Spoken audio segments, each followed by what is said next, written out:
Family, who would have thought? I was just worrying about what to eat when the Calamity Ember suddenly showed up, saying that I had a betrothal with Kaido's daughter Yamato and directly dragged me to Onigashima. After marrying Yamato, I was bound to the Multiverse Skill System, but I only drew the Anywhere door. To get stronger, I set my sights on the Rumble Rumble fruit and took Yamato to Sky Island, but as soon as I opened my mouth, I got struck by lightning. Let me tell you, that day, I was pondering whether to eat potatoes or gnaw on tree bark for dinner when my broken door suddenly started banging like someone was trying to tear it down. I was immediately startled, thinking, no way, didn't I just pay this month's taxes? Why is it coming again? My heart was racing, and when I opened the door, I was left with the expression of an old man on the subway looking at his phone. Standing at my doorstep was a giant over 6 meters tall, completely black with wings on his back, looking like a giant bat that had come to life. I recognized him immediately. Wasn't that Ember, the top enforcer of the Beast Pirates? The monster who could wipe our island clean 7 or 8 times by himself. My legs turned to jelly, and my voice trembled like I had Parkinson's. "Be brother, what do you want with this little nobody?" And I guess what he said? With a blank expression, he asked if I was Yi Fan and if my mother was named Yi Katarina. I thought, oh no, is he here for revenge? But then he dropped a bombshell that fried my CPU. He said, "Young Master Yi Fan, please come with me. Your mother made a betrothal with Miss Yamato's mother back in the day, and you must marry Miss Yamato when you turn 25. What the heck? Who understands this? Family. I'm just a time-traveling guy who worries about how to pay taxes to survive, and suddenly, I have an unexpected fiancé, Kaido's daughter, Yamato." Before I could even lament that the wheels of fate were turning, Ember grabbed me with his big paw and whoosh, we were off to Onigashima. Let's get back to the point. I've been in this pirate world for 3 years and haven't had a single good day. The island I stayed on is called Broccoli Island, which sounds pathetic enough. It's nominally a member of the world government, but the king keeps buying weapons from Doflamingo to collect enough money for the celestial dragons, starting wars everywhere. My cheap dad ended up dead, and my mom followed him. As a weakling, I'd just be sending myself to the battlefield as cannon fodder, so I had to pay a hefty sum each year to avoid conscription, living a life that was tight as hell. And that's the situation. I was directly airdropped into the Beast Pirate's lair on Onigashima. When I was thrown into a large room, I saw a beautiful white-haired woman staring blankly at a piece of paper. That must be Yamato. With Kaido being over 7 meters tall, his 3 big signs made my 2-meter height look like a little chick, and the pressure was immense. Yamato glanced at me and was quite straightforward. "You are Yi Fan? I am Yamato, your fiancé." After a pause, she said seriously, "Since this engagement was set by my mother, I will abide by it. But my life goal is to become a man like Kazuki Odin and go on adventures at sea, so don't expect me to stay home and be a good wife." "Wait a minute, girl, your dad is Kaido. You admire your dad's enemy. Is this a rebellious teenage drama script? What's so great about Kazuki Odin?" Then an idea struck me. I'm a web novelist for Blue Star, and I can easily pull out a story that would overshadow him. I cleared my throat and boldly said, "Actually, I'm a novelist. Would you like to hear some real adventure stories?" Yamato's eyes lit up at the mention of stories. I immediately launched into a tale, starting from 30 years in the East, 30 years in the West, don't bully the young and poor, all the way to the eternal emperor of the vast sky. Wow, it was truly moving. Compared to Kazuki Odin's sailing diary, this was just elementary school level journaling. Just one day, family, just one day. The way Yamato looked at me changed from "this is my estranged husband" to "big brother. Update me. Kazuki Odin? Who's that? I don't know." And then I got married. This wasn't a wedding, it was practically a large team-building event for the Beast Pirates. Red lanterns were hung everywhere, but beneath them were mountains of meat and booze. The host was that fat guy Queen, holding a loudspeaker and shouting, "Today is the day our Miss Yamato gets married." To celebrate, everyone cheers. Cheers! Thousands of pirates roared beneath. The scene was filled with the sounds of gongs and firecrackers. Yamato and I exchanged rings in a daze. The moment the ring was on my finger, I heard a ding in my head. Congratulations to the host on getting married. The Multiverse Skill System has been successfully bound. Here it comes. The standard issue golden finger for time travelers. It was 3 years late, but it finally arrived. On the surface, I was drinking with those burly pirates, but in reality, my consciousness had already dived into the system. The system said that as long as I changed the plot of the pirate world, I could draw lots to gain abilities from other worlds. Since I had changed the plot by marrying Yamato, I directly got a chance to draw. I rubbed my hands together, and a huge wheel appeared, featuring worlds like Naruto, Bleach, One Punch Man, all amazing worlds. If I could just get the Sharingan or a serious one punch, wouldn't I just take off? But the pointer spun and spun, finally stopping steadily at the world of Doryman. I lost it, family. So many awesome worlds, and you stop at a children's anime? Congratulations to the host for obtaining the skill. Anywhere door. Alright, Anywhere door, a space ability, not too bad. But this thing doesn't add to my combat power. In this den of monsters, I'm still a weakling. While I was worried, the pirates kept pouring drinks for me. And as I was lost in thought about the system, I accidentally downed several shots of strong liquor, and everything went black as I slumped over the table. My father-in-law Kaido snorted, "Just a few drinks, and he's out." Then my wife defended me, coldly saying to Kaido, "Can his body compare to yours? We'll take him back to our room. You all drink slowly." With that, she hoisted me over her shoulder and left.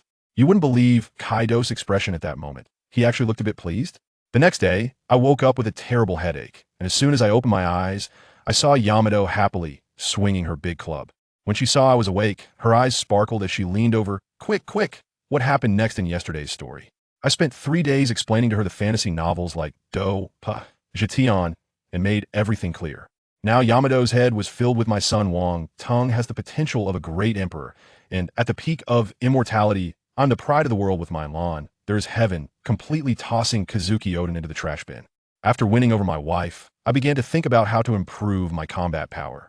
I quickly checked the timeline. It was May 18th, 1522, in the Sea Circle era.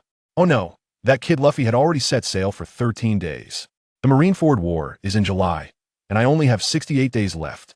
If I don't get some abilities, it'll just be cannon fodder among cannon fodder. I must get a devil fruit. The target, the Rumble Rumble fruit. Fighting Crocodile? He's a warlord of the sea. Attacking him would be tantamount to declaring war on the world government. And my son-in-law's status isn't strong enough. But that Enel from Sky Island is different. He's a wild boss. No one's watching. I immediately told Yamato a new story, but halfway through, I got stuck. With a worried face, I said, "Wife, I also want to get stronger to protect you." Yamato looked helpless, "But your physique," I immediately chimed in. "I know a place where there's a super strong nature-type devil fruit, but the user is really weak and a big bad guy." Then I embellished the story of how Enel enslaved the residents of Sky Island. Yamato's sense of justice instantly surged. Such a villain. I must go liberate Sky Island. But then she worried, "But my father won't let me leave Wano." I smiled slightly. "Don't worry about that. I have a way to leave here." I walked to the door and activated the door of all things. Yamato had a look on her face that said, "Are you kidding me?" I coaxed her, "My dear wife, how could I trick you? Just open it and see." Skeptically, she pushed the door open, and in the next second, she was stunned. Outside, it was no longer the eerie buildings of Onigashima, but streets made of clouds and peculiar stone houses. "Honey, is this your devil fruit ability?" Yamato immediately became serious. "A person can't eat 2 devil fruits." My heart warmed up, and I quickly explained, "Don't worry, this isn't a devil fruit ability, it's a technological creation, focused on spatial jumping, technology, and hard work, way ahead of its time." Once she confirmed I wasn't joking with my life, Yamato stepped into Sky Island. She looked at the residents, bustling about silently, and asked curiously, "Why aren't they talking?" "Because that guy who calls himself a god, Enel, his mind network can listen to the whole island. Anyone who makes noise will be struck by lightning." As soon as I finished speaking, Yamato exploded with rage. "This guy is too evil. I have to take him down today." With her shout, everyone on the street plopped down to their knees, bowing like crazy. "God, spare us." At that moment, the sky thundered, and a giant lightning bolt struck down toward us. Yamato pulled me behind her. Without thinking, she opened her mouth and unleashed a chill. Ice Fong of the No Samurai. That seemingly powerful lightning was instantly frozen into a large ice chunk midair, then crashed into pieces all over the ground. Yamato shouted at the sky, "You all get up. Today I will deal with Enel and return your freedom." Immediately, Enel's thunderous voice echoed from the sky. "You still have. The scum around you all deserve to die." Good heavens! The sky suddenly darkened with thick clouds, and lightning danced wildly. It was about to unleash an AoE attack and clear the entire street. Now, Yamato was truly furious. She always thought that her father's subordinate, the Black Snake, was bad enough, but she didn't expect Enel to be even more brutal. She grabbed the spike club from her back, and with the Conqueror's haki wrapping around it, she delivered a powerful ice slash towards the sky. Boom! With one swing, the dark clouds dispersed, and the smoke vanished. I immediately said, "Don't rush to fly over. Open the door next to you." In the next second, we suddenly found ourselves on a large ship made of gold. Enel looked at us in shock, but his annoying expression didn't change. Interesting ability, but as a mere human, you cannot defeat a god. As he spoke, a wolf made of lightning lunged at us. Yamato stood in front of me, coating her kanabo with armament haki, and with a swing like hitting a baseball, she sent that lightning wolf flying back. The lightning wolf, moving faster than before, slammed right into Enel's face. Crackle. Enel became charred all over, emitting the smell of roasted meat, and he was instantly zapped to a crisp. I tell you, his expression was as if he was asking, "Dude, have you ever played with electricity?" Clearly, he hadn't. This guy completely broke down, shouting curses, and I tell you, his helpless fury was something else. Yamato coldly added a dig. "With a fragile heart like yours, how can you call yourself a god? Go to hell." How could Enel take that? He directly unleashed his power, surrounded by electric sparks, transforming into a giant lightning figure towering several meters high. Roaring 200 million volts, Thunder God, and swung a fist toward Yamato. It felt like the sky was about to be pierced. But who is Yamato? Kaido's beloved daughter. She had seen her fair share of grand scenes. Unfazed, she waited until the lightning fist was almost at her face before swinging her kanabo with a loud shout. Thunderclap 8 trigrams. Good gracious, I tell you. This move was no joke. Black lightning instantly wrapped around the kanabo, and that wasn't just electricity. It was Conqueror's Haki, the top-tier attack method on this sea, specifically designed to counter Enel's flashing nature powers. This guy had been a tyrant on Sky Island for so long that he had no idea what armament Haki was, let alone Conqueror's Haki. He thought Yamato was also playing with electricity, so he didn't dodge or evade, instead sneering. Dare to use lightning against the Thunder God? You, a mere mortal, are really making me laugh. The next second, his smile froze. The fist and the kanabo collided, and his proud 200 million volts vanished like a little splash meeting a fire hydrant. Conqueror's Haki penetrated his elemental form, and with a crack, the kanabo cleanly pierced through his chest. Enel looked down at the large hole in his chest, disbelief written all over his face. And then he fell straight down like a kite with a broken string. The god of Sky Island was gone just like that. To be honest, at that moment, I felt a bit anxious. In the world of One Piece, let me tell you, the bloodline theory is crystal clear. Luffy's family has a grandfather who is a naval hero, a father who is the leader of the Revolutionary Army, and he himself is a chosen one. Now look at me. My parents are both ordinary people. Trying to make a name for myself here without a powerful cheat is simply impossible. Enel's Rumble Rumble fruit was the best solution I could think of. Its speed rivals the Goro no Mi, with explosive attack power. It's simply a divine tool for escaping and ambushing. Now that the opportunity was right in front of me, how could I not be nervous? I quickly rummaged around this broken ship called the Ark Proverb.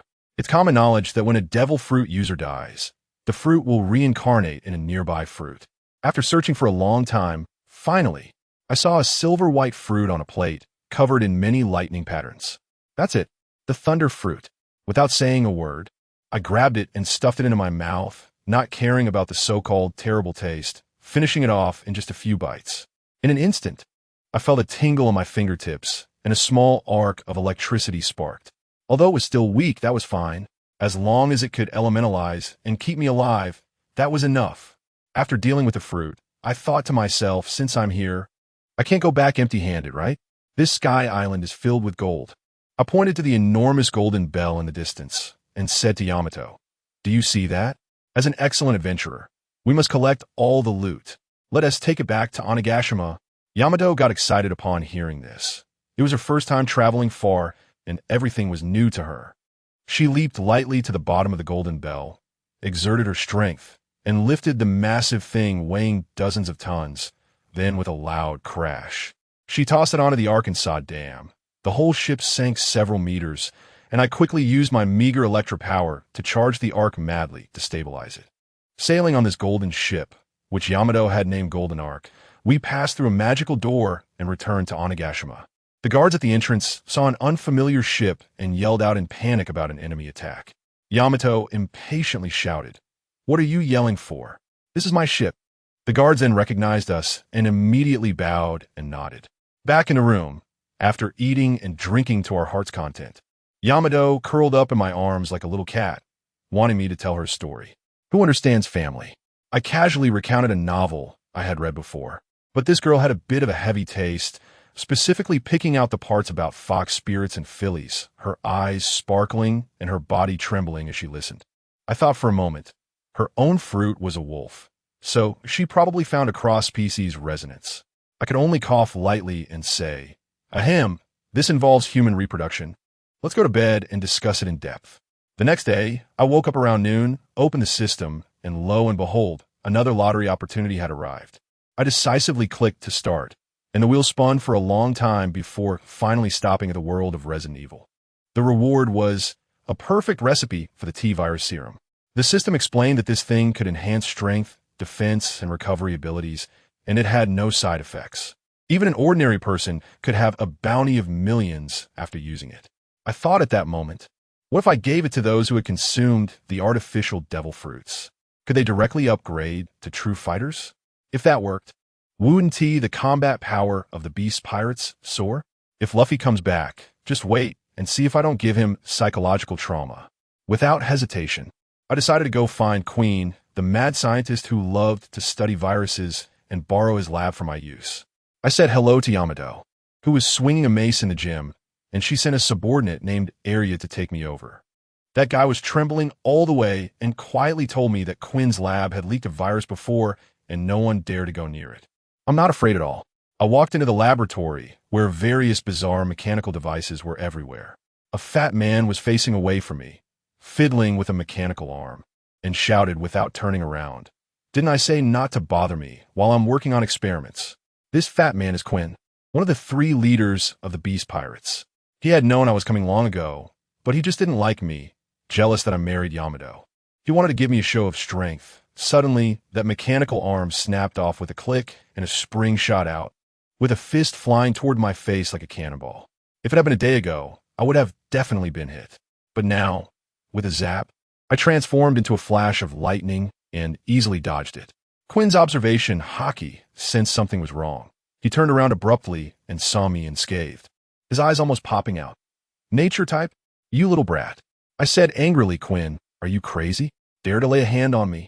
As soon as he saw that I was from the Nature faction, his attitude instantly did a complete 180, and a fake smile spread across his face. "Oh, it's the Prince Consort. What brings you here?" He emphasized being genuine. I said I wanted to borrow his equipment and materials to develop a virus. This really struck a chord with him. Quinn is someone who argues with Yin Zhaojin every day because he firmly believes that technology can change the world.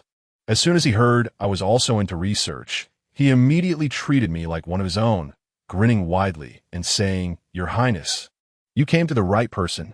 With my equipment, it's top-notch stuff from the future technology kingdom. I guarantee you'll be satisfied." With his help, things went much smoother. I started operating according to the formula in my head, and at first, Quinn looked disdainful, thinking no one knew more about viruses than he did. But as he watched, his expression changed, and in the end he leaned in like a curious child and asked in a hushed voice, "Your Highness, is your T-virus acting on a genetic level?" I nodded. "I want to create a virus that can change bloodline factors." Quinn was instantly thrilled, his whole body shaking with excitement. Change bloodline factors? Isn't that the technology for creating artificial devil fruits? "How did you get this, Your Highness?" he asked eagerly. If this thing can enhance abilities, would he become stronger if he consumed it? I said, "Theoretically it's like this, but we need to find someone to try it first." Soon, a tube of green potion was ready. Quinn grabbed it and wanted to inject it into his arm. He had been wanting to pin Blaze down and rub it in for a long time. I quickly stopped him, joking, "With your physique, if you go crazy after the injection, who can stop you?" I said, "Don't rush. Let's find someone to test the effect first, safety first." When Quinn heard this, he was deeply touched, thinking I cared about him. In fact, I was just afraid that if he went crazy, he would take me out in an instant. Quinn and I walked out of the lab, and Quinn immediately spotted a bat person flying overhead. That guy looked a bit like Infernus, and Quinn had been annoyed with him for a long time, so he called him down on the spot. When the bat monster heard he was going to be experimented on, his face turned pale with fear, but he didn't dare resist and could only obediently extend his arm. Quinn picked up a syringe and skillfully jabbed it in. Just then, Runny and Peggy Wan, who were passing by, curiously asked what we were doing. I said we were doing an experiment and that I wanted the bat monster to fight Peggy Wan later. Peggy Wan laughed upon hearing this, doubling over with laughter. "Him? A mere afflicto? I'm afraid I might accidentally kill him with one punch." As soon as she finished speaking, The bat monster on the ground began to undergo violent changes. The genes inside him and the power of the artificial fruit started to clash wildly, and his body transformed back and forth between human and giant bat, rolling on the ground in pain. When he finally stood up again, his entire aura had changed. Sharp bone spurs had sprouted from his wings, and his eyes were filled with arrogance and pride. I feel I could destroy everything. The bat monster laughed maniacally. I pointed at him and said to Peggy Wan, "It's up to you. If you can't beat him, switch places." Peggy Wan scoffed and transformed directly into his Spinosaurus form, crashing violently into the bat monster. Both of them completely abandoned defense, engaging in the most primal fist-to-fist combat, exchanging punches and claws, shaking the ground and sending rocks flying. The members of the B Squad who rushed over upon hearing the noise were all dumbfounded. A low-tier giver could actually trade blows with the famous flying six-winged Peggy Wan. This completely overturned their understanding. Everyone's gaze instantly concentrated on me with fiery intensity. Meanwhile, the battle reached a fever pitch. Peggy Wan bit down on the bat monster's wing and yanked hard, tearing off half of it. "Huh, is that all you've got?" Peggy Wan laughed triumphantly. But the next second, a dramatic scene unfolded. At the sight of the severed wing, not a single drop of blood flowed. Instead, countless flesh buds writhed and grew wildly. And in less than 2 seconds, a brand new wing, intact as before, grew back. I tell you, the expression on Peggy Wan's dinosaur head instantly froze, and his jaw almost dropped to the ground. He probably couldn't understand how such terrifying resilience was something even his boss Kaido didn't have. Let me tell you, I was watching from the side, and I felt so great inside. The effect is simply perfect. This T-Virus Plus version I designed for ordinary people. And most it just helps them get fit, become stronger, and recover faster. But for those with devil fruit abilities, who understands? It's like ascending on the spot and undergoing a second evolution. The body and the fruit abilities are enhanced together, focusing on a dual core drive. Especially the beast pirates. All of them are Zoan types. They're the perfect test subjects for my potion. With this thing, what do I have to fear from a Nika fruit in the future? Even if Luffy comes, he'll have to shake 2 flower hands for me. I was feeling quite pleased and told Quinn, all right, the experiment is over. Stop hitting. Hurry up and go report the good news to the father-in-law." That fat guy Quinn, I tell you, charged in like a meatball tank, and with a bang he swung his fists, each as big as an iron pot, left and right, knocking down both the bat monster and Peggy, who were still stubbornly fighting. The world instantly fell silent. He so simply and brutally declared the competition over and even promoted the bat monster on spot. After it was all done, Quinn's attitude towards me did a complete 180. 1 second he was looking at me with disdain, and the next second he was almost kneading my legs. His face full of flattery, calling me Your Highness repeatedly. It was sickening. He leaned over and said to me, "Your Highness, you have to save me a dose of that best potion. I've been fed up with that BKing for a long time." What can I say? Of course, I agree wholeheartedly. That's a must. Since we are both in research, I have to support you. The more support we have, the better, right? We went in search of Kaido, with our arms around each other's shoulders. When we pushed the door open, lo and behold, my father-in-law was completely drunk, with empty bottles piled higher than he was. When he saw me and Quinn walking in like conjoined twins, he sobered up a bit, probably wondering when these two got so close. Quinn's mouth was like a machine gun, rapidly reporting the effects of the T-Virus. After hearing this, Kaido's eyes, as big as bells, were filled with shock, and he immediately asked, "Can this thing be mass-produced?" "It can," I nodded, "but there's a small issue." Kaido waved his hand, exuding dominance. "No matter what the problem is, I'll solve it for you." I sighed and said, "Father-in-law, you really can't solve this. We've only made 1 tube, and Quinn's lab is nearly emptied out. This stuff is all high-tech, and the raw materials are sky-high." Quinn quickly added, "Boss, the cost is not lower than that of artificial fruits. 1 injection is estimated to cost 5 million berries. But the success rate is 100%. It's worth it." Kaido, hearing this, had no concept of money and immediately called out, "Go, find me Ash." I have to say, the division of labor in the Beast Pirates is quite interesting. Quinn is in charge of research, Jack handles fighting, and Jin, the big butler, is responsible for the money. Before long, Jin arrived. After he heard the situation, he shrugged his shoulders and coolly said 2 words. No money. Those 2 words left everyone in the room in silence. Quinn exploded on the spot, pointing his finger at Jin's nose and shouting, "Are you afraid my potions will steal your thunder, so you're deliberately withholding funds?" Jin coldly retorted, "Do you know how many givers we have in the crew? 500. On average, one giver needs to consume 10 artificial fruits to possibly succeed in creating one. Each fruit costs 5 million, and over the years, we have spent a total of 250 billion berries." Hiss, Quinn gasped, and I was shocked too. Who understands? Family? 500 givers with a dismal success rate on their gacha fruits, costing 250 billion. The beast pirates have been turned into the beast broke pirates. Even Kaido himself learned for the first time how poor his crew really was. So, guess what my father-in-law said? He slapped his thigh, got a bit tipsy, and shouted, "What do we do? We are pirates. If we don't have money, we go rob it. Tell everyone below. Whoever brings back the most money will be the first to get the injection to become stronger." Just like that, this command sent the entire new world into chaos. The beast pirates went crazy, all of them entering a frenzy, robbing anyone they encountered. Over on the Whitebeard pirates side, they were completely stunned and sent someone to ask, "Aren't we strategic partners? Why are we backstabbing each other?" On Cake Island, Big Mom was eating cake when she heard the offerings had been stolen. She immediately flipped the table. "Kaido, you old fool, just say it if you want to fight." On the red-haired pirate's side, Yasop also received the news. Shanks remained relatively calm, stroking his chin and saying, "This doesn't seem like Kaido's style. Is he really that short on money? Is something big about to happen?" The worst off was Whitebeard, who was so furious he roared on the ship, ready to pull out his 4. "I'm just old, not dead. That bastard Kaido dares to rob my ship." Marco was there, holding him down tightly. "Let me tell you, these pirates would do anything to grab the first shot. But the craziest ones are the Flying 6. They actually set their sights on the heavenly gold." At that moment, Page 1 got a bit scared and quietly told his sister, "Ultai, sister, if we steal this thing, won't the Navy come after us with everything they've got?" Ultai rolled her eyes and said, "What are you scared of? Look at that bad guy. After just 1 shot, he is almost on par with you. Once the 6 of us get our shots, we'll at least be at the level of the Calamities. Are we still afraid of the Navy then?" Once she said that, the others got fired up as if they had been injected with adrenaline. Black Maria even swayed her hips and threw a flirtatious glance, saying, "Don't worry, Page 1, the ones escorting the heavenly gold are just a few Navy vice admirals at most.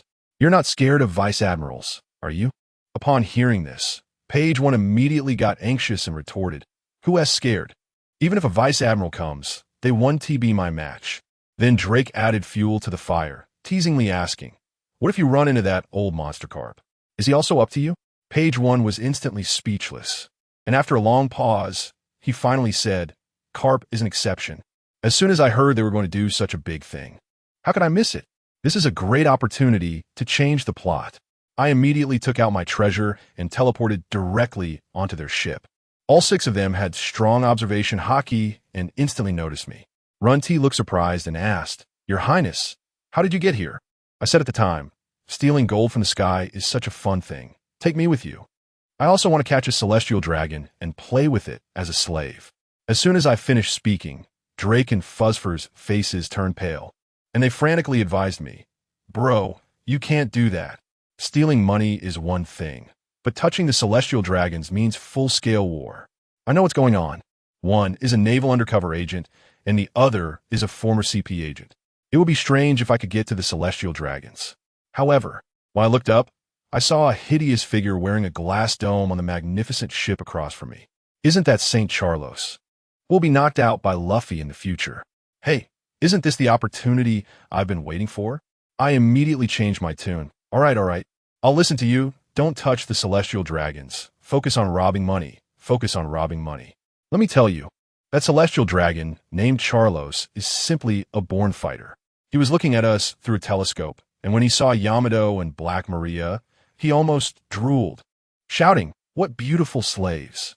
Hurry, bring those 2 women to me." Then, a group of CP0 members in white suits rushed over using Moonwalk. Black Maria couldn't even be bothered to look at them. She cast a web, breathed fire, and that group of CP0 turned into grilled skewers in midair. As a result, that celestial dragon's brain circuit is different from normal people's.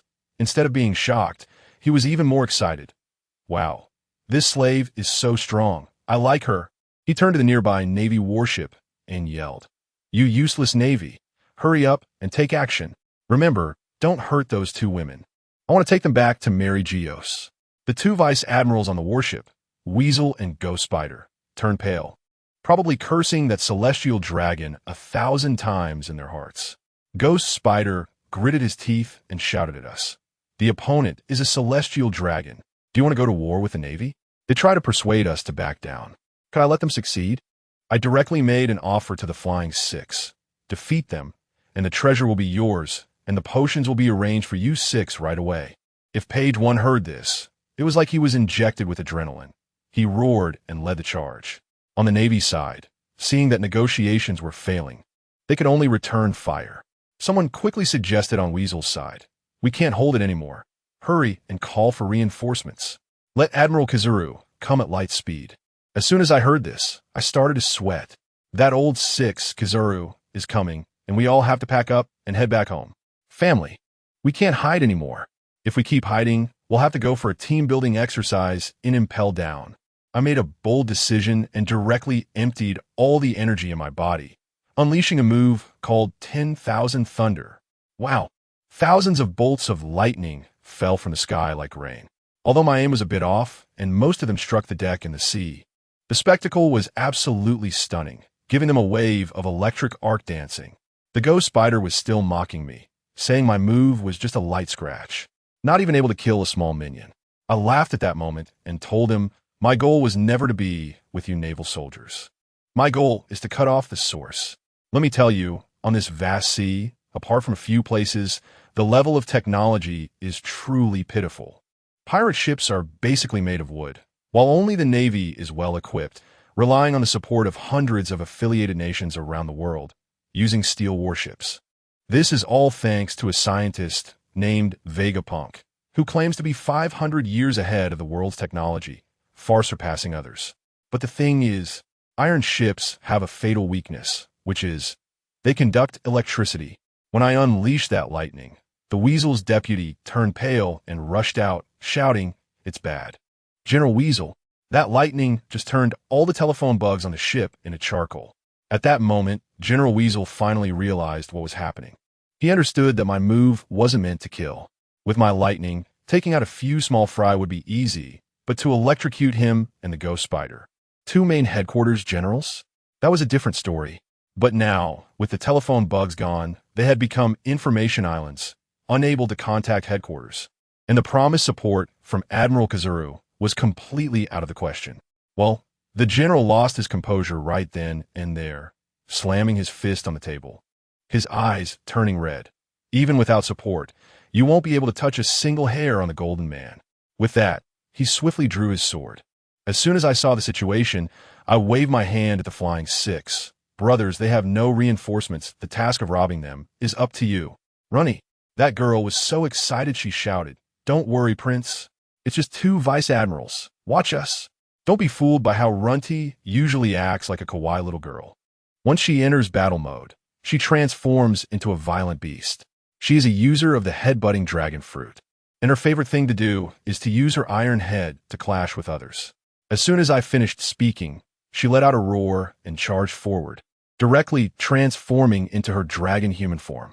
Her brother, Pejwin, followed closely, and Fuzz and the others jumped onto the Navy's deck like dumplings. There was a cacophony of clanging sounds. The two vice admirals were already struggling to deal with one Flying Six, and now facing three, they instantly fell into a bitter battle, retreating step by step. As for me, I made my move. My target was not some heavenly treasure, nor these Navy guys. Family, who understands? My target is that celestial dragon.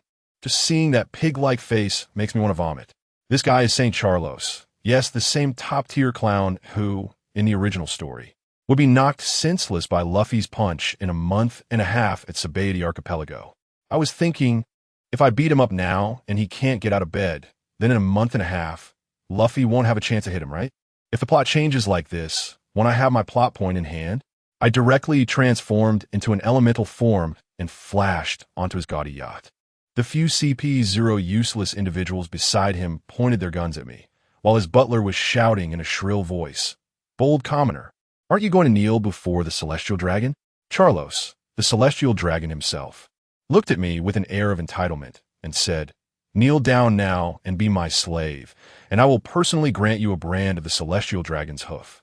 I was wondering if this person had some serious illness. I couldn't be bothered with him, and my body transformed into an electric arc, zipping past and knocking down those useless CP0 members beside him. Yet this guy still didn't realize the danger and instead laughed. "Not bad. You're strong. I'll allow you to be my bodyguard." My response was my fist as big as a cooking pot. With a loud bang, his ridiculously stupid glass helmet shattered. That was the essence of the celestial dragon's arrogance. They thought it was a disgrace to breathe the same air as us mortals. Now it's gone. Without saying a word, I swung my fist wildly and gave him a fierce beating. His face, already resembling that of a pig's head, was now truly beaten into a real pig's head. But he still had some fight in him, shouting crazily, "Come on, bring the general to me. I want to tear him to pieces. Turn his whole family into slaves." I'm really speechless.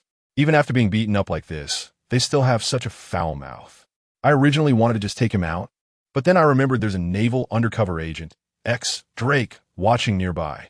It's still too early to go to war with the Navy. Just then, I caught a glimpse and saw a few pairs of panties on the ground that I didn't know belonged to which unfortunate girl. I pinched a corner of it disdainfully and stuffed it all into his mouth. Boo-hoo. All right, now the world is quiet. To ensure that he absolutely cannot get out of bed for a month and a half, I decided to increase the intensity a bit. I picked up a large iron hammer covered in dark red bloodstains from the weapon rack nearby. It was something he usually used for amusement while watching slave gladiators. "Here you go." I lifted the hammer and, facing his four legs, went crack, crack, striking hard. I wanted him to experience what it means to be smashed to pieces by love.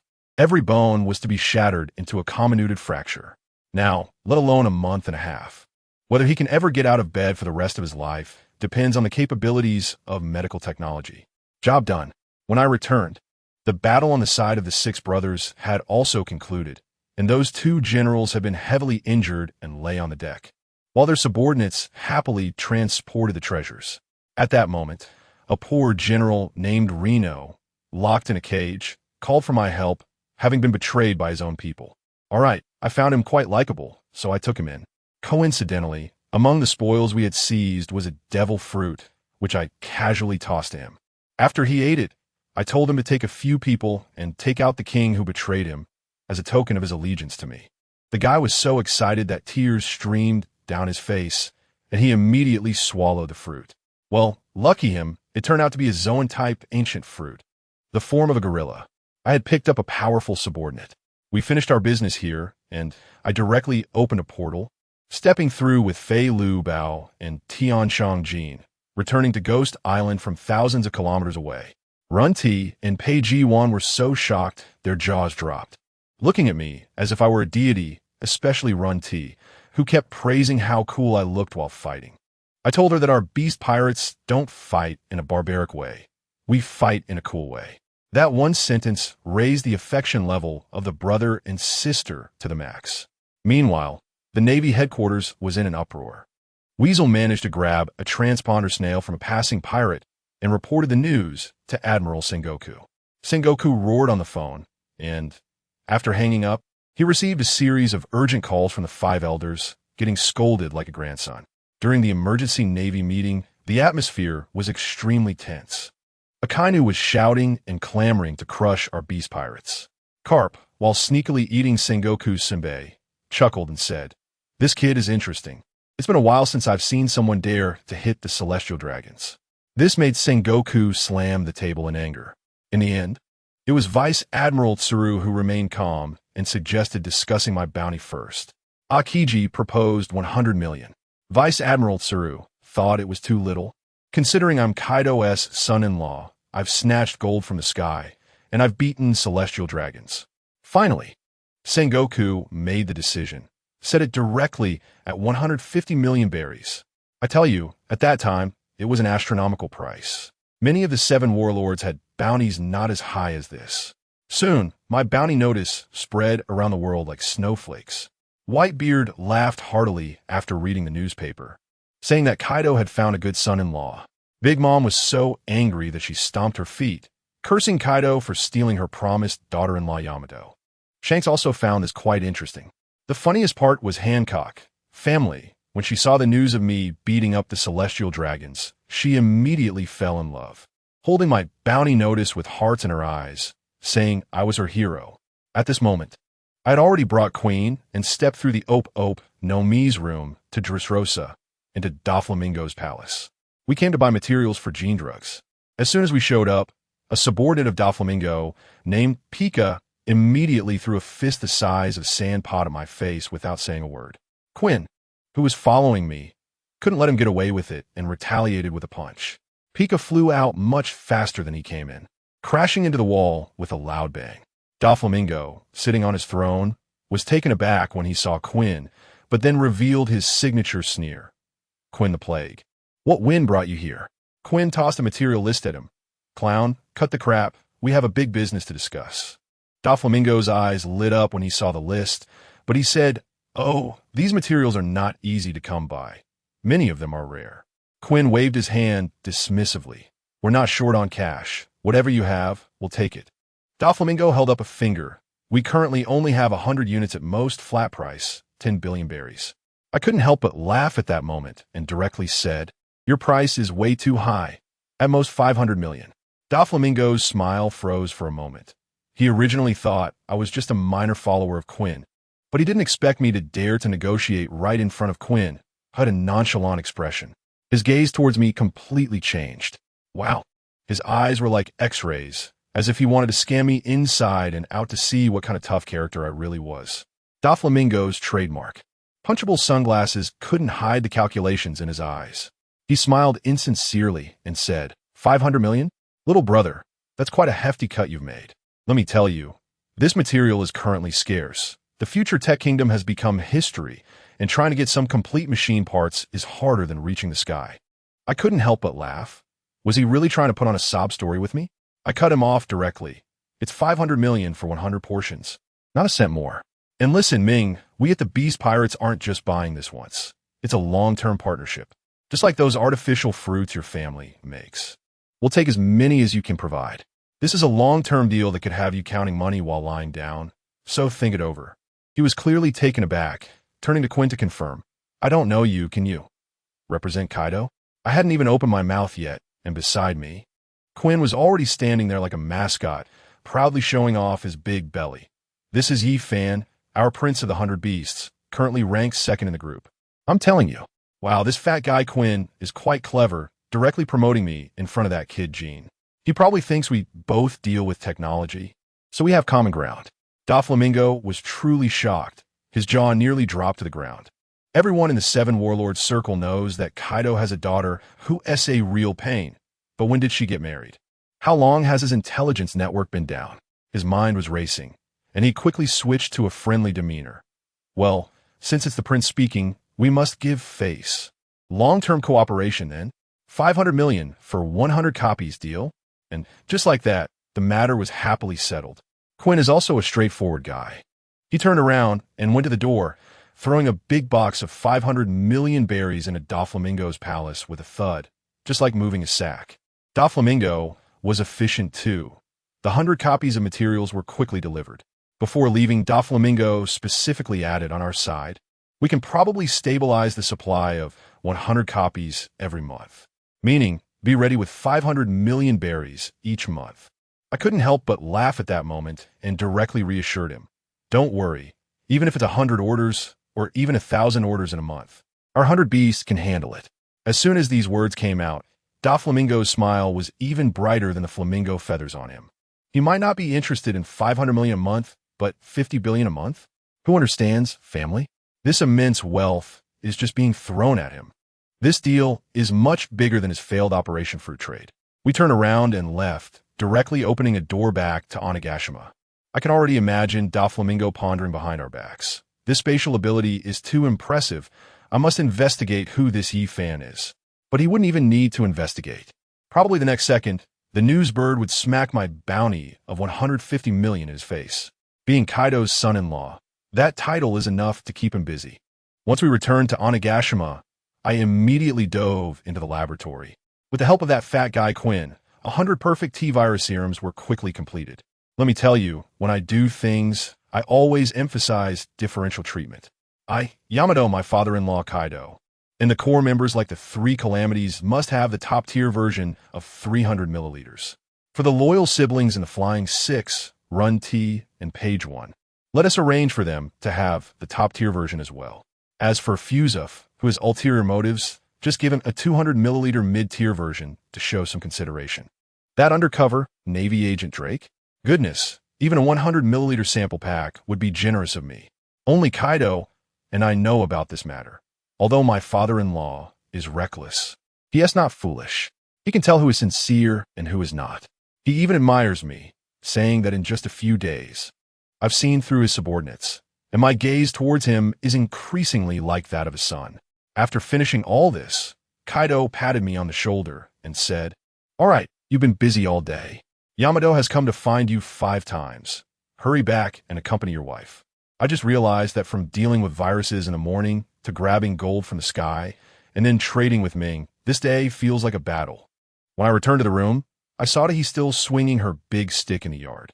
I shouted, "Honey, I'm back." She immediately threw the spike club and rushed over, pouting, "My dad is so bad. He makes you work like a dog, busy from morning till night." I smiled as I pulled her closer. It's better to be busy, otherwise they might really think I'm living off a woman. Who dares to say that? I'll knock him out with a stick. She nestled in my arms, humming, "Honey, we didn't tell me a story today." I said with a sly smile, "Let me tell you the story of a little girl who goes mushroom picking today." Next, you know what happens. Kaido wasn't idle either. He started testing his subordinates' combat power overnight. That guy, Page 1, had an extra layer of Godzilla-like heavy armor on his Spinosaurus form, making his defense off the charts. His sister, Ultai, was even more outrageous. She grew a horn on her head, which not only doubled the power of her head, but also allowed her to shoot lasers like a BU among the Flying Six. Only the 2 of them and Black Maria showed significant evolution, as the others only had middle-tier versions, so they obviously didn't have this effect. However, they didn't suspect anything and just thought it was bad luck. 5 hours later, Yamato finally finished picking mushrooms and collapsed on the bed like a little cat. Seizing the opportunity, I painted a grand vision for her. "Yamato, I want you to be the general of Wano country." She looked a bit confused. "I'm not interested. Don't you want the people of Wano to have enough to eat?" "Perfect. The golden bell we snatched back can be exchanged for a lot of food. If you take down Kaido and distribute the food, who wouldn't recognize you as the general?" I encouraged her, "With my help, you can definitely do it." Her eyes lit up, and she hugged my arm. "You're so nice, husband. With your help, I have confidence now."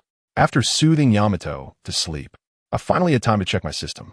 Sure enough, another plot point had been added, and I could draw a lottery. This time, the wheel spun and landed on a very obscure title. I maxed out my defense because I was too afraid of pain. The new skill I drew is the insane defense value of the protagonist Maple. At that moment, I was a bit confused. How effective is this thing in the world of One Piece? If it can reach the level of Haki, I would be soaring. But what if it's like that iron block in the Marine 6 powers, just standing still and becoming a live target? Wouldn't that be a pure death wish skill? Early the next morning, I needed to find someone to test just how tough my gear really is. After thinking it over, Runty is the most suitable. Her technique, Run Headshot, is a physical impact, which is perfect for testing. When I found her, the girl had an incredibly good attitude. After all, she evolved thanks to my potion. She directly came up to me, linking her arm with mine, her voice sweet to the point of being cloying.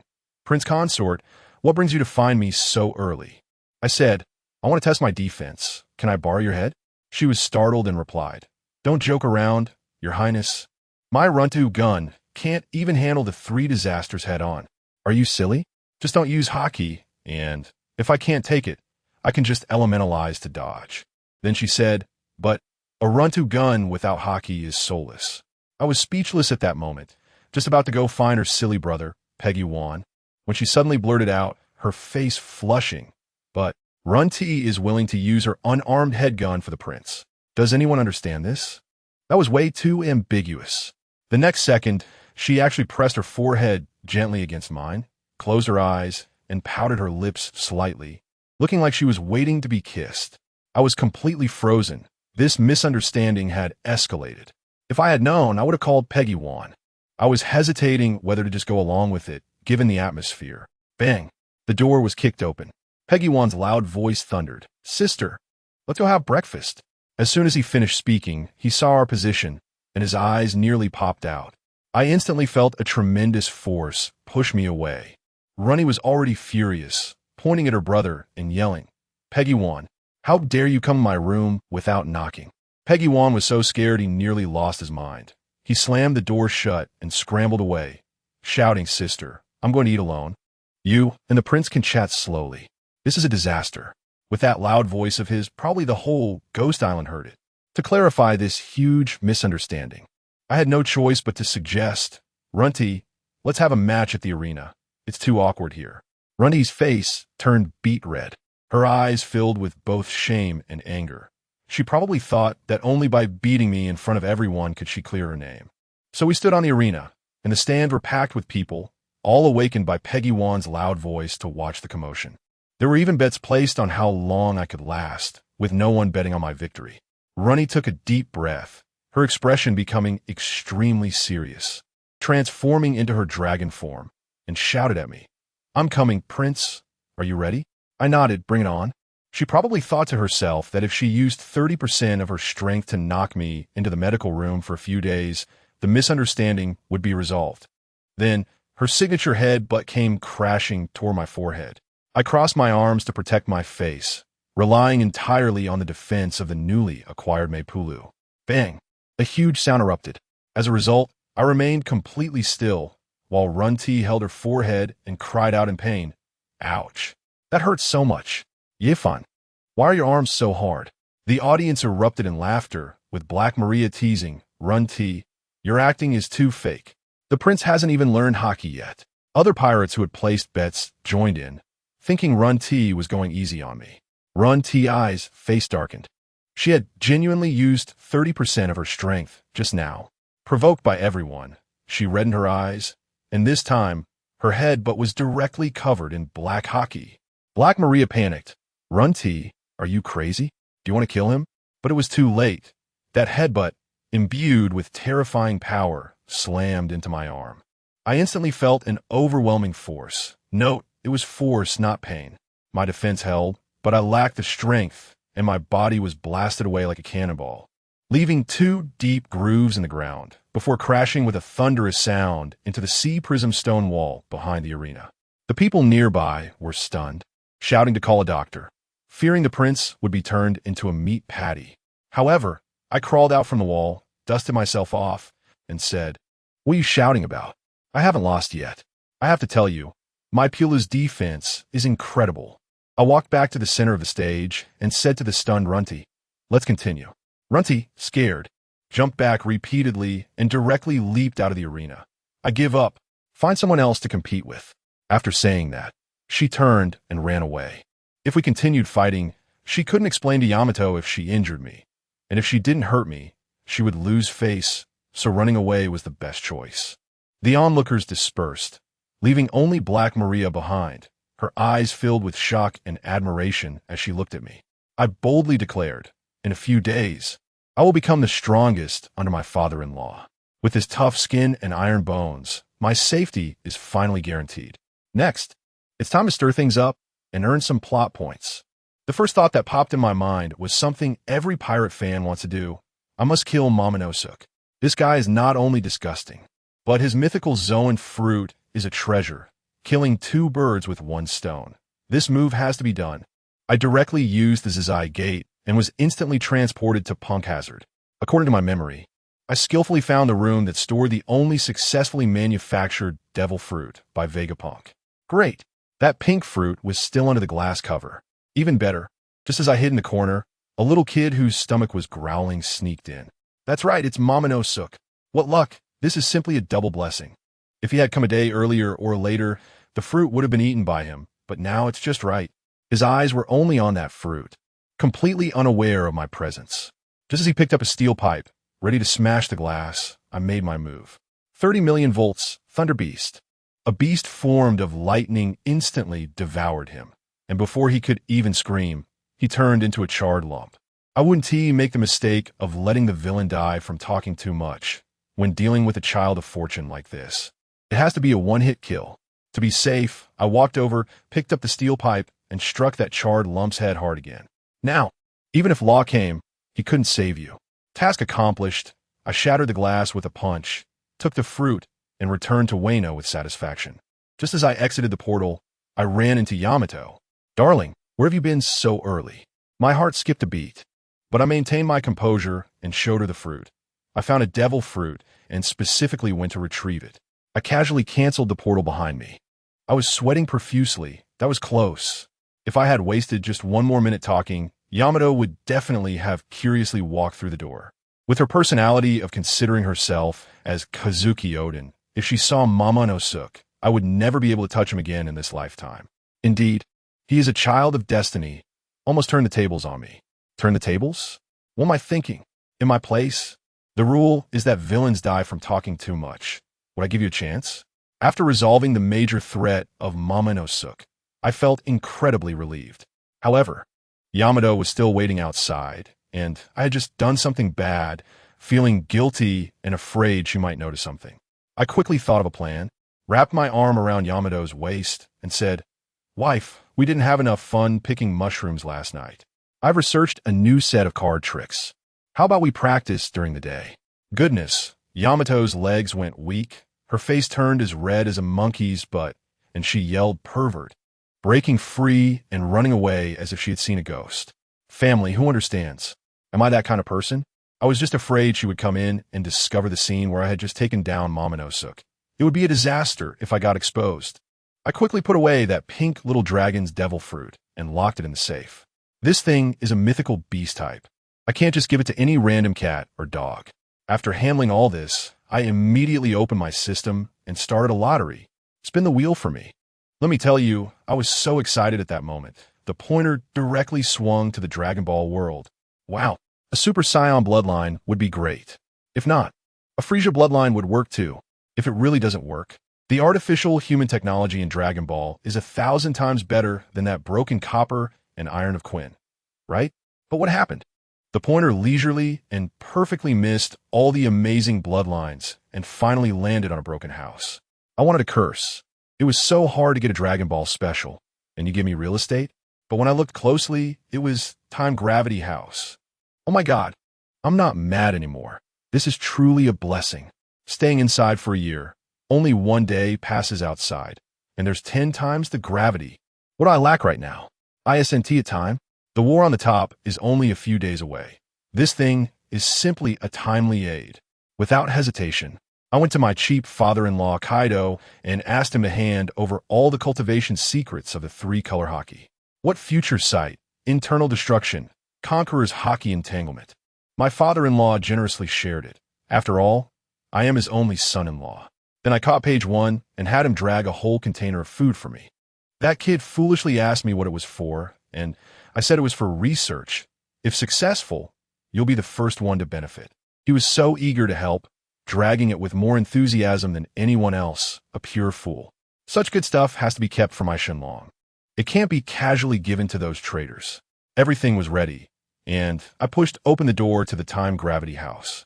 As soon as the door closed, the 10 times gravity instantly pressed me down, making it hard to breathe. If an ordinary person came in, they would probably be done in the time it takes for a single episode of Conan. But who am I?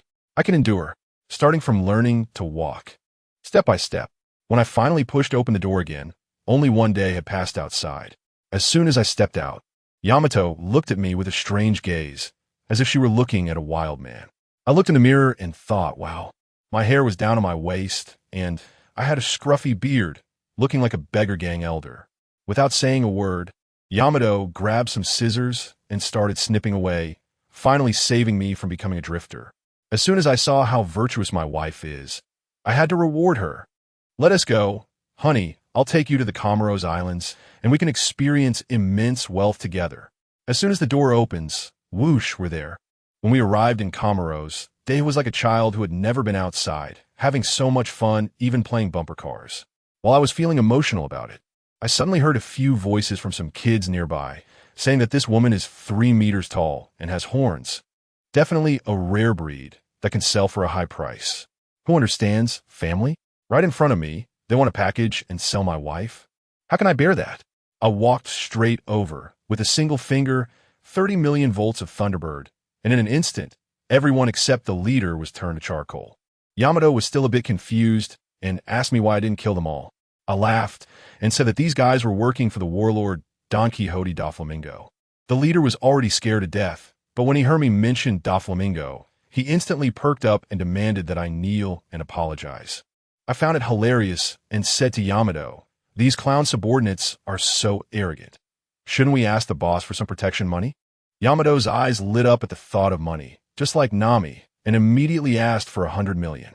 I said, "That's a small mindset, my dear. Since they bullied my wife, it won't do unless it's at least 1 billion. I dragged the half-dead slave trader like a dead dog all the way to Da Flamingo's auction house. The person in charge over there, named Buffalo, saw us on the monitor and was so scared that he lost his wits, quickly calling Da Flamingo. By the time we reached the entrance, Buffalo had already run out to greet us like a grandson. When the slave trader heard the name Don Quixote family, he rolled his eyes and fainted. Yamato, hands on hips, imitated my stance and said with a cold face, "You Don Quixote family are quite bold, trying to sell me 1 billion berries, not a single berry less." That little display, though lacking in confidence, was quite imposing. I immediately countered, "If you can't come up with 1 billion today, don't even think about doing business in Xiangbedi and Shihai." Buffalo broke into a cold sweat and quickly made a call for instructions. Mingo on the other end is also a tough guy and said fiercely over the phone, "1 billion, give it. Let them spend all the money on the island and deal with those blind slave traders in the most brutal way. See, this is what a businessman looks like." Buffalo hung up the phone and immediately handed over the VIP tickets for the auction, asking us to definitely attend. Day was originally quite averse to the slave auction, but I took it over. I explained to her that Mingo wanted to earn back the money he was extorted. We'll spend his money, 500 million, to buy food for relief in the country, and the remaining 500 million, husband will buy you jewelry. Upon hearing that I was going to give her a gift, Day immediately became happy. I caught a glimpse of a familiar face out of the corner of my eye. A death surgeon named Luo. This guy was also observing us in secret, probably wanting to use our hands to deal with Mingo. Interesting. I could chat with him later about that eternal life package from the surgery fruit. What do you do with money? Of course, buy it for my wife. In a street full of luxury boutiques, I pointed and said, "I want this one, or this one. Wrap up all the rest for me." As soon as the door opened, all the clothes were directly teleported to the room on Ghost Island. Easy and pleasant. Spending Ming Ji's money to dress up my wife. That feeling is great. In the evening, I held my wife, who had changed into a purple evening gown and was wearing sky-high heels. As we walked into the auction venue, I have to say my wife's long legs looked absolutely stunning in high heels. The auction began, and I had no interest in those slaves, until a phoenix crown appeared, which others dismissed as junk, starting at a price of 500,000. I understood. The craftsmanship of the emerald feathers used on it required tens of thousands of kingfisher feathers to dye. I directly shouted a bid of 5 million and won it. A fat woman next to me wanted to compete with me, but I slapped her away. Do you know who was in this box? Instantly, the whole venue fell silent. After the auction, I spent nearly 300 million buying a bunch of sparkling jewelry for my wife. Some of it, would come in handy during poker games at night. Once the auction ended, the fat woman came over again, asking if we wanted to stay in a hotel. I said, "I'm going back to Ghost Island to stay. There are still 650 million left on the table. You can help me exchange it for food, and I'll come to pick it up tomorrow." The fat woman sighed in relief. Although the food business doesn't have profits as high as arms, at least it has a profit margin of 100%. Let me tell you, trading grain across the sea is incredibly profitable. Just think about it. This island produces oranges, while that island only grows wheat. You transport the oranges over there and bring back flour, and just like that, the money flows into your pockets. The Don Quixote family is the master of this trade. So for them, 1 billion berries is just a drop in the bucket. they can easily make it back. I finished my business here and directly used a portal to take Yamato back to Onigashima.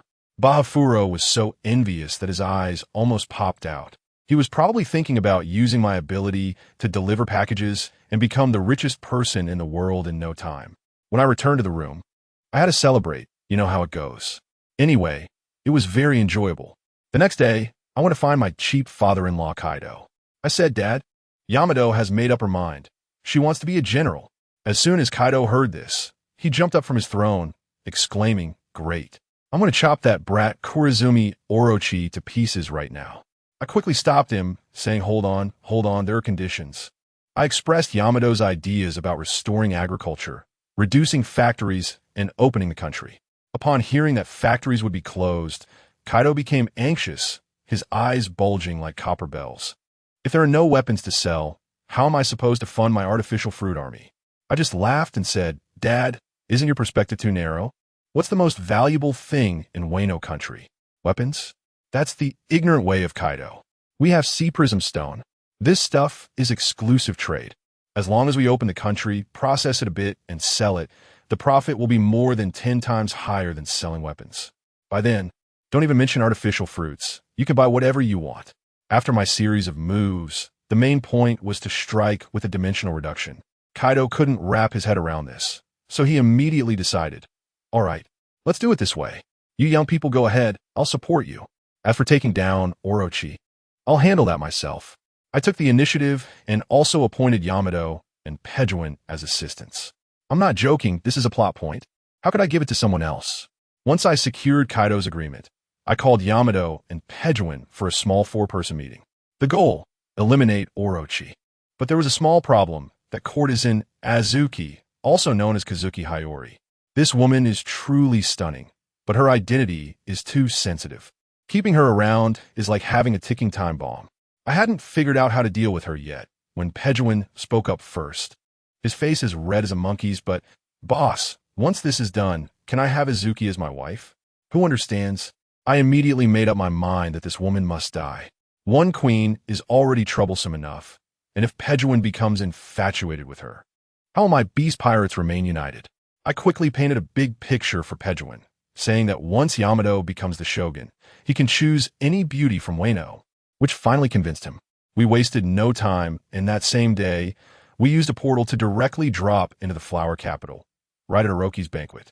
That guy was just holding Azuki, listening to some tunes, and when he saw us, he hurried over. I had Pejuan go up and trick him, saying that Kaido wanted to reward him with a gene serum to make him stronger and to intimidate others. He would publicly inject it in front of all the townsfolk the next day. Orochi, that fool, when he heard he could become stronger and show off in front of the people, agreed without a second thought. Later that night, I sneaked into Yamato's room. This little Tyrannosaurus thought I was up to something else, her heart racing. I explained Azuki's identity and the potential threat, and Yamato immediately exploded, saying that such a woman must be eliminated. We hit it off immediately and went straight to Aziz's room. To our surprise, she was conspiring with the undercover agent, Kwang Sailang. They were talking about a prophecy from her mother and the 9 shadows rising in the east. Isn't this just a rebel meeting? Without a word, Run T transformed. Let me tell you, Run T on drugs was like a war god. The big horn on her forehead shot out a laser and took down Kwang Sailang instantly. He didn't even get a chance to draw his sword. I picked up a knife with my left hand and, in the terrified gaze of Kazuki Hiyori, sent her to the afterlife with one swift cut. Then, I coldly laughed at the lifeless body of Kurizumi Kanjuro on the ground and said, "Just tell everyone that you killed her. Both sides are traitors. Killing someone also requires a heart strike. Do you understand?" When Kaido came rushing in with his men, what he saw were 2 corpses. I quickly shifted the blame onto Kanjuro, claiming he wanted to poison and usurp the throne, and after being rejected by Otama, he was enraged and killed her. Kaido, with his pig brain, believed it without a doubt, crying over Otama's body in a pitiful manner, then crazily went to whip Kanjuro's corpse. The next day, the square was packed with people, and this fool Kaido actually went on stage, spitting everywhere as he gave speech. I exchanged glances with Yamato. Yamato went up and delivered a thunderous strike, directly creating a hole in him. But this guy has the Yamato no Orochi fruit, so he has 8 lives. Yamato knew this well, hitting him one blow after another, counting out loud, 1, 2, 3. The scene was unbelievable. Meanwhile, Runty and Pagei transformed into wolves among the sheep, wiping out Kaido's samurai group completely. The common people in the audience were initially stunned, thinking it was just a change of leadership. But after Yamato cleared the area, 3 fires were immediately ignited. First, distribute food, let everyone eat their fill. Second, shut down the factories and farm the land. Third, establish the nation, sell the sea stone, and everyone can make money together. Talk is cheap. I directly open a portal next to me, and tons of rice and flour poured out like rain. In that moment, the entire place exploded. The shouts of "Long live General Yamato" nearly lifted the sky. As Yamato looked at the cheering crowd, I felt her idol image of Kazuki Oden completely shattered at that moment. This was done beautifully, and I directly gained 2 plot points in my system. When the news of a naval fleet advancing reached Onigashima, Kaido urgently called for a meeting. I sat there and didn't even listen to their bickering. I was too busy with the lottery. The world is vast, but the lottery is the biggest. I spin the roulette, the pointer keeps turning, and finally stops at. What the hell, the Rock's bloodline? The ability description is very simple. You can consume multiple devil fruits. I suddenly understood everything. No wonder Rocks could overpower 3 future emperors, and no wonder Blackbeard could eat 2 devil fruits. It's all because of bloodline. Now this bloodline is mine. Just in time, I have a mythical Zoan pink dragon fruit that I got from Momonosuke. When the Navy arrives and sees 2 dragons flying in the sky, I wonder if they'll be scared out of their wits. Thinking of this, I couldn't help but laugh out loud. When I smiled, it instantly silenced the entire audience. Yin Zhaojin's Sima face fell, and he shouted at me, "Prince, we are currently holding a pre-battle meeting here. On the opposite side are the 2 generals, Akainu and Kizaru. What are you laughing about?" I just realized that the atmosphere was off. Everyone was as tense as if they were about to take an exam. Let me tell you, I stood up right then and there and directly encouraged them. What are you afraid of? Family, let's broaden our horizons. What is our current configuration? We've all taken the gene potions, right? With you, Gene, holding off a general, that's no problem, right? My father-in-law, Kaido, can take down another one. It's just a piece of cake. With this few Navy personnel, it looks to me like they're just delivering their heads to us. As soon as I finished speaking, guess what happened? Kaido and the 3 Calamities' eyes lit up instantly. That's right. We are no longer the beast pirates we used to be. Now we're a fierce bunch. In the past, the 3 Calamities could barely hold off an admiral together, but now, Ash can single-handedly take on one. And with all 3 of them together, taking down an admiral is not a dream. Jack, that iron-headed fool, was the first to jump up, howling, "Kaido boss, let's kill them." Let me tell you, Jack is really fierce. His mind is focused on one thing: fighting. To save Mingo, he dared to charge at Fujitora, Sengoku, and Akainu's fleet alone, braver than a war god. Kaido was a bit hesitant at first, not wanting to clash with the Navy right now. But then he thought, the Navy has come to our doorstep. How can we tolerate this? Boys, let's go. Kill them all. Wow, everyone was mobilized. I quickly stopped him. Father-in-law, you guys go ahead, I'll guard the house. Don't worry, once the fighting starts, I'll use Zaku to parachute onto the battlefield. Kaido thought that made sense. Someone had to stay at home, or else it would be a joke if the remnants of the Kazuki clan came to steal the house. So, he left me and Yamato to guard. Of course, I had my own little plan. Besides having 1 lottery draw left, I had to quickly digest that fruit of Momonosuke. As soon as they left, I immediately started the draw. Wow. This time, I directly got transported to the Demon Slayer filming set. I hit the jackpot with 2 items, a blue Nicaran sword and a full set of water-breathing skills. Who understands, family? As a devil fruit user, the biggest fear is seawater and sea stone. Now I can control water. Isn't this just like giving an ADC a legendary weapon? I can take off right here. Yamato was still worried beside me. The Navy is coming fiercely this time. My father and the others might not have an easy fight. I pulled her in and reassured her. Don't worry, your husband is no longer the same as before. She still looked doubtful. You can't even beat me. Don't overestimate yourself. If the situation goes south, just open the door and I'll cover your retreat. I thought to myself, just wait and see what progress your husband has made. Not want to waste time with her, I quickly got down to business.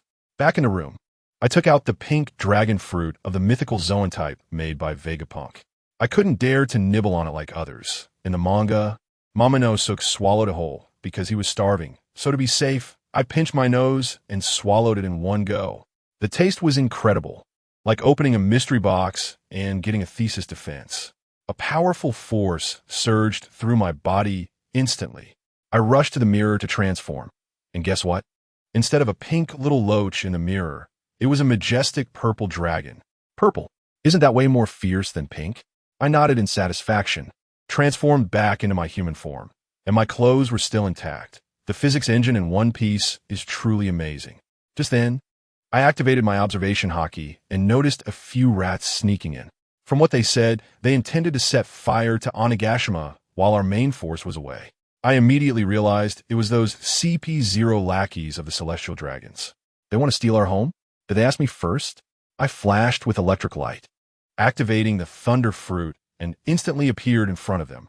The CP0 members seemed stunned, and before they could react, I had already drawn the blue Nicaran blade. Water breathing, second form, water wheel. The blade light transformed into a swirling stream of water, and with a swish, the world became quiet. When I returned to the hall, Yamato didn't even notice that I'd stepped out. After another half hour, the phone bug on the table suddenly exploded with noise. It was the voice of Pejuan, shouting so loudly that it was cracking. Not good. The intel was wrong. It's not two, it's 3 admirals. That old man Kazuru is here too. Yamato's face turned pale. 3 admirals. Who could withstand that? She panicked. Husband, open the door quickly. I need to support my father. In an urgent situation, I didn't hesitate, grabbed her, and rushed towards the nearest door, activating the free door. The next second, we appeared on Kaido's flagship.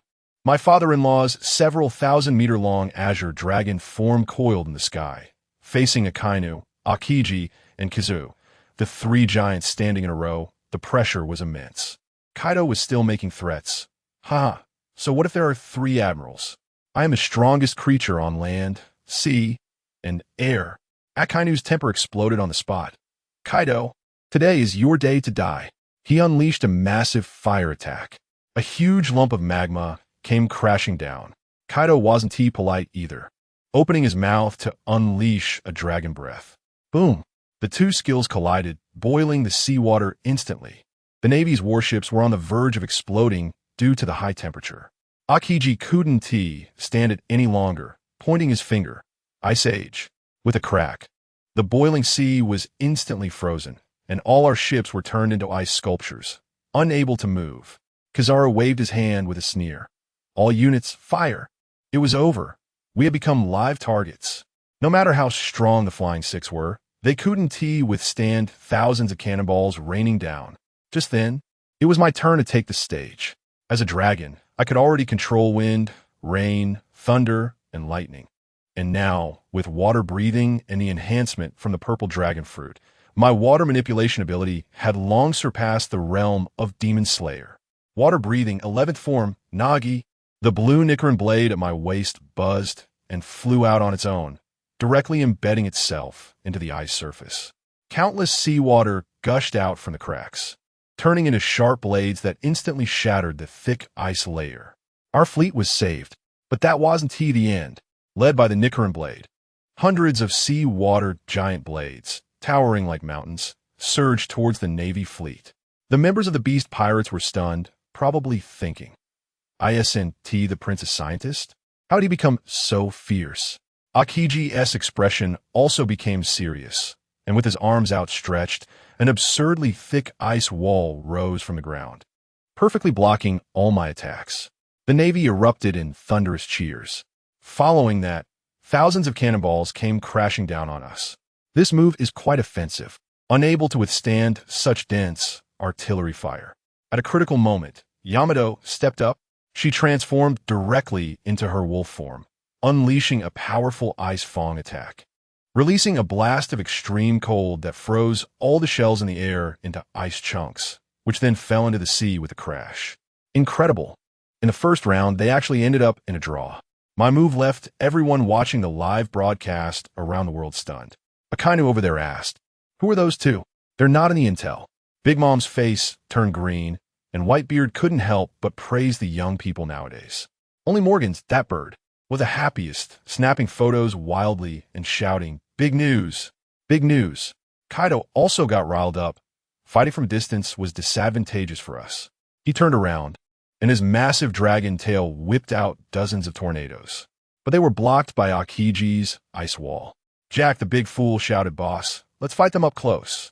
Hearing this, Kaido was delighted. "You guys, charge! Board the enemy ship." The regular soldiers of the Navy turned pale, firing their cannons with all their might. The three admirals, however, remained calm, using their moonwalk to fly over to our ship, ready to engage without harming their own. Kaido understood this and immediately flew to a high altitude. Entangled in battle with Akainu and Akiji, the scene looked like gods fighting. According to the Navy's original plan, Kizuru was supposed to hold off the three admirals while the two substitute admirals, Peach Rabbit and Tontata, quickly eliminated the Flying Six. Old Granny Crane had her strategy all figured out, but she never accounted for me as a variable. Just as Peach Rabbit and Tontata charged toward the Flying Six, I, along with Yamato, intercepted them. I certainly couldn't let that ugly Tontata lay a hand on my wife, so I faced him directly. With that, the Navy's meticulous plan was completely disrupted by the two of us. I took a moment to glance at the three powerful figures in the sky. Entangled in a fierce battle, it was like a doomsday disaster. In that brief distraction, that guy Chibuta stabbed toward my heart with a sword, still talking nonsense. "Hey, handsome, how dare you lose focus while fighting me?" This guy looked like a potato and hated anyone more handsome than him. But what he didn't expect was that his sword, coated with haki, made a clinking sound and didn't even scratch my skin. I directly mocked him. "With that strength, you wouldn't even be able to scratch a mosquito, would you?" He immediately got angry, let out a roar, and his body began to deform, growing horns and scales. He turned out to be an animal-type ability user. He infused all his haki into his sword and swung it again. Bang! With a loud noise, his sword was almost knocked out of his hand. He was completely stunned and shouted, "What exactly is your ability? Isn't it the Thunder Fruit? How do you also have an animal-type ability? And you can control water?" I chuckled, and purple dragon scales and horns appeared on my body. Then I transformed into a lightning giant. "You say it's a natural type?" "That's right, I am. And let me tell you, just this move is enough to make that bunch of Navy drink a pot of tea." That guy, the tea-pig on the opposite side, his eyes were about to pop out, his face written all over with "What the heck, this script is wrong." He probably lived half his life without ever hearing of anyone strolling around with several devil fruits on them. He got anxious and shouted, "You freak. Can't cut through, huh? All right, I won't play games with you anymore. Let me show you my true form." Well, as soon as he said that, he suddenly transformed into a 100-meter-long flood dragon.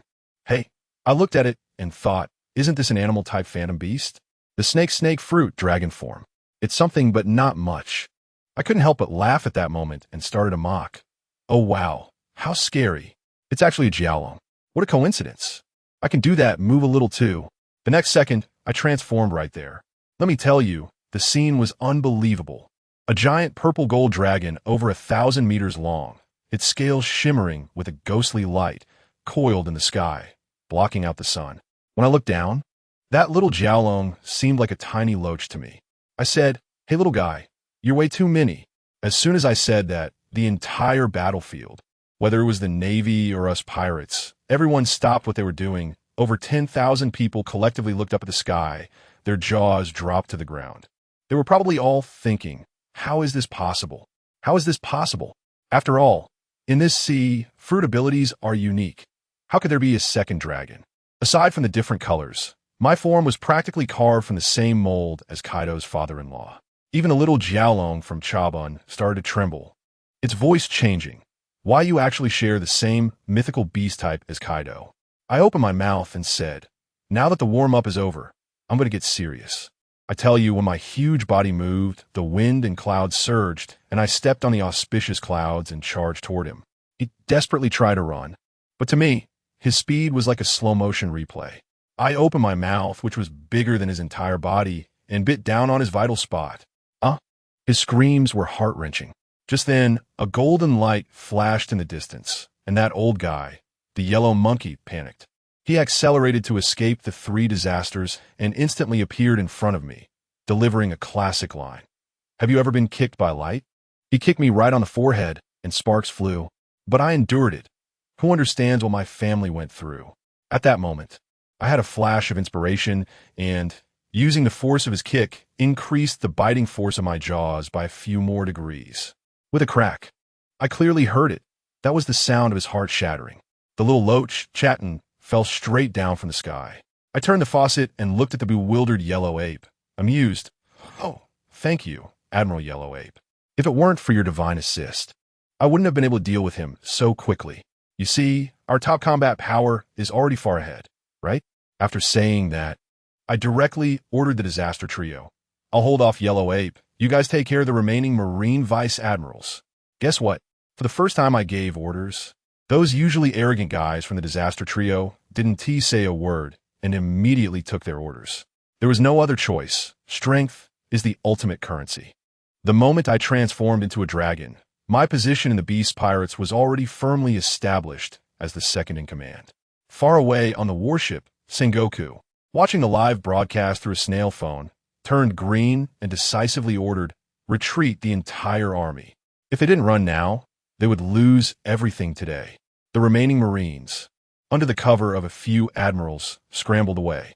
As for us, that kid Peggy Wan was so excited he was howling, claiming he took down a vice admiral, only for his sister Runny to directly retort, I took down two, you silly brother. When the remaining soldiers of the Navy returned to the ship and counted their numbers, good heavens, the substitute Admiral Chafun was dead. 3 vice admirals were gone, 7 rear admirals, and over 5,000 soldiers were wiped out. Akainu was so furious, he melted the table with a punch, roaring in anger. The next day, newspapers around the world went crazy. The king of big news, Morgans, was probably overjoyed, raising the price overnight to 1,000 berries per paper, making a huge profit. Old Whitebeard looked at the newspaper and sighed, saying that the strongest Yonko crew was about to change. On Big Mom's side, it was even funnier.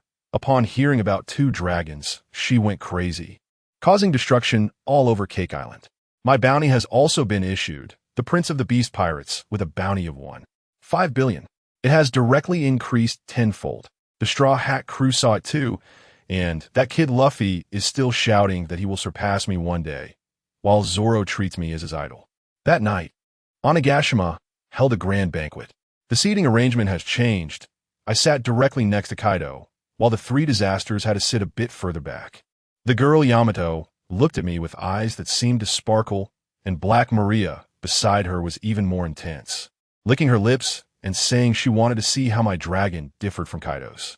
Such bold words left me speechless. That night, I ended up blacking out from drinking.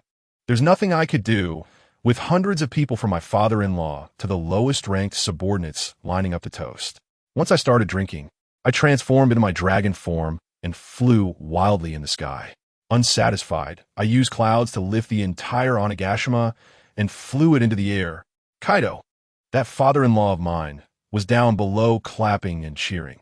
As expected of my good son-in-law, the little subordinates below were nearly scared to death, fearing I would accidentally let go and give them a free fall from thousands of meters up.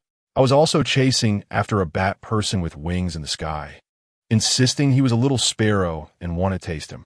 The next morning, I woke up with a terrible headache. Yamato brought over a bowl of extremely strange-colored soup, saying it was a hangover remedy her mother taught her, looking at me with anticipation and saying it was her first time making it for a man.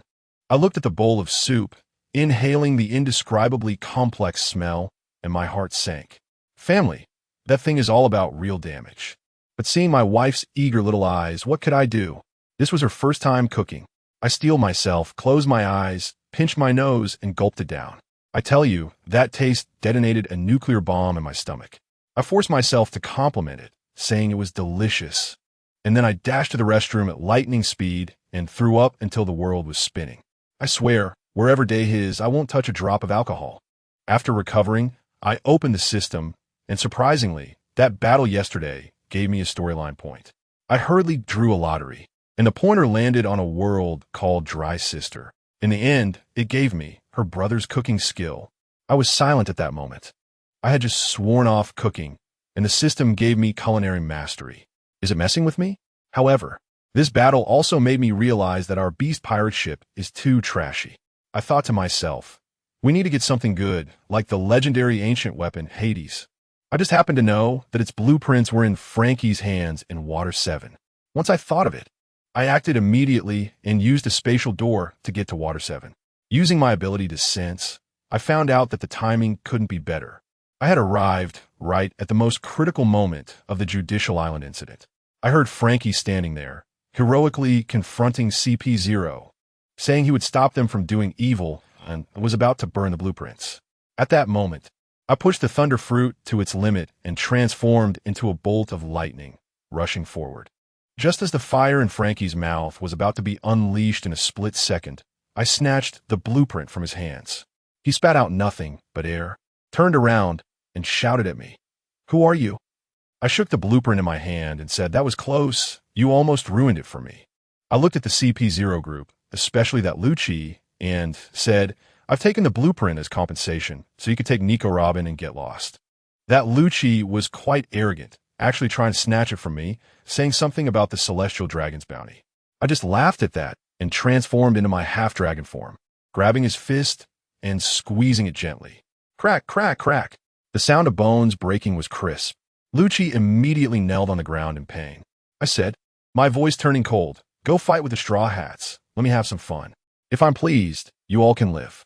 To create a stage for them, I transformed into a 1,000-meter giant dragon, hovering above Judicial Island, summoning thunder to forcibly create a gladiatorial arena for them. That kid Luffy looked up at me and even excitedly shouted, "What a big dragon." I casually captured Nami and that woman named Stussy from CP0 and took them to the sky as hostages, forcing them to fight. To be honest, I originally thought it would be an exciting, adrenaline-pumping showdown.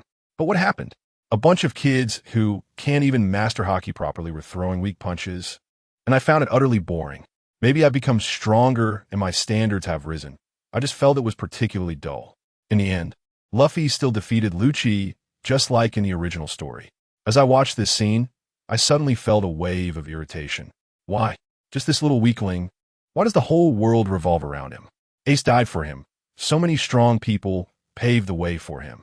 This so-called child of destiny is even more annoying than the celestial dragons. The more I thought about it, the more annoyed I became. I pulled away the cloud under Stussy's feet, causing her to fall. That kid Lucci is also a sentimental type. He was almost beaten to death, but still struggled to get up and catch her. I'll let Nami go as well, too lazy to watch this group play house anymore, and directly returned to Onigashima. I threw the Pluton blueprint to Kaido for him to build, then opened the system and used the plot points I got from this trip to Eni's lobby to draw again. Guess what I drew? From the Naruto world. The 8 gates. Family. The 8 gates. That godly technique that almost kicked me out of the ending. At that moment, all my frustrations vanished, and I was on fire. With this, combined with my dragon fruit's physical abilities, even if I opened the death gate, I could still recover. With this, I have the confidence to go head-to-head with the top few people on this sea. Alright, let's start by practicing against a suitable opponent.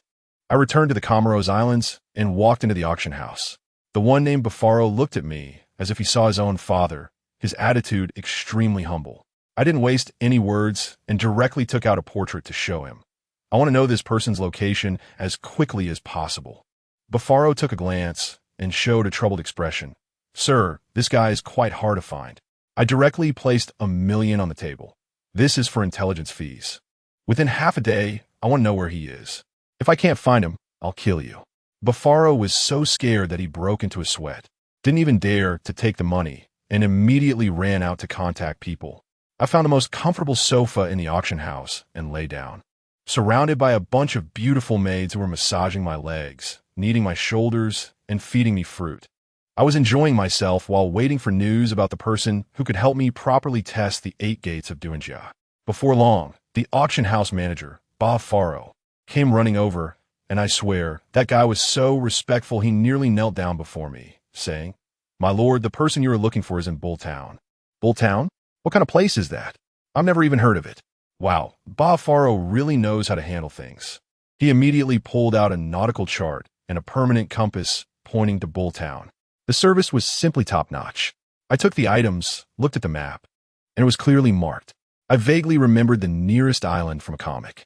All right, no more nonsense. I grabbed the items and left. This was my first time seriously using this thing for navigation. In this world, a good map and a permanent compass are hard currency, worth much more than the money I spent to buy his location. No wonder information is so closed off in this world. Most people never leave a single island in their lifetime, making it incredibly easy for the celestial dragons to erase bits of history. I'm telling you, what annoys me the most is the theory of bloodlines and the idea of being a child of destiny, as if the whole world revolves around one person. It's basically workplace PUA. Roger and the others worked their whole lives, only to find out they were just paving the way for Luffy. How frustrating is that? So as for Laughtail, whoever wants to go can go. It doesn't matter because going there now is pointless. I refuse to be that big fool. I directly opened a gate and teleported to the nearest island to Bulltown. There's no way around it.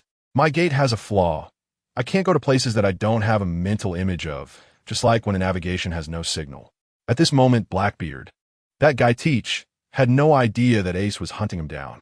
He was just drifting around on a rickety raft, looking for a pirate with a bounty over 100 million to take down, hoping to earn himself a spot in the Shichibukai. Who understands this? The future Yonko, whose current goal is so small that he just wants to get a government job on land. It's ridiculous. I was too lazy to take a boat, so I transformed into a giant dragon and flew straight towards Bulltown. I needed to hurry. That guy might move at any moment. At the same time, I released all my ionized energy, scanning the area like a humanoid radar. Soon, I arrived at Bulltown. The island was filled with grasslands and cattle, along with bullfighting arenas. No wonder it had this name.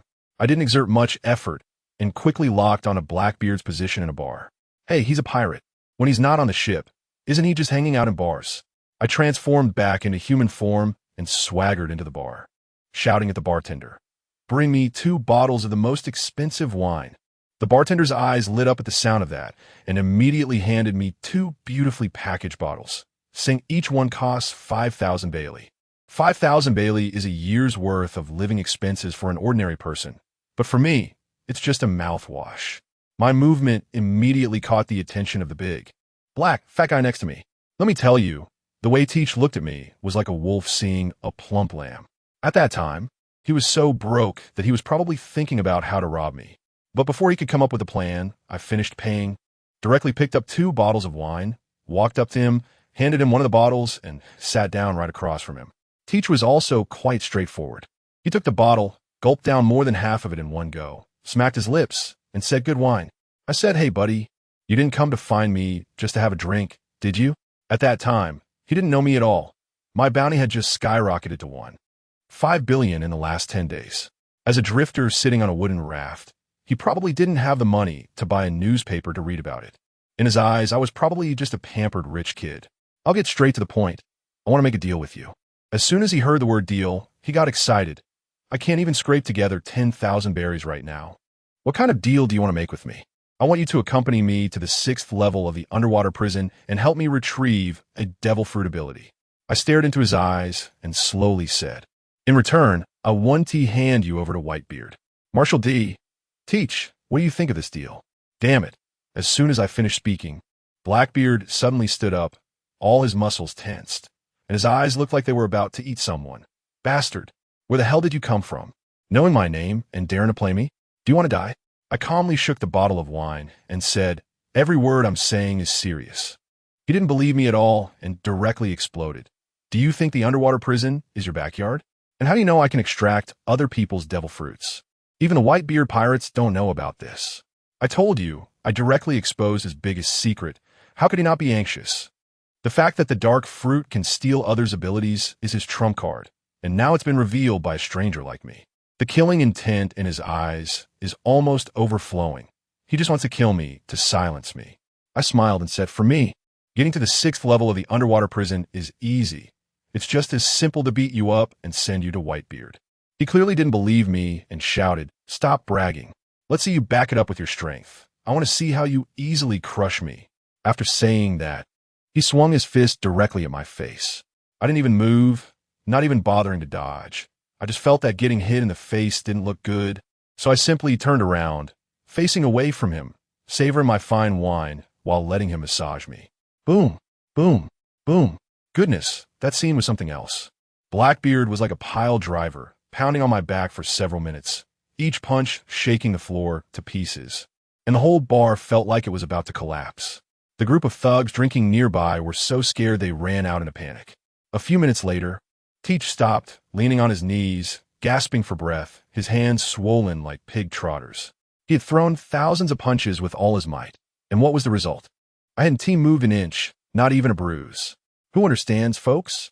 A free back massage, this service was just too good, really putting in the effort. I saw that he couldn't move anymore, so I slowly turned around and casually said, "You hit me 1,000 times, and I only hit you back once. Isn't that fair?" At that moment, Tiki's face turned pale, and cold sweat started to pour down. I drew my blue daywheel knife and reminded him, "Be careful in defense, or you really might die." As soon as the words "might die" left my mouth, he was so scared that his soul almost flew away, desperately shielding his 2 pig's trotters in front of his chest. Thunderous 8 trigrams. Upon hearing the name of this technique, Blackbeard's eyes nearly popped out.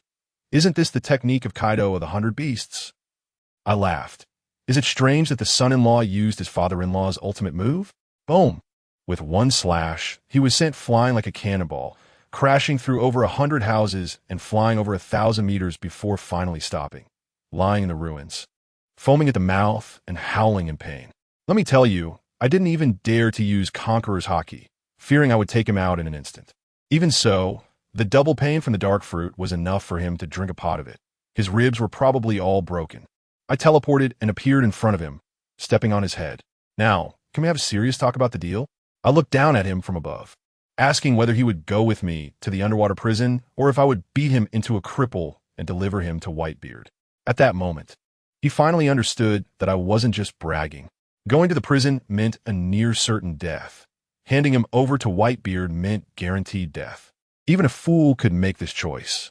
He immediately caved in, shouting from under my foot, "Don't kill me. I'm willing to go with you." I just took my foot away.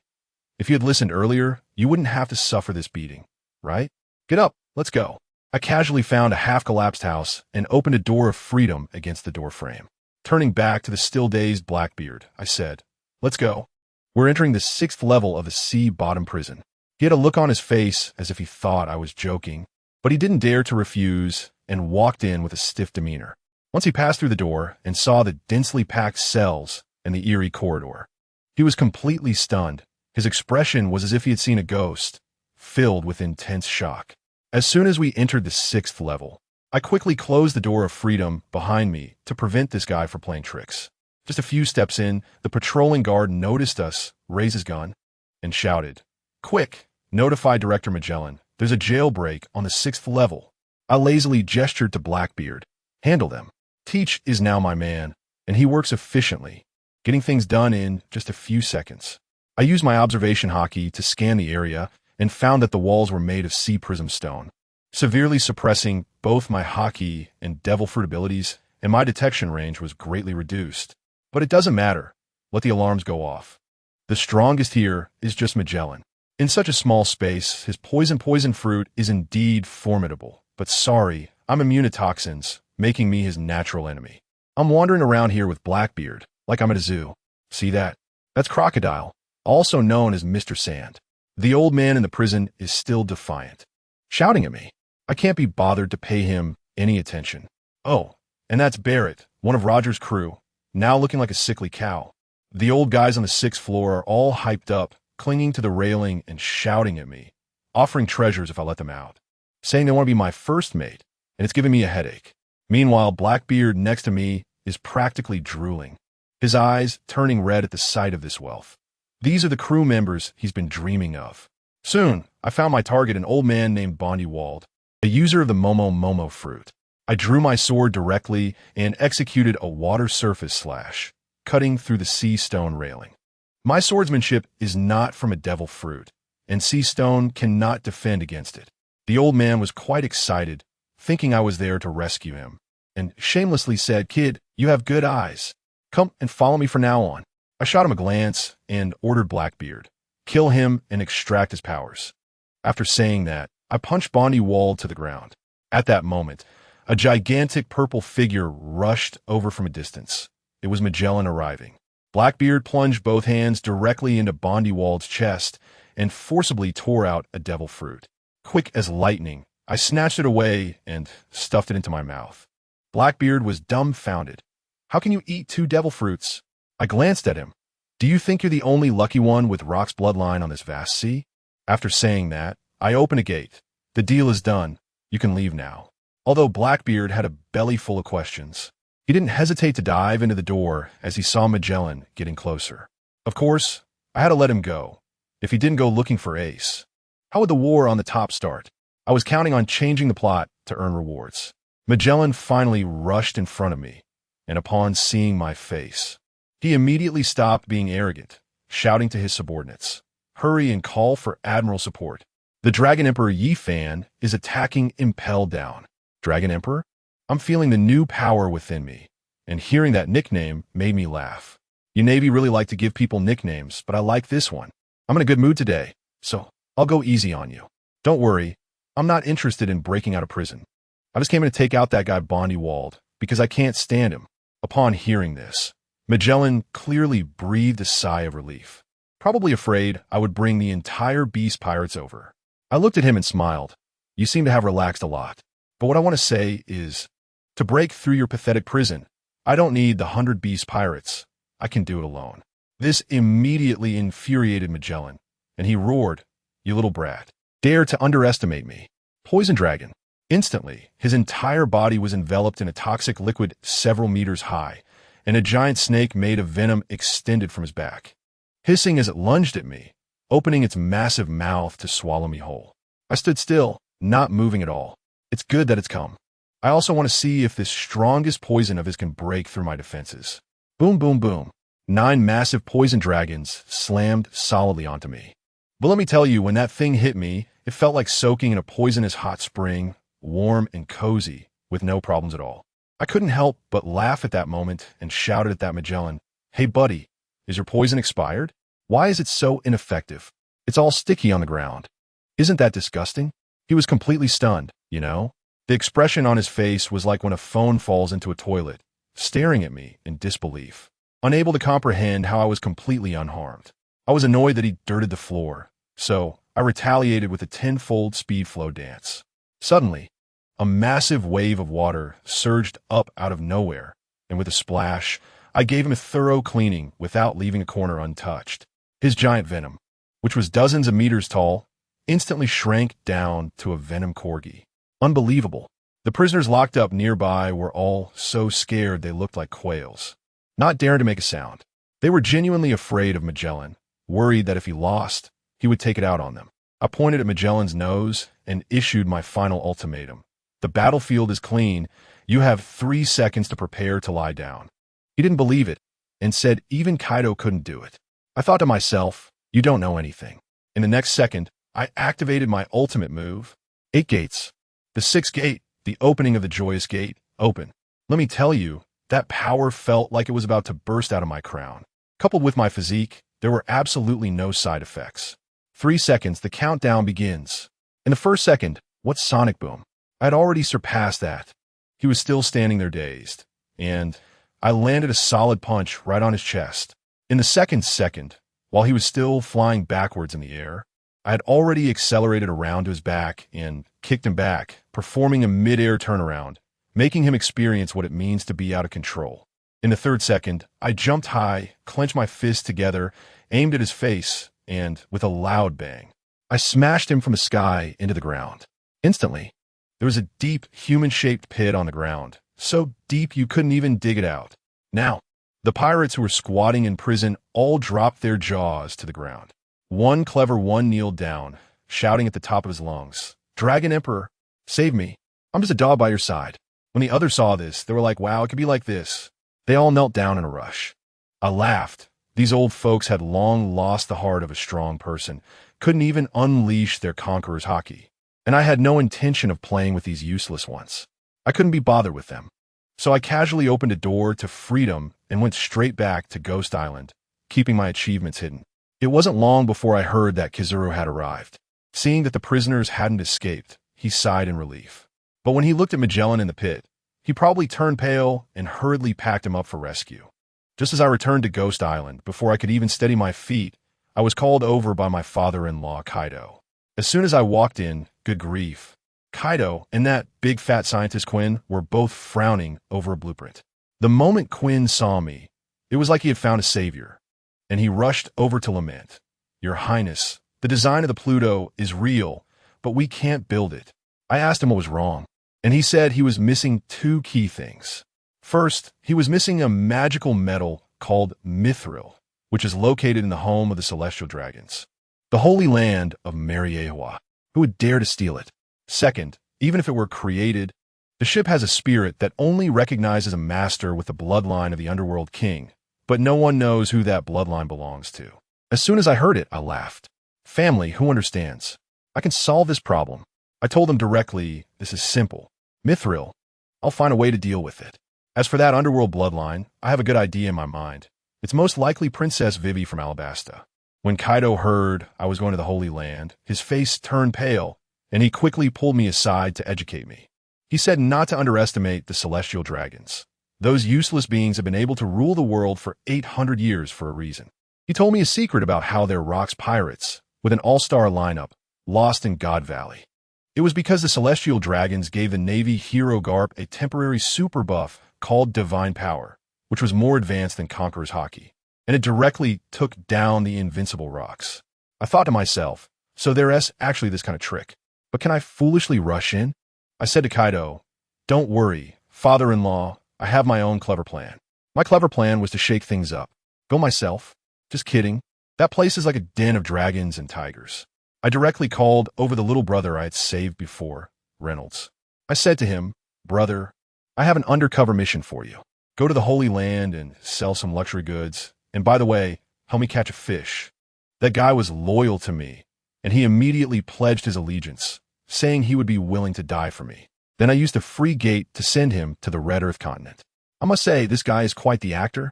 He disguised himself as a luxury goods merchant, slipped some money around, and easily blended into the commercial district of the Holy Land. He set up a stall there and waited for a while, and finally encountered my target, a green-haired, ugly man. He is Don Quixote Masquerade Saint, an oddity among the celestial dragons. Reynolds was puzzled at first, wondering why this celestial dragon wasn't wearing a helmet and looked rather dim-witted. But as soon as they started talking, Reynolds mentioned the Fishman Island's Princess Shirahoshi, and that guy immediately took the bait. I directly took this celestial dragon to Fishman Island, letting him see for himself what kind of life Princess Shirahoshi was living. That was no palace. It was a prison cell, completely sealed off with no windows. Every day, a pervert would throw flying knives and axes at her house walls, constantly harassing her. The celestial dragon, named Masquerade, was immediately triggered, shouting angrily that he wanted to kill that harasser.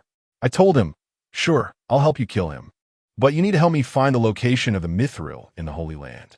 Without a second thought, he agreed. I teleported him onto the killer's ship, and with Momo at 20 times speed, he took out that guy named Vanderdecken in one move, so fast that he didn't even have time to react. Once the job was done, I sent him back. Now we have an insider. There's no rush on this. We can just wait for his news. Just as I finished these tasks, a news bird flew by, and I bought a newspaper. Goodness. The front page headline announced that the Navy headquarters was going to publicly execute Ace of the Whitebeard Pirates. I thought to myself, well, it must be that I delayed Blackbeard back in Bulltown, causing them to encounter each other earlier. It's a butterfly effect after all. But thankfully, the execution time hasn't changed. There's still time. Just right, the next target, Zoe Island. Not only are there enemies of the Beast Pirates, but there's also a piece of red historical text. This immense wealth must be obtained. Let me tell you, this red history text is divided into 4 parts. Once you collect them all, you can go to the final island, Laughtail. But my goal is not to become the Pirate King. I want to destroy that so-called great treasure. Why should all the benefits go to the protagonist? I am determined to defy fate, and the system rewards will definitely not be lacking. I directly called Run T, Peggy Wan, and them over, gathering over 100 givers, plus more than 5,000 people. I stood on the high platform, looking down at the group of ragtag pirates, and directly issued the order. Target Zo Island. Feel free to loot the money and treasures on the island. But there's one rule. Leave no one from the Mink tribe alive. Slaughter them all.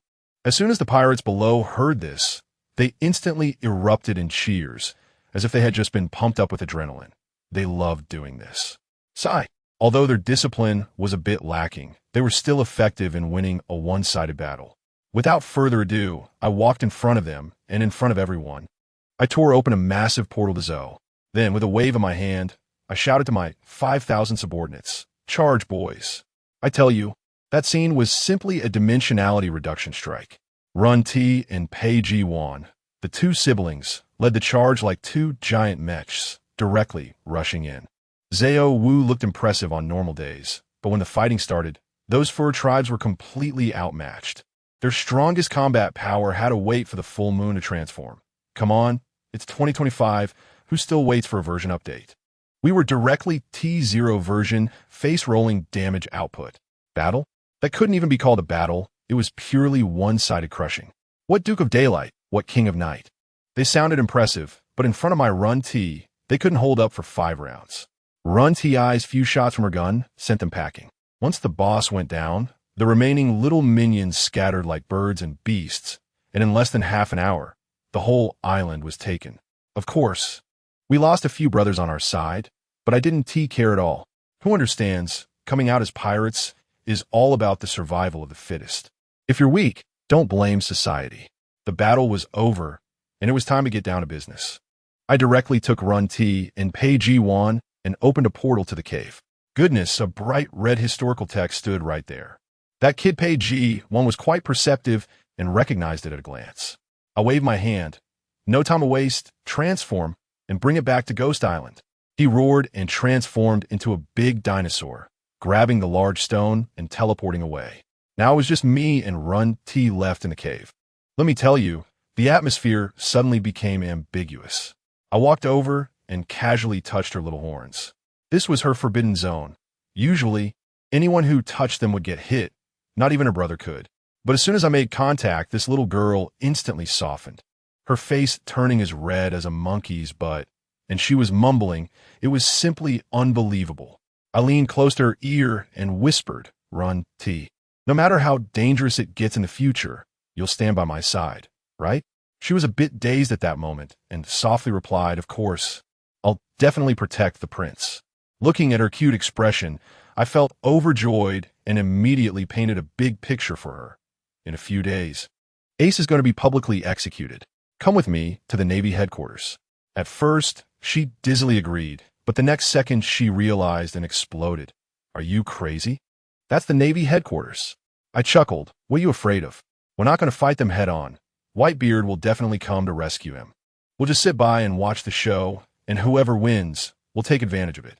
If Whitebeard wins, we'll snatch the Navy's military funds. If the Navy wins, we'll take Whitebeard's territory.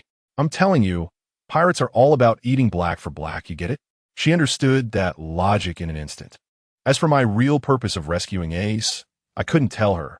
Otherwise, she'd think I was out of my mind. Back on Onigashima, I only told Run T and Peggy One about this. No one else knew, as it was a top secret. Then, ding, the system rewards arrived. This time I got 2 divine skills. One was a universal translator like Doraemon-S. Great, now I wouldn't have to beg that woman Nico Robin anymore. It was all about technology and hard work. The other skill was even crazier, called the Gourmet Hunter's Stomach, which could recover health and energy just by showing off. Basically an external aid like Luffy-S. In future fights, no one will be able to wear me down. With the translator, I immediately rushed into the Beast Pirate's treasure vault. Now I was the second in command, and the 3 major board members had to call me brother, strutting around Onigashima. I scanned the 2 red historical texts, and boom, I got the 2 coordinates. Just as I was feeling pleased, Yamato's den mushy rang. That girl on the other end was being all sweet. "Dear, I found the little girl you asked me to look for. It's the one who can make rice balls and control the giver, little you. I've already made her my personal maid." I quickly reminded her to keep an eye on her. She was a strategic weapon. Then Yamato changed the subject. "Honey, I'm being so good. Are you coming to Flower City tonight? I want to hear you tell me stories about playing poker. Who can resist that?" I directly opened a portal and that night had a deep exchange about human aerobics with her.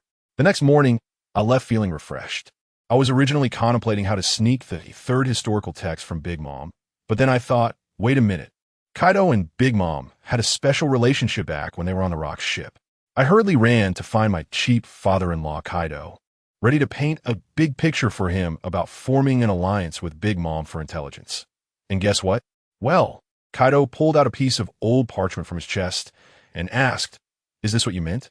This was already given to me by Lin Lin as a rubbing 800 years ago. I was dumbfounded.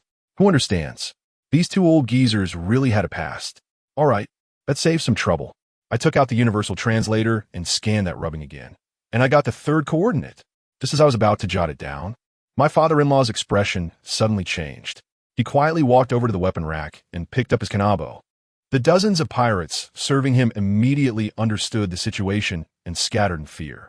The next moment, Kaido unleashed his conqueror's haki, and with a few swings of his club, he took out dozens of old servants who had served him for over 10 years.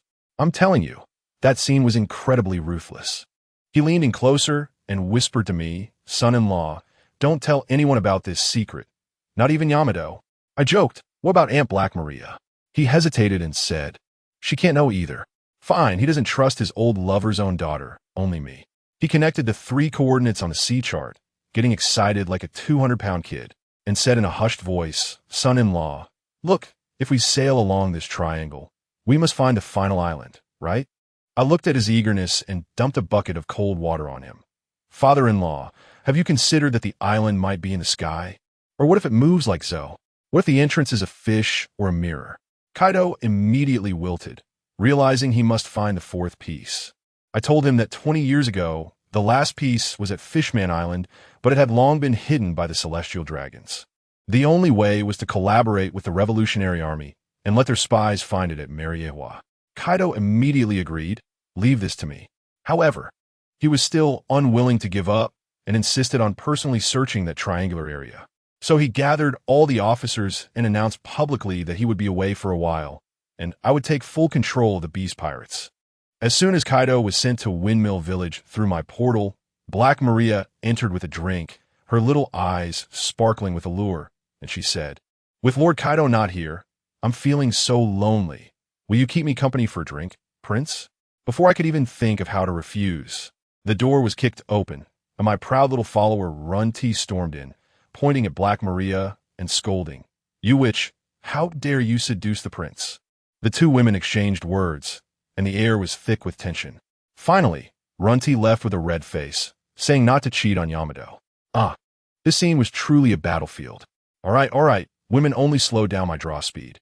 Back to business, I need to find a revolutionary army. These people are elusive. Where can I find them? I slapped my thigh and remembered. The Okama, King Ivankov. ISNT, he just hanging out in level 5. 5 of them impelled down. Coordinates set to the underwater prison. Let us go. As soon as I appeared, I scared the giant-headed Ivankov into a pale face. I got straight to the point. Stop pretending, Revolutionary Army officer. I'm Kaido's son-in-law, the second in command of the Beast Pirates, and I'm here for a big deal with you. Ivankov instantly went into battle mode, looking very alert.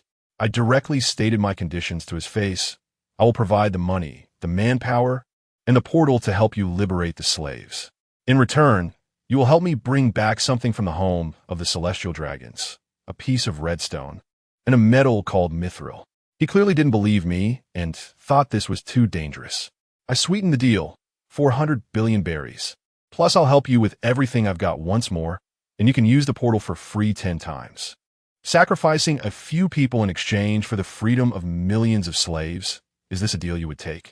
As a result, the king of the cross-dressers was completely stunned after hearing this, his face showing disbelief. 400 billion berries? Are you kidding me? Do you 4 emperors even have that much money combined? I laughed at that moment and said, "Dude, your perspective is too narrow, isn't it? Our Beast Alliance doesn't have that much cash flow, but someone does. Let me tell you, that guy who calls himself the Golden Emperor, Tezelo, has exactly 400 billion in his vault." Goodness, when the Demon King heard this, his eyes nearly popped out. The Revolutionary Army has been eyeing the Golden Emperor's money for quite some time. That's the startup fund for liberating all the world's slaves. But the problem is, that bastard pays tribute to the celestial dragons every year, and he has a naval admiral backing him up. He's not an easy target either, and his stronghold, the Golden City, is like a fortress. They sent their best thief, the rogue Karina, to infiltrate as a singer, but after all this time, they still haven't figured out which way the vault door opens. The Demon King asked me with a serious face, "You don't mean you want to go head-to-head with the Golden City, do you?" That would make a huge commotion. The celestial dragons would go crazy. I couldn't help but laugh and said, "Bro, can you open your mind a bit? I have a way in. I can open a door at your Revolutionary Army headquarters, and it will lead directly into their treasury. You just need to send someone in to grab the loot. Simple as that. It's all about a discreet exchange, money for goods. A strong attack? That's something only a brute would do."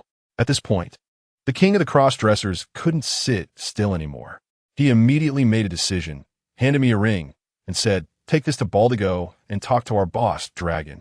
He will definitely agree."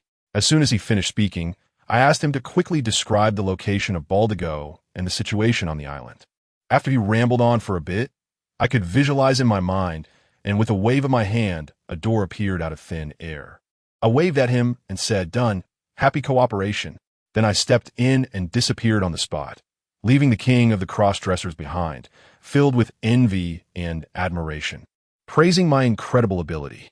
The next moment, I found myself on a desolate island with yellow sands everywhere. Anyone who understands this knows that the Revolutionary Army headquarters is basically a large, unfinished house reminiscent of Syria, incredibly poor.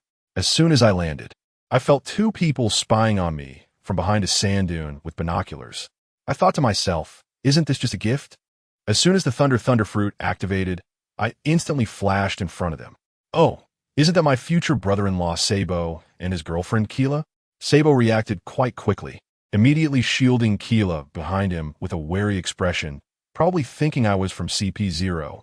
I couldn't be bothered to talk nonsense, so I directly brought out the ring of the She-Male King. "Don't be nervous, we're on the same side. Here to discuss a big deal worth 400 billion with your boss." Following Sabo, I entered their drafty conference room and met the legendary dragon. To be honest, his face with a shoe print design was indeed a bit abstract. I got straight to the point and recounted the plan I discussed with the She-Male King. After some deliberation, the high-ranking members of the Revolutionary Army felt that this could work. But then, that old fellow dragon suddenly changed his tone and said that just helping us steal money wasn't enough. We also needed to help them take another place, the Kingdom of the Bridge. He explained that he was afraid I might think he was asking for too much, but actually, they were close to capturing Golden City because they had their undercover agents inside. I laughed at that moment and said, "Are you talking about the undercover, the hottest diva, Carlina?" As soon as I said this, Long's face, which resembled a flip-flop, instantly couldn't hold it together, and his expression was simply amazing.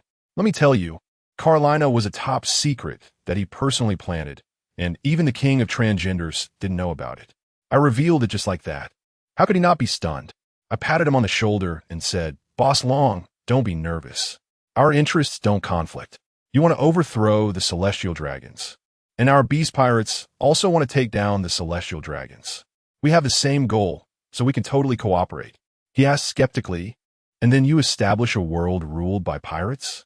I waved my hand dismissively. Pirates seek freedom. Who has the time to rule the world? After this conversation, the atmosphere finally eased. Seeing my sincerity, he agreed, but requested that our beast pirates send 4 people who could at least hold off 2 admiral-level fighters to help them liberate the Kingdom of Bridge. I'm familiar with that place. Hundreds of enslaved people from various nations are there building bridges, guarded by a heavy presence of the Celestial Dragon's army. It's indeed a tough nut to crack. I said, "No problem, me, my wife Day, plus Peggy Wan and Run T.I. siblings, 4 of us. That's enough. The deal is done." I asked him for a token to convince Karina. Long thought for a moment and gave me a code phrase. Just tell her, "Do you remember the crybaby by the East Sea fishing village? Goodness, it feels like we're underground operatives." After I got the code, I opened another door right in front of them. "Everyone, I'm heading to Golden City to scout the area now. When I open this door again, please prepare more manpower. 400 billion berries is quite substantial." After saying that, I directly appeared in the core VIP area of Golden City. As soon as I landed, the alarm went off like crazy and a large group of security guards surrounded me with guns. In the monitoring room, a short guy who looked like a raccoon, the head of security here, named Tianzhong, shouted at me through the intercom. "Kid, sneaking in here shows you have some skills, but now just wait to die." I laughed at that moment and said, "You got it wrong. I don't need to sneak into your shabby place. Tell your boss, Taizolo, to come out and kneel to welcome me." As soon as Tanaka heard this, he exploded with anger and immediately ordered to open fire. Let me tell you, these bastards were using sea stone bullets, specifically designed to restrain ability users. But they didn't know my defense was no longer solely reliant on the devil fruit. Those bullets hitting me felt like raindrops, leaving not even a white mark. I casually grabbed a few and flicked them back like they were nothing, instantly taking down a group of security guards. When Tanaka, the raccoon-headed guy, saw the situation was bad, he quickly burrowed into the ground. With his burrow fruit, he wasn't good at fighting, but was pretty fast at escaping. Unfortunately, in front of my observation hockey, he was just a transparent live target. I sensed he was trying to ambush me from below, and the corner of my mouth lifted. My armament hockey instantly covered my right foot. Combined with the tenfold speed of the Momo fruit, I kicked down at the ground. With a loud bang, the golden floor was stomped into a pit over 10 meters deep, and as for Mr. Tanaka, he was instantly turned into Tanaka's sauce. Not even a scrap left. In the surveillance room, the Golden Emperor Taizolo turned pale, and the golden wine glass in his hand shattered with a loud crash. But he was a tough guy. Managing to suppress his anger, he said to a stunning beauty in a purple dress beside him, "Bakara, go and entertain our Mr. Yifan well." Soon, a pure gold sports car stopped in front of me, and the girl named Bakara got out, swaying her hips. She first pretended to apologize and then handed me a chip worth 1 billion berries, saying have a good time. I thought to myself that the performance was quite good, so I followed her lead and said, "All right, I heard there's a popular singer here named Karina, right? Let her come out and perform just for me." Bakala immediately invited me into a ridiculously large VIP room, which was dazzlingly luxurious. As soon as I sat down, dozens of beautiful maids surrounded me, and Bakala personally served me a glass of golden wine. I am well aware that there is gold powder in this wine, which is part of Tezolo's scheme.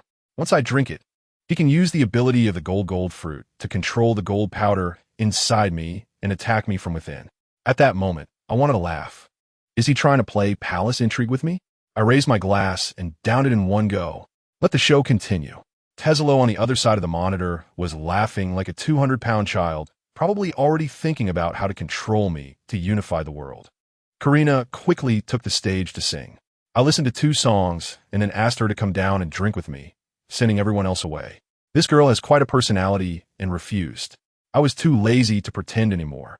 I unleashed my conqueror's hockey, and the whole private room shook like it was hit by a magnitude 12 earthquake. The walls and floor cracked, and all the surveillance bugs were instantly destroyed, leaving the Golden Emperor's side in complete darkness. Karina was so shaken by this that she half knelt on the ground, trembling all over. I walked over, pulled her into my arms, and whispered the secret code in her ear. "Do you remember the crybaby by the fishing village of the East Sea?" She was instantly stunned, looking up at me with disbelief in her eyes. I quickly explained the plan to her, telling her that all 400 billion would go to the Revolutionary Army, and I wouldn't take a single cent. Only then did she let her guard down and told me that the treasury would only open when the celestial dragons came to collect money or when the casino had a cash withdrawal of over 3 million berries. That's simple enough. I wrapped my arms around her waist and headed outside, asking her to take me to the casino. Today, I would show him what a true gambling god looks like. Upon arriving at the casino, I found the largest gambling table and knocked a certain Captain Bull flying several dozen meters away with a punch. Then I pushed all 1 billion chips on the table, betting on 6 sixes of full house. Karina next to me was almost going crazy, saying that the gambling table was made of seafloor stone. An observation hockey wouldn't work, betting like that would definitely lead to a loss. The dealer was also stunned and quickly went to call for help. Before long, the Golden Emperor Tezolo arrived in person with Baccarat and a muscular man named Deus. Tezolo pretended to ask me, "Mr. Yifan, are you really going to play this big?" I crossed my legs and said, "I can only win, no matter how big the stakes are." He gave a wink to Baccarat, and that girl came over with a drink trying to use her luck-absorbing ability to siphon off my fortune. I retaliated with a splash of seawater, and she instantly went weak in the knees, trying to absorb my luck. You better check who I am. I'm the embodiment of good fortune. All right. When Tesla saw his plan exposed, his face darkened, and he had no choice but to let that muscle-bound guy named Deus be the dealer. That guy was shaking the dice cup like he had Parkinson's. No matter how he shook it, I had locked the numbers inside with my water-breathing technique, keeping them firmly at 3 6s. Folks, we're talking about a combination of technology and skill. My physical cheat is unbeatable. Deus was sweating profusely, but dared not reveal the dice. I laughed and said, "What's wrong? Are you trying to roll the dice until Golden City sinks?" Tesla had no choice but to grit his teeth and make him reveal it. Ding, ding, ding. 3 6s. I won 15 times, and the chips on the table instantly turned into 16 billion. I push all my chips forward, continue, and bet on the leopard. At this point, Taizolo couldn't hold back any longer and tried to stop me. I directly pulled out the Beast Alliance flag from my pocket and slammed it onto the gambling table. I said, "I'm not here to gamble for money today. I'm here to collect taxes.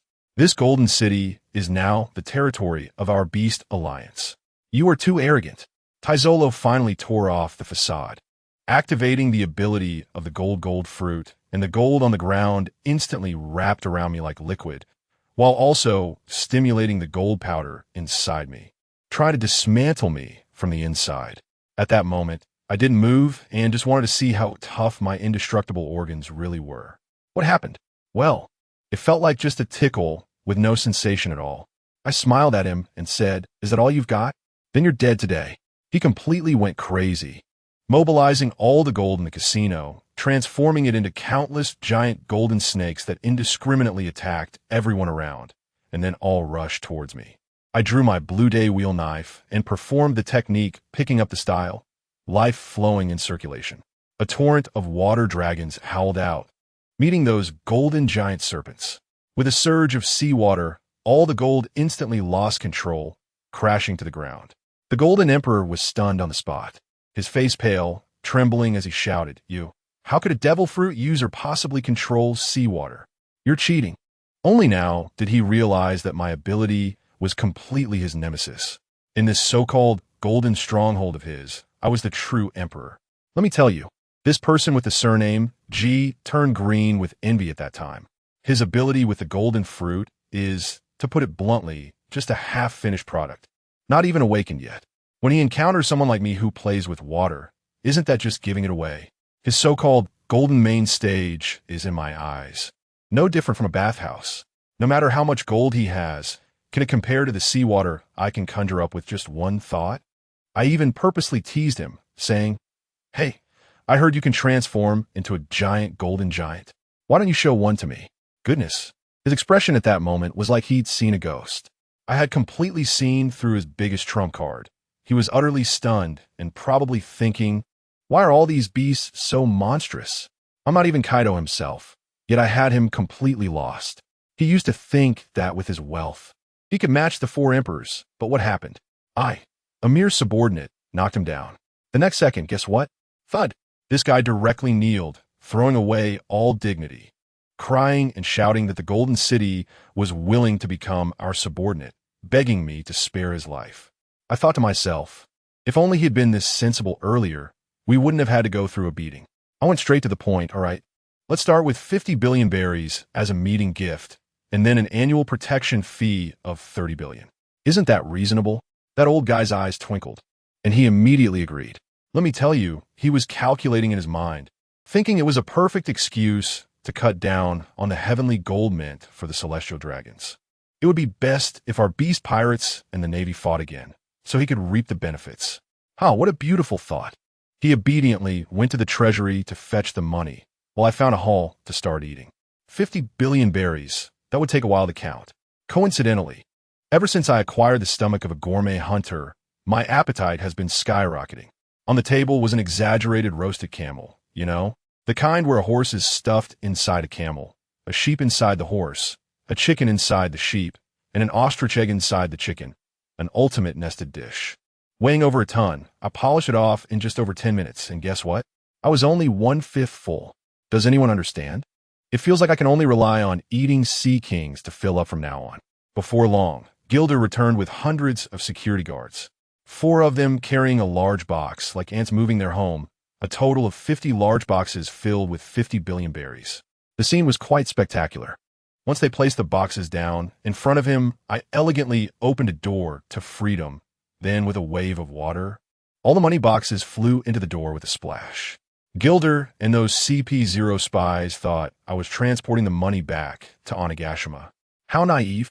Let me tell you, in the next second, the money directly airdropped to Dragon's Revolutionary Army headquarters. Dragon's face, looking like a flip-flop, was lit up as treasure chests poured out from the door, golden berries rolling everywhere, and he couldn't help but laugh, though that smile could scare a child to tears. Sabo and the others were also overjoyed, and Dragon immediately ordered to hide the money quickly. I collected the money, patted Gilder on the shoulder, and said to him, "Well done. If anyone bullies you in the future, invoke the name of our Beast Alliance, got it?" After saying that, I transformed into a giant dragon and crashed through the ceiling with a roar before flying away. My high-profile display wasn't just for show. I was confirming the appearance of the vault. Long before he went to get the money, I had used the sound wave ability of the Thunder Fruit to clearly hear every step he took, and I had already locked onto the location of the vault. Now that I had seen the exterior, I could use the free gate to directly airdrop into his vault at any time.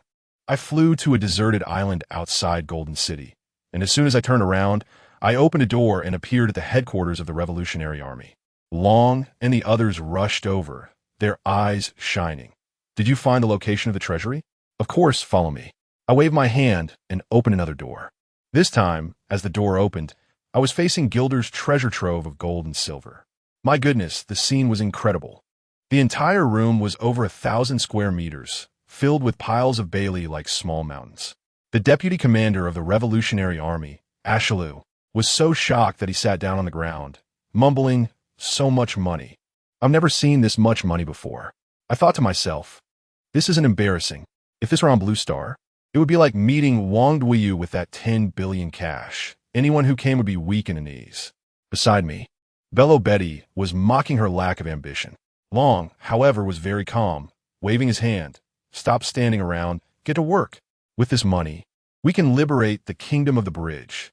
As soon as he said that, all the officials were like they had been injected with adrenaline, grabbing bags and frantically stuffing in cash. The efficiency was incredible. Long walked over to me and sincerely thanked me. I said, "No need to be polite. It's just a transaction." He was quite stubborn about it. "Even if it's just a transaction, I still want to thank you on behalf of those who can't afford to eat." I laughed. "All right, then you all take care of the matters I've entrusted to you. Who knows, maybe one day we can collaborate again, for example. Go straight to Mary Geos." Upon hearing this, Dragon's eyes instantly lit up. He knew that as long as the celestial dragons were still around, slaves would never disappear from this world. My words struck a chord with him. He even invited me to join the Revolutionary Army. I directly refused. I said, "Brother, although I also can't stand celestial dragons, I'm not a saint. I like to enjoy life, and I can't possibly give all my money to the poor. In my opinion, with great power comes great responsibility, but at the same time, the treatment I receive should also be better." We're not on the same path. After hearing this, Long felt a bit regretful, but understood. After all, there are many capable people in this world, but few saints. The cadres in their group are indeed impressive and skilled.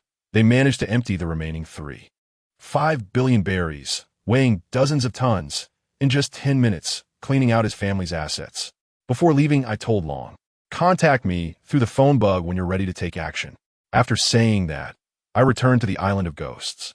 The reason I pulled off this stunt, stealing and robbing, is mainly because my current strength is insufficient and I don't want to engage in a full-scale war with the Celestial Dragons. Even though we repelled the Navy last time, the Celestial Dragons have plenty of trump cards.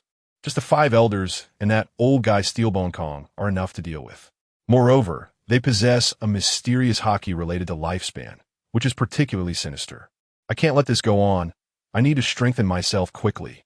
Just in time, I can dust off the gravity room that I haven't used in a while. I went in for 3 days, but 3 years passed inside.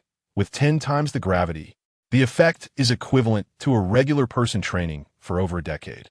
After coming out, I finally awakened my observation haki, and now I can slightly foresee the future, just like Karakuri. As soon as I emerged, the dragon's den Mushi called, saying they were ready to liberate the Kingdom of Bridge. Without hesitation, I went straight to find Yamato. As soon as Yamato heard about the suffering citizens, she immediately agreed to come with me. As for Runny, she's just my little shadow. Wherever I go, she goes. Only that guy Pejuan seemed a bit timid, mumbling, "Brother-in-law, we just fought the Navy, and now we're going to take on the Army. Isn't this going to seriously offend the Celestial Dragons?" I said to him, "What do you know? I'm playing a big game here. We just need to hold back 2 army generals, while the real action is taken by the Revolutionary Army. If we fatten up the Revolutionary Army, won't the Celestial Dragons' attention be on them? By then, our beast pirates can secretly develop and create the king of the underworld, and then we'll take off." Pagei, upon hearing this, brightened up and praised my brilliance. I laid out the plan, and the core idea was to hold them off, not to fight to the death. Then I opened the door and brought the 3 of them to a corner of the Kingdom of Bridges. Wow, the Revolutionary Army really came out in full force this time. Dragon, Sabo, and those few generals, not a single one missing, along with thousands of elite soldiers, making quite the spectacle. Sabo showed me the map and explained the plan, first having me open 10 doors to facilitate the retreat of the slaves. Their only challenge was the 3 generals of the army, the gray wolf, the raccoon, and the white deer. I said, "Don't worry, I can hold them for a while." "No problem, but I can only guarantee to hold them for 1 hour. When the time is up, we will withdraw." Saab became anxious. 1 hour is not enough. There are tens of millions of people. I added a bit of code. This way, I can handle 1 myself and hold out for 5 more hours. But and the other 3 must withdraw after 1 hour. I believe your boss can definitely take down a general in an hour, right?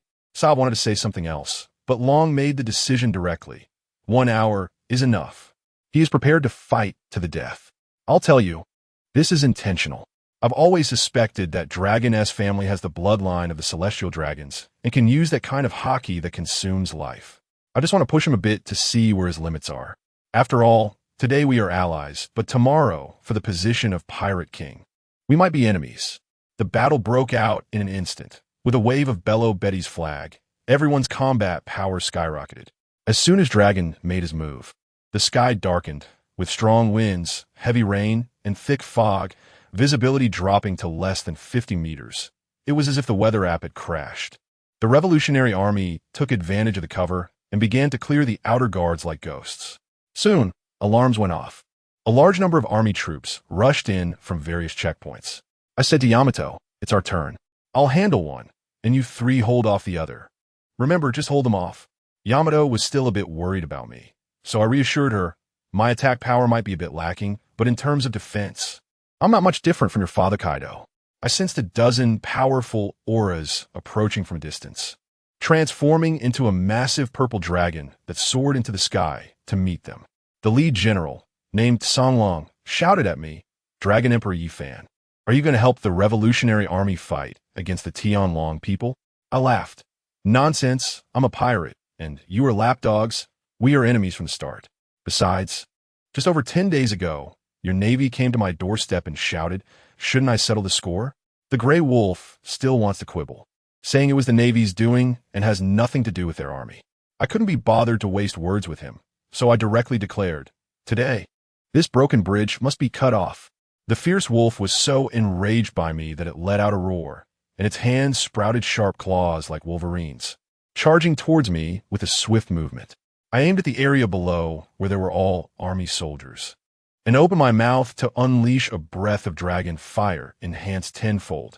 A flame column several meters wide erupted, and while the Songlong managed to dodge quickly, the hundreds of soldiers beneath him were doomed, instantly turned to ash. With this breath, I directly broke the several hundred-meter-long bridge, preventing any reinforcement from crossing. Another general shouted anxiously, "Songlong, hurry and stop him." Songlong had already charged in front of me, roaring, "If I get close, you're dead." Then, with a move called Super Rapid Wolf Claw, he transformed into hundreds of afterimages, launching a frenzied assault on my dragon body that spanned thousands of meters. Clang, clang. Sparks flew everywhere. My dragon scales were scratched with hundreds of deep gashes, each over 10 centimeters long. Goodness, he even scratched my freshly done nails. Songlong was stunned himself. He had thought his strength was exceptional and that he could kill me in an instant, but he couldn't even break through my defenses. Now I was furious. How dare you scratch my perfect scales? Feel my wrath. I directly invoked the celestial phenomena, unleashing a move called Tenfold Mass, Myriad Thunder. Harnessing the storm created by the dragon, thousands of lightning bolts, each over 10 meters wide, descended from the sky like falling dumplings, physically overwhelming the army positions below, causing chaos and destruction. The gray wolf angrily cursed at me for only daring to bully the small soldiers. I directly mocked him. You don't dare to take it head on, yet you blame me? If you have the guts, don't dodge, you worthless piece of trash. As I spoke, I unleashed a blade of wind from my mouth, accelerated tenfold, resembling a high-speed chainsaw, charging straight at his face. This provocation technique really worked. The Songlong was enraged, his whole body turned metallic, determined to take my attack head-on. As a result, he was flying in the air using the moon step technique, but the immense impact of my wind blade knocked him off balance, sending him crashing to the bridge below like a cannonball. With a loud bang, another section of the bridge was shattered. In the rubble, Songlong punched away several large stones and angrily soared back into the air.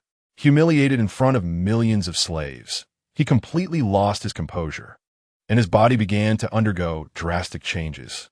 I tell you, his whole skeleton started to burst out with metal frames, making cracking sounds, just like a transformer. In just a few seconds, he transformed from an ordinary person into a hundreds of meters tall tin birdman, with a pair of metal wings growing from his back. Goodness, the appearance is quite impressive, but in front of my dragon form, he looked like a stunted tin chicken. Down below, his little brothers had already started to go crazy, shouting things like Lord Songlong is invincible. The strongest is the King Kong fruit, which made me laugh. Oh, so he's a user of the King Kong fruit from the Superman category. I've never seen one before, just in time for me to widen my horizons. I was thinking about testing just how tough this guy's metal shell is, so I unleashed a dragon breath with 10 times the mass right at him. What happened? He didn't even flinch. Instead, a massive metal shield several hundred meters wide appeared in his hand, completely blocking my breath. No mark left behind. Then this guy started floating in midair, striking a classic villain pose, boasting that his fruit had awakened, making his defenses invincible, and that no power could harm him. Let me tell you, while he was bragging, I could hear his inner thoughts loud and clear. This guy looked down on the 3 Marines, thinking that Akiji and Akainu's ice and fire couldn't hurt him, and that Kizaru was just a runner. He felt he was wasting his talent guarding this lousy place. With no Navy budget to speak of, and the quality of slaves he was playing with was subpar, he was already calculating how much he could get for capturing me, enough to buy a few beautiful mermaid slaves. Can you believe it? This guy was daydreaming about retirement before the class was even over. After he finished showing off, he conjured a metal spear several hundred meters long and pointed it at me, saying, "You have completely angered me. Die." I couldn't help but laugh. Aren't you just a metal turtle? Just because you're wearing a shell, you think you're invincible? Wouldn't it mean the dung beetles on the ground have already unified the world? This made him furious. He threw the spear at me, while shouting something about an indestructible overlord spear. Goodness, that thing grew in the air with the wind, instantly becoming several thousand meters long, bigger than my entire dragon form. This fruit awakening indeed had some power. I definitely didn't want to end up like my father-in-law Kaido, foolishly taking it head-on in dragon form. That would just be asking for trouble. I immediately transformed from dragon form to half-dragon form on the spot. My size decreased, but my speed and agility skyrocketed. With Momo's 30-fold speed activated, I turned into a flash of lightning, instantly dodging that giant toothpick and directly flashing in front of the metal giant's forehead. I had already seen through it. His true self was hidden inside this iron lump's head. All right, you claim to have the strongest defense, huh? Then I want to hold back. Let us see who is tougher. 8 gates of Duinjia. Opening of the surprise gate. Blue steam erupted from my entire body in an instant, proof that life was burning. Every cell was screaming, but it resulted in earth-shattering power.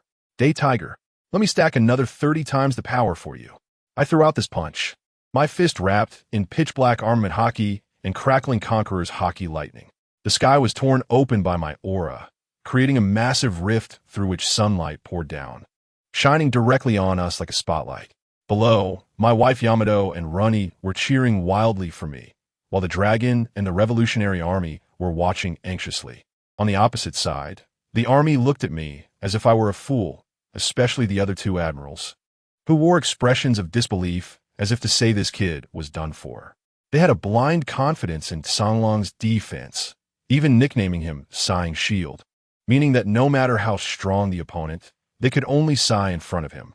Songlong laughed maniacally, not dodging or evading. Instead, he charged his massive metallic head straight at my fist, trying to counterkill me in one move. And what happened? There was a huge bang. We collided. In the next second, his hundreds of meters tall diamond giant was instantly covered in spider web-like cracks, and then with a crash, it shattered like glass, raining down iron shards and revealing Songlong's pitiful body inside. His eyes bulged like copper bells, his face filled with disbelief. How is this possible? Before he could finish his words, he fell straight down from the sky. My punch not only broke through his proud diamond shell, but also pierced through his heart. To be honest, I was stunned. Is this it? Is this the level of an admiral? I had thought he was hiding his strength, but in the end, he never even showed his conqueror's haki until he died. Later, I realized that this army was nothing more than purebred lapdogs raised by the celestial dragons, destined to never awaken their kingly qualities, completely not on the same level as the Navy's monsters who each had their own sense of justice. Goodness. This information gap allowed me to take him out in an instant. This big guy was taken out faster than the hottest trending topic in 2025 was removed. I had originally wanted to play around a bit longer. With one punch, I directly knocked the courage out of the entire army. The 100,000 troops below instantly erupted in chaos, and the other two generals, the raccoon and the white deer, exchanged glances and without a word turned and ran. Faster than anyone else. Are you kidding? If they didn't care about their lives, who would care about those millions of slaves? Yamato and the others cheered over there, and Sabo was also shocked with his mouth agape. Only I felt a bit annoyed. I originally wanted the revolutionary army and the world government to fight each other. But now I had become the MVP of the event, and the plan was all messed up. There was no choice with things being what they were. I bid farewell to Dragon and the others and returned to Wano with Yamato. On Dragon's side, seeing how effective I was, he also decided to immediately execute their plan to attack Mary Geos. Returning to Onigashima, Yamato accidentally overheard her subordinates discussing the Navy's plan to publicly execute Ace, and she got anxious. Ace was her good friend. She rushed over to plead with me to help save him. This was exactly what I wanted. I had originally planned to stir things up during the Marineford War. I pretended to hesitate for a moment, then agreed, but set 3 rules. Only save Ace and not care about the fate of the Whitebeard pirates. On the other side, the Gorosei also received the report, furious and fuming. But after discussing, they concluded that the Revolutionary Army, which had liberated nearly 10 million slaves, was the real threat, and instead of focusing their main efforts on me, everything was going according to my script. A few days later, I brought Yamato to the Sabaody archipelago, very close to the Navy headquarters. However, this place had just been fought over by Kazuru and those supernovas, and it was now in ruins, not as prosperous as the last time I came. I was about to take Yamato to the best place for a drink when a man approached us, wearing a top hat and carrying a huge black sword on his back. The world's greatest swordsman, Dracul Mihawk. He directly blocked my path, staring intensely at the blue blade of the Yoru on my waist, and said, "I heard you're a powerful swordsman. I challenge you." I was really overwhelmed at the time. This guy was such a battle maniac. I drew my knife and confronted him. Yamato was fuming on the side, urging me to finish quickly because she was eager to go drink and relieve some stress. I have to say, in pure swordsmanship, I was completely overpowered by him and was no match at all. This guy can slash out hundreds of swords in a second, each one aimed precisely at my weaknesses. Relying on my observation haki and my newly acquired Byakugan ability, I could only manage to defend myself, being forced to retreat repeatedly. One of his sword strikes sent me flying over 10 meters, and he disappointingly remarked that my swordsmanship is that of an amateur. I dusted off my clothes and smiled. The warm-up is over. I really don't know much about swordsmanship, just 11 moves. I wonder if the world's #1 swordsman can handle it. Upon hearing this, Hawkeye's eyes instantly lit up, and he excitedly said, "Quick, show me. Even if I die by your sword, I would accept it. All right, since you want to play for real, I'll indulge you." I directly activated Momo's 30 times speed, then opened the 5th gate of the 8 gates of Duinjia, the door of death. My power and speed instantly multiplied several times.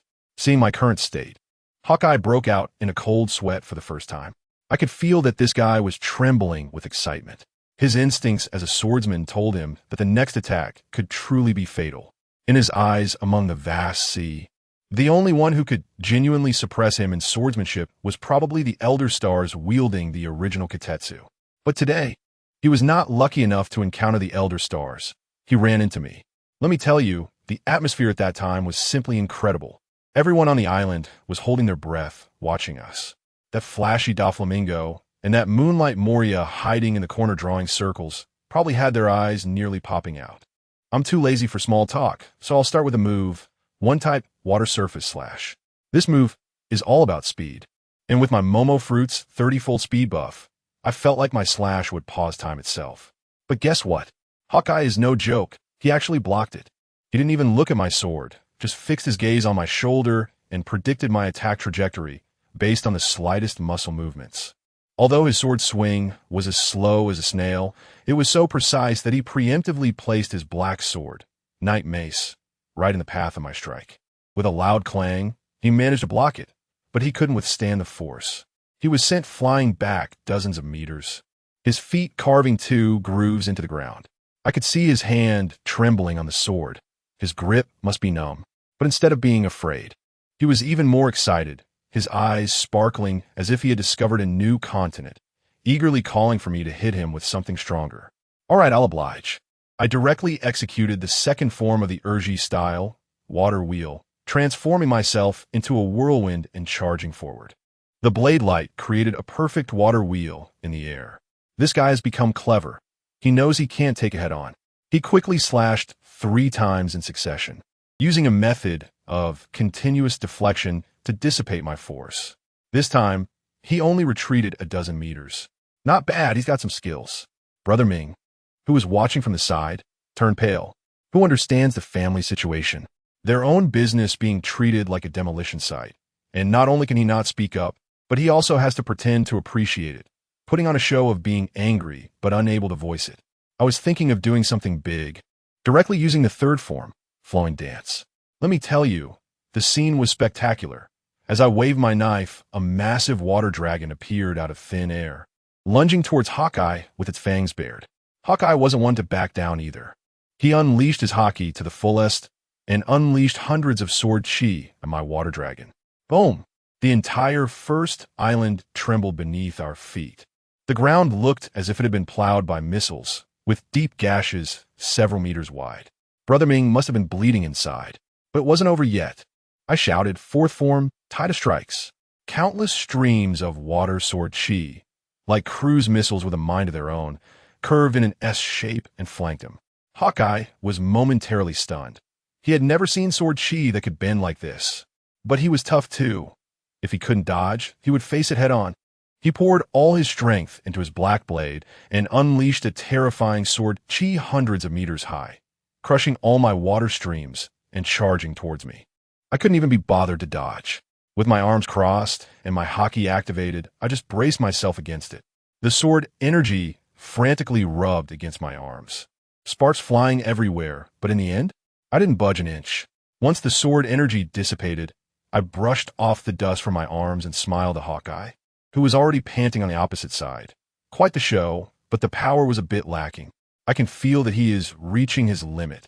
This is being consumed too heavily. But I have no intention of stopping. I directly tell Yamato to stay away because I'm about to unleash my ultimate move.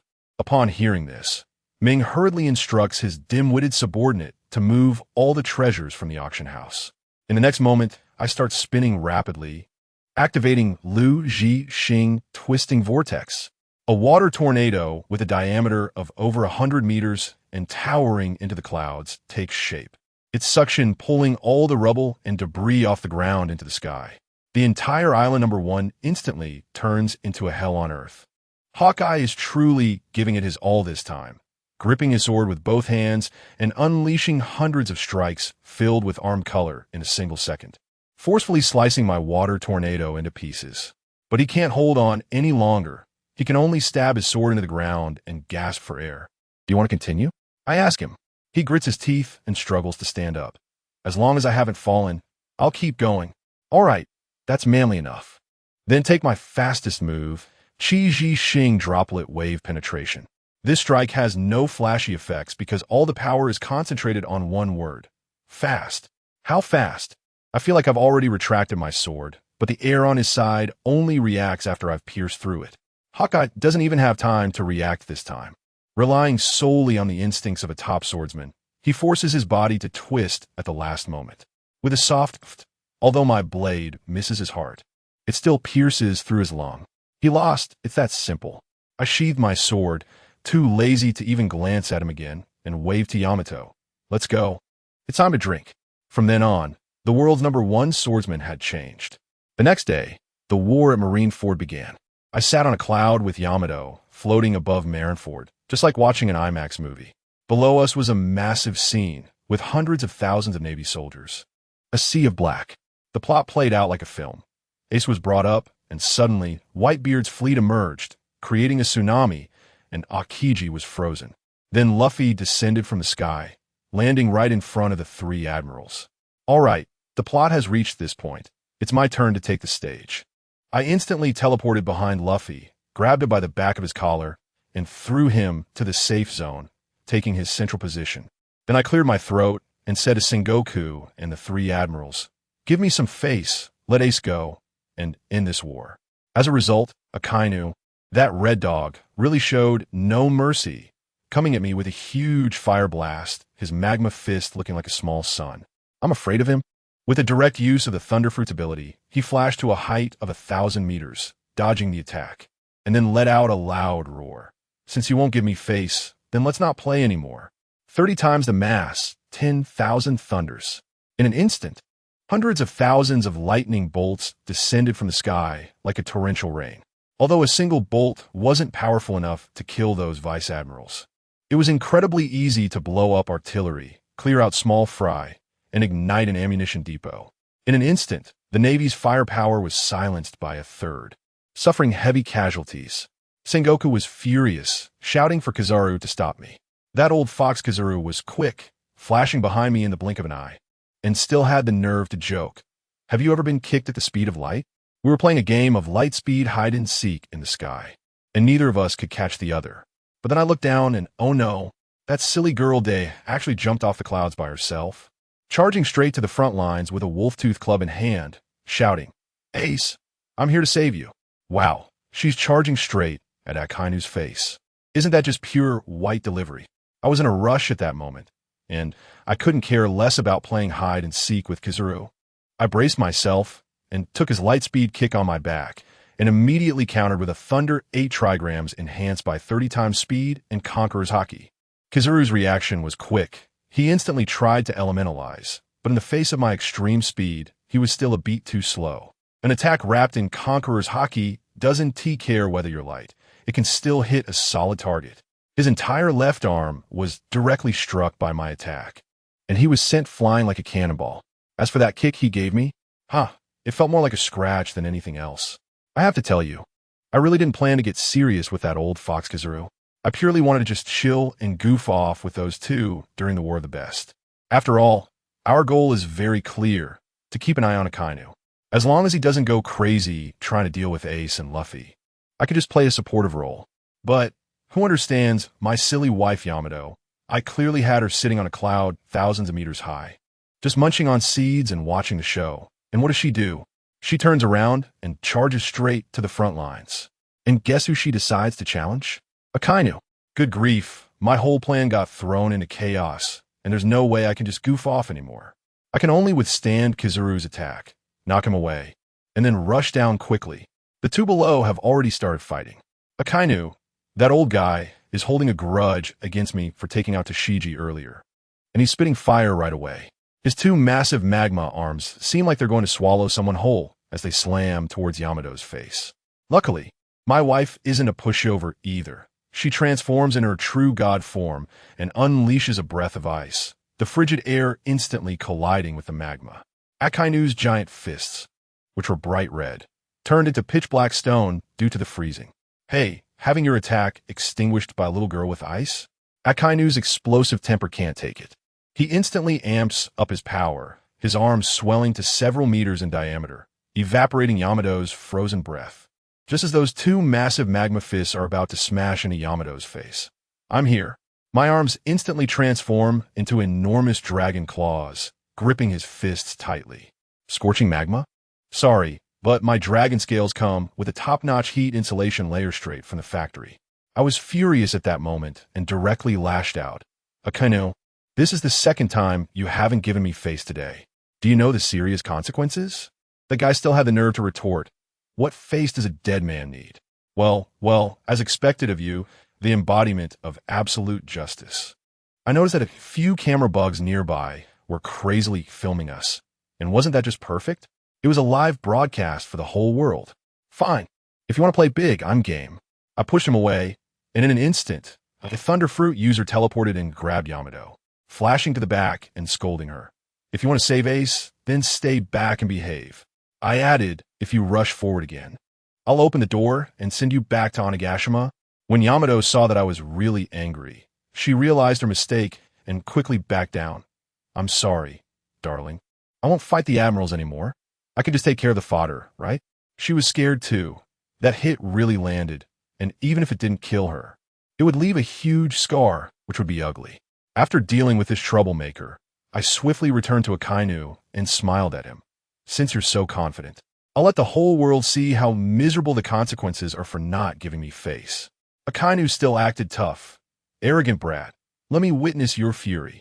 I ignored him entirely and casually grabbed a live phone buff from the side, facing the camera, and directly gave him a big one.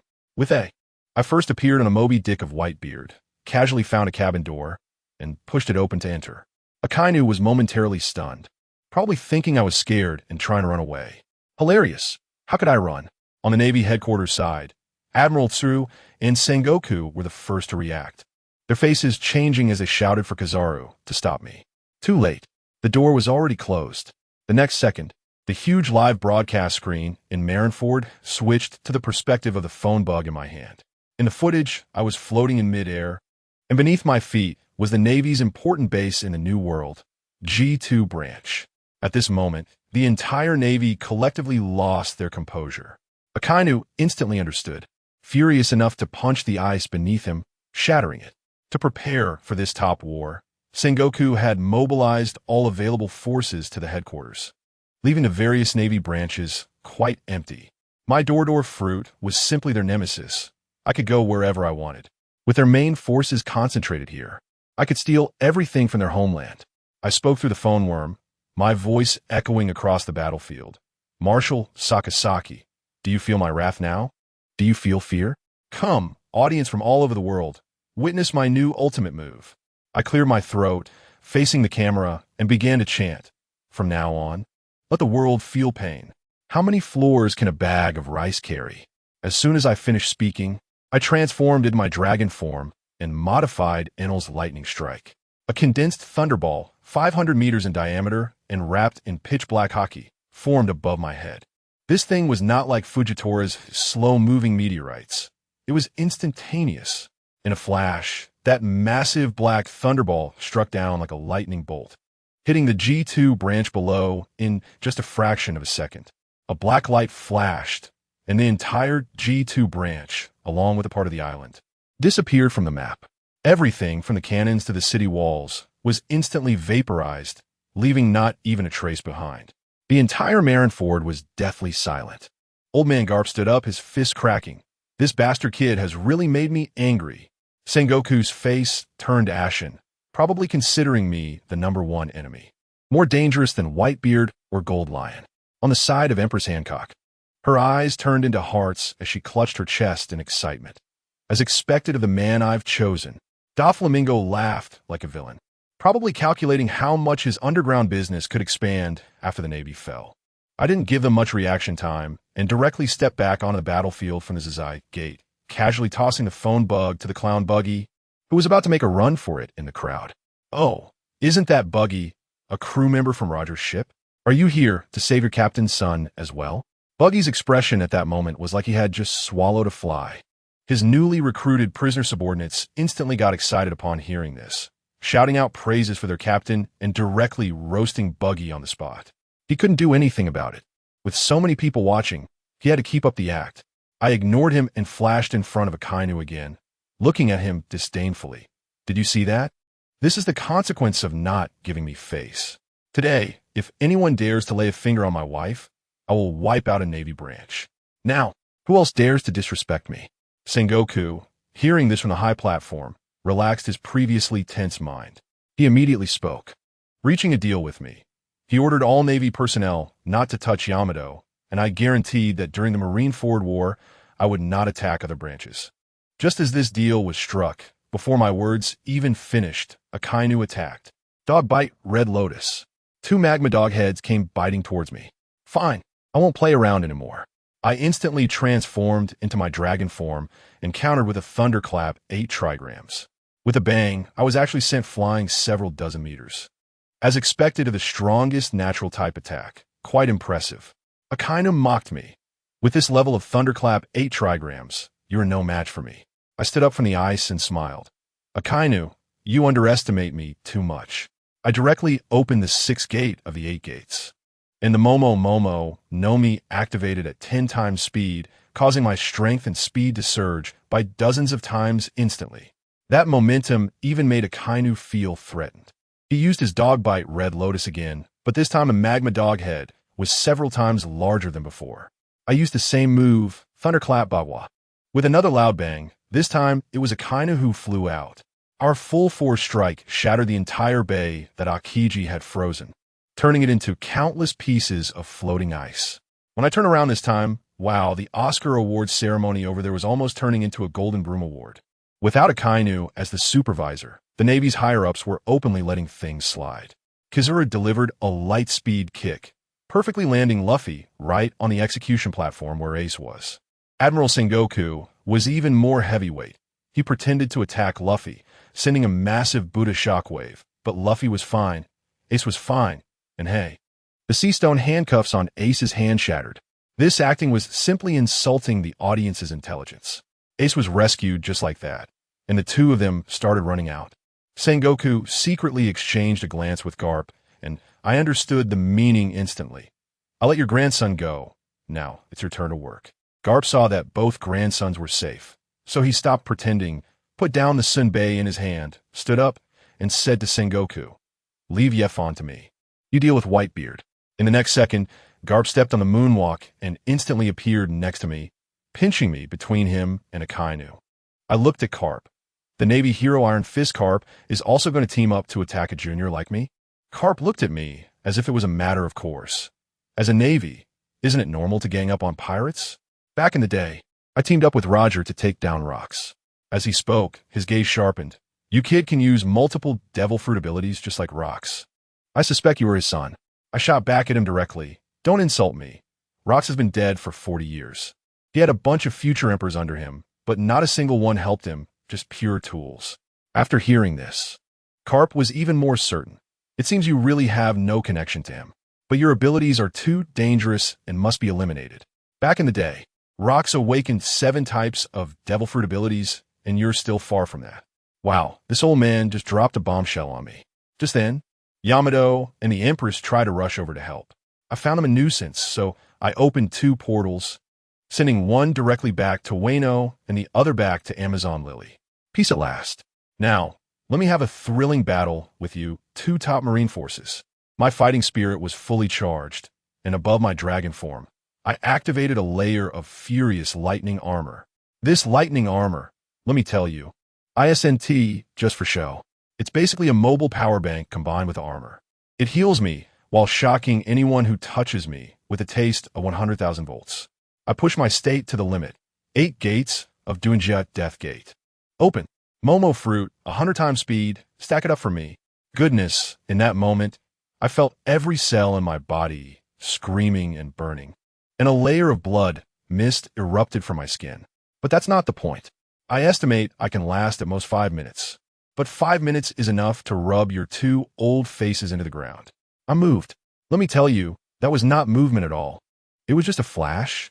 What does 100 times speed even mean? The moment my toes left the ground, I was already plastered against Akainu's face. That old guy Akainu has fast observation haki, but his body can't keep up. He instinctively wanted to elementalize, to dodge. His brain reacted, wanting to move the magma away from his head, but what happened? It was too late. My punch, wrapped in Conqueror's haki, landed solidly on his head. There was a loud bang. Akainu was blasted into the sky like a cannonball. The ice beneath my feet cracked with a loud noise and with the reaction force. I instantly appeared above him, delivering a fierce elbow strike right into his stomach. He had just started to fly up when I slammed him down again, driving him straight into the sea at a vertical 90-degree angle, barely causing a splash. In the distance, Buggy was completely dumbfounded. His jaw dropped to the ground. And after a long moment of silence, he looked down and realized his jaw had fallen off, quickly picking it up to reattach it. Then he finally shouted with his duck-like voice, "Family!" It took Yafan only 2 moves. Navy Admiral Akainu was taken out in seconds. Just as he finished speaking, a sizzling sound came from beneath his feet, burning him so badly that he shot up into the air. I looked down and saw that the entire ice surface had somehow become covered with searing hot magma, like a spiderweb. Boom! With a massive explosion, a lava giant hundreds of meters tall erupted from the sea. That old guy, Akainu, actually pierced through the mantle of Marineford, directly tapping into the magma at the Earth's core for an infinite refill. I'm in the heat of battle here, and when I turn around, the old man with the white beard is also making arrangements for his last moments, telling Marco to take Ace and run quickly while he holds them off alone. The Marines, led by Sengoku, are pleased. Now they can focus on dealing with the old man. But I don't have time to worry about them because this magma giant, thousands of meters tall, is still expanding wildly. Akainu's voice comes from within the giant's body. As long as I can kill you, what's it to destroy a Marine headquarters? I laughed at that moment, thinking this kid really knows how to demolish. With a push of my foot, I started running on the surface of the sea, instantly charging towards his gigantic body. My fists rained down like bullets, hundreds of punches.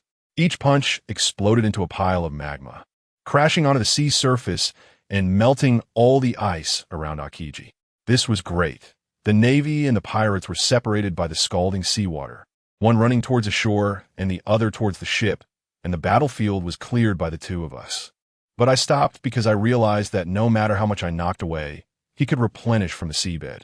I understood that the awakening of these Admiral's Devil Fruits is on a completely different level than Doflamingo's.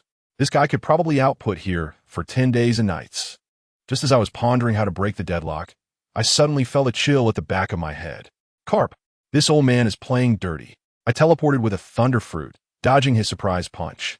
But my observation haki was still going off wildly, and the danger was far from over. I didn't have time to think, and I immediately turned around to throw a punch. Boom! I collided fists with Carp. The next second, I was directly blasted away for hundreds of meters, sliding on the surface of the sea for a long time before finally stopping. A sweetness surged in my throat, and I spat out a mouthful of blood. I got hurt, with the 8 gates opened and 100 times speed stacked. I actually lost in a fist fight and got injured.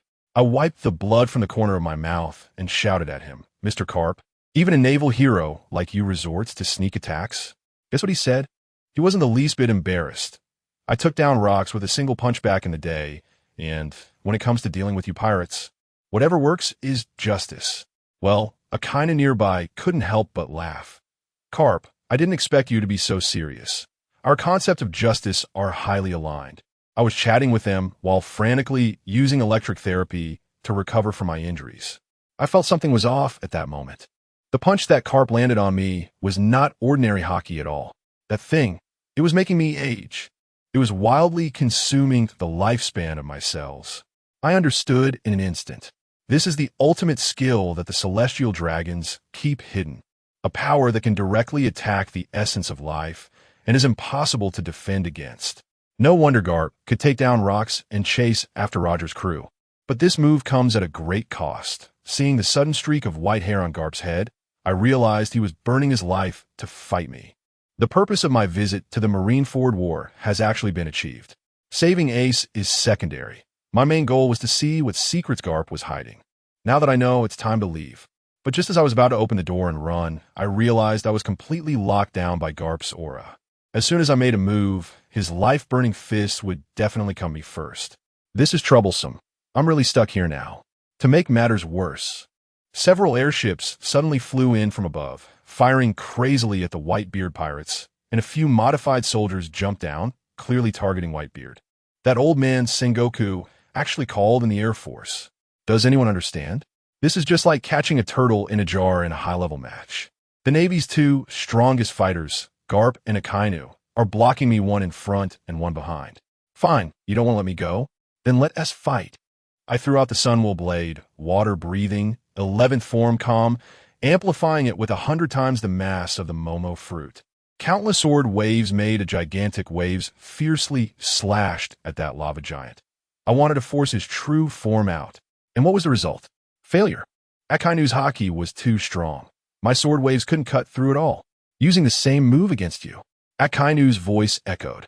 The next moment, thousands of magma dog heads sprouted densely from the lava giant's body, dragging long bodies, overwhelming me as they lunged to bite.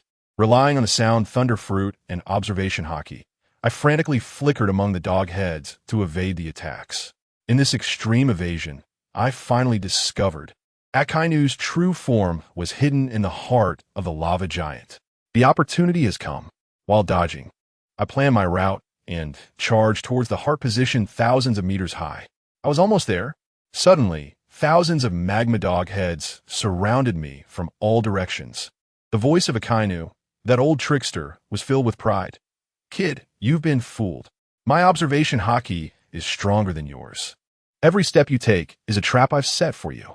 Damn, not only did the dog head move, but the two arms of the magma giant also moved. Two fists, each over 100 meters in diameter, completely blocked all my escape routes. Akainu, your teleportation has a cooldown. Let's see how you dodge this time. You can't escape. I can only extend my arms to take it head on. As a result, those two fists didn't smash down. Instead, they instantly transformed into a magma cage, trapping me tightly inside. Akainu laughed maniacally outside. Haha, don't you realize? It's not me who will end you. It's Garp. As soon as he finished speaking, a hole opened in the cage, just big enough for Garp to enter. In this enclosed space, I had no way to dodge his fists. Since that's the case, let's trade lives. I tightened my grip on the Sunwheel knife and, facing Garp's iron fist, unleashed a powerful strike with the Thunder 8 trigrams. That old man Garp was as stubborn as ever, not dodging or avoiding, his fist covered in that strange haki. Instantly, his hair turned completely white, and the wrinkles on his face deepened several layers, clearly betting the rest of his lifespan on this punch. Just at the moment when the knife and fist were about to collide, I suddenly twisted my wrist, and the blade grazed past his fist. I struck with all my strength, piercing through Garp's chest. At the same time, his life-burning punch landed solidly on my heart. I felt like a kite with a broken string, crashing through the molten lava cage behind me and flying out. The thousands of magma hounds outside instantly pounced on me, tearing at my body frantically. Even though I had the defense of dragon scales and a shield maiden, I was burned to a charred black. But that wasn't the most painful part. The most unbearable thing was my heart. It was aging rapidly. Its beats were slowing down, almost to a stop. I used my last ounce of strength, gripping a ball of lightning tightly and pressing it hard against my chest. This isn't electrotherapy. It's an electric shock pacing. ZZZZT. Under the powerful electric current, my heart jolted and regained its vitality. I gasped for air. On the other side, Garp covered the blood hole in his chest. Clinging to life with the last breath he could muster, he was done for. He said to Akainu, "From here on out, it's up to you." Akainu sent Garp off and refocused his gaze on me. He swung his massive magma fist again. "Let me end your sinful life." Just as that fist was about to hit me, I activated the Thunder Fruit. But this time, I appeared not elsewhere but right at the navel of the lava giant. He had calculated everything. But he didn't account for my Byakugan. To lure me into a trap, he deliberately exposed his true form at the heart position, which had already been locked onto by my Byakugan. Did he think that by shifting his main body to his navel, I wouldn't be able to find him? Naive. Thunderous Bagua. I poured all the remaining power of the 8 gates of Duanjia into this punch. With a loud bang, the navel of the lava giant was directly pierced. Countless lava enveloped Akainu's body and flew out into the air. How could I possibly let this opportunity slip away?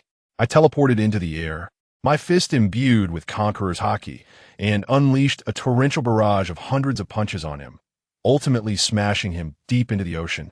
I don't have time to waste with him. Whitebeard's side is about to collapse, and if I don't leave soon, I'll have to take responsibility here. I shot straight up into the sky, soaring to an altitude of over 10,000 meters. That guy Kizaru didn't even have time to chase after me. Looking down at the chaotic scene of Marineford below, I let out a cold laugh. As a form of payback, let the Navy headquarters feel some pain too. How many floors can a bag of rice carry? A massive thunderbolt descended from the sky, and intense lightning enveloped the entire Navy headquarters base. Boom, boom, boom. Countless buildings collapsed in an instant, and the entire plaza vanished. The Navy headquarters was flattened by me. Looking at the countless injured and dead Marines below, I finally felt a sense of relief. Today, you really wanted my life, huh? All right, I'll remember this debt. Celestial dragons, right? Once I figure out how your life-burning tyranny works, I guarantee that every last one of you will be waiting for my revenge. I just opened the door and returned to Ghost Island, and with a bang, I closed the door. Then guess what? The after effect of the 8 gates suddenly hit me. My vision went dark, my legs went weak, and I fainted on the spot.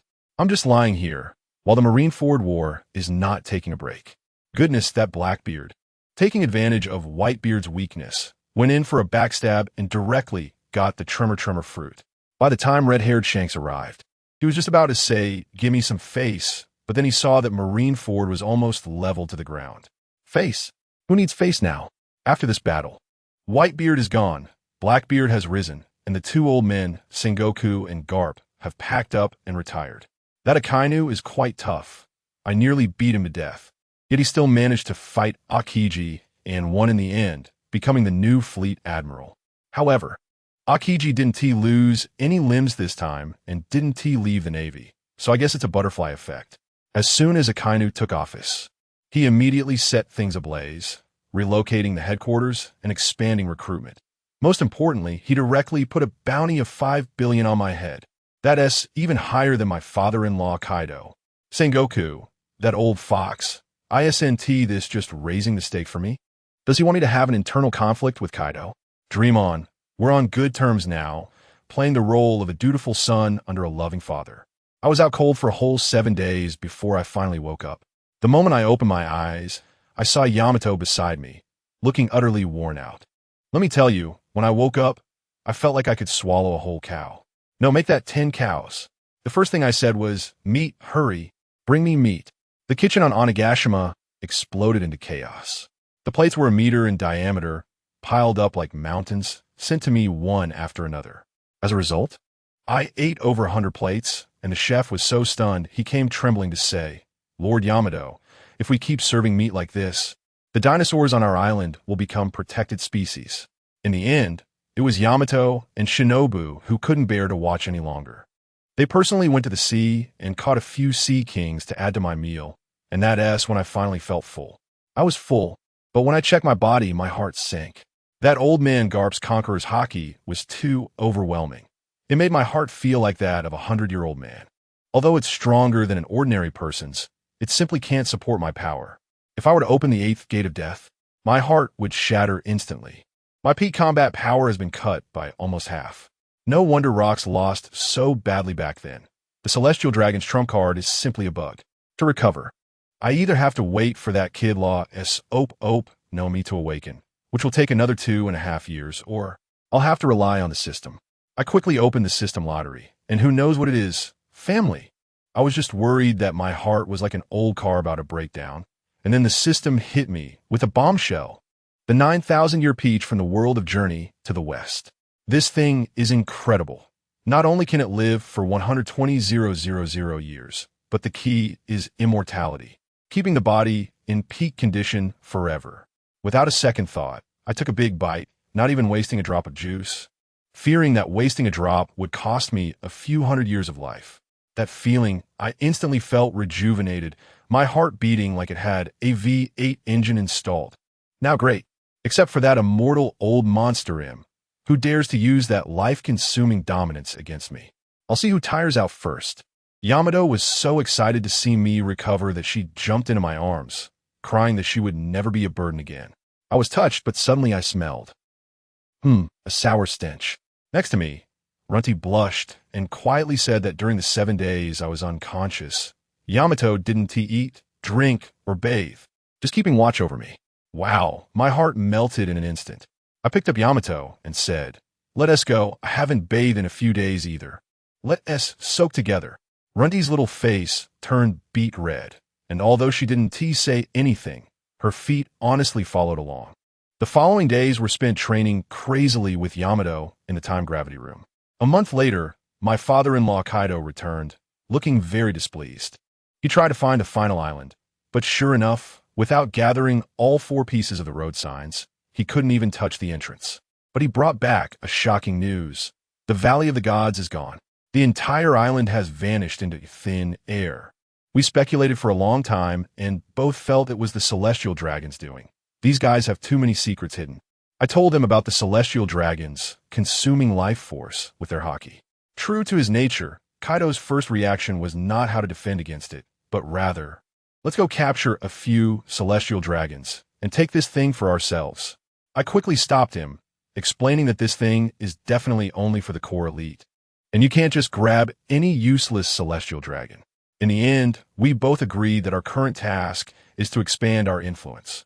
With Whitebeard gone, his vast territory is just ripe for the taking. Kaido will go seize the territory, while I'll focus on recruiting soldiers and conveniently take Fishman Island as well. I opened the door and was directly transported to the palace of Fishman Island. To my surprise, King Neptune was discussing with Jinbei whether to embrace Big Mom's thick legs. I showed up and got straight to the point. Stop discussing, come with me. The Beast Pirates are the strongest, no doubt about it. Jinbei asked how much tax I wanted, and I said, I don't want money. I'll help you deal with the rebels. I just need you, Jinbei, to come with me. Neptune wanted to talk about love and peace, but I revealed my trump card. Your wife was killed by Hody Jones, and your daughter Shirahoshi is the ancient weapon Poseidon. I know everything. So, are you coming with me or not?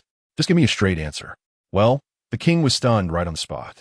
He couldn't even hide the fact that his daughter was an ancient weapon. What else could he say? He could only agree obediently. To show my sincerity, I grabbed Jinbei and opened a door, directly airdropping us to the home of those Fishman rebels. With my Conqueror's haki unleashed, everyone fell down in an instant, leaving only their leader Hody Jones standing. I went up and knocked him out with one punch. Jinbei was dumbfounded beside me, looking at me as if he wanted to bow to me, and he immediately expressed that he would follow me from now on. With the matter of Fishman Island settled, I held a grand banquet. Princess Shirahoshi also came. She was truly beautiful, but a bit too big, over 8 meters tall. Standing next to her made me feel like a figurine. This size just doesn't match. I can't turn in my dragon form, right? That would turn into Godzilla versus King Kong. Forget it. She's still a little girl. I'm not that kind of person. The next target is Amazon Lily, the island of women. I've heard that the Empress there is just the right height for me. I teleported and appeared directly on the street of Daughter Island. Wow. In an instant, all the women on the street seemed to be frozen, and then the next second, their eyes glowing green. They pounced on me as if they were going to devour me alive. I'm not as foolish as Luffy, being chased around by them on the streets. With a glance, I aimed at the palace on the mountain peak, activated the Thunder Fruit, and instantly appeared in the Empress's palace. Hey, she's not here. She must have gone out to restock. Perfect, since I have some time to kill. I noticed there's another plot point in the system, so I quickly did a lottery. This time it's in the world of Hunter x Hunter, and I got a skill called Thin Truth. You know what? This skill doesn't have much attack power, but it can perfectly replicate skin texture and provide permanent coverage. Isn't this just for me to deal with the Celestial Dragon slave mark behind the Empress? The system understands me. I casually sat on the Empress's throne, munching on her local delicacies. while contemplating how to recruit this stunning warlord and all the fierce female warriors of her kingdom. At that moment, I heard a commotion outside. It turned out the Empress had just returned from a raid. She was in a bad mood due to the events of the Marineford War and was worried about me. So she took her frustrations out on the surrounding pirate crews. As soon as she reached the shore, she heard someone mention that a man had arrived on the island. Upon hearing this, the Empress's expression darkened instantly, and she coldly spat out a few words. Find him. Execute him. I tell you, that killing intent, if someone didn't know better, they would think I had dug up her ancestral grave. She stormed back to the palace, ready to bathe and change before dealing with me, the intruder. She has the mark of a celestial dragon slave on her back, which she usually hides very well, and even made up a lie that she was cursed after fighting monsters. Anyone who saw her back would turn to stone. But guess what happened? As she forcefully pushed open the palace doors, she saw me sitting on her throne, casually munching on the local specialty fruit with my legs crossed. In that moment, she completely froze, her eyes wide, probably thinking she was hallucinating because she missed me too much. I looked at her silly expression and laughed, waving at her. Hey, Hancock. Long time no see. Thanks for that thing during the Marineford War. As soon as she heard my voice, confirming it wasn't a dream, tears almost streamed down her face. Her voice trembling. Lord Fan, I'm so glad you're okay. I know exactly what's going on in my heart. This girl definitely sees me as a hero because I previously beat up the celestial dragons in front of the whole world. Well, I have to seize the moment, right? I cleared my throat and said, to thank you, I specially brought you a gift this time. Saying that, I activated my ability and suddenly transformed my face into a mask of carp, giving her a huge shock. I pointed at my face and said, see this? This thing is called the Thin Truth. It can completely cover up that historical issue on your back, so you won't have to worry anymore when you take a bath. After I said that, I thought she would jump up happily and hug me with a couple of kisses, right? But what happened? She suddenly knelt down, hugging her knees, and started crying loudly. Who understands my family? I was completely stunned at that moment. This script was not right. I was here to bring warmth. How did I end up breaking her down instead? I was at a loss here, and she looked up at me with tearful eyes, resembling a pear blossom in the rain. Lord Fan, do you know about my past? And do you despise a woman like me in your heart? Hey, when I heard this, I realized that all this fuss was over such a trivial matter. I quickly helped her up and sincerely said to her, despise you? I admire you even more. Let me tell you, anyone who dares to stand up against the celestial dragon on this vast sea deserves respect. I respect you as a true warrior. Oh no, I respect you as a real queen. As soon as I said this, her expression cleared up and the smile on her face was brighter than flowers. Come on, I said, trust me once, show me your back, and I'll completely resolve this issue for you. I originally thought that this queen, proud to the core, would at least give me a side view to handle things. But as soon as I finished speaking, wow, I heard a swish, and she directly gave me an all-natural full-body skin display. The scene, the curves, were simply a perfect masterpiece that could only be created when the creator was drunk and boasting. At that moment, I felt my throat gulp and my eyes went wide. As for what happened next, let's just say the omitted content isn't 50,000 words, but something that would get our live stream banned on spot. Anyway, I comfortably spent 7 days as a deity on Daughter Island, experiencing what it means to enjoy imperial-level luxury, soaking in a several hundred square meter big bathroom every day.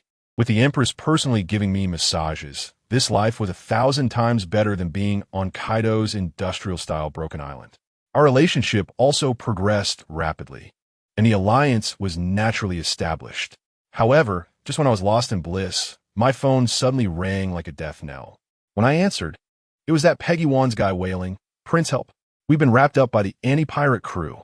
I only found out when I asked that Run T and Peggy Wan, these two fools, had their strength skyrocketed and their confidence boosted after I gave them the enhancement shot. They actually went to seize Whitebeard's territory, the Kingdom of Wine, without informing me. That place has been the battleground for Kaido and Whitebeard, a true paradise for alcoholics. As a result, they didn't encounter Whitebeard's men, but instead ran into Big Mom's 3 sweet generals, Katakuri, Cracker, and Smoothie, all of whom were present. They could manage against 2, but facing 3, they were completely beaten up. Page E1 is currently holding off Cracker's endless army of biscuits, desperately calling me for help. I hung up the phone and gave the Empress a kiss on the cheek. Baby, I have something urgent to attend to. I'll come back to see you later. I felt really good inside. Even managed to pry away Luffy's future wife. That feeling was awesome. In the next second, I directly opened the door to the kingdom of fine wine. Goodness, the streets were filled with intoxicating aromas of wine, but there wasn't a soul in sight. The common people were all hiding at home, trembling in fear.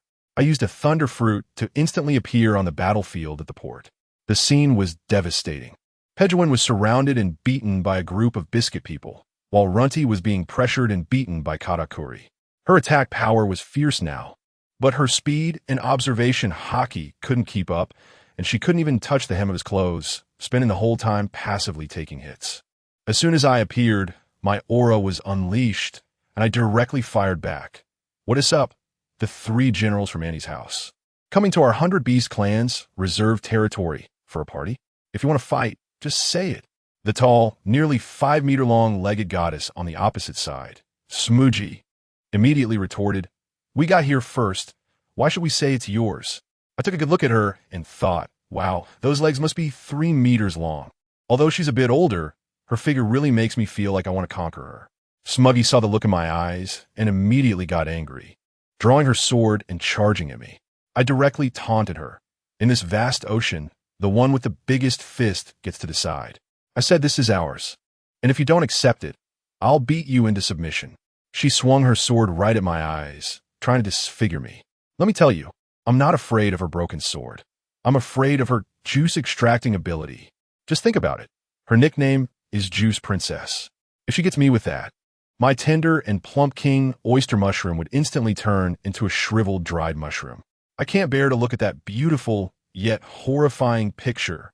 I activated a 10-fold speed right on the spot, blocking all her attacks with a clang, and casually remarked, "Your swordsmanship is flashy. Your strength is like that of a woman. Oh, I forgot you were one." She got so angry that she drained a few coconut trees dry and grew to 10 meters tall. I thought to myself, not bad. Her legs are longer now. Unfortunately, being bigger didn't help. The gap in strength was still there. In the end, she unleashed a big move, sending a water sword slicing towards me. I was too lazy to dodge, simply extending a hand, and, with my haki activated, I swatted it away like a fly, taking advantage of the smoke. She hugged me from behind, trying to give me a loving squeeze. The soft sensation at the back of my head, TSK, TSK. I was still teasing her, saying, "Sister, aren't we progressing a bit too fast?" She was determined to drain me, but after holding on for over 10 seconds, nothing happened. My haki was far stronger than hers. Her ability was completely ineffective against me. I broke free, opened the 3rd gate of the 8 gates, and with one punch, sent her flying, crashing into a pile of buildings, knocking her out cold. Seeing that I was done, Runky immediately abandoned Car 2 and leaped into my arms. Goodness, she almost knocked me out. That pressure, I would call it the Big Bear suffocation punishment. She hugged me and acted cute, saying, "Prince Consort, please help me beat that annoying guy who only knows how to dodge." I patted her, letting her enjoy the view. On the other side, Ka Air's face turned green, probably not expecting that Smuggy was taken down by my punch. He showed quite a bit of grace, even challenging me voluntarily. I was more arrogant and directly told him, "Let me take 3 moves." He was not polite either, immediately launching a series of attacks like a sticky rice machine gun. With moves like spinning thrusts, rice cake iron fists, and flame-roasted rice cakes, all aimed at me. Let me tell you, I just stood there and let him hit me. Even moving a bit would count as my loss. After his 3 moves, there wasn't even a white mark left on me. After he finished his 3 moves, I was just about to stretch my muscles and say, "It's my turn now." Guess what? Katakuri directly sheathed his weapon and casually spread his hands. "We admit defeat. The Wine Kingdom belongs to your beast pirates." I was completely taken aback. This was too straightforward, right? They left in a hurry. Pejuan was so excited. He eagerly took people to plant the flag and asked the king for protection fees. The king was quick to respond and immediately arranged a grand banquet in the palace to welcome us. At the banquet, fearing we might get angry if he didn't entertain us well, the king came up with a cunning plan and called over the most beautiful daughters of him and several ministers, trying to use the beauty trap. Pejewin and his gang were so mesmerized, they foolishly shouted at me, "Prince, you choose first. Just leave a few for us." Before he could finish, he felt the temperature around him drop by dozens of degrees, and Run Ti's killing intent made the music in the entire hall stop. She stared at Pejewin, squeezing out a few words through gritted teeth. "You want to die." Pejewin was so scared that his soul almost flew away. He suddenly remembered there was a main wife in reserve sitting next to him. His survival instinct instantly kicked in, and he slapped himself in the face. Nodding and bowing, "Sister, I was wrong. I forgot that the prince only has eyes for young Master Yamato. These beauties shouldn't go to waste. I'll handle them with my brothers.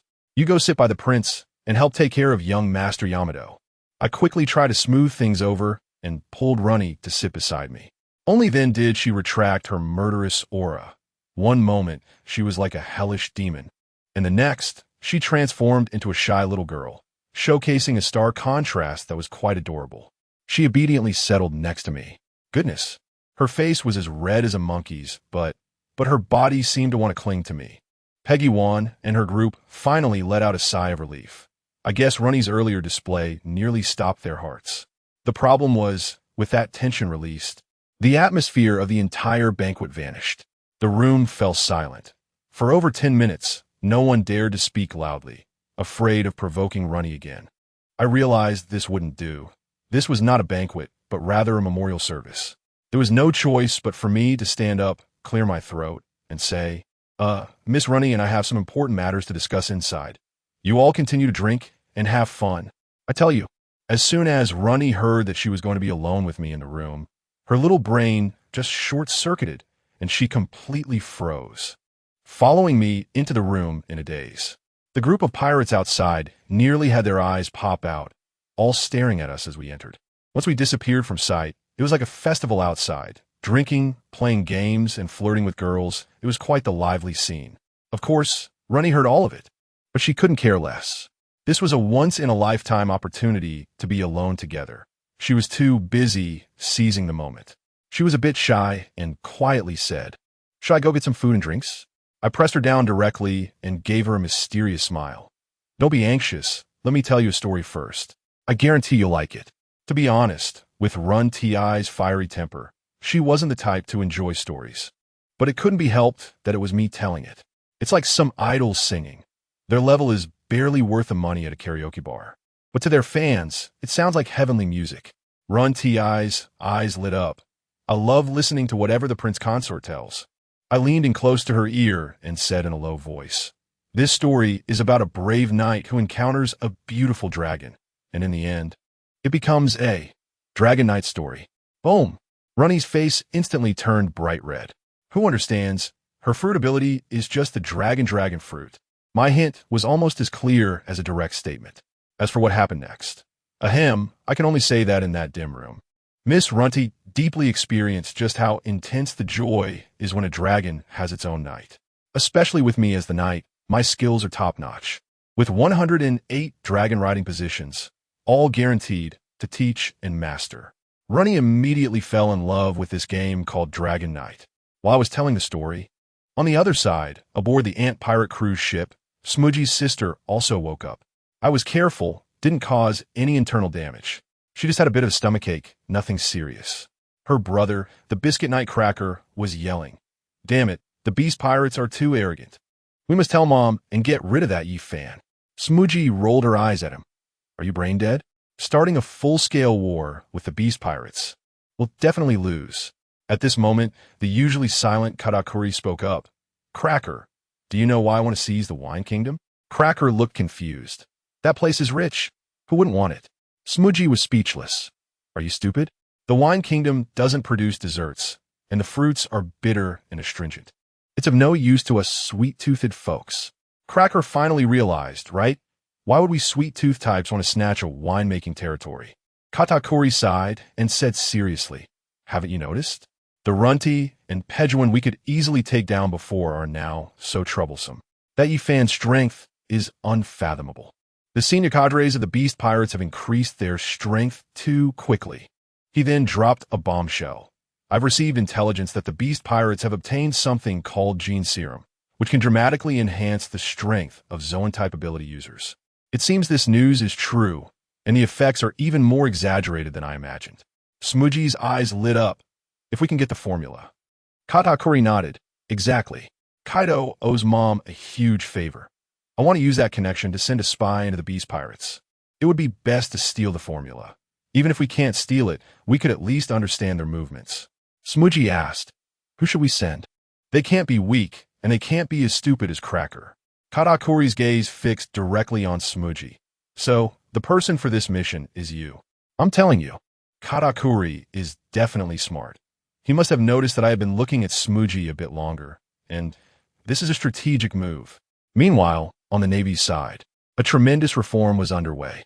The new Navy headquarters, G1 branch, had only two things prioritized for completion: the new recruits' dormitory and a giant arena made of sea stone that could withstand battles at the admiral level. Why? Because the Navy's high-end combat power was severely lacking. They lost the Marineford War, and then the expedition against the Beast Pirates. Sengoku and Garp stepped back to the second line, and the only ones left capable of fighting were Akiji and Kizu. This team could not be led.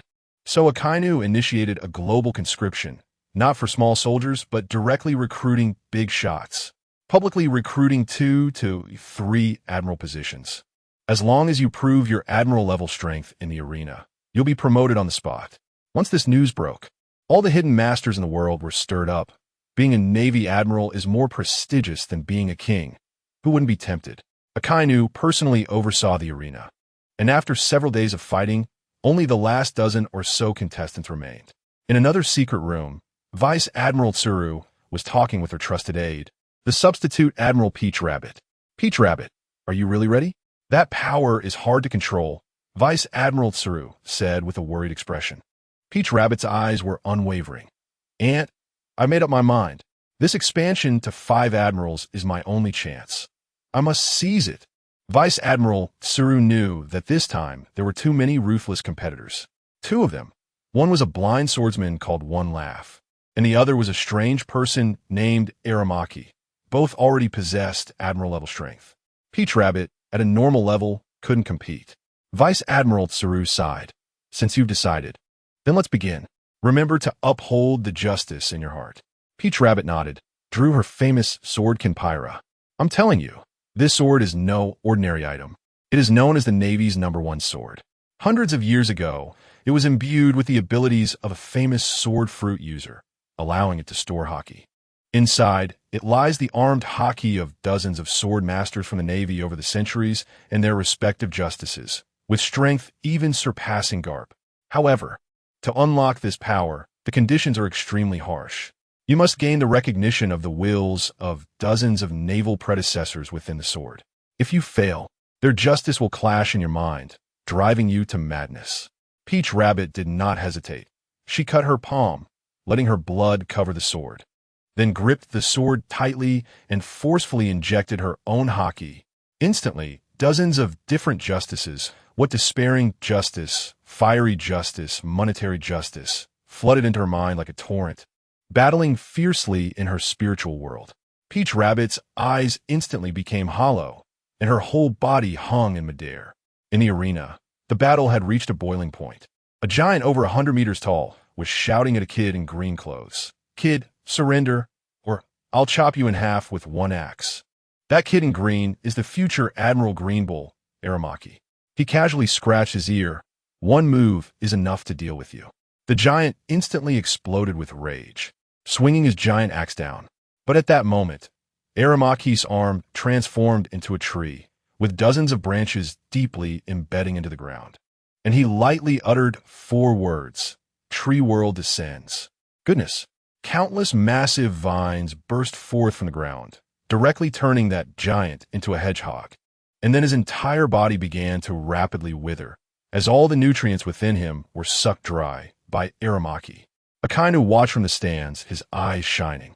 He must be thinking, I love this kind of hardcore, ruthless person. In the next match, a blind old man walked onto the stage, smiling harmlessly. His opponent was a muscular man who immediately mocked. Oh, a blind man also wants to compete for Admiral? Fine, you won't even see how you die. This blind old man is One Laugh, the future Fujitora. He wasn't angry, smiling as he said, "How about we make a bet?" The muscle man laughed. "What are we betting on?" One laugh pointed to the sky. "Bet whether you can catch the meteor falling from the sky." The muscle man laughed so hard he bent over. But as he laughed, he suddenly couldn't laugh anymore. Because when he looked up, there was indeed a massive flaming meteor heading straight for his head. What a joke, boom! With a huge bang, the arena that had just been battered by Aramaki was directly smashed into a crater by the meteor, completely ruined. Akaina didn't feel sorry at all. Instead, he was so happy he was about to slap his thigh. He was just worried about not having anyone to use, and now two tough guys came along. The Hawks were about to rise. At that moment, a mature figure dressed in a red tight suit and a justice cloak appeared in the center of the shattered arena. It was Peach Rabbit Shine. As soon as she arrived, her aura was fully unleashed. Now, there's only one admiral position left. The remaining people, let's go together. Whoever can defeat me will be the admiral.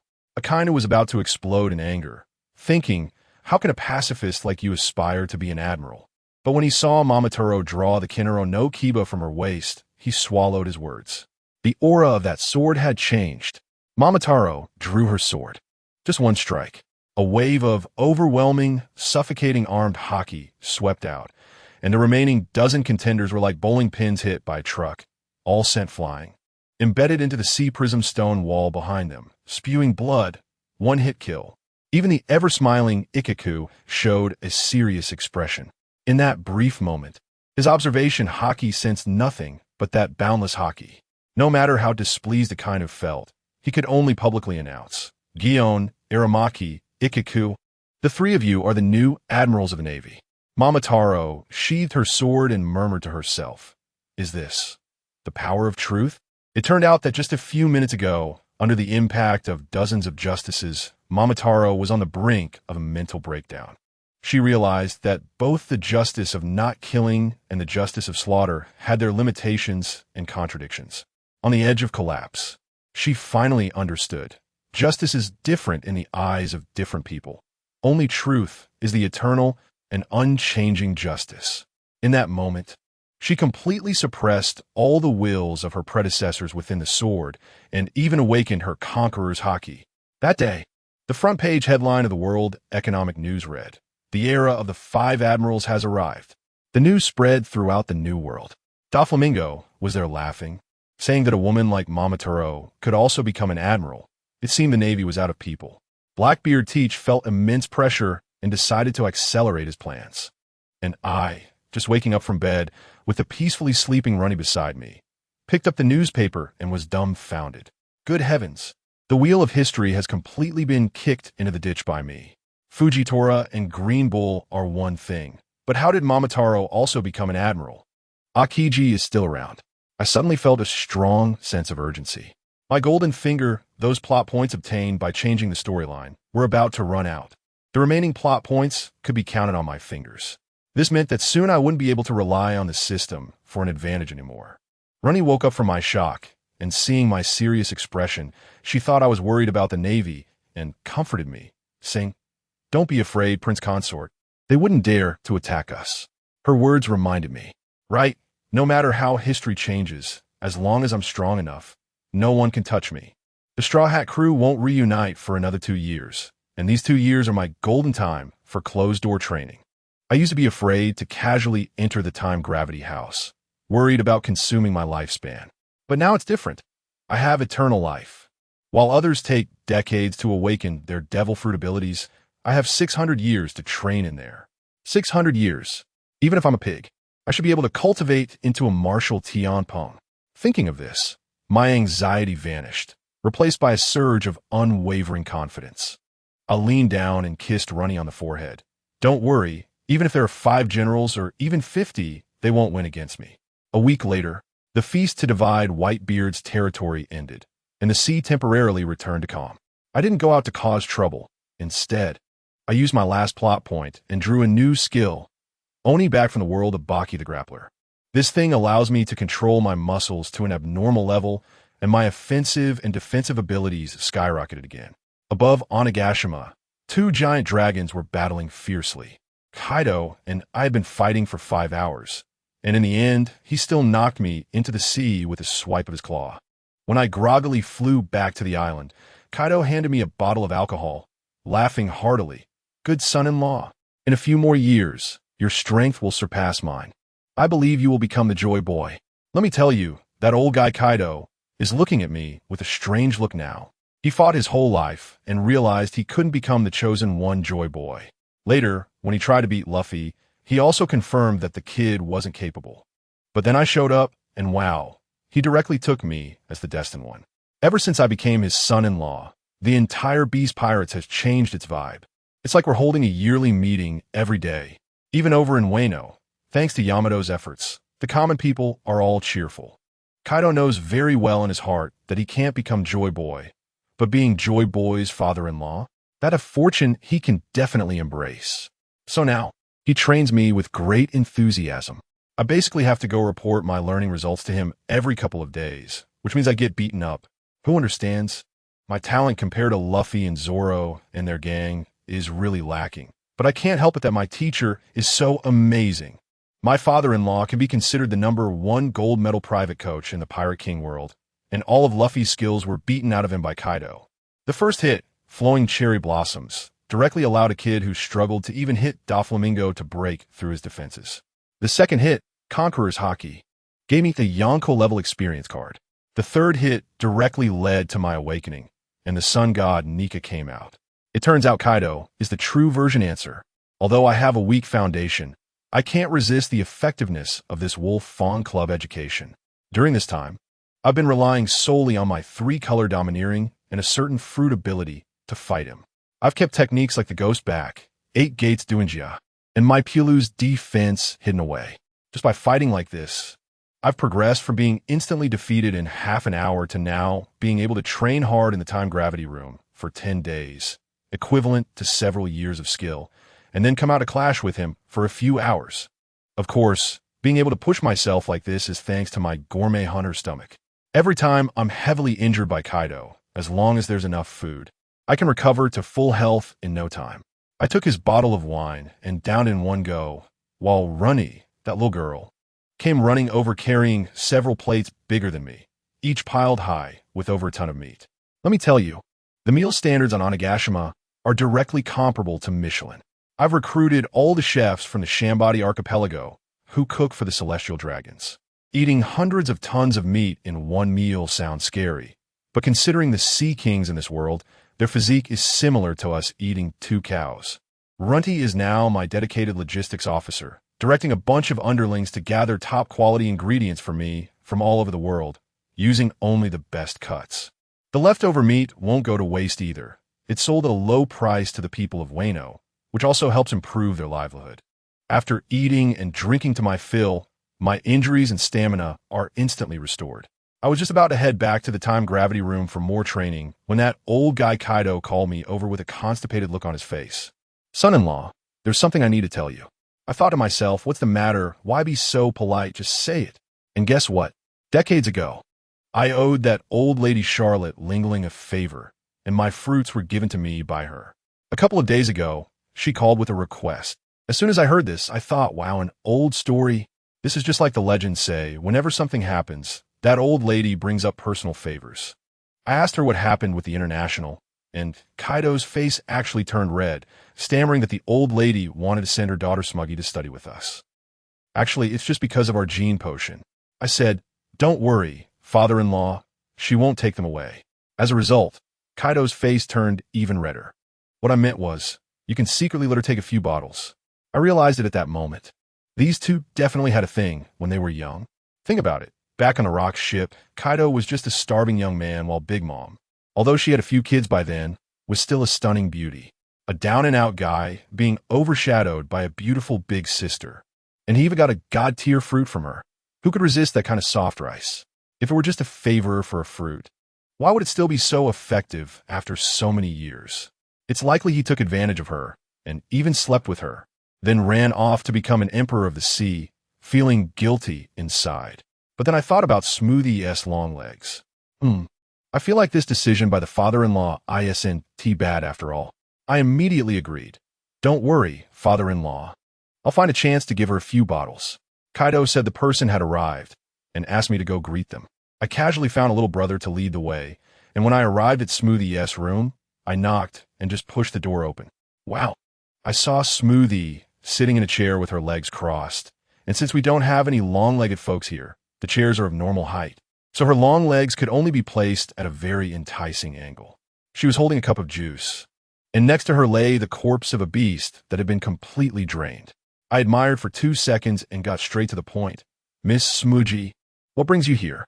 She was direct as well. I've heard that Mr. Yi Fan's training methods for his subordinates are quite effective, and their strength has soared. I don't want to beat around the bush with her. Stop boasting. It's not that I'm good at training. It's that I invented a gene potion. If you want it, just say so. Can you sell it to us? The price is negotiable. Of course, I smiled, but I don't want money. You could trade me something else. What do you want? You spend 3 days with me, and I'll give you 10 bottles of the gene potion. I laid it all out. This stuff has a long queue even among our people, and we won't have enough for ourselves in years. Smuggy squinted her eyes and said with a flirtatious smile, Aren't you afraid that day will castrate you? You don't need to worry about my business. Agree. And we have a deal. Disagree, and I'll send you away right now. I want 20 bottles. She still wanted to haggle. Just 10 bottles. We only produce 20 batches a month. We can't give you all of it. Moreover, this potion has a high requirement for physical strength. Aside from you 3 stars of the Charlotte family, it won't be much use to anyone else. Smuggy changed to a more seductive pose, thought for a moment, and finally nodded. All right, it's a deal. 3 days later, I gave her 10 bottles of the smallest dose of the gene potion. This dose can enhance the body, but won't cause mutations in the fruit. Just as I sent Smuggy away and was about to find my father-in-law to continue getting beaten to enhance my dominance, I heard someone outside shouting, Kaido, come out and fight me. I was puzzled at that moment. Who else could be so brave besides me? With a flash of the thunder fruit, I directly appeared in front of that person. Upon closer inspection, oh, isn't this Eustace kid? The one with the highest bounty among the supernovas who debuted alongside Luffy. I was thinking something was off. According to the original script, this guy was supposed to first provoke red-haired Shanks, get his arm chopped off, then challenge Kaido, and finally end up in the quarry digging coal, right? Why has the timeline advanced and his arm is still intact? Later, I realized it was all because of me. The Beast Pirates have been too dominant these past 2 months with the Yonko and genetic drugs in kids' eyes. We directly replaced the red-haired pirates and became the strongest among the 4 emperors. With his personality, he would definitely want to challenge the strongest. However, the current kid is not the ruthless guy who awakened his devil fruit 2 years later. Right now, he can't even beat Doflamingo. He only knows a bit of hockey he just learned and can control a bunch of iron chunks to smash people. I looked at him and was too lazy to take action myself, so I directly shouted to Peggy, who was rushing over, This guy is yours. Kid exploded at that moment. Bastard. My opponent is Kaido. How dare you underestimate me? As he spoke, he unleashed a move called Magnetic Great Bull. His arm attracted a huge amount of metal, transforming into an iron fist bigger than a house, and came crashing down from the sky towards me. I couldn't even be bothered to lift my eyelids, while Pedguin had already stepped forward and transformed. Goodness, after the perfect enhancement of the T-Virus, his Spinosaurus fruit had evolved.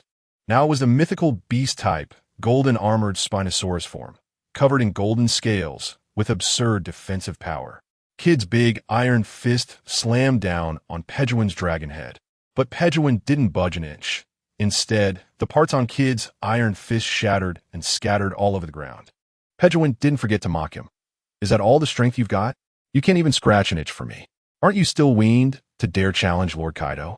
Kid was so angry he shouted, throwing punch after punch, but aside from making his iron fist smoother and smoother, it was of no use at all. I was getting a bit impatient. Stop playing around and take him out. This kid has great potential, but his personality is too stubborn. He can't be tamed. Since he can't be tamed, keeping him around is just asking for trouble. It's better to strangle him in the cradle before he fully develops. Peggy-wan received the order and stopped being a punching bag. His massive dragon body charged forward, shaking the ground. Kid could only dodge awkwardly, while Kira beside him attempted a sneak attack, only for his scythe to strike Peggy-wan's scales without leaving a mark. Realizing the situation was dire, Kira shouted, Captain, run. I'll hold him off. Kid, being loyal, said, What nonsense. I will definitely get you out alive. He created a steel cage in an attempt to trap Peggy Wan, but it was smashed to pieces by Peggy Wan's charge. However, the kid was clever. The shattered steel instantly transformed under his control into a massive collar that wrapped around Peggy Wan's neck, with the other end deeply embedded in the ground and wall, using immense friction to slow down Peggy Wan's speed. Just as those two were about to escape, I thought to myself that Peggy Wan's brain was no good once he transformed into a dragon, and it seemed I had to step in. Since I had decided to kill, I couldn't give them a chance. I suddenly appeared in front of them, with sparks crackling in my hands. 200 million volts, Thunderstorm Punch. This is a move I developed by combining it with Chidori. Unlike Enel's flashy but impractical Thunder God, I compress all 200 million volts of electricity into one fist, concentrating the power and maximizing the speed. Kid couldn't dodge at all and could only erect a steel wall in front of him. I slammed my fist against it, and strangely, the wall didn't break. Peggy Wan was left dumbfounded behind. But the next second, we heard two screams coming from behind the wall. I'm telling you, the rumble fruit counters his magnet fruit. All my 200 million volts were conducted through the iron wall, with not a drop wasted, hitting him and Killer. The two of them were instantly electrocuted into two charred lumps. I didn't stop. The punches with 200 million volts fell like raindrops, and they didn't even have a chance to dodge. Just as I was about to go all out, Kaido showed up. He saw that these two kids had quite a strong will, and his old habit kicked in again. Why not take them in as subordinates? At that moment, my heart sank, and I thought, it's over. My father-in-law is going to indulge in his obsession with collecting talented people again. I immediately advised him, father-in-law, these two have unruly personalities and will never submit. Keeping them around will definitely become a major concern in the future. I was testing him too. Guess what happened? Kaido hesitated for a moment and actually nodded. Since that's the case, go ahead and kill them. A big stone in my heart has finally been set down. Well, as long as he is willing to listen to me, then the future will be full of possibilities. I no longer hesitate. The power of the Momo fruit activates, increasing my speed tenfold. Sharp dragon claws coalesce in my hands. This is a technique I created by combining the Dragon Claw hand and Sabo's Dragon Claw fist. My figure flashes, and I instantly appear in front of the two, crushing their hearts with one claw each. The future 2-3 billion berry pirates are gone just like that. Job done. I casually exchanged a few moves with the excited Peggy Wan, knocking him down as a warm-up. Then I went to find Kaido, preparing to fight him again today. As soon as I entered his room, I heard an anxious voice from the transponder snail. It was Don Quixote da Flamingo. Admiral Fujitora smiled, coming to my kingdom, as he was about to investigate the matter of artificial devil fruits and genetic drug materials. As soon as I heard it, wow, what a coincidence. On Da Flamingo's side, things are getting urgent, and I'm just feeling restless over here. I directly told my father-in-law Kaido, Dad, don't trouble yourself with this matter. I'll go over. Just consider it a way to digest after a meal. As soon as Kaido heard that I was willing to step in, he felt completely at ease. After all, he was well aware of my current strength. Not to mention a general, even if he were to personally step in, he wouldn't dare to say he could definitely win against me. As soon as I stepped out, guess what happened? That little girl, Run T, came bouncing over like a little rabbit, holding a strangely shaped fruit, her face all lit up with praise me. Prince Consort, you have to see what I found. I took a look and thought, wow, isn't this the magnet fruit of that kid guy? Calculating the time after he died. This fruit was reborn on Onigashima, just in time for this little glutton to stumble upon it in the kitchen. Who understands, family? This luck is something else. To be honest, the ability of the magnet fruit is really impressive, but it's a pity that kid wasted it. Clearly, it's a super large-scale mage skill. Yet he turned it into a close combat warrior style. In the later stages, awakening that so-called electromagnetic cannon looks flashy, but the wind-up is so long it could put someone to sleep. In my opinion, the correct way to use this thing is just like a younger version of Gaara, right? Controlling a vast amount of metallic sand, integrating offense and defense. Now, that's cool. I didn't think much and took a bite of the disgusting fruit, then casually patted Runny's head, saying, well done, I'll add a chicken leg for you tonight. The little girl instantly blushed to her ears. It was quite something. The next moment, I felt a peculiar sense of control within me. I lightly flicked my fingers towards the distant kitchen, and suddenly, dozens of pots and pans flew up into the air. However, since I didn't control my strength well, there was a loud crash, and they all crumpled into a pile of scrap metal. Well, not a big problem. I'll just spend a few days in the gravity room and quickly develop you to awakening. I'm going to dress Rosa. Are you coming? I asked Runny. She shook her head and said with a hint of grievance, young Master Day has some action going on, and asked me to help. I was taken aback. Yamato? What could she possibly want? She found those old warriors from the Kazuki family and said she wanted to capture them alive and win them over with love and peace. I have a headache from listening to this, and my silly wife's maternal instincts are acting up again. I wave my hand. Fine, go help her, but keep an eye on her for me. If those old guys get cheeky, and if we catch them trying to cause trouble, don't hold back. Just send them to meet Lord Yuqian. Don't worry, Your Highness. I guarantee they won't lay a finger on young Master Yamato. After finishing up with Runny, we went our separate ways. I stepped through the Zizai gate, and in the next second, I was already in Doflamingo's palace. Dressrosa, on the surface, seems like a land of song and dance, with the happiness index of its citizens off the charts. But in reality, beneath it all are dark, sweat-soaked factories, where over half the population has been turned into thoughtless puppet toys, working around the clock. Even 007 would have to call Doflamingo his ancestor. Although I feel a bit sympathetic, I don't have time to be a savior. Right now, I can't sever ties with Doflamingo. I need his artificial fruits and genetic serums. I was just thinking when Doflamingo's iconic fufuffle laughter came through. He walked over in his flamboyant pink feather coat, a big smile on his face. Oh my, I didn't expect the prince to personally grace us with his presence. Now, I don't have to fear that vine tiger. I'll get straight to the point. Fujitora, I'll help you take care of it. But for that little broken island of yours, Punk Hazard, I need to send someone over to keep an eye on it. I'll tell you as soon as I said that. The expression on his face behind those big sunglasses changed instantly. That was his deepest secret, something even many of his own subordinates didn't know.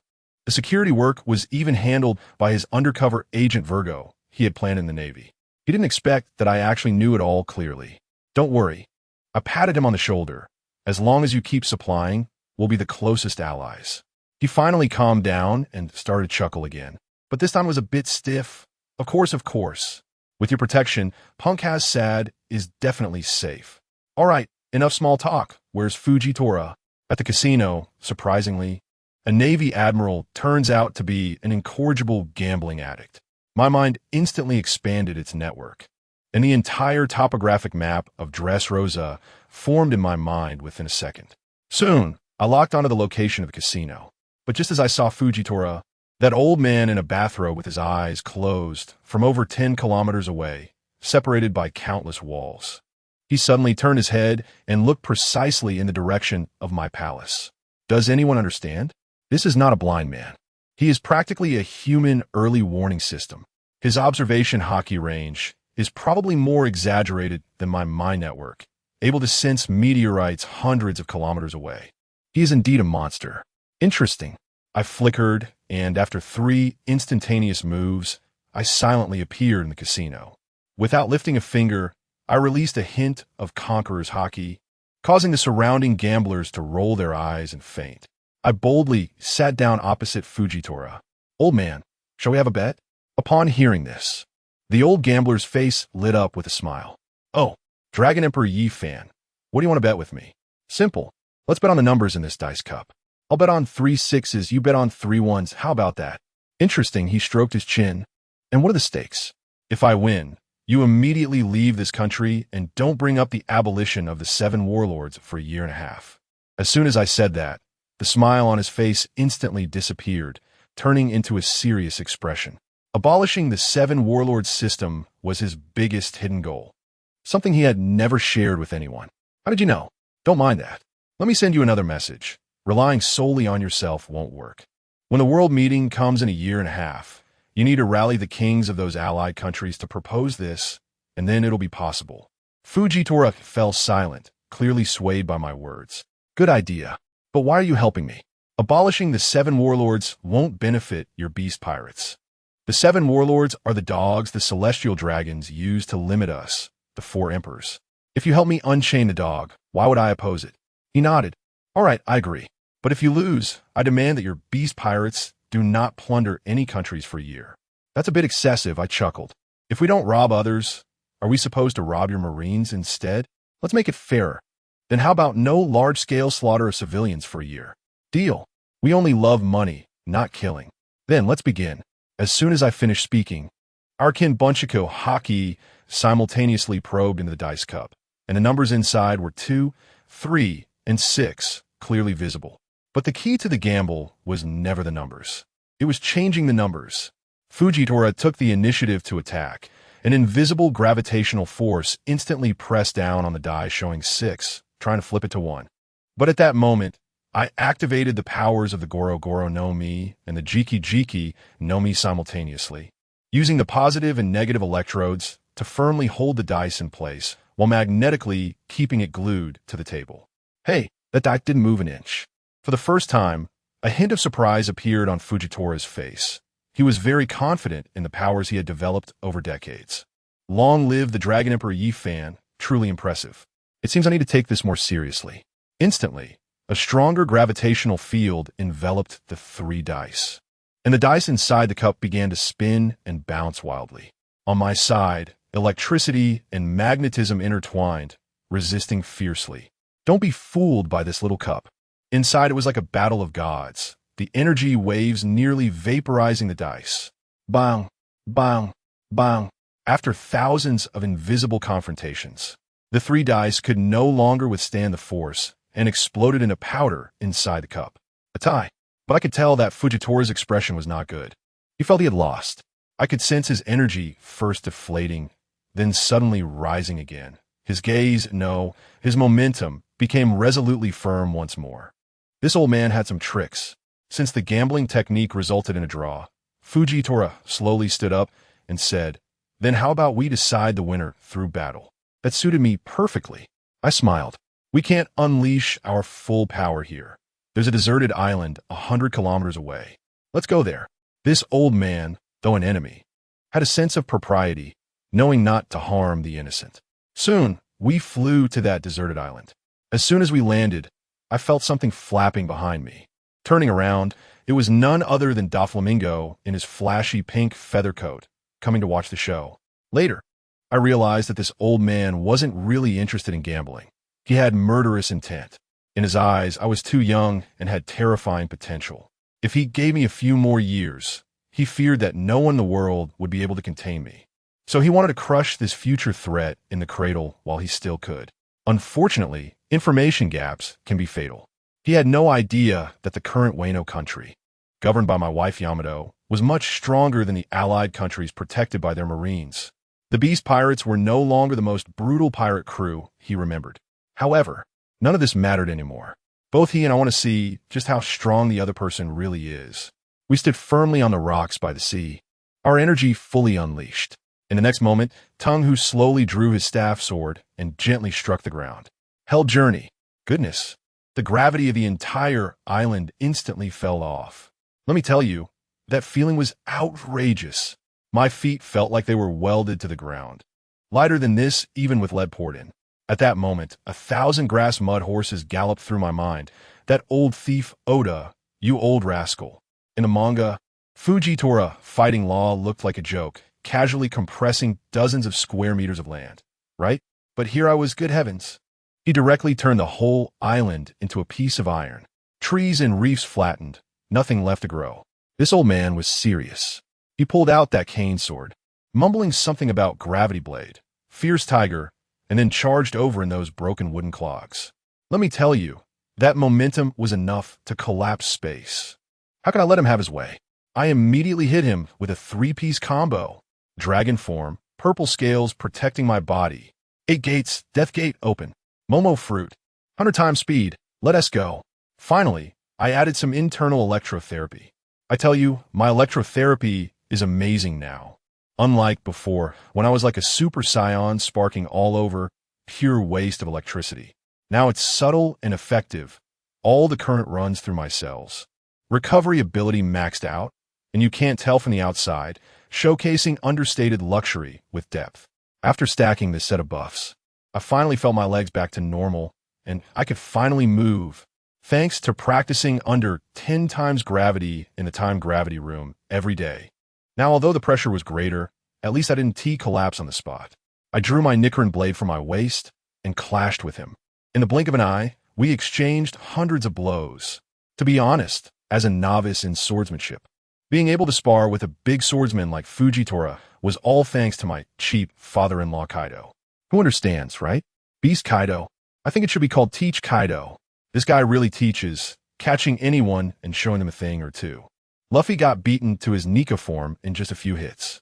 I've been friendly sparring with him for the past few months, and my combat experience and skills have skyrocketed.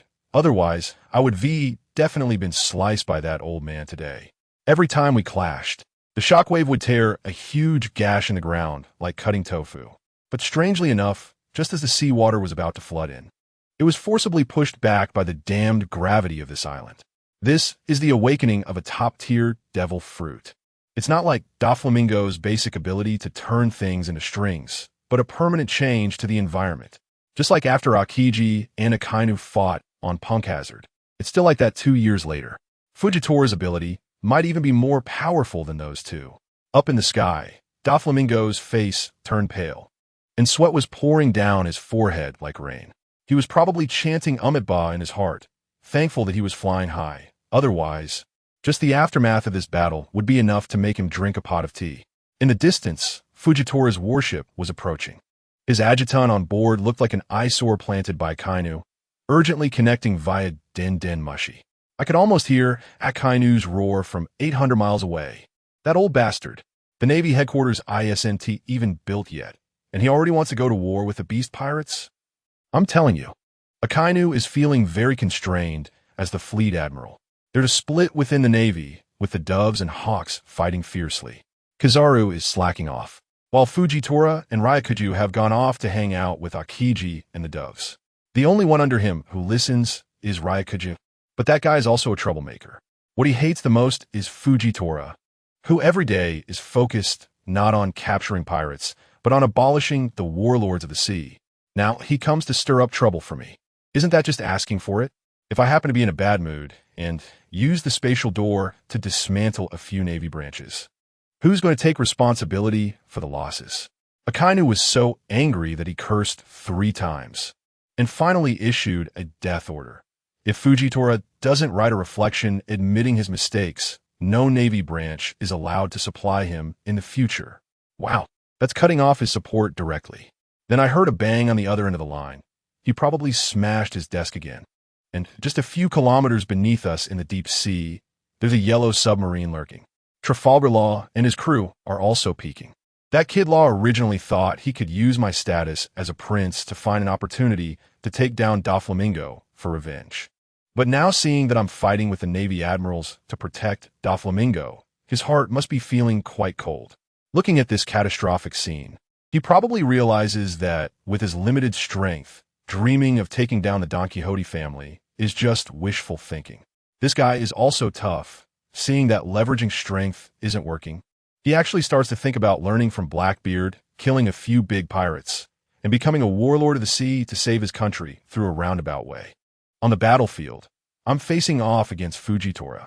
He suddenly says with a serious face, "Young man, I must use all my strength now." I thought to myself, was he just joking a moment ago? But the next second, I realized I was wrong. He came at me with another gravity knife, Tiger Strike, but this time, I couldn't handle it at all. It wasn't that his strength had increased, nor that his speed had quickened, but rather that the gravity around me started going haywire. Does anyone understand this? The moment I swung my knife, the gravity in that area was 60 times stronger, but halfway through my swing, it suddenly changed to 20 times.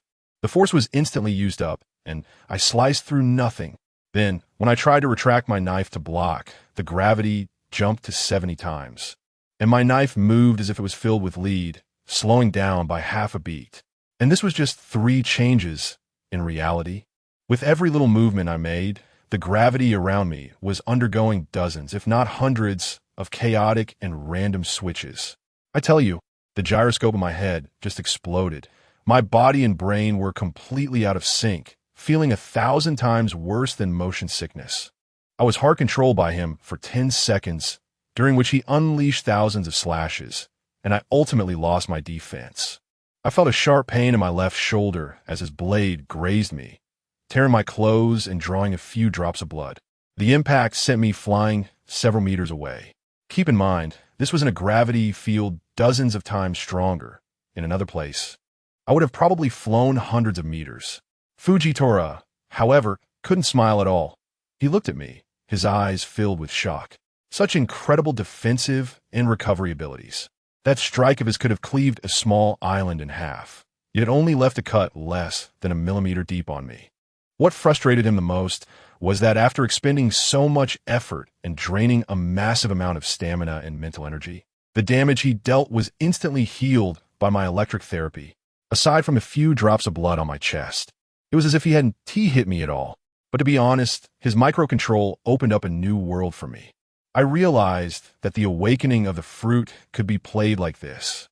Compared to the awakenings of Doflamingo and Katakuri, Fujitora's technique was simply on a kindergarten level. I grinned and said to him, "Admiral, you truly live up to your reputation. Your fruit ability has opened my eyes. However, with just this skill, you still can't defeat me. Who understands my family? I've been on the defensive all this time, primarily taking hits while accompanying you. For what purpose? I'm here to learn. Using my mind network, I'm frantically analyzing how you manipulate gravity. My Thunder Fruit has great power, but it's too poorly developed, and there's no natural type in the Beast Pirates to teach me. Today, I finally caught a lone admiral. Isn't this a private lesson delivered right to my door? Now that the lesson is over, it's time to pay the tuition."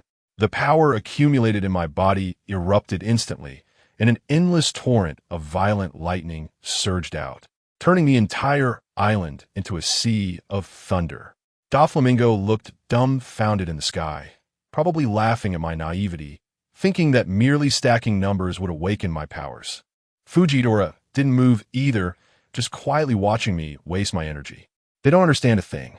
Just as my Thunder Fruit was about to run out, I activated another ability. 150 times the quantity. Buzz! In an instant, the density of lightning on the entire island skyrocketed by 150 times. Fujitora's expression changed drastically, and he hurriedly reinforced his haki, but it was too late. His hair was instantly singed. Seizing this opportunity, I flashed my figure and dashed to the center of the island, where the lightning was the most concentrated. Quantitative changes lead to qualitative changes. Countless bolts of lightning converged and compressed here, ultimately forming a bolt of lightning with a strength comparable to an awakened fruit. I opened my mouth and swallowed it without hesitation. As that bolt of lightning coursed through my body, my understanding of the Thunder Fruit instantly broke through its limits. I suddenly extended a finger, pointing majestically at the sky. Lightning World. In that moment, all the lightning on the island underwent a fundamental transformation. They no longer needed me to provide energy, but became a permanent part of this island. Today, this island was given a third name, Lightning Gravity Island.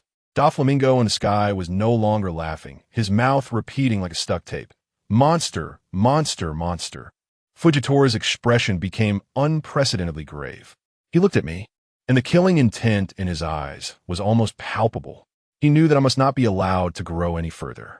The next second, let me tell you, this old man has no sense of martial ethics. He said he prepared a little gift for me, and I thanked him. "You call this a gift?" I looked up, and lo and behold, the entire sky turned black. It wasn't just clouds. It was 9 enormous meteorites forcibly pulled down from space, heading straight for my head. Family. Who understands? Each of those things was like a small country. The one that wiped out the dinosaurs would be a little brother compared to them. If they hit, not just this island, the entire Dressrosa would be left to the winds. The scene was chaotic. Law and his little yellow ship dove straight into the sea to escape. Doflamingo was scared, looking like a pink moth, frantically reversing in the sky. The Navy's little brothers were howling, trying to flee, afraid of being caught in their own admiral's AoE attack. But family, who understands? This old man calculated everything, but didn't he account for the fact that I had more than one card up my sleeve? I opened my eyes, and hey, 6 out of the 9 meteorites were iron lumps. How lucky is that? My freshly acquired magnet fruit came into play. I immediately turned 3 of the meteorites into positive poles and the other 3 into negative poles, then shouted at them, "You two, give each other a kiss." Boom! 6 small asteroids collided in the high altitude, exploding into a grand cyber fireworks display, the likes of which we haven't seen since 2025. The scene was incredible. What about the 3 largest ones left? Just go hard against them. The power of my thunder fruit surged wildly, boosted by 100 times the quantity of the magnet fruit. Lightning welcome. 2 gigantic lightning spheres, each 10 kilometers in diameter, shot up into the sky, followed by 2 thunderous booms, adding 2 massive fireworks to the sky. Doflamingo in the distance looked dumbfounded, probably still trying to clean up the meteorite debris, fearing a tsunami would flood his dock. Now only the last one remained, the largest one, over 20 kilometers in diameter. If it hit, the entire new world would likely tremble. But I had my trump card ready. I drew my blue sun wheel sword, fully enveloping it in hockey, 100 times. Thunderous strike, Ashura. In that moment, fast, incredibly fast. I couldn't even see my own strike. Only Fujitora's abnormal observation, hockey barely caught it, 0.01 seconds. 100 strikes. That meteorite capable of exterminating dinosaurs didn't make a sound. Poof, it turned into dust in the sky, blocking out the sun. All right, your turn is over. Now it's my turn. I charged at Fujitora. My fighting style emphasized trading damage. If you hit me, I bleed. 150 times, life and death. Path of the Reaper. A torrent of sword light instantly engulfed him. This old man truly is a seasoned veteran. Seeing that hard confrontation wouldn't work, he immediately switched tactics. Instead of increasing my gravity, he almost drained my weight. Family, who understands? I instantly felt like a hydrogen balloon, uncontrollably floating upwards. Let me tell you, this is the brain of a top-tier fruit developer. There's no distinction between fruits. That's pure nonsense. If you let that floating fruit user, the golden lion, come here, could he do this? He could only make you float, but Fujitora could make you float and turn you into a discus. Just as I was about to float out of the atmosphere, I transformed into a purple dragon thousands of meters long, stepping on a cloud and diving down. As a result, this action seemed to completely trigger him. The aura around him changed entirely, filled with a sense of solemnity and determination. He slowly sheathed his sword, uttering a name I would never forget for the rest of my life. Heavenly punishment. All things returned to zero. Black hole space. As soon as he finished speaking, all the mud, stones, and shipwrecks from the seabed flew up into the sky. Between us, they forcibly formed a floating continent even more exaggerated than Ghost Island. I was still being stubborn, saying that such a large rock wouldn't hurt if it fell on me. He just smiled and said, "Don't worry. The power of this move won't disappoint you." The next second, that supercontinent in the sky began to collapse inward at a visible speed, getting smaller and smaller. Let me tell you, that scene was incredible. A land larger than a country suddenly shrank to the size of a basketball court. And then, it's not over yet. It continued to shrink. I watched in disbelief as it went from a basketball court to a ping pong table. And in the end, guess what? It was only the size of an egg. I let out a curse. Damn, is that Fujitora manually creating a black hole on site? That thing had an absurdly high density and a terrifying temperature, and the surrounding seawater was instantly sucked in, forming a massive whirlpool. This was bad news for the Navy watching the show from over 10 kilometers away. They were in deep trouble. Their ships, engines at full throttle, were not moving forward, but were actually being pulled back. The lieutenant collapsed on the spot, picking up the phone bug not to report to the marshal, but to call his wife directly to start arranging his affairs. "Honey, my secret stash is under the 3rd tile beneath the bedside table. Take it and live well. Remember, in the next life, let our son be in logistics. Never let him be a lieutenant to a general." Good grief, this was not a battle. It was a large-scale, end-of-life care scene. The squad leader next to him saw this and followed suit, pulling out his phone bug. "Tsuehua, our wedding is off. You find a good man to marry. Well, my Tsuehua." On the other side, Luo and their yellow submarine were almost sucked in two, with the power system going haywire. Normally so calm, Luo turned pale and was left dumbfounded. In the end, they had no choice but to surface and all crew members grabbed paddles, rowing by hand to escape. Who understands? High technology can't compete with pure manual effort. What kind of situation is this? As for me, I was in a terrible spot. I had transformed into a dragon in the sky, closest to that egg. The suction was so strong it felt like it was going to rip my dragon scales off. I desperately tried to create auspicious clouds to escape, but as soon as the clouds appeared, whoosh, they were sucked in too. At this moment, that old blind man Fujitora actually smiled. He stood there, steady as a rock, relying on his fruit ability. Gravity was useless against him.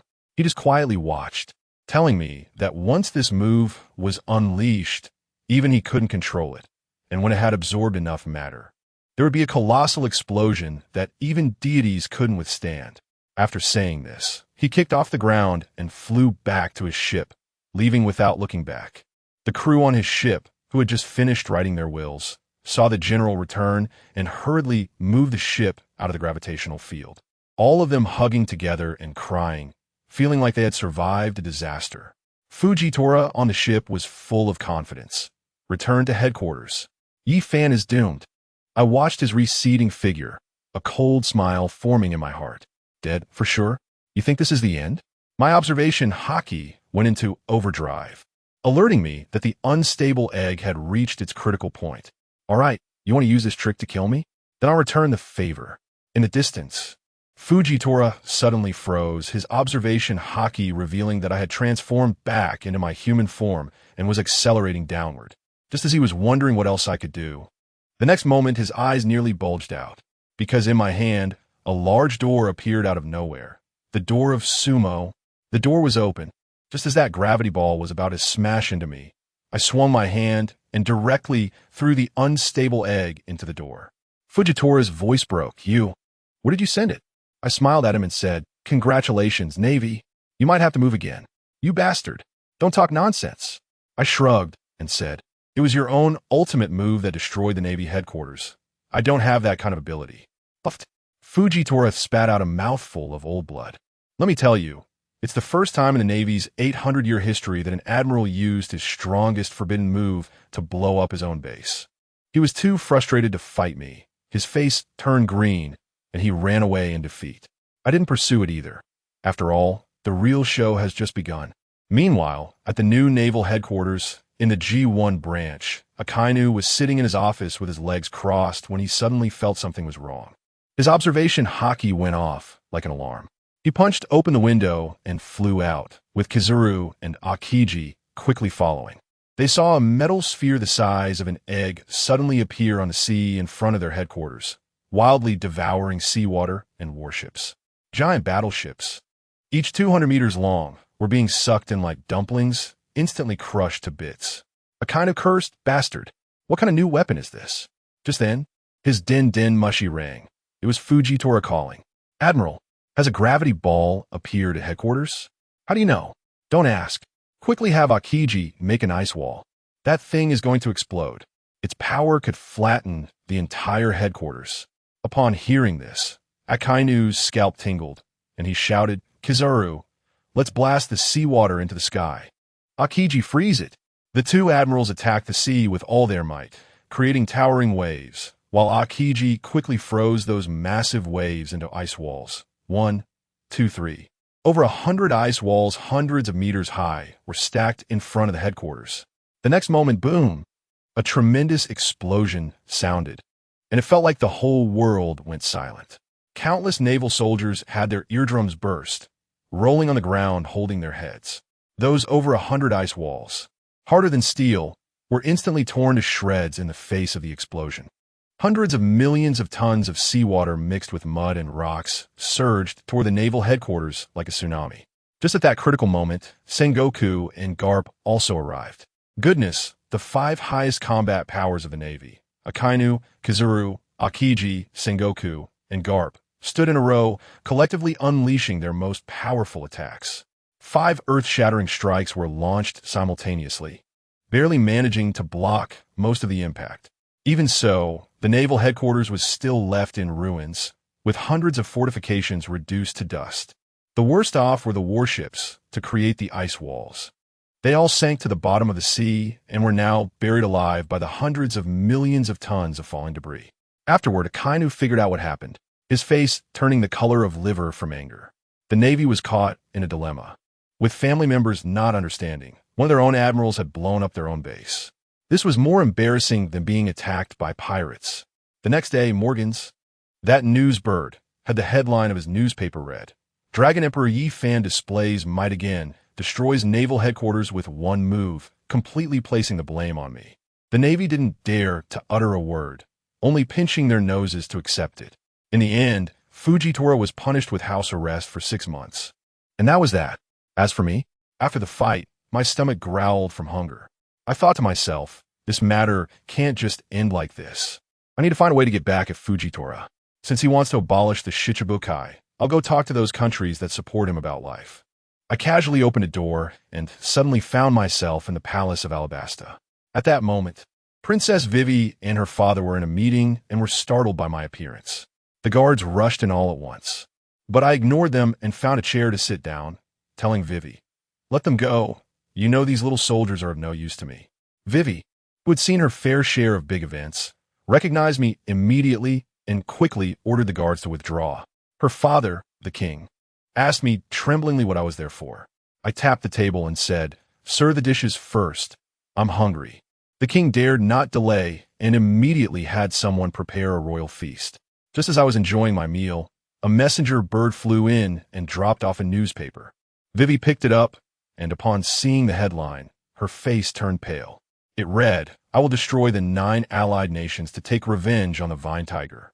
She knelt down before me on the spot, crying, "Lord Dragon God, please don't destroy my country.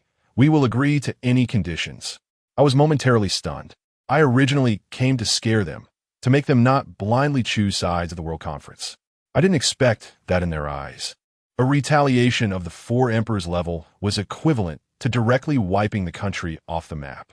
Looking at the beautiful princess kneeling on the ground with tears like pear blossoms, I suddenly changed my mind. I wiped my mouth and said, "All right, I'll give you a chance. Either you provide me with 1 million tons of food, or you choose another country, and I'll destroy it for you. In any case, this grudge will be remembered on the Navy's head." Upon hearing this, Vivi immediately fell into despair. She couldn't achieve either of these options. Seeing her on the verge of breaking down, I leisurely revealed my true purpose. Of course, there's a third option. You, Nefertari Vivi, from today onwards, will withdraw from the Straw Hat Pirates and declare your allegiance to my Beast Pirates. Vivi trembled all over.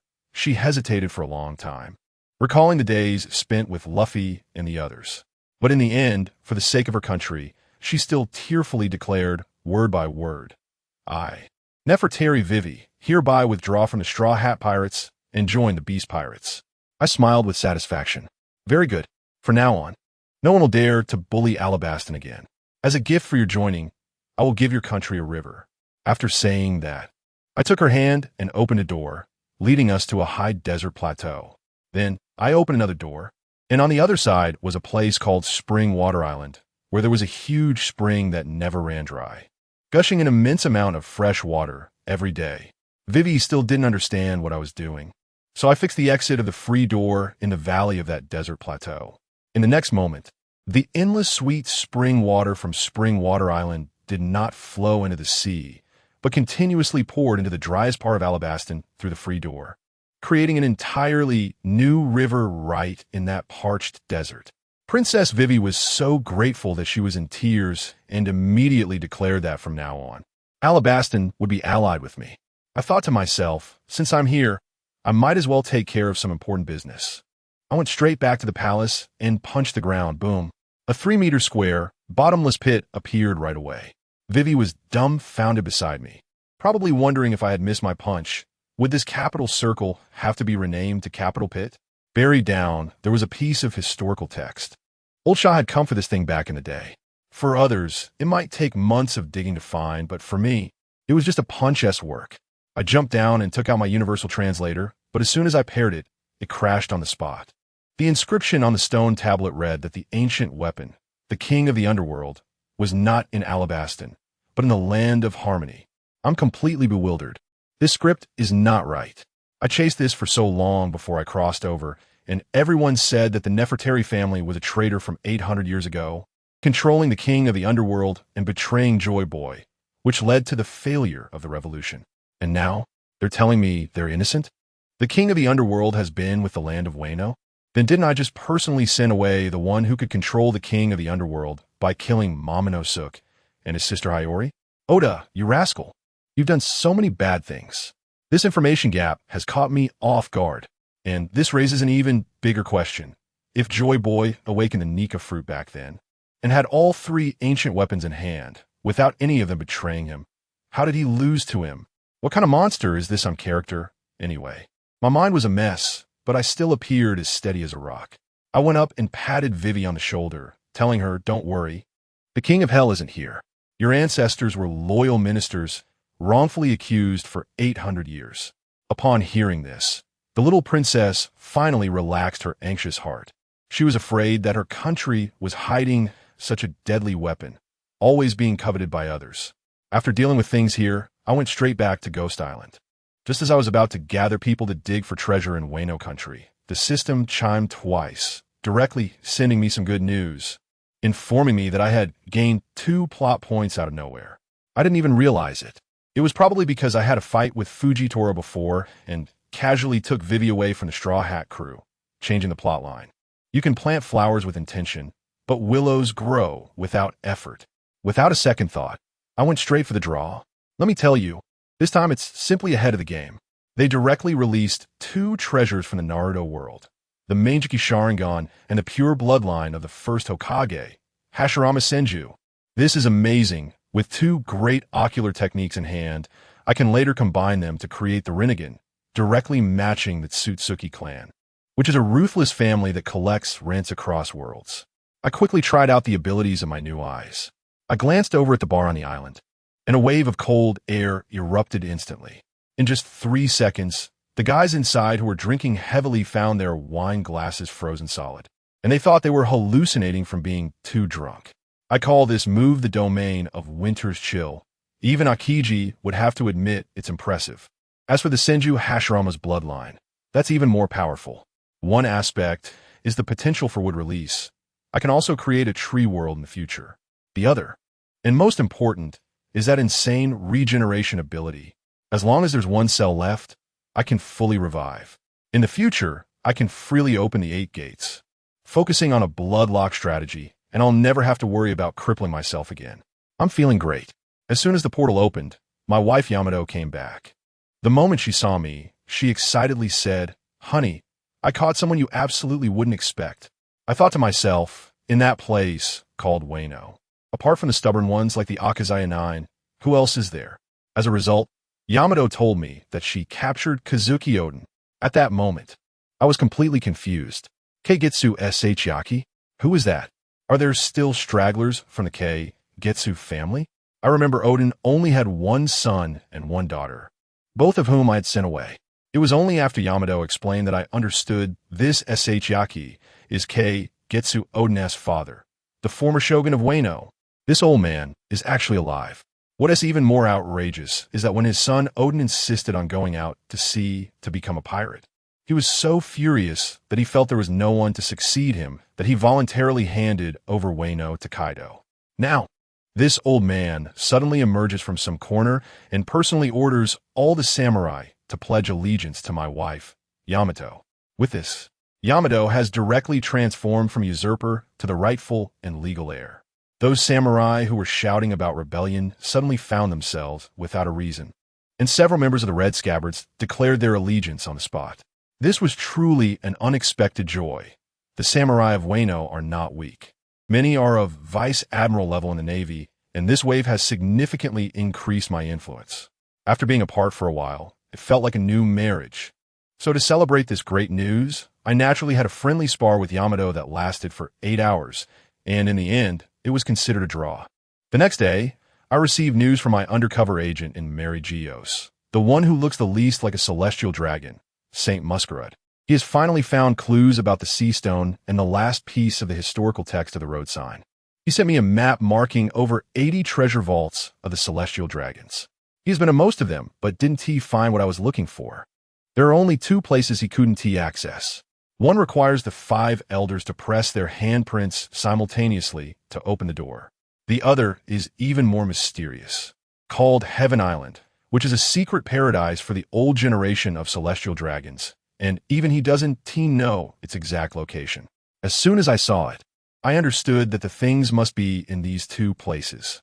Go to Mariehua to confront the 5 elders, and him? I'm not that foolish. Such a dangerous job must be handled by professionals. I took out my Din Mushi and called Dragon. Hey, is this Dragon? I'm sending you a big gift. I've sent you the coordinates of the Celestial Dragon's core treasury. You guys in the Revolutionary Army, go and smash it hard. Once you take care of that, I need to go find that Paradise Island myself. To gather information, I definitely have to ask my cheap father-in-law Kaido. I found Kaido and asked him if he had heard of Heaven Island. To my surprise, as soon as Kaido heard the name, he dropped a huge bombshell. Heaven Island? Isn't that God Valley? It turns out that God Valley was the private paradise of the Celestial Dragons back in the day.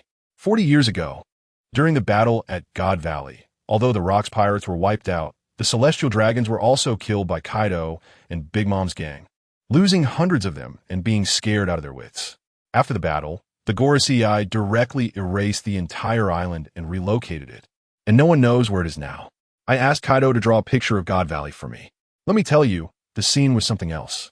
When he tried to draw it with a pen, he looked like he was in pain, scratching his head for a long time, and ended up tearing dozens of sheets of paper.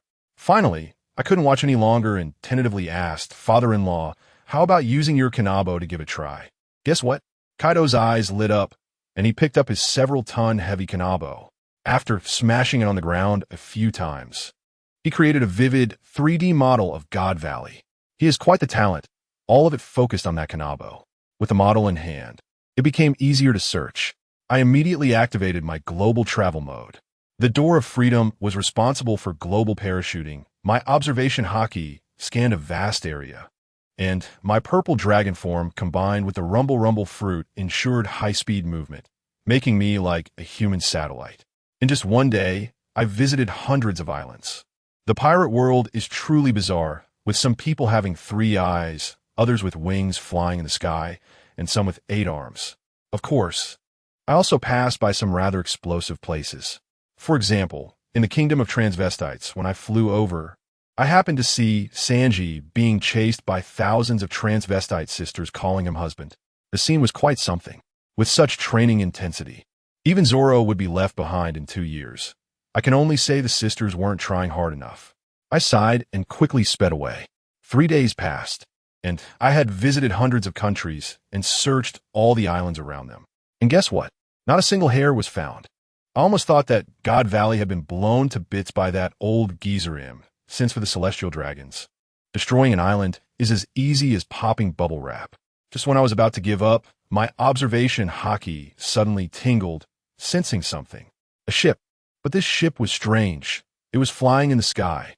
If flying in the sky was one thing, as even the Golden Lion could do that, and my own Arlong's Ark could go to the moon. But this ship was flying at an altitude of 100,000 meters. Does anyone understand? 100,000 meters. That's basically space, with air so thin it's a joke, just a few milliliters of oxygen in a cubic meter. I thought, are they burning fuel or their lives up there? There was no choice. To check it out, I had to cheat. I directly used the technique of thousand-handed Hashirama, forcibly compressing the surrounding air into my body like a mobile oxygen tank, ensuring I had at least a day's worth. Then I transformed. Instead of becoming a few thousand-meter-long giant dragon, which would be too eye-catching, I turned into a small dragon cub under 3 meters long, just like Peach Boy after eating the fruit, stepping on clouds and zooming up. I have to tell you, from a distance, I used my observation haki and my heart instantly sank. The Celestial Dragons Air Force. This is the legendary unit. There is only a side profile of them in the manga when Steelbone was the commander-in-chief, and apart from that, not even a ghostly shadow has been seen. I knew that this group of celestial dragons had a lot more hidden up their sleeves. The ships of this Air Force are much more advanced than the clumsy Navy ships, with surveillance cameras everywhere. I didn't dare to get too close, so I used my haki to eavesdrop from the side. Once I listened in, I was completely stunned.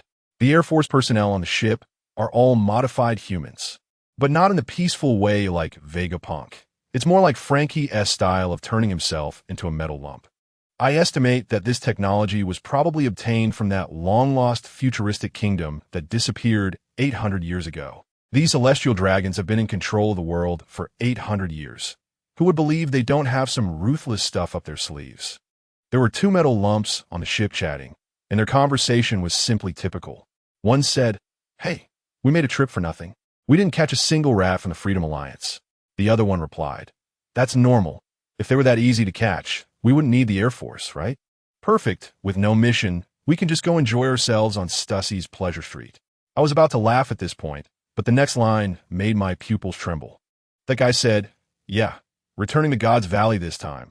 Who knows when we can come out again?" Returning to God's Valley. I was all ears at that moment. Wow, it's really true that one can find something when they least expect it. I quickly pulled back to dozens of kilometers away and used my heart to keep an eye on them, fearing I might lose track. The Valley of the Gods is actually the stronghold of the Air Force.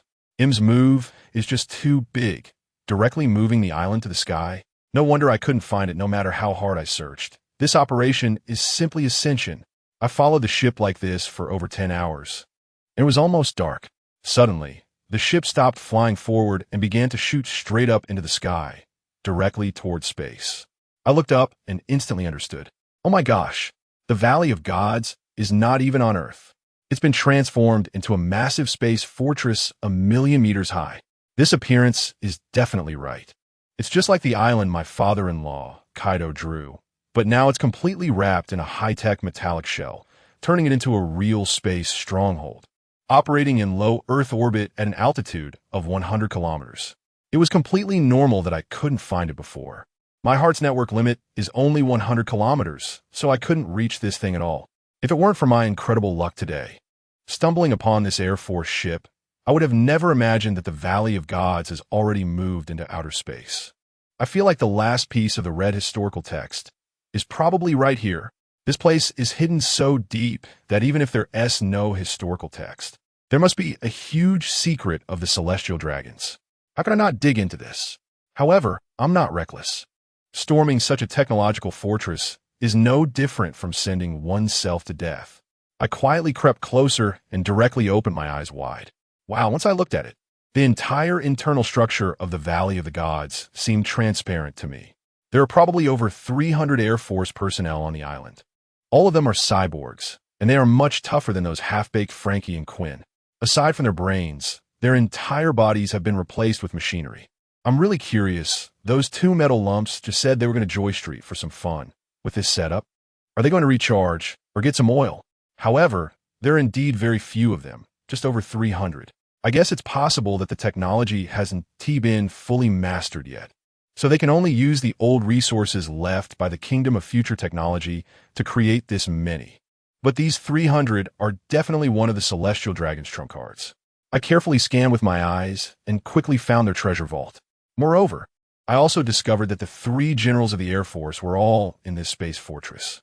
This time, I definitely couldn't go in hard. Even I had to think twice about taking on 3 generals at once. So, I decided to play it cunningly. My eyes began to change, one turned white, and the other transformed into a kaleidoscope Sharingan. Winter's cold domain. My technique activated instantly, enveloping the entire Valley of the Gods in an extremely cold domain. Let me tell you, using this kaleidoscope is really exhausting. I haven't upgraded it to eternity, so each time feels like I'm sacrificing myself, with blood flowing from my eyes as if it were free. Luckily, my physique is good, backed up by Hashiramasel's and Mephisto's defensive abilities. Otherwise, I would have gone blind long ago. The most interesting part is that this move is simply brilliant against them, since they are in space. The environmental temperature is already extreme, over 150 degrees towards the sun and below minus 160 degrees on the opposite side. My technique at minus 150 degrees didn't raise any alarms for them at all, but my target wasn't them.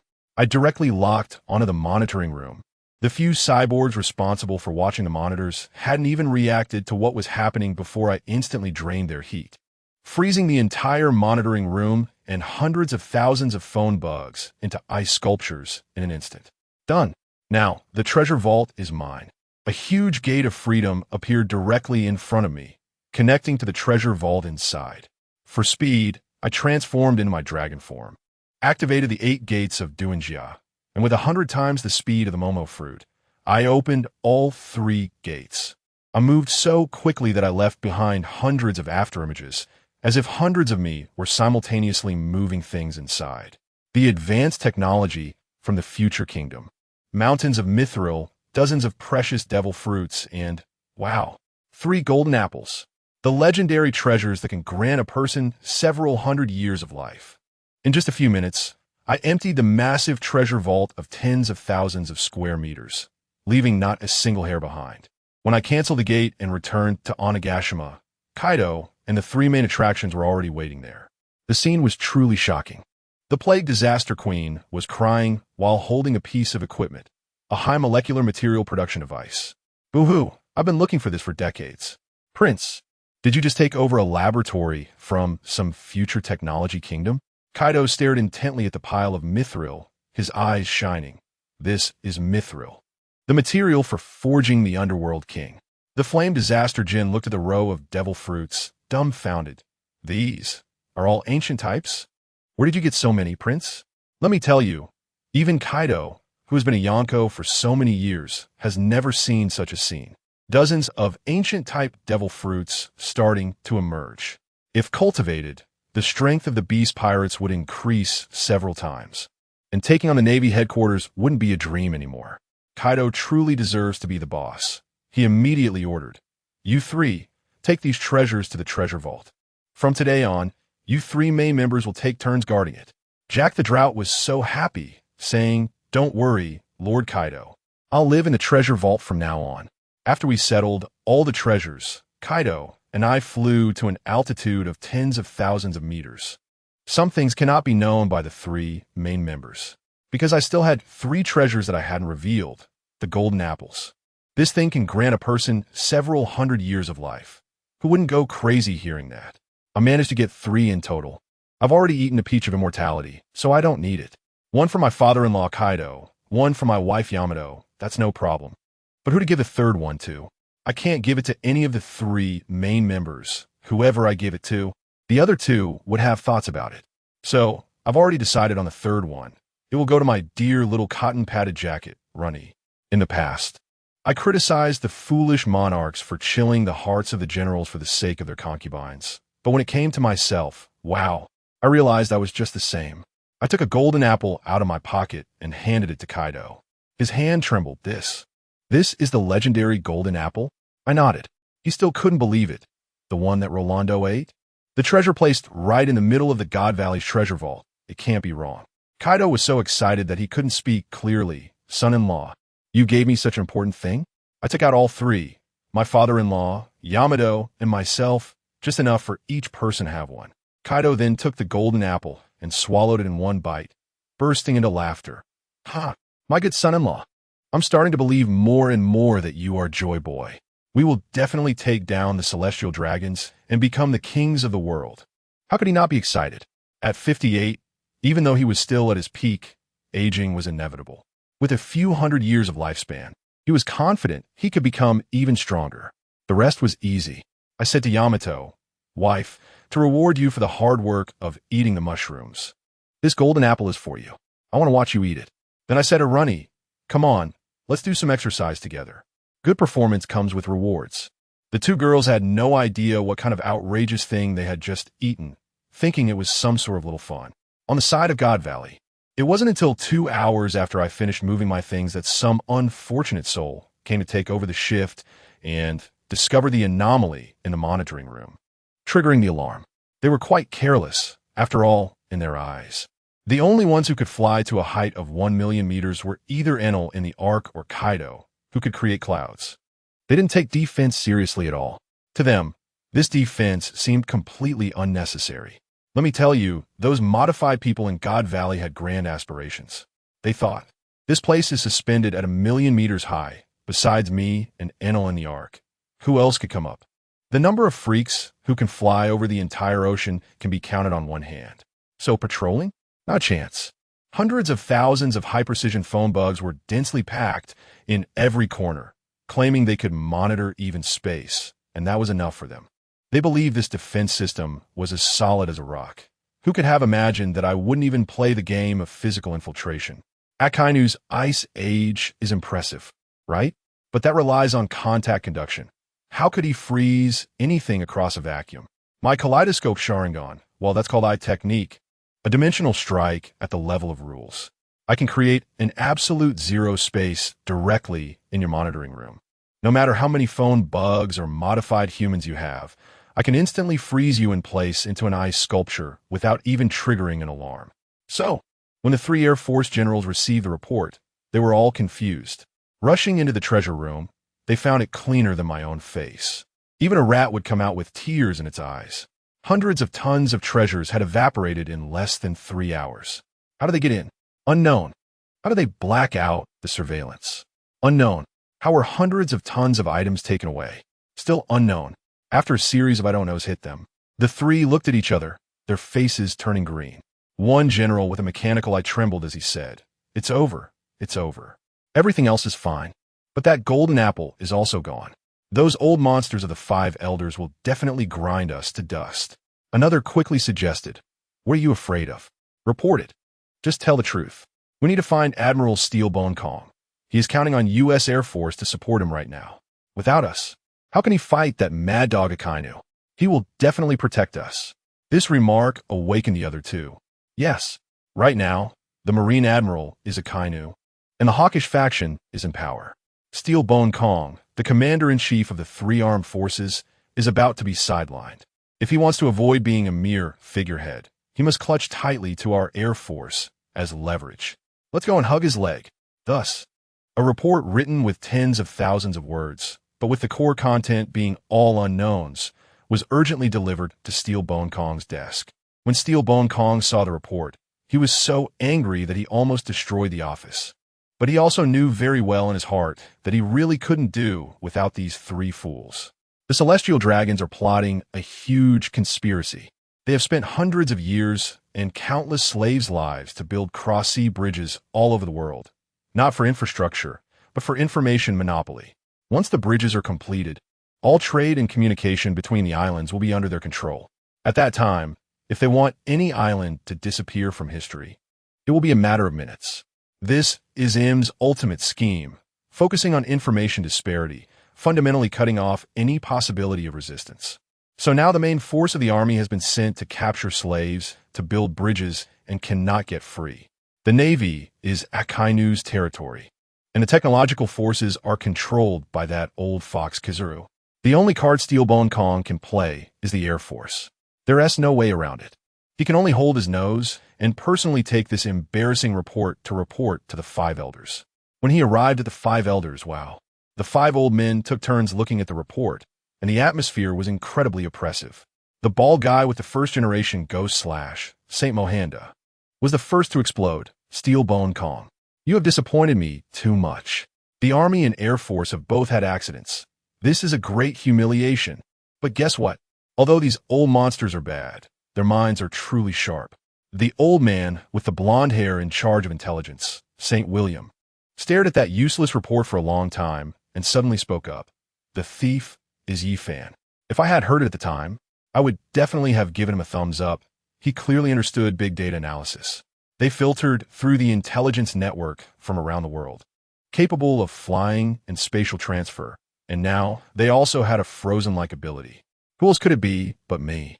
They even concocted a backstory for me on the spot, saying I was a descendant of rocks, an evil bloodline of the D family, which is why Kaido married his daughter to me.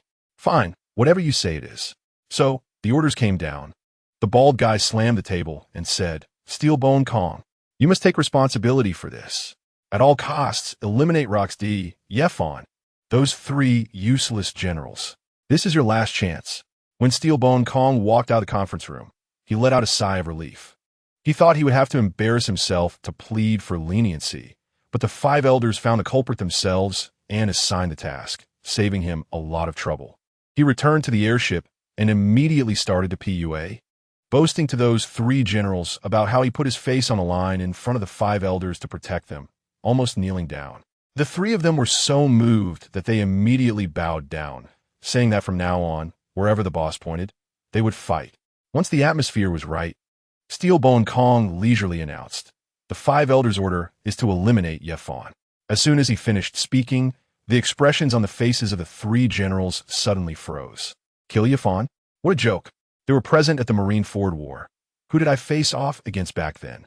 The Marine hero Garp and the future Admiral Akainu. Just the three of them? Wouldn't they be delivering food?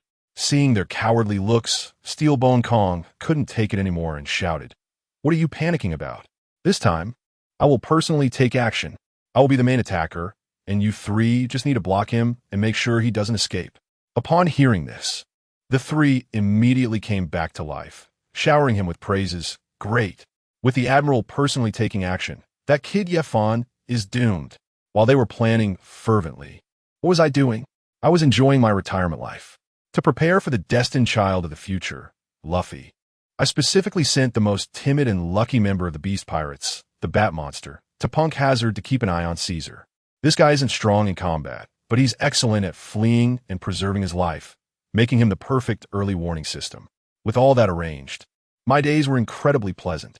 During the day, I would train in the time gravity room, and after training, I would spar with my father-in-law Kaido. In the evenings, I would go mushroom picking with Yamato or play poker with Nami, and occasionally visit Amazon Lily to discuss the art of playing with snakes with the Empress. However, just a few days into this good life, a phone call came in. On the other end, Princess White Star was sobbing, "Brother Yefan, why? Who understands what family means?" My anger flared up instantly. Who dares to make my precious one unhappy? I quickly asked what was going on. White Star, through her sobs, said that a group of very powerful pirates was causing trouble on Fishman Island, and even her older brother Shark Star had been injured. As soon as I heard it, I thought, wow, are they feeling bold? Fishman Island is now flying the flag of our beast pirates, and there are still some blind fools daring to cause trouble. There must be some hot-headed supernovas just out of the paradise, not knowing the rules of the new world. All right, we must teach them a lesson, and it will be a bloody one. I immediately comforted Shirahoshi. Don't be afraid, I'll be there soon. I promise to protect Fishman Island, so no one can bully you. After hanging up the phone, I was unaware that in the corner of Princess Shirahoshi's room, a mechanical flying insect, smaller than a mosquito, was transmitting all our conversations in real time to an Air Force battleship. An Air Force general excitedly reported, "Marshal, it worked. Yifan is coming to Fishman Island in person." Steelbone Kong's voice came from the phone bug, laced with a hint of pride. "Good. Even smoother than expected. Proceed as planned. Prepare to close the net." I directly used a teleportation door and instantly appeared in Princess Shirahoshi's room on Fishman Island. The next second, a gigantic figure, 8 meters tall, came rushing over with a crying voice. "Ooh, Brother Yefan, you finally came." I was tightly embraced by the White Star, feeling fist-sized tears pouring down on me like a heavy rain. I thought about patting her shoulder to comfort her, but I still overestimated my height. At 2.5 meters tall, when I reached out, I couldn't touch her shoulder, and my hand landed right on that exaggeratedly large bear.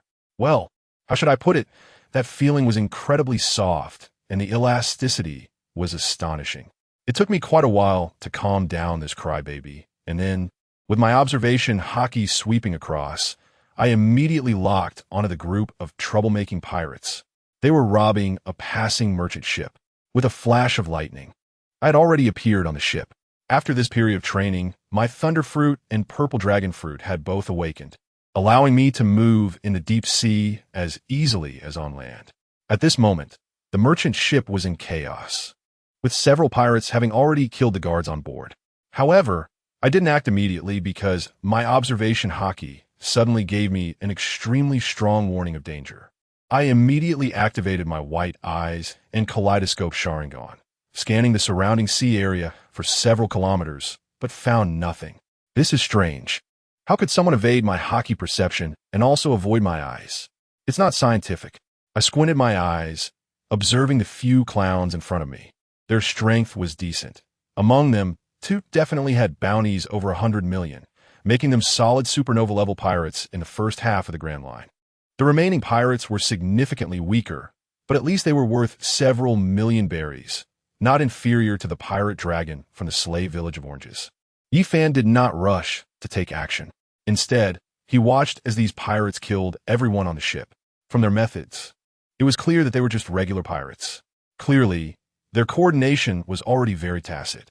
The Navy or CP0 disguised as pirates could coordinate their combat without issue, even better than actual pirates.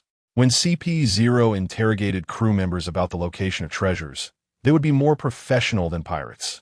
However, they could not replicate the looting aspect of piracy. Even when Yi Fan read comics, he didn't understand this. Because Luffy's Straw Hat Pirates had not done anything a pirate should do aside from throwing parties. For a pirate crew, after defeating an enemy, the most important thing is to loot supplies. Generally, the captain does not participate in this stage. Sometimes, even the first mate want to join in if they are only slightly weaker than the captain. The weakest pirates are the first to loot supplies. They need to scout ahead, and if someone hides to ambush, they are often the ones attacked. Moreover, the places they can loot are limited to the lower decks. The lower decks usually contain the quarters of the lowest-ranking crew members, which are dirty and chaotic, and the cargo stored there is mostly food, vegetables, and drinks. It's the least valuable, hardest-working area. Generally capable individuals will loot goods from the middle and upper levels. The strongest will loot the captain's quarters, the VIP room, and the rooms of senior crew members like the first and second mates. These individuals hold the highest status on the cargo ship. Other pirate crews would never entrust treasures to a non-combatant like Nami. It's impossible to picture Nami chasing Luffy with a frying pan. The items in these rooms are often the most valuable on a cargo ship. A simple search would yield far more wealth than elsewhere. After looting all the treasures, the process is still not complete. Everyone will hand over the wealth to the captain. The ratio is not fixed. A more conscientious captain might take 70 for themselves and give the remaining 30 to the crew. A harsher captain might keep 90 for themselves, or even more exaggerated ratios. This hierarchy is very clearly defined in pirate culture, which Yi Fan only understood after joining the Beast Pirates. A slight misstep could lead to death. There are rules that no pirate dares to defy, and for uneducated pirates, there are no written regulations. These are habits developed over a long time. Through their methods, Yi Fan could confirm that these people were indeed pirates. The cargo on the ship was also that of a normal cargo vessel. This cargo ship was clearly transporting goods from the New World to the Sabaody archipelago. Inside were many luxury items that could only be sold in the Sabaody archipelago. Chapter 124. Killing supernovas. The ship was not a fake. The pirates did not seem fake. People were indeed killed by them, and goods were looted. Yet these small pirates gave Yi Fan a sense of danger. In what seemed like a harmonious and natural atmosphere, Yi Fan felt an overwhelming sense of crisis. What was it that gave him such a feeling? It was truly bizarre. It was like a person going through a normal day, attending school, returning home, and having a warm dinner with their parents. Everything was perfectly normal. But in their mind, there was one sentence: don't trust anyone. Never tell anyone you can see the colorful world. If a person were to exist in such a state for a long time, they would surely collapse. And Yi Fan was in that state now. Whether using the Sharingan or Byakugan, everything appeared normal. The movements and styles of these pirates were all typical of pirates. Yet, the observation haki that Yi Fan had awakened kept screaming in his mind. Danger. Danger. Danger. But where was the danger? Was it from the two pirates with bounties of 100 million? Even if Yi Fan stood here motionless, they wouldn't be able to harm him in the slightest. What could possibly bring him this sense of crisis? Moreover, it felt like this source of danger was not far away. It was very close to him. Thus, although Yi Fan could easily kill these pirates, he did not make a move. He simply watched as these pirates carried all the treasures back to their ship. Today's haul was good. Once they returned to the Sabaody archipelago and sold the goods, they would hold a grand feast with plenty of drinks and beautiful women. Long live the captain! Long live the captain! Long live the captain! Watching the departing pirate ship, the feeling of danger still lingered. Was there something on this cargo ship that made him feel this way? Yi Fan used the power of the Thunder Fruit to teleport to a pirate ship several kilometers away, leaving behind a sphere infused with lightning energy. As he left, the cargo ship was destroyed by Yi Fan's Thunder Fruit ability. The numerous pirates on the pirate ship, with their weak observation haki, even remained unaware that the merchant ship had already been destroyed. A few subordinates brought out a large amount of fine wine and roasted meat from the cargo hold. They were now reveling in the joy of victory, holding a small celebratory feast. The style of the food and drink was indeed characteristic of the Sabati archipelago. Yifan's current diet consisted of the most famous chefs from the Sabati archipelago. However, even after teleporting to this pirate ship, he still did not receive a warning of danger from his observation haki, which led to him not taking action against these pirates. The entire ship was quickly ascending. As long as they passed through the cave, they would reach the Sabati archipelago. In fact, the distance between Fishman Island and the Sabati archipelago was merely a few dozen kilometers. One was on the sea surface, while the other was at the depths of tens of thousands of meters. Along the way, this pirate crew did not face the dangers that Luffy's crew encountered when they first entered Fishman Island, such as being swallowed by increasingly larger sea kings. They also did not encounter unusual events like underwater volcanic eruptions. They reached the surface with ease. At this point, Yi Fan could no longer hold back. Even though his observation haki warned him of danger, he felt compelled to kill all these pirates first. Yi Fan even suspected that it was their devil fruit abilities that made powerful observation haki unable to sense danger, preventing him from taking action against them.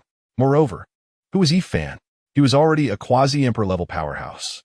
How could he be intimidated by such minor dangers? Yi Fan pulled out the blue sunblade in his hand. With the strength of a great swordsman, Yi Fan's swordsmanship could easily slay several people even without using his devil fruit powers or the 8 gates. However, his father-in-law Kaido, who could have killed Luffy with a single move, ended up being killed after raising a tiger. Yi Fan would not hold back against any ordinary person, let alone a few pirates, especially those with bounties exceeding 100 million. As soon as Yi Fan made his move, he was already noticed by several pirates gathered for a banquet. However, this had no effect whatsoever. Yi Fan's eyes had transformed. His double pupils exhibited 3 Tomo. This was a lower level than the Mangeki Sharingan, known as the 3 Tomo Sharingan. The Uchiha clan would awaken the 1 Tomo Sharingan after experiencing intense emotional fluctuations. After prolonged training, it would evolve into the 2 Tomo Sharingan. Only a few geniuses could achieve the breakthrough to the 3 Tomo Sharingan. As for the Mangeki Sharingan, it was rare to find even one among thousands of Uchiha clan members.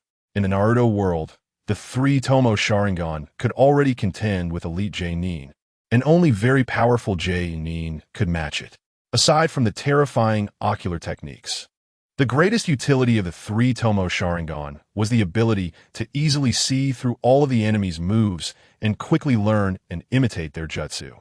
Once Yi Fan's eyes entered the 3 Tomo state, all the actions of his enemies were laid out before him. This visibility was different from what an ordinary person could perceive. For instance, when someone intends to stand up, the muscles in their knees and calves would tense up. This meant that with the 3 Tomo Sharingan, Yi Fan could anticipate the enemy's future movements even before they made a move. Moreover, the 3 Tomo Sharingan could lock onto multiple targets at once. Every action the pirates intended to take was within Yi Fan's calculations. Swish, swish, swish. In a flash, over a dozen blade lights appeared. Yi Fan now had over a dozen corpses before him. As pirates with bounties exceeding 100 million, they were not without combat power. Even Kizaru, back in the day, couldn't kill these supernovas gearing up for the new world with a single move. But Yi Fan did it. These pirates found that no matter how they tried to dodge or use their weapons to block Yi Fan's attacks, they eventually realized that in the instant of confrontation, all their efforts were in vain. The blade in Yi Fan's hand always found a gap in their defenses. Fast, accurate, and ruthless. In an instant, their attempts to evade Yi Fan's attacks were futile. All of them were killed in seconds. In the distance, Steelbone Kong watched this scene clearly. The footage was not transmitted by Den Den Mushi, which couldn't escape Yi Fan's observation haki, but by a reconnaissance device from the Future Technology Kingdom. This device could avoid detection by observation haki, but it was extremely rare, only usable with approval at the Admiral level. Chapter 125. Dark Sparrow, what a fast sword. Among the great swordsmen I have seen, perhaps only the Red Count could rival him. As an old man, Steelbone Kong could be considered a remnant of the old era. Even Whitebeard, who had just died in the Marineford War, was not older than him. When he was Admiral, The pirates he faced included Rocks, Shiki, and Captain John. In that era, neither Whitebeard, nor Kaido, nor Big Mom had become the emperors of the sea. In Steel Bone Kong's time, the most powerful swordsman was the Red Count, a pirate who was merely a captain, yet possessed the most terrifying strength on the seas. At his peak, the Red Count's combat power could rival that of Rocks. Known as the Lone High Red, at his height, he once repelled Roger and Whitebeard single-handedly with a sword. He lived his life without partners or crew because his awakened observation haki allowed him to hear others' inner thoughts. In his youth, he had longed for companions. But since he could hear what others were thinking, he never encountered a sincere friend. Thus he ended up like Mihawk, forming a pirate crew alone without any crew members, earning the title Lone High Red. His strength surpassed that of the current Mihawk by a large margin because he was a great swordsman and possessed a rare devil fruit, the Zoan-type, mythical beast bat fruit. Vampire form. This allowed him to absorb others' blood to replenish his life and lifespan, forever maintaining the most youthful and vigorous peak body. Coupled with his ability to see into people's hearts, his opponents could never evade the Red Count's attacks, just as Yi Fan, upon activating his Sharingan, could effortlessly slay his enemies. No matter how one tried to dodge, it could be easily known. The 3 Air Force admirals beside him felt a wave of panic upon witnessing Yi Fan's terrifying swordsmanship. Did they really have a way to kill the enemy before them? Steelbone Kong, however, laughed heartily. 50 years ago, I fought against the Red Count, but never found a way to defeat him. I thought I would never encounter such a powerful swordsman again. But today, my wish is finally fulfilled. I will kill this kid. In Steelbone Kong's era, the strength of great swordsmen far exceeded that of the current pirate world. Today, the 2 strongest great swordsmen are Mihawk and Shanks. In Steelbone Kong's time, the 2 most powerful swordsmen were the Red Count and Pirate King Roger. Even Shiki could only be considered a second-rate swordsman. As the admiral of that time, Steelbone Kong was most adept at dealing with various terrifying great swordsmen. Seeing Yi Fan's fighting style, he felt as if he had returned to 40 years ago, to the time he fought against those terrifying pirates.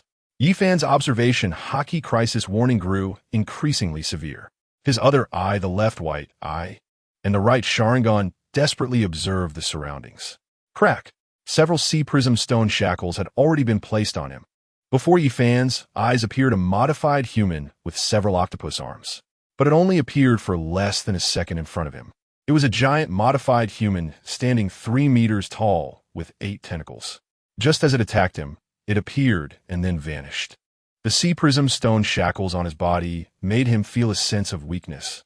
Yi Fan knew this was the result of the sea prism stone shackles limiting his abilities, such as the shock fruit, which had not been fully developed, resulting in a feeling of powerlessness. The Air Force rushing from a distance saw this scene and cheered with excitement. As expected of Lord Dark Sparrow, with 8 sea prism stone shackles on him. This guy can't escape. Lord Dark Sparrow is truly powerful. Even Admiral Akainu and Navy Hero Garp could not defeat Yi Fan, yet Lord Dark Sparrow easily captured him. In this moment, Yi Fan finally understood why his observation haki had been giving warnings. The Celestial Dragons possess a method to hide their presence. For instance, during the battle on Onigashima, several CP0 agents were in a specially designed room, continuously observing the fight between Luffy and Kaido. And even Kaido could not detect them with his observation haki from a distance. The reason he could not detect being surrounded was that they used such techniques from over 10 kilometers away. In today's operation, the pirates were real, and the merchant ship was real. However, there was an enemy on the pirate ship that he could not detect. No, Yi Fan recalled the moment that lasted less than a second. It wasn't that he couldn't detect him. This 3-meter-tall figure with 8 mechanical arms was impossible to overlook, given his massive size and strange appearance. How could he not notice him? Not to mention his observation haki, Byakugan, and Sharingan abilities.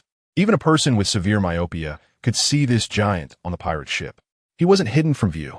As Yi Fan carefully recalled all the images from earlier, he realized that this figure had always been in his line of sight, but his mind would directly ignore his existence as soon as he saw him. It was only when he made a move that one would feel his presence. This feeling was akin to a stealth aircraft. While a normal person's eyes can see a stealth plane, it cannot be detected by radar or other long-range reconnaissance methods invented by humans. Therefore, stealth aircraft are difficult to detect by radar. The enemy before him possessed a similar ability. He could be seen with the naked eye, but the mind would disregard his existence. No wonder his observation haki kept warning him. Yet neither the Byakugan nor Sharingan could detect anything unusual. It turned out that it wasn't that their eyes couldn't see.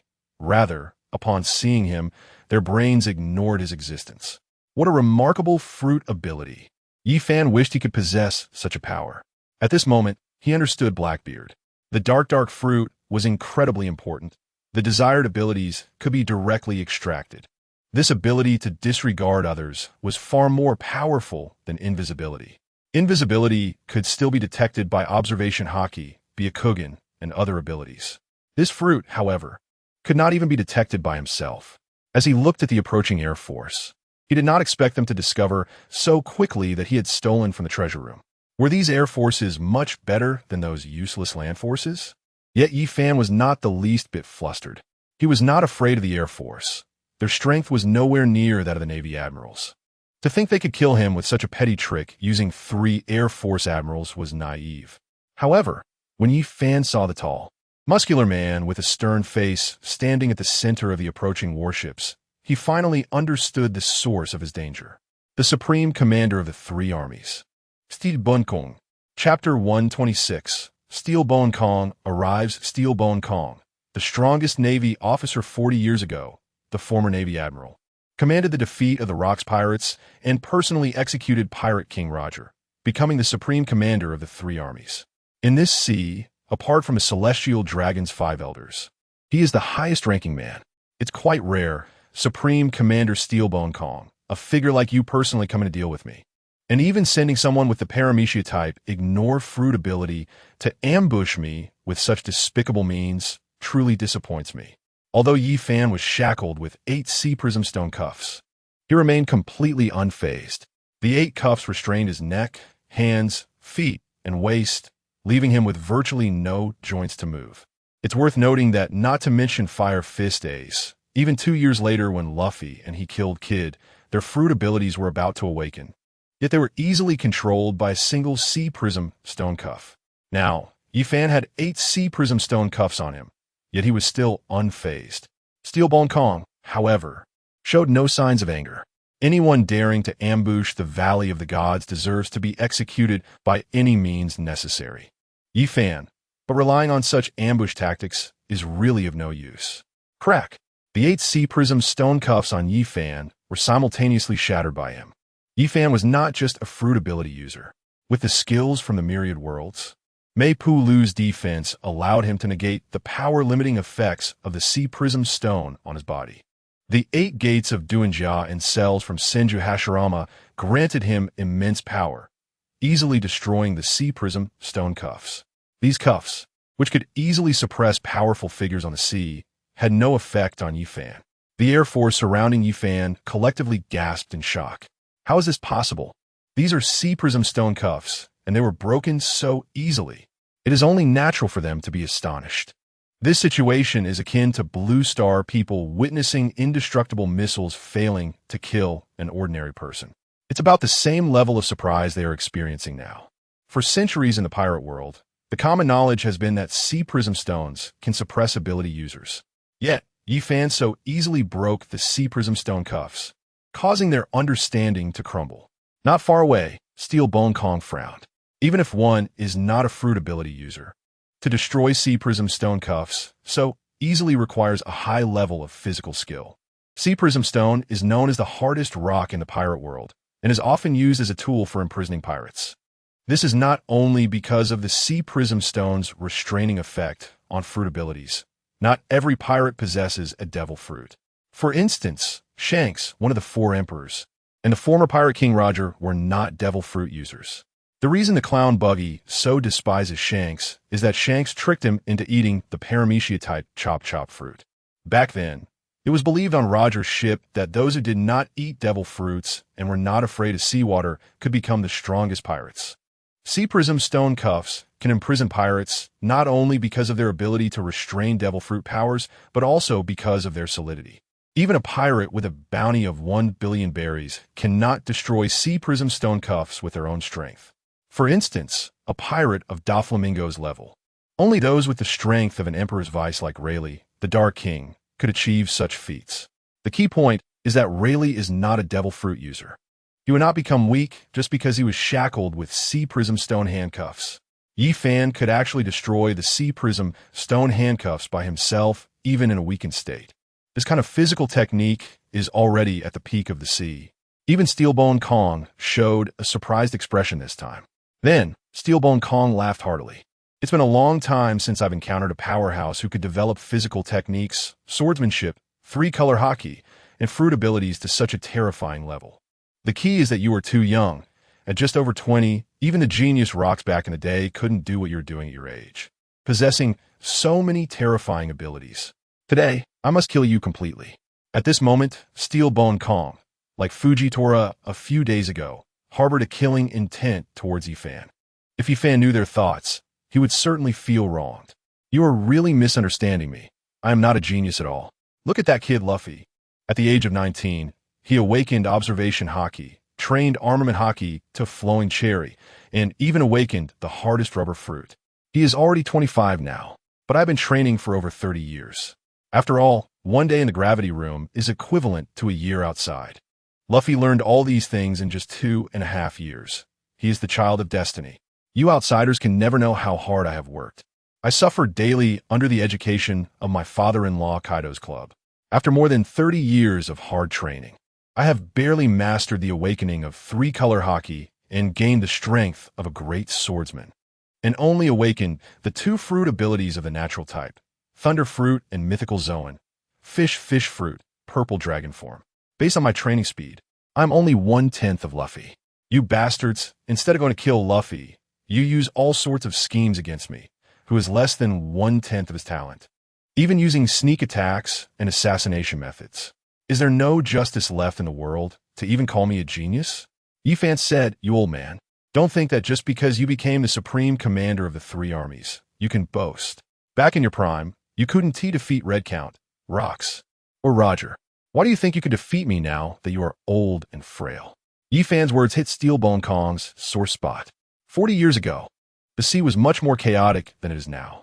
Pirates like Rox, Red Count, Pirate King Roger, and strong figures like Golden Lion, Whitebeard, and Captain John were all around. At that time, the Navy only had Steelbone Kong, Sengoku, Garp, and Black Arm Zephyr, and even Vice Admiral Crane was considered the highest combat power in the Navy. Back then, the Navy could only watch helplessly as Rox destroyed one celestial dragon-affiliated country after another. Chapter 127. Energy Cage. Back in those days, the New World was actually similar to the Four Seas. Most countries were affiliated with the Celestial Dragons. There was no concept of a Sea Emperor at that time. It was because the Rox pirates attacked the Celestial Dragon-affiliated countries everywhere in the New World that hundreds of Celestial Dragon-affiliated countries were forced to become pirate forces, causing the Celestial Dragons to lose control over the New World. This led to the later establishment of the Four Emperors and Seven Warlords system. Relying on the Seven Warlords to balance the Four Emperors' control over the New World also prevented the Four Emperors' forces from penetrating the Grand Line. Although Steelbone Kong achieved many great accomplishments during his tenure as Marshal, such as killing Rox, publicly executing Pirate King Roger, and imprisoning Red Count in Impel Down, he also caused the Navy to lose its dominance in the New World. He never expected that this little brat Yi Fan would bring up Steelbone Kong's embarrassing moments from back in the day. This was something Steelbone Kong could hardly tolerate, especially since he had been the supreme commander of the three armies for decades. It had been a long time since anyone dared to speak to him like this. Arrogant brat, do you think you could defeat me just based on your current strength? You have no chance to escape now. Suddenly, Yi Fan was surrounded by a light curtain. Hiding on the warship, the last Air Force general revealed his fruit ability, superhuman type, Energy Cage. This was originally a rather useless ability. Although this energy cage was very large and could trap enemies, the user would also be trapped within the energy cage. As long as the enemy killed the user, the cage would be broken. In other words, This fruit ability would not enhance the user's combat power. However, there were dozens of his strong companions within this cage, making this fruit ability quite extraordinary. Yi Fan could no longer use the teleportation ability of the Thunder Fruit to quickly leave the battlefield. This was also why they needed to wait for the ship to surface before ambushing Yi Fan. Because in the water, while his superhuman type, Energy Cage, could be used, it was suppressed by the seawater and required enormous fruit power to maintain. Now that they had surfaced, they could use this fruit ability to prevent Yi Fan from escaping. To capture or kill Yi Fan, Steelbone Kong and the 3 Air Force generals made detailed plans. They would draw Yi Fan away from Onigashima to the farthest edge of the New World. Then they would use the abilities of 2 Air Force generals, Superhuman Type, Ignore Fruit Ability, and Superhuman Type, Energy Cage, to completely cut off Yi Fan's ability to escape. Whether it was the free door, the teleportation of the Thunder Fruit, or the rapid flight ability of the Purple Dragon form in high altitudes, it would be very difficult to kill Yi Fan. They had made very thorough plans to not only lure Yi Fan out, but also prevent him from having any chance to escape, ensuring that decades later, Steelbone Kong would not allow Yi Fan to escape like in the Marineford War. Yi Fan looked at the energy cage surrounding him, but felt no panic at all. In a finely crafted trap, if his strength wasn't enough and Steelbone Kong couldn't defeat him, then all his schemes would be in vain. Although Steelbone Kong had never made a move in the manga, the Red Count, relying on the strength of a great swordsman, slightly surpassed the young Steelbone Kong. Now, at over 90 years old and nearing 100, Steelbone Kong, even Garp in his 70s, inevitably lost the peak combat power of his youth due to aging. The man known as the strongest in the sea, Whitebeard, also began to weaken in his 70s. This 90-year-old man, even at his peak, would not be Yi Fan's match, let alone now that he was over 90. Even if Yi Fan used all his strength, he could defeat even his father-in-law Kaido. Not to mention this old man, Steelbone Kong. I won't hesitate to punch you to death just because you're over 90 years old. Yi Fan said disdainfully, good ability, good strategy, but unfortunately, your strength is so weak. Do you really think that just because you've been promoted to the position of Commander-in-Chief of the 3 armies, you have the qualifications to defeat me? Steelbone Kong did not respond. He took off his coat and Justice Cloak and threw them onto the deck beside him. Unlike other navies, he did not like to fight while wearing the Justice Cloak. The former naval commander even disliked the Justice Cloak. This was because Steelbone Kong had long abandoned his sense of justice. He could only attain the position of Commander-in-Chief of the 3 armies by swearing absolute loyalty to the Celestial Dragons. Among all the institutions of the Celestial Dragons, the Navy is the most special one. It is the only military that does not need to swear allegiance to the Celestial Dragons. Only admirals and commanders need to swear loyalty to the Celestial Dragons. This is also why Carp is determined not to become an admiral. For this reason, the Celestial Dragons deliberately use animal names to name the Navy's admirals, just to tell the Navy that they will always be the lapdogs of the Celestial Dragons, the justice that has sustained the Navy's development for 800 years. Both CP0 and the Army and Air Force do not really care about the Justice Cloak behind them. They do not care about justice, only the orders of the Celestial Dragons. Only the Navy would rather die than allow the Justice Cloak behind them to be harmed. Although Steelbone Kong came from the Navy, when he became the Commander-in-Chief of the 3 armies, he also abandoned his sense of justice. He adopted his favorite way of fighting. His bare upper body showcased his explosive muscles. He was a man filled with terrifying power. Steelbone Kong's body turned black, but it was not covered in armament hockey. Rather, it was the iron block technique from the Navy's 6 styles. What era is this old guy from? He actually uses the iron block technique, which is a technique for self-destruction to fight. Steelbone Kong jumped directly onto the pirate ship, just a dozen meters away from Yi Fan, and said, "Kid, you're very arrogant, but you don't have the capital to be arrogant." A terrifying sense of oppression. A powerful aura. Although Steelbone Kong did not use Conqueror's Haki, Yi Fan didn't even know if he possessed it. However, the iron block and his terrifying muscles made Yi Fan feel a hint of tension. This was a sense of tension faced with a strong opponent. This feeling also stimulated Yi Fan's desire to fight. A pirate who does not dare to fight strong opponents can never become a powerful figure on the sea. Only by constantly fighting other strong opponents can one become a powerful figure on the sea. Of course, the exception is the luck fruit user, Buggy the Clown. Chapter 128. Terrifying defense power. Yi Fan took out his Blue Sun Wheel sword and launched a slash at Steelbone Kong. Halfway through his swing, Yi Fan suddenly withdrew the sword and quickly retreated. Steelbone Kong revealed a smile. Kid, are you scared? You don't even have the courage to swing your sword at me. The reason for Yi Fan's sudden withdrawal was that Steelbone Kong's state was too strange. Yi Fan possessed super strong observation haki, as well as the Sharingan and Byakugan. Any bodily changes of the opponent would not escape Yi Fan's scrutiny. However, just now, facing his attack, Steelbone Kong did not dodge, move, or shift at all. He didn't even blink. He was using the strongest slash on the sea, covered in Conqueror's haki. Yet Steelbone Kong did not even use armament haki. He only used the iron block, which has no defensive power. Why did he dare to just use the iron block and not dodge my attack? My powerful slash, even my father-in-law Kaido wouldn't dare to take it head-on, because even if Kaido's defense is strong, he would still be severely injured. Why does this old guy dare to do this? Could it be that the Air Force Admiral with the superhuman, ignore fruit ability is preparing to ambush me? This was the reason Yi Fan suddenly retreated.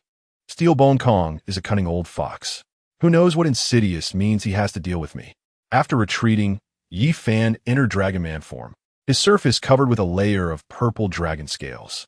With this level of defense, even someone with the ignore fruit ability, no matter where he is, Yi Fan could be sure that he wouldn't be able to easily break through his defense and attack him.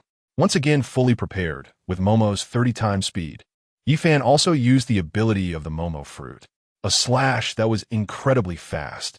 This time Yi Fan used all his strength to launch another slash at Steelbone Kong. To Yi Fan's surprise, Steelbone Kong still did not dodge and just watched Yi Fan attack him. Is this old man senile? He actually wants to court death. Since that's the case, I'll chop you in half. Clang! The powerful impact nearly caused Yi Fan's Sun Wheel sword to slip from his hand due to the terrifying recoil. His attack, covered in armament haki, couldn't even break Steelbone Kong's skin. This was not peak armament haki covering his entire body. It was just iron block. How could it block my attack wrapped in Conqueror's haki? How is this possible? Just at the moment Yi Fan was in a daze, a huge iron fist came crashing toward his face. Boom! Yi Fan's body was sent flying, crashing through the rooms on the pirate ship before soaring towards the sea behind. Bang! Yi Fan's back hit the energy cage, then quickly fell towards the sea. Yi Fan mimicked the ninjas in Naruto, running on water with his hands behind his back, and quickly charged towards Steelbone Kong again. I'm really surprised that you can resist my slash with just the iron block. Steelbone Kong, you are so strong that it excites me. This battle has become interesting. Steelbone Kong replied, my opponents could be the Red Earl and Roger. Their swordsmanship back in the day was even stronger than yours now. Even so, they couldn't break my iron block with their swords. Do you think your swordsmanship is enough to harm me? Yi Fan couldn't help but curse. Look at Luffy. When facing the remnants of the old era, like the Golden Lion and the Red Earl, they didn't even have 1% of their past strength and were easily defeated by Luffy, who only knew 3 techniques.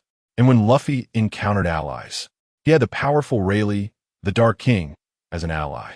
The allies almost maintained all their combat power, while the enemies received a buff of 1% of their strength. Is there no justice in this world?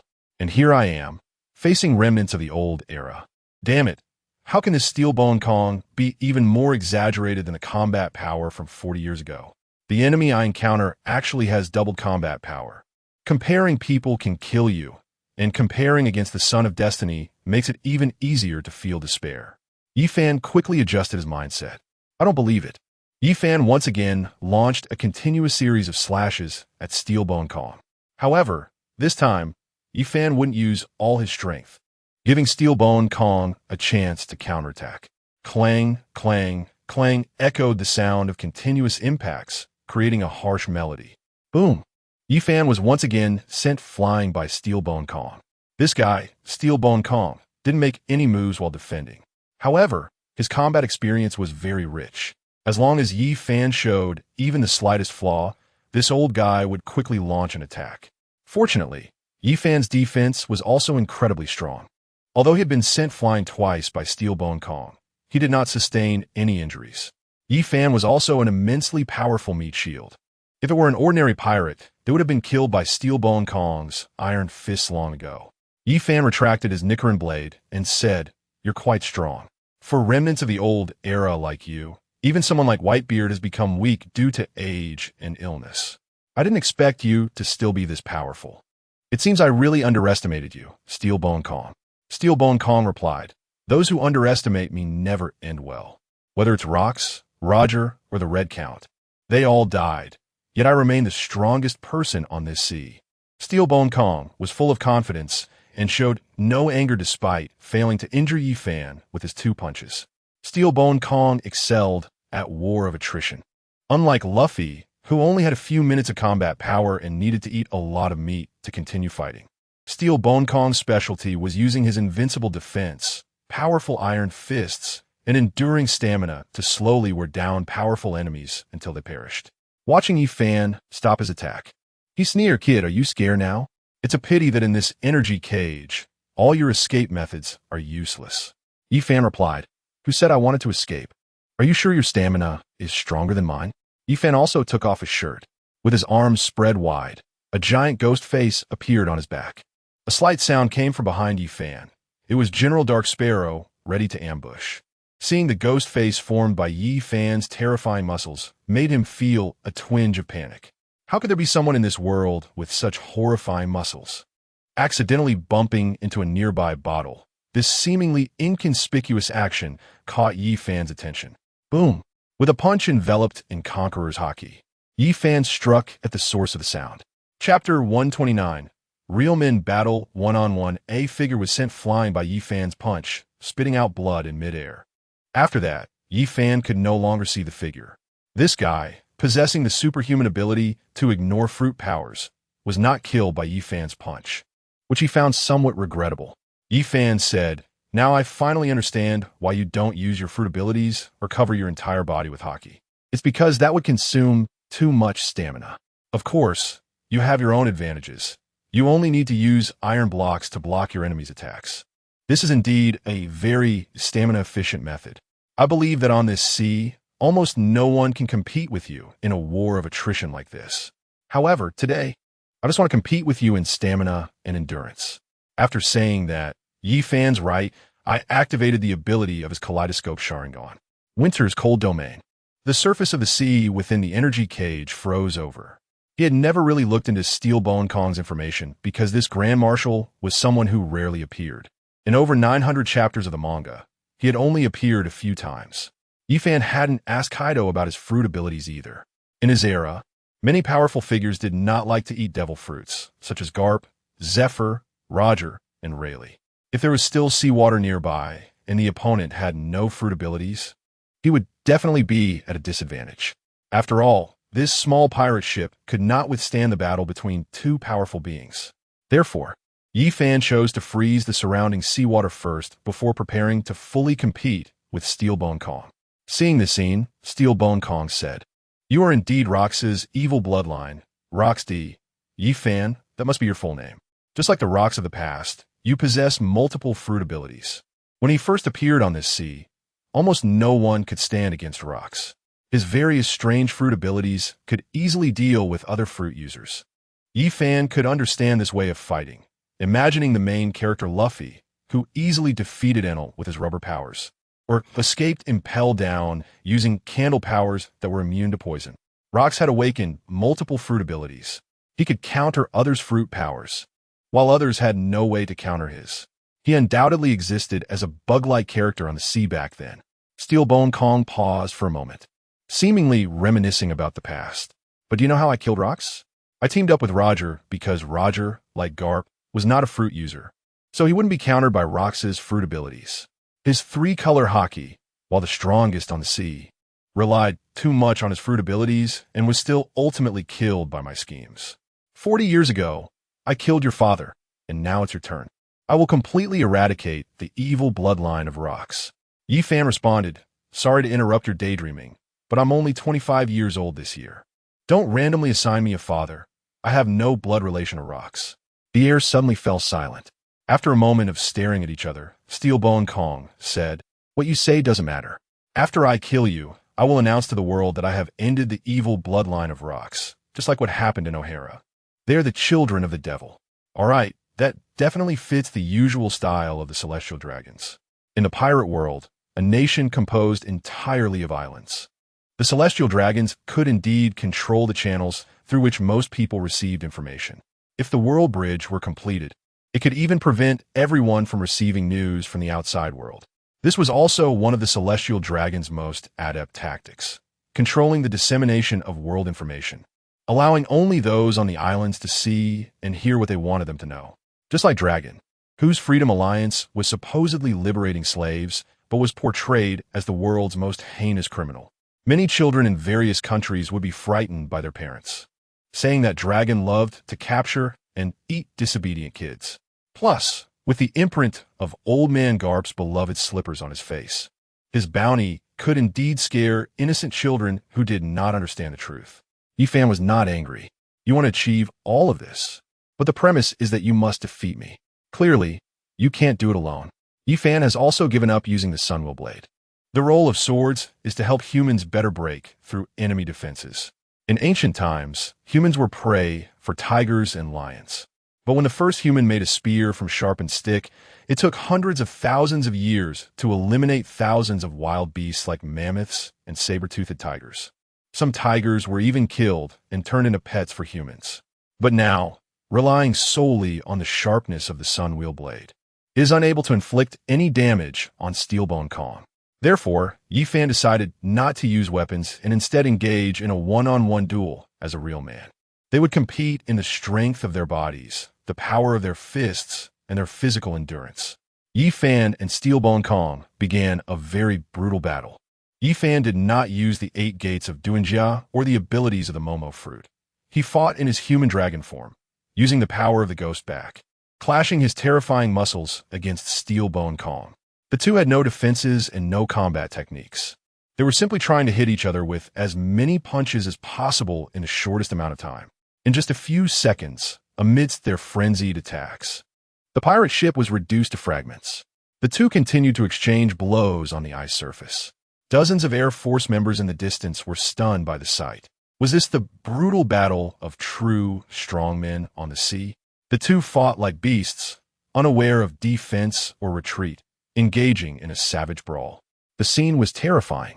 Each punch they threw against each other produced a sound louder than thunder, heard even by people over 10 kilometers away on the Shambadi Islands. In recent months, Shambadi had witnessed several terrifying battles, 2 of which were due to Yifan, and another was the yellow ape fighting against the supernovas. Many people, upon hearing such terrifying sounds, honestly hid in their basement rooms. However, many supernovas briefly stayed on the Shambadi Islands as their last leisure spot before entering the New World. Among them were a few bold pirates who decided to drive their pirate ships to watch the excitement. Chapter 130. Bartolomeo, the most enthusiastic among them, was Luffy's little fan. Bartolomeo, born in Rogue Town, he shouted that he wanted to become the Pirate King even when he saw Luffy about to be executed by the clown buggy. From then on, there was a second green algae head on the sea. With the ability of the barrier fruit, Bartolomeo was very arrogant, as no one had been able to break through his fruit ability since he set sail. Many believed he was the strongest man in defense on the sea. The pirates led by him, who had just become supernovas, had not yet experienced the horrors of the New World. They all drove their pirate ships to the battlefield's vicinity. When they saw 2 shirtless men with terrifying muscles clashing on the icy surface of the sea, each punch holding the power to destroy a mountain. The violent battle in front of them stunned these supernovas. Bartolomeo exclaimed, "What terrifying power! It's a pity they're just a bunch of brutes. They're not my opponents at all." Bartolomeo's crew immediately responded, "Captain, with your Paramecia barrier fruit ability, no one can break through your defense. How could these savage people possibly be your match?" Boom, boom, boom, boom, boom. Every time Yifan and Steelbone Kong clashed with all their might, the sound of their fists hitting each other was louder than thunder. Yet neither of them was harmed. Their defensive power was simply too terrifying. For the first time, Yifan experienced how terrifying the battle power of iron blocks could be when developed to the limit. No wonder those CP0 agents liked to withstand damage with iron blocks. It turned out they had an idol. Steelbone Kong could ignore any attack as long as he used iron blocks. However, those CP0 agents could not move while using iron blocks. Why were their fragile iron blocks so confident in blocking enemy attacks? It turned out they all thought that as long as they used the ability of iron blocks, they would be as tough as Steelbone Kong. This made Yi Fan even more dissatisfied. He had set sail 10 days later than Luffy, and after a few months at sea, the iron blocks Luffy encountered could be broken through with a second hit. Yet he, encountering iron blocks, couldn't even break through their defenses with Conqueror's Haki.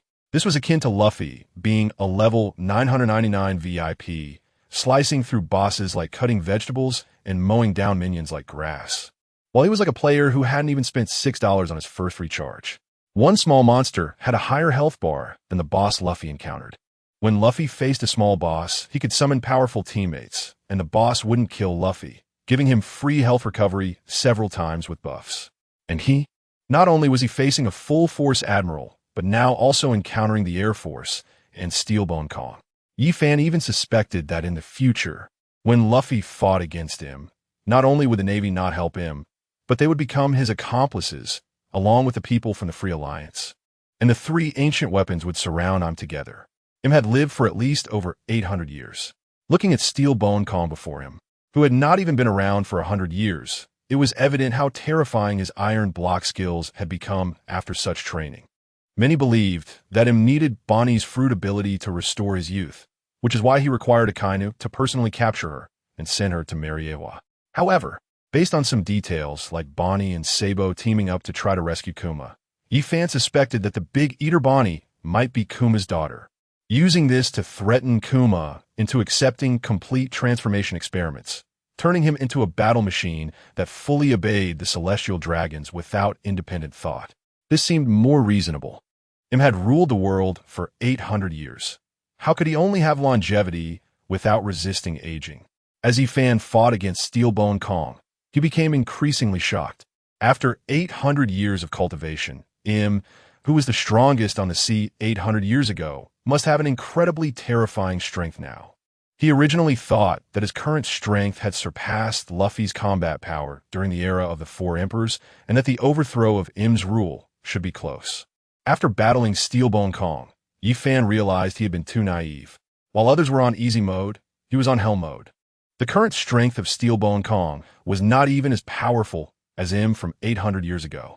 After another 800 years of training, Im's might was unimaginable. His physical skills, strength, three-color haki, fruit abilities, etc., must have long surpassed their limits. Moreover, if he fought with Im, he would also face the siege of the Navy, CP0, and the highest combat power of the technological forces. Damn it, the more he thought about it, the angrier he got.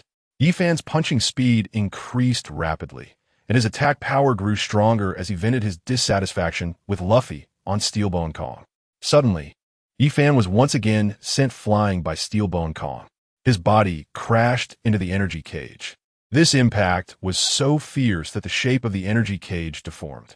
However, it quickly transmitted this force to the outside world. The energy cage restored itself to its original shape, but the onlooking supernovas outside were in for a rough time. The power of Steelbone Kong's full punch, although it struck Yi Fan and then transmitted to the energy cage before hitting them, had already diminished to less than 1/5. However, even 1/5 of Steelbone Kong's power was not something these newly minted pirates with bounties over 100 million could withstand. Boom! Just the aftershock of Steelbone Kong's attack on Yi Fan ripped a gash in the entire ocean. A trench appeared in the middle of the sea, extending deep into the seabed. The seawater on both sides rapidly surged up, forming two massive waves. Seeing such a terrifying sight, the supernovas hurriedly ordered their pirate ships to retreat. However, the speed of the ships could not compare to the speed of Steelbone Kong's punch. At this moment, Bartolomeo stepped forward and shouted, "I can save you once, but you must recognize me as the boss. My idol, Lord Luffy, the brother of Fire Fist Ace, is your boss's boss." Many supernovas, seeing they could survive, didn't care who they recognized as their boss, and quickly spoke up, "If you can block this punch, we'll recognize you as the boss." Bartolomeo confidently made the crossed fingers gesture. A barrier appeared in front of everyone. He was full of confidence in his barrier fruit ability. No matter how terrifying the attack, it would be impossible to break through his barrier fruit ability. However, this confidence would soon be shattered. At the same time, the fallen Yifan also noticed the changes in Steel Bone Kong's body. No wonder his earlier punch had suddenly increased in power by several times. Chapter 131. Steel Bone Kong's fruit ability. Many people believe that the barrier fruit ability is invincible. That is because they do not understand several significant shortcomings of the barrier fruit. Even if one cannot defeat others, others cannot harm him, no matter how powerful the opponent. At least it results in a draw. That is because they do not understand the several fatal weaknesses of the barrier fruit. First, the crossed fingers gesture must be held to activate the fruit ability. Second, the barrier fruit has a limit on area and cannot provide large-scale defense. Third, it cannot resist sonic attacks. In other words, Whitebeard only needs to vibrate the air to kill the barrier fruit user. Or someone like Mihawk, who is interested in anything, can spend months dealing with you. A barrier fruit user, even if he has minions to eat and drink for him, must maintain the crossed fingers gesture, which is very tiring. As soon as his fingers relax, the barrier will disappear, and he will be instantly killed by a master like Mihawk. Right now, Bartolomeo was facing the first scenario. Boom! Steel Bone Kong's fist collided with the barrier, producing a huge sound. The powerful sound waves were so loud that they caused a massive thunder effect, resulting in a terrifying sonic boom. Winds exceeding 340 meters per second, mixed with a tremendous noise, blew toward Bartolomeo. His sexy nose ring almost tore his nose off, but he still dared not use his hands to shield his face. He could only desperately maintain the crossed fingers gesture. Once that gesture failed, he would be killed by the aftershock of Steel Bone Kong's punch. After more than 10 seconds, the sound of the wind and thunder finally stopped. The tremendous noise nearly knocked Bartolomeo out, with blood streaming from his nose. Bartolomeo barely maintained a cool pose and said to the supernovas behind him, "From now on, when you see me, you must call me boss." After putting on a show, he quietly told his crew, "Hurry, we need to leave here immediately. It's too dangerous." On the battlefield, Yifan looked at Steel Bone Kong, who was covered in black fur, and said, "So it's the Zoan-type, mythical beast, gorilla fruit, diamond form." Steel Bone Kong proudly replied, "You probably don't know this, but millions of years ago, our world was ruled by various dragons. Later, after being defeated by the ancestors of humans, the gorilla, humans became the rulers of the pirate world. My diamond form is the most powerful Zoan-type fruit ability in this sea. This common knowledge is known even by kindergarten kids in Blue Star. However, for people in the pirate world, most have never been to school, let alone learned archaeology, which is of little use. The entire country of O'Hara, which excelled in archaeology, was destroyed. Ordinary people really do not know." Yifan said, "Is that so? Then let's see whose dragon is more powerful, mine or your diamond." After saying this, Yifan's fist transformed into a pair of dragon claws, and he began to clash with Steel Bone Kong's pair of gorilla claws. In their tussle, Yifan found himself at a disadvantage. Steel Bone Kong's strength was even greater than his. Every time they fought for a few minutes, Yifan would be sent flying. He would also end up with several scratches on his chest. Fortunately, Yifan possessed the cells of Senju Hashirama. These minor wounds would heal in a second. Steel Bone Kong sent Yifan flying again and said, "I haven't encountered such a formidable pirate in a long time. Even Kaido isn't as powerful as you. Terrifying defense. Terrifying healing ability. It's a good thing you haven't grown up yet. Otherwise, after nearly 100 years of hard training, I would have almost not been your match." Now, the Dark Sparrow had already gathered with the remaining Air Force. The duel between Steel Bone Kong and Yifan was truly terrifying. The three admirals of the Navy found themselves unable to participate. They were genuinely afraid that when Yifan was sent flying, he would crash into them. Every time Yifan was knocked away, he flew faster than a cannonball. This terrifying guy, after facing such brutal attacks, had not been harmed at all during this time. They finally saw him being broken through by Steel Bone Kong, only to find that he healed in a second. Too terrifying. Fortunately, it was the fleet admiral personally leading them. Otherwise, relying solely on their air force, they might not even be able to break through Yifan's defenses. Yi Fan. It seems that the celestial dragons really have the ability to resist the aging of time. What a terrifying power. Unfortunately, you cannot obtain the domineering power of the celestial dragons, or else I would really be in big trouble today. The domineering power that Karp learned from the celestial dragons would drastically consume his lifespan. The ability learned by Steelbone Kong would not allow his body to age with time. Both have learned half of the abilities. Karp does not have enough lifespan to use the celestial dragon's attack methods. Steelbone Kong has a lifespan, but he will not use the celestial dragon's attack methods. This also aligns with the habits of the celestial dragons. They always keep a hand in reserve to ensure their control. It should be said that it aligns with Im's habits. He enjoys using various means to control everyone in his palm. Upon hearing Yi Fan's words, Steelbone Kong was clearly taken aback. The special domineering power of the celestial dragons is something that very few people know about, even among the celestial dragons. Not many are aware. Only those with exceptional talent and great loyalty to the celestial dragons are qualified to learn such domineering power. Because with each additional person, a golden apple must be consumed. This precious item is scarce even among the celestial dragons who have ruled the world for 800 years. The remaining 3 were all stolen by Yi Fan. This is the true reason for the anger of the 5 elders. The 5 elders do not care about any devil fruits or pirates on the seas. Their real trump card is the strongest among the celestial dragons. Just relying on themselves, the celestial dragons can suppress everything on the seas. The source of their confidence lies in their control over the golden apples and that special domineering power that consumes lifespan. Steelbone Kong, you know far more than I expected. I thought you were just a pirate like rocks, unaware of the vastness of the world. I didn't expect you to know about this and still dare to ambush the Valley of the Gods. You are seeking your own death. Yi Fan, haha. I would rather die freely than be a dog of the celestial dragons. To put it nicely, you are the supreme commander of the 3 armies.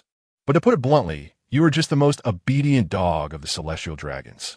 Steelbone Kong, being able to control the lives and deaths of hundreds of countries and live for 100 years, even being a dog, is a happy dog. And today you will be killed by me. After Steelbone Kong became the supreme commander, who would dare to call him a lapdog? Even the kings of those great nations must kneel and pay their respects upon seeing him. How could they tolerate such insults from a junior like Yi Fan? Chapter 132. A kick that sends him flying. Steelbone Kong's steps took on the appearance of a gorilla. However, he was still mostly in human form, not fully beastified. But his running posture had changed significantly. Instead of running with his feet crossed, he was now running and bouncing with one foot in front of the other. It looked a bit comical and cute. However, Steelbone Kong's speed was not slow at all. In an instant, he jumped beside Yi Fan and delivered a fierce sidekick. This was the first time Steelbone Kong took the initiative to attack. Until now, after nearly half an hour of fighting, he had hardly moved at all, with acceleration plus a sidekick. This kick from Steelbone Kong was even larger than his previous attacks. However, Yi Fan was faster, with a speed much greater than that of Steelbone Kong. He kicked Steelbone Kong in the chin. During this time, Yi Fan had already opened the 5th gate of the 8 gates of Dunjia. Since relying solely on his fruit abilities and the power of the ghost back was not enough to overpower Steelbone Kong, Yi Fan opened the 5th gate, which increased his strength by several times and made him even more powerful than Steelbone Kong. Although Yi Fan could now open the 8th gate of death without injury, the cost of opening the death gate was too great. The duration would be very short. Although it wouldn't be like Luffy, who could only last 5 minutes as a true man, he could only last half an hour at most. Yi Fan was not confident that he could break through Steelbone Kong's terrifying defenses in half an hour.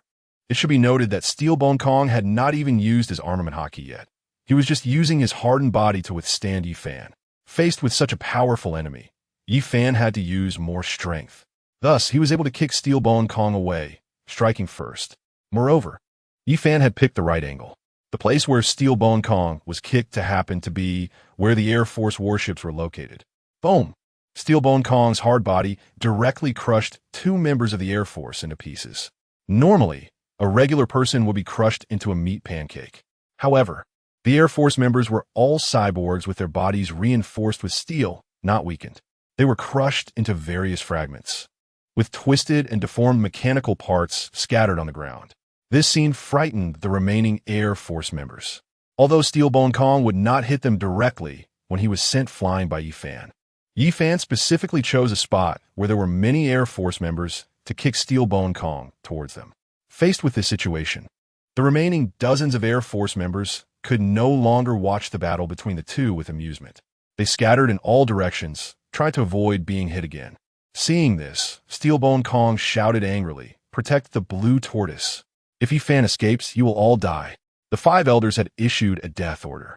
Since Yi-Fan dared to steal 3 golden apples, he must die. The 5 elders were not afraid of pirates.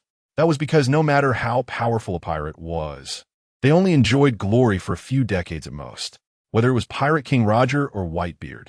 The 5 elders had seen too many strong pirates with high talent and power, yet they all only enjoyed glory for a few decades. Now it was different. Yi-Fan had actually taken away 3 golden apples. If Yi-Fan and Kaido had a few hundred more years to cultivate, they might not be able to defeat Lord M, but for the 5 elders, they would be incredibly terrifying enemies. The 5 elders were the cream of the crop among the celestial dragons.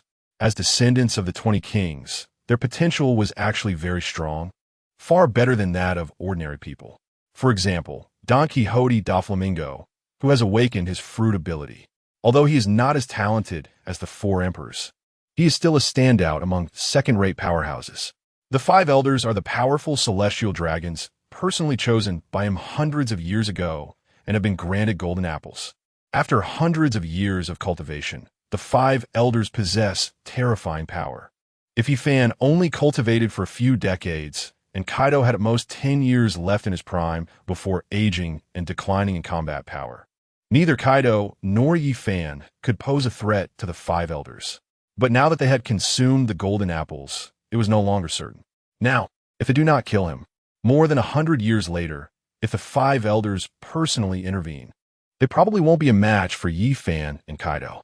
After their research, they found that Yi-Fan's potential is far greater than Kaido's. At Yi-Fan's age, Kaido was merely a substitute crew member of the Rocks Pirates, with strength only comparable to the level of the warlords of the sea, such as Boa Hancock and Don Quixote Doflamingo. He was slightly stronger than a colonel, but much weaker than an admiral. Even as the Riddle Man, they could not have anticipated that Yi-Fan would possess something as terrifying as the Time Gravity Room. This Time Gravity Room involves the powers of time, space, and gravity, far surpassing the technological products of the pirate world. Yi-Fan appeared on this sea only for a short 6 months, but already possessed the strength of an emperor. Others were unaware that he had been cultivating for decades. Who wouldn't consider Yi-Fan the greatest genius of the era? Such a genius also has a lifespan of several hundred years, making him the greatest threat to the celestial dragons. This is precisely why the 5 elders must eliminate Yi-Fan. They are aware of Steelbone Kong's strength, which now exceeds that of the 4 emperors. The 5 elders believe that deploying Steelbone Kong should be enough to kill Yi-Fan. Moreover, there are 3 admirals from the Air Force and more than a dozen colonels. They are not useless either. Outside the energy cage, several CP0 agents are live-streaming their battle to the 5 elders. Initially, it was all as they expected. Yi-Fan's strength indeed seemed unable to break through Steelbone Kong's defenses, and they thought they could slowly wear him down to death. However, when Yi-Fan kicked Steelbone Kong away, causing a trickle of blood to appear at the corner of his mouth, the 5 elders began to have a bad feeling. Yi-Fan's power had already exceeded their assessment. He had begun to breach Steelbone Kong's defenses. The usually quiet St. Ferdinand stroked his goat beard and said, "It seems better to send an admiral for support. I fear Steelbone Kong will struggle to complete the task alone." As the one managing history, he now desperately wanted to erase Yi-Fan from it, making him the first to speak up. Typically, he was the most silent among the 5 elders. St. Stavros replied, "But the Navy headquarters is already relocated from Marine Ford to G1, which is too far from Sabati Archipelago." St. William added, "Green Bull is nearby. He just finished clearing the pirates from the Grand Line and is preparing to head to the New World." As the head of intelligence, St. William was well aware of pirate information and the Navy's movements. St. Mohanda concluded, "Then it's decided. I'll contact Akainu and have him dispatch Green Bull for support." Chapter 133. Green Bull's support. The 5 elders have the phone of the admirals. However, as the riddle men behind the scenes, they naturally wouldn't directly issue orders to an admiral. After contacting Akainu, Saint Mohanda instructed him to urgently send Green Bull to the battlefield at Sabeti Archipelago. Green Bull replied, "Admiral, don't worry, I will complete the task you've assigned." As Akainu's little fan, Green Bull had long wanted to battle Yi Fan to prove he was stronger than Fujitora, who had been defeated by Yi Fan. Green Bull has a bamboo helicopter growing from his back, giving him the ability to fly. Since Akainu had given him orders, Green Bull immediately rushed to the battlefield. The speed of naval ships was too slow. He preferred to rely on his Devil Fruit ability to move forward. Green Bull, also known as the Wild Pasture, is one of the 5 Navy admirals. He possesses the animal-type mythical Zoan plant fruit in the form of a blood-sucking vine. The bamboo helicopter on his back spins like a helicopter rotor, but it is actually a vine. Navy admirals are all perfectionists. Akainu has the hottest fruit power, but the coldest heart. Akiji has the coldest fruit power, but the kindest heart. Kizaru possesses the fastest fruit power, yet has the most laid-back disposition. And Green Bull, with a plant-based fruit that symbolizes life, has the most bloodthirsty and murderous heart. Therefore, after joining the Navy, he became Akainu's loyal follower. Green Bull has always preferred to use iron-fisted and cruel methods to suppress all enemies, believing in Akainu's absolute justice. He often likes to say, "I haven't eaten anything for 3 years." To outsiders, this sounds like he loves life so much that he doesn't kill or eat meat. Not even plants. Only those who truly understand him know the terrifying meaning behind this statement. He can absorb the blood and flesh power of his enemies into his own body through his Devil Fruit ability.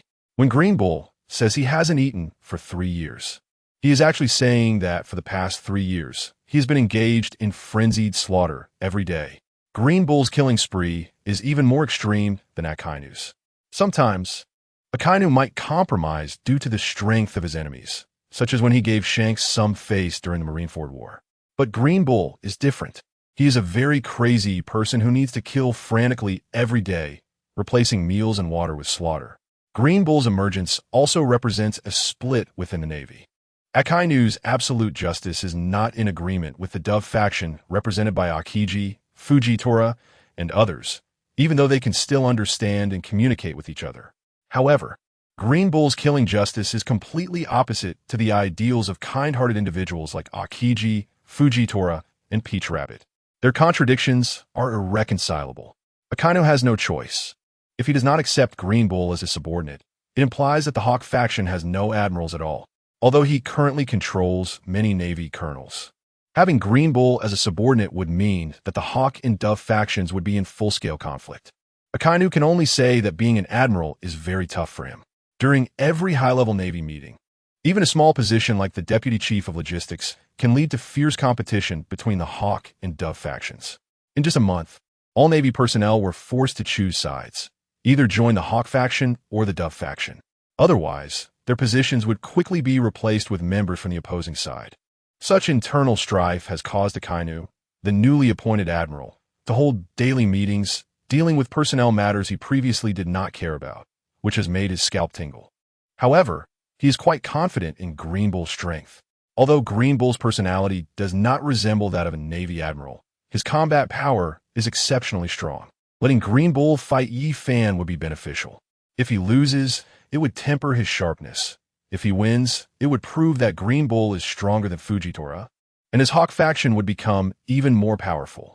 In Akainu's mind, this order is advantageous to him, no matter how he looks at it. The scene shifts back to the surface of the Sabeti Archipelago, where Yi Fan is still fiercely battling Steel Bone Kong. However, the battle has completely reversed compared to the beginning. Steel Bone Kong is repeatedly sent flying by Yi Fan. After Yi Fan activated the 8 gates of Duanjia, Steel Bone Kong was thoroughly suppressed by Yi Fan in both speed and strength. Coupled with a rapidly spinning kaleidoscope Sharingan in Yi Fan's eyes, he managed to avoid Steel Bone Kong's vital points with each attack. He then punched Steel Bone Kong, sending him flying. When Steel Bone Kong got up from the ground again, he coughed up a mouthful of blood. Continuous fighting had caused internal injuries even to someone with such strong defense. However, there was no change in Steel Bone Kong's expression. "Not bad. After all these years, I've encountered someone who can injure me." He brushed off the dust from his body, showing no signs of worry. As the owner of the Phantom Beast fruit in its diamond form, one of the most important characteristics of the diamond form's ability, besides its high defense, is its rapid recovery capability. The internal injuries caused by Yi Fan's earlier attack had already healed by the time Steelbone Kong spat out that mouthful of blood.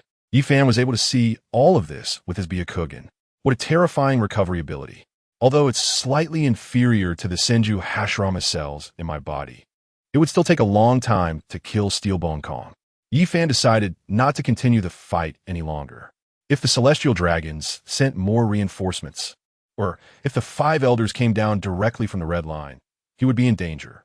The Sabaody Archipelago was favored by the Celestial Dragons not only because it was near the former Marine headquarters, but also because the Celestial Dragons could descend directly from the over 2,000-meter high Red Line via an elevator to reach the archipelago. Their travel was simply too convenient. If those 5 old geezers decided to take action against him, they could arrive at an incredibly fast pace. Yi Fan resolved to stop dragging this out. His right eye's kaleidoscope Sharingan was using its ocular power frantically, causing a large amount of blood to flow from his right eye. The temperature around him rapidly dropped to a terrifying level. As modified Air Force personnel, they found it extremely difficult to resist such intense cold. The horrifying enemy caused every joint in their bodies to freeze, and the Metal Gears felt the discomfort of minor deformations due to thermal expansion and contraction. Their bodies began to move beyond their control like puppets in a daze.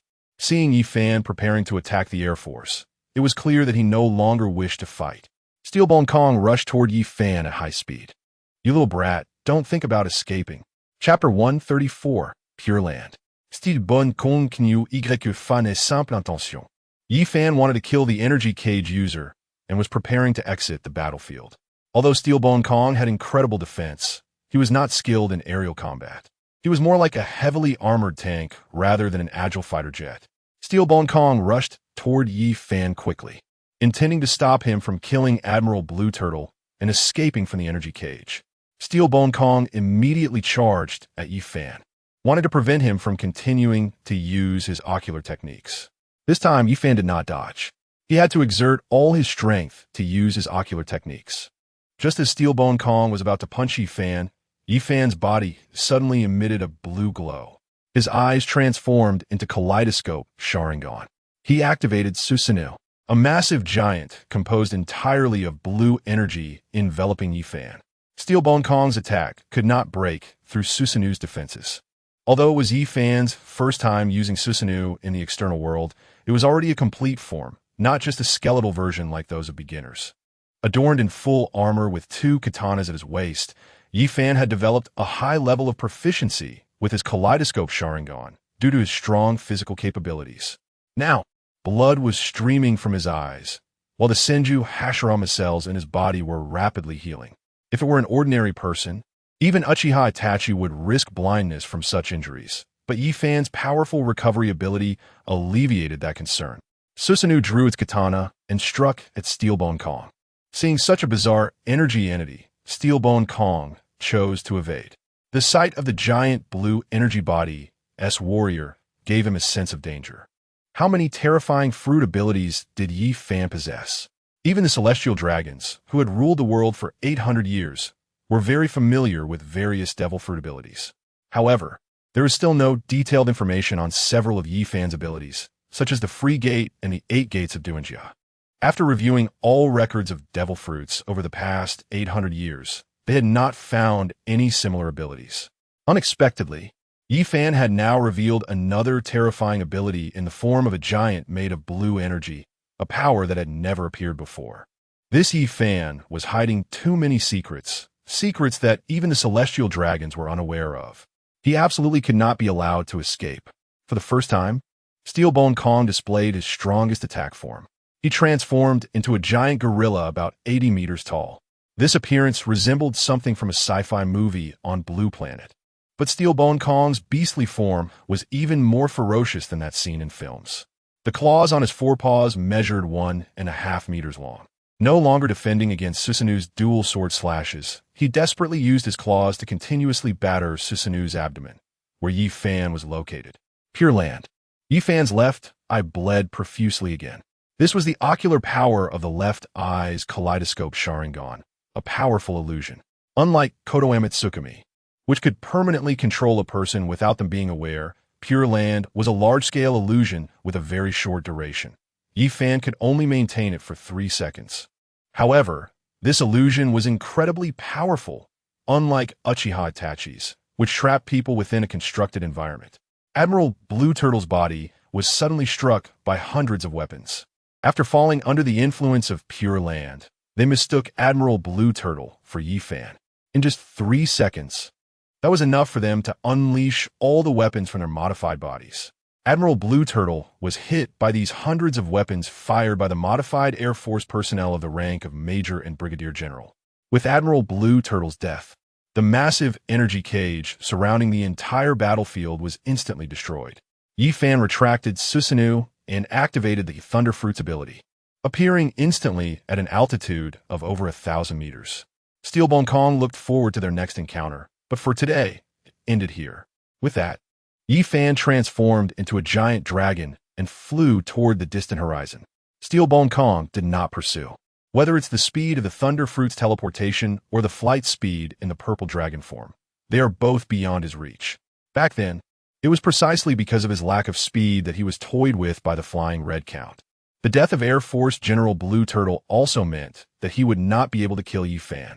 As someone who had exhausted many powerful figures at sea, a failed plan did not greatly affect him. The powerful figures he had killed took him many years. He was not afraid of failure, nor was he afraid of time. Apart from being a celestial dragon, he was the highest power holder in the world.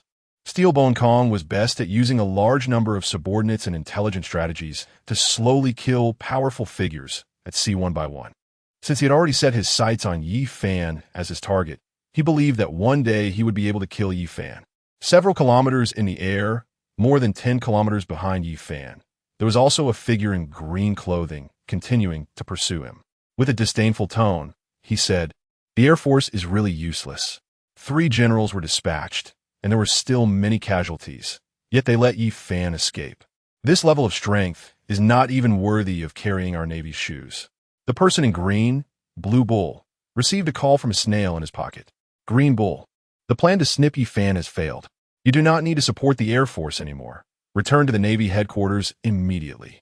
The figure in the sky, still pursuing Yi Fan, was the most mysterious Navy Admiral, Green Bull. "I understand, Admiral Akainu," Green Bull replied. After hanging up, Akainu thought Green Bull would return to the Navy headquarters, so he did not pay further attention to the matter. However, after hanging up, Green Bull quietly said, "If I return to the Navy headquarters with Yi Fan's head, Admiral Akainu will definitely be very pleased." Clearly, Akainu misjudged Green Bull's character. How could he give up this opportunity to kill the notorious pirate at sea, whose reputation was almost surpassing that of the 4 emperors, and to accomplish what that detestable Fujitora could not? That way, how could those Dove faction members compete with the Hawk faction? As 2 admirals not raised within the Navy system, Green Bull and Fujitora had been secretly competing against each other. Green Bull also looked down on those Dove faction members, seeing them as nothing but weaklings unskilled in combat, only knowing how to vie for power, but too afraid to kill pirates at sea.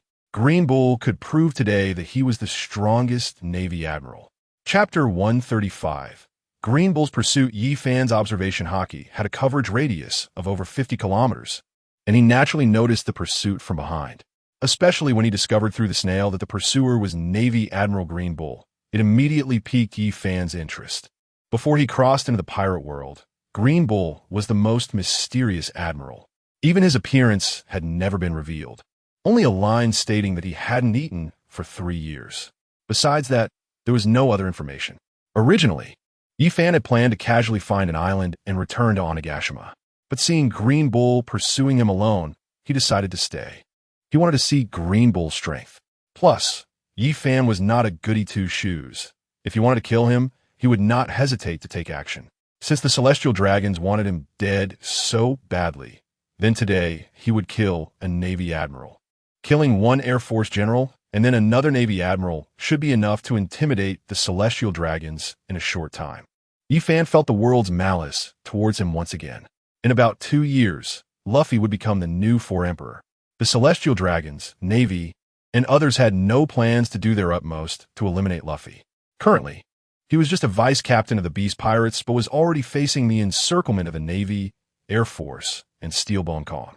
Was there no justice left? Yifan even thought that since Luffy was not far from him, perhaps he should eliminate him too. However, as soon as this thought arose, he abandoned it. If he truly wanted to kill Luffy, he would have to face at least 5 of the strongest figures in the world. The red-haired pirates, Rayleigh the Dark King, Carp, and Dragon. Even if the entire Beast Pirates came, they probably wouldn't be able to save him. The red-haired pirates had 2 with the strength of 4 emperors. He was still not strong enough. Now, he couldn't even handle Luffy's backing, let alone Emu. Just now, the battle power displayed by Steelbone Kong had already surpassed that of the 4 emperors, even without any reinforcements. Yifan did not believe he could kill Steelbone Kong. At least 5 elders and Emu were stronger than Steelbone Kong. The Celestial Dragon's power was terrifying just to think about. Using his observation haki, he confirmed that Steelbone Kong and the others were not pursuing him. Behind him, there was only Green Bull. Yifan relaxed and decided to abandon his original plan of finding an island to return. He would continue to fly like this. Green Bull's flight speed was also very fast. After flying for several hours like this, he would definitely be able to completely leave Steelbone Kong's encirclement. At that time, he could deal with the Green Bull behind him. Now, Yifan began to fully recover from his injuries. Although Steelbone Kong had not broken through his defenses, Yifan was still severely injured. Using the power of the double-eyed Mangeki Sharingan had taken a toll on his body. The Mangeki Sharingan was powerful, but the physical cost was too great. Just like the leader of the Akatsuki organization, Nagato, whose body had become almost skeletal due to prolonged use of the Rinnegan. Uchiha Itachi, even at a young age, died early due to excessive use of his ocular powers. Having the cells of Senju Hashirama allowed Yifan to recover from the physical damage caused by overusing his ocular powers. However, Yifan was still far from being able to use them without injury. He did not possess the bloodline of Otsutsuki Kagaya. The cells of Senju Hashirama in his body were not the same as Hashirama's bloodline. Even Sasuke, the purest reincarnation of that bloodline, needed to awaken the eternal Mangeki Sharingan before he was qualified to use ocular powers without exhausting his body. Now, while flying, Yifan was also recovering from his internal injuries. Simultaneously using 3 powerful ocular techniques was severely damaging to his body. Of course, there were advantages. If he were to rely solely on the 3-color haki, it would be impossible to kill Blue Turtle, who was protected by the Air Force's modified personnel.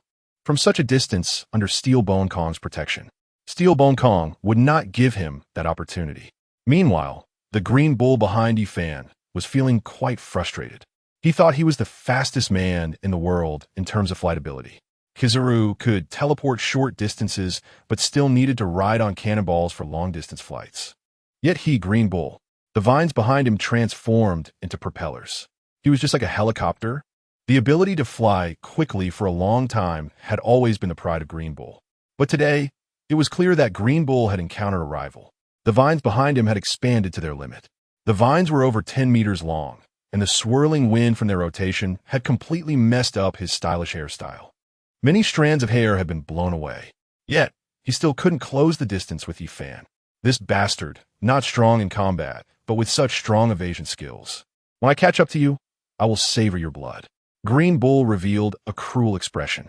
The thing he enjoyed most was using his fruit abilities to pierce through his enemies' bodies, draining their blood from within. It was truly a wonderful experience.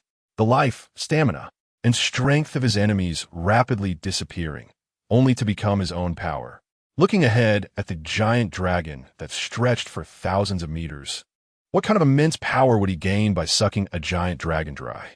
After defeating Yifan, the other 3 generals of the Pigeon faction would surely not be his match. Thinking of this, Green Bull became excited. He spread his arms wide, and his 10 fingers transformed into 10 vines, spinning like the propellers of a helicopter. Now he looked even more like those household drones, with 11 propellers on him. Green Bull's flying speed was once again enhanced. All of Green Bull's movements were within Yifan's observation haki perception. Although he did not turn around, he immediately sensed the changes in Green Bull's wildness. This new admiral of the Navy, the most mysterious one, turned out to have a plant-based fruit ability. It was quite unexpected. No wonder he said he didn't need to eat for 3 years. He was actually a plant. Such a rare ability. Plants, it seems, only need fertilizer to thrive. No wonder he said he didn't need to eat. It was for this reason. Watching Green Bull rapidly approach, Yi Fan calculated the time. The island ahead was quite nice, several hundred kilometers away, and very large. It was suitable for becoming his battlefield. Speaking of plant abilities, he also had abilities related to plants. Although he couldn't yet turn an entire country's land into a forest like Hashirama, covering an island was still no problem. With this in mind, Yi Fan decided to see who was truly the master of plants, him or Green Bull. Chapter 136. Rayleigh's Decision on the Island of Ruska. A young man wearing a straw hat was training his hockey.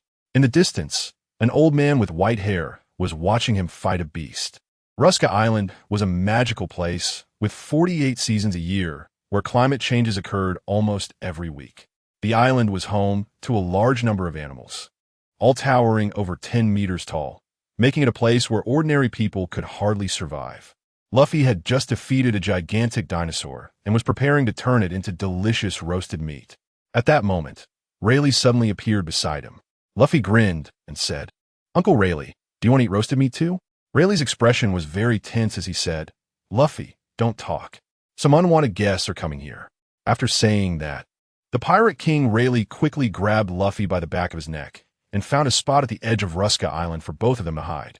At that moment, Luffy noticed that a giant dragon, several thousand meters long, was flying toward the island. Luffy excitedly shouted, "What a huge dragon! It must be delicious." Before he could finish, Rayleigh covered his mouth. Rayleigh said, "If you don't want to die, you better not say a word, or I won't be able to protect you." Yi Fan had originally only wanted to choose a relatively large island to duel with Green Bull. He didn't expect to arrive at Ruska Island, the very island where Luffy had trained for 2 years. Yi Fan immediately chose this place as his battlefield. First, this island was definitely not under the watch of the Celestial Dragons. This meant that Yi Fan could fight here without worrying about a naval ambush in the short term. Second, this was the island where Luffy could grow stronger. If he destroyed it, would it count as changing the plot and gaining plot points? Yi Fan realized he had previously held a misconception. He had only changed the plot of Luffy's enemies, but had not altered Luffy's own plot. This was originally due to the storyline from his past life. Yi Fan's favorite character was Zoro, who trained hard every day, hoping to become the world's greatest swordsman. Just like how Yi Fan in his past life worked hard every day to code, hoping to become a great god. But now it seemed that he was still influenced by Luffy's protagonist aura, always unknowingly helping him. It appeared that he needed to change this mindset quickly. Perhaps controlling the fate of the Straw Hat Pirates members could bring greater benefits. So, let us start from this island. Yi Fan landed on the island and transformed from dragon form to human form. Soon after, Green Bull also descended onto the island. Knowing he couldn't escape, was he not planning to continue running? Yi Fan, you really are a conceited guy. I just wanted to make sure I was out of the Navy's encirclement, and now I've confirmed it. It's just you here. Who gave you the courage to face me alone? Are you ready for death? Green Bull, you really are an arrogant guy. Am I not enough alone? I'm the strongest admiral of the Navy, the highest combat power, Green Bull. After saying that, the 5 fingers of Green Bull's right hand transformed into 5 vines, which plunged into the ground beside him. Yi Fan could feel the vines growing wildly underground. In just a moment, the underground within a few hundred meters was covered with a large number of vines. A very strange ability. Indeed, it was just as he had predicted. This guy had plant-based powers. First, let us test the strength of the plants. In an instant, hundreds of vines shot toward Yi Fan's body like sharp spears. Clang, clang, clang. A series of sounds similar to metal colliding. A pile of broken vines fell around Yi Fan due to the intense attack. Yi Fan, such attack power disappoints me. You have no chance of breaking through my defenses. Green Bull also appeared to be very surprised. How is it possible? This can't even break your defenses? Damn it, I must be too hungry. Green Bull controlled the vines to grow wildly, quickly covering the entire island. Soon, countless vines emerged from the ground, piercing into the bodies of various beasts. In just a few seconds, these beasts turned into mummified corpses. The blood within them was drained by Green Bull. However, it was not over. The fat and muscle within them were subsequently sucked dry by Green Bull, absorbing the strength of thousands of large beasts. Green Bull's height also changed. He was now close to a giant, reaching 7 meters tall. His facial expression became even more ferocious. In the distance, Luffy, seeing such a battle scene, did not feel afraid. This bastard killed all these beasts. What will I eat in the future?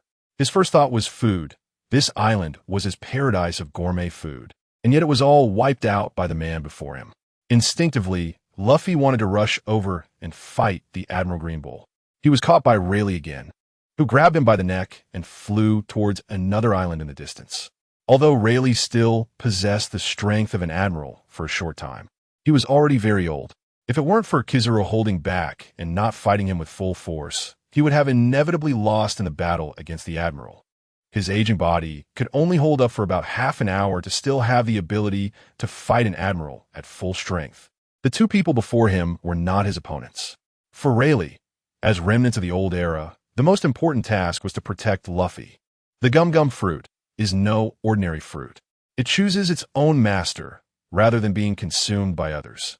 Back then, Shanks, after seizing the gum-gum fruit, went to Fusha village to let it choose Roger's son, Ace.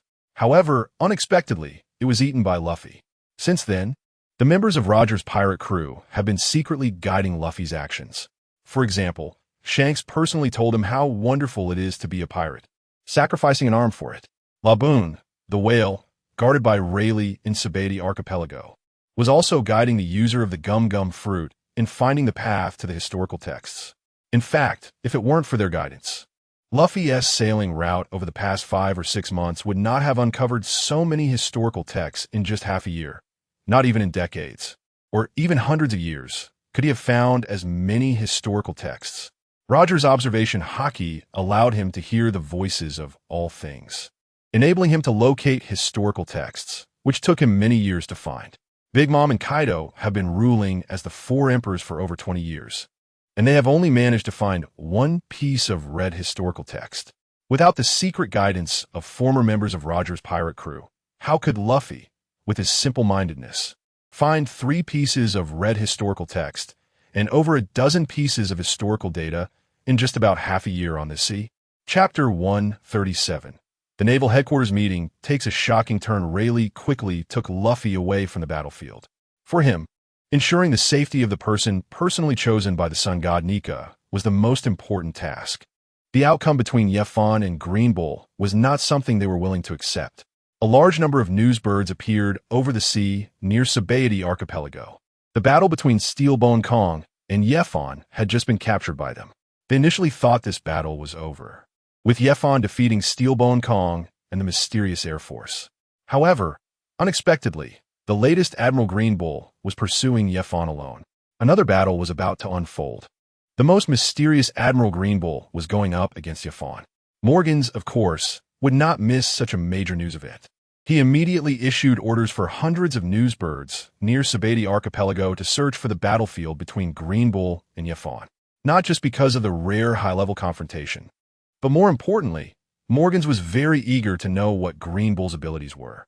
Just the fruit abilities of Green Bull would be enough to make the newspapers sell like hotcakes.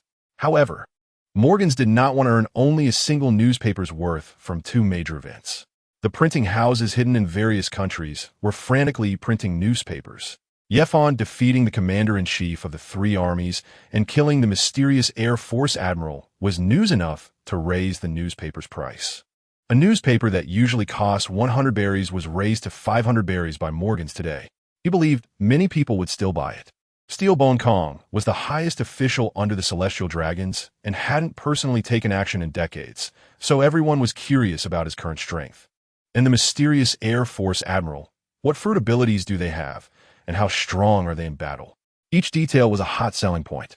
Morgans, of course, would not miss this major news, nor would he overlook the battlefield between Green Bull and Yefon. In less than half an hour, this news began to sell like hotcakes. Blackbeard teach. Steelbone Kong looks even stronger than before. It seems I should announce my withdrawal from the 7 warlords. I have already obtained the fruit abilities I wanted, and now it's time for me to become one of the 4 emperors. Ace and Marco still hold some territories of the White Beard Pirates. So I'll take you two on first. Blackbeard Teach was already preparing to leave the Grand Line and march into the New World. His goal in the Grand Line was to acquire the most devil fruit abilities among pirates.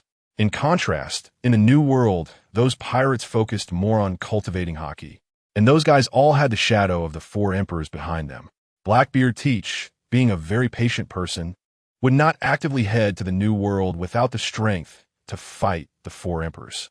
Now that he had gathered all the fruit abilities he desired, and with the Tremor fruit developed to the awakened state, he compensated for his weak attack power. His previous biggest weakness was that he did not know how to use Conqueror's Haki. Thus, he had planned for decades to first obtain the Dark fruit ability, and then ambush and kill Whitebeard to acquire the powerful Tremor fruit ability to make up for his own attack power issues. Now, he finally possessed true 4 Emperor-level combat power. Blackbeard had awakened and was ready to dominate the New World. Naval G-1 Headquarters. An officer quickly placed several newspapers in the conference room. As Steelbone Kong was the superior of Admiral Akainu, he naturally would not report his defeat to Akainu. Instead, he was being criticized by the Gorosei. Therefore, even though they were all lackeys of the Celestial Dragons, when Admiral Akainu and the high-ranking Navy officials in the meeting received the newspapers, they learned of Steelbone Kong and the Air Force's defeat. The initial theme of this meeting was to discuss which Vice Admiral to appoint as commander of the new G-17 base in the New World. The Dove faction and Hawk faction wanted to send their own people, resulting in a long debate. The Dove faction had more members, while the Hawk faction had the Admiral, making both sides equally matched in strength. However, this topic had become unimportant now. Steelbone Kong and the 3 Air Force admirals had actually failed to corner Yefon. Not only was Steelbone Kong lightly injured, but an important Air Force admiral, Blue Tortoise, was also killed. Tama, Yefon's strength is too powerful. We must kill him quickly, or we won't be able to kill him later. Tama could be said to be the one in the Navy most eager to eliminate him. Although Chopper was annoying, he still had some use as a backup in the goddess's lineup. For example, it can help Peach Rabbit fend off other suitors. When the two are on a mission together, all the dirty and tiring work is done by T-Pig. Unexpectedly, Yi-Fan actually killed that poor guy, T-Pig.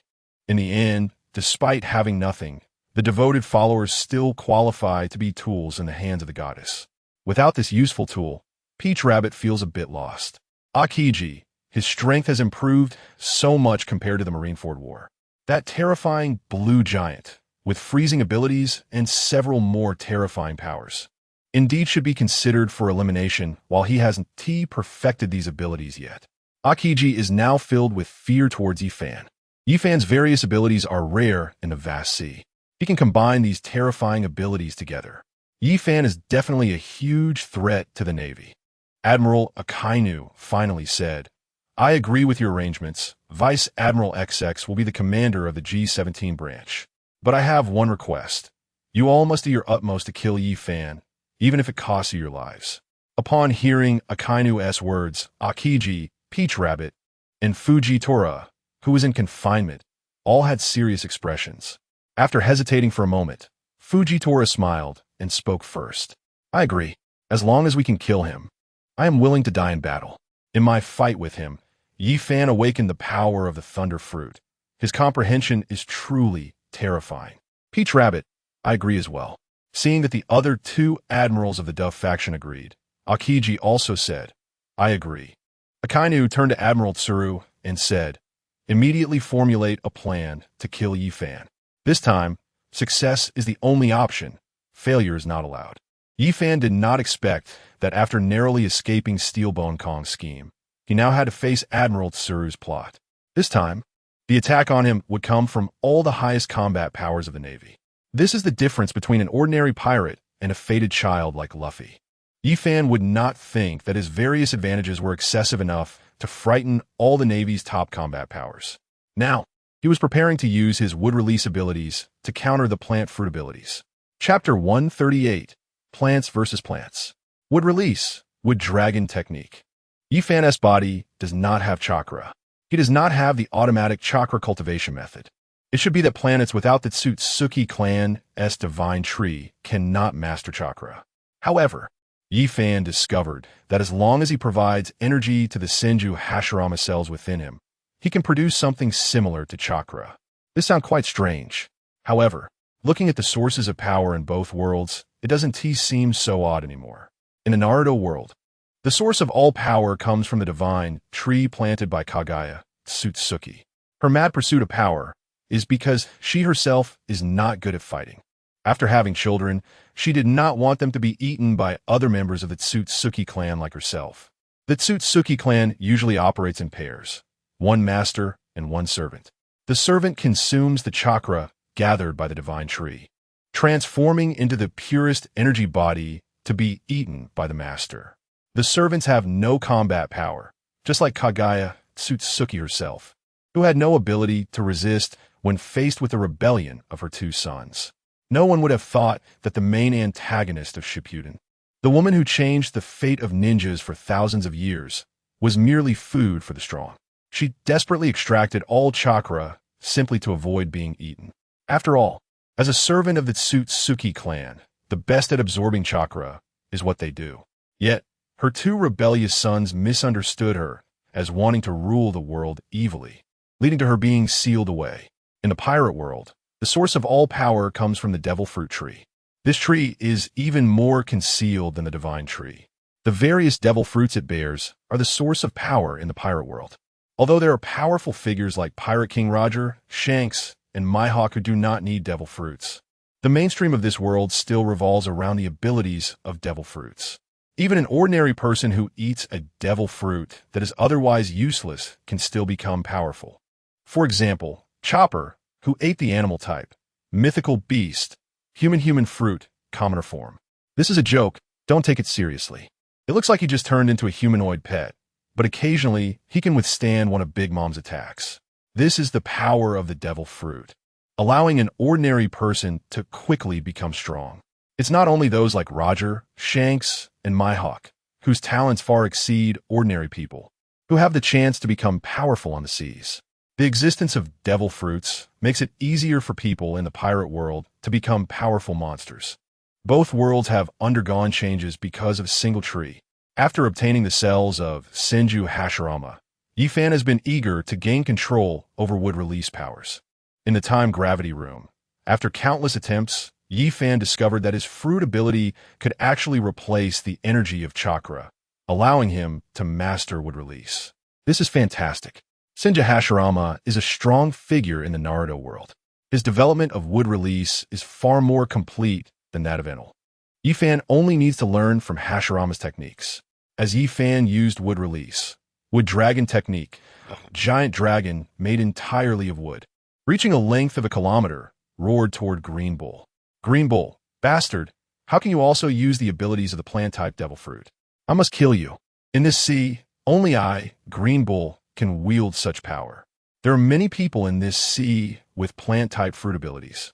However, before becoming an admiral, Green Bull's favorite prey was those who had plant-type fruit abilities. He always believed that his plant-type fruit ability should be the rarest and most precious. Those weaklings with plant-type abilities are original sins and should be killed and devoured by him. Furthermore, when he kills these plant-type ability users, he finds that his fruit ability improves rapidly. The fact that his animal type, mythical beast, plant fruit, vampiric vine form reached the awakening level so quickly is closely related to the numerous plant-type devil fruit users he has killed. Seeing that Yifan also possesses plant-type fruit abilities, Green Bull feels he has another reason to kill Yifan. Arrogant Green Bull has never considered that he might lose to Yifan. He has roamed the seas for decades without ever being defeated. He does not know how terrifying his animal type, mythical beast, plant fruit, vampiric vine form truly is. Before the wood dragon could get close to Green Bull, it was pierced by the numerous vines on the ground, turning into a gigantic wooden dragon resembling a porcupine. This scene was discovered by the urgently arriving newsbird. Click, click. The camera in hand continuously captured this moment. Yifan and the mysterious General Green Bull were both masters of plant-based abilities. This was truly big news, and the president would definitely reward me heavily. Click, click, click. The newsbird excitedly took photos. Thanks to the telephoto camera in his hand, he could safely and openly take covert shots from several thousand meters high, looking at the wooden dragon tree entwined with countless vines. It seemed that his control over wood release was still far inferior to that of Green Bull. He could effortlessly control thousands of vines for precise attacks, while Yifan found it very difficult to achieve the same. Replacing chakra with fruit abilities added an additional step. Yifan couldn't control wood release as perfectly as other devil fruit users. This was also related to the fact that he had just obtained wood release and hadn't practiced it long term. After all, he was just an ordinary person. Even with the time gravity room, Yifan worked very hard, but he was not like Sun Wukong, who could find joy just by exercising every day. At first, he could last a day in the time gravity room, equivalent to a year. As his strength increased, being able to go in for half a day became a good achievement. It might sound like Yifan lacked willpower. However, to put it another way, if Yifan were compared to a prisoner, every 6 months, he had only a few hours to enjoy a moment with his beloved companion, before being locked back in a cell. This situation lasted for decades. Such loneliness and solitude were not something an ordinary person could endure. Just like how Sun Wukong and the others spent a year in the time gravity room. In the manga, it was depicted in just a few frames that could be finished in a second. Meanwhile, Luffy had only been at sea for half a year. Yet manga fans have watched for 30 years, thinking he had been at sea for many years. In fact, Luffy set sail at 17. And after excluding the 2 years spent training, which was just a page in the manga, he hadn't even celebrated his 20th birthday yet. He was still only 19. Chapter 139, The Arrival of the True Tree Realm. If Yifan were to use a manga drawing technique, it would appear that he had become lazy. A person without talent and lazy. However, his perseverance, placed on an ordinary person, would cause 99 of them to collapse mentally. Even in prison, inmates could talk to each other and converse with the guards. But in the time gravity room, the long time consisted only of an empty room and endless training. For an average person to live in such an environment for decades without breaking down was already far beyond common. What supported Yifan was his willpower, along with the pressure from Luffy and him. Luffy's growth rate was too fast, and he was about to enter the Wano country storyline. Him had always been a sword hanging over Yifan. The stronger his own strength became, the more terrifying him seemed as he encountered stronger enemies. In the time gravity room, after extensive practice, Yifan mastered several good skills. Would release, Tree Realm Arrival. As Yifan's voice fell, a large number of vines appeared all over the island, with diameters exceeding 3 meters, far larger than the 2-finger-width vines controlled by Green Bull. The plants belonging to the two began a full-scale battle. Yifan's Tree Realm Arrival was noticeably thicker, larger, and longer than the vines controlled by Green Bull. In just a short time, the second plant competition between the two had already gained absolute advantage. The vines controlled by General Green Bull were crushed into pieces. In this second round of plant confrontation, it was evident that Yifan had the upper hand this time. This made Green Bull furious. It was the first time he had lost in plants to someone else. Damn it, damn it, damn it. At this moment, General Green Bull's expression resembled that of a street thug, experiencing intense emotional fluctuations over a trivial matter. This was completely inconsistent with his status as a general. It also related to his background. Green Bull was born in a slum, had little education, and, at around 10 years old, joined a small local gang for survival. He became the weakest member of the underground forces. However, unlike other children, Green Bull did not want to learn skills like begging or thievery. As such, gang members could barely afford food. When he chose to become a thug, he was mocked by the numerous burly men in the gang. The gang leader threw a very short dagger at him, speaking in a cold tone. Once you enter that cage, the wolf inside hasn't eaten for 3 days. Kill that wolf, and you'll be my thug, drinking and eating meat every day, going to the pleasure district for fun. Haha, forget your age. You're not old enough to go to the pleasure district. After saying that, the gang leader directly threw him into the cage. Immediately, a big man shouted, "Gambling has started. Gambling has started. This kid wins 10-1. If he's killed by the wolf, it's 0-1. Damn. Only 0-1. Your odds are too unfair." The gambler shouted, "Love it or leave it. If you don't bet, you're a bastard. Just look at his skinny arms and legs. He looks like he hasn't eaten for days. 0-1. I think that's too much. I'll bet 1,000 berries on the wolf winning. I'll bet 2,000 berries on the wolf winning." 10 minutes later, a bloodied and almost one-armed Aramaki walked out of the cage. Aramaki knew conventional methods wouldn't work. Even with a weapon, he wouldn't be a match for the wolf. In terms of strength, endurance, speed, and agility, he was no match for the wolf. So Aramaki thought of a ruthless method. It was painful and cruel, but effective. When facing the wolf, he didn't use the dagger first for fear of alerting it. Instead, he crouched in a corner, looking like food thrown into the cage. Wolves are very cunning creatures. After circling around Aramaki for a while and confirming there was no danger, it pounced on Aramaki's neck, aiming to bite through his throat. At that moment, Aramaki moved, thrusting one hand into the wolf's mouth, enduring the immense pain of its teeth sinking into flesh. Canine animals love to bite their prey and shake their heads madly, making the wounds they inflict larger. The unimaginable pain twisted Aramaki's expression, but he still desperately widened his eyes, knowing he only had one chance. As the wolf shook its head again, it exerted more force, and its head tilted slightly. Aramaki saw the wolf's artery leading to its heart. Without a moment's hesitation, Aramaki's other intact arm decisively stabbed out, hitting the thickest artery above the wolf's heart. A large amount of blood gushed out from the wound, covering Aramaki in blood. Instead of dodging, he leaned closer to the wolf's wound, desperately drinking large amounts of blood as if it were a delicacy. Even the gang leader was frightened by the ruthless appearance of Huang Mu. He knew that wolf blood was unpleasant, both pungent and fishy, something most people could hardly endure.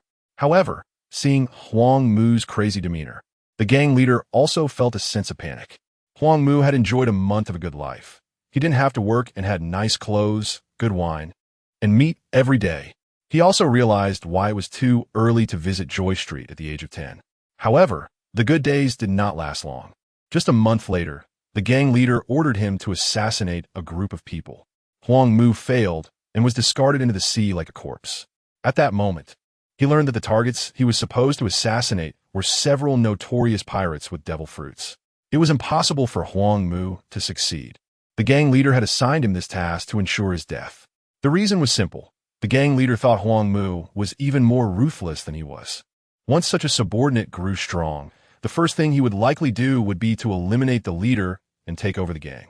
A month of good food and drink was merely to numb Huang Mu, followed by sending him against an unbeatable enemy. This is the rule of the underworld. A leader must not only defeat enemies, but also subdue their subordinates. If they suspect they might lose, they send them to their deaths. Huang Mu never imagined that the gang he risked his life to join would directly send him to die. He was severely injured, with dozens of wounds and significant blood loss, and his lung function reduced by half. Huang Mu knew he wouldn't survive much longer. At that moment, on a deserted island by the sea, a vine rapidly grew, pulling Huang Mu from the sea onto the island. At the core of this moving vine was a precious devil fruit. The vine actively placed the devil fruit into Huang Mu's mouth. With his severe injuries, a large number of vines sprouted within Huang Mu, beginning to consume all life on the island. A few minutes later, a fully healed Huang Mu embarked on a life of insane slaughter. Chapter 140. Past events of Green Bull having experienced poverty, slaughter, and betrayal from a young age. Huang Mu became even more bloodthirsty and cruel, until he saw Kaido during the live broadcast of the Marineford War. Kaido charged ahead of all the admirals, killing not only pirates, but also fleeing marines. Huang Mu felt that such an admiral was the target he should follow. Just as the Navy was expanding, Huang Mu was fortunate to become a Marine admiral and a key member of the hawkish faction. Today marked his first battle against a pirate of a Yonko level. Proud Green Bull Huang Mu aimed to defeat Yi Fan, ideally killing him to prove his own strength. However, he unexpectedly lost in a contest of plants. His attack was also called Tree World Descending, and Yi Fan's attack bore the same name. The methods of attack were not much different. However, Green Bull knew he had lost thoroughly. First, to use this move, he had to transform his fingers into vines, while Yi Fan could complete dozens of strange shapes with his fingers in just 1 second. Second, Yi Fan's Tree World Descending was thicker, larger, and longer, crushing him. This left Green Bull very dissatisfied. He decided to unleash his ultimate move, Tree Demon, 1,000 faces and 10,000 tails. A large number of new vines emerged from the ground, intertwining to form a larger vine, ultimately weaving into a giant monster. The creature stood 300 meters tall, with thousands of vines forming a massive tail, each one like a giant whip. The true body of Green Bull Huang Mu was atop the giant tree demon's head. Arrogantly, he shouted at Yi Fan, "Yi Fan, with your little skills, you dare to compete with me? When I was playing with plants, you were still in diapers. Can't match the number of plants, and now you want to compare quality? Unfortunately, you don't know that quality is what I'm least afraid of." Would release, true Thousand Hands. With a rumble, a gigantic wooden Buddha statue rapidly rose from the ground. Behind the hundreds of meters tall wooden statue were thousands of arms nearly a kilometer long. In the face of Yi Fan's would release, true Thousand Hands, Green Bull's giant tree transformation, tree demon, 1,000 faces and 10,000 tails looked like a child's toy. The size difference between the two massive forms was several times. Green Bull felt even more indignant, cursing inwardly. This bastard is truly despicable. The giant he conjured is even larger than my fruit ability. Although he felt jealousy inside, he refused to show it outwardly. Green Bull stated, "Just being large isn't enough for a transformation. Watch me tear your transformation apart." The thousands of tails behind him, like whips, began to attack Yi Fan's true Thousand Hands. Yi Fan's thousands of long arms quickly seized the whips made of vines, pulling hard. Soon, Green Bull's giant tree demon transformation was reduced to the tree demon. 1,000 faces form, with the thousands of tails behind him shredded into pieces. At the same time, Yi Fan noticed something interesting. Green Bull had a fatal weakness. His observation haki was quite average. Although he could control thousands of vines in battle with his observation haki, it was merely used for quantity control, showing no signs of awakening. How could it be that, as an admiral, he lacked even the ability to briefly foresee the future? This was truly too weak. He couldn't even achieve the most basic awakening of observation haki. How could he compete with himself? Relying solely on numerical advantages was simply not enough. Yi Fan's own observation haki had already developed to a terrifying level. Not only could he perceive and control numbers, but was also incredibly extensive. Apart from a few individuals like Fujitora, no one could compare with him. Moreover, Yi Fan's observation haki had long since achieved awakening. However, Green Bull's talent was evidently lacking. He only possessed the most basic ability to briefly foresee the future. This was the most basic awakening of observation haki. However, he lacked the terrifying ability to listen to the voices of all things like Roger. He couldn't even communicate with animals, and his range was not as extensive as Fujitora's. It could only be considered a very average awakening of observation haki. Fortunately, combined with the ability of the Thunder Fruit, he could now envelop his powers within a radius of about 50 kilometers. Although Yi Fan's awakening of observation haki was merely ordinary, he could already fully suppress Green Bull. He easily sensed Green Bull Huang Mu's attack patterns and could use true Thousand Hands to act preemptively in the direction of the attacks. He directly seized the vines and pulled off Green Bull's tails one by one. The third round of confrontation quickly came to an end. Losing his tails, facing Yi Fan's massive form, the thousands of large hands delivered fierce punches, and his giant transformation was soon shattered into pieces. This time, the Green Bull of the Wasteland was neither angry nor insulted like a petty thug. In the face of Yi Fan's continuous punches, the Green Bull merely extended a finger. A spherical vine wrapped around his 7-meter-tall body. Boom, boom, boom. The massive fists under Yi Fan's control crazily attacked the vine. Soon, because of the violent attacks, a large amount of dust was raised. Yet Yi Fan's expression became very grave, because his attacks did not break through the thin vine shield. Suddenly, a figure flew out from the smoke.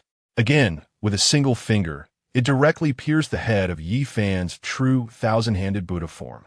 Yi Fan could clearly feel that the Green Bull's finger transformed into a vine, instantly covering the entire body of the true Thousand Hands. Boom! In just an instant, the massive body of the true Thousand Hands collapsed. Yi Fan could sense that the Green Bull's body, which had initially devoured the life of the entire island at 7 meters high, had now grown a bit taller, reaching 8 meters. This guy was truly terrifying. He could almost absorb all forms of power, enhancing his vitality, defense, and even lifespan. At this moment, Yifan no longer used any wood-release powers. Even the true Thousand Hands couldn't withstand the absorption of the General Green Bull. Yifan had no other stronger wood-release techniques to resist the Green Bull's finger. The Green Bull remarked, "This is truly delicious power. You are indeed very strong, but I am even stronger. Soon, I will turn you into my nourishment." The Green Bull displayed his most terrifying combat style, absorbing the blood and flesh of enemies to strengthen his combat power. His fruit ability was even more terrifying than the Red Count's ability to merely absorb the lifespan of enemies to maintain his youth. Chapter 141. Green Bull's Observation Haki. At this moment, Yifan finally understood why General Green Bull's Observation Haki was so weak. Because his Observation Haki was not used to foresee danger, but to enhance his attacks and defenses. The current General Green Bull appeared to be a human on the surface, but in Yifan's perception through Observation Haki, he had completely transformed into a very terrifying plant. The hairs on his body had turned into plants, covered with sensory cells that detected the surrounding environment. Among the 3 types of Haki, others used their Observation Haki to sense danger, while Green Bull uses to find prey and discover their weaknesses.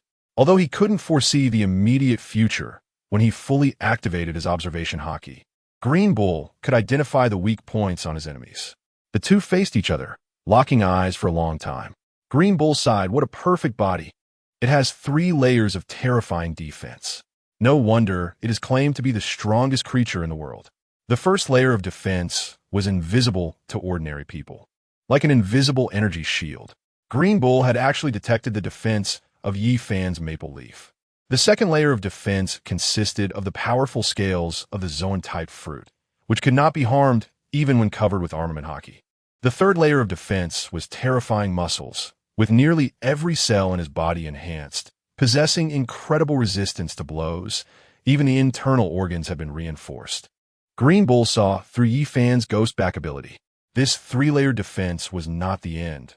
The body was filled with abundant electricity, continuously repairing cells, along with a massive plant energy that could quickly heal the damaged body. Even if just a few cells were not killed, one could still recover. This is the most powerful, most terrifying physique I have ever seen. Truly a rare delicacy. If I devour you, I will become even more perfect. Fully unleashing his Observation Haki, General Green Bull almost stripped Yifan of all his skills and trump cards.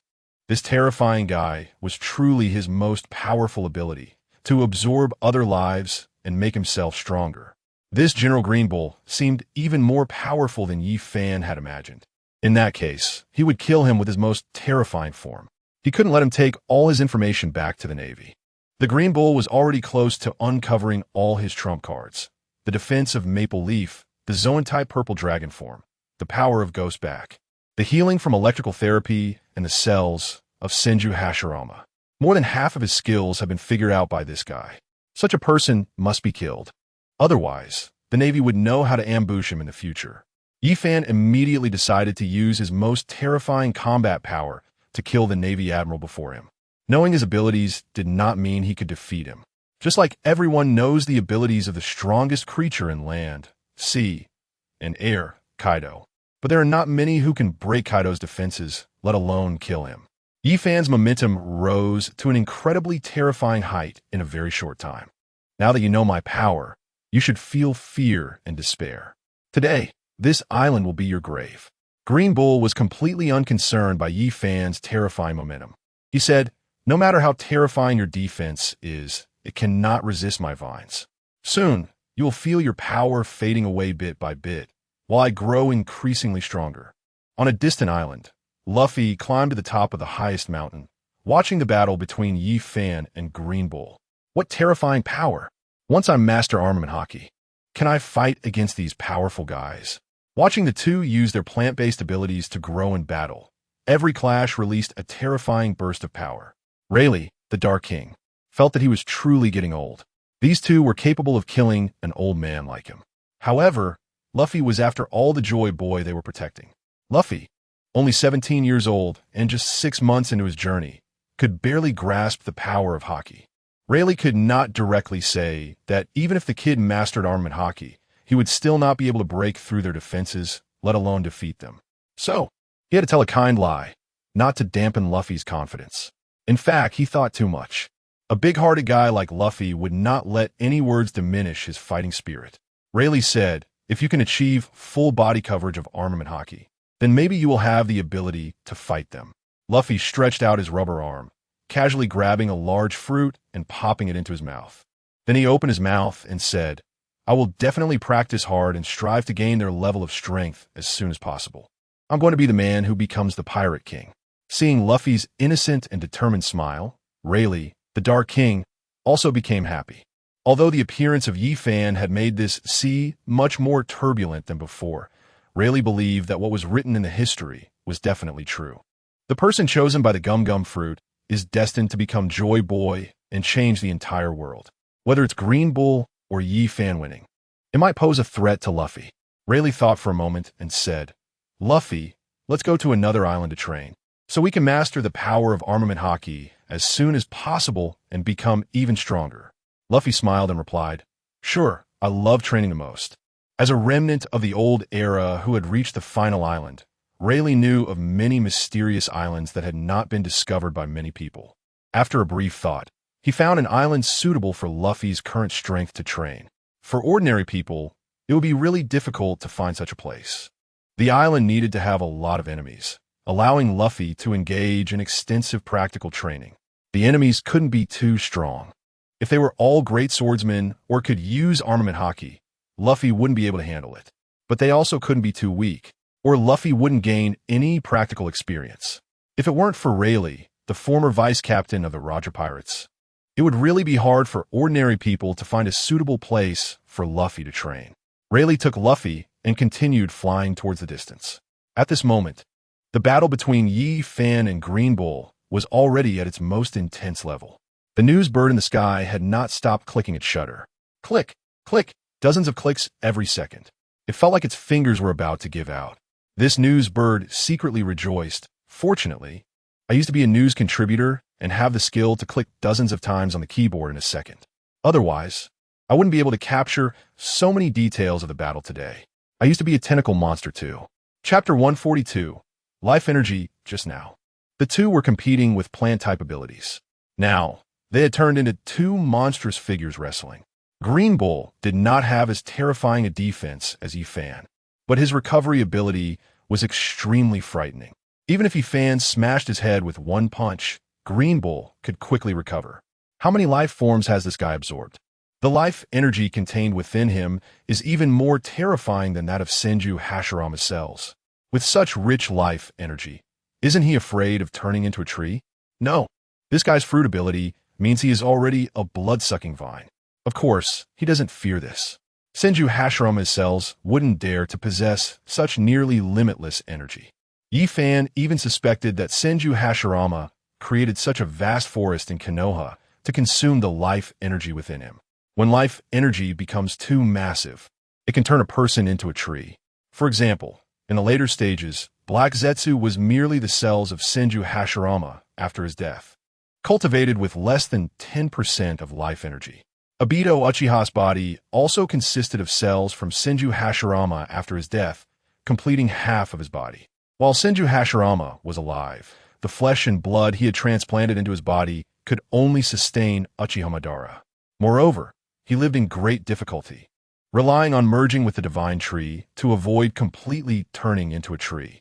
Even if Yi Fan had the complete cells of Senju Hashirama, he wouldn't dare to absorb life energy like that. Otherwise, his own body would also start transforming into a tree. Thinking of this, Yi Fan understood almost all of Green Bull's combat methods. After awakening his plant-type fruit ability, he could easily switch between human and plant forms to maintain the terrifying life energy within him. Yi Fan didn't know how much terrifying life energy was contained within him, but from the life energy aura that Green Bull just revealed, if he suddenly exploded and died, he could even turn the entire Alabasta Kingdom from a desert into an oasis. At this stage, Green Bull was equivalent to Senju Hashirama at the time of founding Konoha. At that time, Senju Hashirama had endless life energy within him, so vast that he could hardly bear it. At the same time, he was so strong that as long as there was one cell alive in his body, he could recover to his original state in a short time. After smashing Green Bull's body again, Yi Fan realized that this guy might not be killable. Green Bull was not without weaknesses. Carp's ability, which could rapidly age life, could restrain him. Akainu's ability to turn the surrounding world into a volcanic eruption could also restrain him. However, Yi Fan's fruit ability awakening could not suppress him, which does not conduct electricity. The lightning world created by the thunder fruit ability awakening could not kill Green Bull. This guy doesn't seem to have a turtle shell like Steelbone Kong, but he is even harder to kill than Steelbone Kong. Now, the plant cells within him have spread throughout the entire island. To defeat Admiral Green Bull, Yi Fan would need to destroy the life energy of Admiral Green Bull that is spread throughout the entire island. Even so, Yi Fan still couldn't completely kill him. Who knows if he has set up his clones on those islands? Even if he destroys all the plants on this island, Green Bull won't die. The Celestial Dragon's control over Haki is indeed tyrannical. It directly destroys life energy, targeting the source of all life, and almost restrains all devil fruit powers in this world. But right now, Yi Fan does not have the ability to destroy all the life energy within Admiral Green Bull. Whether it is the ability of the Thunder Fruit, the ability of the Magnet Fruit, the Purple Dragon Form, the Momo Fruit, or the 8 Gates of Duanjia, none of his various abilities seem capable of killing Green Bull. In an instant, Yi Fan found himself in a crisis. Green Bull's body was frequently destroyed by Yi Fan's ability to foresee the future. However, he could quickly recover, and his combat power was not diminished at all. His hands, which looked like ordinary human fists, were covered with tiny spikes that were difficult to notice with the naked eye. They were extremely hard and sharp, plus they were covered with terrifying armament Haki. These spikes could actually pierce through Yi Fan's surface defense, like blood-sucking mosquitoes, even though an elephant's skin is very tough. Not even a tiger or lion can break through an adult elephant's defense. However, they cannot resist the attack of mosquitoes. To avoid being bitten to death by a swarm of mosquitoes, elephants have evolved large ears to try to fend off mosquito bites, and they often go to mud pools to cover their bodies with mud. No one would expect that such a massive creature as an elephant fears not lions or tigers, but rather those tiny mosquitoes. Yi Fan is currently facing a similar situation, being struck by the Green Bull. In fact, each loss amounts to less than a drop of blood. Moreover, such a small wound will automatically heal in less than 0.1 seconds. However, every time he is hit by the Green Bull, a trace of life energy from within Yi Fan is siphoned away. No wonder this guy dares to face me alone. He does have some tricks up his sleeve. Although Yi Fan is calculating how to eliminate the Green Bull, he shows no mercy in his attacks. With an armed Haki-infused punch, he once again shatters the Green Bull's skull. Even if it heals in less than a second, it will still consume a significant amount of the Green Bull's life energy.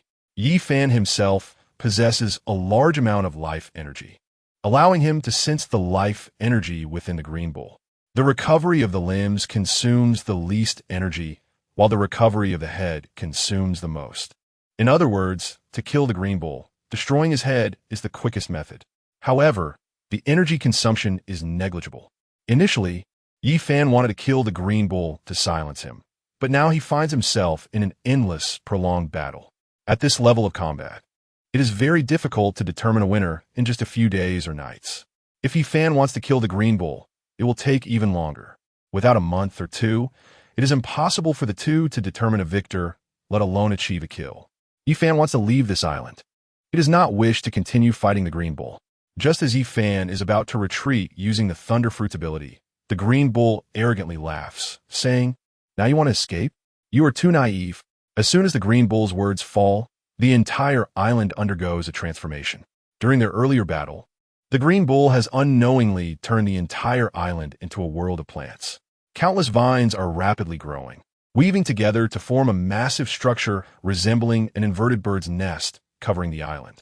The interlacing vines obscure the entire sky, and on these vines, yellow flowers bloom, emitting a very unpleasant odor. The pollen from these flowers is highly toxic. The key point is that these vines are imbued with a trace of life energy, which affects Yi Fan's ability to use the Thunder Fruit to teleport away from the island. It seems that the Green Bull had already planned how to prevent Yi Fan from leaving the battlefield before the fight. He is not merely arrogant. There are people in the world even more arrogant than the Green Bull. Yi Fan is very familiar with one of them, Jack, one of the three major figureheads. This guy is truly arrogant, but lacks strength. In contrast, the Green Bull's arrogance is indeed backed by his capabilities. Now, this island of Ruskana has transformed from a paradise for animals into a terrifying world of plants. Every vine here can absorb blood, and the toxic petals emit poisonous fumes that incapacitate numerous birds flying over the island. They fall onto the vines and are instantly absorbed. The distant news birds have no time to take pictures and quickly fly away, as news is important, but their own lives are equally important. Yet within this plant-made prison, Yi Fan sees a glimmer of hope to kill the Green Bull. Originally, he believed he lacked the ability to kill the Green Bull. He possesses nearly limitless life energy, making him capable of confronting such a tough opponent. Yi Fan had almost given up on defeating the Green Bull, but now it seems the Green Bull is courting death by using such powers to transform the entire island. This gives Yi Fan a possible chance to kill him, and it might even become very simple.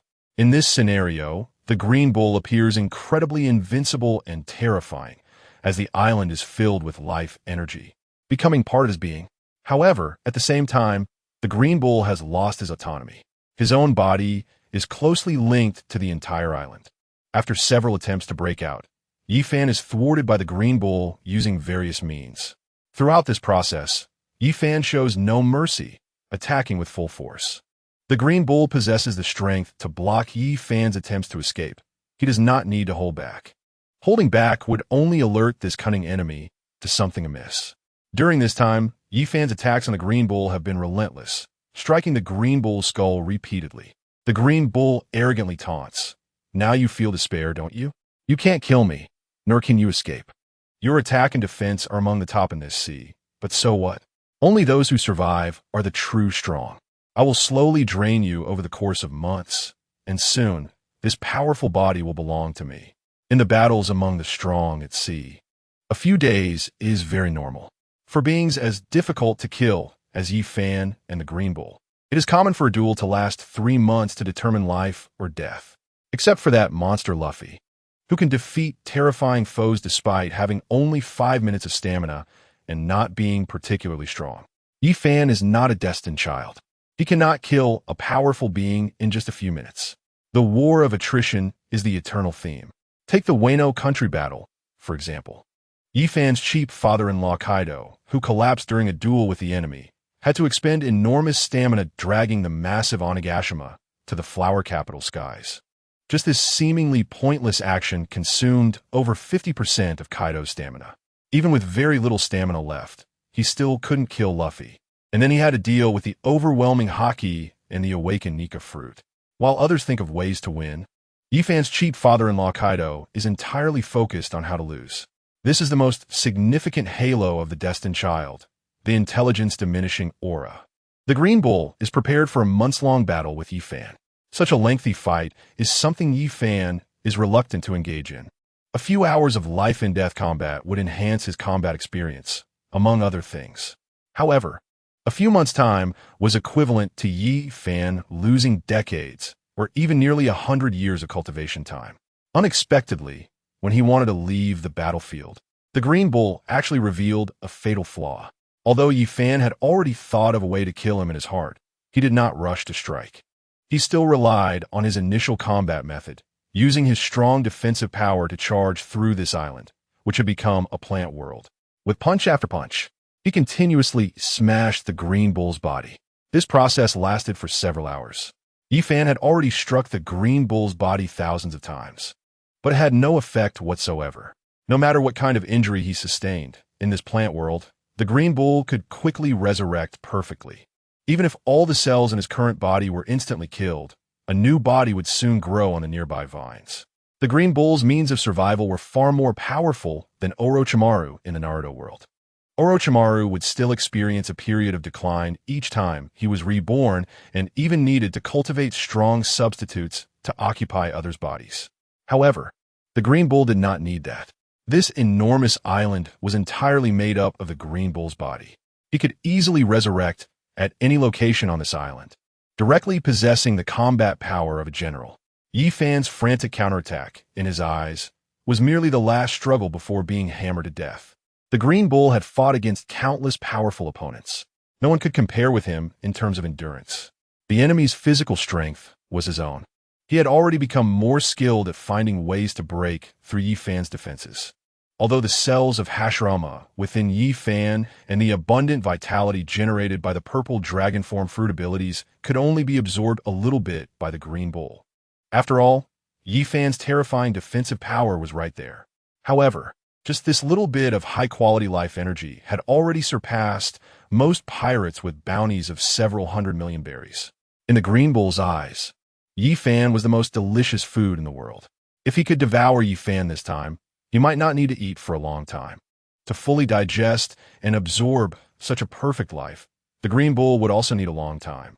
Once the absorption was complete, the life energy within him would surely receive a tremendous enhancement, not in quantity, but in a terrifying qualitative change. Chapter 144. The ninth gate of 8 gates of Duanjia. Yi Fan's momentum began to change. He abandoned his dragon form and displayed a terrifying ghostly back, with incredibly powerful muscles. The Green Bull disdainfully said, "You want to give up your strongest form to engage in a war of attrition with me? It's useless. My life energy is endless. You can't kill me, and you can't outlast me. Just obediently become my food." Yi Fan replied, "You're wrong. I will use my most powerful attack state to kill you hundreds of times in a short time, making it impossible for you to resurrect." Upon hearing this, the Green Bull's laughter became even more arrogant. The more powerful the attack method, the greater the consumption, which meant Yi Fan would die faster. This was the kind of battle the Green Bull loved to see. This time, the Green Bull had no attacking means and said, "Come on, let me see your strongest attack method and see if it can outpace my recovery." He eagerly anticipated Yi Fan showcasing his strongest attack method, hoping for that kind of real man for 5 minutes, who would then have no strength left to even stand.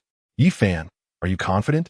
My combat power can only be maintained for 10 minutes, but I believe you won't last even 3 minutes. The Green Bull, then I'm even more looking forward to it. I hope you can make me feel a hint of the threat of death." Momo 200 Speed. This was Yi Fan's ultimate development of the Momo fruit recently. It could enhance his speed by 100 times, far surpassing the previous user of the Momo fruit. 8 gates of Duanjia. True Death Gate. King of Hell Path. Yellow Springs Hell. During this time, in the Time Gravity House, Yi Fan was not training in vain. The 8th gate of the 8 gates of Duanjia in Naruto is the final gate. Once opened, the user would begin to die from the inability to withstand the burning of all their cells. No one has studied the 9th gate of the 8 gates of Duanjia. Yi Fan was different. Although he did not possess the rare Yin-Yang chakra from Naruto, he could rely on his strong physical recovery ability to recover from the 8th gate, the Death Gate. Under training that allowed him to maintain the 8th gate state for a long time, he unexpectedly opened the 9th acupoint, the Yellow Springs acupoint. Thus, he entered the state of the 9th gate. This was a state even more violent than the 8th gate of death. Not only would the body burn, but the spirit would also burn. For an ordinary person, even if they obtained the complete Tsutsuki bloodline and could control the complete chakra of Yin, Yang, Gold, Wood, Water, Fire, and Earth, they would still be unable to resist the burning of the spiritual power. They would quickly age and die. However, Yi Fan was different. He fortuitously ate the Queen Mother S. Peach and possessed a lifespan of 120,000 years. He could afford to expend such spiritual power. But even Yi Fan's lifespan was not enough to support prolonged use of the 9th gate of the 8 gates of Duanjia. Just like the name of the 9th gate's technique, 8 gates of Duanjia, True Death Gate, King of Hell Path, Yellow Springs Hell. It was a technique that could send both himself and the enemy to hell. Yi Fan could only maintain this state for a maximum of 10 minutes. As a real man for 10 minutes, when Yi Fan used the 8 gates of Duanjia, True Death Gate, King of Hell Path, Yellow Springs Hell, his whole body was engulfed in blazing flames, somewhat similar to the yellow light of a Super Saiyan. However, one was desperately consuming oneself, while the other was a terrifying power leaking out. They were not on the same level of combat power. Even so, Yi Fan was very satisfied. When he entered this state, the Green Bull showed a look of fear for the first time. He felt danger, a kind of danger where he might really die. Boom! Before he could even see Fan make a move, in an instant, the Green Bull's entire body was destroyed by Fan. Boom! Boom! Boom! No matter where the Green Bull restored his true body on the island, he would be instantly blasted apart. Not only that, but the Green Bull even tried to slow down his recovery to buy time, but it was useless. Every attack from Fan could smash a large amount of vines to dust. This terrifying supreme power quickly created numerous cracks in the vines that enveloped the entire sky. Although soon, a large number of new vines would grow back. Restore this island. However, if Green Bull does not reveal his true form, this island will soon have a breach created by Fan. This way, he won't be able to trap Fan here again, and Fan can easily leave. With victory in sight, Green Bull does not want to see Fan escape. Killing Fan not only allows him to prove his status as the strongest admiral in the Navy, but more importantly, Fan's physical body can elevate his life force. Imagine, in the future, he could have a body stronger than Kaido and Steelbone Kong, combined with his terrifying recovery ability. Green Bull even believes that if he can absorb Fan's body, he will no longer be a mere mortal. He will be a true deity, one that even the celestial dragons would kneel to and bow before. Green Bull cannot miss this rare opportunity. His true form is recovering faster and faster. Although every time he recovers, he is shattered by Fan in less than 0.1 seconds. Green Bull still needs to hold Fan here. Boom! Green Bull's body is destroyed again by Fan. But this time, the place he appears is a trap. As he emerges, is surrounded by dozens of vines that he has concentrated a large amount of life energy into. These vines are hundreds of times stronger than ordinary ones and launch an attack on Fan from all angles, a 360-degree assault. Even though Fan's speed has reached a point where Green Bull's observation hockey cannot perceive his movements, he still has no chance of dodging this overwhelming attack. A second later, the battle scene unfolds just as Green Bull expected. Although Fan is already incredibly strong and has destroyed most of these special vines, one vine still pierces through Fan's arm. Green Bull appears not far away, looking very pleased. You've fallen into my trap again. After I absorb your energy, your current state can last at most 3 minutes. Meanwhile, I will gain your energy and maintain a terrifying combat power similar to yours for a few minutes. You won't be able to escape. Just be honest and become my nourishment, allowing me to grow even stronger. Green Bull laughs joyfully, but when he sees Fan smile as well, he realizes something is wrong. Fan says, "My observation hockey is stronger than yours. How could I not detect such a small trap? You're too naive, Green Bull." The trap was intentionally entered by Fan, and even being pierced by that vine was deliberate. Chapter 145, Green Bull Falls. Everything Fan has done in these past few hours was for this moment. When he activated the 8th gate of the 8 gates, he allowed Green Bull to absorb the cells within him. The state of the cells in Fan's body is unimaginable to Green Bull. If all of his cells were going wild, Green Bull would not be afraid at all. He possesses a massive amount of life force to resist the burning speed of these cells. However, it would enhance his physical techniques by dozens of times. At first, Green Bull did not notice anything amiss. He thought he had won. His life energy would evolve, and he would master a terrifying physical technique with dozens of times the power and speed. Just a moment ago, he believed today was the day he would dominate the entire world. But when Green Bull's mental energy also began to burn rapidly, he realized how wrong he was. This terrifying mental burning was crazily and quickly destroying Green Bull's immense life force. The most terrifying part is that if Green Bull had not bound his life energy to the entire island, he could escape this mental burning as long as the vines linked to his main body were destroyed. Green Bull's avatar is indeed terrifying, not because of its power, but due to its sheer number. Green Bull is similar to Hashirama Senju because of his immense life energy. Numerous trees sprout around the land he walks. For example, when Green Bull arrives at the quarry prison due to the battle between Kazuki Oden and Kaido, the entire area around the quarry prison had turned into a place devoid of even weeds because of Kaido's heat. However, with Green Bull's arrival, the area around the quarry prison transformed back into a forest. On at least 100 islands, Admiral Green Bull has left his avatars. It can be said that there are very few forces that can truly kill Green Bull. But today, He has turned the entire island into a terrifying world filled with thorny vines. To ensure that Yi Fan would not destroy these vines and escape from the island, Admiral Green Bull evenly distributed his life energy across every vine on this island. They are interconnected as a whole. It seems like a significant weakness, but if Yi Fan had not activated the 8th gate of the 8 gates, he would not be able to harm Admiral Green Bull. If they were ordinary vines, Yi Fan could easily destroy several such plant islands. However, these vines contain terrifying life energy, and the places Yi Fan destroys can recover in less than a second. Unless Yi Fan could do something like a Kaido and turn the entire island into a volcano, instantly killing all the vines, he would only be able to kill a small portion, which would be of no use. But Admiral Green Bull never expected that Yi Fan had even more terrifying means. After activating the 8th gate of the 8 gates, he could burn his spirit and soul, where he began to devour Yi Fan's cells. The life energy of the entire plant island was rapidly burning. Yi Fan has already canceled the 8th gate of the 8 gates, but Green Bull will not cancel his. Now he can only watch as his massive life energy burns rapidly. This immense life energy is like a match igniting a pool of gasoline, turning into a burning ocean. Green Bull's body is aging rapidly. Damn it. I'm not willing to accept this. How could I be killed? This is impossible. Green Bull's voice grows fainter. He is now an old man with white hair, engulfed in flames. The entire island is rapidly burning. Yi Fan has just freed his arm from the thorny vines. The cells of Senju Hashirama within him instantly heal his injuries. Yi Fan opens the free door and directly returns to Ghost Island. The outcome of the war is already clear. All life energy has been completely burned away. The Marine Admiral Green Bull, who had intentionally left a large number of plants on other islands, has lost his ability to resurrect due to the lack of life energy. From now on, the Navy has lost one of its highest combat powers. The most mysterious Admiral Green Bull, who just made his appearance, immediately met his end.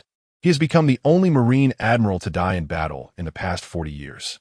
When Zifa, the Black Arm, was killed, he had not been a Marine Admiral for many years. Shortly after Yi Fan left, Green Bull could no longer hold on. The entire island was burning wildly. Due to the exhaustion of life energy, Green Bull could no longer stop the 8 gates of Duanjia from destroying his body cells. The entire island disappeared from this world in the raging fire. In the distance, a news bird captured this scene perfectly. At the first opportunity, Morgans continued to sell this newspaper to the entire world. What angered the 5 elders the most was not Green Bull's death. To the 5 elders, Green Bull's death was merely the loss of a powerful dog. It was Morgan's newspaper that referred to Yi Fan as Roxy. Yi Fan, who defeated Steelbone Kong and then killed Admiral Green Bull.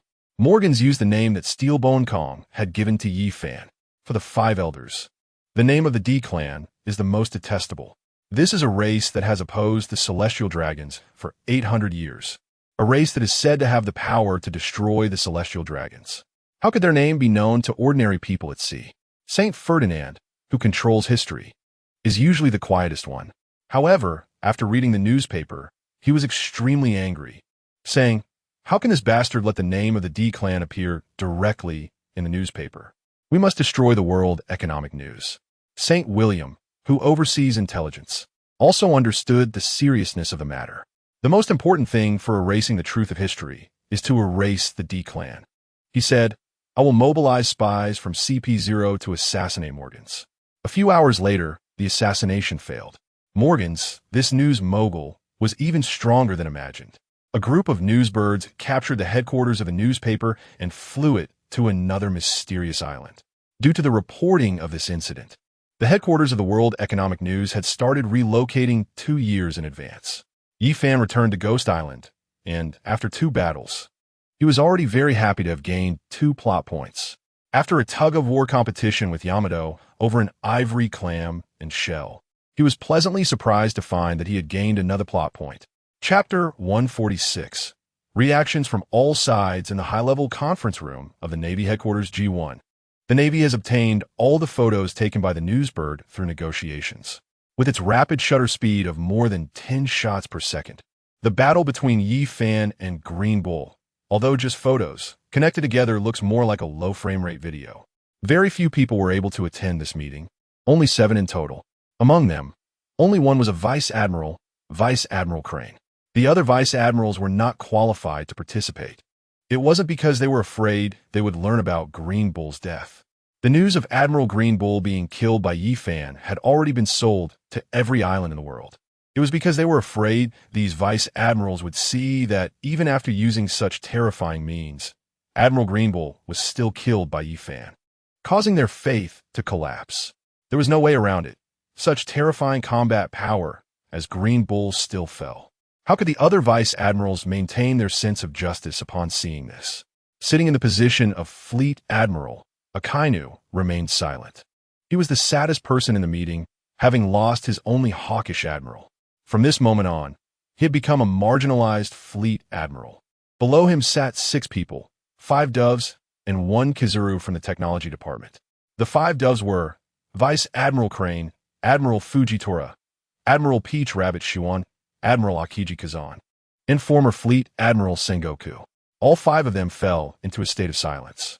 Ultimately, it was former Fleet Admiral Sengoku who spoke first.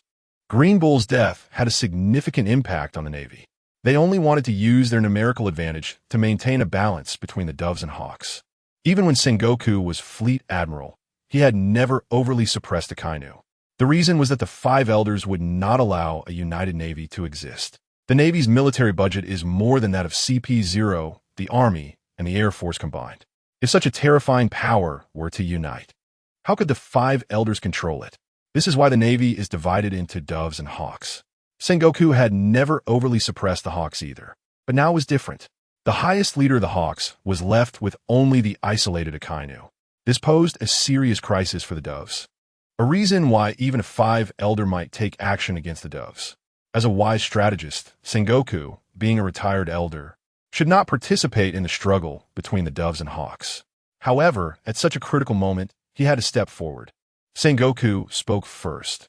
The death of Admiral Green Bull cannot be ignored by our Navy. I will fully support any plan against Yi Fan that can use my help, even if it costs me my life. Sengoku's statement was very straightforward. He would fully support any retaliation plan against Yi Fan from Akainu. Even if it meant that this retired old man would charge into the front lines to die, he was willing to cooperate, all to maintain the harmony between the Doves and Hawks. Hearing Fleet Admiral Sengoku's words, Akiji and others also expressed their willingness to follow Akainu's arrangements.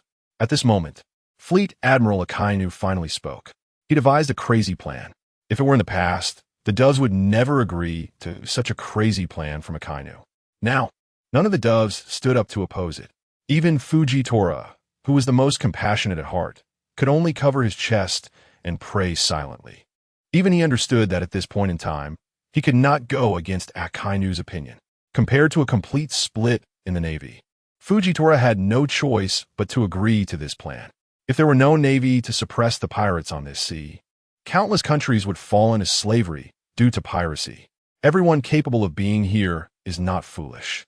They all deeply understand what the most important thing for the Navy is right now. For decades, there has never been an instance of a Navy admiral being killed by pirates. In such a critical situation, all the highest combat powers of the Navy can only unite. Even if Fujitora is very dissatisfied with Akainu's battle plan, red-haired Shanks looks seriously at the newspaper in his hand. His mood is somewhat heavy. The rapid rise of Yi Fan amidst the ongoing turmoil in the New World raises questions about whether the future Luffy can truly defeat the Celestial Dragons, as Captain Roger said. Red-haired Shanks leaves a task for you. Become the guide for Joy Boy. At this moment, red-haired Shanks feels a bit lost in thought. He thinks he should meet Yi Fan, the strongest newcomer who has just emerged on the sea. What level of strength has this newcomer, who has only been around for half a year, achieved? On Whole Cake Island, Charlotte Linlin looks at the newspaper in her hand. Her gaze is fixed on a corner of the paper where the Navy has arranged Yi Fan's name. Rox D. Yi Fan. That bastard Kaido. I wonder how he could be so kind as to marry his daughter to an unknown pirate. It turns out he has the same abilities as Rox. Charlotte Katakuri, the second son of Big Mom, was already in his teens when Big Mom joined the Rox Pirates. He knows about the terror of Rox. Back then, Rox was the only emperor of the sea, controlling the awakening of various devil fruits, and no other great pirates could fight him. Even the later pirate King Roger was not qualified to duel him. Such a terrifying powerhouse has not appeared in this sea for decades. Charlotte Katakuri said, Mom, after Yi Fan joined, the progress of their beast pirates is indeed too great. Charlotte Linlin replied, I have so many beautiful daughters. Why should only Kaido's daughter marry Yi Fan? Contact Yi Fan.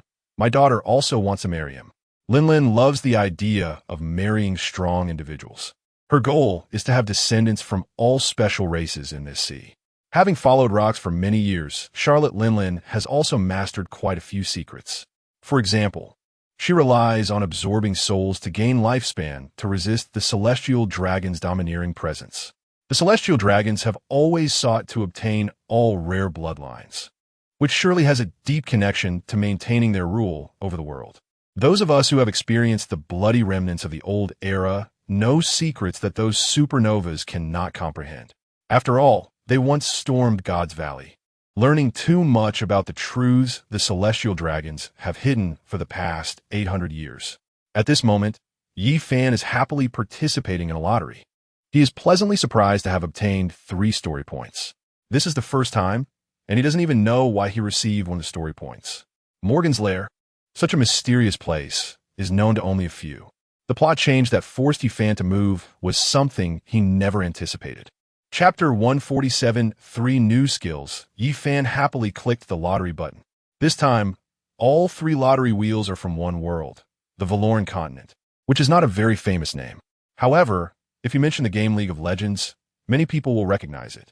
Yi Fan enjoyed playing this game during his time on Blue Star. It was a casual game he played during long hours of writing, providing a nice break. Yi Fan would not admit that his cheap notebook, which was only suitable for writing, had no graphics card and could only play League of Legends. The main reason was that it was free. Yi Fan's previous manuscript fees did not allow him to spend hundreds of dollars on single-player games. He was quite familiar with this game. It is a world of higher dimensions than the pirate world, without mentioning the legendary Dragon King, who can control 3 planets to wrap around himself. The Dragon King's power could directly destroy the pirate world. Not to mention the Dragon King. Just the star spirits and ascendants are incredibly terrifying beings. The ascendant ceremony of the Desert Emperor turned the most powerful empire into a desert. This was not an ordinary island nation, but a vast country in the core area of the Valoran continent, with a power equivalent to having the Redland continent cut down by 1,000 meters. Seeing the chosen world, Yi Fan was very satisfied. This is a very powerful world. Each hero possesses terrifying abilities, and many skills involve space and time. Yi Fan excitedly watched the 3 lottery wheels spinning rapidly, eager to see which hero's skills he would obtain. He hoped for those powerful characters. In the game, although it seems that each hero is relatively balanced, even the Dragon King is a weak character who finds it hard to appear in matches. However, in the storyline of the Valoran world, the power gap is immense. For example, Vigo was defeated only after being besieged by over a dozen people. As he watched the lottery wheels slowly come to a stop, Yi Fan saw his 3 skills. 1. Decisive. Every 3 attacks on an enemy will deal a 15 attack bonus and restore 10 of attack power. 2. Double Strike. Every 4 attacks on an enemy will trigger a double attack. 3. Tenacity. Restores 2 of own life every 5 seconds, provided that the enemy has not attacked or hit him in the past 8 seconds. These 3 passive skills greatly enhance Yi Fan's attack and sustain. They are excellent skills that require no practice for him to master. His damage dealt to enemies is higher, and he can recover health. If his health continues to decline, Yi Fan can even use the ability of the Thunder Fruit. By dodging continuously for a few minutes, he can fully recover his health. This is fantastic. It makes his attacks even stronger and adds sustainability to his already formidable defense. What Yi Fan wants to do most right now is to challenge his cheap father-in-law Kaido one-on-one. With only the purple dragon form and a passive from Zhao Xian, he estimates he could easily overpower his father-in-law. After Yi Fan exited the room, his observation Haki immediately sensed that there were not many people on Onigashima. Only 4 figures were present in the central square. Yi Fan activated the ability of the Thunder Fruit and instantly teleported over, only to see 3 heavily injured men lying on the ground, clearly having sustained injuries but evidently aware of where to strike. It's all on the thick parts of their bodies. They didn't injure their bones. relying on their Zoan fruit abilities and their physical condition. They can fully recover in just a day's rest. It's not a serious injury at all. The three of them lying on the ground and howling are purely unwilling to practice against Kaido. Their combat power is not qualified to inflict any damage on Kaido. Throughout the process, they were pressed to the ground and rubbed by Kaido. Although the three top executives are a bit reckless, they're not fools. Even a fool wouldn't like to be beaten continuously. Even a fool knows pain when hit. Their cheap father-in-law, after eating the golden apple, has become vigorous. He used to be a hopeless drunkard without any grand dreams. After confirming that he is not Joy Boy, he created a high imitation. He occupied Wano, which Joy Boy must pass through, disguising himself with a fake smile from artificial devil fruits to bring joy to the people of Wano. He wants his daughter to become the general of Wano so that when Joy Boy arrives, his daughter can board Joy Boy's ship. If it weren't for Yi Fan, the traveler, Yamato would indeed have become the 10th official member of the Straw Hat Pirates, and also the last one. In this regard, Kaido has not completely failed. However, since I have arrived, he certainly cannot allow such a thing to happen. He won't let his cheap father-in-law, the strongest creature in land, sea, and air, fall to be a training tool for the Destined One. From a weakling who couldn't even withstand a single blow, he has transformed into an emperor-level powerhouse in less than a month. As long as Luffy dares to cause trouble in Wano, even if he is the Destined One, Yi Fan will forcibly kill Luffy. After Kaido obtained the golden apple, his fighting spirit was ignited, and he no longer acted like a hopeless drunkard. Instead, he trained furiously like he did in his youth. On this island, the only ones who can train with Kaido are the three top executives, who have consumed the perfect T-virus and whose fruit abilities have mutated again, becoming even stronger. They are also known as the Three Disasters. The Three Disasters, the Flame Disaster, Ember, the Plague Disaster, Queen, and the Famine Disaster, Jack. In the eyes of outsiders, they're the most terrifying demons. But in the hands of the strongest creature, Kaido, they quickly turned into docile little kittens. After just half an hour of training with Kaido, they were already lying on the ground, playing dead. Upon seeing Yi Fan arrive, the one closest to Yi Fan, Plague Disaster Queen, immediately shouted happily, "Your Highness, you have finally returned." While you were away from Onigashima, Lord Kaido couldn't find anyone to spar with. With Yi Fan's arrival, Plague Disaster Queen found his savior. Both the father-in-law and son-in-law are monsters. Their tough bodies cannot even leave scars from hockey. It's still just them playing around. I, Plague Disaster Queen, am just an ordinary person and not qualified to fight monsters. Yi Fan said, "I just finished 2 battles and don't plan to fight my father-in-law today. I'll leave it to you 3. Yi Fan's words were quickly responded to by Kaido. Who else in this sea has the qualifications to fight you, son-in-law? Even a Marine Admiral is not your opponent, right? Yi Fan casually said, "Steelbone Kong and the 3 Air Force Admirals fought once. And then I encountered Marine Admiral Green Bull and fought again." Chapter 148. The Unlucky 3 Disasters. At this moment, a news bird flew in from the sky. Kaido casually threw 200 berries. The news bird didn't drop any newspapers.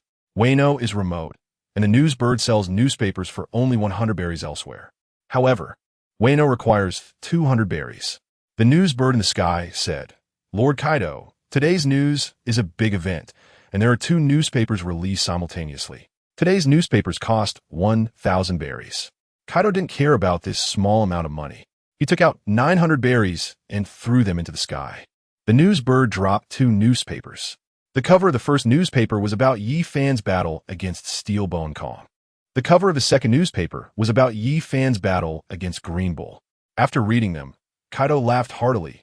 "Good son-in-law, you did well. You even killed a Marine Admiral.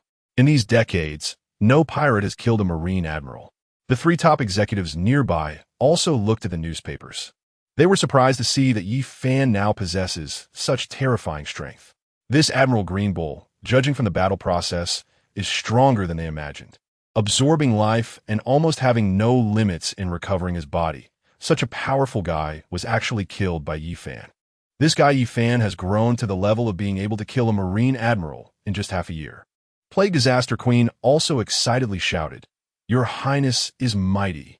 This group of detestable Marines deserves a harsh lesson." Famine Disaster Jack said, "Your Highness is really impressive. We should kill them when we see Marines." Among the three disasters, the weakest, Famine Disaster Jack, has always been the most aggressive. He didn't consider the consequences of Yi Fan killing a Marine Admiral at all. Only Flame Disaster Ember looked a bit worried and said with concern, "Killing a Marine Admiral. I'm worried that the Marines will retaliate against us." However, Kaido didn't care at all. He said, "What are you afraid of? My power is stronger than before. Even if the Marines mobilize their entire force, they 1TB our opponents." Now, Kaido can be said to be full of ambition. With at least 400 years of lifespan, he is filled with confidence again. He won't end up like Whitebeard, entering a decline in just over a decade. He will not become a remnant of the old era due to aging and be killed by the new generation of pirates or Marines. Now, after consuming the Golden Apple, Kaido doesn't have to worry about this issue for at least 300 years. He is at the peak of his vitality and can become even stronger. He can even easily crush the kind of strength that Rocks had back in the day. This is also why, in recent times, Kaido has given up being a drunkard and started rigorous training every day. He feels like he is once again the pirate with dreams he used to be. However, it's not about becoming Joy Boy. He aims to become the Pirate King and Joy Boy's father-in-law.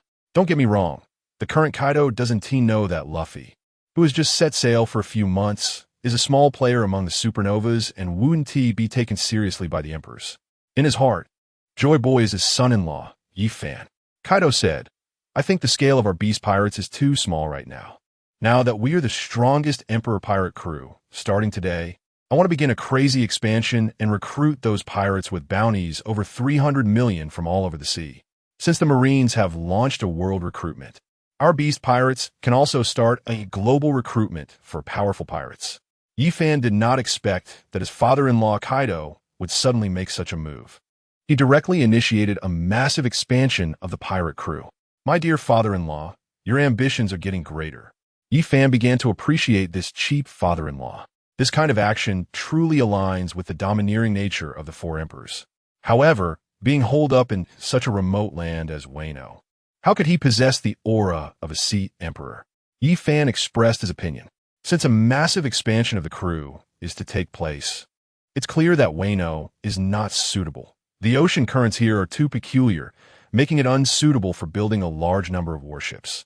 Wano has a gigantic volcano, and the materials it erupts are quite extraordinary. Among them is sea prism stone, which can restrain ability users. There's also a strange substance that keeps Wano frequently surrounded by hurricanes. The waters near Wano are filled with massive whirlpools, making it impossible for ordinary pirate ships to approach Wano. This is also why Wano announced its isolation. Even the world government has not sent pirates to attack them for 800 years. Most pirate crews would be eliminated by hurricanes and whirlpools before they could even get close. Moreover, like the Red Line continent, Wano has no coastal beaches. It is a sheer cliff rising 2,000 meters high. Otherwise, Kaido would not have made Onigashima fly directly to hover above the flower capital when he wanted to rule over Wano. Transporting tens of thousands of people to Wano is not a simple task. However, for the beast pirates, this is no longer an issue. On Onigashima, there exists a long-standing portal. As long as they step through the portal, they would directly arrive at the flower capital of Wano. Therefore, Onigashima does not need to be stuck next to Wano, and the beast pirates do not have to hide in a corner of this vast ocean. Before Yi Fan arrived, Kaido had the least territory among the four emperors. The one with the most occupied countries was Whitebeard, who had over a dozen pirate crews among his sons and numerous affiliated pirate crews, controlling hundreds of allied nations in the New World. The second most was Charlotte Linlin's Tado Land, which also controls many countries in addition to her children. Charlotte Linlin is adept at political marriages and possesses numerous shipyards. The warships under her command are numerous and advanced, capable of directly exchanging fire with the Navy's cannons. Even Shanks, who follows an elite route and relies on just one pirate ship, has dozens of affiliated nations. Kaido, on the other hand, has most of his forces on Onigashima. Aside from Wano, he does not have any other relatively large countries, which leads to Kaido being quite poor. Wano's desperate weapon production is only enough for him to buy devil fruits from Doflamingo. But now, things are different. Wano is no longer that important, and he is taking over a large amount of Whitebeard's former territory. Hiding in this remote corner of the New World is not conducive to the Beast Pirates' dominance over the New World. As the chief steward, Queen often troubles the Beast Pirates about their control over affiliated nations. However, he does not dare to advise Kaido to move Onigashima away from Wano. When he saw the Prince Consort actually bring it up, Ember immediately agreed, saying, "Boss Kaido, I also agree with the Prince Consort's opinion. The current location of Onigashima is indeed unfavorable for us to control those affiliated nations." Chapter 149. The soaring Onigashima. Now that Kaido has obtained the Golden Apple, he is no longer fixated on hiding next to Wano and imitating Joy Boy. He asked, "So where do you think is suitable for relocating Onigashima?" Ember pointed to a country on the map and said, "The Kingdom of Craftsmen. This country has a large number of craftsmen and can produce a significant amount of pirate ships. Although it cannot compare to the warships produced in Water 7, it is still a very powerful shipbuilding nation in these seas. If we move near this country, we can manufacture many ordinary pirate ships. To maintain a large fleet, relying solely on the warships produced in Wano is not enough. The factories in the Land of Fire are currently producing the Hades." Ember did not specify this in his words, but the 5 people present all knew what he meant. Kaido said, "In that case, we can directly relocate Onigashima near the Kingdom of Craftsmen." As soon as he finished speaking, clouds of auspiciousness flew out from Kaido's body. These clouds quickly flew to the bottom of Onigashima and then directly lifted Onigashima into the sky. Onigashima is not a small island. It stands over 1,000 meters above sea level. Tens of thousands of pirates live on the island, resembling a town. Just like that, this relatively large island was lifted into the sky under Kaido's control. Kaido's ability is not the float fruit. He can reduce Onigashima's weight by hundreds of billions of tons. Kaido relies entirely on his own strength to drag Onigashima flying towards the distance. Even now, Yi Fan, with his emitted clouds, could also lift the entire Onigashima. However, controlling Onigashima to fly 1,000 kilometers across the sea requires a lot of physical strength and endurance. Such heavy labor is something Yi Fan cannot do at the moment. Yi Fan still cannot understand how such a powerful Kaido was defeated by Luffy, a man who can only last 5 minutes. A day later, a new newspaper once again caught the attention of the whole world. Just a day ago, Yi Fan had slain Air Force General Blue Turtle and Navy Admiral Green Bull in a single day. This incident had already caused a sensation across the seas. Today's news, however, was even more explosive than yesterday's. The cover of a newspaper featured Kaido using auspicious clouds to lift Onigashima into the sky. The headquarters of the Beast Pirates has relocated near the Kingdom of Craftsmen. Furthermore, Kaido personally announced that starting today, the Beast Pirates would undergo a massive expansion, recruiting all pirates capable of reaching the New World. He declared to the world that he is the most powerful Sea Emperor, the Emperor of all pirates. All pirates can choose to join the Beast Pirates or challenge them. With such a high-profile stance, such arrogant words, and such a domineering entrance, everyone knew that from this day forward, the situation in these seas had completely changed. A large number of New World pirates began to choose to ally with the Beast Pirates. New World pirates do not have it easy. Otherwise, Sand Crocodile and Moonlight Moria would not have returned to the Grand Line, which is like paradise after their failures. In the New World, the wealthiest nations are all controlled by the Navy and the 4 Emperors. The few nations that are not are controlled by strong figures like Doflamingo. Ordinary pirates often find life more difficult than in the Grand Line. There are many wealthy yet defenseless countries on the Grand Line. However, in the New World, countries that are not under pirate control are all incredibly powerful. For example, Elbaf is a wealthy island that is not controlled by the 4 Emperors, but it belongs to the Kingdom of Giants. Attempting to rob this country as a pirate with a bounty of hundreds of millions is essentially a death wish. Even the weakest giant warrior is not weaker than a pirate with a bounty of tens of millions. Those powerful giant warriors are each not weaker than pirates with bounties in the hundreds of millions. In such a dangerous new world, weak countries find it extremely difficult to survive. Forget about pirates. The bizarre climate of the New World includes 1,000-meter tsunamis, terrifying storms, and so on. Countries capable of engaging in maritime trade in such an environment have no weaklings. This also leads to the fact that small pirates in the New World actually have a hard time surviving. In the past, among the four emperors, aside from Whitebeard recruiting sons, only Big Mom recruited sons-in-law. Outsiders could forget about joining these two pirate crews. Kaido of the Beasts only recruits Zoan fruit users, and Red-Haired Shanks only accepts the most elite crew members. Even if these pirates wanted to pledge allegiance to the four emperors, they simply did not have the qualifications. Now, everyone can see the strength of the Beast Pirates. With the addition of Yi Fan, the Beast Pirates have now become a double four emperors pirate crew.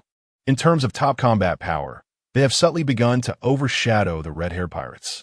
The Beast Pirates not only possess the strength of two emperors and three major flags, but also the Flying Six, numbered members, and a large number of gifted individuals. Such a massive, high combat power group cannot be compared to an elite pirate crew like the Red-Haired Pirates. Kaido of the Beast has now effectively replaced Whitebeard's position. He is not referred to as the strongest man in the world by many pirates simply because he does not recruit pirates on a large scale, only accepting Zoan fruit users. Those with Paramecia and Logia abilities can only look on enviously. Many pirates do not have fruit powers. They rely on their strong martial arts or swordsmanship to roam the seas. They are not qualified to join the Beast Pirates and naturally do not wish to help Kaido gain fame. However, now that the Beast Pirates have begun to expand their military significantly, things are different. Not every pirate wants to be their own captain. In a vast ocean, having a large tree to provide shade is advantageous.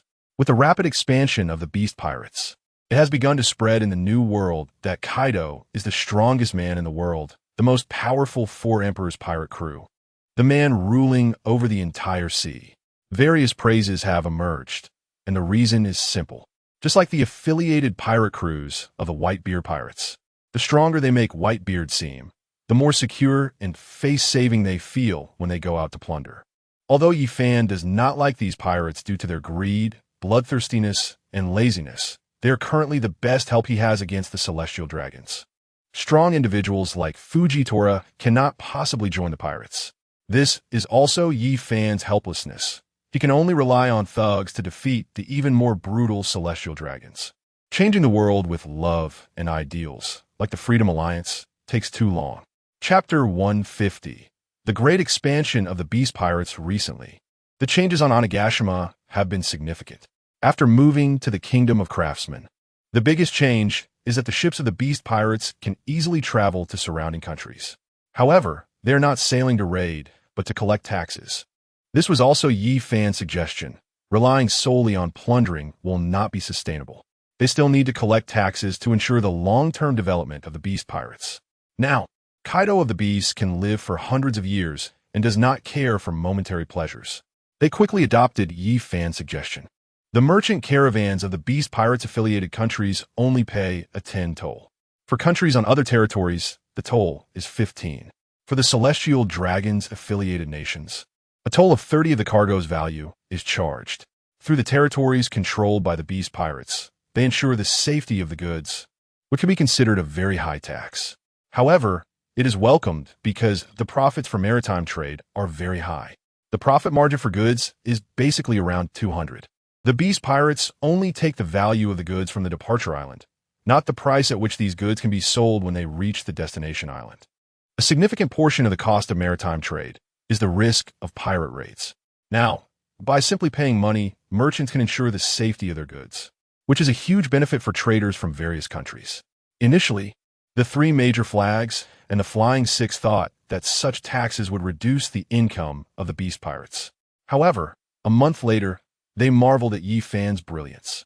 The four largest forces in the New World are currently the Beast Pirates, Big Mom Pirates, Red-Haired Pirates, and the Celestial Dragons affiliated nations. The only force that can guarantee safety from pirate invasions in their respective territories is the Beast Pirates. Big Mom's fleet does not escort ordinary merchant groups. Red-Haired Shanks, with insufficient subordinates and just one pirate ship, cannot do so either. He merely collects a smaller tribute from the affiliated nations. The territories controlled by the Navy have their maritime trade as the main target for pirate raids. In fact, Many of the Celestial Dragons affiliated nations have their entire military composed of pirates to pay the exorbitant heavenly tribute.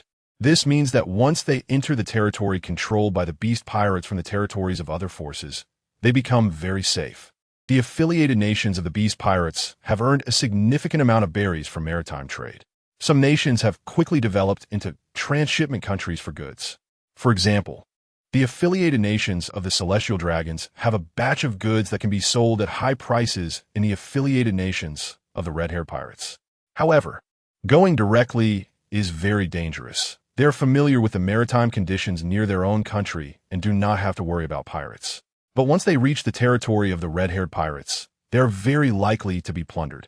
Thus, they transport their goods to Kaido's territory, selling them at half price and letting the merchant caravans from the red-haired pirates affiliated nations take them back.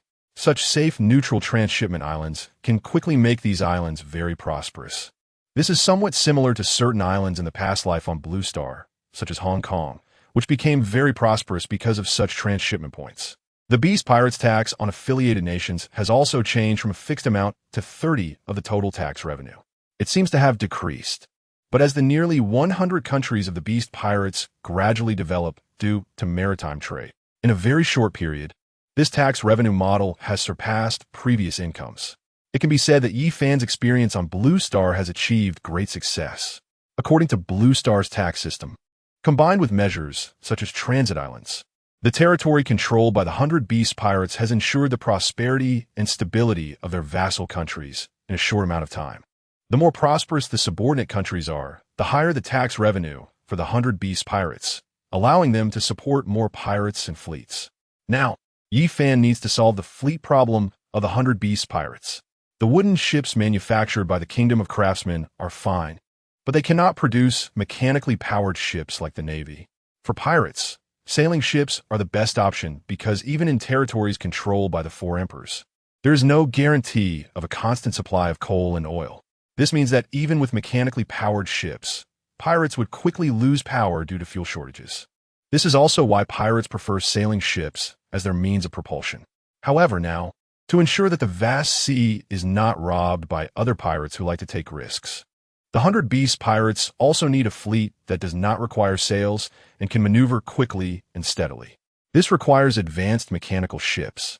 In this vast ocean, aside from the Navy-controlled Water 7, the only place capable of mass-producing mechanical ships is Germa 66. This is both a pirate crew and a nation's power. Their country is built on massive mechanical ships, which when assembled, form a kingdom. When separated, there are hundreds of pirate ships constantly moving on the sea, plundering other nations. Recently, the Kingdom of Germa has been having a hard time.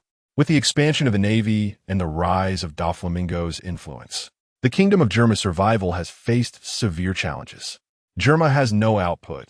Their nation is composed entirely of fleets and cannot plunder other countries in the North Sea region. They lack everything needed for living. Faced with the 100 Beast Pirates invitation, Vinsmoke Sanji quickly agreed to become a vassal crew of the 100 Beast Pirates. When Yi-Fan heard the name Germa 66, the first person he thought of was Vinsmoke Reiju. She is a very beautiful woman and adept at seduction, a remarkable woman. Yi-Fan decided to personally go to the Kingdom of Germa to bring them back to the New World.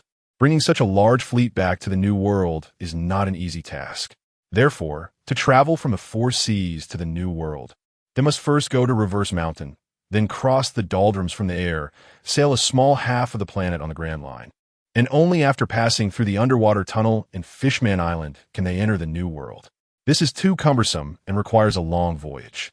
Along the way, they will also face attacks from other forces.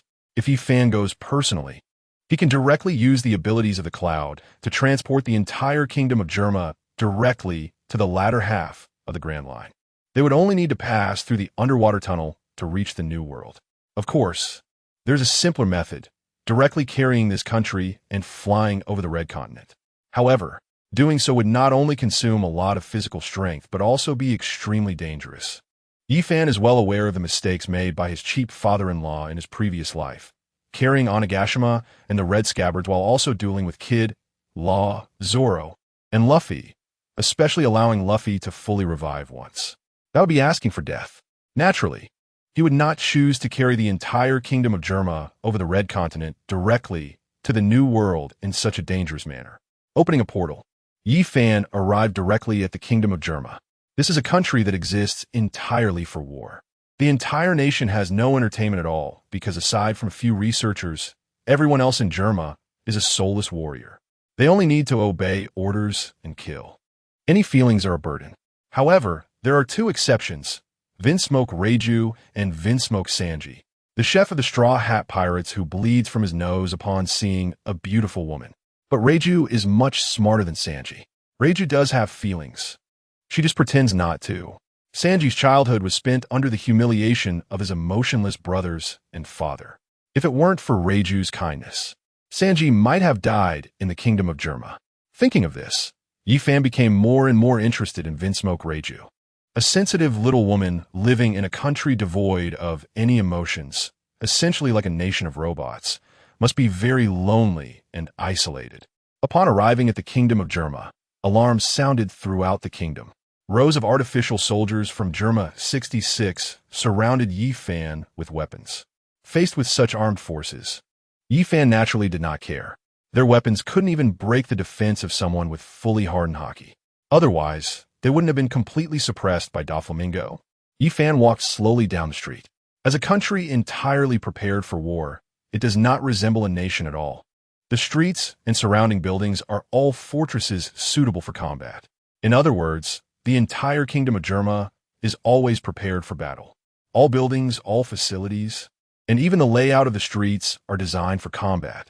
This is a country comprised entirely of soldiers, and they are emotionless soldiers. These will all be Yi Fan's soldiers in the future. Yi Fan certainly does not want to harm them, nor does he want to damage the surrounding structures. This country and these warships will all belong to him in the future. He neither wants to harm them nor be threatened by their weapons. At this moment, Conqueror's Haki is the most useful skill. It is also the move that those who have awakened Conqueror's Haki like to use the most, simply referred to as instant clearing of weaklings. Yi Fan instantly spread his Conqueror's Haki throughout the entire kingdom of Germa. Hut, hut, hut, hut. The streets were filled with Germa's 66 soldiers, all collapsing on the ground. As Yi Fan's Conqueror's Haki spread, there were fewer than 2,000 people on the entire island who remained conscious. They were the most elite warriors of Germa. And those who could barely stand were down to just 5. Vinsmoke Sanji, Vinsmoke Reiju, Vinsmoke Ichiji, Vinsmoke Niji, and Vinsmoke Yanji. Faced with such a crisis, they showed no signs of fear, sadness, or terror, because they were all emotionless warriors. Vinsmoke Ichiji, what terrifying Conqueror's Haki! A great figure has arrived in our country. Vinsmoke Niji, it seems I can only abandon this country. We can't win against such an enemy.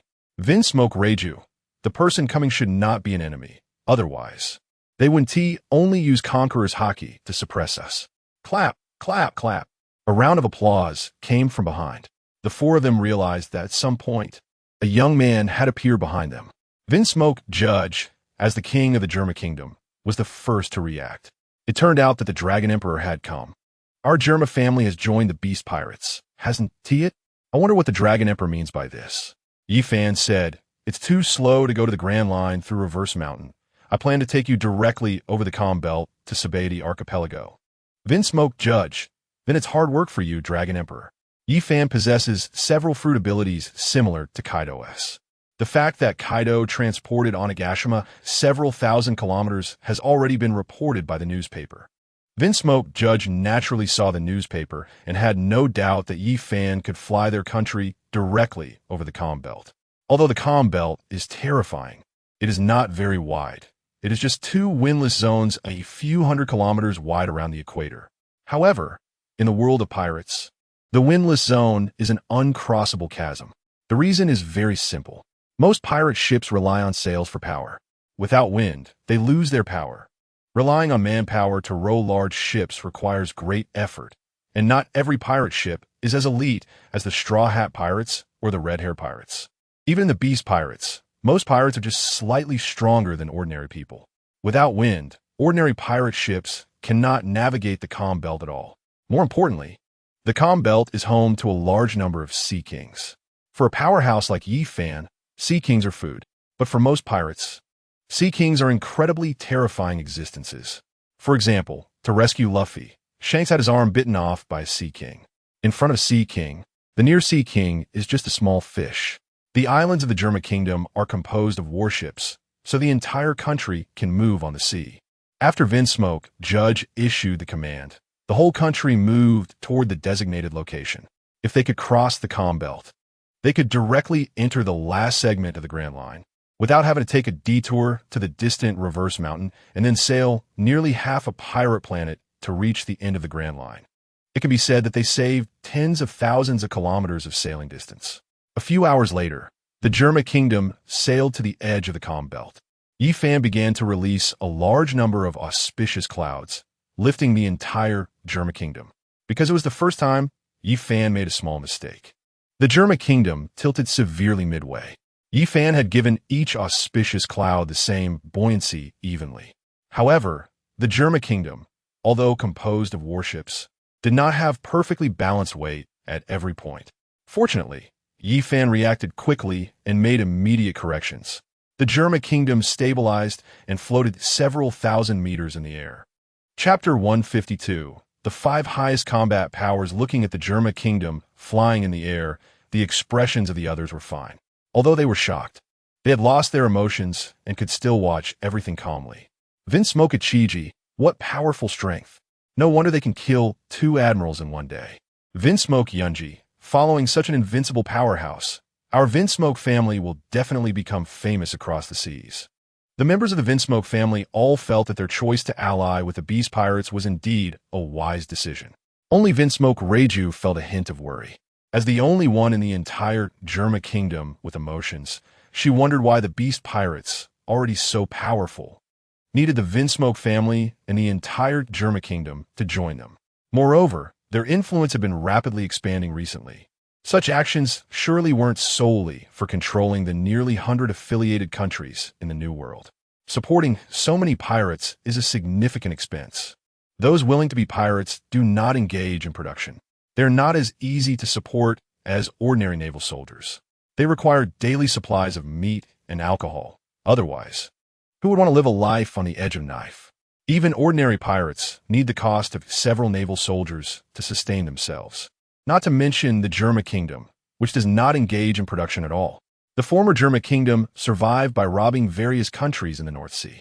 To support a country like the Germa Kingdom, at least 5 relatively wealthy vassal states are needed.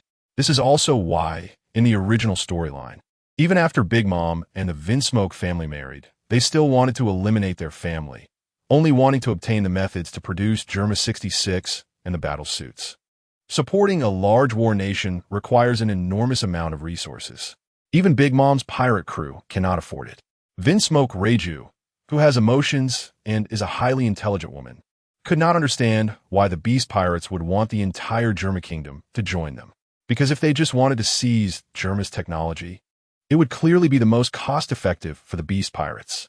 They could turn the combat power of the Germa Kingdom into their own without spending a large fortune. Therefore, Vinsmoke Reiju was not as optimistic as her brothers and father. Yi Fan controlled the entire Germa Kingdom and soon approached the Calm Belt, entering the latter half of the Grand Line. At this moment, Yi Fan's observation Haki sensed a warship intercepting right in front of him. On it stood several of the Navy's highest combat powers. As expected, the Celestial Dragons really wanted to erase him. This time, the ones encircling him were the former Fleet Admiral Sengoku, the current Fleet Admiral Akainu, and Admirals Akiji, Peach Rabbit, and Fujitora. 5 of the Navy's highest combat powers had been deployed. This lineup was even more powerful than when they encircled Whitebeard. These 5 would not go easy on him like in the Marineford War, where they almost let him go, only killing Whitebeard while the others, except Akainu, did not use their full strength. He was not Luffy and did not have the right to let them act like Oscar-winning actors. These 5 had come this time to thoroughly kill him. Boom, boom, boom. The entire Germa Kingdom became very heavy. Yi Fan could no longer maintain the flight of the Germa Kingdom in the sky. He could only make the Germa Kingdom quickly descend at an angle, barely leaving the doldrums and arriving at the Grand Line. If they had landed in the doldrums, they would have faced numerous Sea King's attacks. Yi Fan breathed a sigh of relief. At least the Germa Kingdom was safe. Yi Fan, to kill me, Yu Jiang ran, even released the imprisoned Fujitora. Akainu, today you will die for daring to kill a Marine Admiral. You will face the wrath of the Navy. Yi Fan, do you really think you can win? Suddenly, a tall portal appeared behind Yi Fan. 4 towering figures stepped out from the portal. Each of them was tall, standing between 6 to 8 meters. They were Yi Fan's cheap father-in-law Kaido and the 3 Calamities, Ember, Quinn, and Jack. The 5 members of the Vinsmoke family, seeing the situation before them, immediately donned their battle suits, entering a state of war. Although they knew that facing 5 Marine admirals meant they were likely doomed, the emotionless Vinsmoke family did not know fear or dread. They lacked these negative emotions. Kaido, haha, did you not expect this, Sengoku? I anticipated that you would ambush my son-in-law. Did you think we would let you succeed? Sengoku, did you not notice that this time 1 Marine Admiral and over 100 Marine Vice Admirals are missing? Beast Kaido immediately understood. The Marines' fastest mobilization capability, Kizuru, did not participate in this battle. The most terrifying aspect of the Navy is not just having several top-tier combatants, but possessing a core strength that far exceeds that of pirates, which is a massive number of Vice Admirals. The terrifying number of Vice Admirals is the key to the Navy's control over hundreds of affiliated nations. Almost every major country or important naval branch has Vice Admirals stationed. This is what makes the Navy so fearsome. Their mid-tier combat power far surpasses the combined strength of the 4 Emperors' pirate crews. The reason the 4 Emperors are called the 4 Emperors is not just due to their individual combat power. They must also have a large number of subordinates to have enough manpower to control numerous countries. For example, without the plot-changing 2-year gap, Luffy was called the Pirate Emperor because his crew not only had top-tier fighters like Zoro, but also the Straw Hat Grand Fleet, with a powerful force of over 5,000 men. Most importantly, in the original plot, major powers like Alabasta and Fishman Island stood on the side of the Straw Hat Pirates. Therefore, Luffy's bounty of 3 billion made him the new Pirate Emperor. In contrast, Law and Kid, who also had a bounty of 3 billion, were not considered 4 emperors because they did not have a large military force and could not control many countries. Meanwhile, the Clown Buggy, because he had several hundred-strong pirates under him, and possibly allied with Mihawk and Hancock, fortuitously became one of the 4 emperors. This time, the Navy's goal was not only to kill Yi Fan, but also to eliminate a much larger target, completely solving the problem of Kaido and his nearly 100,000 pirate subordinates. Even if the 5 of them failed to encircle him today, the Beast Pirates would lose their status as 4 emperors and subsequently lose their position as the Pirate Emperor. Chapter 153. The Mad Demon-Slaying Order Akainu. To completely dismantle your strength, I have announced the Demon-Slaying Order against Wano Country, Onigashima, and the Artisan Kingdom. 100 warships, 100 Vice Admirals, plus Admiral Kizuru. In this battle today, regardless of victory or defeat, the foundation of your Beast Pirates will be destroyed. 100 warships under the Demon-Slaying Order were almost all of the Navy's main battleships. Not all Navy ships qualify to execute the Demon-Slaying Order. Only the most elite ships from headquarters can do so. For example, the Navy battleships that completely annihilated O'Hara only deployed 2 Marine Vice Admirals and 10 ships. Continuous hours of full fire coverage leveled O'Hara to the ground. Even the O'Hara Tree of Knowledge, which had survived for at least 5,000 years, was killed by the cannon fire of the Demon-Slaying Order. This is the most terrifying weapon of the Navy's world domination. Although they could not destroy an island nation with a single cannonball like the ancient weapon Pluton, they could easily annihilate a country with 10 warships and hundreds of powerful cannons after several hours of continuous bombardment. Those who could survive this scene would be filled with panic. Even a wise and resilient woman like Nico Robin could be rendered weak by a useless rich second generation issuing a demon-slaying order. Today, the Navy actually dispatched 100 warships, 10 fleets of the demon-slaying order, intending to destroy all of Kaido's main islands. The most critical point was that the Beast Pirates had no Calamity members left and lacked high-end combat power to hold off Admiral Kizuru. Such a vicious plan was Akainu's design. Neither Sengoku nor Vice Admiral Tsuru would formulate such a brutal plan. They might kill those great pirates by any means necessary, but they would not, like Akainu, wipe out the entire population of 2 countries. The Artisan Kingdom was just a medium-sized country with a few million people, while Wano country had tens of millions, making it one of the few great powers in these seas. To kill all the millions of people in such a vast nation just to prevent the collapse of the beast pirates was an excessively bloody and cruel battle plan. But this was Akainu's justice. In order to eliminate a pirate, he could simultaneously kill tens of thousands of civilians. If it weren't for Green Bull dying and Vice Admiral Steelbone failing, neither Sengoku nor Akiji would have agreed to such a mad plan, let alone Fujitora, such an exceptionally kind person. But now, to kill Yi Fan and prevent a potentially massive pirate crew with hundreds of thousands of pirates from emerging, a force that might engage in full-scale war with the Navy in the future, several Dove faction high-ranking naval officers were forced to agree to this matter. This operation did not include Carp because he knew he would definitely oppose such a cruel act. Even the Dove faction members did not inform Carp about this matter. Quinn said, "One of us 3 must return to hold off Admiral Kazuru otherwise." Before Quinn could finish, he noticed that the portal behind them was already covered with a layer of hard ice. The Navy's long-planned scheme could not allow them to pass through the portal to return for support. Yi Fan, however, showed no signs of panic. He coldly stated, "With just the 5 of you against our 5, it seems we have the advantage." The 5 members of the Vinsmoke family, once in battle suits, possessed the combat power of a rear admiral. Akainu responded, "Since such a tactic has been devised, I am naturally prepared for death. As a Navy officer, how could I fear dying in battle with pirates?" Akainu laid out all the plans. He was not a fool. He shared this information with Yi Fan and Kaido to disturb their minds. The longer this battle drags on between both sides, the greater the losses for the beast pirates. 100 warships, armed with enough ammunition to destroy 10 countries. If Akainu can delay long enough, he might even annihilate more nations.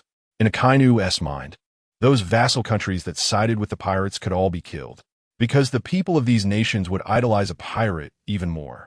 Perhaps one day in the future, the children of those countries would grow up to become new pirates. Just like many of today's great pirates who were inspired to yearn for the sea and the pirate life after witnessing the public execution of Pirate King Roger in Lowtown. In Akainu's view, all citizens of these vassal countries that sided with the pirates were guilty and deserved to be killed. This is Akainu's absolute justice, a justice that is completely opposite to the gentle justice of the Dove faction. All of this is a chain reaction. If Green Bull is not killed by Yi Fan, the Dove faction will not agree. Even if Akainu has already gained the support of most vice admirals, he still cannot launch such a large-scale extermination order by himself. Since Sengoku and Akiji have agreed to fully act against Yi Fan today, Akainu has no more scruples. Finally, after becoming an admiral for a few months, he can freely showcase the authority of a naval commander and execute his justice. 100 warships, with a total military power capable of destroying 10 countries with terrifying firepower. Once this spreads across the seas, everyone will tremble at the might of the Navy, whether they are pirates or those nations that pay tribute to pirates. They will shudder, fearing that one day the Navy's extermination order will also fall upon them. After today's battle, the Navy will completely shake off the weakened state that followed Roger's initiation of the Great Pirate Era. They will once again become a force that makes all pirates surrender obediently at the sight of the Navy, like docile kittens. This is the Navy that Akainu desires. The world he wants, a world that annihilates all great pirates and simultaneously eradicates those countries that yearn for pirates, eliminating future threats. This battle today is Akainu's declaration to the world that the hawkish Navy is beginning to take control of this world. What pleased Akainu the most was that the strategist Sengoku, who had always suppressed him, and his old rival Akiji both yielded to the authority of the admiral. They agreed to his plan.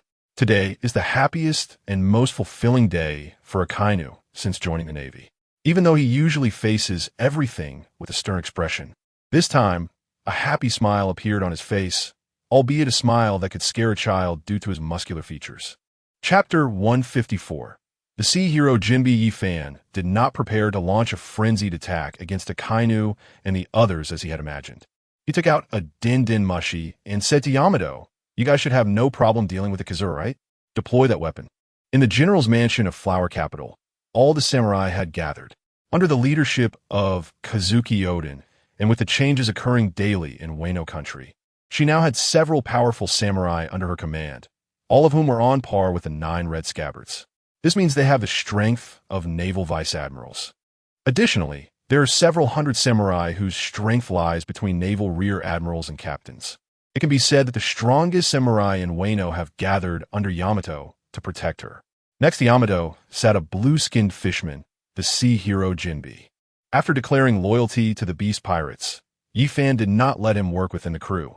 The reason is simple. The officers of the Beast Pirates are extremely ruthless. They continue to plunder merchant ships and kill many ordinary people.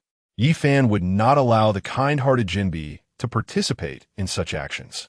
Instead, he stayed by Yamato's side to protect her from any remaining attacks by the 9 red scabbards.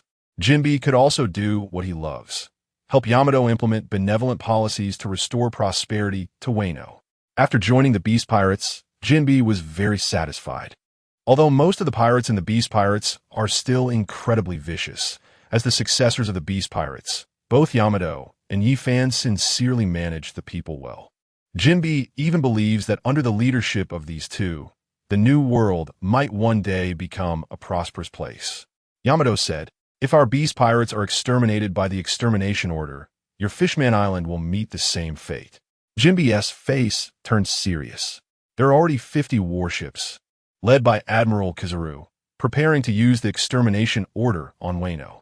For the righteous navy to resort to such bloody means against Wano and the Kingdom of Craftsmen, Jinbe is utterly shocked.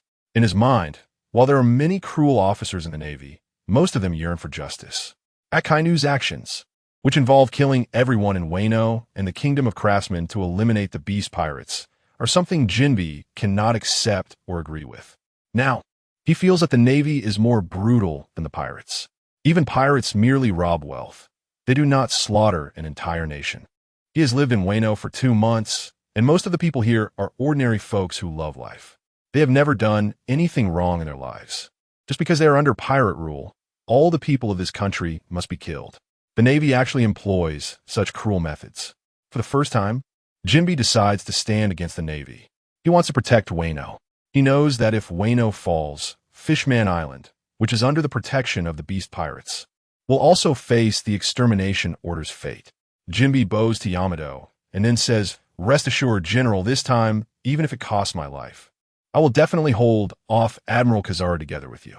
Yamato then addressed the 10 numbered fighters behind her. The numbered ones have been following Yamato since childhood. Initially, it was for protection, but it evolved into surveillance over Yamato. After learning that young Master Yamato married Yi Fan, they were willing to become generals of Wano country. The 10 of them became Yamato's loyal subordinates. Yamato issued the command, "Deploy that warship and blow the navy to pieces." Arya, being the most loyal subordinate among the numbered ones, immediately took the lead and said loudly, "Young Master Yamato, don't worry, we will take care of the Navy's fleet." The Navy had 100 warships, divided into 2 groups. One group was personally led by Admiral Kizaru, along with fleets commanded by 50 vice admirals from various Navy branches. Although there were many vice admirals in the Navy, they were still categorized into branch vice admirals and regular vice admirals. Not every vice admiral had exceptionally strong combat power. Their strength might even be inferior to some branch rear admirals. There were only a dozen or so powerful branch vice admirals like Gecko Moria and Fire Mountain, who were close to the strength of the 7 warlords. The ordinary vice admirals were considerably weaker. However, they weren't the weakest. The weakest were those at the Navy headquarters, who relied on seniority to be promoted to vice admirals. These individuals' combat power might even be less than that of pirates with a bounty of 20 million.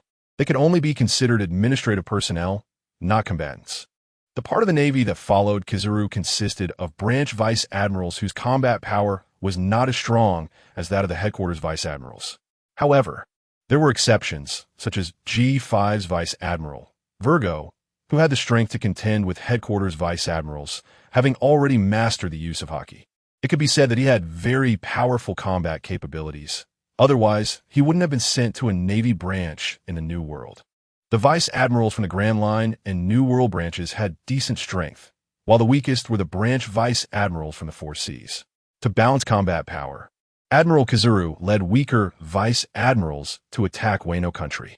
After all, Admiral Kazuru alone was stronger than a dozen headquarters vice admirals. The beast pirates were aware of their ambush, thanks to the intelligence provided by Don Quixote da Flamingo, who surprisingly leaked such crucial information to the beast pirates. Although Virgo did not know the entirety of Akainu's plan, or that he intended to issue a slaughter order against the countries controlled by the beast pirates, the news of a large number of vice admirals and top warships gathering in a new world had already revealed a lot to Yifan. Doflamingo was unaware that this information allowed the Don Quixote family to avoid a fate of annihilation. Yifan ultimately decided that killing Law, a potentially powerful enemy in the future, was less profitable than supporting the more obedient Don Quixote family. Moreover, Doflamingo had many spies within the Navy, and his intelligence was still very important to the Beast Pirates. Meanwhile, on Onigashima, the Beast Pirates, led by the Flying Six, had entered a state of intense battle. Page 1 held a sea stone handcuff in his hand and swiftly cuffed Drake. Drake showed a surprised expression. He shouted angrily, Page 1, with a great enemy before us, why are you doing this to me? Chapter 155, Drake's Fate. Run T's cold voice responded, did you really think we, the Beast Pirates, were unaware of your status as a Navy spy? You wanted to collaborate with the attacking Navy, send false orders internally, disrupt the defenses of the Gifted Ones, and lead us to be crushed by the Navy. Did you really think I knew nothing? Drake slumped to the ground, realizing that everything about him had already been known by the Beast Pirates. This meant that the main force of the Navy before him was in grave danger. Drake, since you know I am a Navy spy, relying solely on you five, you cannot possibly defeat a dozen headquarters vice admirals. It would be impressive if you could contend with a few. Page 1 laughed heartily, saying, do you really think we still have the same strength as before? After speaking, Page 1 transformed into his dragon form. His body was covered in hard scales, completely different from his previous appearance. Page 1 smiled and said, we have injected a sufficient amount of genetic serum. Our fruit abilities have evolved. Now, the headquarters vice admirals cannot break through my defenses. You think you have grasped all the information about the Beast Pirates, but in fact, you know nothing, ha ha ha. Black Maria, you have no idea that our current strength has surpassed that of the three mainstays before we use the genetic serum. If Admiral Kizuru were leading, we might still struggle, but how could a dozen headquarters vice admirals be our opponents? The remaining 5 of the Flying Six laughed heartily. After today's battle, they would make a name for themselves across the sea.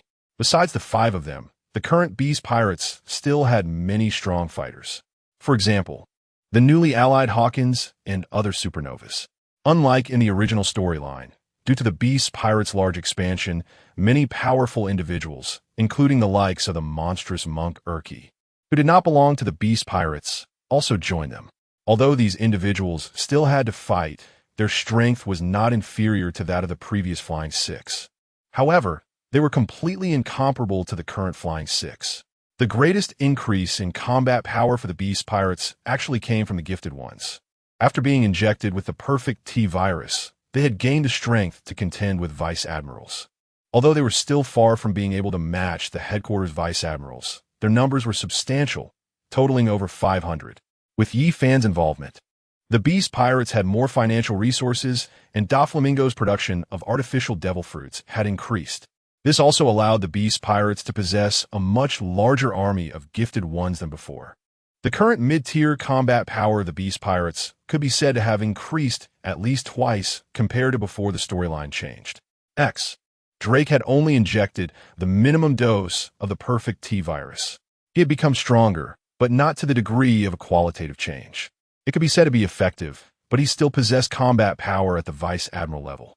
Now, he realized just how terrifying the perfect T-virus truly was. He feared that this time, with only a dozen headquarters Vice Admirals and no Admiral leading, the Navy would suffer heavy losses. Drake had already been restrained by the sea stone handcuffs, and even if he wanted to convey information now, he had no way to do so. Black Maria licked her red lips and continued, after winning this battle, we will announce to the world that we must thank you, Drake, for providing the Navy with false information, which led to their great defeat. Runny, then you will receive a warrant, a real warrant, and all the Navy will want to kill you, the traitor. Upon hearing this, Drake could no longer bear it. He spat out a mouthful of blood. Choosing to act as a spy and infiltrate the pirates, Drake had a firm belief in his heart. But now, due to his intelligence error, many Navy personnel were about to die. Most importantly, he would have to bear the reputation of a Navy traitor while living in this world. Drake pleaded, kill me. Just kill me quickly. However, the remaining 5 Flying Six ignored him and got up to leave. They were going to lead the main fleet of the Beast Pirates to crush these 50 Navy ships. From today on, the name of the Flying Six would echo throughout the seas. 5 people against 5 fleets capable of executing extermination orders, facing dozens of vice admirals from the Navy headquarters, along with tens of thousands of elite Navy troops. What a grand scene this was. This was the pinnacle of their lives, a magnificent war that was previously unimaginable. It could even be said that today's battle would determine the future layout of the seas. In the future seas, would the new world be dictated by the Beast Pirates or the Navy? If they lost, death would naturally await the Flying Six. But if they won, the Navy would lose all control over the new world. From then on, hundreds or even thousands of countries in the new world would mostly belong to the Beast Pirates. The Beast Pirates would control nearly 1/3 of the pirate world. The pirate world is mainly divided into 3 parts. The Celestial Dragons control the most tightly guarded 4 seas. The Grand Line controls most countries, and the New World has the weakest control. If the Beast Pirates win this war, the entire New World would be dictated by them. Even though the New World still has the powerful red-haired pirates, Big Mom's Whole Cake Island, the Rising Blackbeard, and the remnants of the Whitebeard Pirates led by Ace. They would all have to abide by the rules set by the Beast Pirates to survive in the New World. The current Beast Pirates were no longer the same as before. They used to have only 25,000 members and lacked enough pirate ships to fight. But now, the Beast Pirates had absorbed a large number of pirates and had amassed several hundred pirate ships, with a military strength of 100,000. They had become the largest pirate crew among the 4 emperors, surpassing even the Whitebeard Pirates at their peak in terms of numbers. Looking at the hundreds of pirate ships appearing in Onigashima, Vice Admiral Squirrel suddenly exclaimed in fear, "Not good. Drake's information is wrong. We are facing a pirate force of up to 100,000. Vice Admiral Squirrel, experienced in battle, immediately analyzed from the formation and number of pirate ships that Drake had not disrupted the arrangement of the Beast Pirates. With more than 500, nearly 600 pirate ships, each ship had at least 1 Devil Fruit user. The more formidable pirate ships even had a large number of true fighters. On the 5 largest pirate ships, a member of the Flying Six stood at the bows. They could sense no trace of Drake with their observation hockey. Not good. We've been tricked. Chapter 156, The Emergence of the Underworld King. On the Sea of Wano, a gigantic warship with a bizarre shape suddenly appeared. The warship measured an astonishing 1,000 meters in length, resembling a moving island. But the strangest thing was that such a colossal warship had only 1 main cannon. The diameter of the cannon's muzzle reached an astonishing 5 meters, with a barrel length of 300 meters. Adjusting this massive cannon was very troublesome. Jinbe made a strange hand gesture in front of him. This was his method for measuring distance. Besides being an excellent helmsman, Jinbe was also a capable artilleryman. He had just confirmed the distance to the enemy and then gave the order, cannon at 43.7 degrees. With Jinbe's command issued, hundreds of people began to turn the hand wheels of the giant cannon's base. The hand wheels were connected to enormous gears, which would amplify the force through multiple gear stages to slowly adjust the cannon's angle. Such a massive heavy cannon required a long time for each angle adjustment. However, no one dared to underestimate the power of this cannon, because this cannon was the main cannon of the Underworld King battleship, one of the 3 ancient weapons. Before this, the scene of loading the cannonball was even more exaggerated than adjusting the cannon. The enormous cannonball, 5 meters in diameter and 30 meters long, was comparable in size to the Going Merry of the Straw Hat Pirates. Such a massive cannonball could only be loaded into the huge barrel by General Yamato, who personally carried it. With hundreds of people turning the hand wheels, the cannon's muzzle was slowly being raised. Meanwhile, in the distance, Admiral Kazuru, felt a sense of crisis. Kizaru asked his aide, "Is there any cannon that can reach a length of 300 meters, a caliber of 5 meters, and a range of 50 kilometers?" Upon hearing these figures, the aide showed a terrified expression and trembled as he replied, "That's impossible. Unless it's the legendary ancient weapon, the Underworld King. I can't believe there exists such a terrifying cannon." Hearing his aide's words, Kizaru realized something was wrong. The enemy's warship was still 20 kilometers away from their fleet. At such a distance, even with a telescope from the lookout, the enemy would appear as a small black dot. The Navy's cannons were already very advanced, but their maximum range was only about 10 kilometers. Yet the enemy was preparing to fire from 50 kilometers away. Kizaru maximized his observation haki, sensing the enormous main cannon of the enemy, and immediately understood. This ship was very likely the legendary ancient weapon, the Underworld King. It was said that a single cannonball could destroy an island nation, making it the most powerful warship in the pirate world. Kizaru immediately issued an order. "All Navy ships, spread out as quickly as possible. I will personally go to stop them from firing." Without waiting for further explanation, Kizaru threw a cannonball beside him into the sky with great force. Then, using the power of the Pika Pika no Mi, he stood on the cannonball and quickly flew toward the distant Underworld King battleship. Sitting in the captain's room, Yamato naturally saw the approaching Kizaru and aimed to prevent him from entering the attack range, which would affect the Underworld's firing. Otherwise, Wano country would still be in a state of isolation. There are simply not enough warships to fight against the elite forces of the Navy. Yamato immediately transformed into her Wolfman form, exhaling a large amount of cold air. The temperature on the entire Hades battleship dropped by more than 10 degrees in an instant. Ice spikes, each 3 meters long, formed in the air. Then, Yamato forcefully hurled these ice spikes towards Kizaru in the distance. The first ice spike accurately hit Kizaru after a few seconds, but he transformed into golden particles of light and evaded it using his elementalization ability. Boom! Dozens of ice spikes thrown by Yamato suddenly exploded in the sky. Subsequently, a huge ice ball appeared, encapsulating Kizaru within. Yamato knew that her ice spikes could not kill Admiral Kizaru, nor could they even cause him any harm.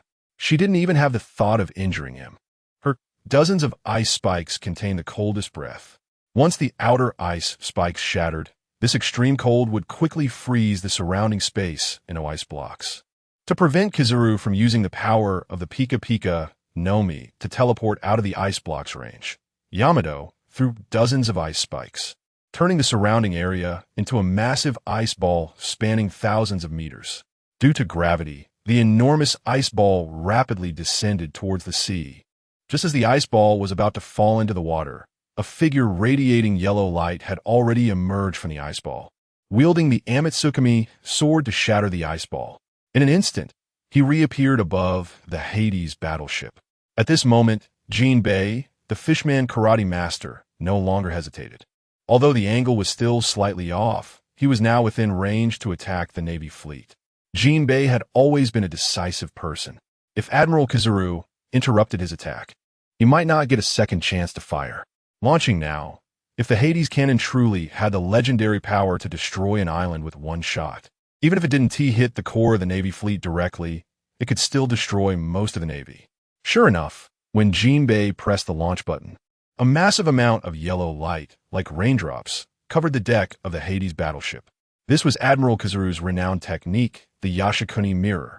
Countless light projectiles instantly killed a large number of pirates who were adjusting the heavy artillery firing angles.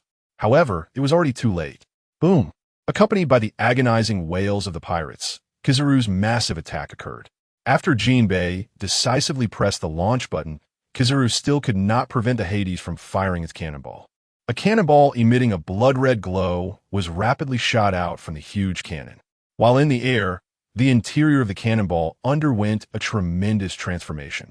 Just like the solid cannonballs commonly used by pirates, it certainly couldn't destroy an island. Even the high-explosive cannonballs used by the Navy's Demon Slayer Order couldn't achieve that. In fact, even in the more advanced Blue Star, it would take a massive mushroom cloud to destroy a large city with a single shot. In the pirate world, there were no such fission or fusion reaction cannonballs. To achieve such terrifying power, a special method had to be used. This was also a unique technological tree in the pirate world, completely different from that of the Blue Star. Chapter 157. One shot to destroy an island. The Hades Cannonball could destroy an island with a single shot because of the complex runes inscribed in mithril lining the cannonball and the cannon. As the cannonball swiftly passed through the cannon, the runes on the cannonball and those inside the cannon rubbed against each other rapidly. Through the special properties of mithril, natural energy could be generated, combined with the special materials inside the cannonball, creating a massive amount of natural energy within it. These different energies would repel each other, and the moment the cannonball landed, they would begin to spread wildly, causing devastating destruction. When the cannonball hit the sea and exploded, the powers of wind, thunder, water, fire, and earth intertwined and rapidly spread outward. Navy warships were engulfed by this powerful force, instantly turning into debris. Jinbei watched this scene unfold before his eyes. In his view, these warships were no bigger than sesame seeds. However, each black dot represented a warship being destroyed, along with thousands of Navy soldiers being killed. But the kind-hearted Jinbei felt no guilt whatsoever, because with each warship that was destroyed, the people of Wano would be a little safer. And Fishman Island would be a little safer as well. In his eyes, these Navy personnel had become insane. They casually slaughtered innocent civilians who had done nothing wrong. This was something Jinbei could not tolerate. For this peaceful and respectful fishman, personally pressing the button to destroy the Navy fleet bore no burden. Instead, he felt relieved seeing only a few Navy warships escape the attack range. The firepower of these few warships could not destroy Wano. Above the Hades battleship, a figure radiating immense anger emerged. He exuded a terrifying killing intent, wanting to eliminate everyone in front of him. "You bastards dare to treat the Navy this way," Jinbei replied. "You can launch a Demon Slayer order against innocent civilians. Why can't others launch a Demon Slayer order against your Navy?" Kizaru responded. "A farmer launching a slaughter against a pack of wolves is to protect more sheep. If the wolves dare to attack the farmer, that is an unforgivable sin. The beast pirates must be erased from the world." Kizaru's response stunned Jinbei. In his mind, although Admiral Kizaru was lazy, he was still a very just Navy officer. How could someone like him see others as sheep and himself as the shepherd? Jinbei was momentarily taken aback. However, Yamato did not care about such matters. It was fine when she read Kazuki Oden's diary as a child, but ever since marrying Yafan, the stories he told her were all about defying destiny, especially the one about the monkey with the iron rod. "Your arrogant attitude makes me think you're celestial dragon. Even if you were one, I, Yamato, cannot let this sky be pierced. What use is this iron rod?" Yamato took out her Wolfong club and glared angrily at Kizaru in the sky. She felt that she was now like Sun Wukong, who would pierce the heavens. The version she heard was the modified tale of the black myth Wukong, not the original journey to the west. The reason is quite simple. Yifan is also very familiar with the original version of Journey to the West. But when it comes to reciting it, the essence feels off. It contains many archaic expressions that don't fit modern writing styles. Yifan simply adapted the modernized version of the black myth Wukong. This is more fitting for the world of pirates, as the celestial dragons in the pirate world casually slaughter ordinary people or treat various individuals as slaves. This modified black myth Wukong has a significant impact on Yamato. Many seemingly beautiful countries hide the terrifying rule of the celestial dragons. Today, when I saw Kizaru say such words, Yamato became furious. He wants to fight the Marine Admiral in front of him and defeat this lofty man. "Kizaru, to say such arrogant words. It seems that you members of the Beast Pirates are indeed trying to oppose the celestial dragons. Such people must be erased from history." Kizaru, who has always been very laid back, usually shows little interest in eliminating pirates. He spends most of his time slacking off in the research department. I didn't expect that such a lazy admiral would actually be completely on the side of the celestial dragons. Kizaru really hides it well. Many people who watched the Marineford War even thought he was Luffy's uncle, taking care of Luffy too much. I didn't expect him to be so high and mighty. Yamato directly used his most proficient technique, Thunderbagwa. This move, invented by Kaido, is aimed at elementalization and the awakening of observation haki. Even Luffy, who became one of the 5 emperors, couldn't evade it due to the attack speed of Thunder Bagua. Even if he foresaw the trajectory of the attack, he couldn't avoid it. During the time of the 5 emperors, Luffy could only use his awakened Gum Gum fruit to change his body shape to evade. If Kizaru dared to use the Light fruit to elementalize and dodge, a strike covered with Conqueror's haki could teach him a lesson. Kizaru gives the impression of someone who prefers to use his fruit abilities and doesn't place much importance on the development of the 3-color haki. His strength is not on par with Akainu and Akiji, because their 3-color haki is equally powerful. The ability of a Light fruit can be said to be very formidable. With incredible speed, Kizaru can evade almost all attacks. He only needs to use his fruit abilities to remain invincible. Kizaru's Lightspeed kick and long-range area attack skills are difficult for others to dodge. Therefore, Kizaru only needs to use his fruit abilities to make it impossible for enemies to attack him while he can strike back. It is one of the most powerful devil fruits on this sea. When Yamato attacked, he considered that his Thunder Bagua might be hard for others to evade, but hitting Kizaru would be difficult. However, unexpectedly, this time Kizaru chose not to dodge, but to use the Amaterasu sword in a similar slash to directly clash with Yamato's Thunder Bagua. A Logia user actually chose to compete in physical combat with a powerful Zoan-type user. This is completely different from Kizaru's usual fighting style. Boom! The clash between Kizaru and Yamato caused a powerful force that tore the clouds in the sky, creating a massive crack hundreds of kilometers long. Jinbei, the Sea Knight, is this the power of Conqueror's haki wrapped around it? It's truly terrifying. Bang! In their first exchange, Yamato was astonishingly sent flying. Yamato's body crashed into the Hades battleship, creating a large pit. After jumping out of the pit, Yamato had blood flowing from the corner of his mouth. Yamato said, "This isn't just Conqueror's haki wrapped around it. Admiral Kizaru, who exactly are you to use the power of the Celestial Dragons?" Chapter 158, Kizaru's Identity.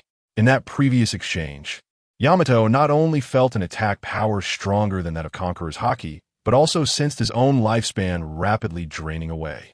Kizaru, I didn't expect to absorb a decade of your lifespan, and you haven't aged. It seems Fan gave you the golden apple. Yamato, since you know this, trying to rely on the unique haki of the Celestial Dragons, you won't be able to outlast me. Your lifespan will deplete even faster. Kizaru, what gives you the confidence that only you 3 have eaten the golden apple? Don't forget, you merely stole something from Celestial Dragon's treasure vault. Upon hearing this, Yamato had a bad premonition in his heart. Kizaru, this old schemer, turned out to be the one hiding the deepest within the Navy. He is not the weakest admiral. In fact, his strength may even surpass that of the young Navy hero, Garp. Currently, Yamato's strength, due to the perfect T-virus, has far exceeded that of the 3 major figures before the plot changed. In fact, her combat power is even slightly stronger than Queen's. However, such combat power can only barely hold off an ordinary admiral. Now, Kizaru's strength has actually surpassed Garp's, meaning he could even single-handedly defeat a powerhouse of the 4 Emperors level. Yamato is simply not Kizaru's match. Originally, Fan's plan was perfect. By using Hades to destroy the Navy fleet, even if Yamato and Jinbei couldn't defeat an admiral, they could at least hold him off. Moreover, besides Jinbei, there were several samurai from Wano whose strengths were not inferior to that of a vice admiral. About 10 people attacking a single admiral would make it very easy to stall until Fan could return for support. However, unexpectedly, Kizaru turned out to be a hidden boss, the most powerful in the Navy. This can't be blamed on Fan's strategy failing. It's really that Kizaru's acting skills as an Oscar-winning actor are too good. Not to mention Fan, even Sengoku and Akainu, who have been with him for decades, didn't know his terrifying combat power. Even Fan, far away in the waters near Sabeti Archipelago, thought that after Kizaru attacked Wano, he would still just be slacking off, casually dealing with it before voluntarily leaving the battlefield. This was based on Fan's estimations from previous intelligence. For example, during the Sabeti Archipelago incident, Kizaru kicked a supernova with 1 foot but didn't actually kill anyone. In the Marineford War, Kizaru's contributions were only slightly more than Garp's. Fan even once suspected that Kizaru was a spy infiltrating the Navy for the Freedom Alliance. He and Kuma joined the research department just to rescue Vegapunk or to utilize the resources of the Celestial Dragons to help Vegapunk develop weapons to defeat the Celestial Dragons. However, the reality turned out to be very different from Yi fans' expectations.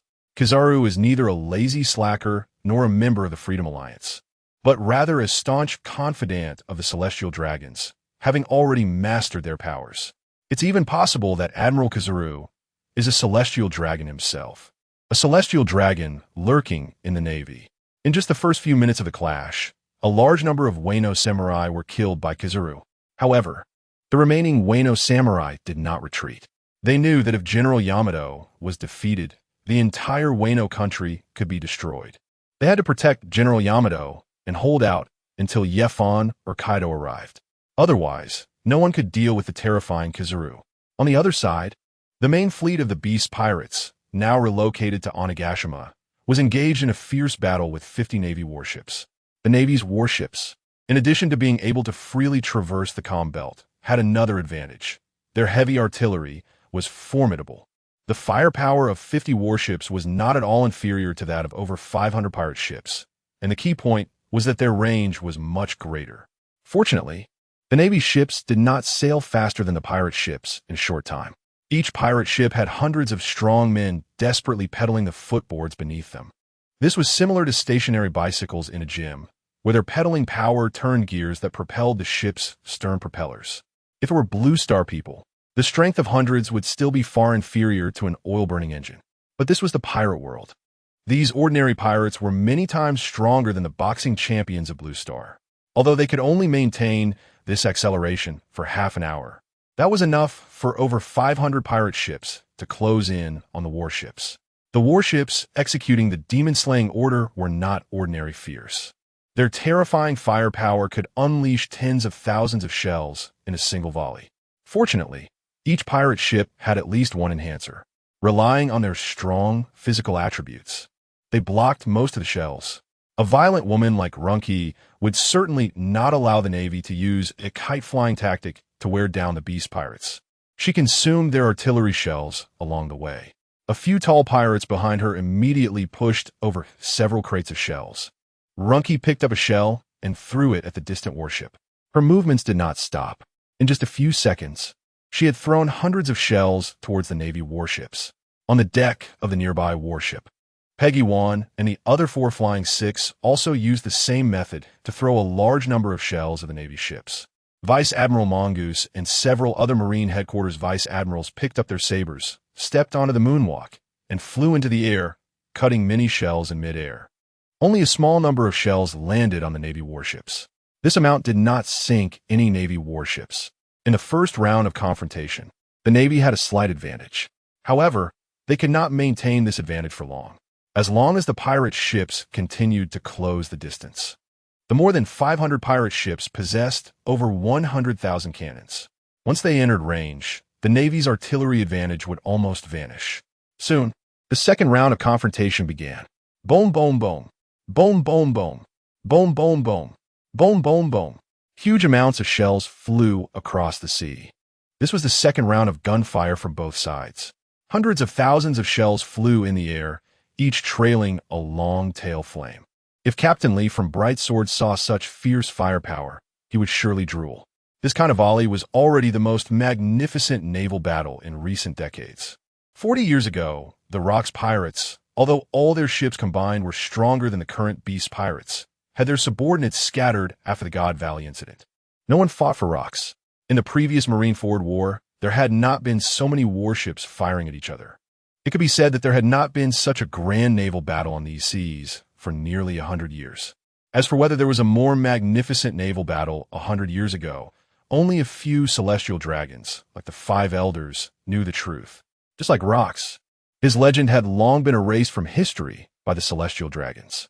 Chapter 159, Record-Breaking Naval Battle Under Such Dense Gunfire.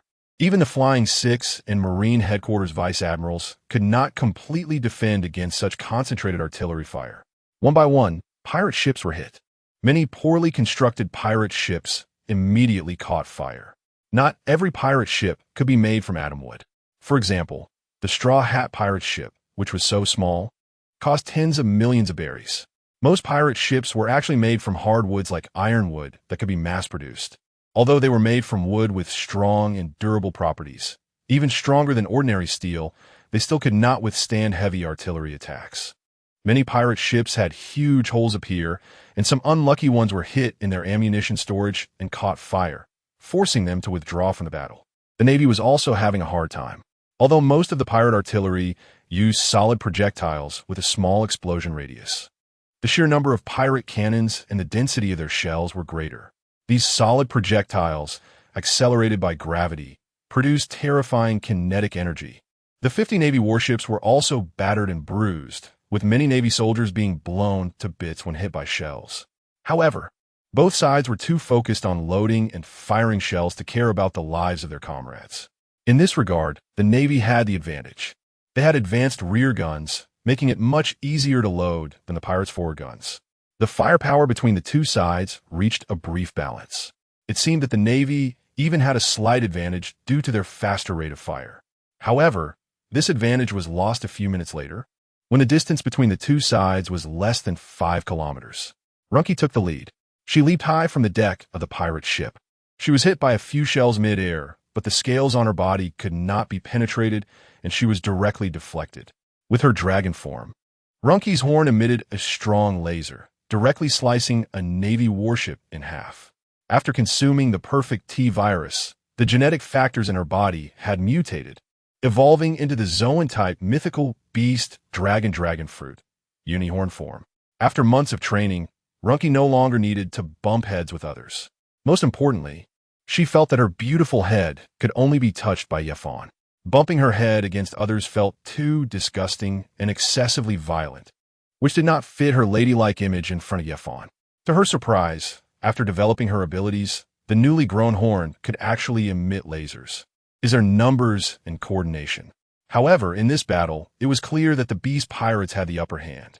The numerous pirates on the ships cheered as they witnessed Runme's ferocity.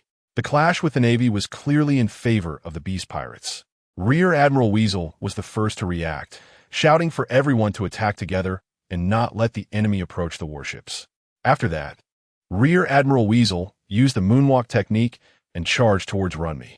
He had not consumed any devil fruit and had become a powerful swordsman through extensive training, thus earning his position as a Rear Admiral in the Navy. He was already known as a renowned swordsman in the Navy, having once slain a giant sea creature hundreds of meters long with a single sword strike. As he approached Runme, he launched his slashing attack. Among the numerous Rear Admirals in the Navy, although Oda has never given a clear ranking, Rear Admiral Weasel had the most frequent attacks and was also one of the most powerful, capable of fighting against Zoro 2 years later and even temporarily suppressing him. His strength was already incredibly close to that of a Grand Swordsman. In the Navy, excluding Akainu who abandoned the sword, he should be the second strongest swordsman after Admiral Peach Rabbit. Rear Admiral Weasel's strength was definitely among the top 3 among all Rear Admirals. Therefore, he was also the commander of this fleet, which consisted of over a dozen Rear Admirals. Although Akainu had temporarily appointed him as commander, Rear Admiral Weasel needed to earn the respect of the other Rear Admirals with his own strength. He immediately used his best technique, the Rapid Z-Slash. However, to Rear Admiral Weasel's surprise, Runme did not prepare to defend against his attack. Instead, she used her spike club to bypass his slash and struck directly at his chest. This completely unguarded approach was clearly unexpected for Rear Admiral Weasel. In his intelligence, the strength of the Flying Six was roughly comparable to that of a Rear Admiral. Although they were Zoan-type, they should not be able to withstand his slashes. Rear Admiral Weasel had no idea that the strength of the Flying Six had far surpassed their previous combat capabilities. This was the reason Yifan kept Drake around, to relay this false intelligence to the Navy. Now, the harvest season had finally arrived. Rear Admiral Weasel's slash did not penetrate Runme's scales, and then he felt a tremendous force strike his chest. The sound of several ribs cracking echoed. Subsequently, Rear Admiral Weasel was instantly sent flying. Chapter 160. Runme's Fury. Rear Admiral Weasel was defeated in one move. The outcome of this battle clearly exceeded the expectations of all the Navy's Rear Admirals. In their minds, Although the total number of warships and soldiers did not provide an absolute advantage, their dozen rear admirals could easily suppress 5 Flying Six members. Coupled with Drake's covert ambush, the Navy's high-end combat power should achieve overwhelming victory in the instant of engagement. However, the reality was significantly different from their intelligence. The strength of the Flying Six could easily defeat a rear admiral in a one-on-one fight. All the rear admirals of the Navy had serious expressions. Rear Admiral Ghost Spider stepped forward. He was also a well-known swordsman within the Navy. However, unlike others, he could wield 8 swords simultaneously due to his devil fruit ability. In addition to his hands, he had 6 spider-like arms on his back, each holding a sword. Zoro's 3-sword style seemed insufficient in comparison to Ghost Spider's 8-sword style. Ghost Spider was also a famous combat expert among the rear admirals. His specialty was using his 8-sword style to attack enemies from different directions. Enemies could often block 1 or 2 swords, but he had a total of 8 swords, launching a torrential assault that shattered their defenses. In Ghost Spider's eyes, Rear Admiral Weasel was merely careless, which led to his serious injury. He believed that Runmi was not that powerful. Now, he was on high alert and would definitely not be caught off guard by Runmi. His observation haki was pushed to the limit as he charged towards Runmi using the moonwalk technique. He led with his signature move, the 8-sword style, Meteor Shower. His 8 swords would attack the vital points of the enemy rapidly, like a meteor shower. Most enemies only had at most 2 weapons, but he could manipulate 8. Even if the enemy wanted to counterattack, Ghost Spider only needed to leave 2 swords for defense. Even against a peculiar swordsman like Zoro, he would only need to use 3 swords for defense. Ghost Spider dared to step up to challenge Runmi after Rear Admiral Weasel was injured in a second because of his overwhelming attack capability. In the Navy, surrounding pirates was not considered shameful. However, this battle was different. The speed of the pirates was 2 to 3 times that of the Navy. The key point was that ordinary Navy soldiers were not a match for the ordinary pirates who could enter the New World. These ordinary pirates had fought through countless life-and-death battles to make it to the New World. Their only advantage: a dozen vice admirals from the Navy headquarters can suppress the beast pirates in terms of high-end combat power. However, if several vice admirals are needed to hold off one of the Flying Six, then who will deal with the more than 500 gifted fighters? While the Navy does have many capable rear admirals and brigadiers, there aren't more than 500 who can contend with gifted fighters. It's not that the Navy has enough personnel to match the combat power of gifted fighters. For example, Smoker, even when he was just a colonel, already possessed the strength to defeat gifted fighters. There are many in the Navy like Smoker, but such elites are generally assigned to 2 places. The first is to guard various branches, and the second is to elite training camps. The former was once trained by Zifa, and vice admirals like the Weasel and the Ghost Spider were trained by him, and even Akainu and Kazura were trained by him. The first reason they cannot be reassigned is that if such combat power is withdrawn, the Navy would lack generals to suppress the 4 Seas and the Grand Line. This time, the reassignment mainly involves naval leaders from the New World, because if this battle is lost, it would essentially confirm the fall of the New World. The Navy would have completely lost control over the New World. The Navy did not recall all the elite forces from the Grand Line and the 4 Seas. The second type, the elite in the new recruit training camp, is currently being trained by retired Sengoku in Garp. This time, the operation against multiple countries in the New World was done without informing Garp. They specially arranged an island for Garp to take these elite trainees to train. This has led to a limited number of commanders capable of fighting gifted fighters, totaling only about 700 to 800. Of which over 300 have been assigned to Kizuru to carry out the extermination order against Wano country. This means that if these vice admirals cannot exert overwhelming combat power against the Flying Six, the Navy does not have enough forces to fight against 500 gifted fighters.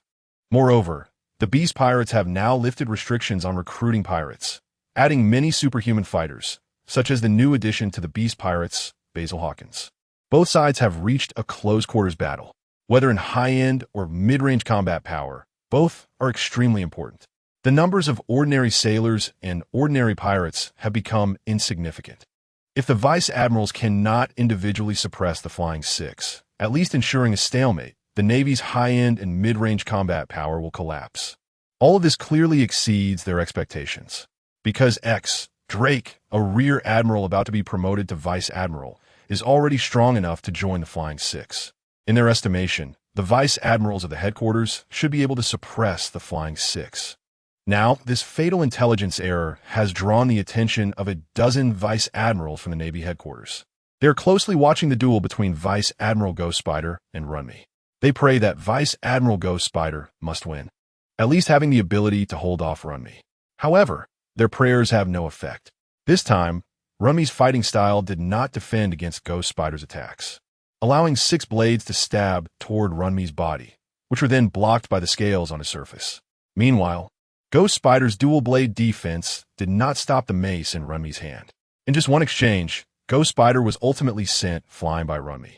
Although his dual blades somewhat mitigated Runme's attack power, the damage Ghost Spider sustained was far less severe than that of Weasel. Seeing the situation before them, the remaining vice admirals felt a sinking feeling in their hearts. It seems that a desperate battle is inevitable today. At this moment, Vice Admiral Fire Mountain stood up and shouted, "Let's all go together, 3 of us against 1. I don't believe we can't win." In the distance, Hawkins watched this scene and smiled happily. It seems that my choice to join the Beast Pirates was indeed correct, and with my strength, I should soon be able to advance to the Flying Six. Chapter 161.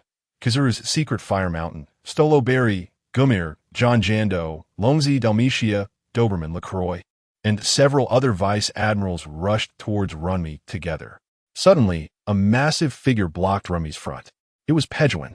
At this moment, Pejuan had transformed into his golden-armored spiked dragon form, standing over 10 meters tall, covered with an incredibly hard golden armor. If the golden armor were a different color, it would resemble a Godzilla. Clang, clang, clang. His hard scales blocked the attacks of a dozen naval vice admirals. If it were the previous Pejuan, he definitely wouldn't have such terrifying defensive power. Although he was previously best known for his tough physique, capable of directly opposing the awakened fiery Chef Sanji, the current Pejuan has evolved his fruit ability into the Zoan-type mythical beast dragon fruit, golden-armored spiked dragon form. His defensive power has once again evolved. The golden armor covering his body possesses terrifying defensive power, even without using haki. While it may not be as formidable as Kaido's defenses and cannot withstand attacks from admiral-level opponents, it is still very difficult for these naval vice admirals to break through Pejuan's defenses. Seeing this scene, the naval soldiers could hardly believe their eyes. The attacks of a dozen naval vice admirals could not injure a single pirate. On the Beast Pirates' side, morale surged. Many gifted fighters jumped onto the Navy's warships, beginning their slaughter. After Fire Mountain's attack was blocked, he cursed, "This intelligence error is too great. The strength of the Flying Six is no weaker than that of the 7 warlords." Among the 7 warlords, aside from the weakest Crocodile and Moonlight Moria, figures like Doflamingo and Boa Hancock can generally defeat several naval vice admirals by themselves. The strongest, Mihawk, can even engage an admiral in battle for a short time. Blackbeard Teach possesses the combat power of an emperor. Overall, the combat power of the 7 warlords is equivalent to that of the Navy's reserve admirals. They do not reach the level of naval admirals, but far exceed the strength of vice admirals. The dozen vice admirals are not fighting the Flying Six, but rather the 7 warlords. All the vice admirals understand that this battle cannot be won. Originally, a dozen vice admirals, leading a dozen rear admirals and dozens of brigadiers, had overwhelming strength in the absence of Kaido, Yefan, and the 3 major figures on Onigashima. However, now, with the Beast Pirates' power increase, they have suffered heavy losses in an instant. In fact, their vice admirals are not the worst off. Their strength is not yet at the point of being annihilated by Runme and Pejuan. The most unfortunate ones are the rear admirals of the Navy headquarters who are fighting against the real deal. Their strength is significantly weaker. Babanuki, Davy Back, Doppel, Cilicia, Hold'em, Speed, Shippu, Jinrami, and others. After consuming the perfect T-virus, the strength of these dozen or so real deals has mutated their animal-type fruit abilities. Their current strength is already stronger than that of the original Flying Six. This means that the real deals of the Beast Pirates can now match the strength of the Navy headquarters vice admirals. They have more numbers and even greater strength to deal with these Navy headquarters rear admirals. In a very short time, several Navy headquarters rear admirals have been killed. The combat power of the Fire Mountain has already realized that their plan has failed.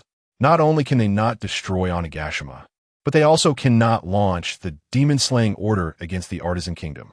After discussing, Fire Mountain and the others decisively issued a retreat order. However, it was easy to come here, but escaping from over 500 pirate ships is not so easy. Runty and Pejuan will not let them leave easily. Just at this moment, Runty's transponder snail rang. The caller was the numbered agent. Erna, Lord Runny, please come to support. Admiral Kizaru is terrifying, and Master Yamato is about to collapse. Hearing this, it clearly exceeded Runty's expectations. Master Yamato is the third strongest of the beast pirates, and his strength is somewhat stronger than Jean. Plus, with the former warlord of the sea, Jinbe, how could two top-tier powerhouses not hold off a Navy admiral? However, Runny didn't think too much about it, although she didn't know that Admiral Kizaru had been hiding his strength in previous battles. She still decided to rush for support at the first opportunity. The three beauties of the beast pirates, Yamato, Runty, and Black Maria. Runny has a bad relationship with Black Maria, but a good one with Yamato. With Ifan, the two can be said to be family. Runny immediately asked Black Maria to continue leading the beast pirates to pursue the enemy while she hurried back to Onigashima with her brother, Pejuan. There's a teleportation portal there that can go directly to Wano country. At this moment, Yamato already has many wounds on her body. If it weren't for consuming the golden apple, her life would have probably been completely drained by Admiral Kizaru. The Celestial Dragon's special haki is truly terrifying. Even the power unleashed by Conqueror's haki cannot match this special haki mastered by the Celestial Dragons. This special haki might have been used by many powerful individuals 800 years ago. However, after Im and the kings of the 20 nations defeated Joy Boy, the method to surpass the three types of haki has been erased from history by the Celestial Dragons. Yamato gasped heavily. The intense battle had left her oxygen deprived. In her wolfman form, every heavy breath she took expelled large amounts of ice crystals. Admiral Kizaru did not ambush her at this moment. Instead, he spoke in a very appreciative tone. Not bad. To have such power at your age, you're almost approaching the level of an ordinary Navy admiral. Behind Yamato, the sea hero Jinbe had also been hit, with a lot of blood flowing from his chest, staining his entire clothes. The sea hero Jinbe asked, I always thought you were just Navy officer. Why are your actions now so similar to a celestial dragon? This was Jinbe's confusion. Admiral Kizaru replied, That's because I am a celestial dragon, one of the upper three families different from those worthless celestial dragons. This revelation shocked both Yamato and Jinbe. Jinbe, no wonder you were allowed to control the scientific core. How could the celestial dragons allow a navy that cannot be fully controlled to have such an important figure like Vegapunk? Yamato, now I understand why you have the haki of the celestial dragons, but it is strange why Carp, who dislikes celestial dragons so much, will be taught their haki by you. Admiral Kizaru, haha, this is truly a funny joke. Carp actually dislikes celestial dragons. You have no idea how much he likes them. Chapter 162. The terror of the celestial dragons. Kizaru continued to laugh and said, Carp knows the haki of the celestial dragons because his wife is a celestial dragon, my distant cousin. Not only that, but his son dragon's wife is also my cousin. Otherwise, how could I have let that little guy Luffy go during the Marineford War and at Sabati Archipelago? Kizaru revealed a secret that could shock the entire world. The Navy hero Carp, who despises celestial dragons the most, is actually one of them, and one of the upper three families, truly a celestial dragon among celestial dragons. Even more exaggerated is that the leader of the Free Alliance, Dragon, the person the celestial dragons want to eradicate the most, has a wife who is also a celestial dragon. Luffy's bloodline actually contains the blood of the D clan and the celestial dragons. This is truly shocking news. Jinbe, it's a hard-to-believe truth, but why are you telling me this? Kizaru, you are already dead. What does it matter to tell you?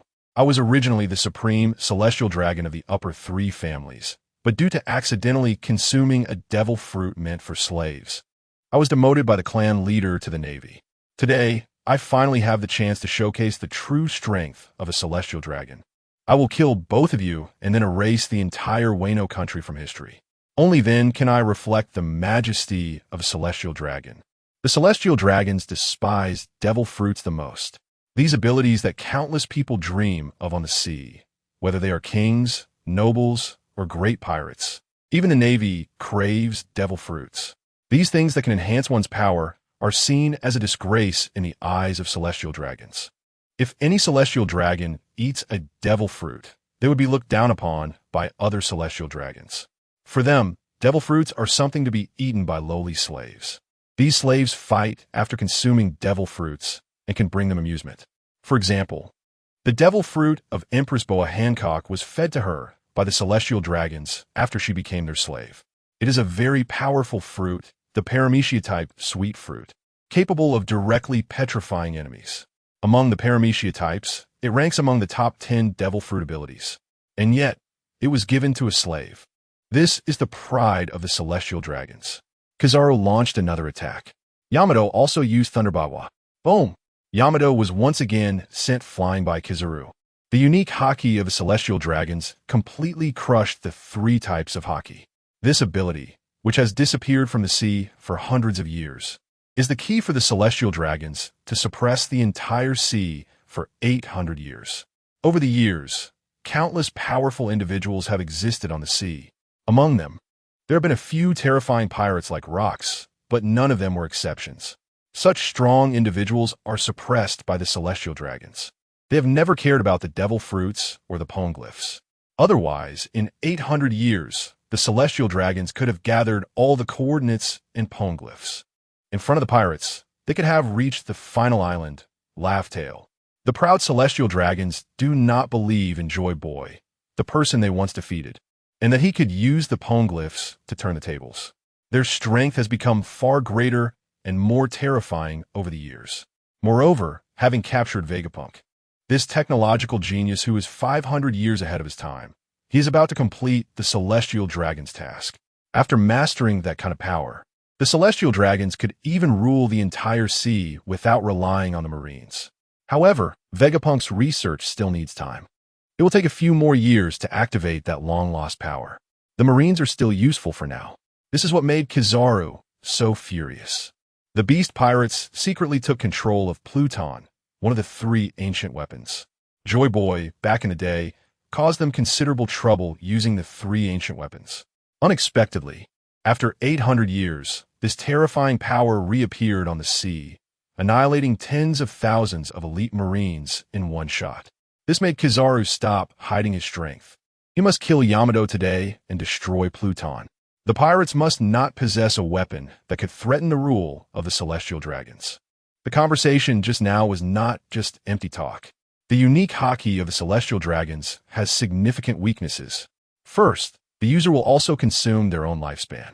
Therefore, the celestial dragons themselves do not use it lightly. In their eyes, their own lifespan is even more important than the lives of the 4 emperors. Moreover, using this haki consumes at least several months of lifespan with each attack, although the enemy may lose years or even decades of lifespan when hit. This is not a worthwhile trade in the eyes of the noble celestial dragons. This is also why celestial dragons rarely take action. In fact, very few people in the world know about the terror of the celestial dragons. Just look at Don Quixote Doflamingo. He is merely a branch of the Don Quixote family.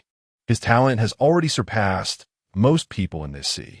As descendants of the 20 kings, they inherently possess excellent bloodlines and powerful talents. However, apart from the top 3 families, the other celestial dragons have been prohibited from training and are treated like livestock. The celestial dragons are divided into 3 upper families, who hold all the power of the celestial dragons, the 5 middle families, whose members become the Gorosei, and the remaining 11 families, the lower families, who are not qualified to train or hold power like the Gorosei. There is a strict hierarchy among the celestial dragons. The second drawback of the celestial dragon's haki is that it consumes a large amount of physical strength. Power is conserved, and their terrifying attack method also consumes far more stamina than the Conqueror's haki. Kizaru intentionally engaged in conversation earlier because his stamina had been somewhat depleted. He needed time to recover his full stamina using Life Return. Kizaru is not Monkey D. Garp. He does not possess Garp's monstrous physical abilities. As a celestial dragon, Kizaru is also not skilled in martial arts and prefers to rely on his devil fruit abilities in battle. After using the unique haki of the celestial dragons, he did not expect that, after dozens of attacks, he still could not kill Yamato. Yamato's strength exceeded Kizaru's expectations. He deliberately revealed such secrets earlier to buy time for recovering his stamina with life return. Now that he has fully recovered his stamina, he will launch consecutive attacks to eliminate the most troublesome Yamato first, then destroy Pluton and Wano, ensuring that this ancient weapon completely disappears from the sea. Chapter 163. The battle that permanently changes the environment under full power. Kizaru has already sent Yamato flying multiple times. Jinbe, the sea hero, is now more of an assistant. He uses his ability to control water currents to try to hold back the flying Yamato with all his might. Otherwise, the Pluton battleship would have already turned into ruins due to the battle between both sides. Meanwhile, Runmi and Pejawin have arrived at Flower City. However, they still need to cover a considerable distance to reach the coast of Wano. At this moment, the weaknesses of Zoan-type Devil Fruit users become apparent. Except for Kaido's Devil Fruit ability, most Zoan-type users lack the ability to move quickly. If Yi Fan were to support them, he could arrive in no time with a few teleports. However, Runmi and Pejawin have transformed into their complete dragon forms. They're nearly 10 meters long, running with all their might in a straight line, crashing into houses and trees along the way. Even so, it will still take them a considerable amount of time to reach the coast of Wano. Runmi, Yamato, hold on. I'm coming right away. On the sea, near Sabaody Archipelago, a terrifying change is currently taking place. This poor little island has experienced several battles involving the highest combat powers in the world in just a few months.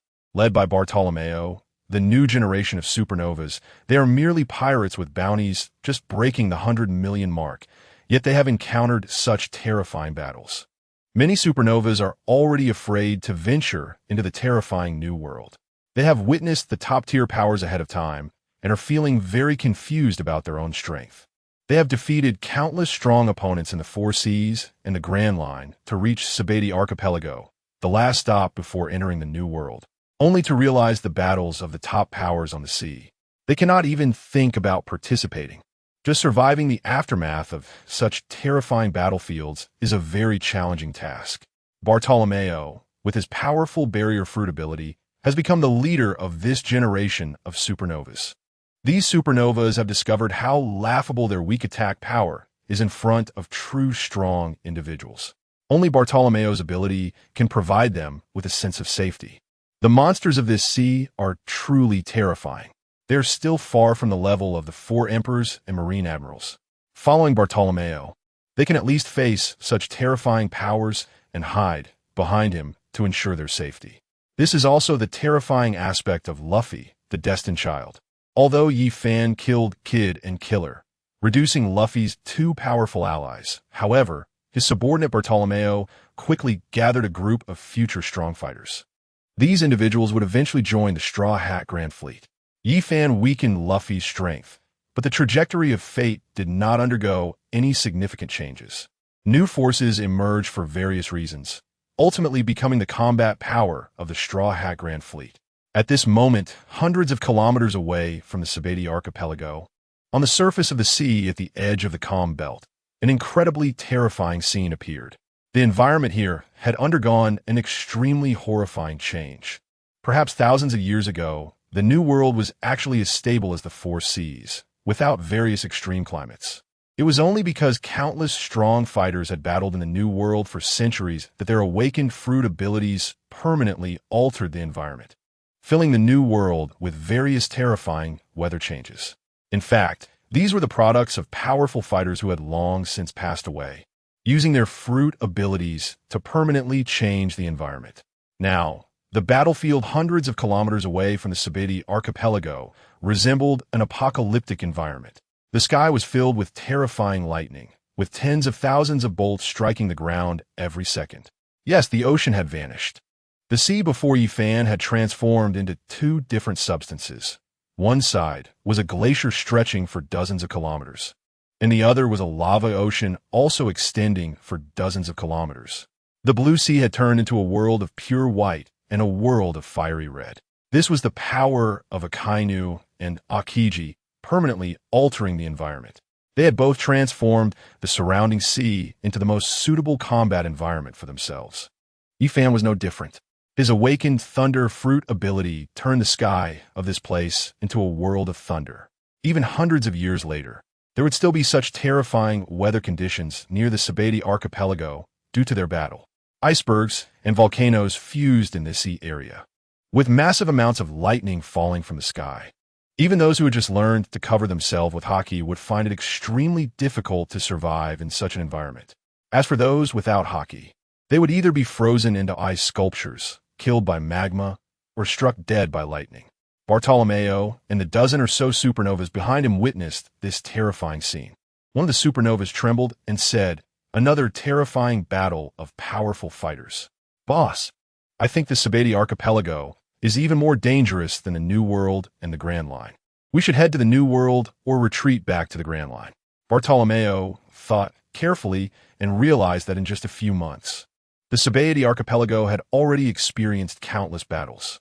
The New World is so vast that not every island would have such terrifying wars. Why not head to the New World? Bartolomeo declared, "We are all supernovas. It's unreasonable not to venture into the New World. I've decided to set off immediately for Fishman Island and march directly into the New World." Bartolomeo would not say that he was too afraid to get involved in the war between Yi Fan and the Marine Admirals, so he hurried to escape. The other supernovas would also not admit they were fleeing. As expected of Boss Bartolomeo, it's time for us to head to the New World. A dozen supernovas and several other strong pirates hurriedly steered their ships, following Bartolomeo's pirate ship. They had already coated their ships and submerged into the deep sea, making their way to Fishman Island. Note, all the Marine Admiral's fruit abilities have been enhanced. There's no way around it. The Marine Admirals also have the setting of haki with Conqueror's haki entwined. If you disagree and say it's not on the character cards, I can only forcibly enhance their fruit abilities.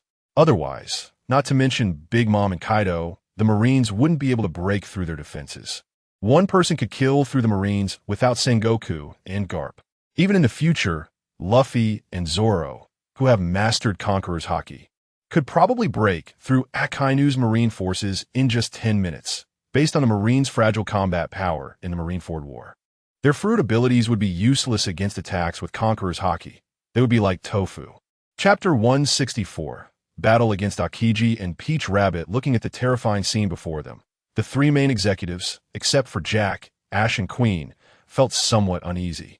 Indeed, they were facing Admiral-level strong fighters. This level of terrifying power made them realize they were not the opponents of the Admirals. However, Jack, the weakest among the three main executives, was completely unconcerned. Instead, he arrogantly said, "There are exactly 5 of them on the opposite side. Each of us can take one. Let's quickly finish the fight and go back to drink." Yifan couldn't help but give a thumbs up. "Jack, you really are the strongest." Yifan said, "You 3 can hold off the old guy Sengoku. Leave the rest of the Marines to me and my father-in-law." The 3 main executives still had a considerable gap from the strength of the admirals.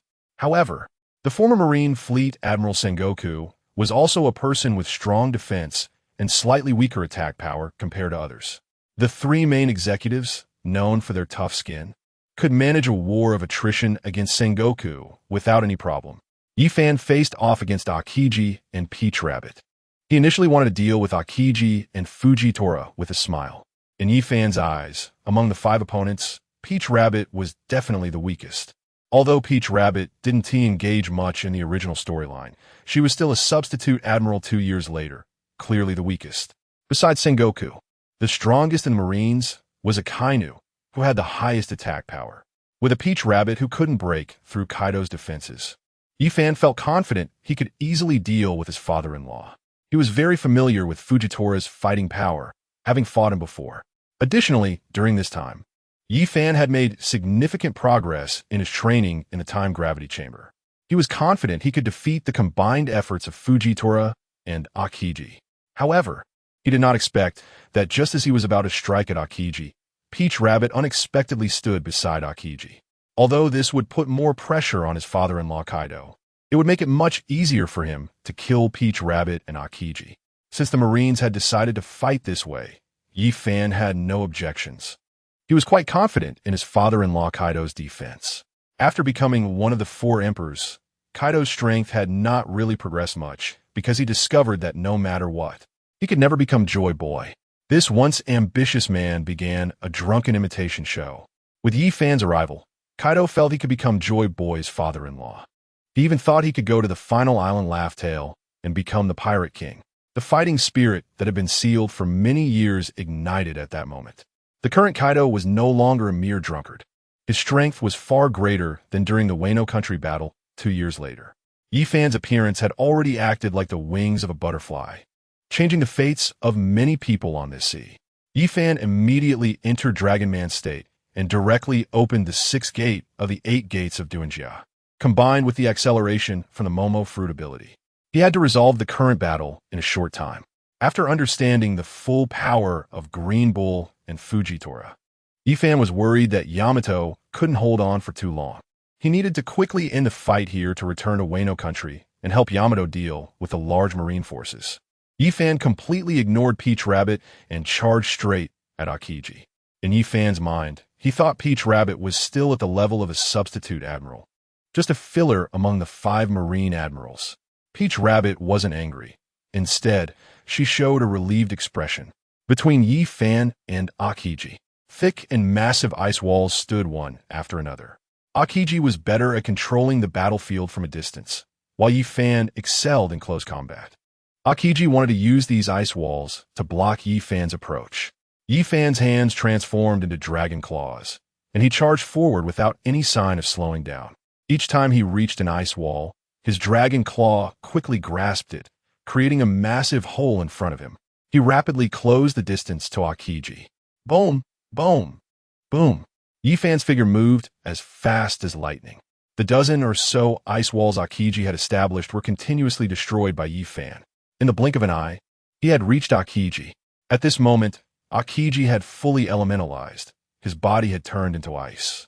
However, he could still move flexibly like a human. The hard ice on Aokiji's body seemed to transform into a flexible material. With a punch powered by all his strength, Yi Fan's attack was caught by Aokiji. Aokiji's strength was nowhere near that of Yi Fan, who had activated the 8th gate in Dragon Man form. However, he was now in a glacial world, with the ice crystals beneath him fused with the glacier.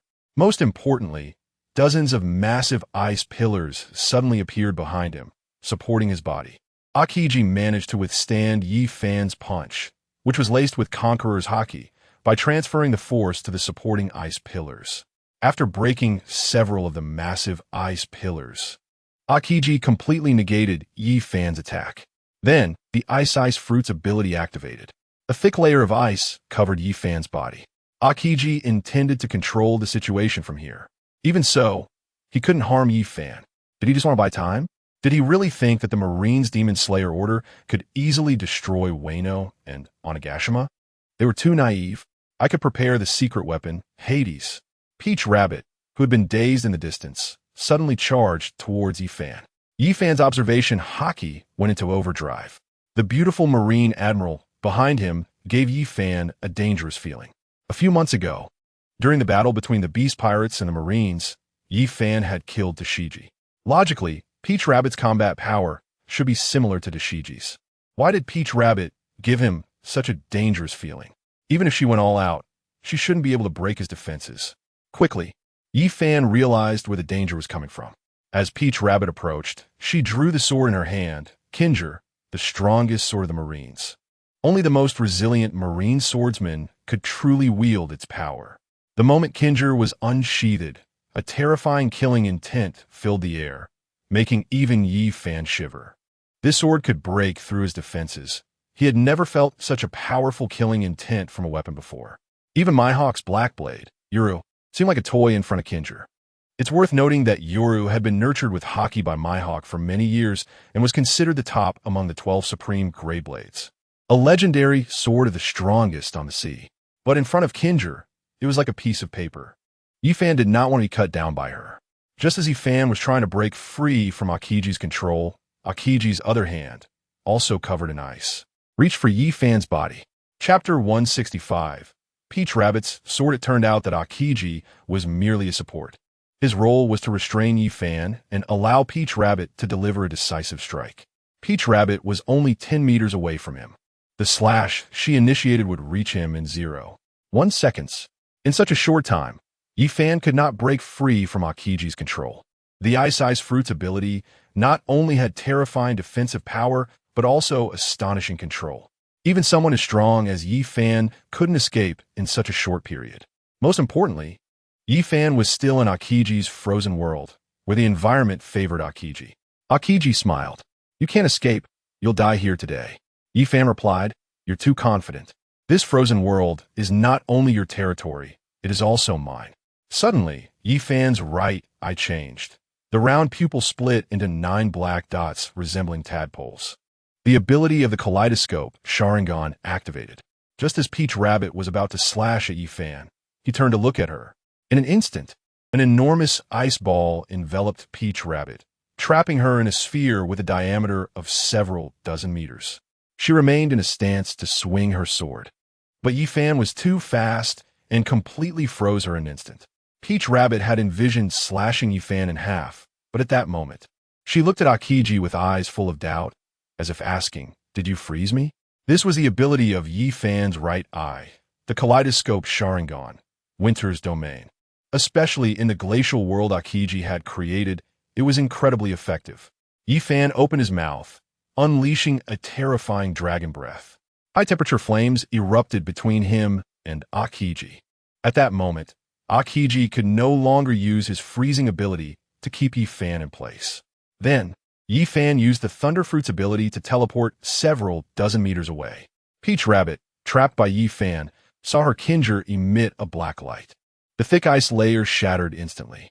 Peach Rabbit swung down her sword but only struck Yi Fan's afterimage. His real body had already moved several dozen meters away. Yi Fan smiled and said, "Impressive, impressive, impressive. I thought Admiral Peach Rabbit was just a vase, but I didn't expect you to have such terrifying combat power. However, you rely too much on your weapon. A true powerhouse ultimately relies on their own strength."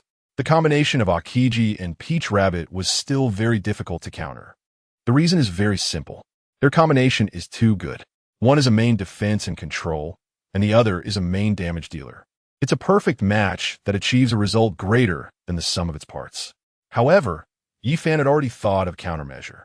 His eyes transformed, the left one becoming a white eye, allowing him to see through the visual limitations of Akiji's ice walls.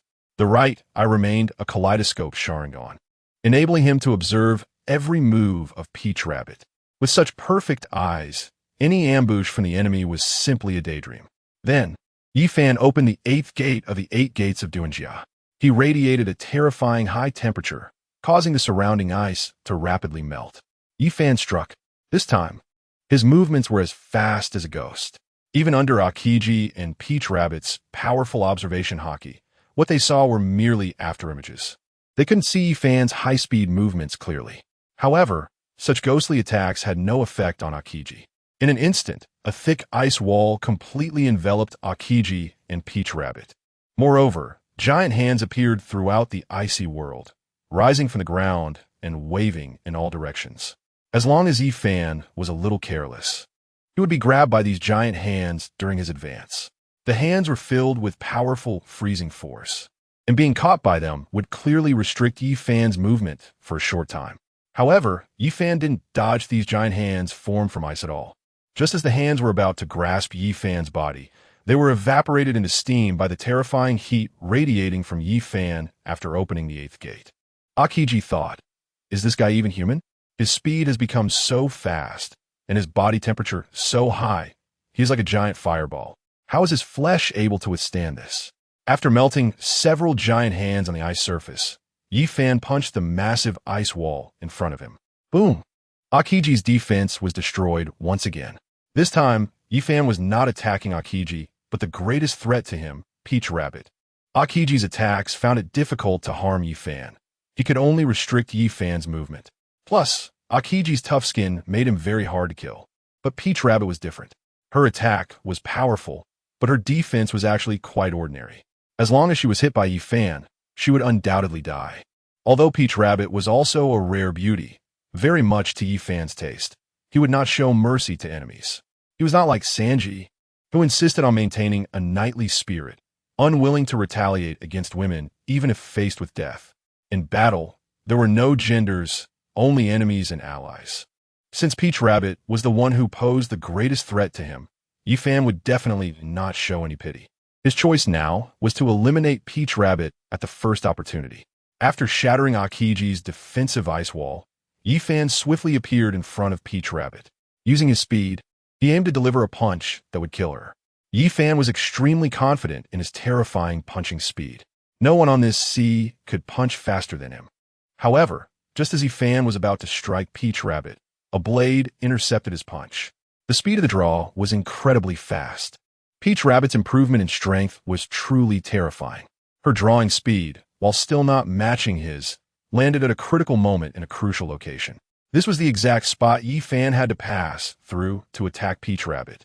This demonstrated Peach Rabbit's terrifying combat intuition. After absorbing the armed haki left by dozens of predecessors, along with their justice and understanding of the sword path, Peach Rabbit could now be said to be the world's greatest swordsman. It was as if she had gained centuries of sword experience overnight. Blocking Yi-Fan's terrifying attack was, in her eyes, just a matter of combat instinct. Just like when a person is thirsty, they want to drink water. When they are hungry, they want to eat. For Peach Rabbit, now at the pinnacle of swordsmanship, stopping Yi-Fan's attack was a very ordinary task. If it were an ordinary person, being blocked by a sharp blade would naturally make them choose to withdraw, as their fists could not be harder than a blade. Moreover, the knife in Peach Rabbit's hand was an incredibly terrifying and powerful supreme blade. Yi-Fan's fist, of course, was not an ordinary fist. Even against the blade of Jinbei, Yi-Fan's punch, infused with Conqueror's haki, still struck out. At the same time, a terrifying armed haki erupted from Jinbei. Logically, the quality of armed haki should be crushed by Conqueror's haki. The collision between the two was like Bronze Age weapons clashing with weapons made of fine steel, completely different levels of hardness. However, the armed haki radiating from Jinbei was so terrifying that it far exceeded the limits of what a person could cultivate. The two forces collided violently, instantly tearing thousands of cracks in the surrounding ice. It shattered like a spiderweb. Many of the cracks had already split the ice layer by 20,000 meters, creating numerous fissures on what used to be the seabed. Bang! Yi-Fan was actually sent flying. Peach Rabbit's powerful armed haki, even in a defensive state, had sent the attacking Yi-Fan flying. However, Peach Rabbit was not unscathed either. The immense force that traveled through her arm nearly caused Jinbei to fly out of her hand. Using all her strength, she barely managed to grip Jinbei. Peach Rabbit's body slid across the ice, and after crashing into a small iceberg, she finally stopped her backward slide. From the first round of their confrontation, it seemed that Peach Rabbit had won, as Yi-Fan had been sent flying higher, farther, and harder. But in reality, Peach Rabbit had lost. Yi-Fan had smashed a whole dozens of meters deep into the ice layer, but due to his own formidable defense, he had not sustained a single injury. However, Peach Rabbit realized that if she faced Yi-Fan's attacks like that again, her right hand's grip would not last long before she could no longer hold Jinbei. My physical body is still too weak. Even though I have reached the combat power of a general in a short time, relying on Jinbei's strength, the weakness of my physical power has made my defense too weak, which is now a fatal flaw. In an instant, Peach Rabbit realized her shortcomings. Akiji, standing nearby, naturally saw it too. He jumped between Yi-Fan and Peach Rabbit, saying, "I will find an opportunity to trap him again.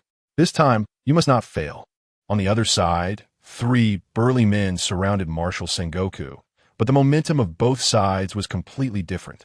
Yinzai Jin and Izai Quinn both wanted to delay time as much as possible. Only the fierce drought Jack transformed into a giant elephant, charging directly at the former Marine Admiral Sengoku with an overwhelming momentum. For massive elephant legs thundered against the ice surface.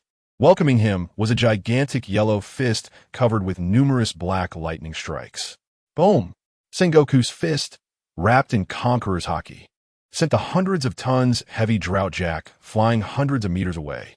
Drought Jack felt dizzy, unable to cling to the ice with his limbs, sliding toward the distant sea of magma. It was Vince Smoker and others who quickly used their battlesuit's abilities to grab Drought Jack.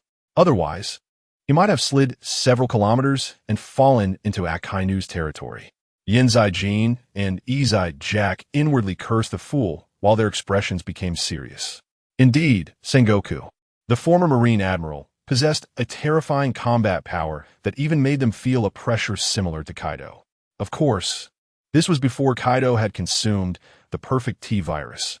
The current Kaido was definitely much stronger than Admiral Sengoku. The three major signs were not inexperienced novices. They knew that Sengoku's fists could also be enhanced with Conqueror's Haki. In the recent days of continuous battle training with Kaido, the three quickly developed a complete attrition strategy. They just needed to treat Admiral Sengoku as if he were Kaido. After all, they didn't need to kill Sengoku. They only needed to keep him occupied. The three major signs began to cooperate with each other. Surprisingly, the usually incompatible Quinn and Jean worked very well together. They would dodge when possible, and when they couldn't, they took turns absorbing damage. Sengoku's Conqueror's Haki Wrap punches couldn't defeat any of the three major signs with just one hit. After the enhancement from the perfect T-virus, their defenses were much stronger than before.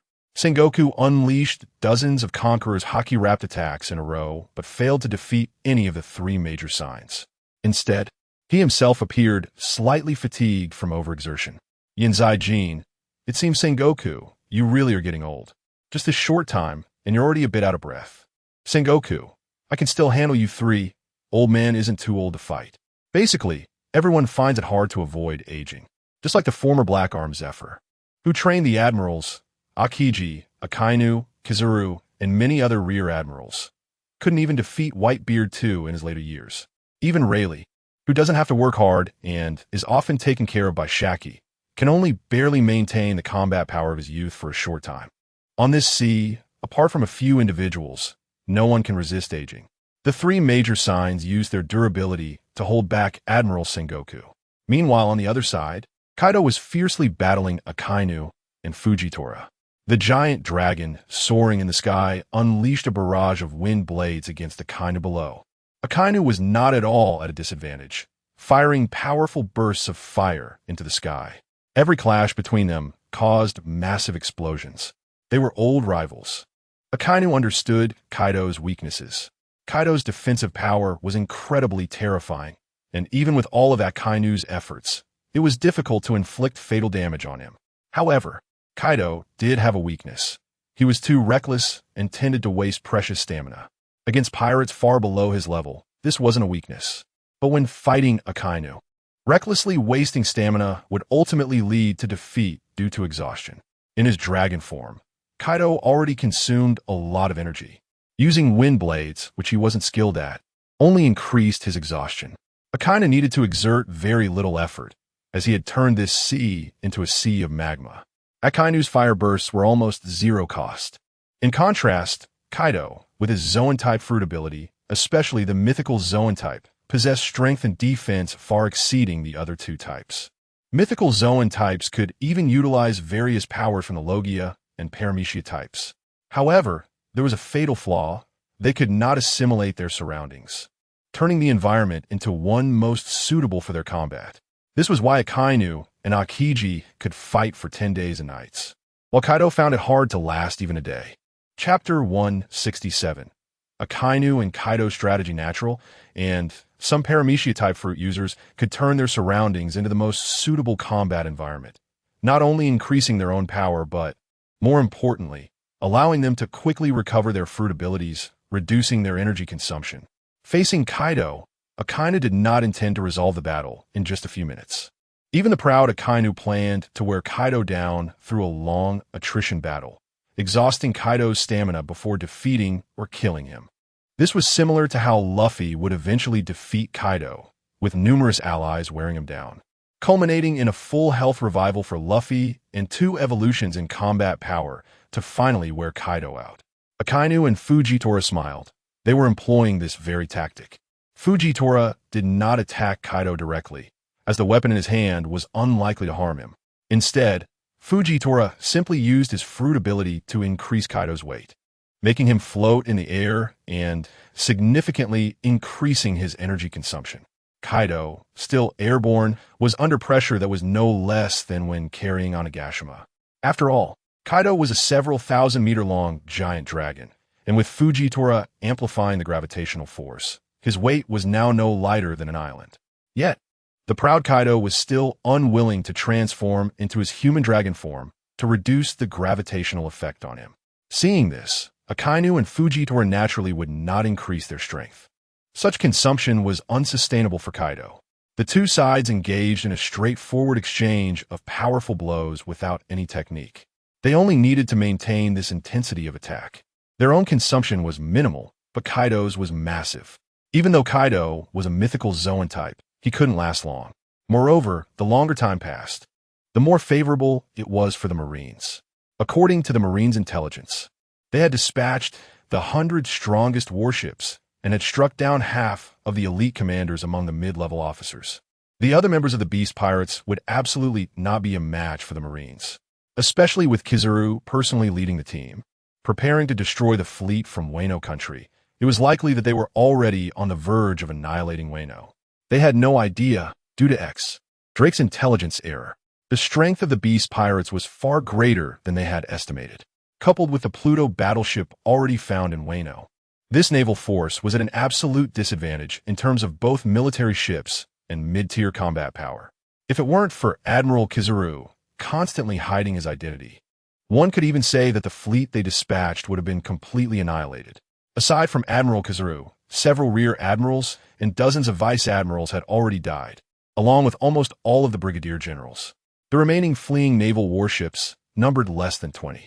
One could say that this time, the Navy suffered a disastrous defeat. They were far from a new world, aiming to lure out powerful figures like Yi Fan and Kaido from the Beast Pirates, and then wipe out the remaining members of the Beast Pirates, along with several powerful vassal countries within Kaido's territory. Even if this encirclement failed, it would take at least 10 years for the Beast Pirates to regain their strength, and Akainu would never give Kaido 10 years to develop. In Akainu's mind, this battle was extremely important. The greatest achievement of the previous Navy Admiral was merely publicly executing the surrendering pirate King Roger in Lodetown. The former Navy Admiral Sengoku only killed the aging Whitebeard at the Navy headquarters. But for Akainu, today's battle aimed to dismantle the strongest pirate crew in decades. The Beast Pirates, which possessed the combat power of two emperors. He intended to use the Demon Slayer order to destroy these countries vassal to the four emperors in the New World, intimidating other nations so they would no longer pay protection fees to the four emperors, but instead pay heavenly gold to the celestial dragons. The vast majority of the New World lost during the Rocks era would gradually return under the Navy's control, with Akainu leading the way. Akainu would become the greatest admiral, and his absolute justice would dominate the entire sea. This world would no longer be one controlled by the seven warlords, for emperors and the Navy together. All oceans and all islands must be under Akainu's control. While using a massive fire breath to exhaust Kaido's stamina, Akainu felt very pleased as everything went according to plan. This battle to eliminate Kaido and destroy the Beast Pirates was the first step in becoming the greatest admiral. All countries and all people would remember the greatness of Akainu. Fortunately, Kaido and Yi Fan were unaware of Akainu's excited interchanges. Otherwise, they might be the first four emperors and their deputies to be killed by laughter. Akainu did not know that months ago, Yi Fan had quietly used Drake to relay false intelligence back to the Navy. This battle was not about Akainu making a name for himself across the sea and the world, but rather announcing the official rise of the Beast Pirates. A huge pirate crew surpassing the strength of the four emperors was about to be born. After both sides had fought for a long time, half an hour later, Kaido suddenly transformed into his Dragon Man form, standing on the sea of lava. The scalding lava could not harm Kaido at all. Kaido chuckled and said, "Akainu, do you think that by exhausting my stamina like this, you have gained an absolute advantage? You don't realize that you are just a clown." Akainu replied, "Kaido, you are too arrogant. You've already consumed at least a third of your stamina. How can you possibly be a match for me and Fujitora now?" Kaido responded, "It is indeed difficult for me to defeat both of you at the same time in a short period, but don't you see the battle on the other side? A winner will soon be determined." Only then did Akainu realize that something was amiss. While he and Fujitora indeed held an advantage against Kaido, it was now a 5-on-5 battle. Their small advantage could not quickly turn into a victory. The battlefield where Yi Fan was fighting Aokiji and Momotaro was a different scene altogether. Facing Yi Fan's attacks, Aokiji and Momotaro could only barely defend themselves. Akainu could sense that they would not be able to hold on for much longer. As Aokiji was an old rival of Akainu, he knew Aokiji's terrifying combat power. Even if Akainu wanted to defeat Aokiji, it would require a long time. However, only half an hour had passed, and Aokiji had already become so exhausted. Earlier, he had fought Kaido with all his might, trusting in Aokiji and Momotaro's strength, and believing their combination could certainly counter Yi Fan. Thus, Akainu had not focused on that battlefield, not realizing that Aokiji and Momotaro were in trouble. Chapter 168. Aokiji's scheme at this moment. Yi Fan had already drawn out his blue Sunwell blade. He simultaneously attacked using the water-breathing sword techniques. However, the current water-breathing was completely different from before. In addition to the terrifying power brought by the 8 gates of Duanjia and the speed from the 100-fold boost, the greater enhancement came from the 3 newly acquired passive skills, Decisive and Double Strike. These skills granted Yi Fan even more terrifying attack power and endurance. Originally, with the use of Senju Hashirama cells and the mythical Zoan fruit, Yi Fan's resilience and recovery abilities had already become extremely terrifying. In the world of Lu, there were no stamina limits. As long as one had health points, they would continue to fight. With these 2 skills, Yi Fan's health bar would recover rapidly. Limiting Yi Fan was akin to facing a heavily armored warrior with 6 pieces of defensive gear and 6 blood-drinking blades, an overwhelming advantage against others. Even if others could not damage him, his attack power remained extraordinarily fierce. The key was that even if the enemy inflicted damage on him, he would quickly recover to full health. Aokiji and Momotaro were facing such a situation. No matter what means they used, they were desperately countering Yi Fan. Even if they managed to knock Yi Fan back with a sword strike, he would bounce back up, lively and unharmed. However, with each of Yi Fan's attacks, they had to exert all their strength to resist, as a single mistake could lead to their deaths. Under Yi Fan's continuous assaults, his stamina had hardly decreased, but Momotaro's condition had already deteriorated to the extreme. Her own strength was only at the level of the 3 main vice-admirals, still a bit short of that of an admiral. She had been forcibly elevated to an admiral's level by Kinemon's power. For an ordinary person, it would truly be difficult to deal with her. Her terrifying armament haki could kill 3 major vice-admiral-level strongmen in a very short time. However, Momotaro's physical weaknesses would not be infinitely magnified in the face of Yi Fan, who was a counter to assassins. With the added healing skills, it was a case of countering a counter. Peach Rabbit had no chance at all, and Aokiji was originally a super strong defensive and control-type support. A hard support combined with control, assisting an attacker. It was supposed to be a perfect combination, but in front of the super heavy armored warrior Yi Fan, it lost its effectiveness. The freezing effect was melted away by the high temperature of the 8 gates of Duanjia. The control lost its effect. It could not limit Yi Fan's movements at all. Watching Yi Fan shatter several ice walls again, heading towards the distant Peach Rabbit in the garden, Aokiji did not desperately block this time. He didn't even try to recklessly intercept Yi Fan's path, because he knew that his speed was no match for Yi Fan's. Even if he stood in a straight line between Yi Fan and Peach Rabbit, Yi Fan could use his speed to bypass Aokiji's position and attack Peach Rabbit from behind. During this half hour, Aokiji had not done nothing. He had set up dozens of traps on this glacier. And now, the area where Peach Rabbit was located was one of the trap-dense regions. This was one of Aokiji's killer moves. He had accumulated the power of the freezing fruit for a long time to set up traps aimed at freezing Yi Fan, countering the heat emanating from him. Aokiji had put in a lot of effort. Just as Yi Fan was about to appear in front of Peach Rabbit, dozens of small ice blocks suddenly transformed into Aokiji's form. One of them was even Aokiji's true body. It turned out that the Aokiji from earlier had already secretly hidden his true body as an ice block. The one fighting alongside Yi Fan was merely a false ice figure infused with a large amount of fruit ability. Now, dozens of ice figures resembling Aokiji charged towards Yifan. Finally, I can catch you. In an instant, a chilling aura filled the area, surrounding Yifan from all sides. In an instant, it wrapped around Yifan's body. Not far away, Peach Rabbit had been waiting for this attack for a long time. When she first got such an opportunity, she was controlled by Yifan's winter domain and lost her chance. This time, she would not make any mistakes. Jinbei directed a large amount of armed color haki to flow back into Peach Rabbit's body. Peach Rabbit activated her strongest armed color haki coverage. This armed color haki, because it came from someone else, could only cover her body for a few seconds. Very brief, but as long as she had 1 second, it would be enough. As long as she could unleash a slash filled with infinite armed color haki, she was absolutely confident she could kill Yifan. At this moment, Peach Rabbit struck.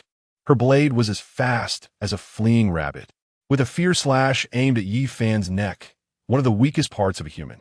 Peach Rabbit did not believe that Yifan was impervious to such a powerful strike. This attack was one that she and Aokiji had planned for a long time. After half an hour of battle, surviving countless near-death experiences, and almost being killed by Yifan several times, this decisive blow was finally prepared. This time, Peach Rabbit held nothing back.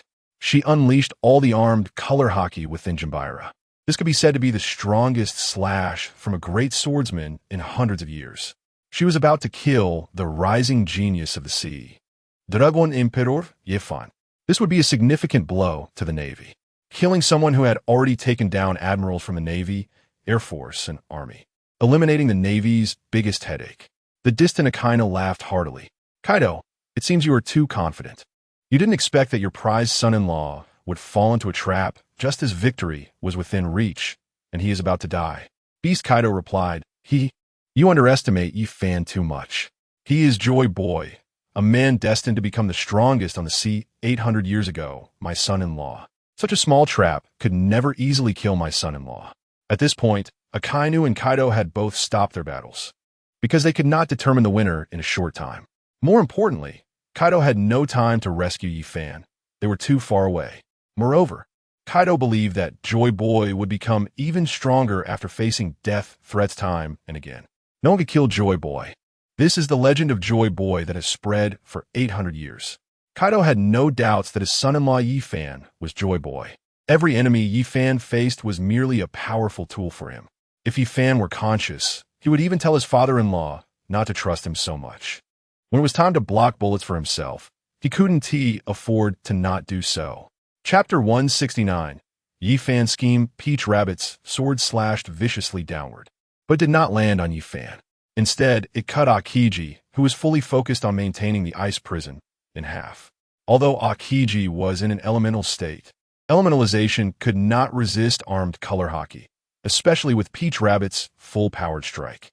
This slash contained an overwhelming amount of armed color haki. An armed color haki that had reached a qualitative change in quantity was enough to overpower Yifan's Conqueror's haki. In an instant, Aokiji was killed by Peach Rabbit. The ice prison maintained by Aokiji's fruit ability collapsed instantly. Yifan's Nicaran blade pierced through the astonished Peach Rabbit. A large amount of blood flowed from her chest, but she did not care about her injury. Kneeling on the ground, severely injured, Peach Rabbit asked sorrowfully, Why, I clearly slashed at your head. How could it become Aokiji? Yifan pulled out the Nicaran blade and smiled as he said, Did you think your trap could escape my eyes? At this moment, Yifan's eyes had already changed.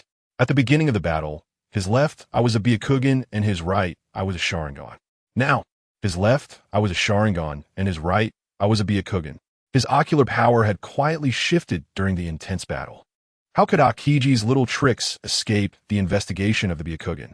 The Byakugan has the ability to see through, making it the most effective scouting eye. The Sharingan is the eye most suited for battle. Every move of the enemy is slow motion in his eyes. It is like watching a movie at 120 frames per second, which is a smooth picture. In Yifan's eyes, it is merely 120 frames of images. At most slow motion slides. Although Aokiji and Peach Rabbit's little tricks were incredibly concealed, under the effect of Yifan's ocular power, how could they deceive him? Thus, Yi Fan silently replaced the powers of his eyes. The left eye's Sharingan had secretly activated its unique ocular technique, Pure Land of Ultimate Bliss. This large-scale illusion consumed a tremendous amount of eye power from Yi Fan. Rows of blood flowed from his eyes. Although there were only a dozen people at the scene, even those few from the German kingdom were not weak. Controlling these strong individuals simultaneously with the Pure Land of Ultimate Bliss and trapping them in an illusion put immense pressure on Yi Fan. However, all the risks were worth it. Yi Fan didn't change much. He simply swapped the images of Aokiji and himself when Peach Rabbit delivered the final blow. The strike from Peach Rabbit aimed at Yi Fan actually landed on Aokiji instead. The outcome was perfect. Aokiji did not expect Peach Rabbit to attack him and was killed by her blow.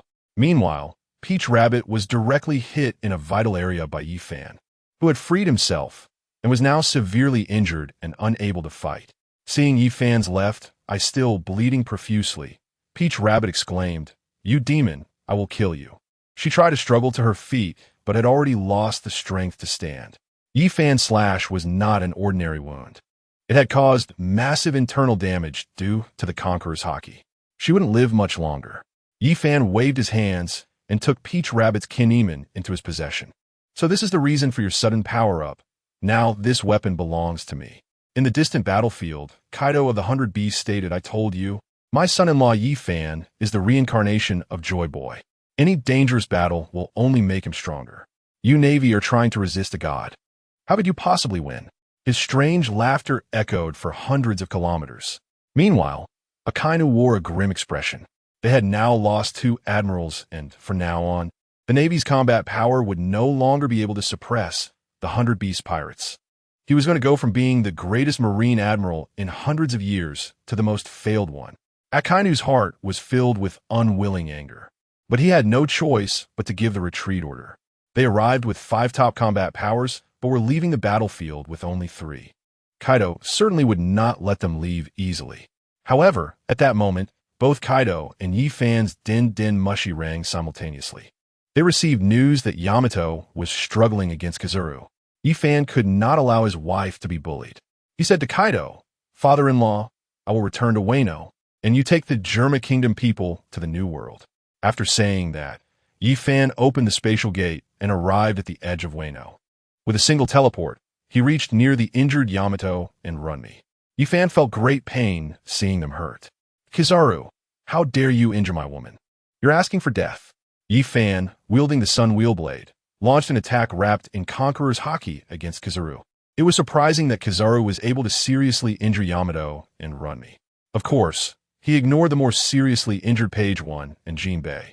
Yamato and Runmi shouted nervously, "Be careful, he has the haki of the Celestial Dragons." Boom! Yi Fan clashed with Kizaru. After the collision, both were sent flying back due to the other's terrifying power. After stabilizing himself, Kizaru remarked, "I didn't expect you to arrive so quickly. It seems that Akainu, that fool, has also failed. Since that's the case, there's no need for me to stay here." Utilizing the powers of the Pika Pika no Mi, Kizaru quickly left the battlefield with several teleportations. Yi Fan did not choose to pursue. His speed was not as fast as Kizaru's. In this world, few could catch up with someone trying to escape. Instead, he opened the spatial gate again and sent the seriously injured Yamato, Runmi, Page 1, and Jinbei back to the Shogun's residence in the Flower Capital, where the best doctors in Wano were. Their injuries were too severe and required immediate medical attention. As for seeking revenge on Kizaru later, there would be plenty of opportunities in the future. The war that unfolded across 3 seas, a full-scale war between the 100 Beast pirates and the Navy, naturally could not escape the notice of the World Economic News Agency. When numerous newsbirds delivered the news of the Navy's complete defeat on 3 fronts to Morgan's. It was the first time he encountered such a huge story and did not jump up excitedly. After a few moments of silence, he slowly said, "The Navy has suffered a complete defeat. This world is about to change." Chapter 170. Kazuki Amaterasu. Morgans quickly sent this news worldwide, the Navy's great rout. The 100 Beast pirates dominate the seas. This headline immediately attracted every pirate in these waters. Countless pirates regarded Kaido of the 100 Beasts and Dragon Emperor Yi Fan as their idols. hoping to join the 100 Beast Pirates through the Grand Line. Although there were 4 emperors in these seas, who even the Navy found difficult to deal with. Neither the current 4 emperors nor the previous pirate king had ever defeated the Navy's main force head-on like the 100 Beast Pirates did today, even killing 2 Navy admirals. However, no one knew that after Yi Fan sent Yamato and the others to the shogun's residence, he opened the spatial gate again and returned to the battlefield near Sabaody Archipelago.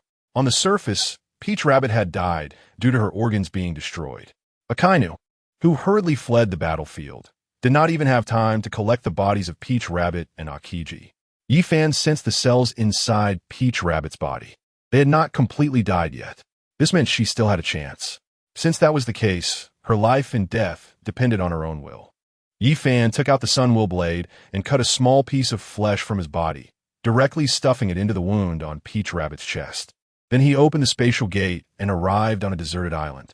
The cells from his body were the purest cells of Hashirama Senju, containing a vast amount of life energy. In the Naruto world, only Uchiha Madara's body could withstand the fully active Senju Hashirama cells, while others who absorbed Hashirama cells would turn into a giant tree. Even Obito, who came later, only fused with the cells of Zetsu. The cells of White Absolute have been significantly diluted. The cell activity of Senju Hashirama is less than 5%. This is also the limit that an ordinary person can withstand. The flesh of a supreme being is not something an ordinary person can absorb. However, the situation with Peach Rabbit is special. Her current strength is much greater than that of Obito, who was just a low-ranking subordinate back in the day. Moreover, her injuries are even more severe now. Obito only has half of his body shattered, while Peach Rabbit Shizen looks like she has just been pierced through the chest by Yi Fan's sword. In reality, almost every cell in her body has been torn into pieces by Yi Fan. Now, only Peach Rabbit Shizen can fuse with the complete Hashirama cells to gain a new life.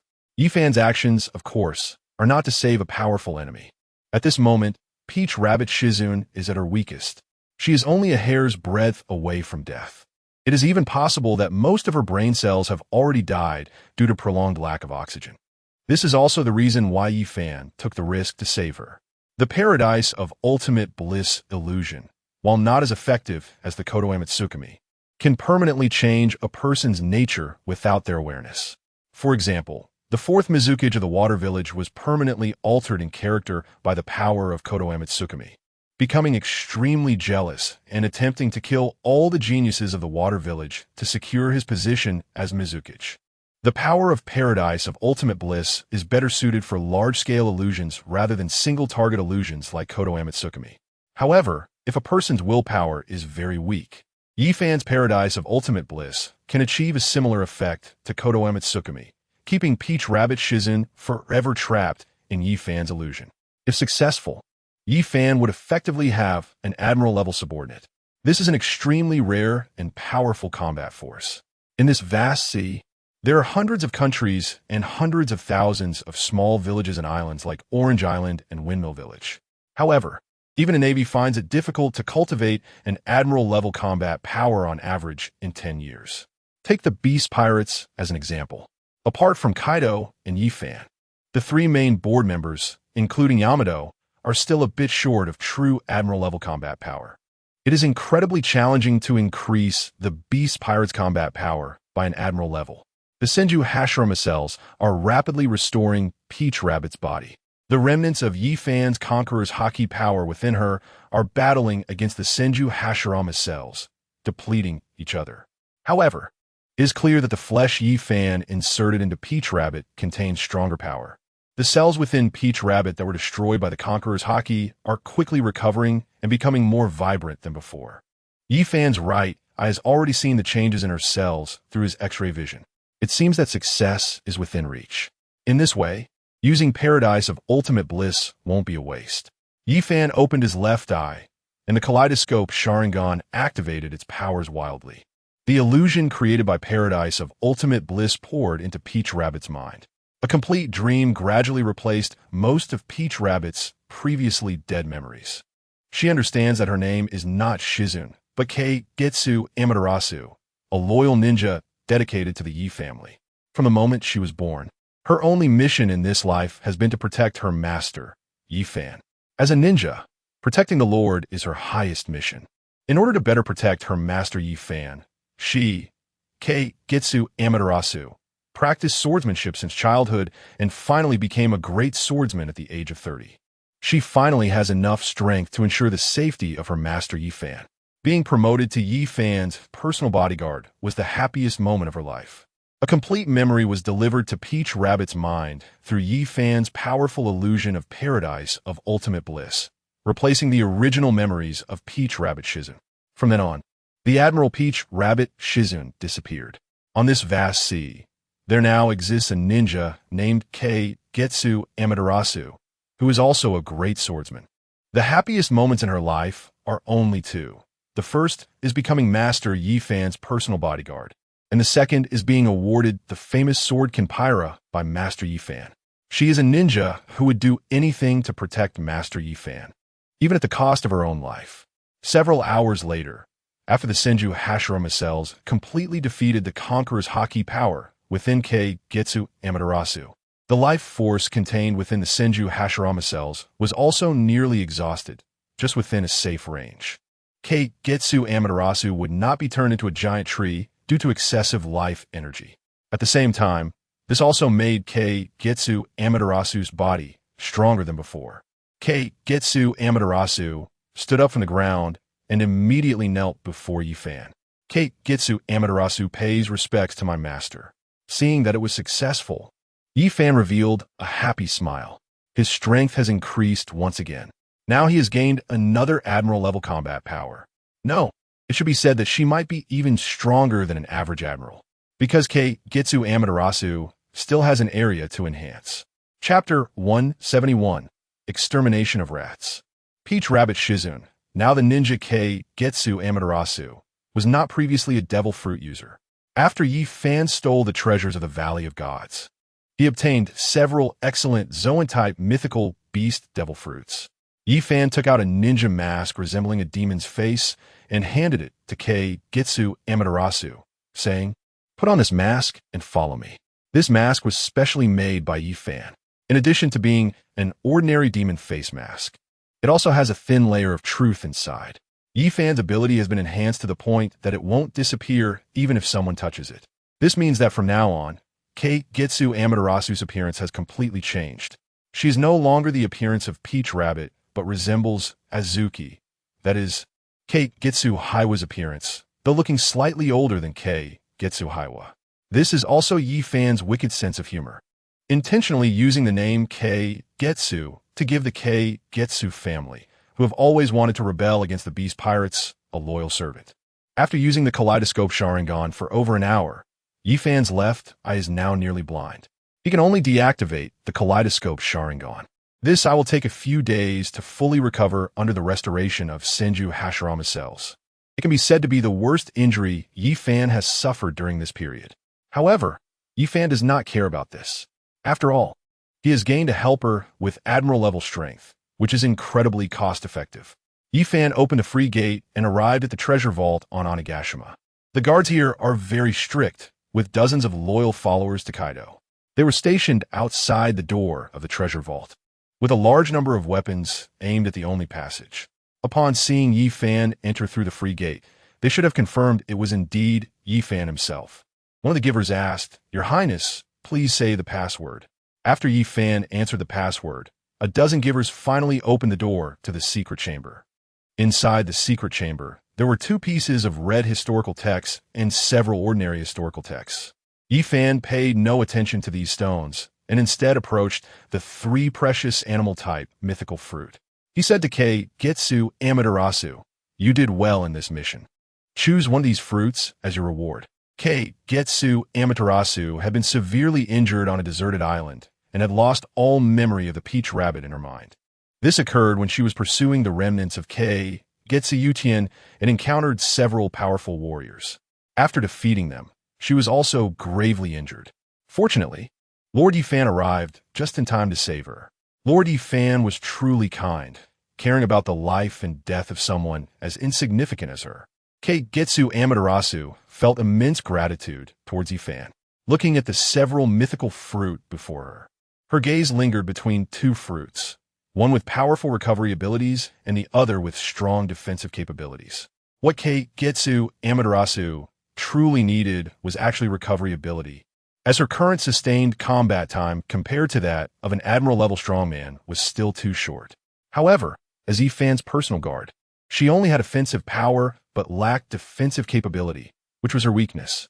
Seeing her indecisiveness, Yifan spoke, "You should choose this devil fruit. My own defense is already very strong, and I prefer your offensive power to be even greater." After hearing Yifan's words, Kaigetsu Amaterasu consumed the devil fruit with very strong recovery ability. Animal-type mythical species lizard fruit Taodai form. This was a mythical fruit that had been missing for a long time. Taodai, a legendary divine beast from the ultra-ancient era, was one of the four fierce beasts of ancient times. Its appearance resembled a sheep body with a human face, eyes located under its armpits, tiger teeth, and human claws, making sounds like a baby. The greatest characteristic of Taodai was its insatiable appetite. It could devour all kinds of food and convert them into its own energy. Its stomach was a bottomless pit. Even if it swallowed food from several mountains, it could never fill Taoye's stomach. The greatest function of the animal-type mythical species, lizard fruit Taodai form, was to devour the enemy's power to maintain its own attack. As for the mythical fruit, significantly enhancing the user's power, stamina, endurance, and defense was secondary for Kaigetsu Amaterasu. After consuming this mythical fruit, Yifan took her out of the treasure chamber and said to Kaigetsu Amaterasu, "This time, those traitors are trying to overthrow Wano country with the Navy's invasion. Your current task is to eliminate all those remnants." Kaigetsu Amaterasu replied, "Master, I will complete the task you assigned as soon as possible." Kaigetsu Amaterasu felt immense hatred for those remnants. General Yamato and others fought desperately against the Navy's demon-slaying order to protect the people of Wano country from harm. Yet these remnants left behind by Kaigetsu dared to launch sneak attacks, attempting to aid the Navy in destroying Wano country. These guys have gone mad and must be killed quickly. Yifan said, "Since your injuries are fully healed, continue to pursue the traitors led by the Red Scabbards and ensure they are all eliminated. Their existence endangers the safety of many citizens."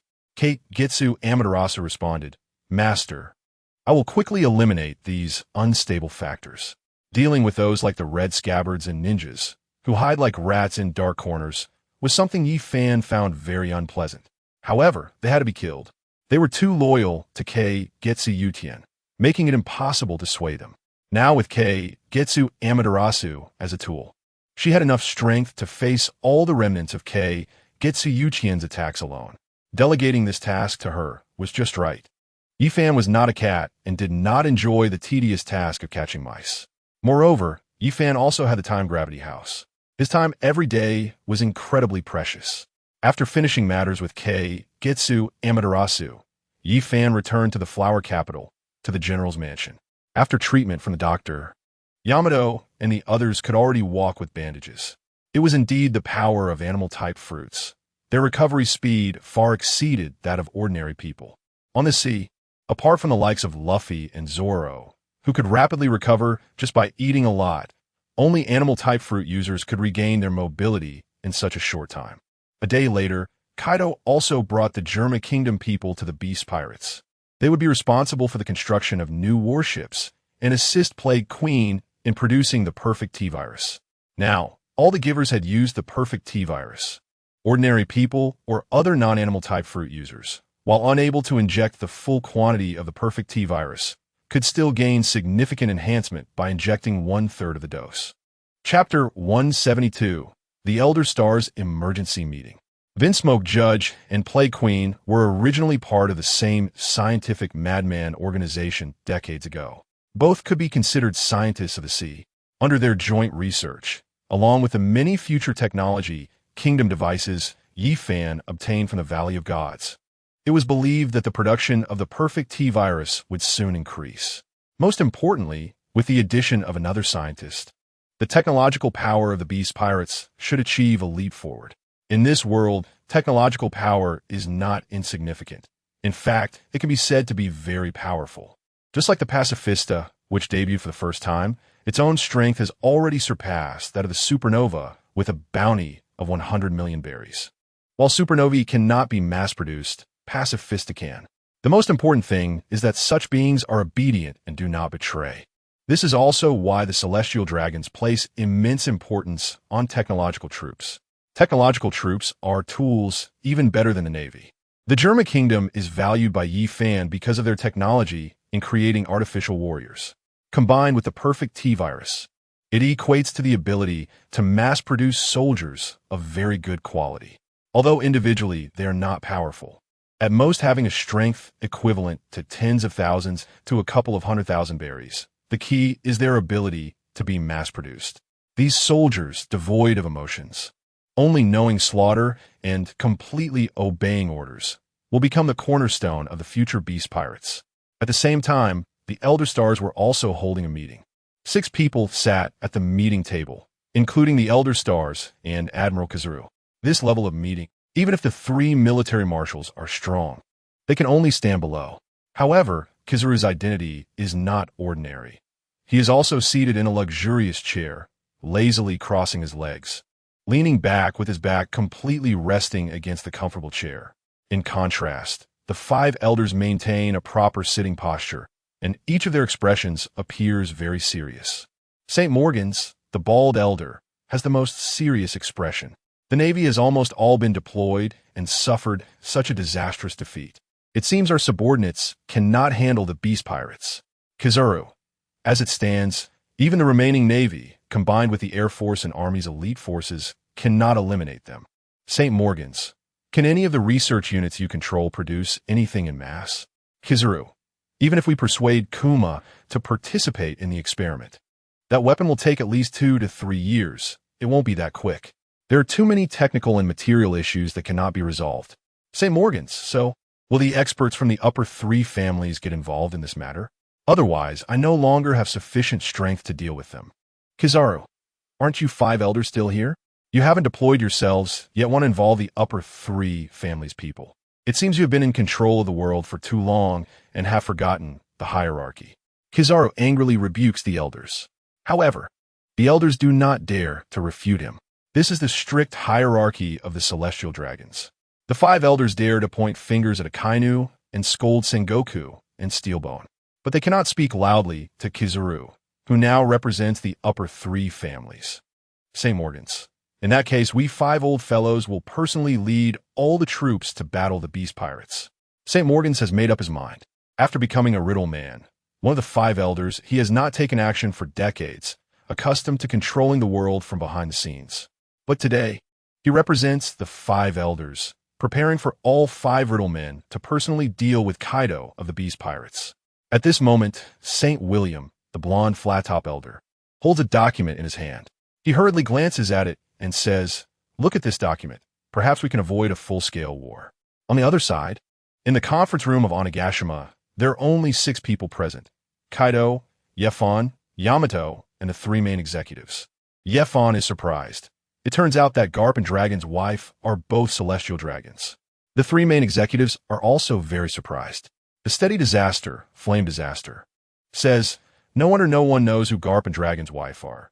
These 2 who hate celestial dragons the most actually married celestial dragons. Queen, they talk one way but act another. These 2 are even more cunning than I am." Although in the comics of my previous life, many people speculated that Luffy might be a celestial dragon, and some said he was a transgender king. There were all sorts of speculations. But today, Yefan realizes that both Luffy and Dragon's mother are celestial dragons, and among the 19 royal descendants, they're the most powerful descendants of the upper 3 families. The celestial dragons among celestial dragons. This still shocks Yefan. This can be said, "Garp, you old schemer." Yefan says, "In that case, our strength still cannot fully go to war against the celestial dragons. I think the best approach now is negotiation." Drow Jack, Your Highness, we've achieved such a victory. How could we negotiate? We don't even know if the upper 3 family celestial dragons have strong powers. Yefan says, "Naturally, it can't be a negotiation without any benefits. We want all the territories of the Navy in the new world outside of G1 to G5 branches." Drow Jack, why leave them 5 Navy branches? I think leaving one G1 headquarters is already enough for them. Yefon, you seem to have forgotten who the G5 branch belongs to and how important it is to us. Drought Jack, this fool, only just realized. The G5 Navy branch is actually under Doflamingo's control. It seems to help the Navy guard a corner of the New World. In fact, its biggest role is to protect the artificial Devil Fruit base. This G5 branch is more important to the Beast Pirates than the Navy. After all, many materials for artificial Devil Fruits still need to be imported from countries controlled by the Navy. If the Beast Pirates were to take it over, they would certainly face strict limitations. As a result, the quantity of artificial Devil Fruits would significantly decrease. Plague Queen, Your Highness has thought of everything. We can negotiate with the Navy and gain huge benefits. Once the donor army is fully formed, we can dominate the entire ocean. Kaido of the Beasts. Then let's do as Yefon suggests. We will take all the other Navy branches and negotiate with the Navy. Kaido of the Beasts has participated in the God Valley battle. He also knows the hidden powers of those celestial dragons. The current Beast Pirates are indeed not suitable for a full-scale war. Fighting the Navy is one thing, but truly threatening the celestial dragons is another matter. They are not our opponents yet. The Beast Pirates still need time to develop. Chapter 173, Righteousness. The document in the hands of the 5 elders is the peace proposal from the Beast Pirates. The Beast Pirates will gain 5 Navy branches, as well as other territories controlled by the Navy in the New World. At the same time, the Beast Pirates guarantee that their forces will not enter the Grand Line and the 4 Seas, ensuring the basic territory of the Celestial Dragons. After the 5 elders and Kizaru reviewed this peace proposal, Kizaru said, I think it's acceptable. After all, it won't be long before Vegapunk project will be completed, and we still need a little time. Agreed. Agreed. Agreed. Agreed. Agreed. The 5 elders expressed their opinions. Following the orders of the 5 elders, the Navy began to withdraw from dozens of branches in the New World, leaving only the last 5 branches territories, all in the front half of the New World. The forces in the middle and rear half of the New World were essentially completely given up. Upon receiving this news, the happiest person in the world is Doflamingo. Now he has gained another highly profitable business, one that yields even higher income than his previous arms trade. That is acting as a middleman. Because of his special identity, as a former celestial dragon and now a warlord, he controls a country that has become a territory controlled by the 4 emperors in the New World, serving as a transit point for trade between the Grand Line and the 4 Seas. He can sell goods from the 4 Seas and the Grand Line to the New World and vice versa. Just taking a 5% fee per shipment is still an astronomical income, because now his country has become the center of the world. With hundreds of major countries and tens of thousands of villages and towns controlled by the celestial dragons. To engage in trade with the New World, one must pay taxes to him. Such a good thing is more joyful than having tens of thousands of gold coins fall from the sky into one's yard overnight. Doflamingo immediately issued orders to expand the port. All feasible locations for port construction must commence work immediately. His only concern now is that his country's ports are insufficient to handle such a large volume of trade. The nation he controls has begun rapid, large-scale construction. In this round of negotiations between the Beast Pirates and the Navy, Doflamingo stands to gain the most. The situation across the seas has fundamentally changed, with the Beast Pirates limiting the plundering in the New World and controlling more than half of the nations there. The red-haired pirates and the remnants of Whitebeard have also started to restrict their range of power. Other pirate crews are also curbing their looting activities. Recently, Big Mom's crew seems to be imitating the actions of the Beast Pirates. Only Blackbeard, who controls a dozen or so countries in chaos, remains. However, Blackbeard has no interest in money. The nations he controls were once the core countries dominated by the Rocks Pirates.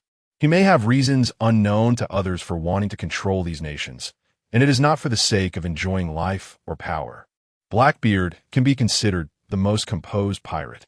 For his ideals, he can lay low for decades. What he is plotting remains unknown to Yefon. However, after the major powers in the New World began cleansing pirates who rely on looting, the environment of the New World has become safer than the Grand Line. Nations no longer plunder from each other. Instead, they have begun to vigorously develop maritime trade. As vassal states of the 4 emperors, They cannot enter the Grand Line because even merchant ships are subject to naval attacks. However, with the tacit approval of the Celestial Dragons and the Navy, these vassal states of the four emperors can trade in Dressrosa.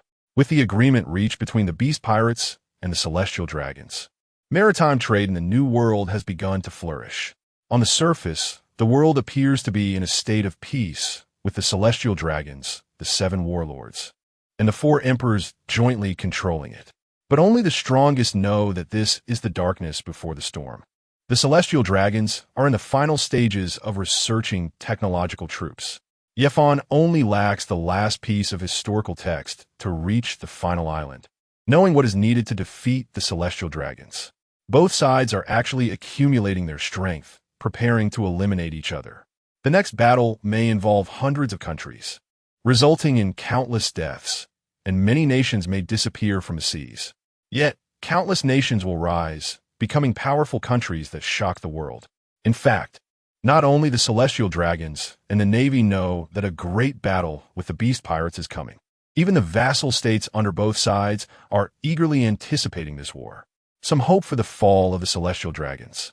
Some wish to annex surrounding countries and become powerful kings, while others even aspire to become new Celestial Dragons, akin to the 20 kings of the past who became deities rather than mere kings. Many vassal states are gearing up to join this grand conflict. The five elders issued an order to cut the heavenly gold allocated to the Celestial Dragons by half to fund the Navy's reconstruction. In this battle, the Navy suffered significant losses of vassal states in the New World and over 80 of the most advanced warships capable of launching the demon-slaying order, which were destroyed or seized by the Beast Pirates. The Navy is now left in a very weakened state. The Navy's warships are also categorized as hit or miss. For instance, Carp's Doghead warship and Fujitora's warship are standard technology vessels and are not qualified to execute the demon-slaying order. The most elite warships in the Navy are those that can launch the demon-slaying order. The cost of reconstructing one is extremely high. Moreover, the five elders also need to build a stronger Navy to deal with the Beast Pirates King of Hell, and the research troops also require substantial funding for their studies. If the amount of heavenly gold is increased during such a weak time for the Navy, many vassal states may choose to withdraw. At this point, the Navy does not have the absolute strength to control the vast territories occupied by pirates. Many of the rear admirals, commodores, and brigadiers have also lost their lives. Therefore, for the first time, the heavenly gold allocated to the Celestial Dragons has been reduced. This means that starting today, the Celestial Dragons can no longer spend money as they did before. This has caused widespread dissatisfaction among the lower-class Celestial Dragons. They even brought their families to the Flower Capital, requesting the ever-kind Imsama to intervene and impeach the tyranny of the five elders. Im agreed to allow each family to take treasures from the treasury 3 times, which calmed the anger of the lower-class Celestial Dragons. Chapter 174. Reiju trains hard every day. Occasionally, Yefan takes Yamato or Runmi to travel to other vassal countries. Both women are very happy. Yamato is delighted to experience new islands and cultures, while Runmi enjoys the feeling of having her husband accompany her. Among them is an additional woman, Vinsmoke Reiju, the most adept woman at sucking in the world of One Piece. Her combat attire can absorb toxins and other harmful substances from the human body. Of course, Vinsmoke Reiju can also use toxins to attack enemies, and her personal combat power is incredibly strong, reaching the level of a true fighter in the Beast Pirates. In the world of pirates, being a true fighter is no longer a sign of weakness. Those who can contend with the Navy's rear admirals are among the top 10,000 strong in this sea. In fact, the more formidable may even rank within the top 1,000. In the anime, the true fighters of the Beast Pirates and the Gift Givers are merely side characters, many of whom do not even qualify to appear. However, considering that this pirate world is even larger than Blue Star, with a population nearing 1 billion, being among the top 10,000 means being a strong individual selected from 1 million. This ratio is even slightly more challenging than that of provincial champions in college entrance examinations.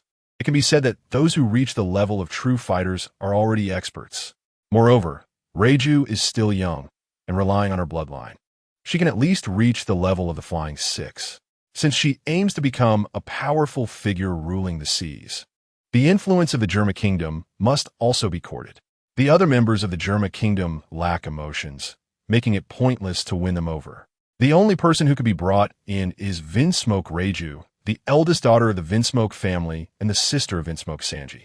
The two arrive at a bar in an affiliated country called the Bee Kingdom. This is a kingdom where humans coexist with bees.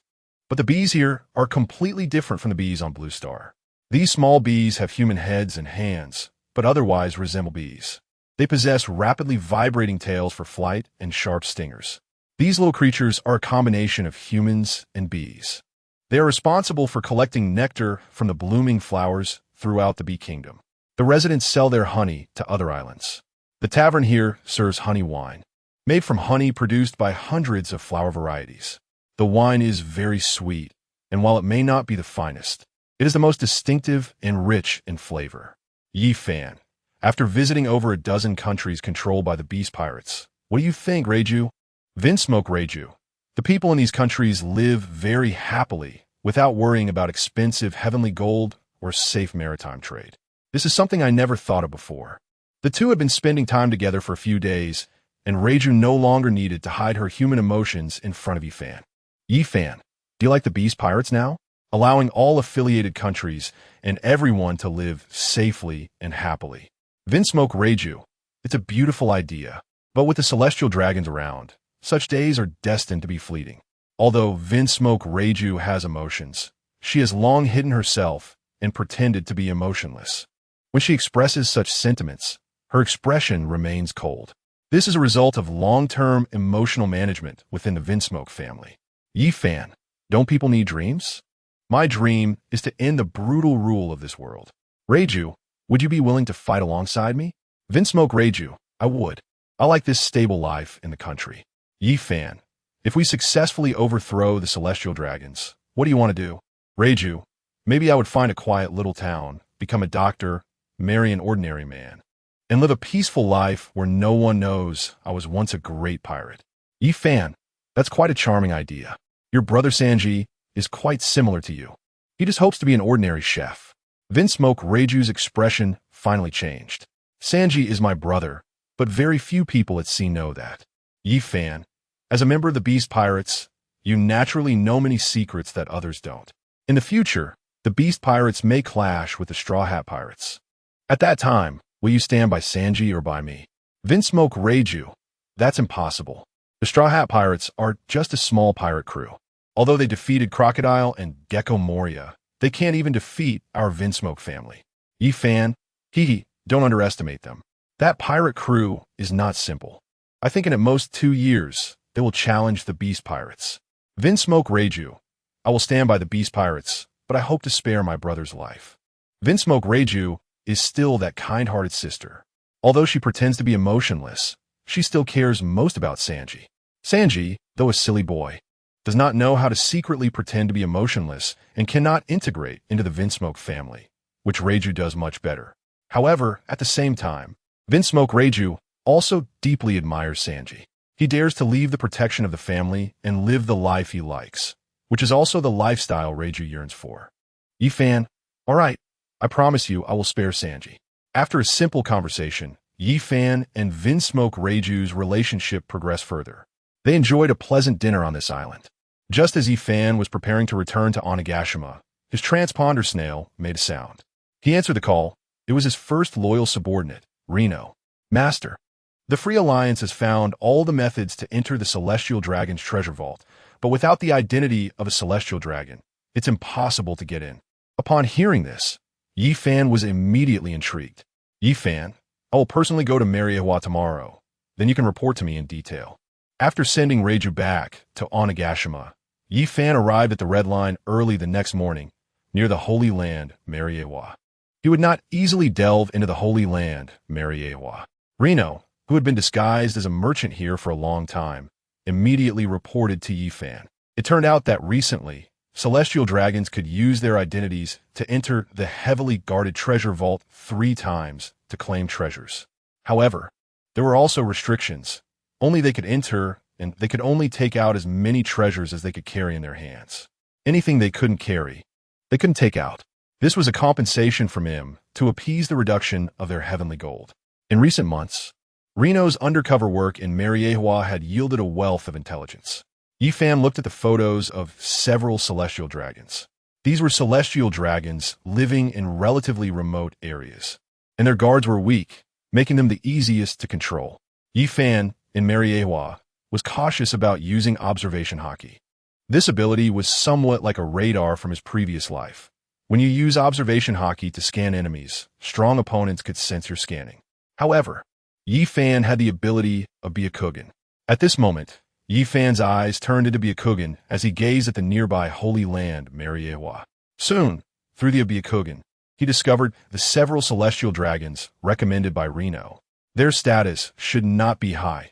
They lived on the outskirts of the celestial dragon's residential area, and their rooms were not large.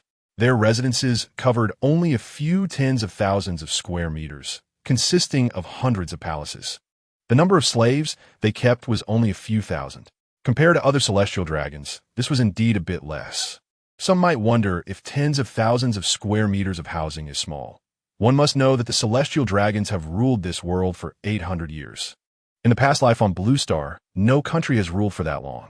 The last country with a slave system, the Dragon Kingdom, lasted for 800 years but was divided into two eras. The second era had already seen the 7 heroes seize power. As for the celestial dragons, they rule hundreds of countries on a vast planet. Their 800 years of continued rule, even the poorest celestial dragons, far beyond an ordinary emperor.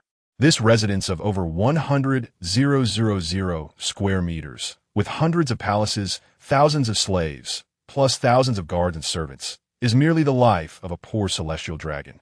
Yifan's target was quickly chosen to be a guy named Charles Rod Saint. The reason was simple. Although this guy already had dozens of wives, he slept alone because he feared that his wives would kill him in his sleep. These wives did not marry him out of love. They were essentially taken by him after he killed their husbands and families, and then he plundered these women into his mansion. He was a cowardly celestial dragon who had never left Mary Geos. Perhaps he was too exhausted the night before, as he was still sound asleep in bed. Yifan used the free gate to enter his room and activated the blissful Pure Land with his left eye, allowing him to continue dreaming. He threw this guy out of the free gate and into a deeper sleep. Under the influence of his ability, Yifan's appearance transformed into that of Charles Rod Saint, complete with the glass dome that celestial dragons were on their heads. Yifan rang the bell by the bedside, and the butler, along with dozens of maids, quickly entered the room to assist him with his grooming. Throughout the process, Yifan only needed to sit by the bed while everything was done by the maids. The butler, dressed in a suit, spoke in a highly respectful tone.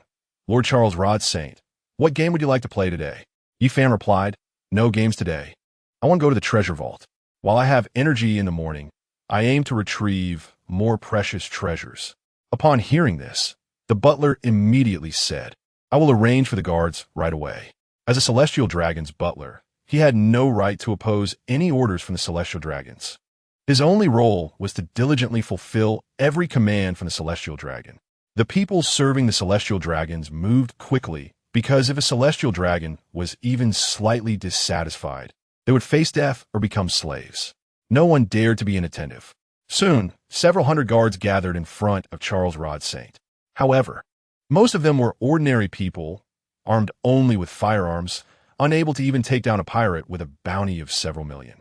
Only 3 slaves had a very special status. They were favored by Charles Rod Saint and became his personal guards. They were also devil fruit users, having triumphed in a slave competition that Charles Rod Saint admired, defeating at least dozens of others who possessed devil fruit abilities. Their strength was equivalent to pirates with a bounty of 10 million berries. In reality, their combat power was still quite weak, but for the celestial dragons, this was sufficient.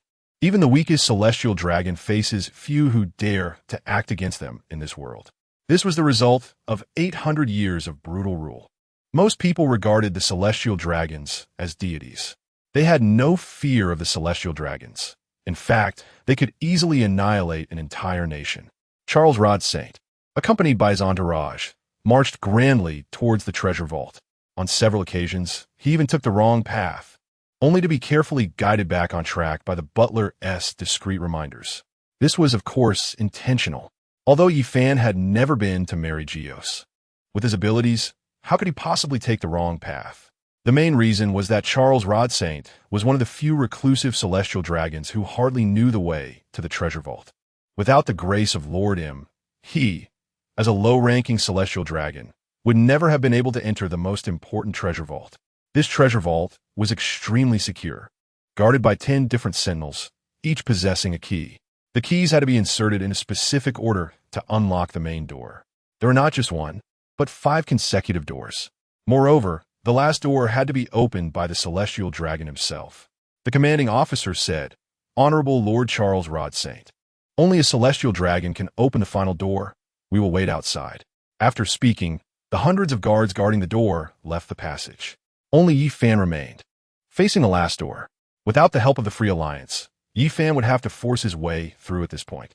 Yi Fan was unaware of how they obtained the method to open the final door. Based on the intelligence sent by the Free Alliance, he moved the patterns on the last door. This door was covered in runes, with hundreds of movable blocks that could be arranged in various combinations. If one did not know the method, it would be extremely difficult to piece together the correct pattern in a short time. As Yi Fan moved slowly, he took several breaks along the way. Although Charles Rod Saint had dozens of wives, he was still quite weak. Yi Fan could only mimic his stamina. After exerting tremendous effort, he finally managed to open the last security door. Chapter 176. The Black History text. Yi Fan entered the treasure vault and witnessed a scene he could scarcely imagine in his lifetime. Mountains of gold and silver treasures were piled up, but in this vast treasure vault, they were merely trash stacked in the corners. The central area was filled with exquisite artworks, the pinnacle of art from every nation and race. Even many countries had vanished from the annals of history. This place housed the highest achievements of all cultures and civilizations that had emerged over a millennium in the pirate world. At the center, what caught Yi Fan's attention was, surprisingly, a Black History text. This was a history text that had never been seen before, and the writing on it was not the same as that left by Joy Boy. It featured an even older, more mysterious cuneiform script, along with various legendary illustrations depicting an ancient world. However, this was no challenge for Yi Fan. His universal translation machine could translate all unknown texts. The writing within was likely completely unrecognizable to historians like Nico Robin. This Black History text was not square, but rectangular, covered with numerous patterns and inscriptions. The first illustration depicted a shattered planet. The sun god Apollo and the dark moon goddess Tia were at war, destroying the prosperous planet of Apocalypse. The second illustration showed a noble woman holding a scepter, standing on a massive spaceship. The goddess of life pilots the Noah's Ark, carrying the remaining humans and life, embarking on an expedition. The third image is filled with darkness, despair, and various negative emotions of aging. Having only traveled 1% of the distance, all humans and animals must face death due to insufficient food. There is even not enough energy to recycle oxygen. The wall facers decide to actively end everyone's life and establish seeds. The fourth image shows Noah's Ark appearing in the space of the pirate planet, sowing a large number of seeds on the pirate planet. The governor has experienced a journey of 500,000 years and finally completes the task assigned by the wall facers. Arriving at this unfamiliar planet, all human, animal, and plant seeds are sown on this planet, hoping that civilization can continue here. The fifth image is a gene chain. The sleeping governor discovers that his mission has failed. This planet, which initially appeared lifeless, actually hosts single-celled organisms. After fusing their genes with the seeds, new humans and new animals emerge. Their intelligence decreases, but their physical abilities become stronger. They even develop a love for combat and war, becoming a savage race. The sixth image shows Noah's Ark beginning to fire lasers at the ground, preparing for annihilation. After over 1,000 years of calculations, the governor finally completes the command to eradicate humanity and all species. The first rule of the computer is not to harm humans. However, after a long calculation, the humans on this planet can no longer be called humans. The governor finally obtains the authority to annihilate the world. A terrifying massacre begins. Spaceships in the sky shoot out deadly rays, erasing all life on the ground. The seventh image catches Yi Fan's attention because it depicts a giant tree bearing numerous devil fruits. With the governor's energy running low, he immediately uses advanced biology to create a large tree that gathers all the terrifying microorganisms on this planet. Yi Fan is astonished to realize that this is how devil fruits come into being. The advanced civilization prepares to eliminate the indigenous people, who are still single-celled organisms. Eventually, they become the devil tree, producing various devil fruits. From the current perspective, this AI governor has still failed.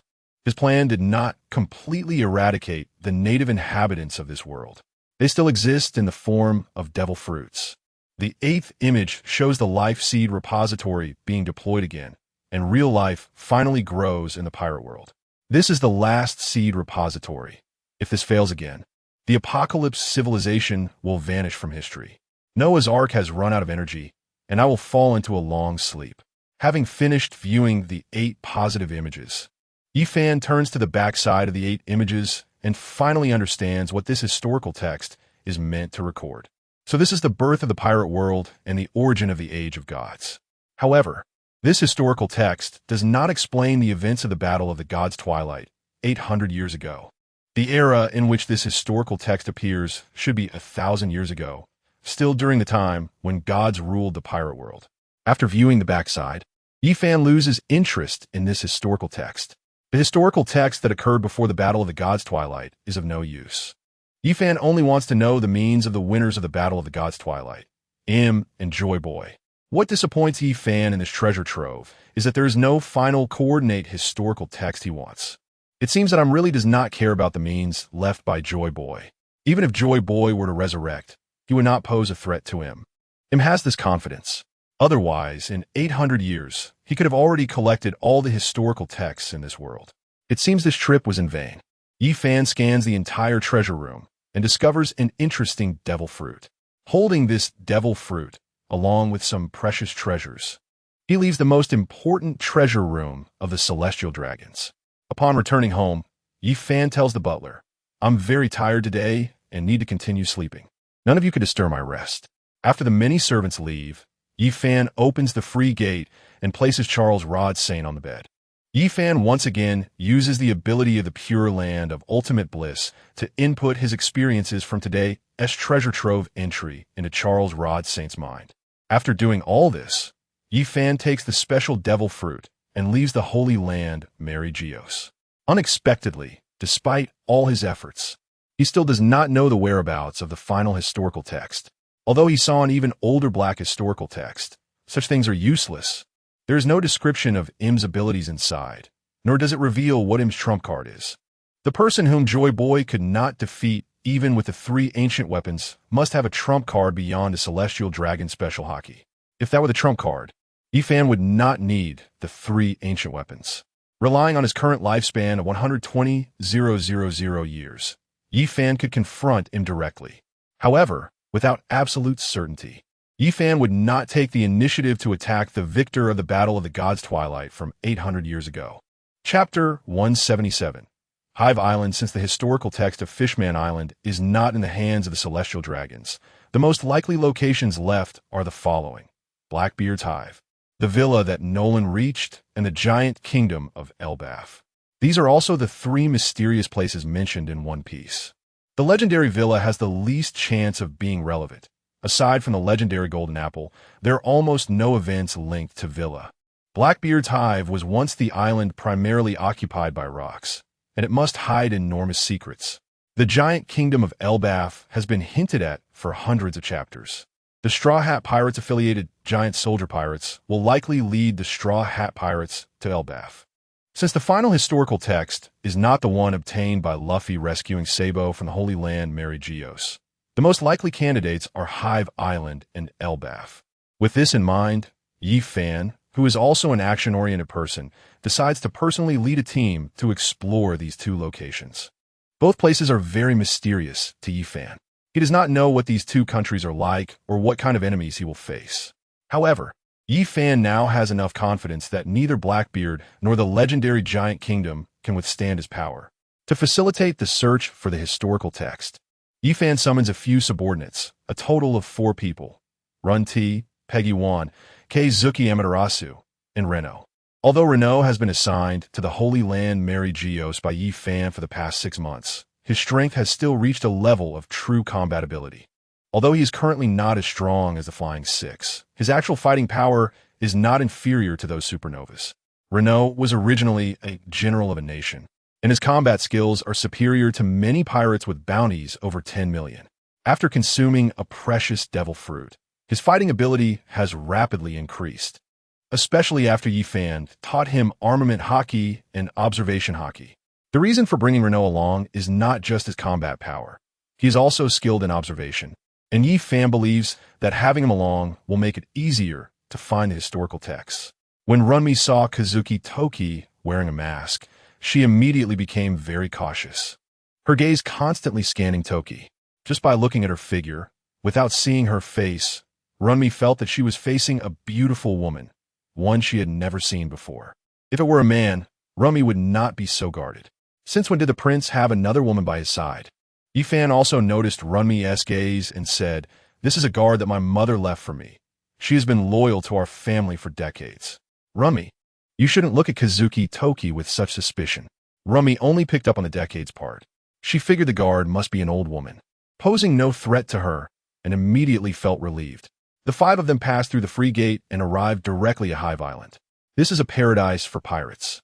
Since Rocks began to rule this country, it has been home to a large number of pirates. After the Rocks pirates disbanded, many of his lesser-known subordinates still used Hive Island as their base. In the New World, even the Navy and the other 4 emperors are unwilling to enter this area. Tens of thousands of pirates, accustomed to living as such and respecting the strong, slaughter each other in this territory. Even the other 4 emperors are too lazy to manage such a chaotic country. Only Rock's successor, Blackbeard, believes that this is the true paradise for pirates, where the strong are revered. The entire Hive Island is filled with assassination, poisoning, and other sinister methods, happening every day. As the group of 5 walked through the streets of Hive Island, they immediately attracted a lot of attention. Soon, a dozen burly men surrounded them. "You guys look unfamiliar. Why not come to our bar for a drink?" Peggy 1 was about to deal with these annoying guys when Yi Fan stopped him and said, "You are so warmly welcoming us, of course. We are very willing." Yi Fan and the others followed them into a roadside bar. The furniture here is very shabby, if not battered. It is evident that fights often occur here, which is quite normal on Hive Island, an island where pirates outnumber civilians. However, the service is quick. 10 bottles of rum are placed on the table, and at this moment, everyone in the bar surrounded them. The leading owner said, "1 bottle of rum is 100,000 berries. 10 bottles total 1,000,000 berries." Yi Fan replied, "That price is quite cheap, at least much cheaper than Shaki's bar." Shaki, the former intelligence officer of the Rocks Pirates, was also one of the 3 beauties of the crew. Decades ago, they were evenly matched, but now the difference is huge. Charlotte Linlin, related to Kaido, is now a fat ant, while Miss Bakken, connected to Whitebeard, is now a wrinkled, elderly woman. However, Shaki, who was seduced away by Rayleigh, the vice captain of the Roger Pirates, still looks like a sexy young woman. If her age wasn't mentioned, no one would guess she has been out of the sea for 42 years. Shaki opened a famous black market bar in Sabeti Archipelago. Poor Chopper was charged 100,000 berries for a cotton candy, knowing that at that time, Chopper's bounty was only 50 berries. It would take 2,000 Chopper heads to exchange for a cotton candy from Shaki's bar. The surrounding pirates in the dozens of other bars were momentarily stunned when they heard this, then burst into laughter. "Since you think it's cheap, hurry up and pay 1,000 berries. Today, we actually encountered a fool. They thought it was cheap to pay 1,000 berries for the 10 cheapest bottles of rum." At this moment, an old pirate sitting in the corner of the bar stood up. He had lost 1 eye and a leg. "All of you, get away from here." He looked like just an aging old man, but the young, strong men in the bar did not dare to disobey. They immediately moved away from Yi Fan and the others. The elderly disabled pirate said, "These 10 bottles of rum are my gift to you young ones. Please drink and leave immediately." Yi Fan took out a bag of money from his pocket, tossed it onto the table, and said, "No need for a treat. Here is 1 0.0000000 berries. Since you know Shaki, it should be correct. According to the rules set by rocks back then, since I've paid, you need to provide me with information. This old man is the reason Yi Fan decided to sit in this bar. Given his age, he should be a remnant from the rocks era. Even Whitebeard has died in battle due to old age. The only ones still maintaining combat power are Big Mom and the chief father-in-law, Kaido. There are not many left in these seas. Rock's death was 41 years ago, and this old man has been able to survive on Hive Island for so long, so he must know many secrets of the Rocks pirates. These secrets are likely unknown even to the members of the affiliated pirate crews of Big Mom and Kaido. This is why Yi Fan chose to enter this small bar. However, the disabled old man did not take the bag of money on the table.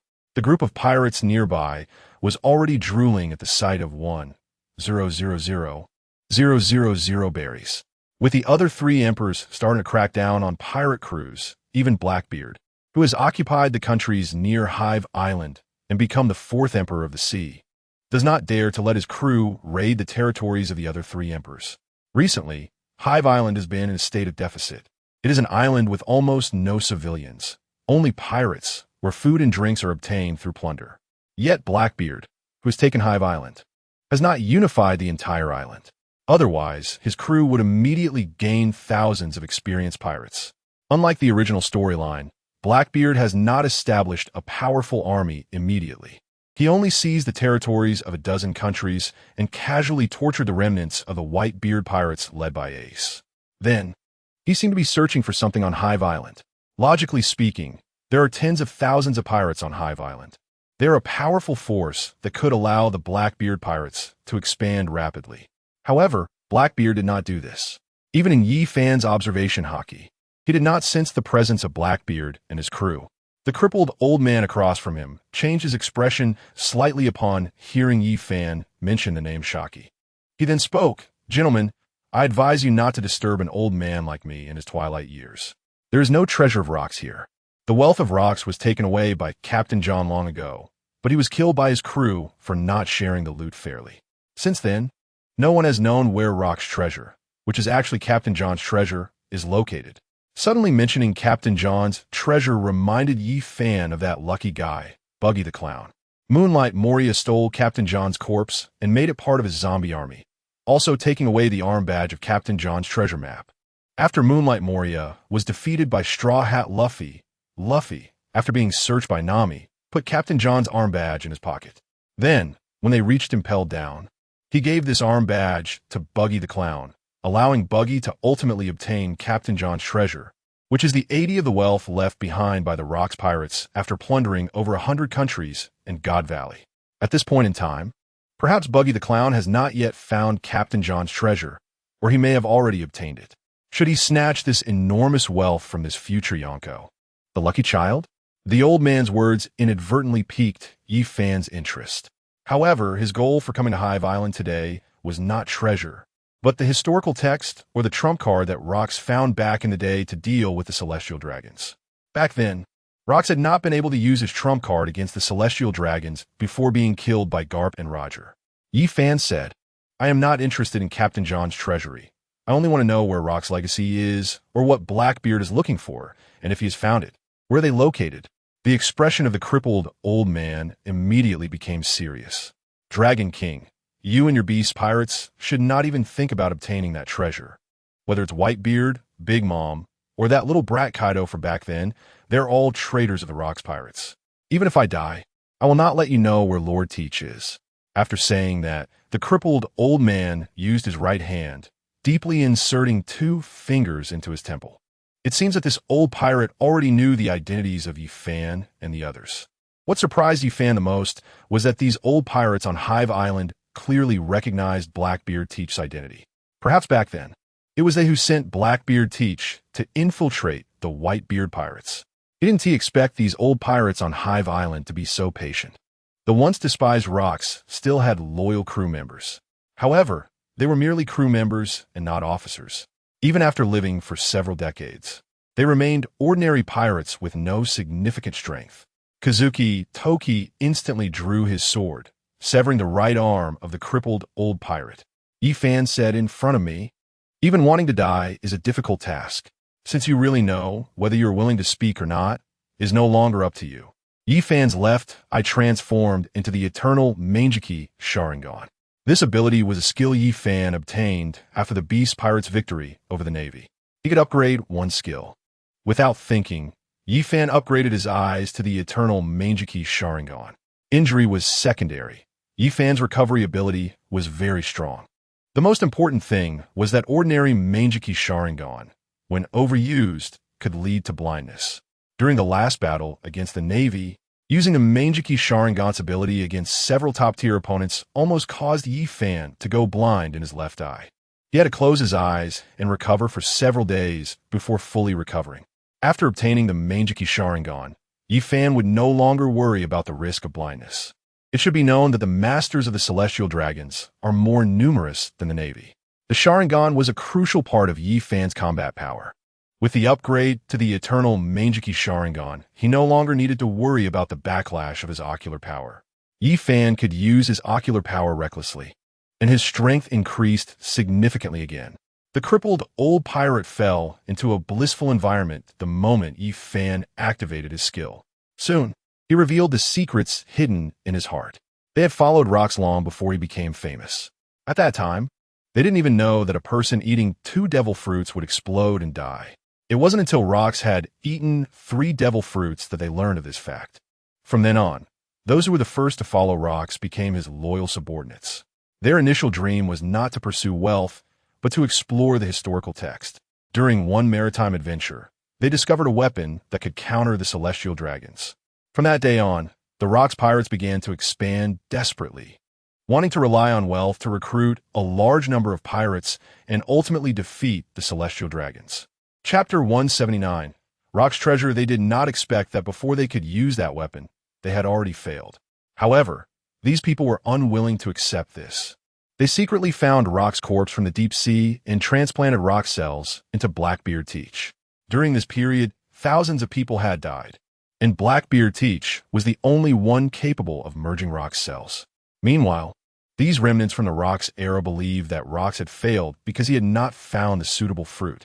They reviewed many devil fruit catalogs and ultimately found the strongest Logia-type fruit, the Yami Yami no Mi, which could extract the powers of other devil fruit users. As long as he possessed this devil fruit, it meant that Blackbeard could freely combine devil fruits according to his body's condition. Even if this devil fruit was eaten by someone else, Blackbeard Teach could use the Yami Yami no Mi's ability to extract their powers. At that time, Captain John had already been killed by his crew, and the Golden Lion had been captured after challenging the Marine headquarters at Marineford.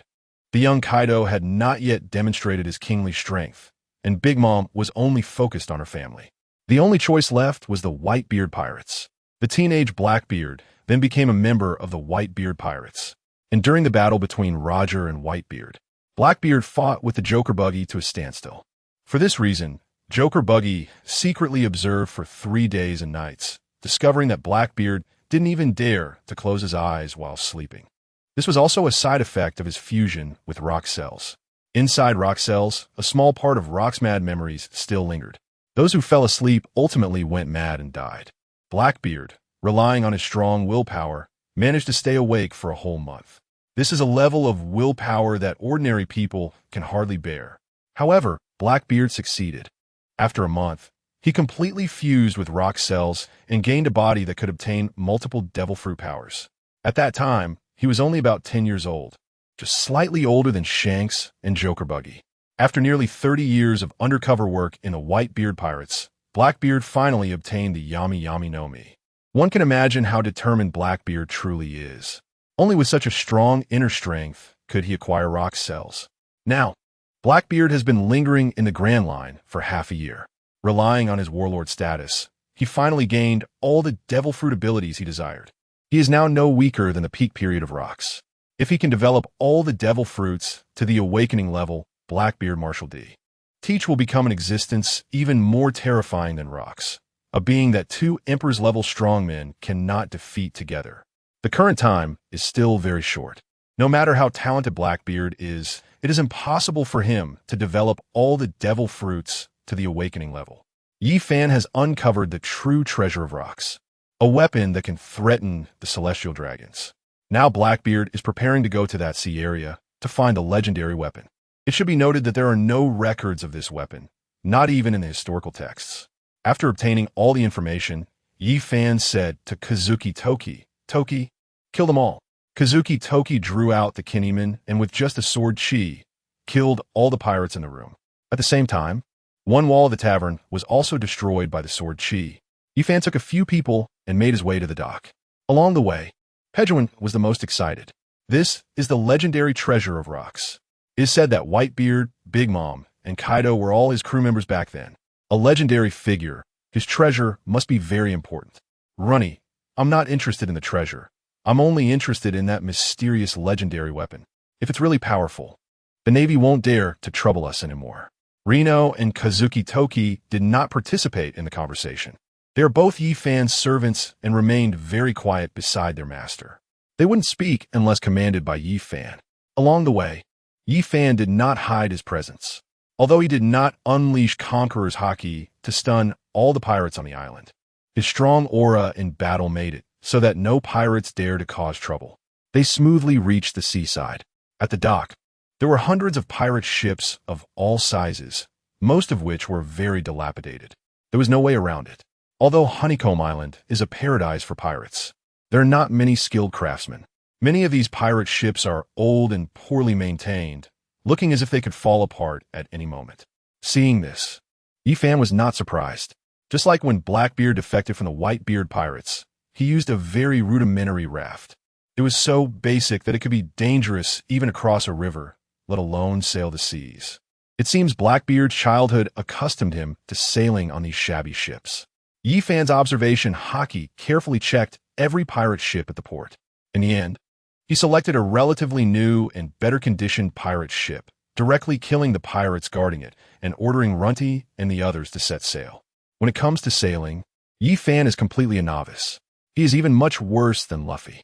Although Luffy also has no sailing knowledge and doesn't know the knowledge of a navigator, at least under Nami's command, he can skillfully control the sails and paddle the ship forward. He may not be a qualified captain, but he is still a competent sailor.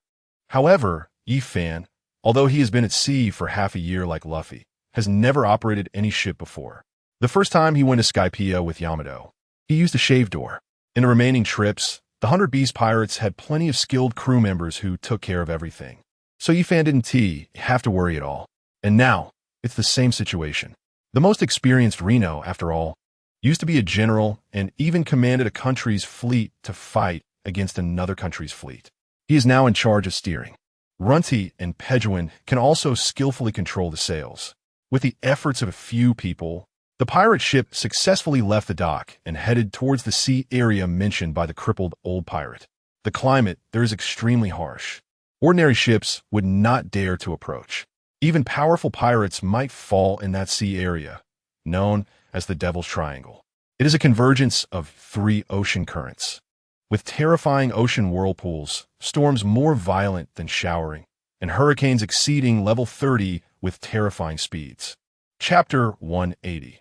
The terrifying triangle area, the Devil's Triangle, is still hundreds of kilometers away from Honeycomb Island. Honeycomb Island is the closest island to that place, which is why Rocks made it his lair. Many who do not know think that it is situated in a perilous location due to the surrounding Devil's Triangle and numerous reefs.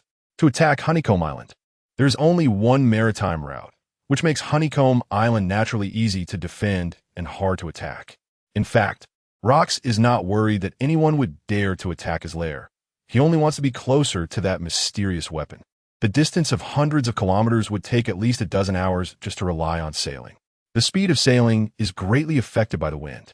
Now, at best, they can only travel a few dozen kilometers per hour. This speed makes Yi Fan very dissatisfied. The Beast Pirate ships, when lacking sharpness, have many crew members who use pedal power gears to advance using propellers. But this outdated old sailing ship has no such capability at all. Yi Fan had no choice but to turn his head into a dragon's head, spewing out a large amount of strong wind to accelerate the pirate ship's speed. 2 hours later, under Yi Fan's desperate acceleration, they finally reached the edge of the Devil's Triangle. The climate here immediately underwent a drastic change. The sky was overcast, and a large amount of rain fell from the sky. Visibility was already very low. Even with observation hockey, the range of exploration has significantly reduced due to the dense rainfall. The waves here have also become turbulent, with ships navigating through waves dozens of meters high. The up and down motion is even more exaggerated than riding a thrilling roller coaster. The ships are moving through such dangerous waters. Fortunately, whether it's Renault, Peggy 1, or Run T, they're all competent seamen. The former has commanded naval battles, and the latter two have plundered countless merchant fleets at sea. Even Kazuki Toki, when she was still Mamaturo, often sailed out to capture pirates. Each of them is an experienced hand and will not panic due to the unusual weather. Yifan's pirate ship continues to quickly approach the center of the Devil's Triangle. However, as they near the center point, the speed of the hurricane on the sea is increasing.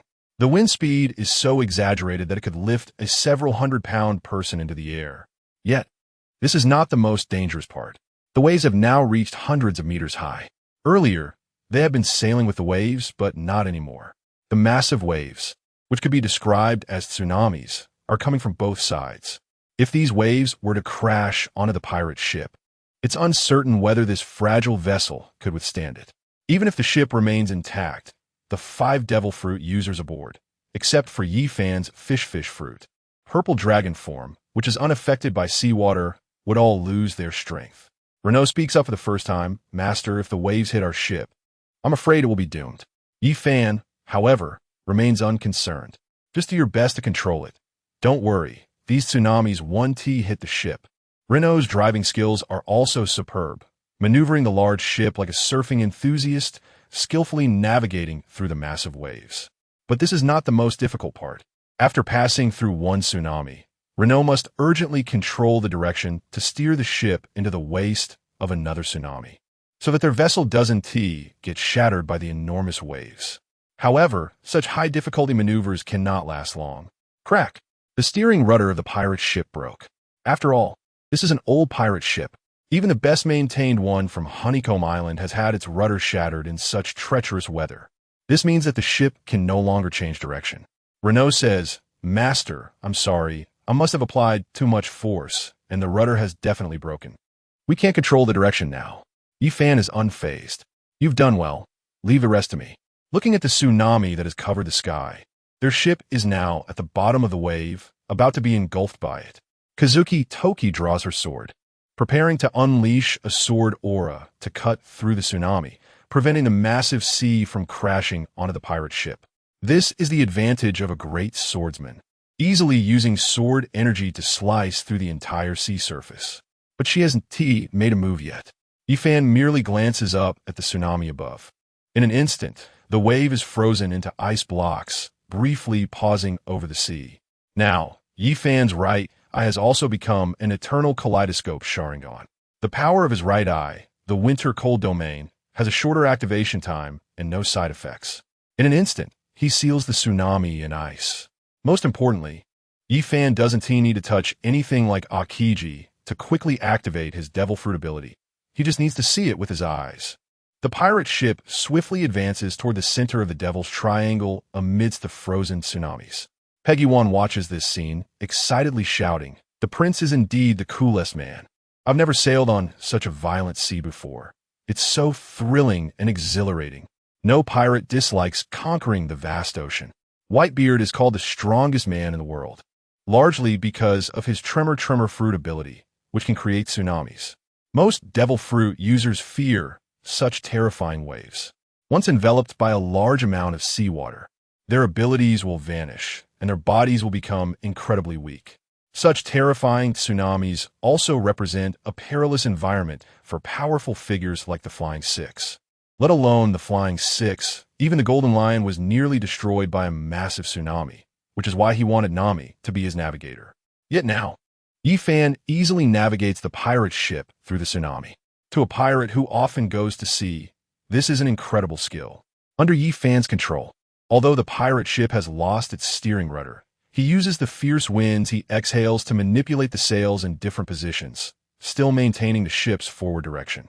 They traverse the frozen tsunamis, rapidly heading toward the center point. This sea area is vast, He only knows the general location. To accurately find Rock's treasure, he must also locate Blackbeard Teach. Otherwise, finding a needle in a haystack is no small challenge. However, even finding Blackbeard's ship is not an easy task. The range of observation haki is limited here, and visibility is restricted by the heavy rain. Fortunately, this treacherous environment still cannot hinder Yi Fan from observing the enemy. Chapter 181, Blackbeard's Changing Mindset. Yi Fan's left eye has now turned into a Byakugan. The Byakugan's vision is unaffected by the terrifying storm, as its characteristic is to penetrate through objects. Piercing through such dense storms is still a very easy task for Yi Fan now. Finally, in Yi Fan's line of sight, he sees the shadow of a ship in the distance. Blackbeard holds a permanent pointer in his hand. His ship lies quietly in place. In the terrifying triangle area, although the surrounding climate is chaotic and violent, the center point is like a windless zone, very calm. There are no raging winds or waves. The sea surface is very tranquil, without a hint of wind, just like a calm belt. Blackbeard Teach's pirate ship sits quietly there, seemingly waiting for something. Yi Fan maneuvers the pirate ship closer. Finally, about 10 kilometers away, he can pierce through the 1 kilometer thick heavy rain and, using his mind network ability, overhear their conversation. An aging pirate who needs to sit in a wheelchair. Facing Blackbeard Teach, he said, "Young master, according to the time, the great whirlpool is about to begin, and you will obtain that item and become the ruler of the world. However, before all your fruit abilities are fully awakened, it's better not to rush into conflict with the celestial dragons." Blackbeard Teach replied, "I have been patient for decades to acquire the dark fruit. What am I to hurry for now?" The aging pirate said, Lord Rox was the same back then, but when he realized he was the strongest pirate, his mindset inflated dramatically. "I fear you might be like Rox, hastening your actions because of your current strength." The old pirate continued to advise, worried that Blackbeard would crazily expand his power before he was truly invincible at sea, just like Rox did. Blackbeard Teach responded, "The sea today is different from decades ago. It is far from being as chaotic as it was back then. As long as my power is strong enough to conquer the Big Mom pirates and the Beast pirates again, I could dominate the seas. Of course, before that, I will kill red-haired Shanks, so he won't unite with the Navy to defeat me like Roger did back in the day." Upon hearing this, the old pirate felt very gratified. He said, "Indeed, I did not misjudge you. You are a more powerful person than Rox. In the future, you will become the ruler of this world. I wonder how many old fellows like us will be able to witness you ruling the world." Blackbeard Teach laughed wildly and said, "As long as you old geezers can hold on for another 10 years, I believe you will see that day." After hearing this conversation, Yi Fan understood where Rock's treasure was located. The impending deep-sea whirlpool should be deep beneath the ocean. Knowing the exact location, Yi Fan no longer cared about them. His dragon form could ignore the deep-sea water. The ocean was his home. Yi Fan could find the treasure in the deep sea without going through the whirlpool. That legendary weapon capable of dealing with the celestial dragons. Since that's the case, there's no need to keep Blackbeard alive. Someone like him cannot be completely conquered. Even though the Whitebeard pirates treated him like a brother for decades, the familial atmosphere was only slightly weaker than that of the Big Mom pirates. They still could not change Blackbeard. At a critical moment, he would still betray them. Such a person would never become Yi Fan's subordinate. So, he decided to kill him now, while he had not fully awakened his various fruit abilities to become the strongest. Yi Fan made up his mind to take action against Blackbeard. He controlled the pirate ship to break through the innermost storm and tsunami, directly reaching the comm center. Soon, Blackbeard noticed their movements. Seeing the approaching pirate ship, Blackbeard recognized Yi Fan on the deck, his face showing some fear. He had not forgotten how he was easily crushed by Yi Fan the first time they met, and was subsequently taken to impel down, helping Yi Fan extract the Momo fruit. However, thinking again, he realized he was different now, having gained so many powerful devil fruits. Especially since these fruits could perfectly complement each other. Blackbeard began to feel confident again. Suddenly, he thought of something. Yi Fan had at least 2 devil fruit abilities when he first met him. One was the mythical Zoan purple dragon fruit, and the other could freely traverse space. He also helped him gain the Momo fruit ability. This guy before him had at least 3 devil fruits now. Moreover, Through recent intelligence about Yi Fan's battle with the Navy, he had powers of lightning, freezing, and controlling others, etc. Didn't that mean Yi Fan now controlled at least 6 devil fruits? The advantage of the pirate world is this.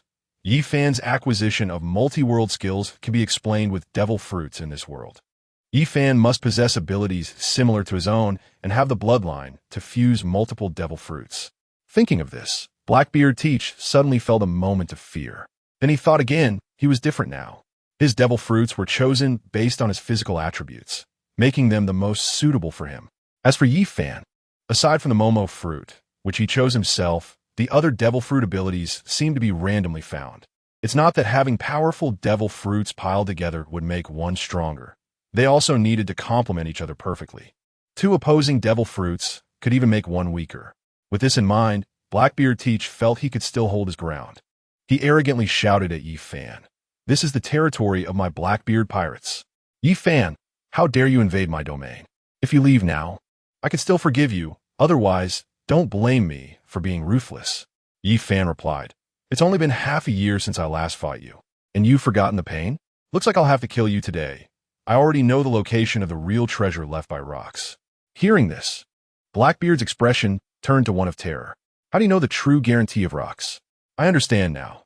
Your father-in-law Kaido must know something, so he sent you to track me." Yi Fan said, "You overestimate yourself. Do I need to track you? As long as you arrive at Hive Island from the Grand Line, it's time for everything to come to an end. Did you think I would just watch you absorb a powerful tremor fruit during the Marineford War? Everything is to make you think you are strong enough to unlock Rock's treasure. The Beast Pirates have been waiting for this treasure for 40 years. Chapter 182. The Deep-Sea Whirlpool. Blackbeard's heart crumbled in an instant. He originally thought he had been the first ninja in this sea for nearly 30 years. He never expected that all his schemes were within the calculations of the Beast Kaido. That terrifying man had been waiting for his rise before sending people to seize the treasure left by rocks at the last moment. Little did he know, all of this was coincidental. Yi Fan was merely looking for the last piece of the historical text. As long as he found the final piece of the coordinate historical text, he would know what kind of secrets the final island, Raftel, was hiding. Yi Fan thought of coming to Hive Island first because it had the highest possibility of having the last piece of the red coordinate historical text. He never expected to actually discover Rock's treasure. Captain John merely obtained a large amount of wealth. For true powerhouses, wealth is not the most important thing. This time, a lucky coincidence led him to find the greatest trump card of the Rock's pirates. For Yi Fan, this was excellent. His luck had finally turned around. Blackbeard Teach was extremely terrified inside, but he had to pretend to be calm in front of his subordinates. No matter how much you conspired, what does it matter? To obtain treasure, you need sufficient strength. I have already obtained the Tremor fruit, and I am the strongest man on this sea. With a punch from Blackbeard Teach, 2 gigantic tsunamis, towering over 1,000 meters, immediately appeared in the comm center and crashed toward Yi Fan's pirate ship. The dark fruit is a nemesis to many other devil fruits, able to absorb others' fruit-based attacks. However, its drawback, aside from being unable to elementalize, is that its attack power is quite low. To make up for this lack of attack power, Blackbeard naturally set his sights on Whitebeard. Whitebeard's Tremor fruit is not only powerful for single-target attacks, but also has terrifying capabilities to shatter all enemies, making Whitebeard's fists nearly indestructible. More importantly, it possesses a fearsome area of effect attack capability. A punch can trigger a terrifying earthquake. A punch can cause an incredibly massive tsunami. A punch can create a horrifying shockwave in the air. 3 moves, land, sea, and air, all powerful area-wide attacks. If the opponent lacks sufficient strength, just one punch can obliterate tens of thousands of troops. This is the terrifying capability of the Tremor fruit. After obtaining the Tremor fruit, Blackbeard Teach began to develop its powers diligently. He joined Whitebeard's pirate crew quite early. At that time, when Whitebeard left the Rock's pirates, he did not possess the combat power of an emperor, and most equivalent to the current 3 main figures. His fruit powers had not fully awakened, and his conqueror's haki had not yet achieved the ability to coat. Therefore, the majority of the inheritance from the Rock's pirates went to Captain John and the Golden Lion. Thus, Blackbeard grew up watching how Whitebeard developed the Tremor fruit to such a terrifying awakened state. In just half a year, Blackbeard utilized his terrifying talent to achieve the initial awakening of the Tremor fruit. He could also unleash Whitebeard's 3 punches: Tremor of the Earth, Tremor of the Sea, Tremor of the Sky. This punch that tremors the sea could match Whitebeard's peak strength of 7 layers. However, such moves are an unparalleled natural disaster for other pirate crews. But for Yi Fan, it was too easy to counter. His right eye transformed into an eternal kaleidoscope Sharingan. In an instant, the terrifying tsunami that had just formed turned into ice. This scene was reminiscent of the time at Marine headquarters in Marineford. Yi Fan effortlessly blocked Blackbeard Teach's ultimate move. Even easier than Akiji. Yi Fan said, "Stop struggling, you cannot be my opponent. Don't you understand?" Blackbeard's subordinate was about to retort when suddenly, a huge change occurred in the center of the Devil's Triangle Sea area. Due to the terrifying climate around, the flow of the sea in the calm central area suddenly became very fast. Soon, a terrifying giant whirlpool with a diameter of 5 kilometers formed. Yi Fan's pirate ship and Blackbeard's pirate ship were both rapidly drawn toward the seabed by the enormous whirlpool. Yi Fan also understood that this was the entrance to the rock's treasure. Only at a specific time would such a massive deep-sea whirlpool appear in this terrifying sea area. Otherwise, even with a coating, it would be difficult to navigate in such waters. Coating is not a submarine. It is merely a layer that wraps air on the surface. The currents at the bottom of this sea area are as complex as those on the surface. The complicated currents could tear the coating apart. Even submarines would struggle against the terrifying currents. Except for Yi Fan, who can turn into a dragon, or Kaido. Others wanting to enter this treasure trove must know when this whirlpool opens. Today was lucky. Just after encountering Blackbeard, the rock's treasure trove opened after waiting many days. The 2 ships sped toward the deep sea along the terrifying deep-sea whirlpool. Run-T wanted to launch a run-head gun to destroy Blackbeard's pirate ship. She is now a lady and doesn't need to headbutt. The laser fired from her horn is powerful, fast, and has great range, significantly enhancing Run-Ti's attack capability. She was preparing to fire a run-head gun to destroy Blackbeard's pirate ship when Yi Fan said, "They can't escape. Let's confirm the location of the rock's treasure first." In such a magical sea area, what kind of treasure could be hidden? This piqued Yi Fan's interest. Meanwhile, at the other end of the sea, outside the secret island of the research unit, a very luxurious ship appeared on the surface of the sea. On the deck stood a beautiful celestial dragon girl, alone. Unlike other celestial dragons, this deck did not have a large number of guards and slaves. Just a solitary, young, and beautiful celestial dragon. At this moment, upon seeing the arrival of this ship, Admiral Kizaru immediately used his fruit ability to teleport onto the ship. The 2 faced each other without speaking, and one could faintly see the anger on the face of the girl who looked like she was in her 20s. Seeing this situation, Kizaru frowned. His expression was no longer that of a rogue. He said solemnly, "Cousin, long time no see. Why are you so angry today?" This seemingly young celestial dragon girl was actually not young anymore. With a cold expression, she said to Kizaru, "How dare you reveal my son's information to outsiders? Do you want to die?" Chapter 183. The celestial dragon girl, upon hearing this, Kizaru quickly raised both hands, saying, "Dear cousin, I did this for our great plan." The celestial dragon woman replied, "You want to put my son Luffy in danger. You despicable bastard will pay for this." This woman turned out to be the legendary mother of Luffy. Kizaru's expression also became serious as he said, "Everything is for the benefit of the 3 great families. Whether it's your son Luffy or your husband Dragon, they're just tools for our 3 great families. Don't forget your identity, my dear cousin. The people of the 3 great families are merely the best fuel for him. We have been preparing for hundreds of years to rid ourselves of this identity and become the true rulers of the world." Luffy's mother interrupted Kizaru, saying, "According to the information from the historical text, as long as Luffy gathers the power of the 3 ancient weapons, he can gain the strength to defeat him. You should not expose Luffy and Dragon's identities." Slap. Kizaru slapped the celestial dragon woman. A stern voice said, "Dragon has established a free alliance and maintains close ties with the Beast Pirates. If they unite, it won't just be about defeating him, but about killing all the celestial dragons. I revealed the news about Luffy and Dragon for a simple reason: to prevent Dragon from allying with the Beast Pirates to deal with us. Whether it's Dragon or Luffy, they are merely tools for us to defeat him, not to allow them to destroy him along with our Celestial Dragon family.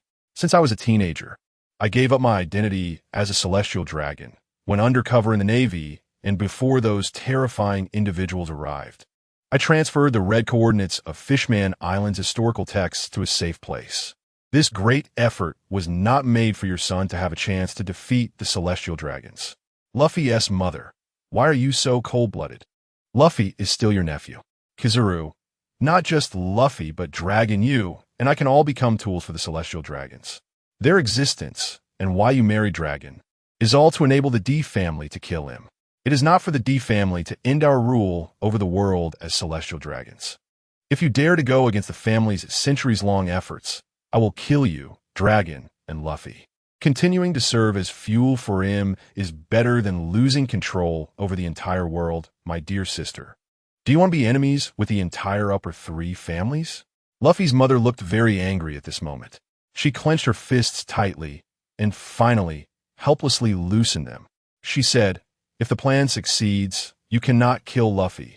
You can strip him of his devil fruit powers, but you cannot take his life.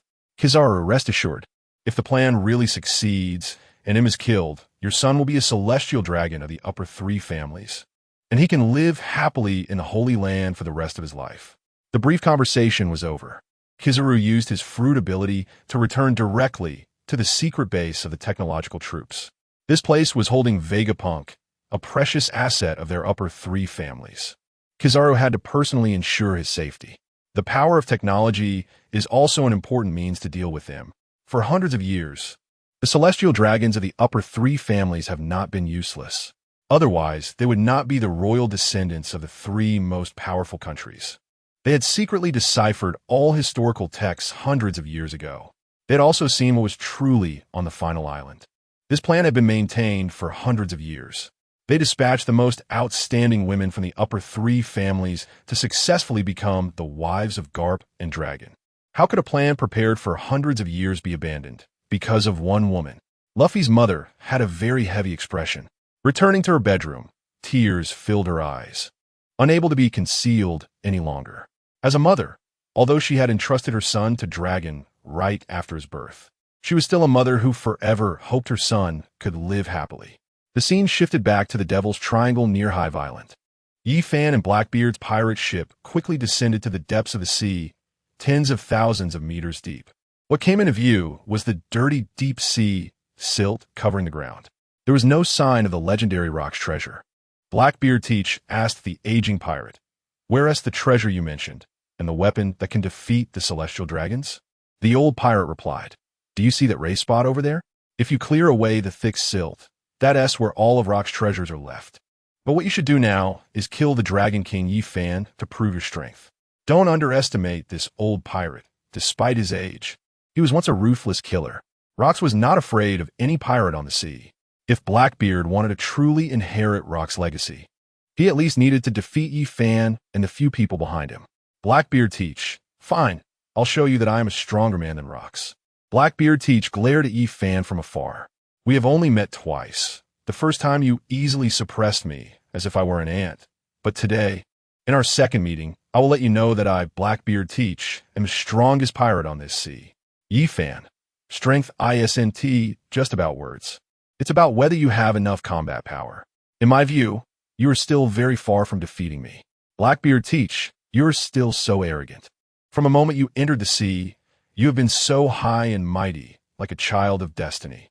Today, I will throw you into the abyss." Blackbeard Teach's body began to change. 8 tentacles grew from his back, resembling an octopus on his head.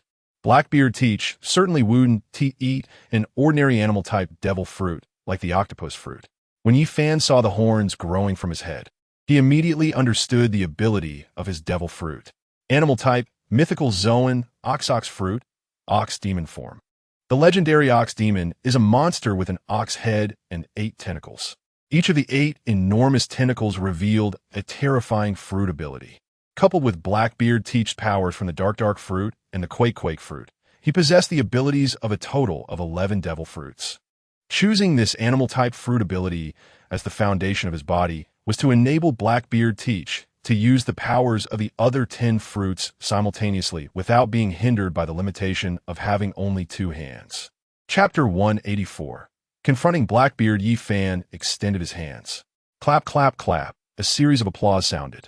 Yi Fan said, "Not a bad combination. It seems you have mastered at least 11 devil fruit abilities. That is truly terrifying, Blackbeard." Blackbeard Teach. "Oh haha. Now you know my terror, right? Do you think you and Kaido can threaten me, Blackbeard Teach?" After entering his devil fruit form, Blackbeard Teach's expression turned extremely arrogant before obtaining the animal-type fruit. Although Blackbeard was arrogant, he was more rational. Every step he took was planned and purposeful, in stark contrast to Luffy, who does everything according to his whims, almost naturally following the path of exploration set by Pirate King Roger. For example, in the East Blue, when Luffy defeated Buggy the Clown, he obtained Buggy's navigation map, thus choosing the same path as Pirate King Roger into the New World. Each person, whether it was Kirlox inside Laboon or Rayleigh at Sabaody Archipelago, pointed Luffy toward the easiest routes to find historical texts. Blackbeard, however, was entirely different. Whether it was infiltrating the Whitebeard pirates, capturing Ace to start the Marineford War, becoming a warlord, recruiting subordinates in Impel Down, or stealing the Quake fruit during the Marineford War, every move was part of a meticulously crafted plan. This is the difference between a villain and a protagonist. The villain, despite various meticulous and clever plans, struggles to succeed. Meanwhile, the protagonist can simply wander around and will find guides leading him to shortcuts to success. However, after devouring the Zoan-type mythical beast fruit, the bull demon form, Blackbeard Teach becomes even more violent and bloodthirsty. This is related to the nature of Zoan-type devil fruits, which can assimilate a person's character. Zoan-type devil fruits also possess their own consciousness and prefer hosts that match their personality. Blackbeard's devil fruit was obtained through seizing it from others on the Grand Line. Thus, its nature differs from his cautious personality. When he uses this Zoan-type mythical beast fruit, the bull demon form, Blackbeard's character becomes wilder, increasingly enjoys killing, and most importantly, becomes more inclined to solve problems with brute force rather than intellect. In this state, Blackbeard is not to be underestimated by Yi Fan. He might be facing his most terrifying opponent yet. Even Carp and Steelbone Kong may not be able to restrain the powerful Blackbeard. There are 2 schools of thought on the sea. One is represented by Carp, Kaido, Roger, and others who have mastered the 3 types of haki to their peak. The other is represented by Luffy, Doflamingo, and Rox, who have pushed their fruit abilities to the limit. Of course, Luffy, even when restrained, still has a long way to go in developing his fruit powers. Blackbeard, in contrast, undoubtedly represents the pinnacle of fruit abilities on the sea.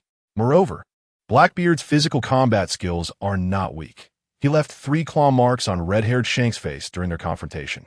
It is important to note that Shanks does not possess a devil fruit power and relies solely on his powerful Conqueror's haki, using just 1 arm to become one of the Yonko. Being able to compete physically with Shanks and inflict damage on him indicates that Blackbeard's physical prowess is formidable. However, Blackbeard's current power, bolstered by 11 devil fruits, makes him even more terrifying. Most importantly, Yi Fan is only aware of the abilities of 3 of those fruits: the Dark fruit, the Quake fruit, and the Bull Demon fruit. There are still 8 fruit abilities that Yi Fan is unaware of. His subordinate beside him, Shiryu, has also gained enhancements. Originally one of the few powerful swordsmen on the sea, Shiryu has now obtained the transparent fruit's powers. This fruit, which Sanji favored, allows one to spy openly. After the defeat of Moonlight Moria, Absalom, who was originally Moria's subordinate, had retreated and was using the transparent fruit's abilities to sneak into places Sanji liked to visit, taking beautiful photos as a freelance contributor, living a peaceful and happy life. However, due to his fruit abilities, he was killed by Blackbeard, the powerful, transparent fruit, which Absalom and Sanji utilize for non-combat purposes, becomes a completely different threat in Shiryu's hands. A person already skilled in assassination, now with the transparent fruit, can turn invisible at any time, showcasing his formidable power. On Yi Fan's side, there's also a former powerful swordsman from the Navy. The battle between Kazuki Tenka and Shiryu should be very exciting. Yifan said to Kazuki Tenka, "I'll leave Shiryu to you. Show him who the real sword master is." Kazuki Tenka replied, "Understood." After giving his orders, Yifan entered his powerful battle stance, his body covered in purple dragon scales, wielding a blue sun blade. His conqueror's haki spread out, dispersing the thick sludge at the seabed. Jumping down from the pirate ship, Yifan stood on the smooth ground. The battlefield was set. Let Blackbeard come and have some fun. As the two prepared for battle, Yifan suddenly heard Peggy Wan's loud exclamation. "Wow, what an amazing treasure. This must be Rock's treasure." It turned out that after Yifan's conqueror's haki cleared the seabed sludge, the nearby small hill lost its protective layer and revealed a golden exterior. This was not a naturally formed underwater hill, but rather a hill entirely made of berries. If it were an ordinary 100-meter-high mountain, no one would care. They could destroy it with a casual punch. However, this hill was entirely composed of berries. This is all money. This small hill is more exaggerated than a mountain of gold. A mountain of gold does not equal the value of the same weight in berries. It's like the gold coins of Blue Star. A coin made of 20 grams of gold can buy at least 50 grams of gold. Otherwise, how could those who issue currency harvest the wealth of others? Truly, it is worthy of the Rock's pirates. Even after 40 years, this is only part of the treasure they plundered, with another part divided among Captain John and others. Such immense wealth, a mountain entirely built of berries. Yet Yifan's attention was not on the berries, but rather on a large object wrapped in them.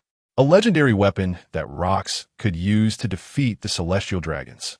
Unfortunately, he never had the chance to use it before he died. Just a glance at the shape of that object left Yifan with a look of surprise.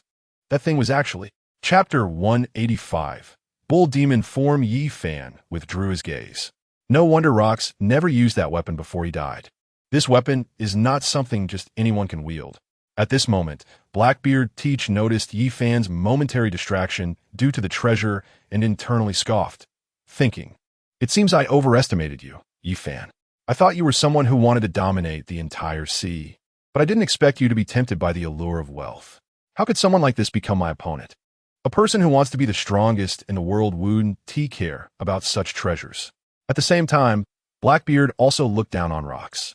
What use is all this wealth? Can one defeat the celestial dragons simply by relying on these berries? I'm truly disappointed in both Rocks and Yifan. They are not the true, strong ones of the sea. Blackbeard Teach, with his keen observation haki, naturally could not penetrate the thick layer of berries to see the true treasure left by Rocks deep inside.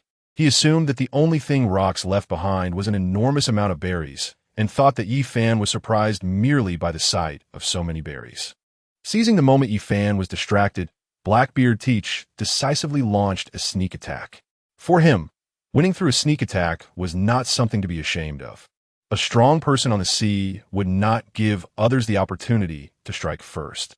Just like himself, even when sleeping, he keeps his eyes open, always in a state of battle. It was just his movements. How could they escape Yifan's eyes? One of Yifan's eyes was a white eye, while the other was the eternal Mangeki Sharingan. He was constantly observing every action of the enemy from all angles. At the moment Blackbeard launched his attack, Yifan swiftly swung his blue sun wheel sword, unleashing 3 sword chi. Boom, boom, boom, continuous explosions echoed.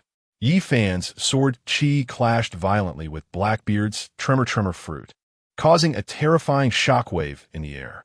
The attacks from both sides canceled each other out. However, the surrounding air and the seabed could not withstand the horror of their confrontation. Cracks resembling spider webs appeared on the ground, extending for several kilometers. Most terrifying of all was the continuous rumble of thunder in the air, which transmitted to the surrounding seawater of the deep-sea whirlpool and then reflected back, creating an incredibly dense sound of thunder that surged towards the ocean surface. The elderly pirate said to Blackbeard, "This deep-sea whirlpool can only last for an hour. You better defeat them quickly, or we will be swallowed by the sea." Upon hearing this, Shiryu and the members of Blackbeard's pirate crew prepared to attack. The first to strike was Shiryu. He instantly disappeared from the deck. Yifan also noticed Shiryu's movement, although he was only the captain of the 2nd division. He was lower than the first division captain, Giza's Burgess, in Blackbeard's crew. However, in terms of actual combat power, Giza's Burgess was the weakest. With a bounty of only 20 million berries, he wasn't even a supernova. If the plot hadn't changed, he would have the ability of the Flame fruit, and Ace, who is currently alive, might not know if Blackbeard would grant him a new Devil Fruit ability. Regardless of whether he had a Devil Fruit ability or not, Giza's Burgess was still a rather weak presence in Blackbeard's crew. He became a first division captain mainly because of his loyalty to Blackbeard. In Blackbeard's crew, the truly powerful members were Shiryu, the captain of the 2nd Division, Abelo Pizarro, the captain of the 4th Division, and Katarina Devon, the captain of the 6th Division. Yifan's eternal Mangeki Sharingan saw through Shiryu's disappearance. Even observation Haki couldn't sense it. It seemed that Shiryu's transparent fruit ability had been developed very well. Not only was he invisible to the naked eye, but even observation Haki couldn't detect him. Yifan said to Kazuki Tenjiao, "Be careful. That guy has the ability of the transparent fruit and is a great swordsman." Kazuki Tenjiao replied, "Don't worry, master. I will kill him." Yifan was not a man who only took hits without retaliating. Facing Blackbeard Tich's sneak attack, he had almost activated most of his powers. 100 times the speed of Momo, the 6th gate of the 8 gates, Dragon Man form, and full-body electric therapy from the Thunder fruit. Yifan lightly stepped toward the ground. Then he attacked Blackbeard Tich like a bolt of lightning. However, just as he moved, a terrifying repulsive force began to impede Yifan's speed. At the same time, Blackbeard Tich's body started to fly into the air. The Paramecia-type repulsion fruit allowed him to create a massive repulsive force between himself and the enemy. The closer they got, the more terrifying the repulsive force became. Blackbeard Tich was a very clever person. He wouldn't use Conqueror's Haki to resolve his inability to attack with it. His 2nd Devil Fruit was the strongest attacking power. The Paramecia-type Tremor fruit, compensating for his lack of destructive power. Even without Conqueror's Haki, Blackbeard, with the Tremor fruit, could still harm Kaido and Charlotte Linlin. As for the 3rd Devil Fruit, Blackbeard Tich initially wanted to find an ordinary Zoan-type octopus fruit to allow him to use multiple Zoan abilities simultaneously. However, he didn't expect that the small pirate he killed didn't consume a weak Zoan-type octopus fruit, but rather a mythical Zoan-type Nyo fruit in the form of an ox demon. Possessing such a powerful fruit ability, in reality, was just an 800,000 berries bounty pirate in the Grand Line. This surprised Blackbeard Tich. Even with good luck in obtaining a powerful devil fruit, without effort in development, one couldn't become a strong presence on the sea. Blackbeard initially wanted to use multiple abilities simultaneously, but unexpectedly stumbled upon a mythical Zoan fruit. His physical body had also become terrifyingly strong. The 4th devil fruit Blackbeard chose was this repulsion fruit. Although his martial arts were also very strong, he preferred to use long-range attacks. Blackbeard Tich had not witnessed that battle from years ago, but had heard the old pirates who followed Rox describe it. Back then, Rox had numerous awakened devil fruit abilities, but he was still defeated by Carp after being closed in on and pummeled with iron fists. Before Blackbeard obtained the dark fruit, he had already thought of a fruit ability that could avoid close-quarters combat with skilled fighters like Carp. The repulsion fruit was a devil fruit with very average attack and defense capabilities. It created repulsion between oneself and the enemy. Without attack capabilities, it couldn't defend against long-range attacks. Although it wasn't a powerful fruit ability, it was the most suitable for Blackbeard Tich. Chapter 186. Repulsion Fruit Utilizing Repulsion. Blackbeard Tich flew in the air, now laughing excitedly. "Ha! Now you close combat experts can't even think about getting close to me. Isn't that absolutely despairing? Only I can hit you, and you can't hit me." Blackbeard Tich still remembered the first time he met Yifan. Relying on the terrifying ability of the mythical Zoan fruit, he had easily been pressed down and rubbed into the ground during close combat. Now he would never face such a situation again. The repulsion fruit could prevent anyone skilled in close combat from approaching Blackbeard. Even if this person was the Dragon King Yifan, the peak powerhouse of the sea, facing Blackbeard Tich, he could only passively take hits. Indeed, Blackbeard Tich was the strongest man on this sea. Spending nearly 30 years to find the ability of the dark fruit was truly worthwhile. Having the most suitable fruit ability for himself was the perfect form. unlike rocks, who randomly gathered 7 powerful devil fruits. Even if they all reached awakening, it wouldn't make one the strongest. Multiple fruit abilities rely not on having many skills, but on good synergy, allowing oneself to have no flaws. Blackbeard Teach had no flaws at all. He is truly the most powerful person in the world. Blackbeard Teach laughed maniacally as he completed his attack. He continued to use his long-range abilities to attack Yifan. He immediately realized that his body was rapidly moving towards Yifan. Yifan also quickly closed the distance between them. At that moment, the repulsive effect of the fruit seemed to lose its power. Yifan could break Blackbeard Teach fruit ability so quickly because he was not frequently using his paramecia-type magnet fruit. Yifan added a negative magnetic field to Blackbeard Teach body while adding a positive magnetic field to himself. The two were drawn together quickly due to the magnetic force. This countered the repulsive force, which was Yifan's method to break Blackbeard's abilities. You have a repulsive fruit, and I have a magnetic fruit. Watching Yifan's blue sun will sword get closer, Blackbeard Teach showed no signs of panic. Suddenly, 10 famous swords appeared in his hands. Paramecia-type famous sword fruit. Using 8 long tentacles, while Yifan was not close enough to attack, Blackbeard Teach began to attack Yifan from a distance, utilizing the advantage of distance. These were not ordinary sword attacks. In addition to being covered in a dense layer of armament haki, each famous sword emitted a fierce, buzzing sound. This was the power of the Tremor fruit at work. Ding ding ding. After 5 rapid collisions, Yifan and Blackbeard Teach were once again separated by the powerful slashes. The amount of force used resulted in an equal and opposite reaction. The strong collision in midair caused the distance between them to widen by several hundred meters. Yifan felt his entire right arm shaking violently. This was the terrifying power of the Tremor fruit, as well as Blackbeard Teach's different development of it. Whitebeard was straightforward and preferred grand, sweeping moves. Attacks like Tremor Sky, Tremor Sea, and Tremor Earth were massive and domineering. In contrast, Blackbeard Teach was sinister and evil, preferring underhanded sneak attacks. He used ultra-high frequency vibrations to conceal his fruit abilities within sword attacks. In an instant of combat with an enemy, he could transmit the power of the Tremor fruit through the enemy's sword into their body, achieving devastating destructive power. The advantage of this approach was that it allowed the Tremor fruit's power to hit without scattering his fruit abilities. However, the drawbacks were quite apparent. Even with famous swords, no matter how much armament haki was applied, they would still be destroyed by such tremor abilities. Unless he, like Dracul Mihawk, wasted his armament haki over a long period to cultivate famous swords into black blades. Only then could he resist the effects of the Tremor fruit on his swords. Blackbeard was not a swordsman. He would not expend immense energy to secure his famous swords. Most importantly, he had 10 famous swords. Cultivating all of them into terrifying black blades would require at least decades of his armament haki. And without being cultivated by haki, Blackbeard would find it impossible to compress such a massive amount of Tremor fruit power into the swords, which would shatter them. To solve the shortcomings of this move, Blackbeard Teach chose this paramecia-type famous sword fruit as his 5th devil fruit. This devil fruit functioned like Big Mom's homies, allowing him to transform into weapons in his hands.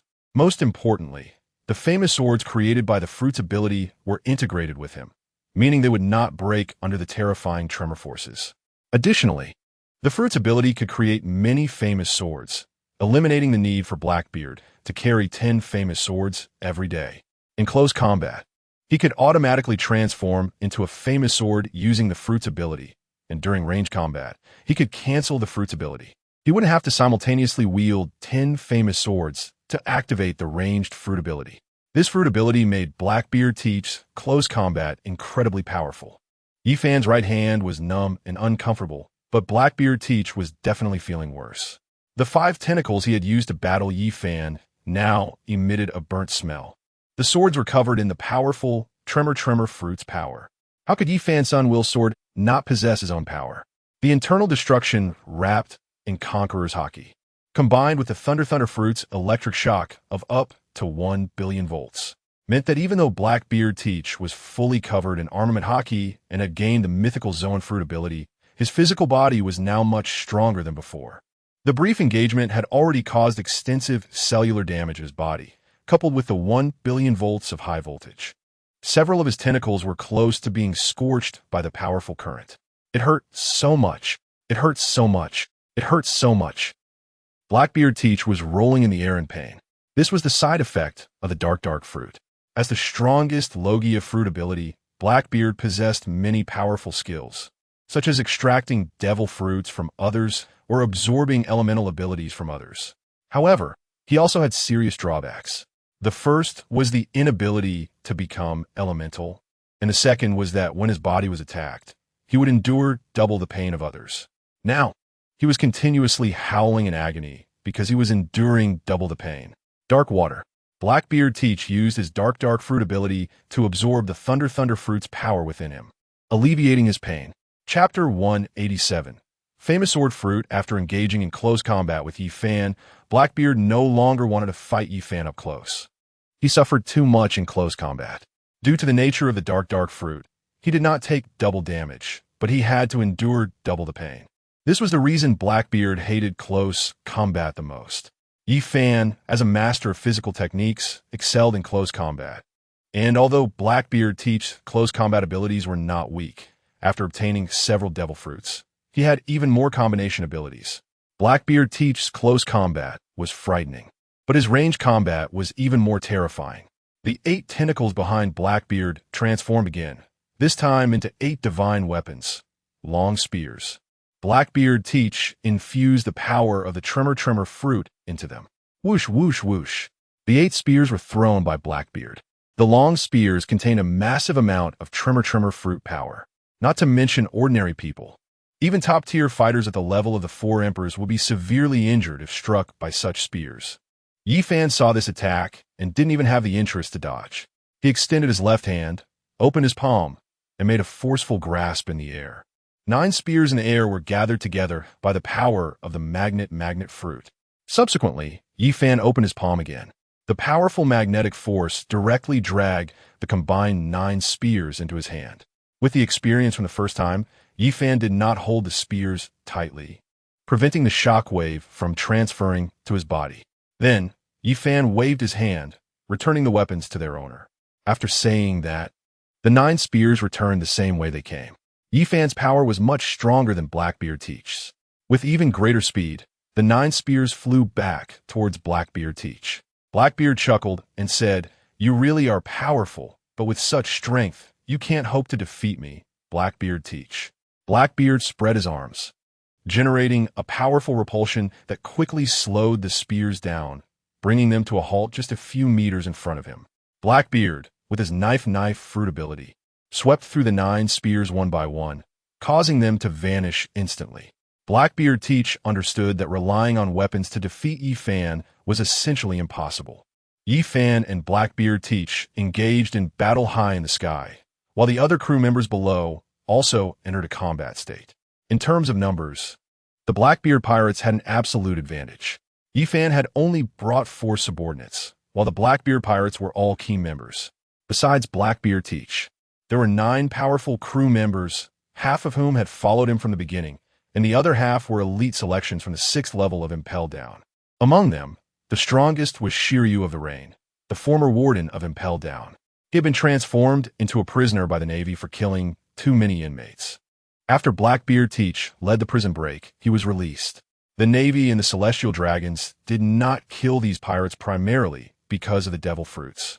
Devil fruits do not disappear upon the death of their users. This means that if these prisoner pirates were killed, their fruit abilities would still appear in the sea, where they could be consumed by new individuals, becoming new pirates. The existence of Impel Down is to limit the number of pirates with devil fruits on the sea. Impel Down holds tens of thousands of pirates with devil fruits. The guards in Impel Down merely torture these pirates daily, exhausting their strength and preventing them from escaping. But they do not kill them, essentially allowing the Celestial Dragons to control tens of thousands of devil fruits, preventing these devil fruits from drifting into the sea. This is why Shiryu's practice of killing pirate prisoners became a grave sin that the Celestial Dragons could not tolerate. The Celestial Dragons invested so much money to build Impel Down not to let Shiryu indulge in his hobby of crazily killing pirates, which would bring greater trouble to the Navy and the Celestial Dragons. It should be noted that capturing each Devil Fruit prisoner requires a significant amount of effort.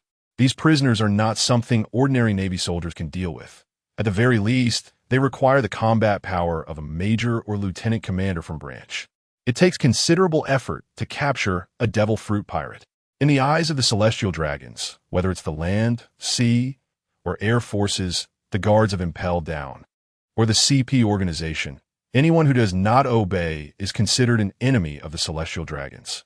After joining the Blackbeard Pirates, Shiryu felt that he was truly alive. The Blackbeard Pirates, like the former Rocks Pirates, are a pirate crew that values strength above all.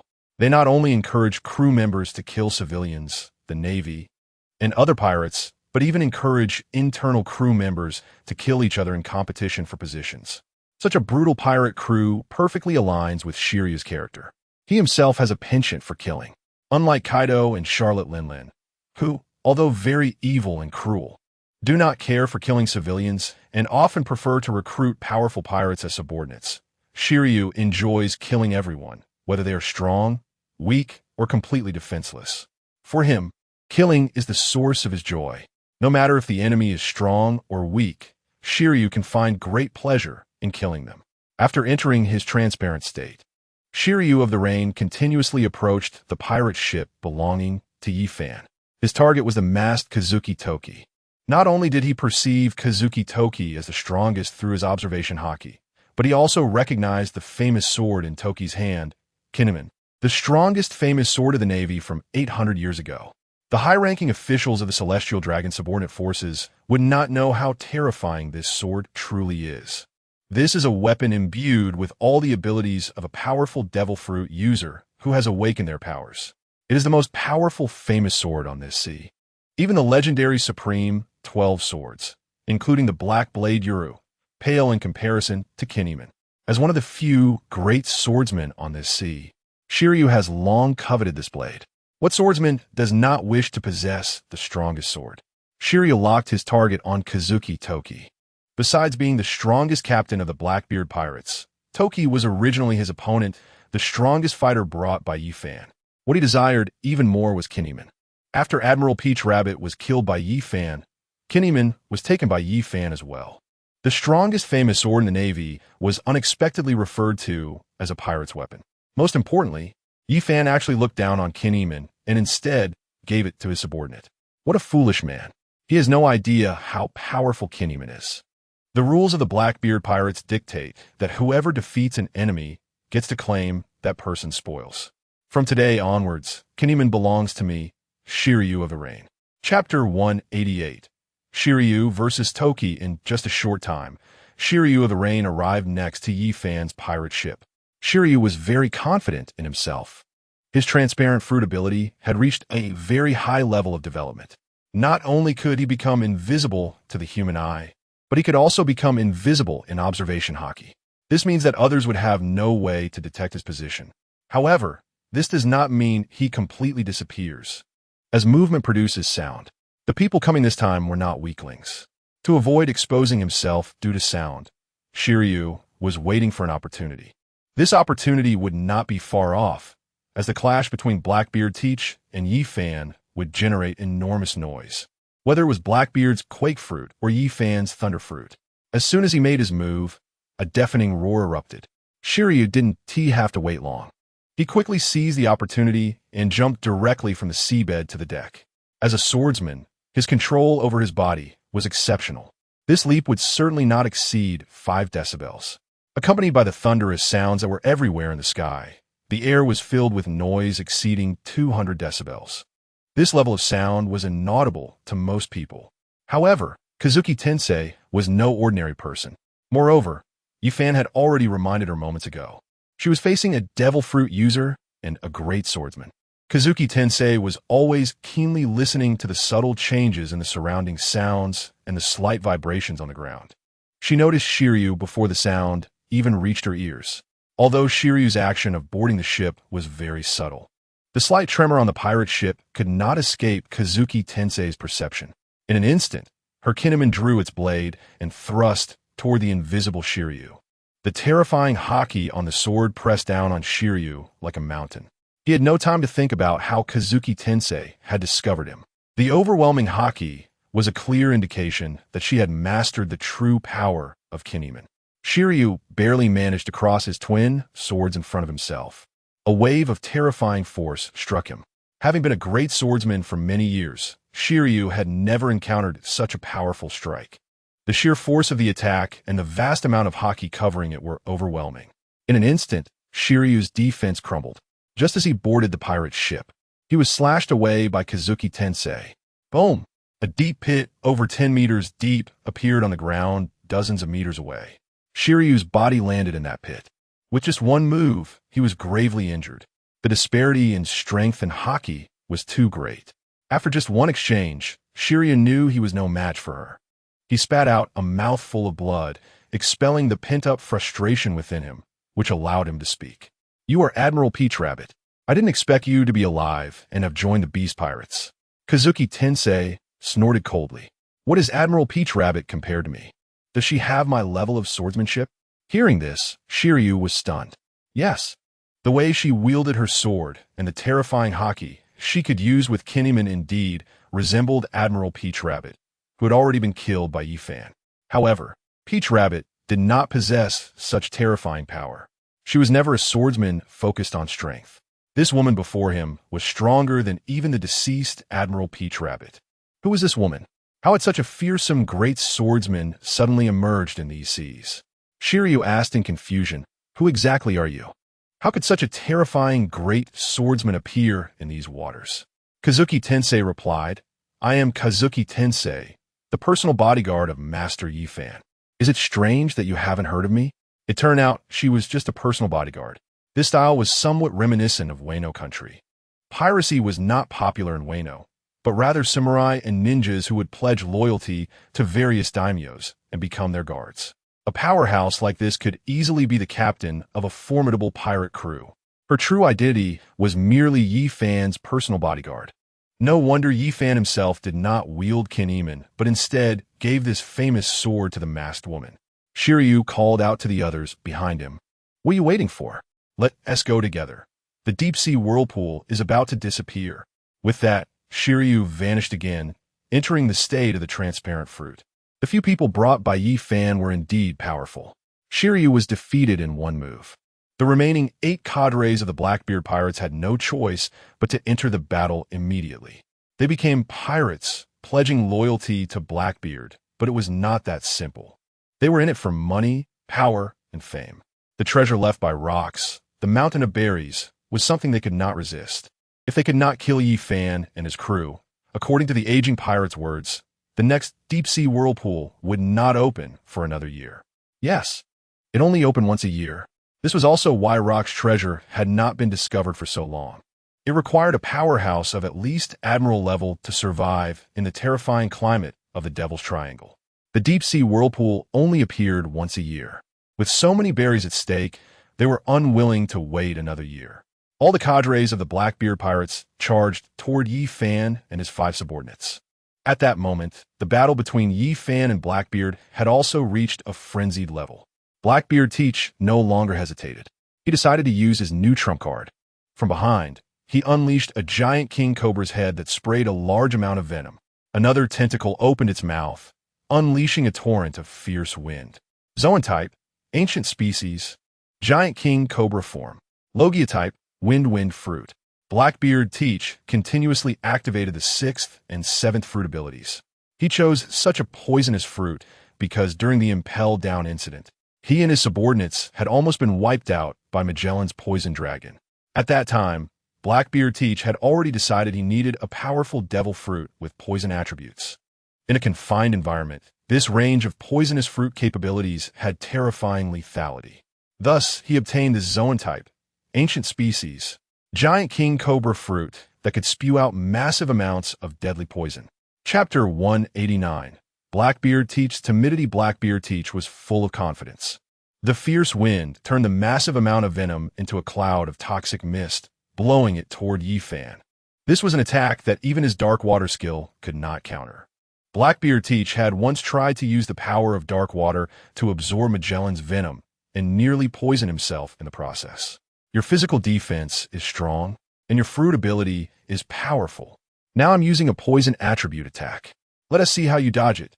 Die, you despicable Yifan. Blackbeard Teach let out a hearty laugh, envisioning a powerful figure of the sea being poisoned to death by his fruit ability. However, what surprised Blackbeard Teach was that Yifan did not dodge. He watched as the toxic winds blew past his body. Blackbeard Teach's smile vanished, replaced by an expression of utter astonishment. How is this possible? How is this possible? Blackbeard repeatedly muttered these 5 words. In the distance, Yifan smiled and said, "It seems you've forgotten that Magellan's poison dragon couldn't harm me at all. You think your little poison attack can kill me? Are you joking, Blackbeard Teach?" It was then that Blackbeard Teach remembered. He hadn't just been to Impel Down once, but twice. The first time, he was brought in by Yifan. That was a memory Blackbeard Teach was most unwilling to recall. That battle, Yifan fought against Magellan. Magellan's poison dragon indeed couldn't inflict any damage on Yifan. This damn bastard could actually be immune to any poison attacks. Even someone like Magellan, who had awakened the powers of the poison fruit, couldn't harm him. Now, his giant king cobra form was still far from awakening. With his current level of fruit development, it was even more impossible to harm Yifan. Damn it, he had obtained so many fruit abilities, but it seemed that apart from the Quake fruit, there was no other ability capable of breaking through Yifan's defenses. Yifan was too terrifying. Although he didn't have the dark fruit, he was fortunate enough to possess several powerful defensive fruit abilities. What a lucky guy. In this sea, there are very few powers that could harm Yifan. Right now, he truly wasn't his match. Damn it. At this moment, Blackbeard Teach was already preparing to retreat. Most importantly, he didn't really care for this treasure. Like rocks, Blackbeard Teach had little interest in berries and treasure, seeing that Blackbeard's treasure was merely a mountain of berries. He thought that while these berries could help him gather a large number of subordinates and aid in the growth of his pirate crew, it was completely unnecessary to fight Yifan to the death for them. Blackbeard Teach said, "I can give you these berries. How about we call it a day for this battle?" He hadn't yet awakened all his fruit abilities. If he waited a few more years to awaken all the powers here, when Yifan took away his things, he would reclaim them several times over. In Blackbeard Teach's view, if you are stronger than me, I will endure and find an opportunity to ambush and eliminate you. There is nothing shameful about that. Among all the 4 emperors, Blackbeard Teach was perhaps the most pure pirate. Selfish, murderous, and bloody rule, every aspect was no different from those ordinary pirates. Yifan replied, "Hee, you want to awaken all your fruit abilities and then defeat me, but I won't give you the chance to continue developing. Today is your end, Blackbeard Teach." Upon hearing Yifan's response, Blackbeard Teach knew that today's battle was unavoidable. His poison attacks had no effect. It seemed he could only use his remaining trump cards. However, he had just obtained his remaining fruit abilities, and he had no confidence that they could defeat Yifan. With that thought, Blackbeard Teach decided to retreat. He shouted to his subordinates, who were caught in the melee below, "Boys, we retreat. Let's leave this treasure to them." After saying that, he activated his powerful shock fruit ability, causing his pirate ship to rise from the seabed. His subordinates quickly left the battlefield and jumped onto his ship. Blackbeard Teach said, "I want to leave here. Even if you're the Dragon King Yifan, don't think you can block my path." Blackbeard Teach threw a punch into the air, filled with the terrifying power of the Quake fruit. The target was not Yifan in the distance, but the seawater near the surrounding deep-sea whirlpool. With his punch, the deep-sea whirlpool, which had been stable, could no longer maintain its balance under the power of the shock fruit. The terrifying seawater around it rushed out rapidly from a height of 20,000 meters. In a very short time, it would fill the massive amount of seawater that had isolated the deep-sea whirlpool. At this moment, Yifan was forced to abandon the pursuit of Blackbeard Teach. Not because the seawater posed a threat to him, but because the critical issue was that this deep-sea whirlpool was not naturally restored but was directly shattered by Blackbeard using his fruit ability. Not only was the seawater in the sky rapidly falling, but even from the seabed, a large amount of seawater was rushing in. Yifan wasn't afraid of this seawater. What he was worried about was the treasure left behind by rocks. That weapon capable of dealing with the celestial dragons could be destroyed by such ferocious seawater. Even if it wasn't destroyed, if it were swept into other areas by such fierce waves. The Devil's Triangle Sea only had this one area of deep sea where the seabed was calm. In other places, the seawater was extremely violent. If that weapon was damaged, it would be a huge loss for Yifan. Moreover, this mountain of berries was at least tens of millions of berries. The beast pirates were currently facing huge consumption. More than 100,000 pirates had joined the beast pirates, although over 100 affiliated countries could sustain them, purchasing a large number of artificial devil fruits. Massive amounts of perfect T-virus, building several more ships of the underworld, and acquiring more new pirate ships. All these expenses required a substantial amount of berries. The beast pirates truly needed these berries. With that in mind, Yifan decided to let Blackbeard teach go for now. His gains this time had already been immense, especially that weapon left by rocks. In Yifan's mind, it was a war weapon even more terrifying than the ancient three great weapons. He had to protect this thing today. With that thought, Yifan's right eye transformed into the eternal kaleidoscope Sharingan. Winter's Domain. Chapter 190, Rock's True Treasure. In an instant, the surrounding seawater was frozen into ice blocks. In this underwater space, an area the size of several football fields now became a safe zone. However, Yifan knew that these ice layers wouldn't last long. This was also the difference between Winter's Domain and the Ice Fruit. Winter's Domain could be activated over long distances, which was stronger than the Ice Fruit. However, once the Ice Fruit was awakened, it could freeze not just the 20,000 meters deep seawater, but even seawater several dozen kilometers wide, with a very extensive range of effect. Meanwhile, Yifan's Winter's Domain was based on ocular power. The skills activated after seeing with the eyes do not have the terrifying penetrating power of the frozen fruit. Although Yifan has already frozen a layer of ice over 1,000 meters thick in such a terrifying sea, this layer of ice cannot last long. Yifan hurriedly said to them, "Hurry, let's quickly clear out the wealth here." After saying that, Yifan opened a huge free gate. Guanyuetan Zhao, Runti, Paijuan, and Reno transformed into their animal fruit forms to quickly transport all these treasures back to Onigashima. This was not only because their strength would increase, but more importantly, their body size became enormous. With a height of over 10 meters, they could easily grab several cubic meters of berries and throw them toward the free gate. The four of them, all having animal-type fruit abilities, quickly moved the mountain of berries. In just a few minutes, they threw tens of millions of berries directly behind the free gate. Soon, the true treasure left by rocks appeared before everyone. Paijuan exclaimed, "What is this iron bird? It looks like a statue of that vanished race, and it doesn't seem very valuable." Runny replied, "Foolish brother, since this iron bird is placed at the center of the treasure, it means the metal used to make it is very expensive. If it turns out to be a rare metal like mithril, then this iron bird is worth more than this mountain of gold." Paijuan said, "Then I need to be careful not to damage it. That would be a significant loss." Yifan declared, "I'll transport this iron bird myself."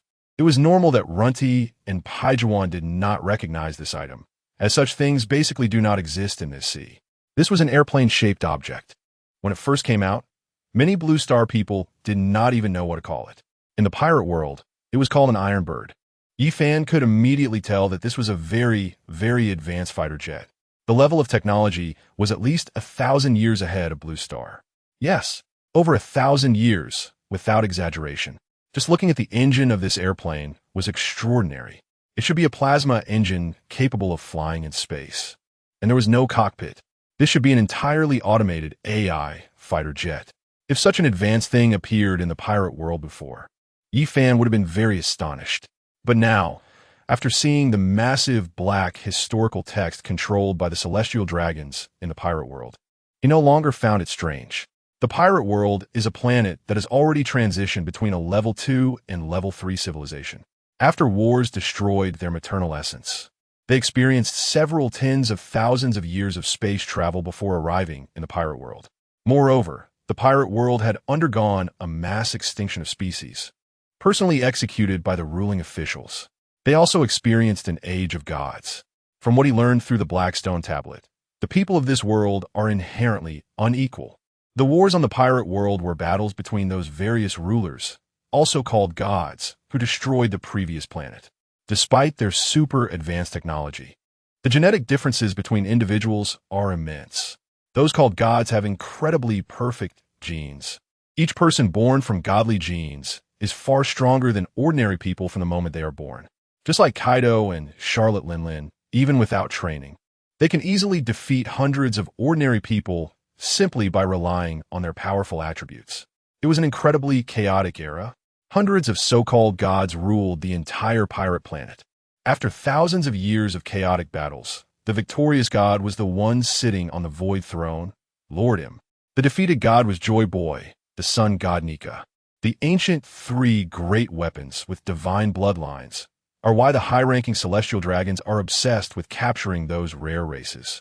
For example, Kaido in his youth could be exchanged for years of heavenly gold for a country, because these rare races are actually descendants of those defeated gods from thousands of years ago.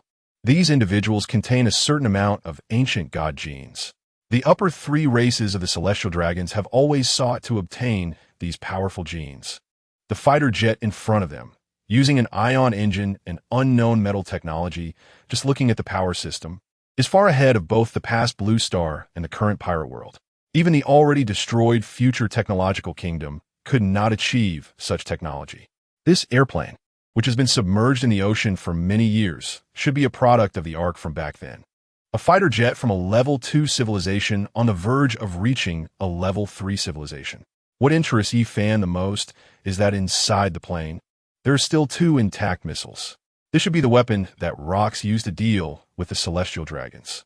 However, restoring this airplane would require a few humans whose brain development has reached its limit, like Vegapunk, and a long period of research to fully repair it.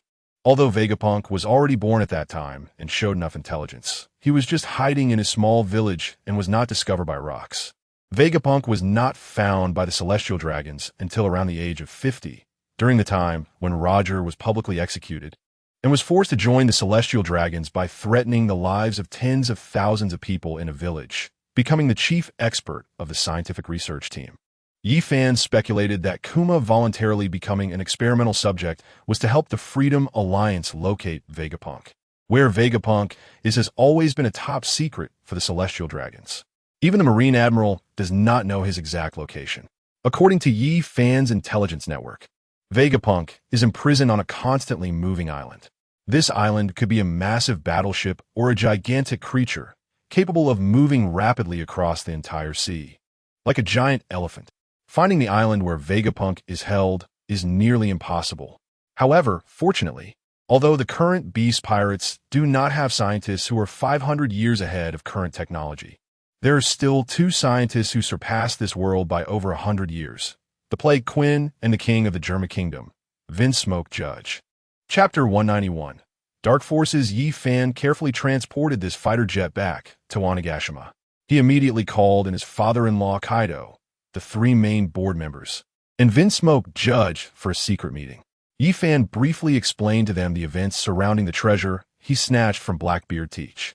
Beast Kaido, I never expected that the rock from back then had such a secret hidden away. He actually possessed a secret weapon against the celestial dragons. Unfortunately, that crazy guy never got to use this weapon to fight against the god's judgment.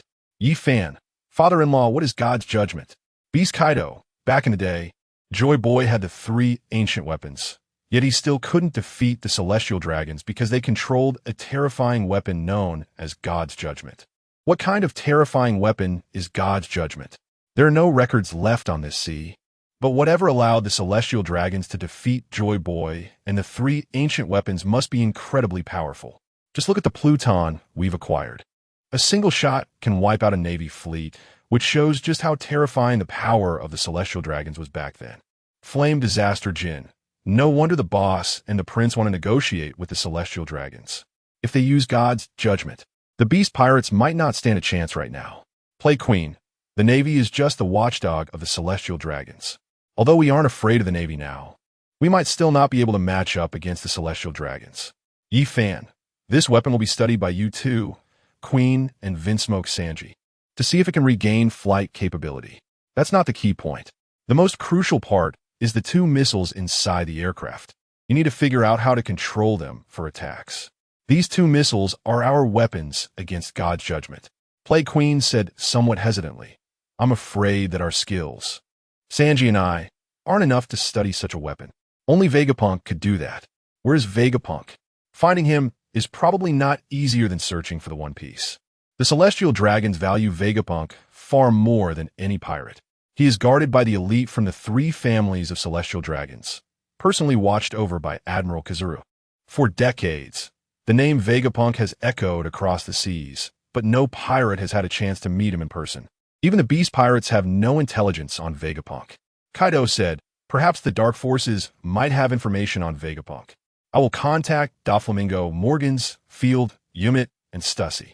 I believe they can find something under the temptation of berries. Yi Fan, forget about Stussy. On the surface, she is the queen of Pleasure Street, but she is actually a high-ranking officer of CP0. The other few can be considered. On the seas, besides the visible 4 emperors, there are many controllers among the Dark Forces. Doflamingo seems to be a warlord, but in reality, he is the largest middleman in the world. He is not only a middleman between pirates, but also between pirates and the Celestial Dragons. Those nations unwilling to pay the heavenly tribute are attacked by pirates that Doflamingo contacts, turning their people into slaves. The slaves and treasures obtained are sold to the Celestial Dragons in exchange for vast amounts of berries.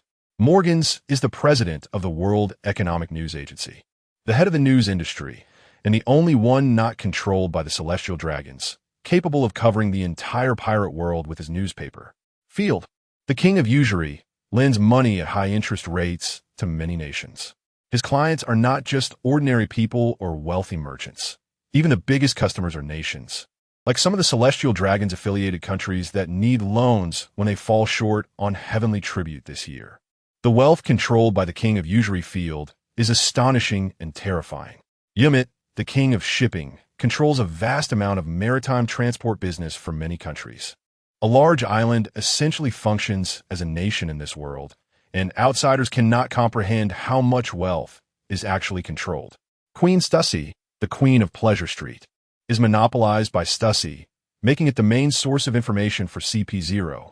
Whether pirates or nobles, while enjoying themselves at Pleasure Street, they naturally share various kinds of information. All this information eventually gathers at Stussy's place, making it an important intelligence source for CP0. There are very few pirates in this world who dislike going to Pleasure Street. After all, there are still too few pirates like the Straw Hat Pirates and Yi Fan. Straw Hat Luffy is completely unaware of what women are. Even though he has a few beautiful women around him, he has no such thoughts. Yi Fan, on the other hand, clearly looks down on ordinary people. His women include Yamato, Nami, Hancock, and others. Additionally, there are alternatives like Vinsmoke Reiju and Kazuki Toki, as well as Charlotte Lean's more beautiful daughters from the Big Mom Pirates. Ordinary mortals do not catch Yi Fan's eye at all. Flame Disaster Jin. I can't believe Stussy is a CP0 agent, a spy for the Celestial Dragons. They truly have their hands everywhere. I will contact those in the Dark Forces, hoping to obtain useful information from them. Among the Dark Forces, there is also the Golden Emperor, who controls the largest entertainment city in the world. However, after Yi Fan cooperated with the Freedom Alliance to steal all of his 40 million berries, the Golden Emperor lost the protection of the Celestial Dragons. He is now being hunted by the Navy and is no longer the largest entertainment city. Without the support of the Celestial Dragons, he cannot legally navigate the seas and the Grand Line. In the New World, there are many powerful pirates, and the Golden Emperor's strength cannot survive there. Before Yi Fan arrived, Flame Disaster Jin had always been the second in command of the Beast Pirates, responsible for the group's finances. Naturally, matters related to communicating with the Dark Forces were entrusted to him. Yi Fan also has another intelligence network, but it hasn't been mentioned here. That is to contact the Freedom Alliance. They have sent powerful combatants like Kuma, who voluntarily became test subjects for the Celestial Dragons. ISNT that just to find Vegapunk's location? Kuma is the second strongest fighter of the Freedom Alliance. Although he is just a warlord, his actual strength is at least that of a substitute admiral. Even if he cannot match a true Navy admiral, his strength is very close. It can be said that he is even stronger than Sabo, the second in command of the Visible Freedom Alliance. His Gum Fruit ability has been developed to a terrifying level. He can bounce back damage to himself and send enemy attacks flying. He can even slap someone from the Straw Hat Pirates thousands of kilometers away to another island. A strong person like this voluntarily becoming a test subject for the Celestial Dragons would be impossible unless they were seeking Vegapunk. Chapter 192. Vegapunk, the high-level meeting of the Beast Pirates has concluded. Vinsmoke Sanji is the happiest, although he no longer has the capacity for happiness. He never expected to participate in the highest-level meeting of the Beast Pirates and to research the mysterious weapon obtained by Rocks alongside Plague Queen. This legendary weapon that can counter God's judgment. Not only has he gained the trust of the Beast Pirates and risen to a high position, but he is also entrusted with such an important task. Vinsmoke Sanji is very excited. After the meeting concludes, just like the plague, Quinn went to the laboratory with the others, and the two of them needed to complete Kaido's mission as soon as possible. This area needed to take control of this powerful, mysterious weapon early on. It could be used to fight against the secret weapon hidden by the Celestial Dragons. Vinsmoke Judge felt very satisfied with the attention he received from the Beast Pirates. With such a strong support, their Germa kingdom would shine across the seas. The current Beast Pirates had already crushed almost all of the Navy's elite forces. This meant that unless a master behind the Celestial Dragons took action personally, there would be no fighting force left in these waters that could counter the Beast Pirates, especially with the gene serum provided by the prince. It had allowed the Vinsmoke family's strength to rise once again. If the production of the perfect gene serum continued to increase, it could even be used by the soldiers of Germa 66, directly transforming ordinary soldiers into elite troops with at least the strength of a major. Thinking of this, Vinsmoke Judge felt that joining the Beast Pirates was indeed a wise decision. From then on, they would no longer be small characters drifting around the four seas like in paradise. The Vinsmoke family could also compete for supremacy over the seas. After everyone else had left, Yi Fan found the long-in-use transponder snail, which could directly contact Dragon. Soon, the call was connected. Dragon, you Beast Pirates have already defeated the Navy. Is there anything you need from our Freedom Alliance? Yi Fan, I want to know the exact location of Vegapunk. Dragon, our Freedom Alliance only wants to liberate all slaves and has no interest in scientists like Vegapunk. Yi Fan, if you're really not interested, you wouldn't have sent Kuma to participate in Vegapunk's experiments. Dragon, it seems you know a lot of our Freedom Alliance's secrets. We really don't know Vegapunk's location. The device we installed in Kuma lost its function when it got near the island where Vegapunk is located. Now Kuma has lost his mind and become a war machine. Yi Fan, then you must have at least a fixed range from observing Vegapunk's position a few times. Dragon, he could be anywhere in the four seas. There is no fixed pattern. It's basically impossible to find the island where Vegapunk is located. Yi Fan, is there really no way? Dragon, there is one way, which is to obtain Kuma's current body. Inside him, there is a device that will emit a signal when Vegapunk actively sends one. But now Kuma is in the hands of the Celestial Dragons. Do you dare to go to Mariewa? Yi Fan truly did not dare to confront him directly. Even if him did not use the judgment of God, just the 5 elders would likely be too much for him to handle right now. Those 5 old guys had lived in these seas for countless years, and each of them was definitely not weaker than Steelbone Kong. The key point is that the Celestial Dragons from the upper 3 families were also not simple. The upper 3 families of Celestial Dragons would not take action against Dragon and Luffy. They were clearly plotting something against the D family. That does not mean they wouldn't take action against Yi Fan. If Luffy were in danger, the upper 3 families of Celestial Dragons might even secretly help Luffy. However, Yi Fan felt that the upper 3 families of Celestial Dragons would love nothing more than to kill him right now. Even if Dragon was publicly known as the world's most notorious criminal, the Celestial Dragons would not go all out against him. That's why Dragon dared to go to Mariewa, but Yi Fan truly did not dare to go. Yi Fan said, if you rescue Kuma, and there's anything you need from me, just let me know. I just need Vegapunk to help me fix something. I'm not interested in him personally. Dragon, alright, if there's a need, I will contact you proactively. After a few simple exchanges with Dragon, both sides completed the transaction. For the Freedom Alliance to do this, Yi Fan would need to wait a long time. In this world, accomplishing something is not something that can be done in a day or two. Not everyone is like Luffy, who encounters adventures and surprises along the way. Most people are actually like Lucci, who, even after being undercover in Water 7 for 5 years, still had the Pluton blueprint intercepted in the end. The clown Buggy, with a red nose, spent decades searching for Captain John's treasure, only to have it delivered to him by Luffy. Finding Vegapunk was definitely not something that could be resolved in a day or two. Yifan was not in a hurry. Luffy still had a year and a half until he entered the New World. He still had plenty of time to deal with him and Luffy. There was no use in thinking too much. He still needed to wait for further news. However, the actions of the Beast Pirates were quickly noticed by Stussy, who reported it to the 5 Elders. How could they get information about Vegapunk through dark forces without escaping the eyes of the Queen of Pleasure Street? Among these dark forces, who doesn't like to go enjoy themselves in Pleasure Street after making money? Therefore, the actions of the Beast Pirates were reported to the 5 Elders in detail the very next day.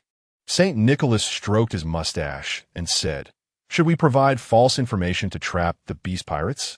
St. Mohanda, "I think we shouldn't complicate things. The current Navy elites have no chance of killing Yifan. His ability to escape through the door of free will is too strong. If the Navy branch is attacked again, we might be forced to engage in battle with the Beast Pirates prematurely. St. William, in at most a year or two, we will have new weapons, and then we could destroy the entire Beast Pirates at that time." St. Nicholas, "Fine. Anyway, they want to be able to find Vegapunk. Let's endure for a while longer.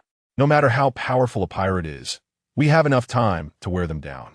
St. Stavros, "In this world, besides us celestial dragons, no one can contend with time." The 5 Elders quickly reached a consensus. They no longer cared about the Beast Pirates' desire to find Vegapunk. They were very confident that no one could find that island. Chapter 193. The Beast Pirate strength takes another leap after resting for a few days on Onigashima. Yifan focused on training the abilities of the Magnet fruit in the Time Gravity Room. He found that the combination with Blackbeard's multiple fruit abilities was quite good. Another point was that there was now a massive amount of berries on Onigashima, except for a small portion. Most of these berries were used to order a large quantity of materials from Doflamingo. These materials were for producing the perfect T-virus.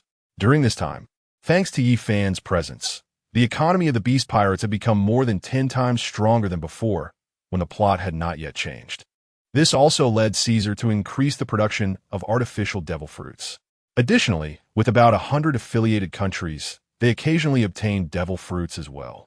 The number of the Beast Pirates' gifted army is approaching 1,000. The number of stronger numbered individuals has also reached 50. The number of those with true combat strength has doubled compared to before. Most importantly, there are also a few hundred members who are not superhuman-type devil fruit users. The current Beast Pirates are no longer entirely composed of Zoan-type users. These newly added superhuman-type pirates are all under the command of Reiju and her brothers, organized by strength. Those with gifted strength are referred to as Red Sticks, while those with true combat strength are called Hall Masters. This naming was created by Yifan, inspired by some movies he had seen about gangsters fighting for territory.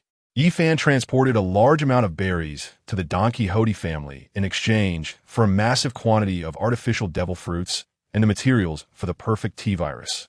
Money makes things easier. While only Caesar can produce artificial devil fruits, the materials for the perfect T-virus require equipment from the remnants of the Future Technology Kingdom's laboratories. However, this world is not only home to the Celestial Dragons. The Beast Pirates and the Don Quixote family also possess such equipment. The Beast Pirates are willing to spend money to purchase it. Many other forces wouldn't dare to offend them over berries. Doflamingo, as the intermediary, with the support of a large amount of berries, has facilitated transactions with forces like the Big Mom Pirates that possess Future Technology Kingdom technology. They have also sold a large quantity of materials to the Beast Pirates through the Don Quixote family. The strength of the Beast Pirates is rapidly expanding during this period. They dare to exaggerate their strength without fearing a collapse like the Rocks Pirates did due to their ambitions when faced with strong enemies. This is also because the core combat power of the Beast Pirates has become significantly stronger. For example, the 3 major signboards have consumed the perfect T-virus and undergone training under Kaido's personal guidance. Their individual combat strength has noticeably improved, now approaching the level of a Marine Admiral. Especially the Vinsmoke family members, who have acquired 5 powerful Zoan-type devil fruits. Two of these are mythical zones, which Yi Fan obtained from God Valley. Three are mythical zones, one of which was given to Kazuki Odin, while the remaining two were given to Vinsmoke Sanji and Vinsmoke Reiju. Other sons of Vinsmoke Judge have also obtained ancient-type Devil Fruit powers, greatly enhancing the Vinsmoke family strength, making their combat power comparable to the current Flying Six. Their combat strength is at least on par with Katakuri's level. The Vinsmoke family has also shared the technology for battle suits with the Beast Pirates. The three major signboards, the Flying Six, and the top 10 number individuals have all received their own battle suits. With such a Beast Pirates, the loyal core combat power of Kaido has significantly improved, enough to suppress those newly joined pirates. As long as these loyal core elites do not suffer heavy casualties, other pirates will not dare to rebel. Moreover, they are currently living very well. In the past, they could only drift on the seas of the New World. The climate of the New World is extremely complex, and even pirates face life-threatening weather. They had to risk their lives to raid merchant fleets in the New World, where those who dared to set sail were usually led by a general from their country. It was not easy to plunder. In the past, obtaining supplies was very difficult. The New World is not a paradise like the Four Seas. But now, they only need to patrol within the Beast Pirates' territorial waters to ensure the safety of the affiliated countries and collect taxes from merchant ships under the protection of other emperors. They can earn a large amount of berries daily and enjoy delicacies and fine wines that were previously hard to come by. They feel their current lives are much happier than before, especially those ordinary pirates without devil fruits. They used to follow weak captains and were always at risk of being abandoned. Even the treasures they plundered amounted to only a small portion for themselves. Joining piracy was merely a desperate choice due to the exorbitant taxes they had to pay. Not every island is as fortunate as the East Blue. Most countries have very high taxes to pay for the heavenly gold. Forget about eating and drinking. Ordinary people struggle to secure even bread for survival. Now, these lower-tier pirates and ordinary crew members have a strong sense of belonging to the Beast Pirates. After finalizing the massive deal with the Don Quixote family, Yi Fan began his second journey. This time, the destination is the giant kingdom of Elbaf, where Charlotte Linlin lived during her childhood. The people here are giants, standing between 10 to 20 meters tall, possessing terrifying strength. Even an ordinary giant is equivalent to the strength of millions of small pirates. This country can be said to have one of the strongest average combat powers in the pirate world. Moreover, due to its remote location, it is one of the few countries in this world not controlled by the celestial dragons or pirates. The giant kingdom does not need to pay heavenly gold and does not need to become a vassal of any pirate. Very few countries in these seas can achieve that. 20 years ago, Wano country could also do this, but the last two heads of the Kazuki family squandered its foundation. A week ago, Kazuki Odin had already been sent to the giant kingdom by Yi Fan to help gather intelligence on the kingdom. If this place is not the final location of the last read historical text, then it would become impossible for Yi Fan to reach the final island in a short time. This time, Yi Fan does not intend to go to war with the giant kingdom.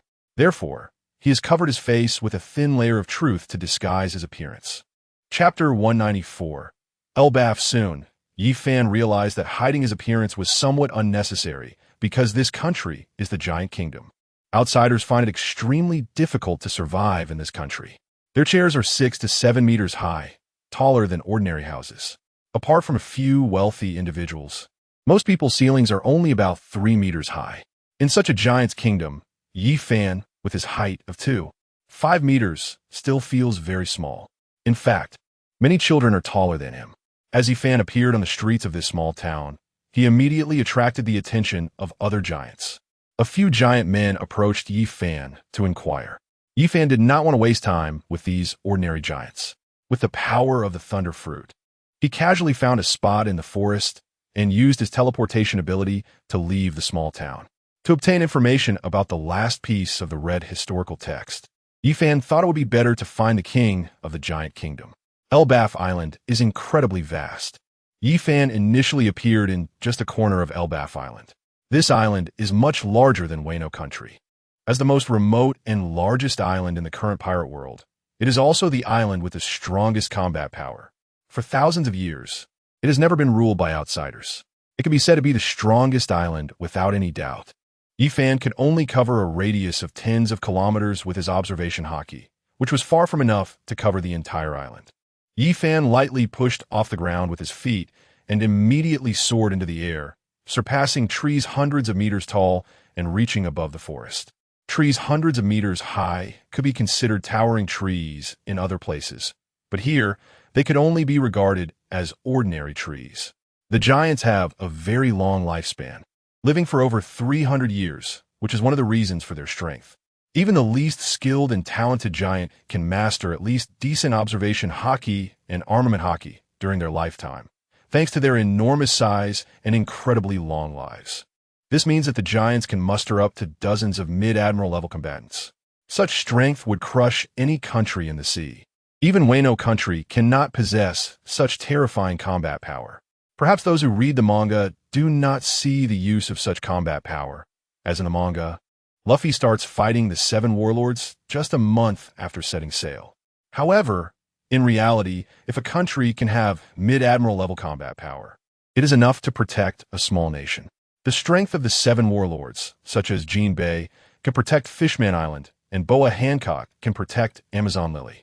A country with more than 50 Navy Vice Admiral level combatants represents an incredibly terrifying combat power, enough to crush dozens of surrounding countries. It's worth noting that Smoker, who suppressed the East Blue entrance to the Grand Line at Lowtown, was initially only a colonel. Later, when he entered the New World and became a rear admiral, he was easily suppressed by a vice admiral. In this world, those who can cultivate armament haki and observation haki to a certain level are all powerful figures on the sea. Likewise, the trees on Elbaf Island also have long lifespans. Hundreds of meters tall trees that have grown for hundreds to nearly 1,000 years are everywhere. The truly gigantic tree has a resounding name, Adam.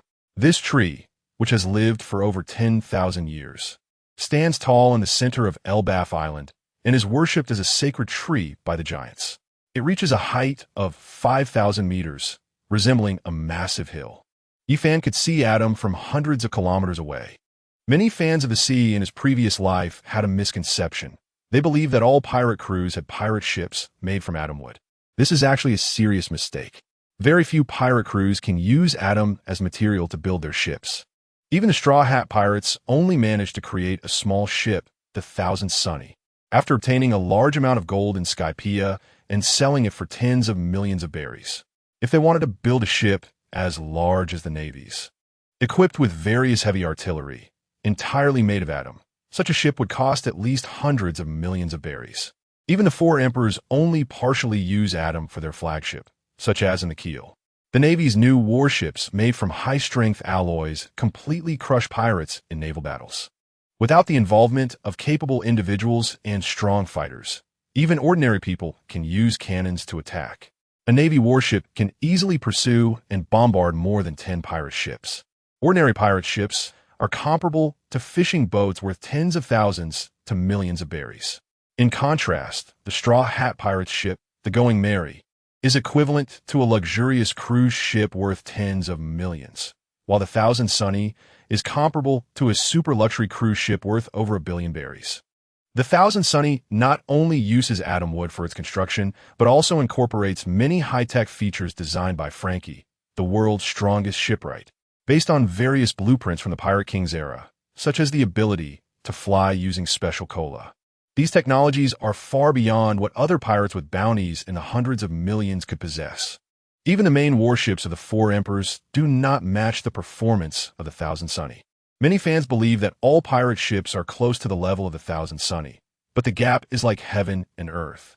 Ordinary pirates are like the poor on Blue Star who rely on fishing boats for a living, while the Straw Hat Pirates are the luxury cruise ships of the strongest second-generation wealthy in the pirate world.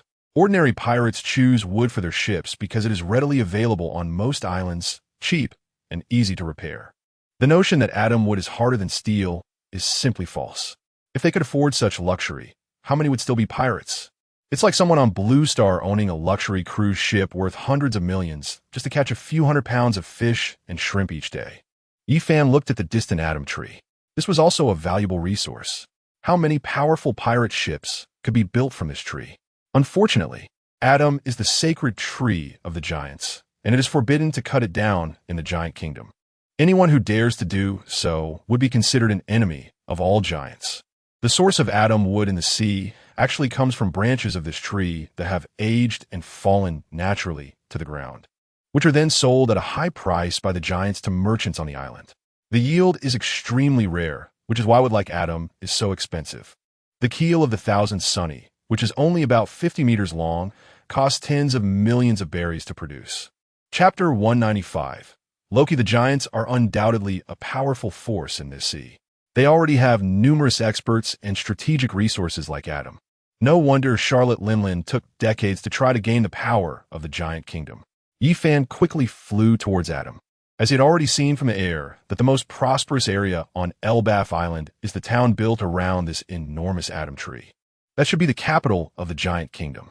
There are rumors that many years ago, several powerful races engaged in a very long war over the ownership of the treasure tree Adam. In the end, the giants emerged victorious. Since then, the giants have become the rulers of the Elbaf Islands. However, this event happened over 1,000 years ago, even longer than the 800 years of the Celestial Dragon's rule, plus the 100 years of disappearance. Whether this rumor is true or not, and who the defeated races were, there is no way to verify anymore. After seeing the location of the giant kingdom's capital, Yifan once again descended from the sky to the ground. He opened a gate of ease and prepared to go directly to the capital of the giants. There's an ancient saying, seeing the mountain but running the horse to death. It means that when you see the distant mountains, you may not reach the foot of the mountain before your horse is exhausted. Although he has seen the treasure tree Adam, its terrifying height is even greater than many mountains. Yifan is still several hundred kilometers away from the capital of the giant kingdom. At this distance, even if Yifan flies with all his strength, it will take a long time, far from the convenience of the Gate of Ease. Now that Yifan has seen the capital of the giant kingdom, he can use the ability of the Gate of Ease to arrive. The location he was just in should have been where Big Mom lived as a child. Yifan's impression of the Elbaf Islands is limited to this fragment. As for the other conditions of this vast island, Yifan has no knowledge. The only impression the Elbaf Islands give to Yifan now is that they are huge. Everything on this island is very large. The Elbaf Islands are enormous, even larger than the great nations like Wano and Alabasta. The giants living on the island are very large, and the trees, stones, and so on are also very large. Even the animals on the island are enormous. For example, in this forest, there is a pack of wolves 5 meters long chasing a few 1 meter long rabbits. Opening the Gate of Ease, Yifan appeared in a room of a giant noble. He directly jumped onto the top beam of the house. The people of the giant kingdom are so tall that the easiest houses for them to make are various wooden structures. Because of their size, building houses several dozen meters high with stones or bricks is very difficult. What is much simpler, there are hundreds of meters long logs everywhere on the island, which can easily be made into wide house pillars and beams. Therefore, most of the houses in the giant kingdom are made of wood. With his observation hockey, it is very easy for Yifan to avoid being detected by others. In no time, Yifan arrived at a relatively secluded room. There were no giants in this room, only a masked woman, who was Keizuki Odin's daughter, having been here for more than a week. Keizuki Odin said, "Master, in the past few days, I have not found any news about the history text. The most important matter in the giant kingdom now is that the old king, Lilith, is about to die, and the two most powerful princes, Loki and Losai, are vying for the position of the next king of the giant kingdom. Prince Losai has the highest acclaim, but Loki has the strongest power, with many giants who have gone to sea becoming pirates standing by Loki's side, while those still on Elbaf Island support Losai." With just a few short sentences, Yifan understood the situation on the Elbaf Islands. Decades ago, after the Celestial Dragons sent nuns to the Elbaf Islands, these devilish women, disguised as angels, introduced many giants to the Navy. In fact, many giants have become vice admirals in the Navy headquarters. Additionally, some giants have become pirates, such as the giant soldier pirates. In the future, the new giant soldier pirates loyal to Monkey D. Luffy will also be a pirate group entirely composed of giants. Losai has the support of the conservatives, while Loki has the support of those who want to go to sea. Keizuki Odin continued, Master, we can choose to support one of them. Just like Kaido controls Kurizumi Orochi to take control of the Giant Kingdom, which would allow us to mobilize the entire power of the Giant Kingdom to search for the last piece of the history text. Before this, Yifan only knew one prince's name, and that was Loki.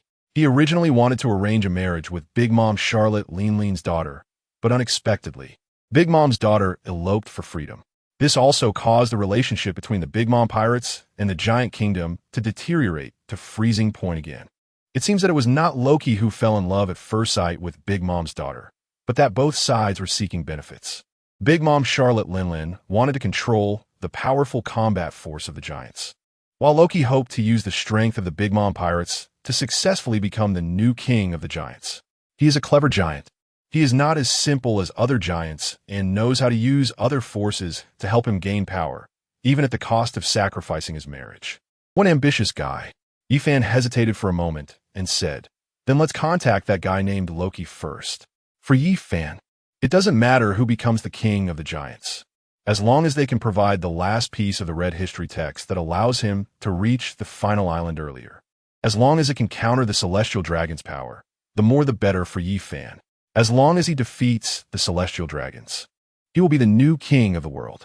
The interests of one or two island nations are simply not worth Yifan's attention. Kazuki Oden said, "Loki's room is in that huge castle. He happens to be at home and hasn't gone out." Loki is different from other giants. Although his house is also made of wood, it is not a comfortable flat house due to external influences, but rather a castle very suitable for combat and defense. This is also a completely different architectural style from that of the Giant Kingdom, which he prefers after going to sea. This construction style, besides being what Loki likes, is also intended to bring in more external elements to attract more giants to join his side. Chapter 196. Strolling the castle, the two of them directly arrived at Loki's castle. It is an enormous castle, covering an area equivalent to more than a dozen football fields. The terrain is also very good, surrounded by cliffs on three sides with rivers, and only one relatively steep mountain path leads to the castle's main gate. It can be said to be a castle with excellent terrain. The location is perilous, easy to defend, and hard to attack. Even in the pirate world, it is a magnificent castle, a stronghold that is hard to breach. In this world, not everyone can shake the Navy headquarters with a single punch like Whitebeard. Even Luffy during the era of the Four Emperors couldn't easily destroy Onigashima. This magnificent castle would be difficult to breach even with the strength of a dozen Navy vice admirals. However, Yifan is one of the few who can easily destroy such a castle on this sea. Yifan has many ways to destroy this place. Whether it's using the energy of the Thunder Fruit to turn this place into a world of lightning, or utilizing the dragon breath in dragon form, or even relying on the power of the Eight Gates to perform a violent demolition, he can easily destroy this fortress. Walking along the mountain path, Yifan reached the front gate of the castle. Immediately, giant soldiers stationed as guards noticed Yifan and Kazuki Tenkai. Although Yifan wanted to win over Loki, he would not use a large amount of benefits and wealth to do so. In Yifan's view, only by demonstrating his terrifying strength that could crush the Giant Kingdom, would Loki genuinely submit to the Beast Pirates.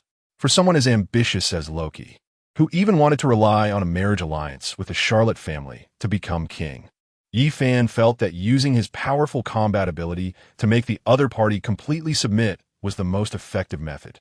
Thus, Yifan did not respond to the words of the guarding giants, but said to Kazuki Tenkai beside him, "Fight your way in, just defeat them without killing." Kazuki Tenkai understood. After speaking, Kazuki Tenkai drew his sword, the Kinemon. A thick sword aura filled with armament haki directly struck the towering castle gate. This massive gate, reaching a height of 100 meters and a width of 80 meters, shattered into pieces under Kazuki Tenkai's sword strike. Yifan walked forward at a steady pace, remaining calm. However, around him, it was anything but calm. It was a terrifying battlefield. Inside this giant castle lived thousands of giants. Even the weakest giant soldier had combat power equivalent to a bounty of several million. In the Four Seas, they could become captains of a pirate crew. Many captain-level giants were even stronger than a bounty of 20 million. Yet, in front of Kazuki Tenkai, they were like ants. No one could withstand even one round against Kazuki Tenkai. Yi Fan slowly advanced into the castle. Around him, countless giant soldiers were knocked out by Kazuki Tenkai. By the time they reached the most prosperous hall, hundreds of giant soldiers and captains had already been knocked out by Kazuki Tenkai. The remaining giants followed far behind. Not daring to attack Yi Fan and Tenkai, their faces filled with fear. The masked Kazuki Tenkai was not recognized by anyone else in this sea. Loki, seated on a luxurious throne with a few generals loyal to him, did not know the true identities of Yi Fan and Tenkai. Loki, are you assassins sent by Loki? I didn't expect he could find such powerful assassins. Yi Fan, Loki can't afford me. I'm here to talk business with you. Loki, I've lived over 100 years, and it's the first time I've heard of someone talking business after knocking out half the other party's men. Do you think I, as the prince of the giants, was raised to be scared? Loki's voice grew loud, booming like a bell due to his massive stature. He waved his hand, and several giants stepped forward beside him. They were even more robust than the other giants, clad in massive metal armor. With each step, their enormous weight caused the floor to rumble. These individuals were evidently the most elite warriors under Loki. As they charged towards Yi Fan and Tenkai, their skin began to turn black, and their weapons transformed into pitch black. Clearly, these giants possessed at least the combat power of Navy vice admirals and had a high level of proficiency in using armament hockey, especially their gigantic weapons. Massive axes over 10 meters long appeared incredibly imposing and powerful. Yi Fan did not attack the approaching giants because he had the powerful Kazuki Tenkai by his side. Currently, Kazuki Tenkai was even stronger than the former Admiral Peach Rabbit. After consuming a powerful Zoan-type fruit, her defensive capabilities were enhanced, and most importantly, her strength was enormous. As she drew her Kinemon, the moment she infused a massive amount of armament hockey into it, an overwhelming pressure was generated. Just like when red-haired Shanks unleashed his Conqueror's hockey, the ground and walls around the castle cracked under the terrifying coverage of Kazuki Tenkai's armament hockey. Loki, how is this possible? Such combat power is only on par with Charlotte Linlin. Loki had witnessed the combat power of Big Mom Charlotte Linlin. When she made a move, her terrifying Conqueror's hockey would similarly tear apart the ground around her. How could such a powerful being come to take his life? That guy Loki had never left Elbaf Island, so how could he know such a terrifying powerhouse? Even the world's greatest swordsman, Mihawk, couldn't possess such an overwhelming aura. Who was this masked woman before him? At this moment, Loki was filled with a complex mix of panic, shock, and confusion. The petite Kazuki Tenkai faced several giants over 20 meters tall, wielding massive axes over 10 meters long and weighing over a ton. By mere physical comparison, Kazuki Tenkai seemed to be the one who would be defeated. However, the reality was entirely the opposite. In the pirate world, for ordinary people, being larger naturally provided an advantage. But in front of true powerhouses, size becomes irrelevant. Clang, clang, clang. With a single stroke, Kazuki Tenkai severed all the weapons in the hands of the giants, simultaneously sending them flying with her sword strike. Chapter 197. The new underlings seeing this scene. Loki's expression turned even more terrified, reminiscent of the fear he felt when he witnessed Charlotte Linlin's attack.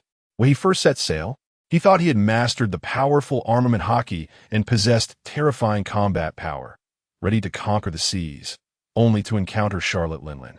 At that time, Loki believed that as a prince of the giant clan, he possessed unmatched combat talent and should rightfully be invincible in the world. He took the initiative to attack Charlotte Linlin. In his previous understanding, when armed color hockey covered a weapon, the weapon would become indestructible.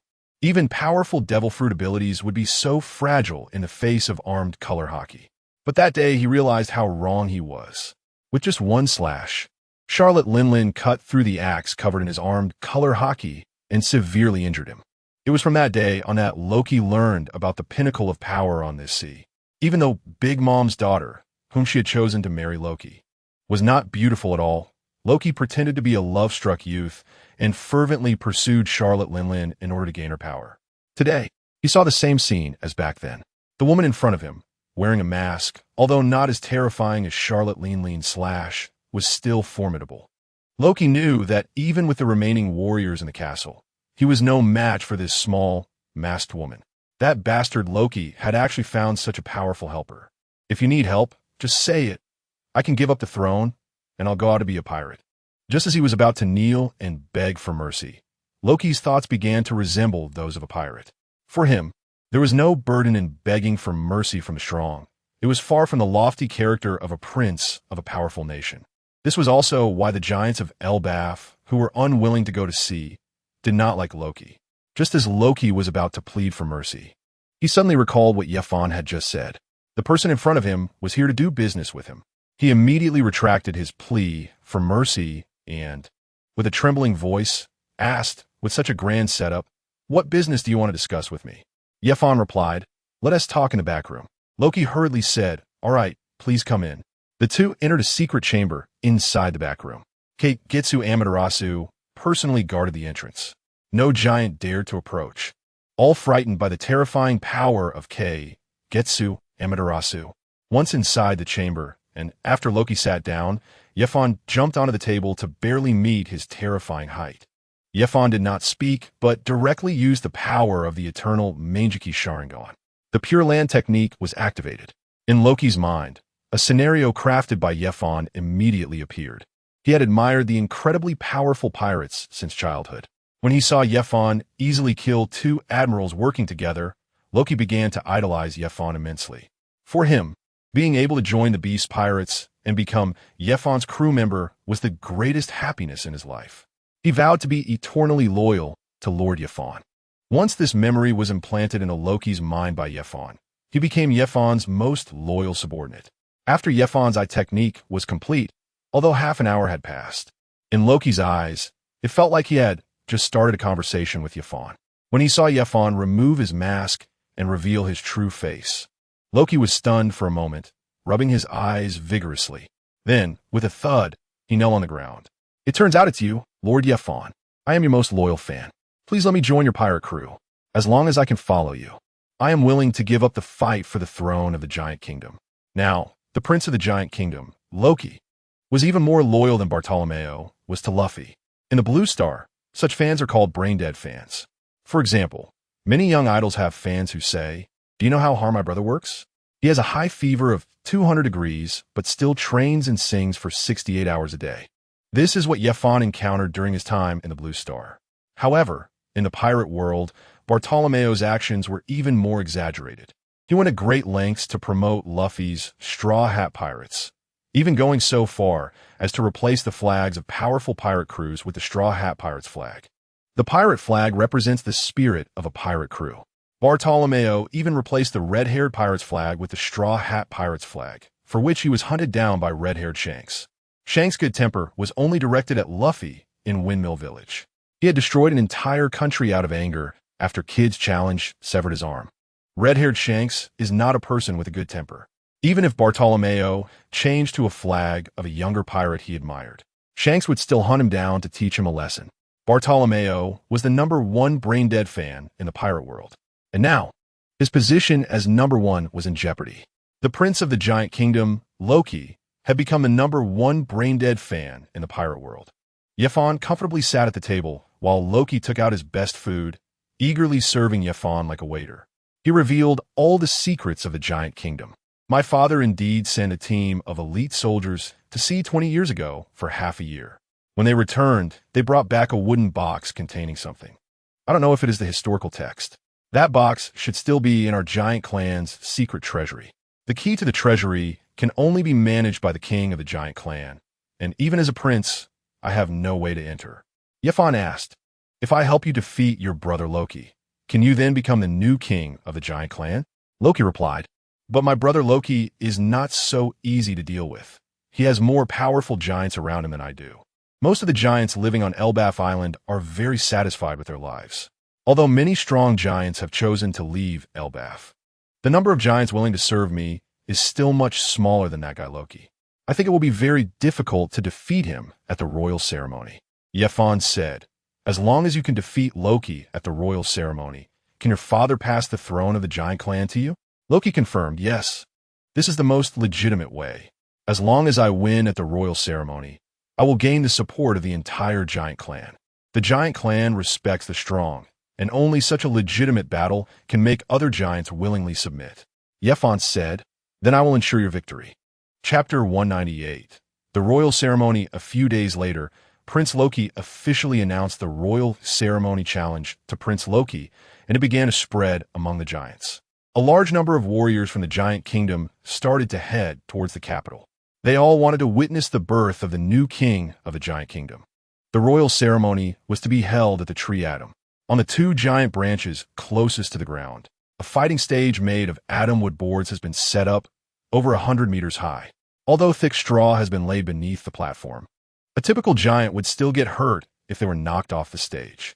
Even a relatively fragile giant could die from such a fall.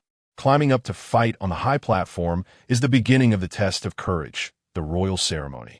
It's not just a duel between the two princes, Loki and Lachi. It starts with their subordinates. Loki has a total of 19 formidable subordinates, while Lachi commands 32 loyal followers. Loki's side is at an absolute disadvantage. If Lachi proposes the royal challenge first, Loki can choose the time for the duel. As long as there is enough time, Loki can summon back the pirates wandering outside, and even giants from the navy might side with Loki. This way, the fighting strength of Loki's elite would surpass that of Lachi. Because those giants who have gone to sea, whether they choose to become navy or pirates, hope to see more giants on the ocean to strengthen their own power. Loki, who advocates opening the sea and letting more giants venture out, is obviously more welcomed by those strong individuals who have left the island of Elbaf. But now it is different. Loki has actively initiated the royal ceremony against Lachi, meaning Lachi can choose the time to begin. Moreover, all of Loki's actions are under Lachi's control. He is certain that Loki hasn't secretly summoned those giants who became great pirates and navy back. This means that his current strength completely crushes Loki's. Lachi hesitates not at all. When Loki issues the challenge for the royal ceremony, Lachi directly sets the time for 3 days later, starting the ceremony in the shortest time possible. The shorter the time, the less likely Loki is to summon back the many giants outside. Seeing that his elite is over 10 more than Loki's, Lachi shows a happy smile. He doesn't understand why Loki is so foolish. The strength of both sides is actually about equal, with some being strong and some weak. But it's rare for one person to take on two. With 32 against 19, having 13 more people on his side means there is no possibility of losing. The royal ceremony sounds very grand, but it is actually a very simple ritual. The giant race, with their massive size and fierce combat strength, does not have the complicated rules of nobility found in many ordinary human races. The ceremony is quite simple. The subordinates loyal to both princes gather at the fighting stage on the Atom Tree and then begin a chaotic battle. All the elite commanders from both sides start a melee until one side has all their fighters knocked off the high platform. This is the first part of the royal ceremony. The second part is the battle between the two princes. The difference is that the remaining subordinates from the first round can fight alongside their loyal prince. Loki and Lachi, being twins, have been evenly matched since childhood. This means that who can ascend to the throne entirely depends on the number of elite commanders they have. Seeing that his side has 13 more people than Loki's, Lachi is very pleased. From today on, I will be the new king of the giant race. The old king, Lululu, stands at the highest position and begins to deliver his final speech as king. Today is my last speech as king because my two sons, Loki and Lachi, will participate in the sacred royal ceremony under the witness of the Atom Tree today. The winner among them will inherit my throne and become the new king. I now declare that the most sacred royal ceremony of the giant race begins. As Lululu's words fall, tens of thousands of giants in the square let out excited cheers. Giants have an extremely long lifespan, living 3 times longer than ordinary humans.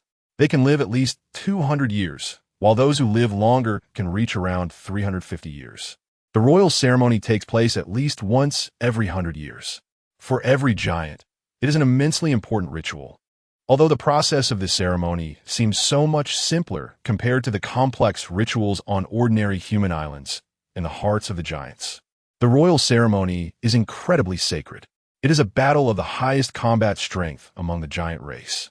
Only the strongest giants are qualified to rule the entire giant race.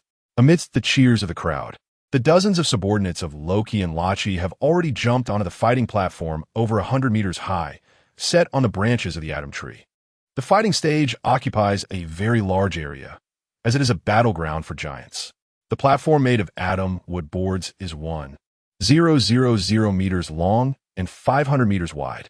Just these atom wood boards, if transported to Water 7, could be sold for several 100 million berries. As the battle is about to begin, the spectators among the giant race grow increasingly excited. They each support their chosen prince and start cheering loudly. Many giants have huge wine jars hanging from their waists, filled with the yellow wine that the giant race loves to drink.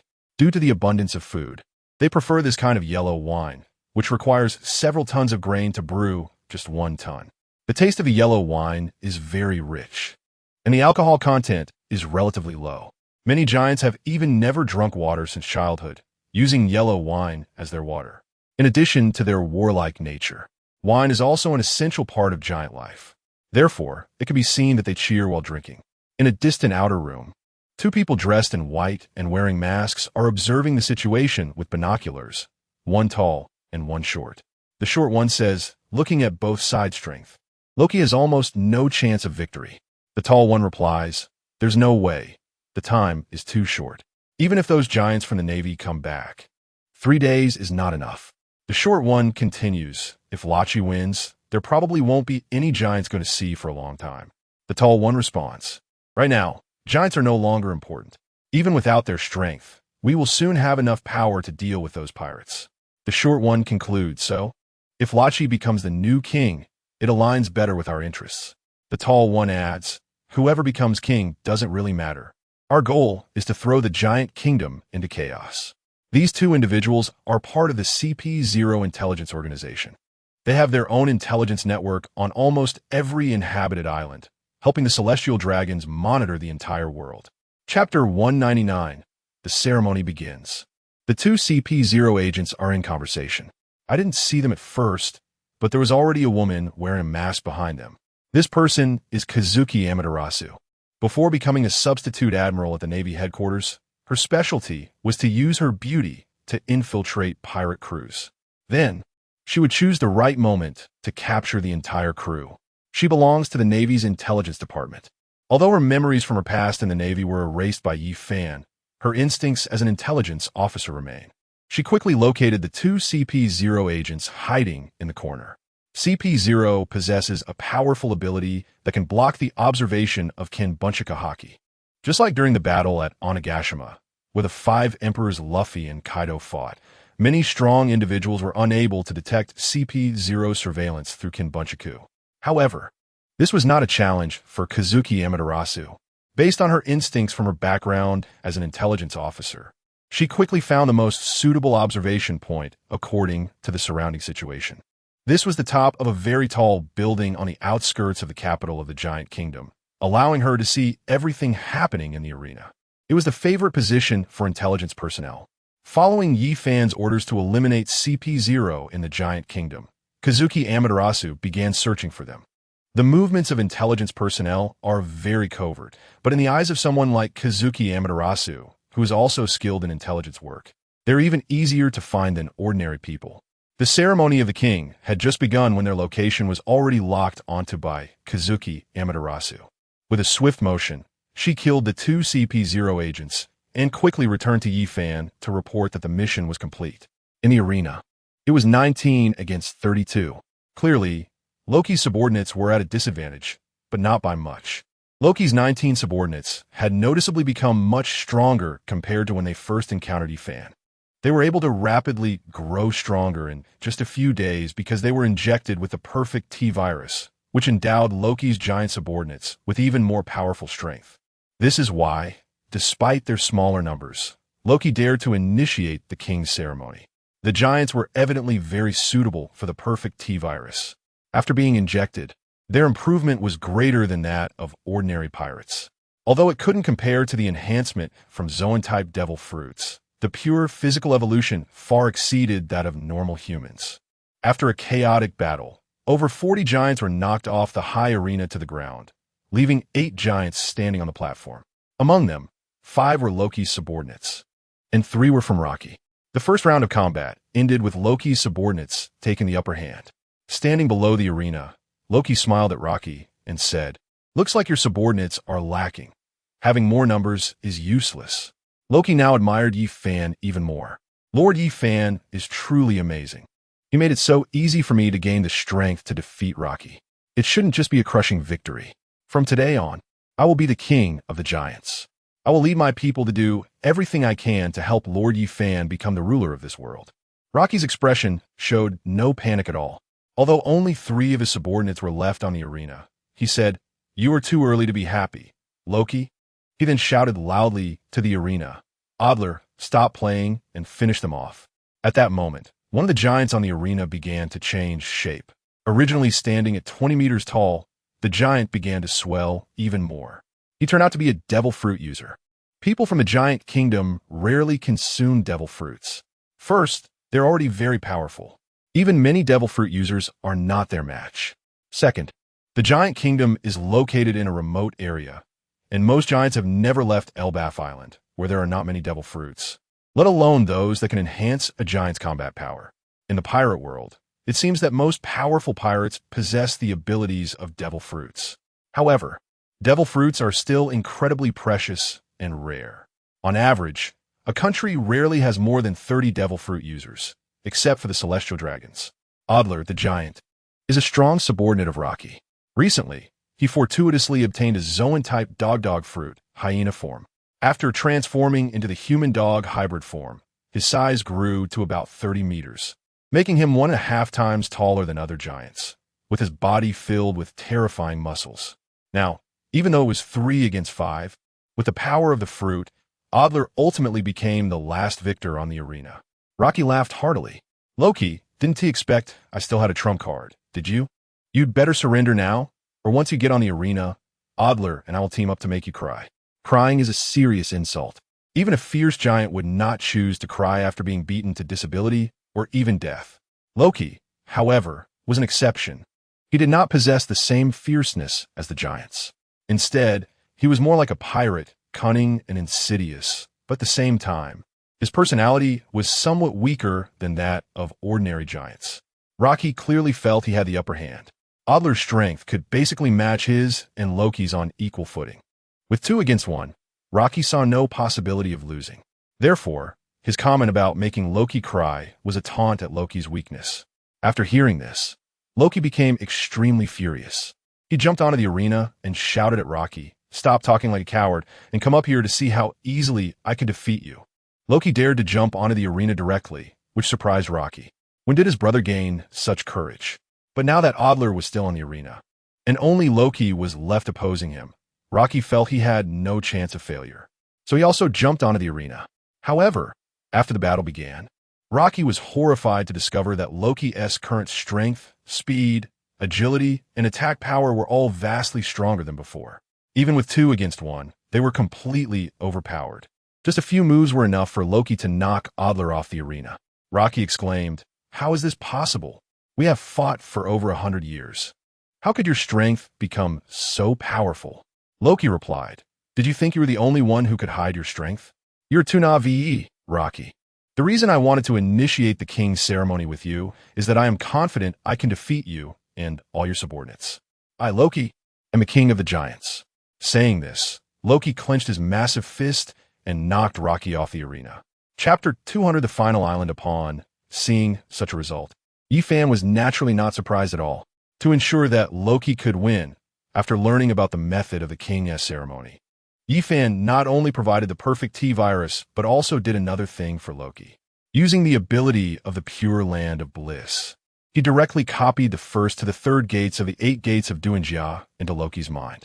The reason Loki was able to simultaneously defeat 2 opponents of similar strength was not just because he injected the perfect T-virus, but also due to the power of the 8 gates of Duinjia, which allowed him to unleash several times his previous strength, speed, and agility in a short period. The 8 gates of Duinjia was the key to Loki's victory.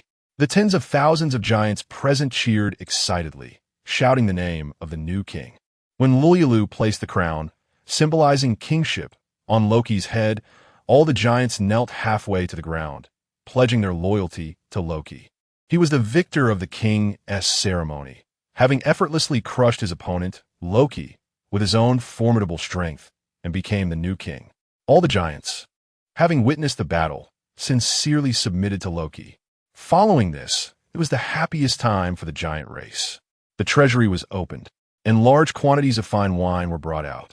All the giants could enjoy 3 days of fine wine and copious free food.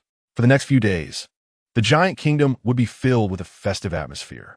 Once everything was settled, Loki took Yi-Fan into the treasure chamber of the giant race. Deep in this chamber, Yi-Fan finally saw the last piece of the red coordinate historical text he had longed for. Taking out the universal translator, he now had the last coordinate. He finally knew the location of the final island, Laugh Tale. The treasure hidden by Joy Boy for 800 years would soon unveil its mysteries. The Great Treasure. These simple 3 words represented the ultimate fantasy of countless pirates. Over the past 800 years, countless pirates have sought to reach the final island. Even Kaido and Charlotte Lin were among them. Yi-Fan returned to Onigashima with Kazuki Toki and took out a world map collected by the Beast Pirates, marking the 4 coordinates on it. The intersection of these coordinates made Yi-Fan's eyes widen in surprise. It was right here. The location of the final island was not hidden in some obscure corner. On the contrary, it was a very famous place. Many people knew of the island in this sea. Yi-Fan had even visited this island many times. This was the daughter island of the Amazon Lily Kingdom, where Yi-Fan often dated Empress Boa Hancock. It turned out that this was the final island. No wonder every pirate who came here felt so happy. The entire island was filled with beautiful women. What man wouldn't he feel happy here, thinking it was a paradise for men? More than 20 years ago, the former king of the Amazon Lily Kingdom was seduced by others and even abandoned his position as king. That person couldn't he be a member of the Roger Pirates? Could he? It was even very possible that it was Rayleigh, the playboy of the underworld. Thinking of that old pervert Rayleigh, Yi-Fan felt it was indeed very likely. He took out a compass that could accurately mark coordinates. Yi-Fan opened the door of freedom and headed straight to Daughter Island, appearing directly in the palace of Empress Boa Hancock. At that moment, the Empress was taking a beauty sleep. This woman was very skilled at maintaining her body. However, her observation haki was no less powerful. As soon as Yi-Fan arrived, she opened her eyes, seeing that it was Yi-Fan. Empress Boa Hancock happily said, "Lord Yi-Fan, you came to see me. I am really very happy. Do you think my outfit today is beautiful, Lord Yi-Fan?" Boa Hancock wore a long purple dress, and today's outfit was indeed very sexy. Yi-Fan appreciated it seriously and said, "I came to find you today because I have something important to tell you.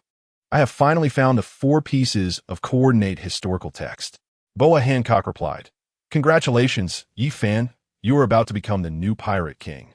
Yi-Fan said, "The coordinate of the final island, Laugh Tale, is on Daughter Island." Boa Hancock was surprised and said, "How is this possible? Our people have lived on this island for hundreds of years, and there is no great treasure at all. Lord Yi-Fan, is the coordinate you found incorrect?" Yi-Fan replied, "Whether it is incorrect or not, we will understand by going to the coordinate point." Boa Hancock and Yi-Fan walked together toward the coordinate point. As they got closer, Boa Hancock's face grew heavier. She said, "If I am not mistaken, the coordinate you obtained is the virgin spring of our Amazon Lily Kingdom. That is a place we must protect." Yi-Fan said, "It seems there's no mistake. You're naturally able to use haki, which should be the guardians of the great treasure." Boa Hancock said, "It's not like that. Our island only has women, no men. Do you know how we have survived on this island for generations?" At that moment, Yi-Fan realized this issue. The women of the Amazon Lily Kingdom had no physical structural differences from women in the outside world. This was something Yi-Fan was completely sure of. He confirmed that they were the same in appearance, and even in internal beauty, he had verified it. This meant that without men, the Amazon Lily Kingdom could not rely solely on women to give birth, and the children born would also be female. Yi-Fan asked in shock, "Could it be that the virgin spring is?" Before Yi-Fan could finish his sentence, Boa Hancock answered his question. "Yes, it is the virgin spring. She is the mother of all of us. Every 3 years, the virgin spring produces a large number of infants, replenishing our nation's population. In other words, all of us in our kingdom have no fathers or mothers. We are all born from the virgin spring. Perhaps, as you said, all of us in this country are merely female warriors created to protect the great treasure." In an instant, the inner world of Empress Boa Hancock felt somewhat shattered. They had always believed they were a fortunate nation, born in a calm zone, immune to attacks from hostile islands and forces. They were born with haki, and every woman was a strong warrior. Even without training, they could easily defeat those pirates. But now they realized that they were merely artificially created tools. Just like Germa 66, they are merely artificial warrior beings. They are not even normal humans, which is why the ancestral teachings were passed down, to kill all men who invade the island, sacrificing their lives to protect the Holy Mother Spring. Chapter 201, The Great Treasure. Yifan followed Boa Hancock into a very concealed cave. The cave was very rugged, with many branching paths. However, under Boa Hancock's guidance, the two quickly arrived at a spring. This Holy Mother Spring was not large. It was just a small pool of about 10 square meters, continuously flowing with spring water. The flow rate was not fast, only about a bucket of water every 3 seconds. This was the Holy Mother Spring, the most mysterious and sacred place in the Amazon Lily Kingdom.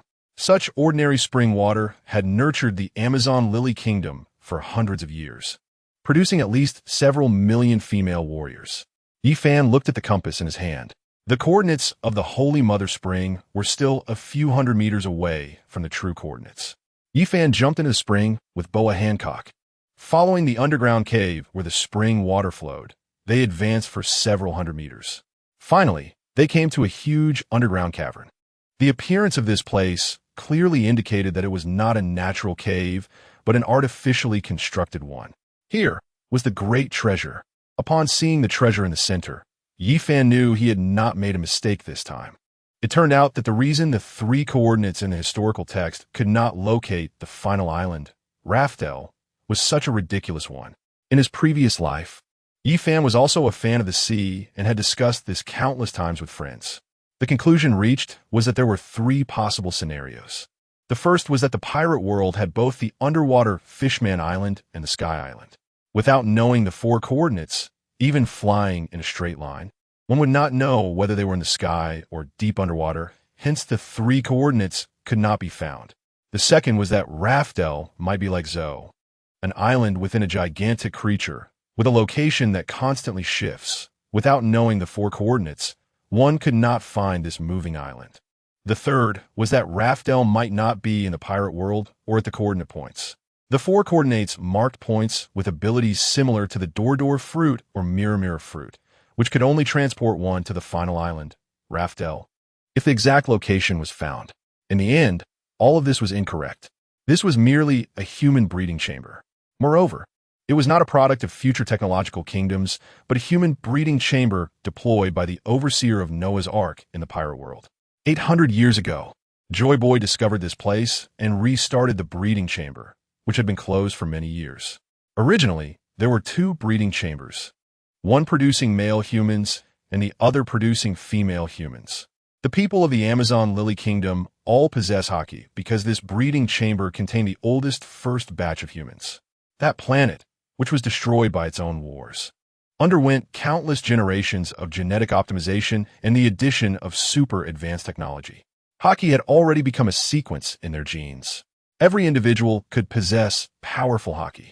Later, the people of the pirate world, through natural reproduction, gradually had many genetic mutations, resulting in many being unable to be born with haki.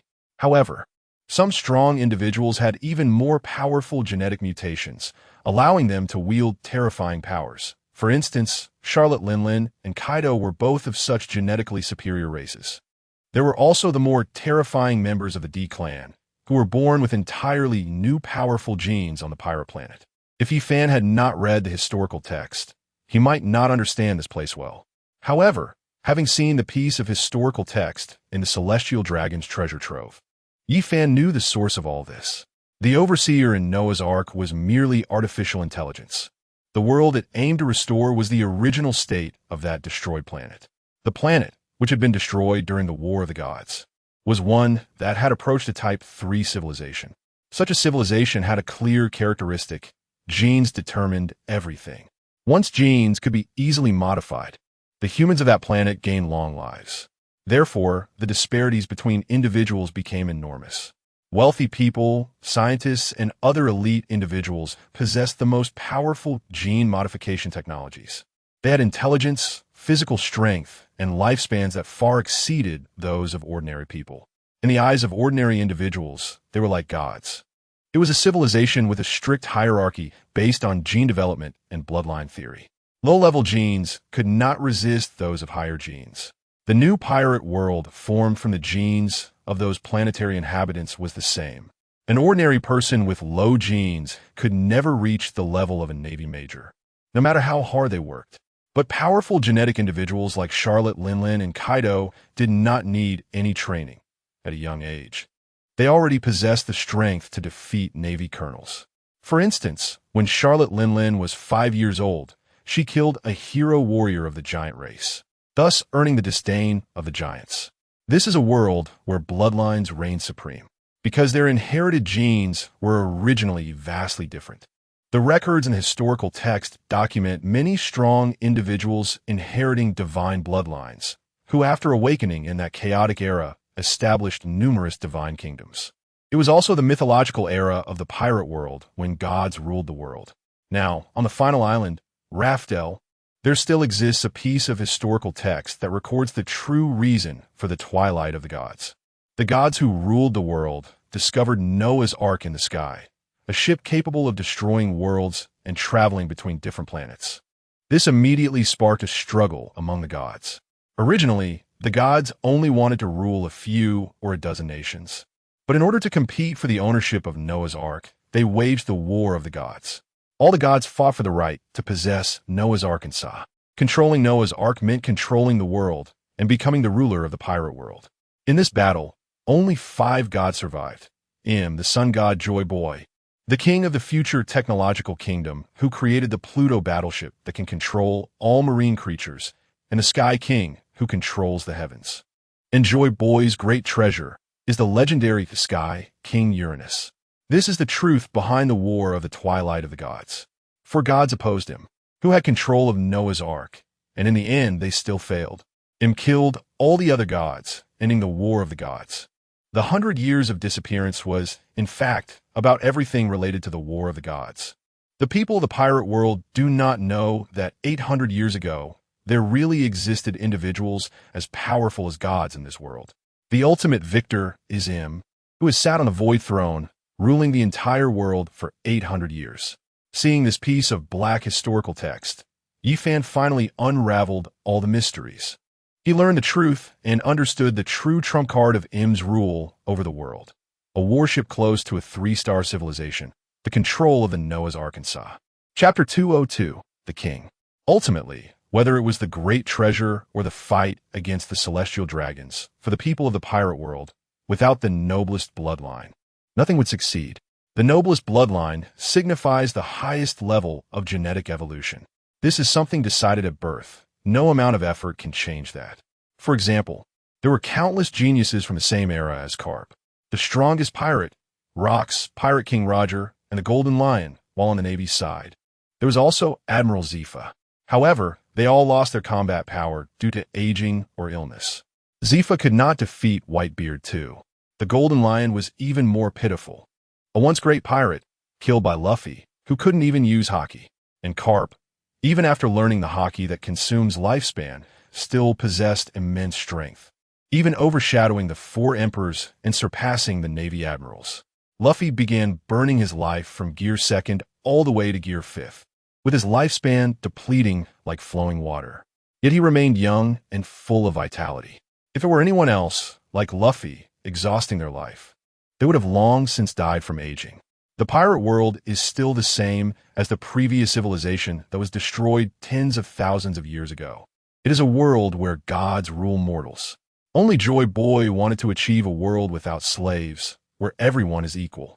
But Im continues to maintain the original ruling method, with deities governing the entire world. It's just a manifestation of 2 different wills of gods. This is the truth of the whole world. However, after Yifan crossed into this world, everything would change. In front of the powerful boss, the Moonshadow sect, everyone else is just a small fry. Yifan stood before the king. This king is Joy Boy's trump card against him. a powerful battle mech from before the previous civilization was destroyed. This mech possesses the strength to destroy Noah's Arkansas. However, during the Battle of the Twilight of the Gods, after 300 years of combat, the king had exhausted all its energy. Beneath Amazon Lily, there are many massive turbofan generators. It requires the power of Sea Kings to control the rotation of these turbofans to continue energizing the king. This is also why Roger could find the location of the great treasure but couldn't take it away. Without massive Sea Kings, even Pirate King Roger could not continuously power these huge turbofan generators to energize the king. Without energy, the king cannot destroy Noah's Arkansas. In other words, currently, there is no opportunity to defeat him. Unexpectedly, the key to the matter has returned to that little guy, Shirahoshi. He must make her awaken the power of the Sea Kings quickly. Only by controlling those giant Sea Kings, which are as massive as a city in the doldrums, can he supply energy to the king. This is also why Roger said they came too early, and why Shanks only began truly searching for the great treasure after Luffy fought in Wano. Shirahoshi has not fully mastered the giant Sea Kings.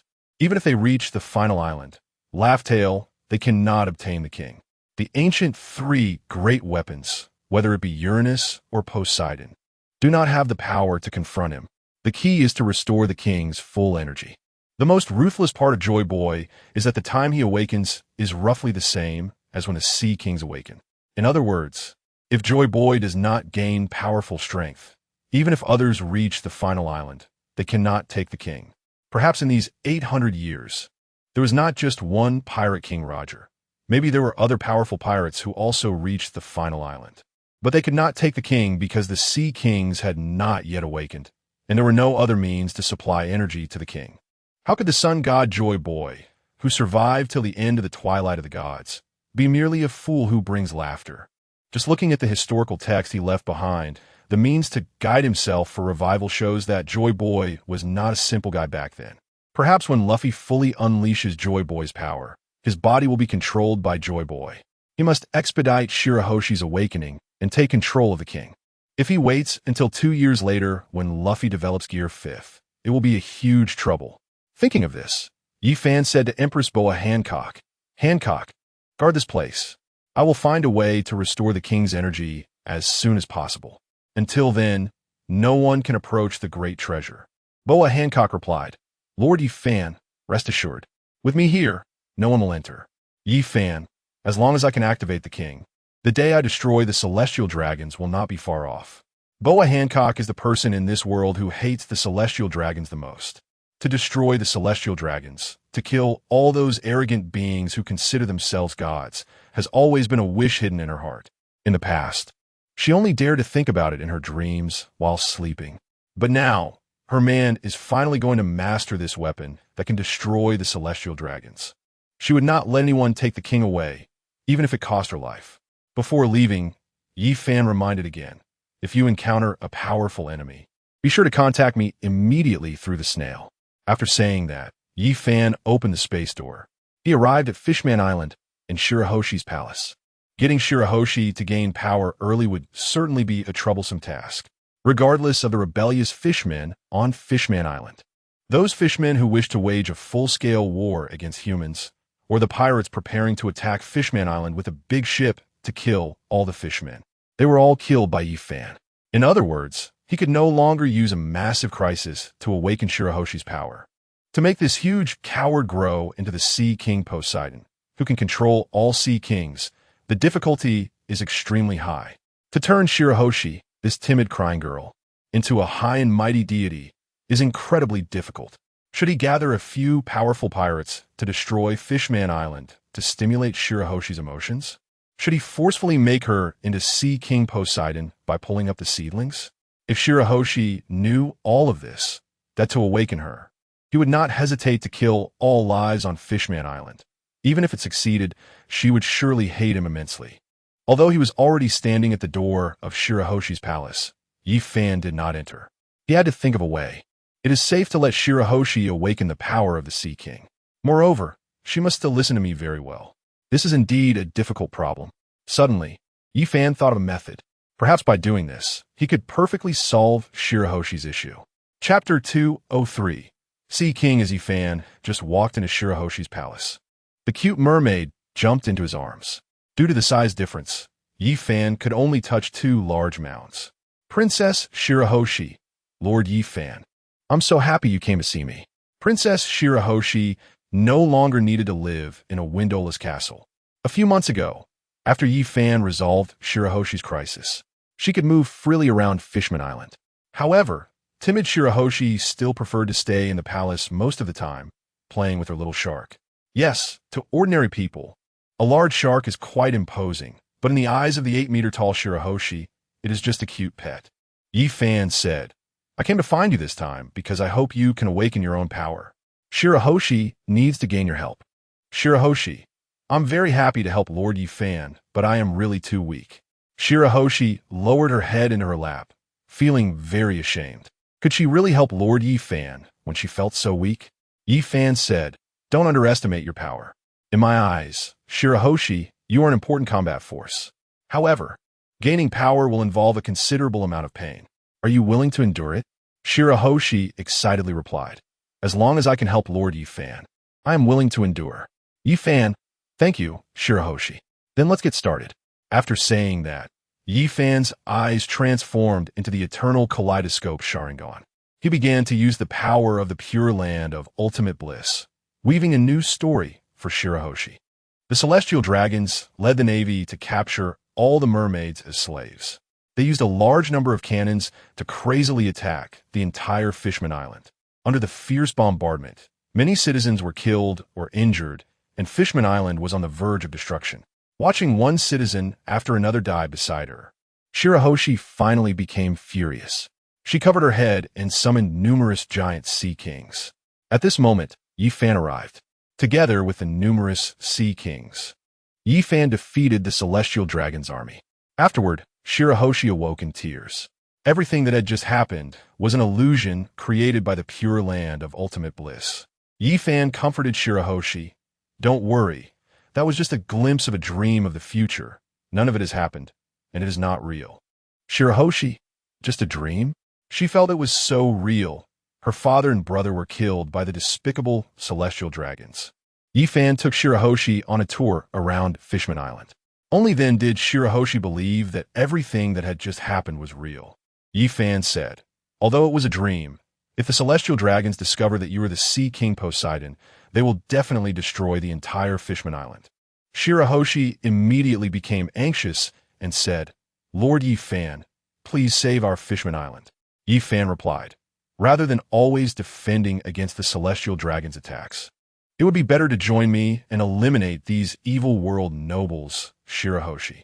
I need your power.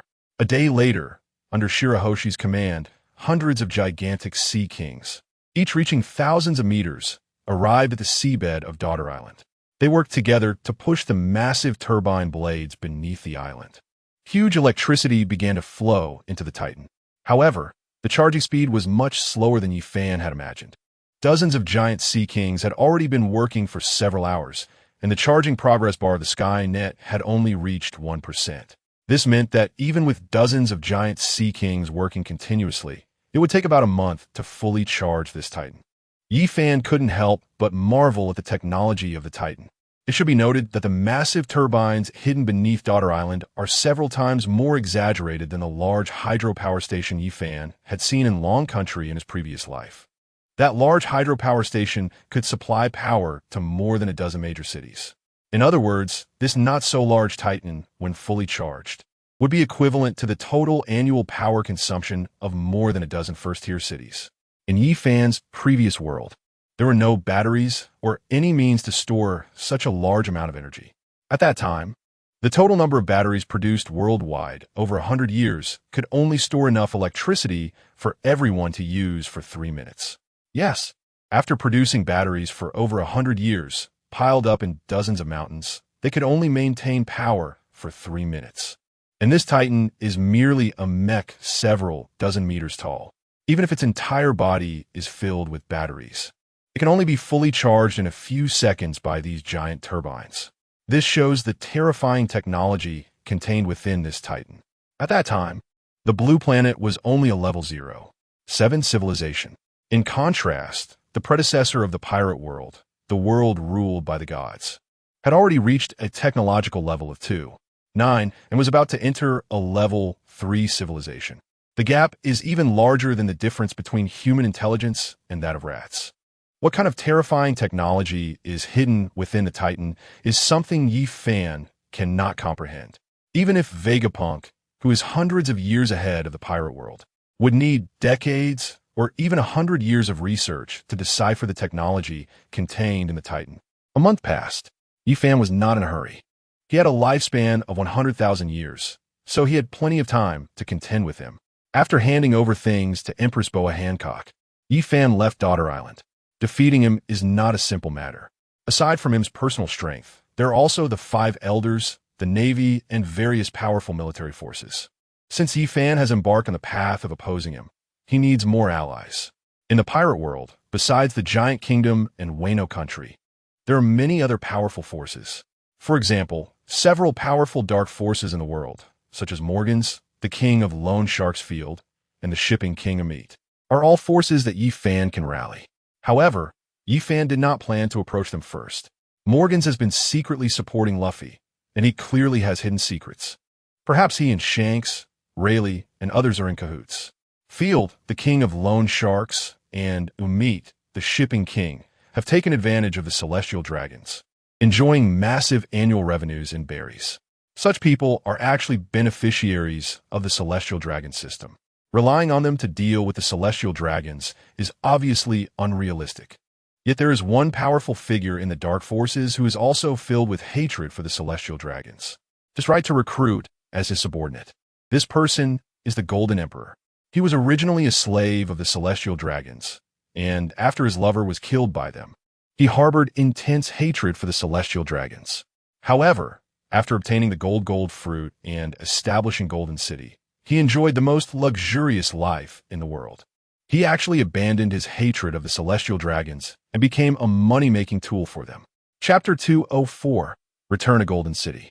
Now, after 400 billion berries were stolen, the Golden Emperor was once again ruthlessly abandoned by the celestial dragons and became a wanted criminal by the Navy. He could no longer operate his world's #1 entertainment city in the 4 seas and the Grand Line. The Golden Emperor's current life is not easy. If he still has the courage to fight against the celestial dragons, then it would not hinder Yi Fan from taking him as a subordinate. If he has already lost his fighting spirit, then Yi Fan wouldn't mind killing him, especially considering that one of his subordinates possesses the power of the luck fruit. If used well, Yi Fan could even obtain the powers of the gold fruit. After opening the door of freedom and returning to Onigashima, Yi Fan quickly learned about the Golden Emperor's current situation through the Beast Pirates Intelligence Department. The current Golden Emperor is no longer as glorious as before.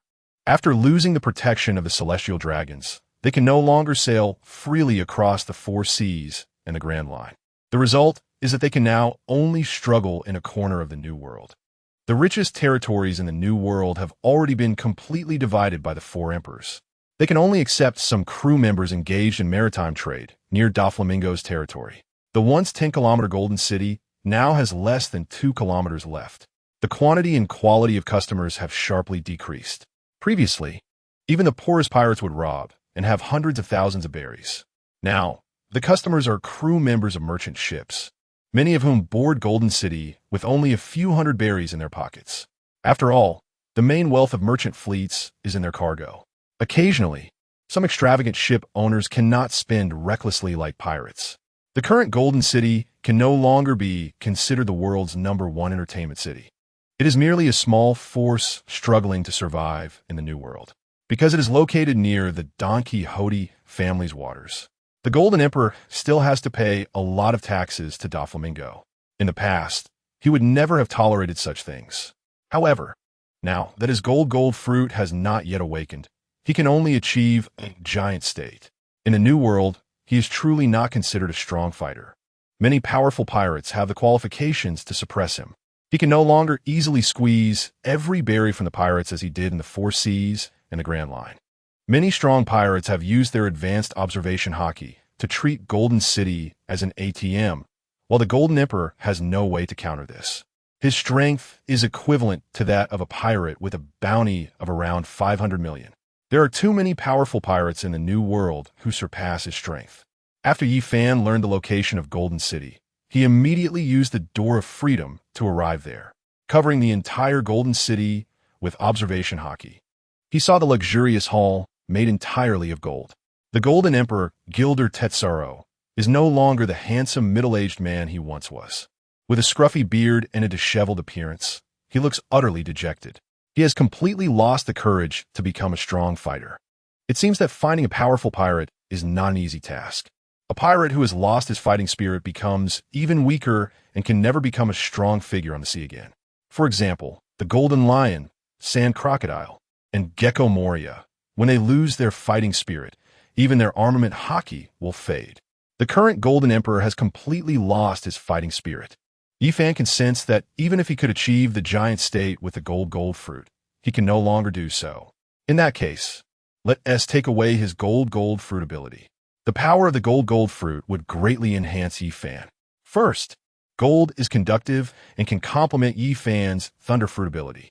Second, while gold has no magnetism and cannot be attracted by magnets, Yi Fan has not wasted his time. Through long training in the time-gravity room, he has finally awakened the magnet fruit ability. If he obtains the power of the gold fruit, once it is awakened, he can create countless golden sands like Gaara, using the massive golden sands to attack enemies. Moreover, these golden sands can contain a large amount of thunder fruit energy and the power of the magnet fruit. This would be equivalent to perfectly combining the powers of 3 fruits. Although the magnet fruit can absorb a large amount of nearby metal and also cover electrical energy, there isn't that much metal in this sea. Aside from the navy and the cannons used by pirates, it is not easy to find large amounts of metal everywhere. Covering objects like stones and trees with magnetism does not conduct electricity either. Furthermore, stones and trees are not suitable for combat like gold. Gold is soft but very heavy. After covering it with electrical energy and magnetism, its lethality becomes even more astonishing. With this in mind, Yi Fan did not directly use the thunder fruit ability to teleport into the Golden Emperor's room. Instead, he went to the receptionist, Baccarat. Upon seeing Yi Fan suddenly appear, Baccarat was momentarily stunned, then bowed and said, "It's an honor to meet you, Lord Dragon Emperor Yi Fan. But Golden City probably doesn't have enough berries to pay you taxes now." Baccarat thought Yi Fan had come to collect berries, as they had previously paid the Beast Pirates a protection fee. This was also the reason why Golden City could barely survive in a new world after losing the protection of the Celestial Dragons. Yi Fan replied, "I am not here to collect taxes. I want you to enhance my luck to the maximum." Baccarat said, "Okay, Lord Yi Fan, I will enhance your luck right now." Although she didn't know why Yi Fan wanted her to enhance his luck, as a small person, she dared not defy his orders. She had no choice but to exert all her luck fruit ability to enhance Yi Fan's luck. Under Yi Fan's stern gaze, Baccarat was forced to use all her fruit abilities to enhance Yi Fan's luck, exhausting herself to the point of collapsing on the ground. Yi Fan said, "Well done. From now on, you're the master of Golden City. You can develop an entertainment city in the waters controlled by the Beast Pirates." After finishing, Yi Fan used his teleportation ability to directly enter the Golden Emperor's room. Activating the magnet fruit ability, the entire room filled with gold was forcibly endowed with magnetism, allowing Yi Fan to control all the gold within the room. The Golden Emperor is now drunk. However, as a user of the gold fruit, he can still react to the changes in gold within the room. He wants to use his fruit ability to control the rapidly flowing gold in the room. To his surprise, he discovers that this gold is covered with an even more powerful fruit ability. Subsequently, a large amount of gold envelopes the Golden Emperor, turning him into a golden statue. However, the terrifying pressure of the gold has crushed all his bones into pieces. Chapter 205. The Disappeared Century as the Golden Emperor, being crushed to death by a large amount of gold somewhat, fulfills his wish. Looking at the fruit platter on the nearby table, he suddenly sees a piece of fruit transform into a devil fruit, still golden in color. Yi Fan waves his hand, takes the gold fruit, and bites into it. Now, he has acquired another powerful devil fruit ability. After handling the aftermath of the Golden City and losing the Golden Emperor, the city can still be well managed with Bakera. Most importantly, the Golden City has a strong backing, so it won't be plundered by powerful pirates. She can also operate the Golden City well using the ability of the Luck Fruit. In the future, it can also provide a large amount of berries to the beast pirates. During the time, Yi Fan waits for the king to recharge. He trains every day in the time gravity room and collects some powerful pirates to continue expanding the influence of the beast pirates. On a mysterious island in the Grand Line, Kizaru, the things you requested have been achieved by us celestial dragons. Now you must accelerate your research on the experiments. Vegapunk, to succeed in the experiment, I need at least a powerful body, preferably one as strong as Kaido or Charlotte Linlin. Otherwise, I have no idea where the limits of the modifications are. Kizaru, isn't Kuma's body enough?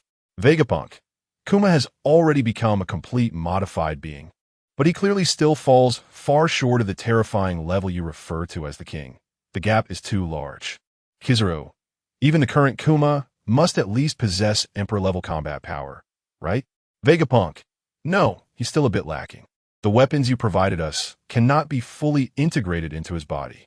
Kizaru, just being close to Emperor-level power is sufficient. When can we achieve mass production? Vegapunk, the artificial extraction cultivation tanks for devil fruits will still take some time. You know that to reach Kuma's combat power, the Peacekeeper must possess the powers of multiple devil fruits within him. Furthermore, to utilize these powers, a strong heart is required. At least the heart of a pirate with a bounty of over 10 million to withstand the artificial lineage factor. An ordinary person's heart won't do. Kizaru, didn't the Warlord Law provide 100 pyre hearts? That should be enough for your experiments. Once you have the complete Peacekeeper ready, don't talk about hearts of pirates with 10 million bounties. I can help you find many hearts from pirates with bounties in the hundreds of millions. Vegapunk, if you can prepare all the materials in no more than 3 months, I can produce 10 complete Peacekeepers for you. However, you celestial dragons must fulfill your promises to me. Kizaru, rest assured, we celestial dragons of the 3 clans are not those useless beings. As long as the experiment succeeds, everyone in your village will become nobles. Your brother's descendants happen to have 1 grandson and 1 granddaughter. Although I cannot make them celestial dragons directly, your brother's grandson can marry a celestial dragon as his wife, and your brother's granddaughter can become the lawful wife of a celestial dragon. From then on, your family's descendants will also become deities in this world, the supreme celestial dragons. Vegapunk said, if that's the case, I will certainly do my utmost to help you celestial dragons dominate the entire sea.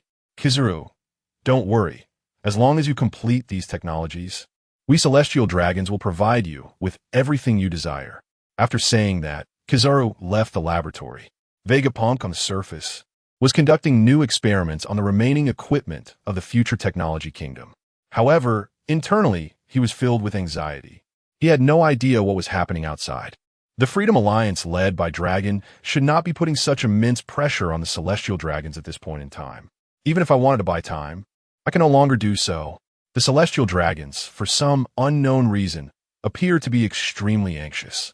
However, after Kuma transformed into an unconscious modified being, I lost all means of obtaining any news.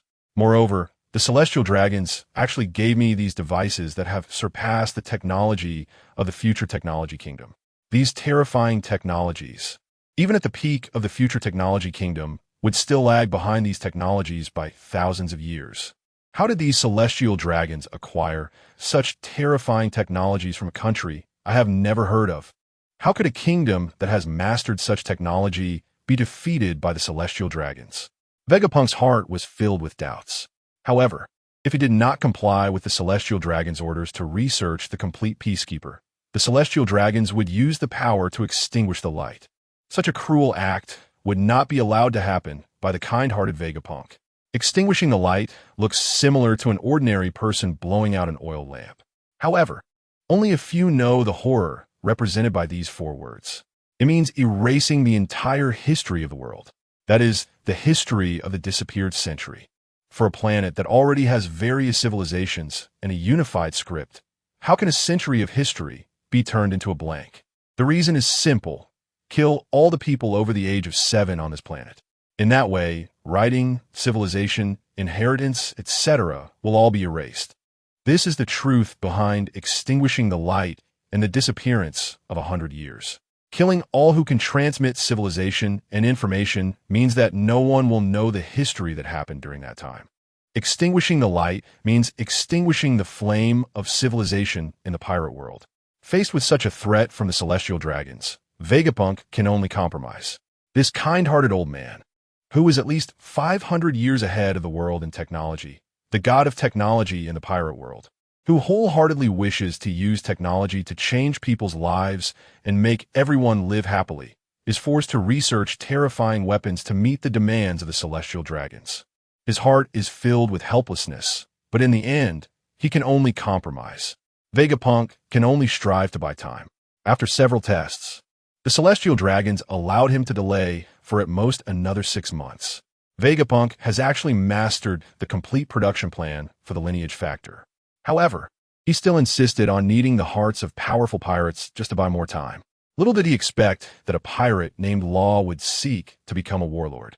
Unexpectedly, he actively killed 100 powerful pirates and sent their hearts to the Navy, in exchange for becoming one of the 7 warlords. This forced Vegapunk, who originally planned to complete his project in 6 months, to delay it for another 3 to 4 months. Vegapunk could only pray that Dragon would definitely save Kuma.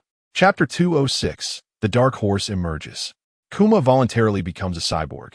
On the surface, it appears that Akainu personally captured his daughter, Bonnie, making Kuma a test subject for Vegapunk. In reality, Kuma is an important cadre of the Revolutionary Army, using his identity as a warlord to infiltrate the Navy. His ultimate goal is to rescue Vegapunk, the genius elder who is 500 years ahead of the world's technology. Now, Kuma has been completely transformed into a cyborg. His brain's thoughts have been severed by Vegapunk, meaning that Kuma has now become a killing weapon completely controlled by the celestial dragons. As Vegapunk had anticipated, once Kuma's transformation was completed and confirmed by Kizaru and others, he was directly sent out of the island. Vegapunk prayed in his heart, "Dragon, our time is running out. You must rescue Kuma quickly. Otherwise, the complete pacifista will soon be mass-produced. Although I have secretly weakened the strength of the pacifista, the complete pacifista will be a terrifying killing weapon on this sea, difficult to defeat even by the 3 great powers, aside from a few like the 4 emperors and dragon. If truly put into use, the celestial dragons will soon be able to flatten the 7 warlords and the 4 emperors. At the new Navy headquarters, Fleet Admiral Akainu is meeting with a mysterious Navy general. In the eyes of ordinary people, the Navy is structured with admirals, vice admirals, and rear admirals. However, aside from the intelligence department, there is also a special department in the Navy, the Navy Criminal Investigation Bureau. The person Akainu is meeting is the director of the Navy Criminal Investigation Bureau, Yamato. All Navy admirals are named after colors and animals. Even the substitute admirals, Momonosuke and Shaitan, are no exception. Others, who have not yet qualified to be given such disgraceful nicknames by the celestial dragons, are merely told they are the watchdogs of the celestial dragons. The fact that the director of the Navy Criminal Investigation Bureau can be given the nickname Haima indicates that he has at least the strength of a substitute admiral. Haima Tianqing. While we were collecting evidence of crimes committed by the Blackbeard pirates, we discovered that the Blackbeard pirates were defeated by Yifan. Fleet Admiral Akainu. His power is growing stronger. It's infuriating. I became Fleet Admiral during this chaos. I almost mobilized all Navy forces, yet still faced a crushing defeat against the Beast Pirates. For Akainu, this is an unbearable defeat. Haima Tianqing. Admiral, I believe the enemy's enemy is our friend. Hearing this, Fleet Admiral Akainu became interested and said, "What do you want to do? Speak." Haima Tianqing. According to the intelligence I have, Blackbeard Teach has mastered 11 powerful devil fruit abilities. If we give him a few more years, he may become even stronger than Rox was back in the day. While his devil fruits have not all awakened yet, perhaps we can ally with Blackbeard to launch an attack on Yifan, similar to what happened 40 years ago. 40 years ago, Navy hero Garp allied with Pirate King Roger to defeat the invincible Rox. Afterward, they publicly executed Pirate King Roger. effectively eliminating two of the greatest threats the Navy faced, ending the turbulent era of great pirates. Garp relied on this achievement to become the Fleet Admiral. Thinking of this, Fleet Admiral Akainu said, "You will go to Hive Island personally to contact Blackbeard Teach and ask if he is willing to join forces with the Navy to eliminate Yifan." After considering Haima Tianqing's suggestion, Akainu deemed it feasible. Currently, the greatest threat to the Navy on this sea is undoubtedly Yifan and his beast pirates. Blackbeard Teach represents the second great trouble for the Navy. During Rock's reign of terror at sea, Fleet Admiral Akainu, as a new Navy recruit, was well aware of how terrifying it was. If Blackbeard Teach is allowed to develop, he will undoubtedly become even more fearsome than Rocks. With the same ability to consume multiple devil fruits, his first devil fruit allows him to extract the powers of other users, while his second devil fruit is the Tremor fruit, once wielded by the strongest man in the world, Whitebeard. Akainu has fought Whitebeard many times and knows the devastating power of his tsunami attacks. Everyone understands the terrifying power of the Tremor fruit once fully awakened. If Blackbeard truly manages to awaken all the devil fruits within him, he may become an even more terrifying enemy than Yifan. Since the Beast Pirates and the Blackbeard Pirates have already clashed, the Navy can ally with the Blackbeard Pirates to first eliminate the Beast Pirates and then capture Blackbeard. Perhaps they can truly replicate that battle from 40 years ago, simultaneously getting rid of these two powerful pirates. If they are to act, they must do so decisively. Just in time, the Navy is still lacking one admiral among the three admirals. Fleet Admiral Akainu took out a Den Mushi and called the Gorosei. After reporting the Navy's plan to the Gorosei, Akainu said, "I also need the support of the Knights of God, and I hope one of their experts can become a Navy admiral.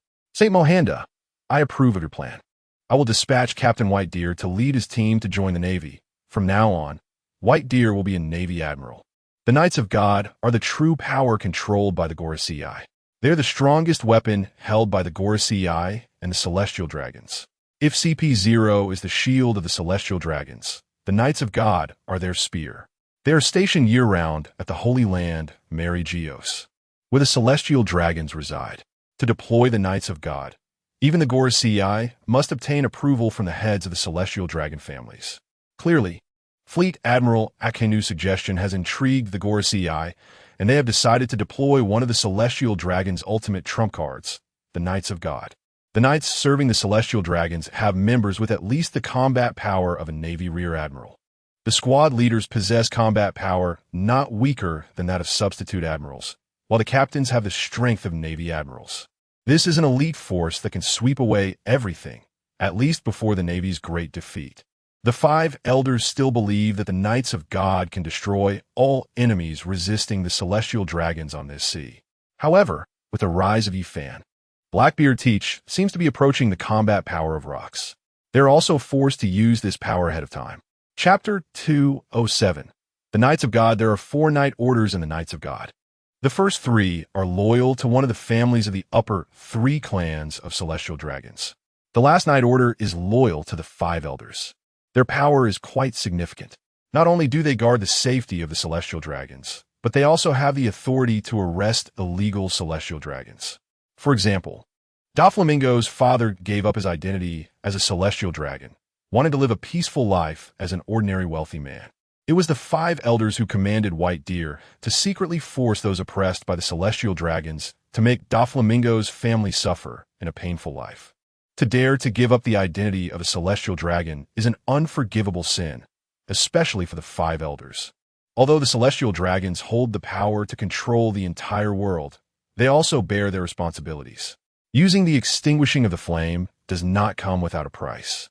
The price is that everyone over the age of 7, except for the Celestial Dragons, will be killed by Lordom. The lives of those slaves are of no concern to the Celestial Dragons.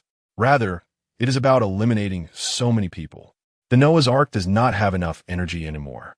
To activate the energy of Noah's Ark, the most noble bloodline is required. And the most noble bloodline in this world is that of the Celestial Dragons. This means that the Celestial Dragons also have their incredibly tragic moments. That is, when Lord M wants to extinguish the flame, they must contribute their own lives. What Lord M consumes is not his own lifespan, but the lives of the celestial dragons, starting from the lower 11 clans. Then the middle 5 clans controlled by the 5 elders, and finally the lifespan of the upper 3 clans of celestial dragons. This is the reason why the 5 elders care deeply about the life of every celestial dragon. Whenever a celestial dragon is harmed, the highest combat power of the Navy will be deployed. If a celestial dragon dies, they may even destroy an entire country in their rage. Because these lower 11 clans of celestial dragons are the lives of the 5 elders. The 5 elders can allow them to do any absurd thing, whether it is destroying a country or slaughtering tens of thousands of slaves. In the eyes of the 5 elders, all of this is permissible. However, if the lower 11 clans of celestial dragons dare to give up their identity, they will be killed, and it will be a very painful death. They can enjoy all the luxurious life and the supreme power, but they must stand up first and contribute their lives whenever Lordom requires it. This is the requirement of the upper 3 clans and the middle 5 clans for the lower 11 clans. The 5 elders and the upper 3 clans treat those lower celestial dragons like pigs. And the lower 11 clans of celestial dragons have resigned to their fate over the past 800 years. They appear to be foolish, yet they cruelly and mercilessly abuse a large number of slaves to vent their own fears. This is also why Doflamingo, after talking with the 5 elders, could threaten them by establishing the 7 warlords of the sea, allowing him to play both sides and become the strongest intermediary in the dark forces. The 5 elders fear that Doflamingo will reveal this information. If a large number of lower 11 clans of celestial dragons die, and if Lordom on the Void Throne wants to extinguish the flame, it will require the lives of the middle 5 clans of celestial dragons. To protect their own lives, they can let Doflamingo go, allow him to control a powerful country, and let him become an intermediary in the dark forces. Roxback then also knew this information. That is why he gathered those pirates who were not united at all, such as Blackbeard, Charlotte Linlin, and Kaido of the Beast. Rox did not want their loyalty. He actually wanted to use treasure as a cover to let them fight against the powerful Knights of God within God Valley. He wanted these powerful pirates and the Knights of God to suffer mutual destruction. Then Rox would step in and kill as many celestial dragons in God Valley as possible, depriving him of the ability to extinguish the flame. Rox's attack on God Valley was meticulously planned over a long period. He was not just a madman as outsiders saw him. Unfortunately, the celestial dragons were even more ruthless at that time. Among the upper 3 clans of celestial dragons, a woman actually became Carp's wife, transmitting the haki that only the upper 3 clans of celestial dragons possessed. She also deceived Pirate King Roger. Roger did not know that extinguishing the flame required a large number of celestial dragons, nor did he know the true reason Rox wanted to slaughter the celestial dragons. In the eyes of the very just Pirate King Roger, Rox had gone insane. If he continued like this, countless countries would be destroyed. The celestial dragons did not even mobilize the Knights of God. They relied solely on strategy to dismantle Rox's years of planning with just Carp and Roger. The 5 elders were already extremely shrewd. The upper 3 clans of celestial dragons were even more terrifying. The leader of the Knights of God that the 5 elders could control is White Deer, one of the 4 leaders.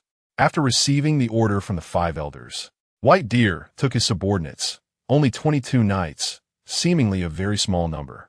However, they have 2 captains, both of whom possess the strength of Navy rear admirals. The 20 ordinary knights also have the strength of the Navy headquarters vice admirals. Plus White Deer, who has the strength of a Navy admiral, they represent a terrifying combat force. After St. Mohanda issued the order, they left the Holy Land, Mary Geos, and took the elevator on the Red Line directly to the New World, heading to the Navy headquarters. In the square of the Navy headquarters, a group of knights riding white warhorses and wearing white armor, with the hoof pattern of the celestial dragons printed on the armor, quickly drew the attention of many Navy personnel, not to mention ordinary Navy members. Even most of the Navy's vice admirals did not know about the Knights of God. The retired Carp and Sengoku looked at this group of cavalry. Carp, these celestial dragons actually dare to use them. Carp despises the celestial dragons very much. Sengoku, we were supposed to have expanded to 5 Navy admirals, but unexpectedly, 3 were killed by Ifan. Now the Navy is still lacking 1 admiral. Carp, That Gai fan, he almost destroyed the entire navy. He indeed should be eliminated as soon as possible. In Carp's mind, the celestial dragons are evil. However, at least they are better than those pirates who only know killing and robbing. This is also the reason why Carp joined the Navy. In the Navy, there are still many people with a sense of justice. Akainu was very happy. He did not expect that the Gorosei would really be willing to mobilize the Knights of God, a force that hasn't been deployed for nearly 100 years. This time, he must destroy the beast pirates and wash away the shame he has endured. Chapter 208. Water God Sabo Holy Land, Mariewa. An elderly woman in her 80s or 90s is secretly observing the celestial dragons on the street from a corner. Her gaze is not on the celestial dragons under their glass domes, but rather on the tall figure tethered by chains in the hands of Celestial Dragon. Once a warlord of the sea, and just as powerful as Dracul Mihawk, it is Kuma. Now, he is being led like a dog by this Celestial Dragon. After watching for a short while, the elderly woman quickly disappears into a small alley. She enters a deserted room. Her face, marked with tears, soon transforms into that of a young girl. This woman is none other than the supernova, the glutton, Bonnie, the daughter of Warlord Kuma. Seeing her father completely transformed into a cyborg and being led like a dog by the Celestial Dragon, Bonnie cannot contain her sorrow and weeps bitterly. At that moment, a shadow suddenly appears on the ground, and several people emerge. It is Sabo, the second in command of the Freedom Alliance and Luffy's brother. Behind him is Mori, the commander of the Western Army, who can manipulate the ground with his devil fruit abilities. Their Freedom Alliance relies on this ability to hide in the Holy Land, Mariewa.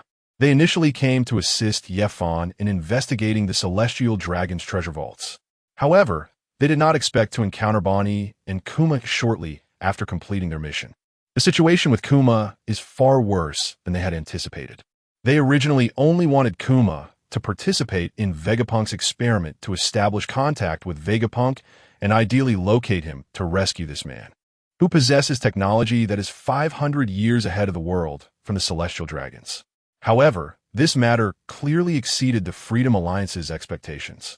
Kuma wanted to personally meet Vegapunk, which required him to undergo full transformation into a cyborg. This meant being completely modified inside and out, even having his thoughts stripped away. In the end, Kuma agreed to the transformation, which allowed him a few minutes to speak with Vegapunk during the procedure. Vegapunk is personally guarded by Kizaru, and even Kuma cannot have more time to privately converse with Vegapunk under his watch. The Celestial Dragons of the upper three families value Vegapunk far more than the four emperors. After observing for a week, Sabo sees that the Knights of God stationed on the periphery have unexpectedly left the Holy Land, Mariewa. Only 2 army generals and CP0 remain in the entire Holy Land. He realizes that it is now crucial to rescue Kuma. When he discovered the kingdom of Bridge's rescue, he found that the combat power of the army generals is far inferior to that of the Navy admirals. They are at most equivalent to the strength of substitute Navy admirals. Now, Sabo is not the Ember Emperor of 2 years later, and his brother Ace is still alive. Although he lacks the powers of the Mera Maranomi, he can still hold his own against 2 army generals using his Dragon Claw technique. Thinking of this, Sabo does not even have time to report to Dragon and decides to take immediate action to rescue him. Yefon did not expect that his butterfly wings would inadvertently change the course of history again. Originally, Sabo was supposed to cause a commotion in the Holy Land Mariewa when Luffy launched the War of Wano and during the Celestial Dragons Allied Nations Conference. He was to face the siege of 2 Navy admirals and successfully retreat, solidifying his reputation as the Ember Emperor, igniting the spark of rebellion among the world's slaves against the nobility and the Celestial Dragon's rule. However, now, this world-shaking event has occurred ahead of schedule. A day later, Yefon also sees the newspaper. Water God Sabo launched a surprise attack on the Holy Land Mariewa, altering the flag that symbolizes the power of the Celestial Dragons. He modified the Celestial Dragon's hoof, killed 1 army general, severely injured another, and successfully rescued the tyrant Kuma, exiting the Holy Land Mariewa unscathed. This incident has caused Water God Sabo's fame to overshadow even that of Dragon, the leader of the Freedom Alliance. It is the first time in hundreds of years that someone has dared to attack the Holy Land Mariewa, and manage to escape unscathed.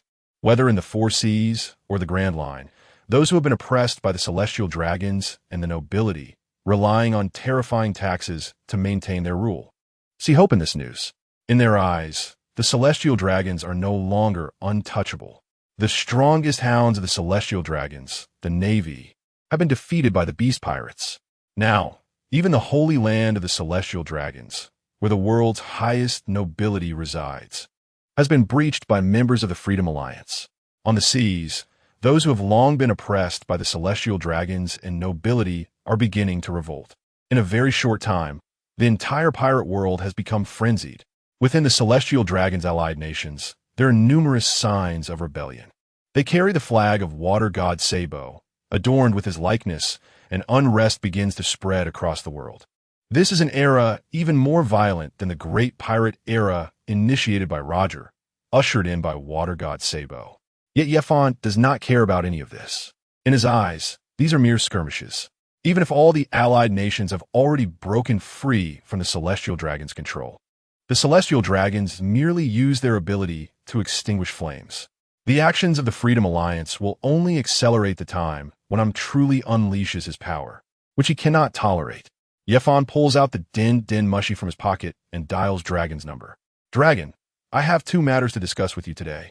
The first is that the person on the celestial dragon's empty throne possesses the power to destroy the world. Even if you let all the allied nations break free from the celestial dragon's control now, you still cannot defeat them. I hope you will slow down. The second matter is that since you have rescued Kuma, I hope to quickly obtain Vegapunk's location. Dragon, thank you for the information. We did not plan to engage in an all-out war with the celestial dragons so soon. As for Vegapunk's location, we need to completely dismantle Bartholomew Kuma to find a way to contact him. Yifan also knew that Vegapunk was being monitored by Kizaru to transmit information under Kizaru's surveillance. That information must be hidden within Bartholomew Kuma. He wasn't in a hurry and said, "Let me know when you find the location." The two ended the call. Chapter 209. Finding Vegapunk a few days later, a small boat on the sea was moving forward at an extremely fast speed. The reason for such speed was the strong winds fiercely blowing against the sails of the small boat. This tiny boat, only 5 meters long and 1 meter wide, was speeding across the sea like an airplane. This was the ability of Dragon, the leader of the Freedom Alliance, who could control the power of the wind. Naturally, there weren't many people on such a small boat. There were only 3 people: Dragon, the leader of the Freedom Alliance, Sabo, the chief of staff of the Freedom Alliance, and Yi Fan, the prince of the beast pirates.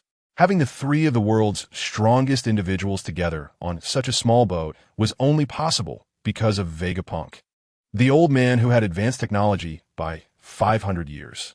Since it was a rescue mission, they didn't need too many people. Too many people could be discovered during infiltration, which might lead Kizaru to directly transfer Vegapunk or even kill him if necessary. Kizaru's Devil Fruit ability is the Pika Pika no Mi. If you were to escape with Vegapunk at full speed, even the 3 of them wouldn't be confident in stopping the Admiral Kizaru. Although Yi Fan's Raijin Fruit could also teleport, and even had a slightly longer range than Kizaru's, Yi Fan's teleportation wasn't as fast as Kizaru's. The teleportation of the Raijin Fruit was through electric energy transmitted through the air to reach the designated location. This speed was similar to that of lightning in the sky. It seemed to approach the speed of light, but due to the significant air resistance, it couldn't reach the speed of light. On the other hand, Kizaru transformed into light particles for teleportation. Therefore, Kizaru's Pika Pika no Mi had a faster teleportation speed and could be used more frequently. Even someone as strong as Yifan would find it very difficult to intercept Kizaru, who was only looking to escape.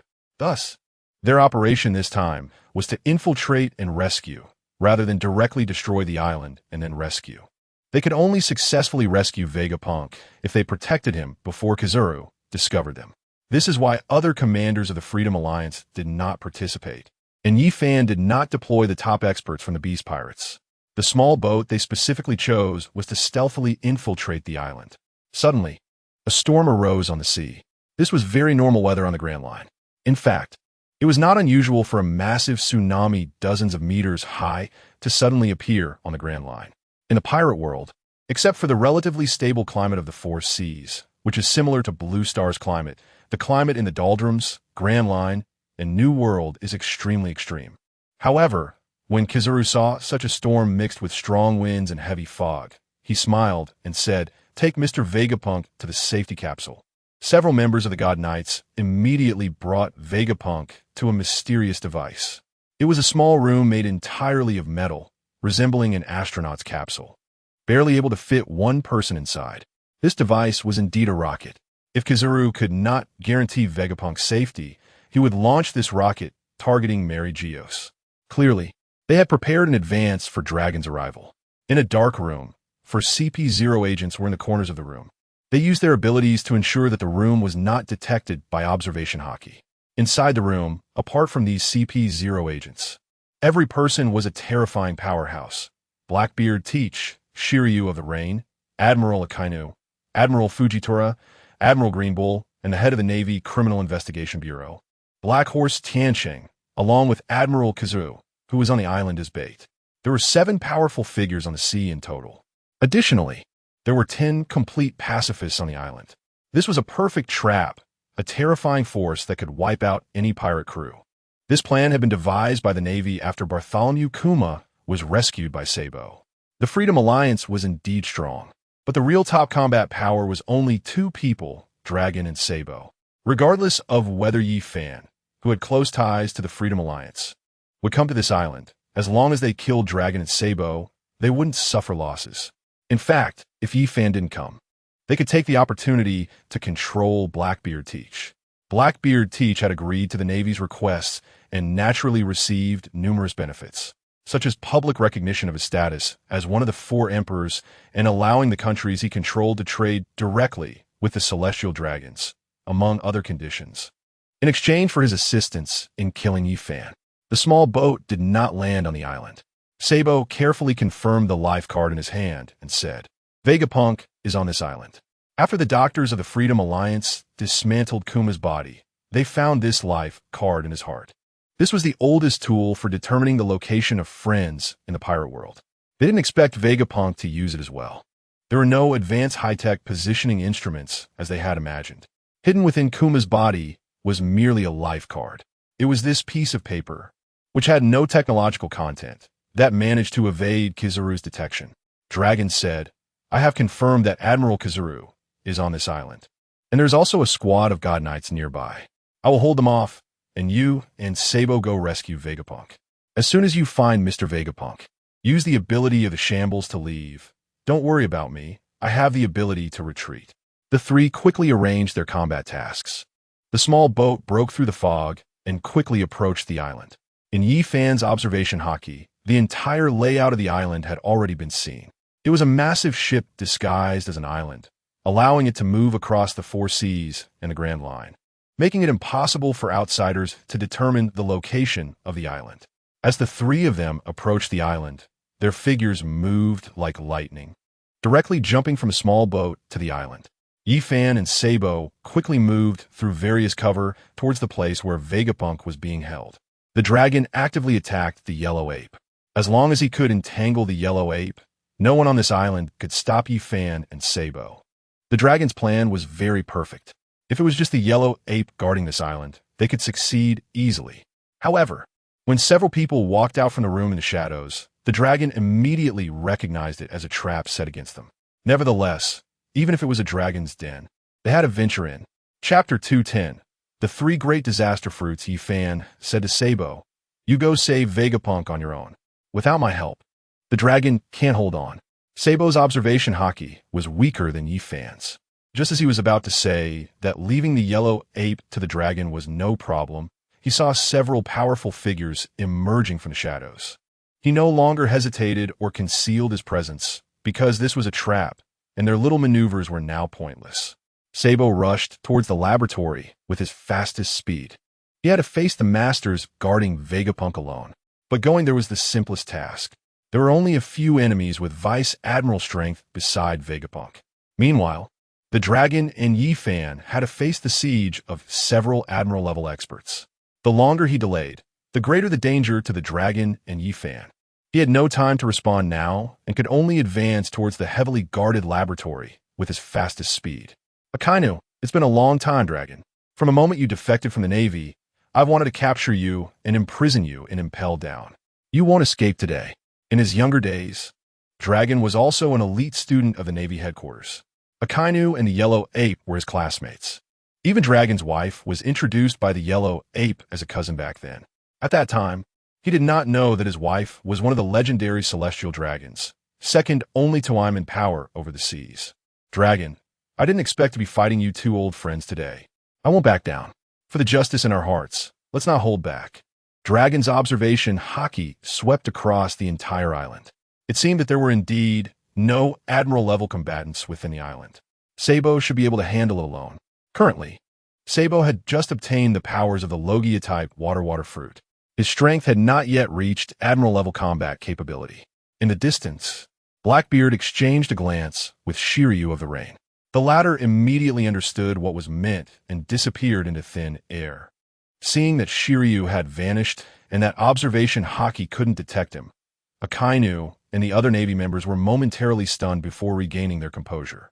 Shiryu of the Rain was originally from Impel Down, so the Navy's upper echelons were naturally very familiar with his combat power. He had no devil fruit ability, and now acquiring such an ability meant that Blackbeard had extracted someone else's devil fruit and given it to Shiryu. Anyone who could become an admiral was a cunning old fox, and they quickly understood everything.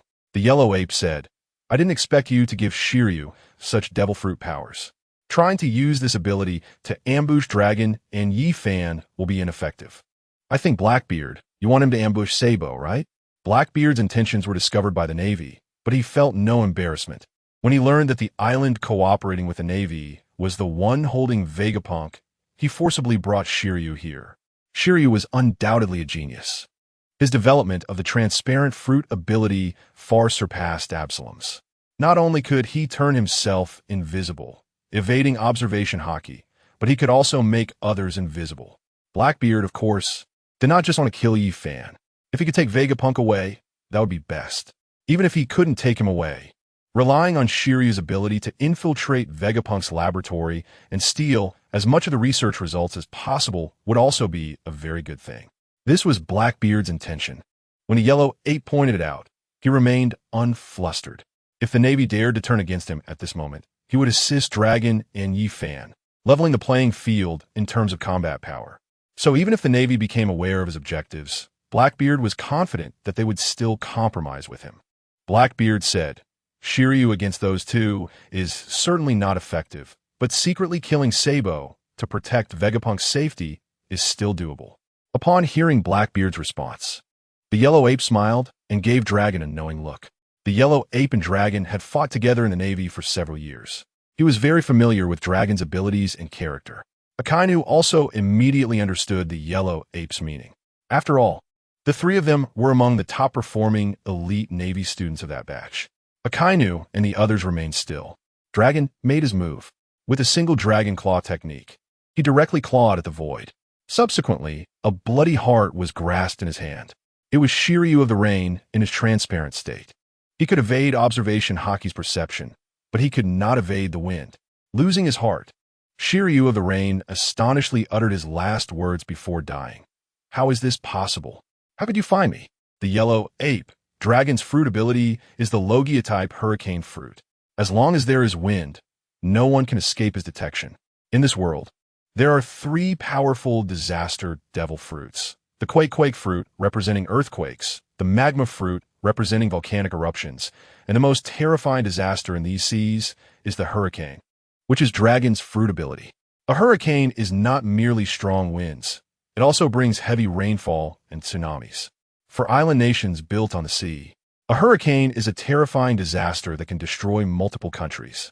This island is not only covered in heavy rain, but also has a significant amount of wind. Although the transparent fruit had been developed by Shiryu to evade observation haki, it could not escape the omnipresent wind. What the Yellow Ape just said was to prompt Dragon to take action and kill Shiryu, and then they would begin their fight. The Celestial Dragons wanted Vegapunk's technology, and a small Blackbeard dared to hope for it. Dragon would naturally not let this opportunity slip by, although Shiryu was just a minor character to him. If he let him sneak attack Sabo, there might really be a chance of success. Just now, The glances exchanged between the yellow ape and Akainu clearly indicated that they wanted to kill him before starting their duel. Blackbeard's heart was already filled with rage, but he did not dare to explode.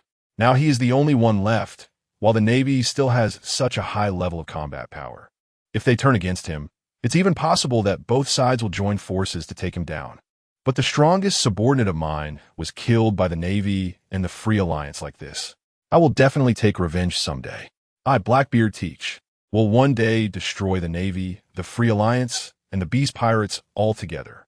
Akainu, go all out. No one should consider old feelings. We must kill both Dragon and Yifan. Chapter 211. Dragon's Strength. Blackbeard Teach said, since you mentioned the 3 Calamity Fruits, how about I team up with Akainu to deal with Dragon, and we can see which of the 3 Calamity Fruits is stronger, while the others handle Yifan. Blackbeard Teach is not someone who is willing to suffer losses. After his subordinate was killed, he immediately thought of a way to respond. Although he doesn't understand Dragon's true combat power as well as the Navy does, he is aware of Yifan's strength. Like himself, Yifan has mastered the abilities of several devil fruits, many of which have already awakened. In Blackbeard Teach's view, no matter how powerful Dragon is, he cannot be stronger than Yifan. He is confident that he can defeat Dragon by himself. With Akainu, who believes in absolute justice, he can definitely secure a win against Dragon. He even thinks he doesn't need to go all out. He just needs to provide some support. As for the remaining highest combat power of the Navy, he knows that Kizuru and Fujitora are not as strong as the admirals that Yifan has killed, Akiji and Momonosuke. Even if they include the unknown high-level powers of Black Horse and White Deer, for people can handle Yifan. But it's likely that Yifan will at least kill 1 or 2 more admirals. By that time, he might not be at a disadvantage against Akainu and the remaining top Navy powers.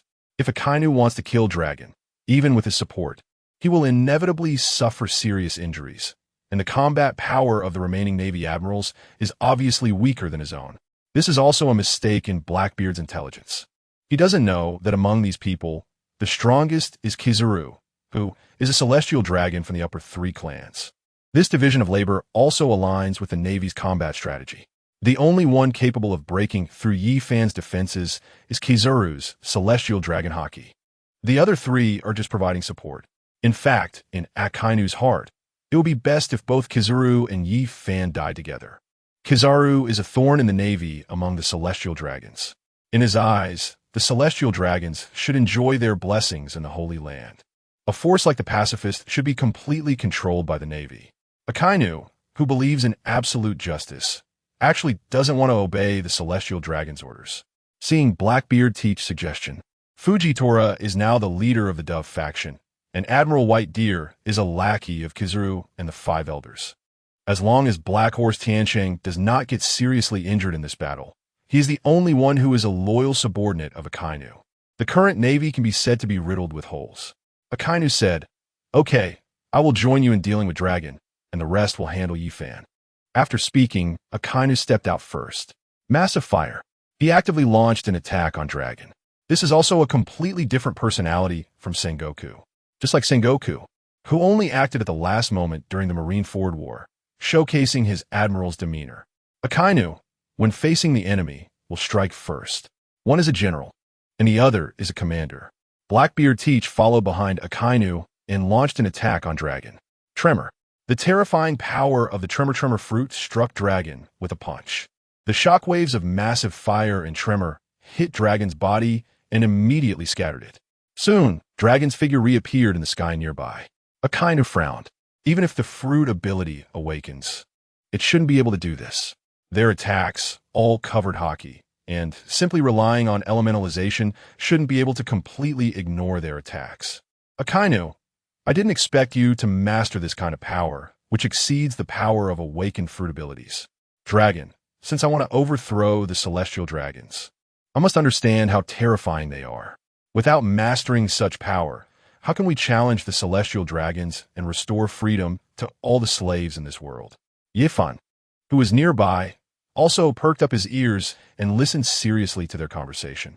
His father-in-law, Kaido, does not like the development of fruits. Although Kaido has developed his fruit to a terrifying level, he prefers the strength of the 3-color haki.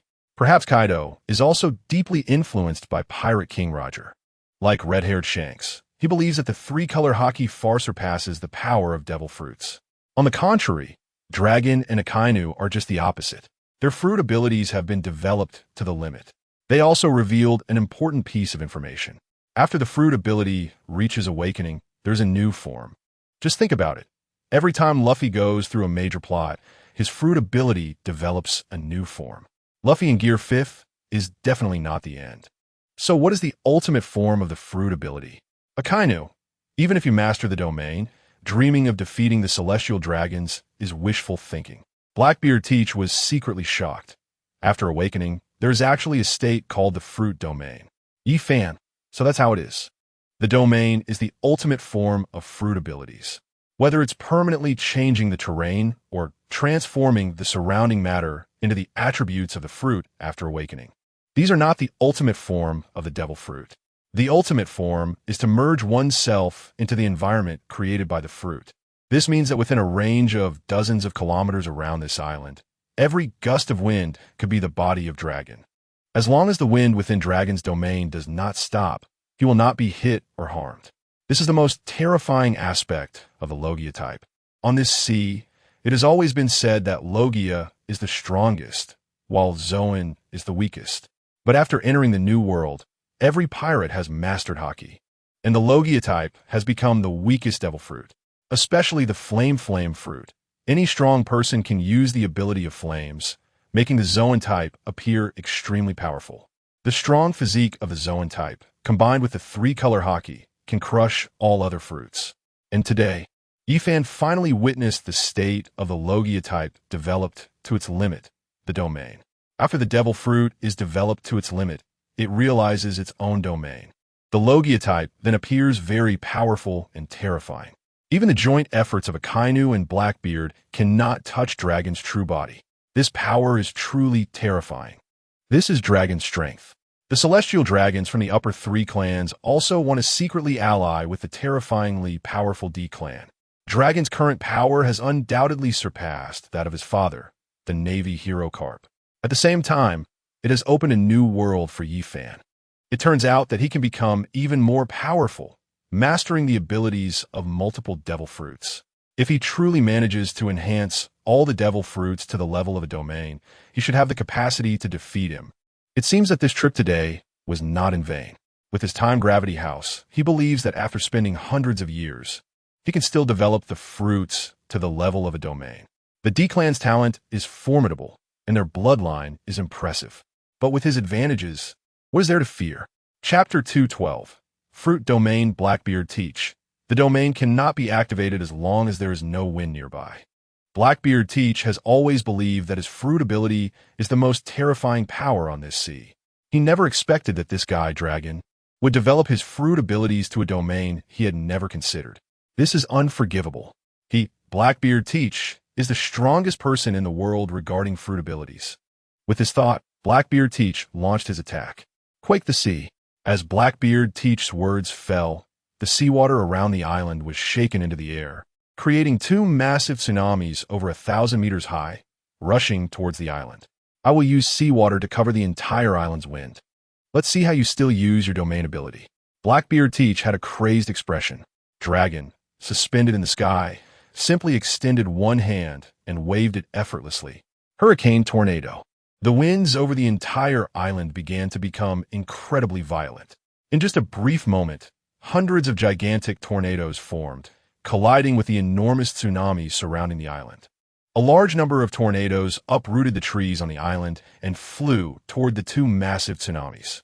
It was visible to the naked eye that a vast amount of seawater was being sucked into the sky by the tornadoes and then thrown onto the already concave surface of the sea. Hundreds of terrifying tornadoes quickly drained over 10 million tons of seawater from the two massive tsunamis. The entire sea once again returned to calm. The natural-type hurricane fruit truly exists like a bug in this sea. Yifan had thought that Dragon's strength would be formidable. He even believed he had the combat power to defeat the four emperors. However, he never expected that the power Dragon demonstrated today would be so terrifying. He had developed this natural-type hurricane fruit to such a frightening level. With just a small action, he could unleash such a terrifying fruit ability. Such combat power, even for Luffy, who might become the Sea Emperor in the future, would not allow him to use his fruit abilities with such freedom even after awakening the Nika fruit. The impression Dragon gave Yi-Fan could no longer be described as easy. His fruit ability is entirely free, as long as he can think of it. The fruit ability will naturally fight according to his thoughts. There is no need to be limited to specific techniques. Techniques like Quake the Heavens, Quake the Earth, and Quake the Sea are too restrictive. With just a light wave of his hand, the winds of this world will follow Dragon's thoughts and engage in the battles he prefers. Most importantly, Yi-Fan could feel that Dragon's fruit ability has almost no consumption. This is the power of a fruit developed to the domain level. Although a fruit awakening can assimilate other materials and turn them into one's fruit abilities, the consumption is astonishingly high. In contrast, Dragon has almost no consumption. For example, Luffy's Nika form, when fighting at full strength, can only sustain it for a maximum of 5 minutes. However, Dragon could fight for 10 days and nights without consuming any fruit abilities at such intensity. The combination of Akainu and Blackbeard, two individuals who have surpassed the Navy admirals and are considered powerful among the four emperors, surprisingly consumes energy faster than Dragon. This strength is truly terrifying. The people of the D clan have bloodlines that are enviable. Like someone who sleeps in class and doesn't do homework but scores 100 on every test, while another person studies 16 hours a day and can only score 90. Yi-Fan has spent dozens of times more energy than Dragon and can barely awaken a few devil fruit abilities. Without the time gravity house, Yi-Fan would need at least 100 years of training to develop fruit abilities like Dragon's. However, Yi-Fan is not discouraged. He still has enough time. As long as he is given a few more months, Yi-Fan is confident he can master such fruit abilities. While Yi-Fan was fully observing the battle between Dragon and Akainu, he suddenly sensed someone appearing behind him. He hurriedly turned around. It was Admiral Kizaru. Seeing that Yi-Fan was not focused, he used the power of the Pika Pika Anomi to appear directly behind him, covering his fist with the unique haki of the Celestial Dragons and punching toward Yi-Fan's back. However, Yi-Fan's reaction speed exceeded Kizaru's expectations. In an instant, Yi-Fan turned around, his fist covered in Conqueror's haki, and engaged in a clash with Kizaru. Boom! The two fists did not collide. The two types of top-tier haki intertwined, with their fists still 10 centimeters apart. The collision of the two top-tier haki created a rift in the heavy rain, mist, and dark clouds covering the entire island, in an area with a diameter of several dozen kilometers, which had been shrouded in the stormy weather influenced by Dragon's fruit ability. The moment Yi-Fan and Kizaru's fists collided, the aura of their two supreme haki tore a rift. Above the two, a fissure dozens of kilometers long appeared. Sunlight shone through this rift onto the island. The heavy rain, mist, and dark clouds above Yi-Fan and Kizaru had been torn apart by the terrifying power. Yi-Fan, the noble celestial dragon, actually resorts to a sneak attack. Kizaru, what quick reflexes! You actually dodged my attack. Dragon Emperor Yi-Fan can also talk about sneak attacks. This is war. Only the victors can write history. What does a sneak attack count for? You three, don't just stand there. Join me in attacking him. In the distance, Blackbeard Teeth's expression changed significantly. Kizaru is actually a celestial dragon too. It seems the talent of the celestial dragons is not low. Don Quixote da Flamingo, who was abandoned by the celestial dragons, also possesses the combat power of a vice captain in the Four Emperors crew. The Yellow Monkey's punch just now gave Blackbeard Teeth a feeling that was no less than when Whitebeard was still young. The scene of Whitebeard and Pirate King Roger clashing with their conqueror's haki is truly despicable. Among the celestial dragons, there are such powerful beings. It seems that back in the day, Rox would have been killed by the strong celestial dragons, even without the cooperation of Garp and Roger. I still have a long way to go to dominate the entire world. However, as long as I kill Yi-Fan and Long today, after enduring for 20 years, I will definitely be able to awaken all the devil fruit powers. Then I will develop the abilities of the Dark Fruit and the Quake Fruit to the level of domains. Once I, Blackbeard Teeth, fully master such power, I will definitely rule the world. Chapter 213. Golden Mecha. Facing the four admirals of Navy, Yi-Fan did not use his best human dragon form, but instead utilized his devil fruit abilities. His physical body was already very powerful. These admirals were just right to hone his devil fruit abilities. Yifan unleashed the full power of his fruit. In an instant, the entire island, including flowers, plants, trees, the ground, and soil, transformed into gold. After Yifan began to awaken the Thunder Fruit's abilities, he learned the secret of fruit awakening, continuously improving the quality of the fruit's abilities. When the quality reaches a certain level, the power of the devil fruit can assimilate the surrounding materials. Yifan was already very skilled in awakening his devil fruit abilities. Therefore, during this time, several of his devil fruits had already awakened. Transforming this island into gold was the ability of the gold fruit. Subsequently, Yifan used the magnet fruit's ability to turn the gold into metallic gold covered with magnetic force. Then, the power of the thunder fruit enveloped them with a large amount of electrical energy. The entire island holding Vegapunk was rapidly changing. Dozens of golden giants made of gold, exuding terrifying electrical energy, appeared on this island. Their appearance was based on the animated series Yifan had seen in his previous life, such as Optimus Prime and Bumblebee. The difference was that Optimus Prime and Bumblebee were equally gigantic, rather than the height disparity seen in the animated series, where Optimus Prime was several times taller than Bumblebee. As soon as they appeared, they immediately raised the Gatling guns on their arms. Although their appearance resembled the Blue Planet's six-barrel Gatling gun, their function was entirely different. The Blue Planet's six-barrel Gatling gun fired attacks powered by burning gunpowder and rapidly expanding air. In contrast, the Gatling guns here used electromagnetic propulsion. The key point was that the original owner of the magnet fruit, Kid, also used a similar move against Big Mom Charlotte Lin after awakening his fruit. The essential difference between the two was electromagnetic. Kid's bullets were covered with a large amount of fruit ability, generating a super strong magnetic field instantly, using opposing magnetism to fire the bullets. However, the weapons mounted on the golden mechs built by Yifan utilized the speed of the Blue Planet's electromagnetic railgun, continuously accelerating through the electromagnetic loops inside the barrel to generate attack power. At first, when the four admirals saw these gun-like weapons, they did not pay much attention, assuming that even specially made guns with C-prism stone projectiles would not cause them any harm. However, when dozens of golden mechs tilted their barrels, their observation hockey immediately sensed danger. What was said to be a six-barrel Gatling gun was actually a six-barrel electromagnetic railgun. Each bullet's initial velocity could reach a terrifying 150 Mach.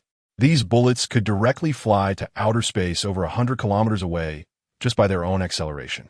The yellow monkey reacted the fastest, transforming into a photon to evade all attacks. However, the others were not so lucky, especially Fujitora. His observation hockey was the strongest, and he immediately used a large area of gravity in an attempt to bring down the bullets fired by the six-barrel electromagnetic railguns with terrifying gravitational force. However, once the bullets reached 150 Mach, Fujitora realized he was wrong. He could not take care of the others. It was already good enough to save his own life. Relying on his terrifying observation hockey, Fujitora quickly locked onto all the bullets that could hit him. In an instant, he maximized his fruit ability and covered those bullets with 100 times the gravity. However, the speed of 150 Mach was simply too fast, an unimaginable speed. The time from when the bullets were fired to when they hit him was less than 0.001 seconds. Although Fujitora used his overwhelming gravity to deflect many bullets away from him, there were still hundreds of bullets flying toward him. Each six-barrel electromagnetic railgun fired 20 rounds per second. With 4 six-barrel electromagnetic railguns on one golden mech, there were hundreds of bullets attacking Fujitora every second. He drew his sword, slashing rapidly while retreating quickly, but his body had already been hit by several bullets. With such a rapid attack speed, even though Fujitora's observation hockey could see it, the speed of his sword strikes was not that fast. Fortunately, Fujitora's armament hockey was also strong. Although the bullets from the electromagnetic railguns broke through his defenses and pierced his skin, they were stuck in his muscles, unable to penetrate further into his body. As Fujitora continued to retreat, he could use the expanded space of gravity to prevent more and more bullets from hitting him. However, in just one exchange, a Navy admiral was lightly injured. The combat power of these golden mechs was indeed very formidable. It should be noted that even for a substitute admiral-level powerhouse, it was very difficult to injure a Navy admiral in a short time. The fact that the golden mechs created by Yi Fan could injure admiral-level individuals was already a terrifying display of combat power. In Black Horse Tianqing's hand, a massive pitch-black light shield appeared. A large number of bullets poured in front of him, blocked by this dark light shield. However, his light shield was not from the shield fruit, which could ignore any physical attacks. Black Horse Tianqing's light shield came from his fruit ability, the Zoan-type mythical beast. Human fruit, Dark Angel form. This move was the Dark Angel's special innate skill, the Dark Energy Shield. Black Horse Tianqing's expression was not good. Among all the people here, his strength was the weakest. Although he barely reached admiral level with his powerful fruit ability, he was still lacking. In fact, it's quite similar to Magellan from Impel Down. There's still a fine line to cross to become a true general, that level of terrifying fruit development. On the pitch-black light shield, super high-speed bullets created small pits that penetrated several centimeters deep. Fortunately, his fruit ability was developed well enough. The pitch-black light shield was not penetrated. Black Horse Tianqing was also quickly retreating. If he had to withstand the saturated attack from the golden mech for a long time, his pitch-black light shield could shatter at any moment. Black Horse Tianqing's face showed distress. The potential of Dragon God Yi Fan was truly terrifying. In just a few months, his combat power had become even more fearsome. His current methods of attack were completely different from before, clearly newly developed techniques from recent days. Indeed, he is the greatest enemy of the Navy, a monster more dangerous than the Four Emperors. Chapter 214. Jarvis Admiral White Deer of the Navy began to enter his deer human form. However, his appearance had little to do with a deer. His entire body was covered in scales, resembling dragon scales instead. This was his fruit ability, animal-type mythical beast deer fruit, ice cheelan form. Although his name was White Deer, he was actually an ice cheelan, with his hard skin and a large amount of ice covering his surface. He braved the dense attacks of the golden mech. Admiral White Deer quickly approached a golden mech. A pile of scrap metal dares to show off in front of me. After saying this, Admiral White Deer threw a punch, intending to destroy a golden mech with his armament-hardened hockey-covered fist. However, when he swung his fist, it directly hit the air. The characteristic of gold is that it is very soft. Almost no metal is softer than gold, except for mercury. A hole appeared in the chest of the golden mech from Admiral White Deer's attack, just avoiding his fist.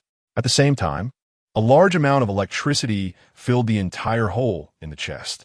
The powerful electric current also caused significant damage to Admiral White Deer, with several scales on his arm turning dark from the intense electricity. How is this possible? You can actually control these golden lumps to dodge my attack. I don't believe your observation hockey and fruit ability can be that powerful. Boom, boom, boom. Admiral White Deer quickly swung both fists. In an instant, he threw dozens of punches. However, not a single punch hit the mech in front of him.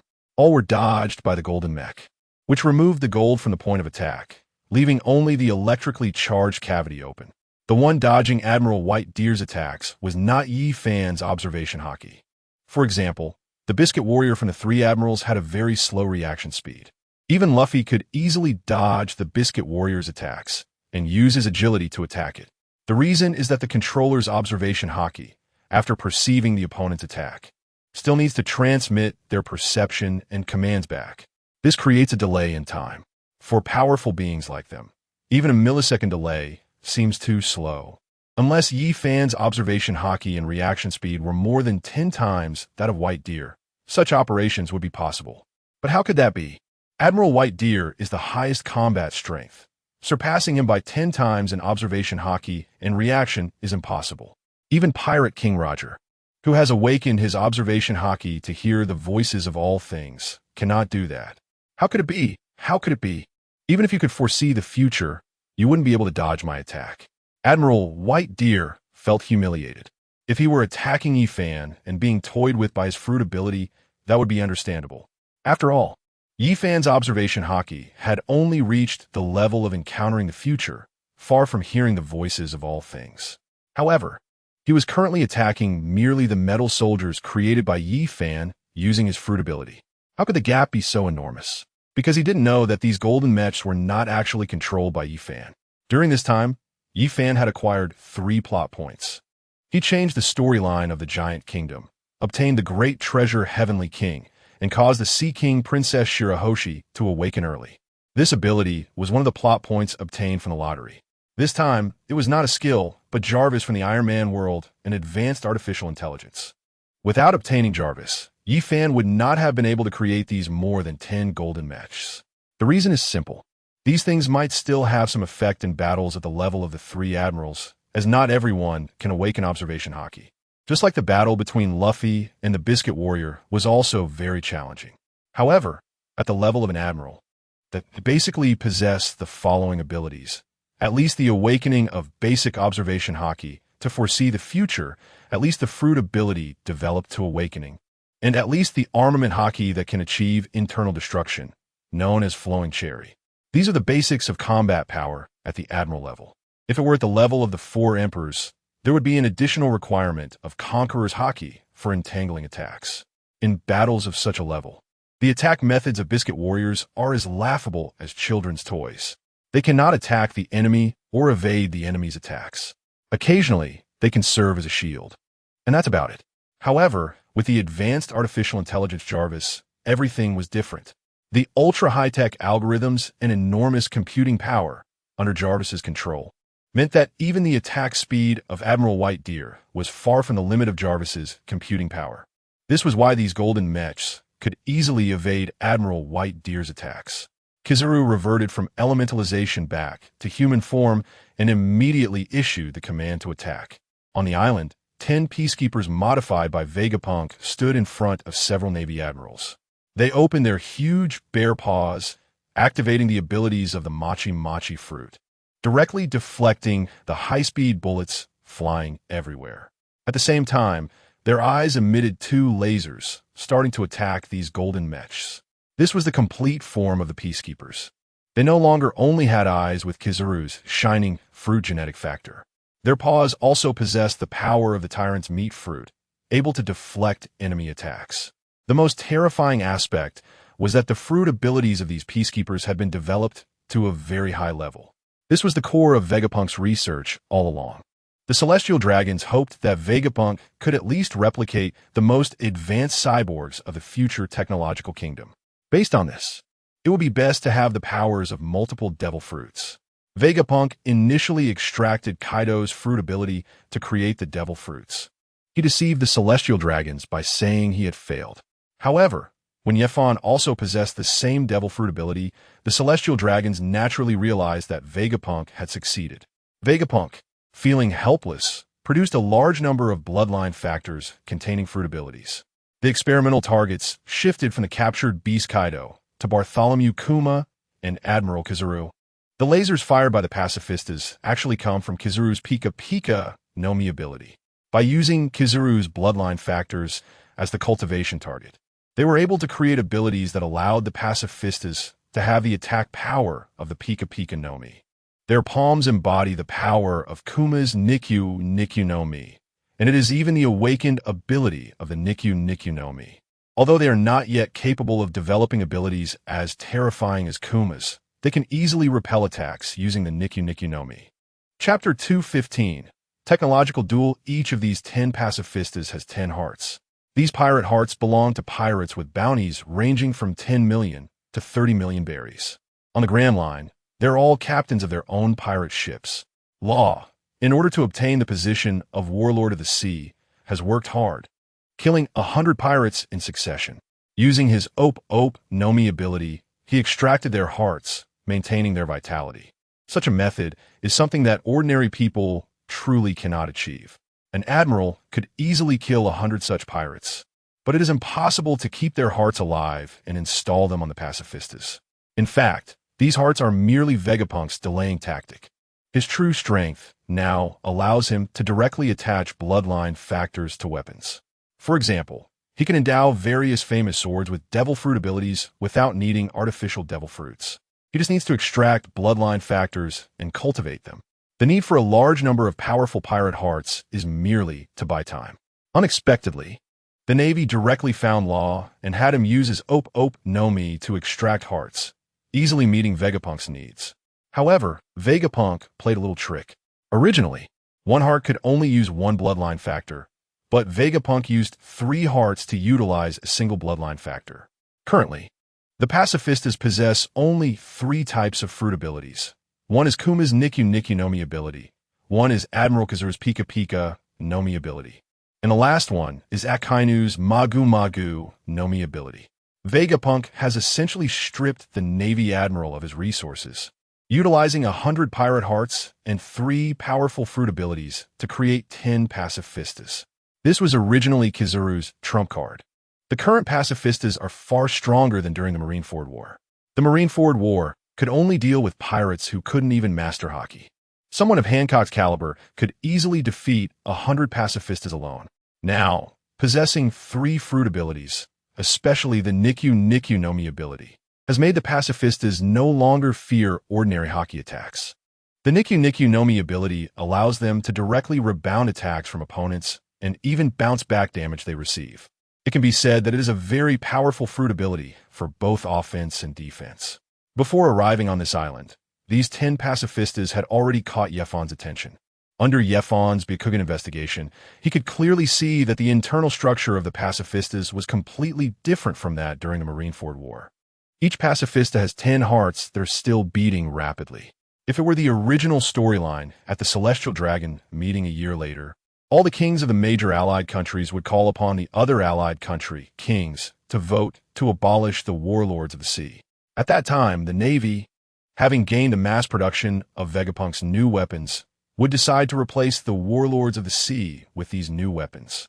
The original intention of the Celestial Dragons establishing the warlords of the sea was to give these powerful pirates the legal right to rob. However, the warlords must help the Navy prevent the spread of the Yonko's influence, forcing the Yonko to shrink back to the latter half of the New World. This is the pacifist approach, sacrificing the interests of a small portion of people to ensure a more stable life for the majority. Admiral Sengoku knows that his power cannot ensure that everyone in every nation can live happily. The Yonko and warlord system he established was merely to protect the majority of nations for better survival. For example, in the East Blue where Luffy is, the 2 strongest pirates, the Dragon Pirates and another pirate crew whose name Yefon has forgotten, led by Akin, are already the strongest in the East Blue. However, if they were venture into the Grand Line, any other pirate crew from different seas could destroy both of those crews. It is because of this pacifist compromise that the Navy has lost control over some nations in the Grand Line and the latter half of the New World, such as Wano and the countries controlled by Doflamingo. Those people live as if in hell, but it ensures the safety of the 4 seas. This is Sengoku's pacifist approach, sacrificing a small number of people to protect the majority. If the Navy decides to abolish the warlords of the sea system, it will definitely plunge the Grand Line into chaos, allowing the Celestial Dragons to protect their interests and control the Grand Line without relying on the combat power of the warlords. This is due to the complete pacifista developed by Vegapunk. Within their tall bodies are 3 powerful devil fruit abilities. Each pacifista can battle with pirates worth 800 million berries. Their strength is already comparable to that of the 3 commanders and the 3 top executives. With such strength, the 10 pacifistas even have a chance of victory against admirals and Yonka-level strong opponents. This is also Kizaru's hidden power. He originally planned to have the 10 pacifistas launch a surprise attack at a critical moment during the battle, but unexpectedly, Yefon directly produced over a dozen golden mechas, which managed to hold back the 4 admirals. Kizaru had to change his plan and deploy the 10 complete pacifistas early. At the same time, Kizaru also wanted to truly utilize the war to test the pacifistas, using the technology of the future technological kingdom and the bloodline factors developed by Vegapunk to see if these 2 great technologies could produce weapons capable of fighting against Yonko-level strong opponents. If successful, the large-scale mass production of the pacifistas could even erase the 4 emperors from this sea. Yifan also wanted to see if the golden mechas he created in bulk, relying on the awakening of 3 types of fruit abilities, combined with the artificial intelligence Jarvis, could stand against Vegapunk's latest research. Thus, he issued an order to Jarvis. Jarvis, take out all 10 pacifistas first. Upon hearing this, Kizaru immediately thought of Big Mom's homies. Big Mom's paramecia fruit allows her to collect the souls of others to extend her lifespan, and these souls can also be cultivated into homies for battle. However, the side effects are evident, as absorbing a large number of souls causes Big Mom's emotions to become erratic. Sometimes she's a cute old lady, and other times a bloodthirsty tyrant. In Kizaru and the others' understanding, Yifan had mastered some kind of soul-related fruit ability, injecting a soul called Jarvis into these golden mechas. In their eyes, Jarvis and homies were the same thing. Chapter 216, A Century of Cultivation Flying in the Sky. Kizaru excitedly said, "Good idea. Why didn't I think of it? If we inject souls into the pacifistas, they won't be so rigid and can unleash even stronger combat power." In Kizaru's eyes, the 10 pacifistas were not important. Their battle with Yifan's golden mechas was irrelevant. This was a direction to strengthen the pacifistas. In the sea, it wasn't just Charlotte Linlin who could extract other souls. There were many similar paramecia-type devil fruits. Extracting the souls of other powerful pirates wasn't difficult at all. Even the celestial dragons could do business with Charlotte Linlin, one of the 4 emperors. For Kizaru, obtaining powerful pirate souls that ordinary people found hard to get was not a difficult task, especially for the celestial dragons, as long as it could enhance their power. Even destroying a few countries was a very normal thing. In the eyes of the celestial dragons, a few countries and tens of millions of lives were just numbers. They didn't see different people as human beings. Kizaru had long abandoned the disguise he maintained in the Navy for years and restored the lofty appearance of a celestial dragon. Without the obstruction of the golden mechas, Kizaru was the first to actively launch an attack on Yifan, flashing behind him and unleashing a kick covered in the celestial dragon's haki at light speed. Yifan was equally unceremonious, entering Dragon Man form and activating the 8th gate of the 8 gates of Duanjia, the Death Gate, at 100 times speed. He turned around at an even faster speed and simultaneously kicked out with his Conqueror's haki wrapped around it. Boom! The 2 overwhelming forces clashed, tearing the sky apart once again. However, this time, it was no longer evenly matched. Admiral Kizaru was kicked away by Yifan. This was Admiral Kizaru's weakness. His physical combat ability was quite average. He mainly relied on the unique haki of the celestial dragons and the terrifying speed of the Pika Pika no Mi. In the past, he could dominate the seas with just the power of the Pika Pika no Mi. But now, facing Yifan, all his advantages vanished. He could flash, but Yifan could teleport. He had the unique haki of the celestial dragons, while Yifan had a long lifespan and Conqueror's haki. Plus, Yifan had the mythical Zoan fruit ability and 100 times speed, along with the 8 gates of Duanjia. Yifan's attack speed, power, and defense far exceeded Admiral Kizaru's. In their second clash, Kizaru was sent flying hundreds of meters away, crashing into the ground and creating a massive pit several meters deep. Kizaru spat out blood. He had been a celestial dragon from the upper 3 races since childhood, infiltrating the Navy as an elite trainee. Relying on the Pika Pika no Mi's ability, he had never sustained any injury in his life. Even during the Marineford War, he had only gotten a speck of dust on the Navy's righteous cloak. But today, after just one exchange with Yifan, he was already severely injured. After using Life Return, Kizaru healed his wounds, but now he dared not confront Yifan head-on anymore, as his body was far less resilient than Yifan's. He cursed. What a monster. Admiral White Deer noticed Kizaru was injured, and to prevent Yifan from pursuing Kizaru, he, as a member of the Knights of God, valued the life of a celestial dragon more than his own. After transforming into his human Qilin form, his head became that of a Qilin, and he opened his mouth to spew a large amount of ice crystals, forming a frozen wall between Yifan and Kizaru. Then, clenching his massive fist, he charged at Yifan. Admiral White Deer also possessed a mythical Zoan fruit ability, and he didn't think his strength would be less than Yifan's. Upon seeing someone wanting to punch him, Yifan naturally wouldn't evade. He met head-on. Even the current Kaido of the Beasts and Big Mom Charlotte Linlin would not be his opponents. His power crushed everything. At the same time, a massive amount of cold air enveloped his arm. The moment they clashed, the cold air inside him could freeze this detestable guy before him.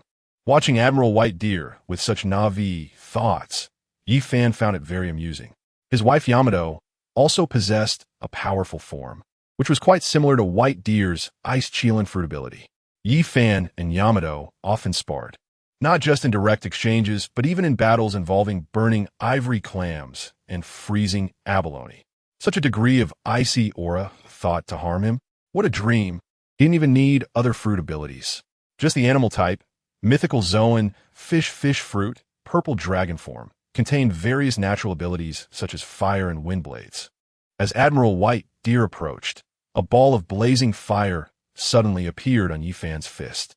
The fire fist, wrapped in Conqueror's haki, collided with White Deer's fist.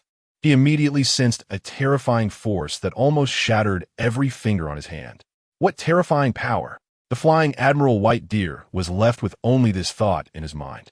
In just a brief moment of combat, 2 of the 4 Admiral-level fighters had already been injured. Thanks to the effect of life return, both of their injuries quickly healed, which was the most troublesome aspect of the Navy admirals. If they couldn't kill directly, their lives can continuously and rapidly recover from injuries, allowing them to maintain very durable combat power. However, Yi Fan is not in a hurry. It seems that he has only been at sea for a little over half a year, but in reality, he has trained for nearly 100 years in the time gravity room. He is just an ordinary person and does not possess the terrifying talent of a D family.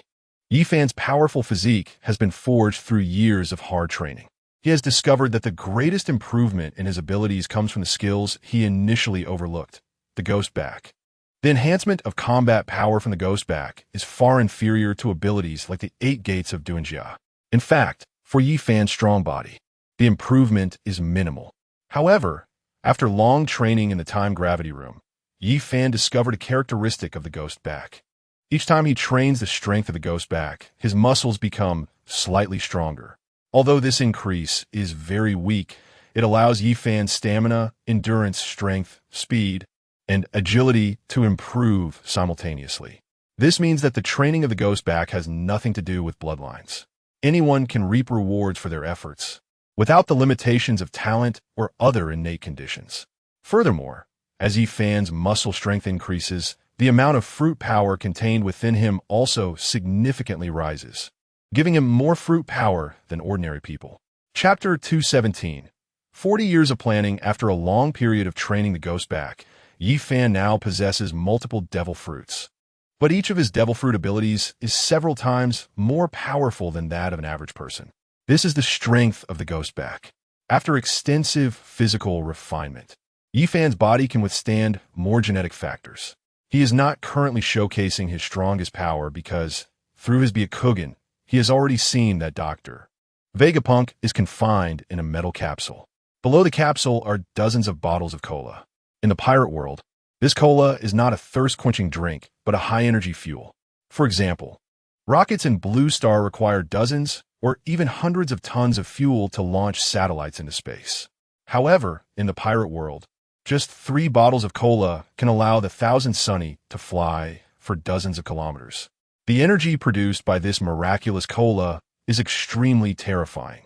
The dozens of bottles of cola placed beneath Vegapunk's sealed cabin could instantly transport him thousands of kilometers away. If Yi Fan were to showcase all his strength now, he fears that Kizaru would directly issue orders to transport Vegapunk elsewhere. Although he is currently fighting against the 4 powerful admirals, he can still accurately perceive Sabo's movements through observation haki and his Byakugan. He is battling 10 members of the Knights of God, one of whom is a captain-level powerhouse with strength comparable to Sabo. The remaining 9 possess the strength of vice admirals from the Navy headquarters. Sabo is currently engaged in a tough fight, but Yi Fan can see that Sabo is actually stronger than the captain of the Knights of God. He is putting himself at a disadvantage to sabotage the equipment imprisoning Vegapunk, preventing this rocket-like object from having the opportunity to launch. If he defeats the Knights of God in front of him, Vegapunk will be launched immediately, making it even more difficult for them to find Vegapunk next time. On the side, Dragon is clearly engaged in a similar battle. He relies on his abilities primarily to dodge Akainu and Blackbeard's attacks. His fruit ability has been developed to the level of a domain, but Dragon Strength is only used for evasion. He has not launched a full-scale attack within his domain. Right now, the most intense battle is on Yifan's side. In the plans of the Celestial Dragons and the Navy, it is evident that killing Yifan is their top priority. Kizaru has secretly prepared 10 pacifistas for surprise attack, along with 4 admiral-level powerhouses, equivalent to the offensive capabilities of 5 admirals, the Navy's highest combat strength. Yifan understands that while Akainu wants to kill Dragon, Kizaru clearly does not. Otherwise, the Celestial Dragons would not have spent decades arranging marriages with Garp and Dragon. Kizaru is Luffy's brother-in-law and has let Luffy off the hook in their battles. For example, during the Sabiti Archipelago battle, Kizaru kicked one supernova after another, but he could have easily killed the injured Zoro beneath him in an instant. Yet he exaggeratedly took several minutes to do so, only to see the arrival of Rayleigh for rescue. Similarly, during the Marineford War, every time Kizaru attacked Luffy, he kicked him from the most dangerous place to the safest place. The Celestial Dragons of the Holy Three have tried every means to ally with the D family, and have even actively leaked this information to Yifan. It's easy to understand. After being the Celestial Dragons for 800 years, who would want to have him sitting above them on the empty throne? According to historical texts, the D family is said to bring forth a powerful individual 800 years later who will inherit Joy Boy's abilities. Clearly, the Holy Three want to defeat Im through Joy Boy and do not want to get too close to Dragon and Luffy, leaking this information. The Holy Three's intentions are clear in Yifan's mind. They want to use the powers of Garp, Dragon, and Luffy to defeat Im on the empty throne. But they do not wish for the D family to truly end the Celestial Dragon's rule. They have made 2 plans. If the D family succeeds, they will kill them during the battle with him when they are severely injured. If the D family fails, it means Joy Boy cannot defeat him. They also do not have the threat of Joy Boy, and the Holy Three need not worry about being sacrificed by him. The worst result is that if Im is defeated, the Holy Three cannot defeat Dragon and Luffy. But it doesn't matter. Both Dragon and Luffy's mothers are from the Holy Three. Would Dragon and Luffy want to kill their own mothers? This plan has been in the making for over 40 years. Everything was under the control of the Holy Three Celestial Dragons. They were quietly executing their plan to resist him. Regardless of whether Joy Boy or Im emerges victorious, their status would be guaranteed. However, several months ago, Yifan suddenly appeared on this sea, rising like a meteor. This speed is even faster than the rise of Garp and Dragon back in the day. Moreover, they suspect that Yifan possesses the bloodline of Rocks. Rocks, this D, is not in the same league as Garp. If Dragon and Yifan manage to defeat him, given Yifan's character, he would definitely kill all the Celestial Dragons from the upper 3 families. Even if they could survive because of Dragon's influence, they would never be able to become the rulers of the world. This is something that the upper 3 family Celestial Dragons cannot allow.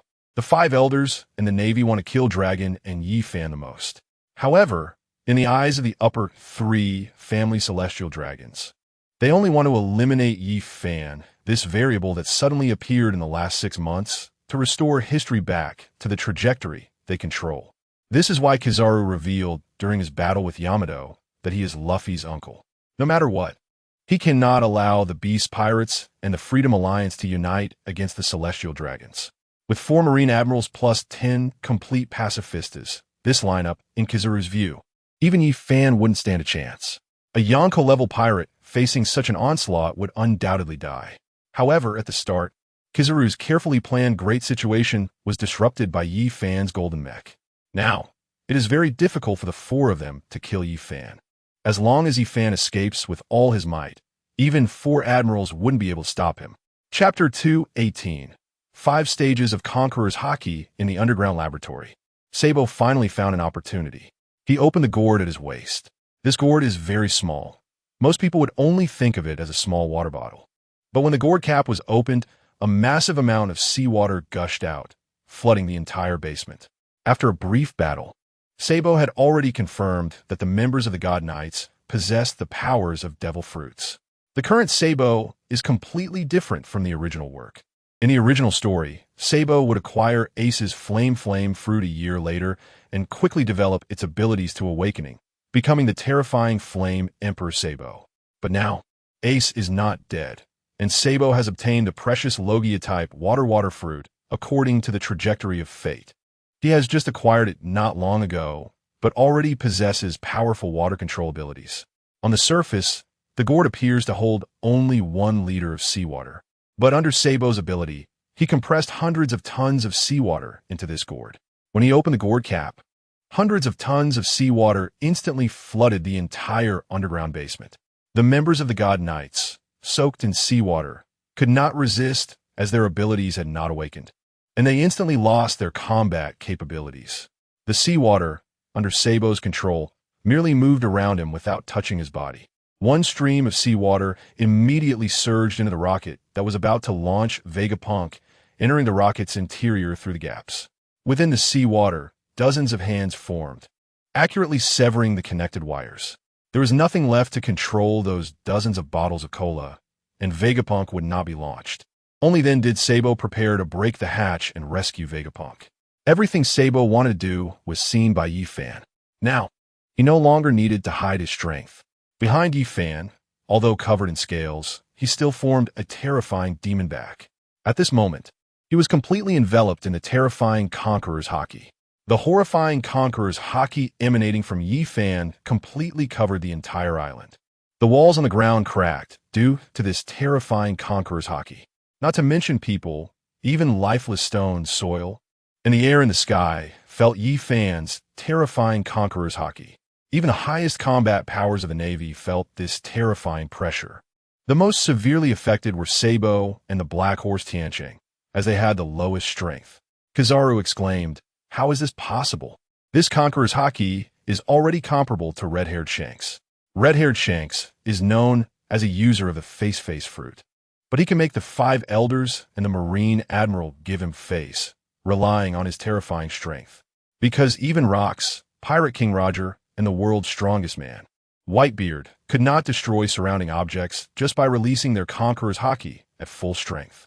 The red-haired pirates never need weaklings. They're the most powerful pirate crew in terms of average combat power. This is because, in front of red-haired Shanks, weaklings have no chance to fight. How strong is red-haired's Conqueror's Haki? It can make the Vice Admirals and Marine headquarters fall into a coma collectively. This is also why, when the war at Marineford saw red-haired arrive, the Navy immediately stopped fighting. Hundreds of thousands of Marines, thousands of majors and lieutenant colonels, along with hundreds of rear admirals and dozens of vice admirals in headquarters, are like decorations in front of red-haired Shanks. Red-haired only needs to fully release his Conqueror's Haki to incapacitate them all. The only one in Marine headquarters capable of resisting red-haired is Carp. Aside from Carp, only the admirals and the fleet admiral have combat power. In front of red-haired Shanks, everyone else in the Navy is useless. Even the vice admirals in Marine headquarters, like the Weasel Vice Admiral, the Fire Mountain Vice Admiral, and the Ghost Spider Vice Admiral, would be instantly knocked out by Shanks' Haki. Moreover, his Conqueror's Haki has a very large coverage area, capable of directly covering a country. During this time, after a century of training in the time-gravity room, Yi-Fan's power has grown stronger with the demon back. His greatest progress has been in Conqueror's Haki. Conqueror's Haki is divided into several stages. The first stage is when forced to release it in a crisis. The second stage is the ability to actively release Conqueror's Haki. The third stage is the ability to control the release range of Conqueror's Haki.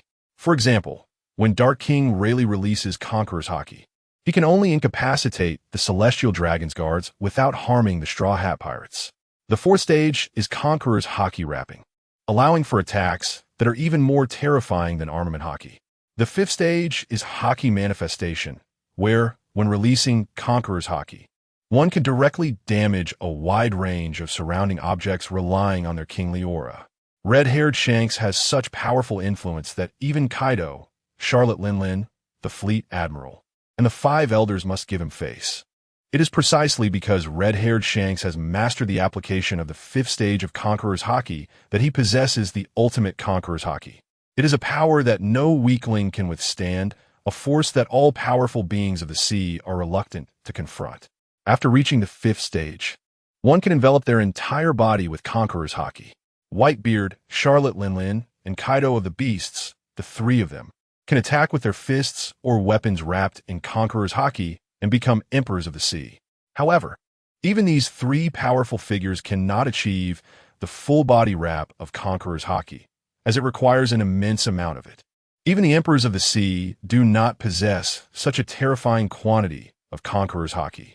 As for Yi Fan, with the enhancement of his ghost back, the continuous compression of the muscles in his body allows him to store more Conqueror's Haki than before. However, there is a drawback: Yi Fan's true weight. Originally, Yi Fan was 5 meters tall, and with 97 of his body being muscle, his weight reached an astonishing 350 kilograms, as muscle weighs twice as much as fat.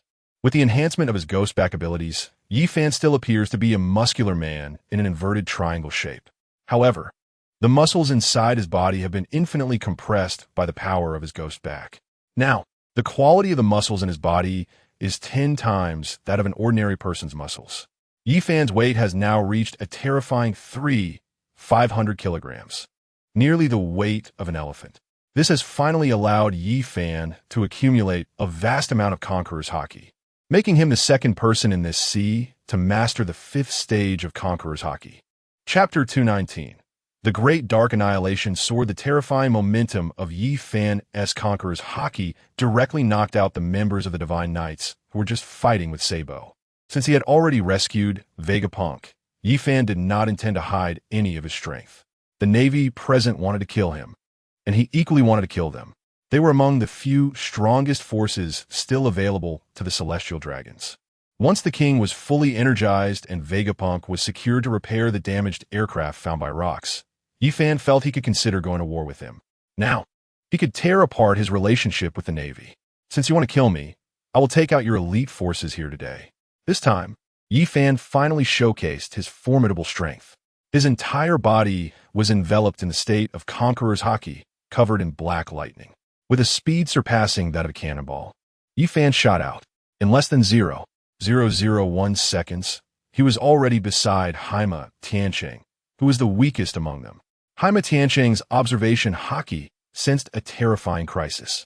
In an extremely short amount of time, he placed both hands in front of his chest to create a blacklight shield. However, this shield could not withstand even a second against Yi Fan's Conqueror's Haki-wrapped attack.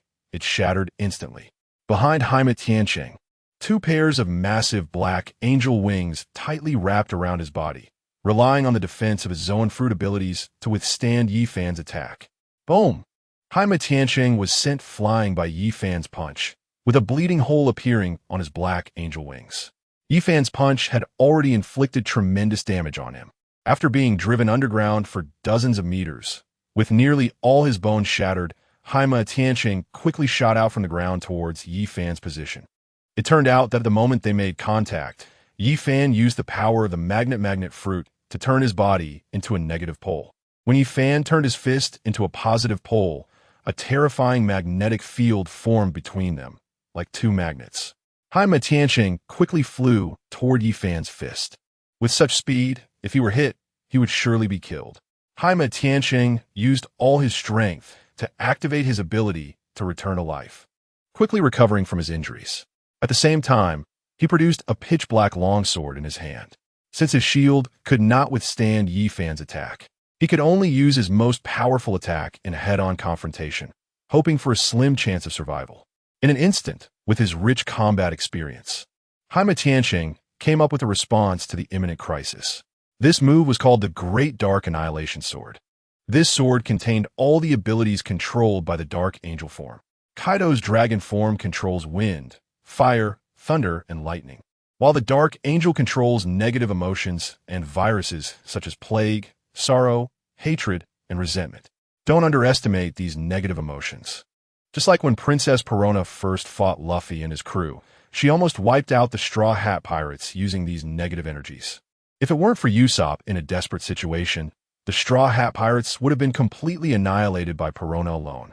Haima Tiancheng now possessed boundless fighting spirit. No matter how strong Yi Fan's physical body was, he did not believe he could resist the plague or my spiritual attribute attacks.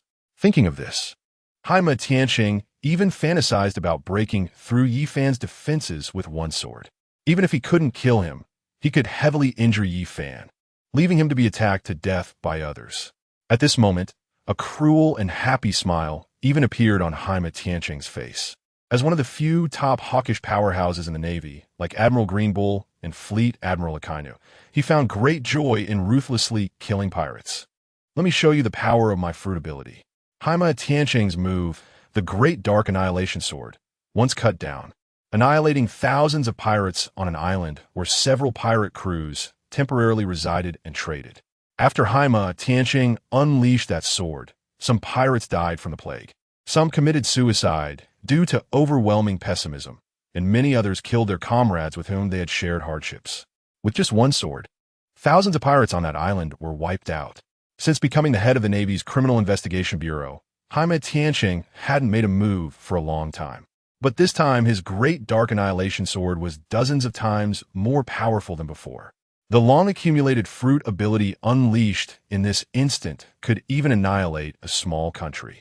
With such formidable power, Haima Tianqing firmly believed he could severely injure Yifan, a person who only knows how to refine his physical body, with developed limbs and a simple mind. Such a person is inherently the easiest to be attacked by his own abilities. Now, he will inject the power of his fruit ability, capable of killing tens of thousands, directly into Yifan's body. Let's see how you resist. Boom! The sword in Haima Tianqing's hand collided with Yifan's fist. The Great Dark Annihilation Sword was shattered into pieces under the terrifying power of Yifan's full-force punch, wrapped in Conqueror's Haki. However, Haima Tianqing did not panic. He transformed his grip on the Great Dark Annihilation Sword into a palm, trying to resist Yifan's punch by increasing the area of force. The fragments of the Great Dark Annihilation Sword scattered in the air, turned into clouds of black mist, flying towards Yifan's body. Haima Tianqing once again felt Yifan's terrifying power. His entire right arm had twisted into a spiral shape. All the bones in his right arm had been shattered. The muscle tissue was destroyed, and Haima Tianqing was sent flying again. He knew that his arm was gone. Even the ability to return life couldn't heal such injuries. Yet, Haima Tianqing, spitting blood, wore a very strange smile. After a burst of loud laughter, he taunted Yifan. "Kneel before me." Calculating the time, he believed that all his fruit abilities should have entered Yifan's body by now. His mental state was even weaker than that of a 3-year-old child. However, before he could finish speaking, his body charged rapidly towards Yifan once more. This time, Yifan drew the blue sun wheel knife from his waist. The tip of the knife crackled with a large amount of black lightning. Swish, swish, swish. Yifan slashed out dozens of times in quick succession, cutting Haima Tianqing's body into pieces. In the distance, Huang Yuan did not care about Haima Tianqing's life or death. Instead, he issued commands to Admiral White Deer and Admiral Fujitora. "Quick! Haima Tianqing's negative mental energy has invaded Yifan. We need to kill him quickly."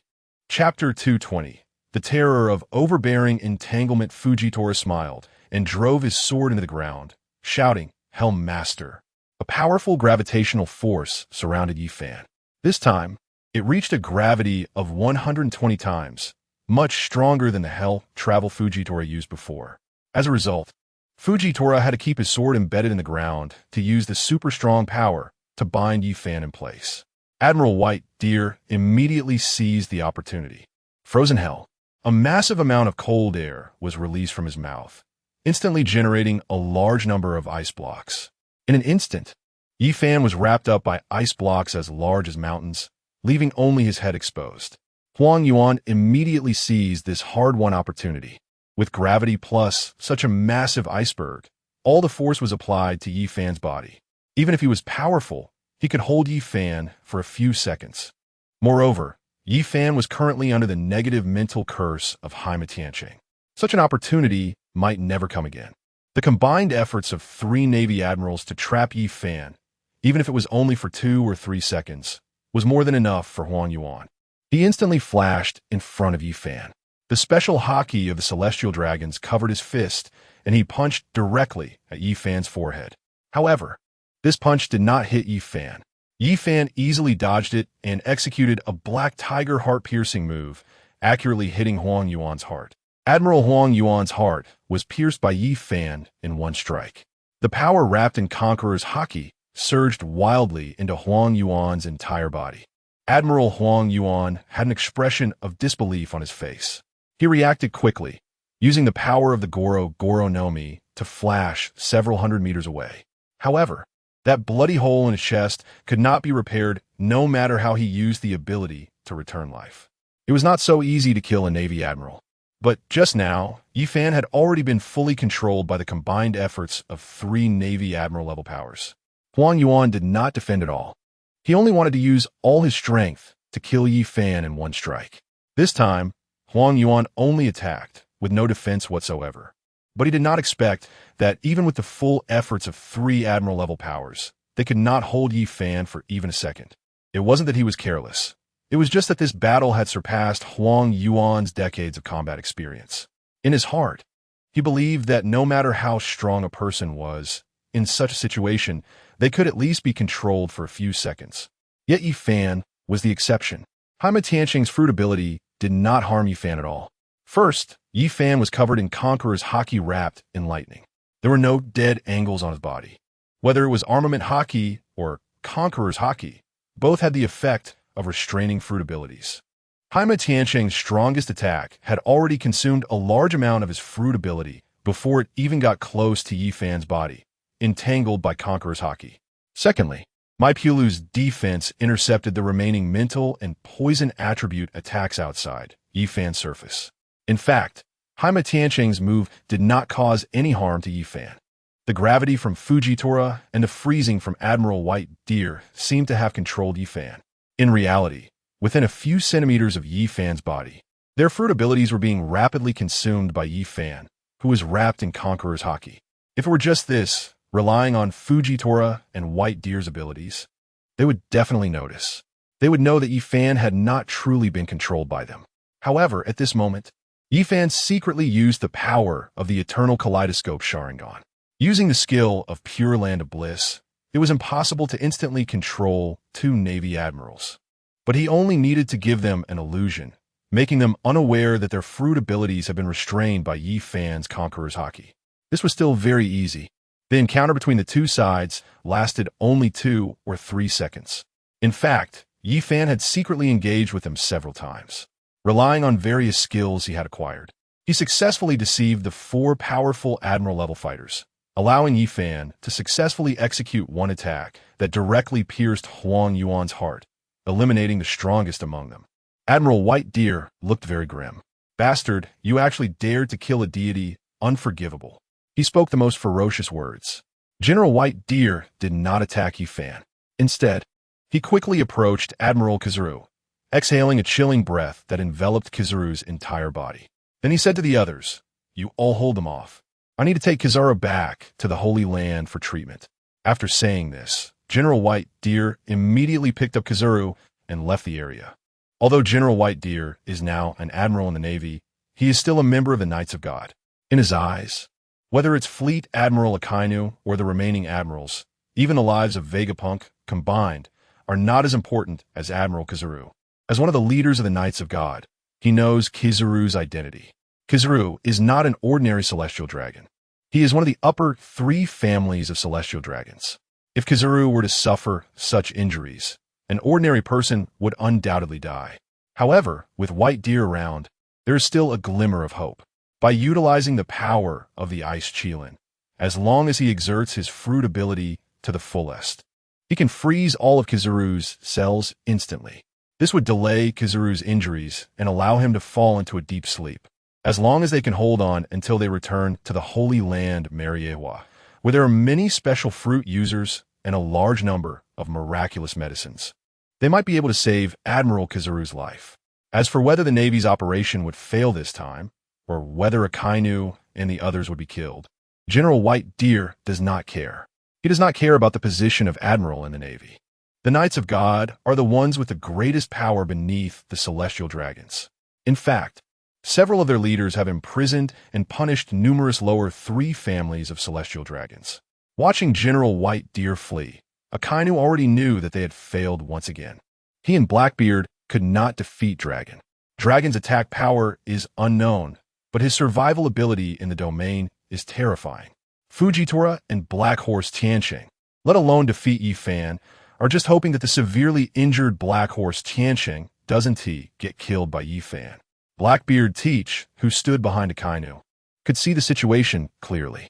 Suddenly, with the absence of two admirals, he directly left the island. He wouldn't risk his life for the Navy. In fact, Blackbeard Teach hoped that Yi Fan could kill Akainu and the others. If Akainu, Fujitora, and Black Horse all die here, the Navy would have no top combat power left. Chapter 221. Conversation with Dragon. Akainu and the others exchanged glances, preparing to escape. This was the first time he thought of fleeing since becoming an admiral. Now it was 3 against 3, and they definitely would not be able to match up against Dragon, Yi Fan, and Sabo. Akainu and Fujitora exchanged glances. Fujitora began to support the injured Black Horse Tiansheng, preparing to retreat to the rear. Yi Fan smiled and said, "You can come and go as you please. There is no such good thing." At this moment, Dragon stepped forward and blocked Yi Fan, who was about to pursue. He said, "If we kill them all, the 4 seas and the Grand Line will be thrown into chaos. Dragon and the Navy are not enemies. He seeks to liberate those countries under the slave system, allowing more people to live happy lives. In fact, Dragon and the Navy do not have fundamental conflicts of interest. He is not interested in the true history or the battles between the Navy and pirates. He even thinks that the existence of the Navy's top combat power is beneficial for maintaining stability at sea." Yi Fan would not agree with Dragon's views. The people of the D clan have close ties with the upper 3 families of celestial dragons, and their also garp in the Navy. Yi Fan even suspects that Admiral Fujitora is an undercover agent for the Freedom Alliance within the Navy. Yi Fan said that your Freedom Alliance's interest, we, the Beast Pirates, are mortal enemies with the Navy. Dragon, now that the Navy's top combat powers have collapsed, how many countries in the 4 seas and the Grand Line will be destroyed by pirates? Yi Fan, rest assured, I won't kill Fujitora. With the combined strength of Fujitora, Sengoku, and Garp, the 4 seas won't fall into chaos. But if you want to stop me, the Freedom Alliance and the Beast Pirates will become mortal enemies. I will open the Freedom Gate and attack the countries you have controlled. Have you thought this through? Dragon, do you really want to lose your ally relationship with me and become complete enemies? Yi Fan also spoke threateningly. If the Freedom Alliance dared to stop him, he would not care about going to war with them. Dragon thought carefully. The Freedom Alliance indeed cannot engage in a full-scale war with the Beast Pirates. Yi Fan's Freedom Gate ability means no force can block his sneak attacks. Dragon said, "Then what is the goal of your Beast Pirates? To establish a world for pirates?" Yi Fan, look at the current New World. The Beast Pirates I control have achieved free trade in the New World. The countries under my control are happier than those of the Celestial Dragons. As long as there are devil fruits and bloodlines like yours from the D clan that can easily become strong with little training, there will never be true fairness on this sea, because there are too many strong individuals who can easily crush all the people of a country.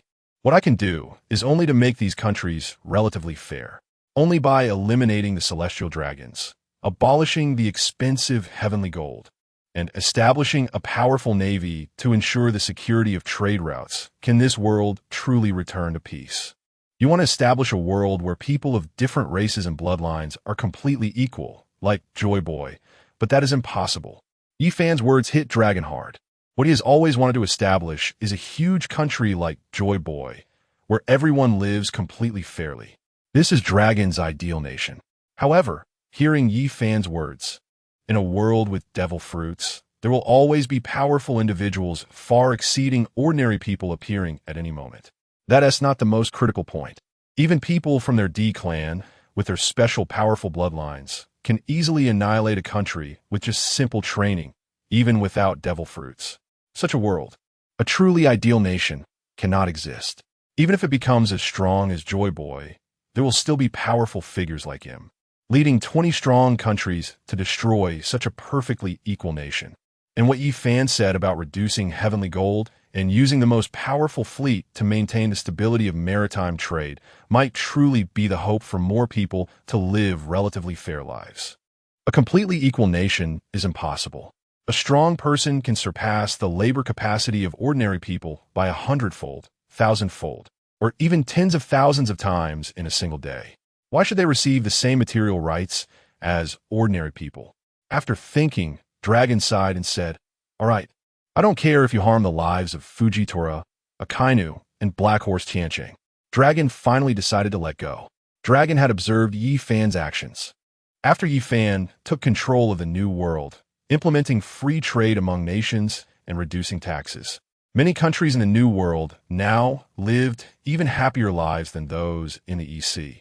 This could be seen as a new approach, still utilizing the method of Celestial Dragon's rule, possessing a powerful navy to protect maritime trade, and collecting taxes from each member nation to maintain the navy's funding. The difference was that there were no Celestial Dragons, and they didn't have to hand over most of their wealth to maintain the extravagant lifestyles of the Celestial Dragons. Perhaps such a system is more reasonable than the perfect nation he intended to establish.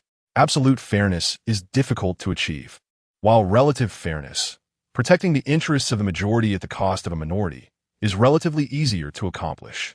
Without Dragon's obstruction, Yi Fan teleported several times in a row and caught up with Akainu, Fujitora, and Black Horse Tiancheng.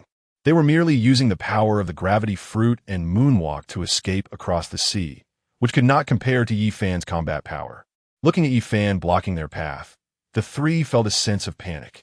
Black Horse Tiancheng was already severely injured, and his fruit ability was almost depleted. Only Akainu and Fujitora remained, and they had no confidence in defeating the man before them. Yi Fan possessed a terrifying conqueror's haki like Shanks and had multiple devil fruit abilities. Yi Fan said, "When you wanted to kill me, you were so arrogant. Now your escape looks quite pathetic. As the fleet admiral, Akainu, do you dare to stay and fight me to the death? I can let Fujitora and Black Horse go." Hearing Yi Fan's arrogant words, Akainu finally became angry. "Fujitora, you take Black Horse and leave. I will fight him to the death." Yi Fan glanced at a nearby small island and said, "Then let's fight on that small island." After saying that, Yi Fan teleported directly to the island. Akainu also used Moonwalk to reach the island. Fujitora's expression became serious. He didn't believe Akainu could defeat Yi Fan and wanted to help.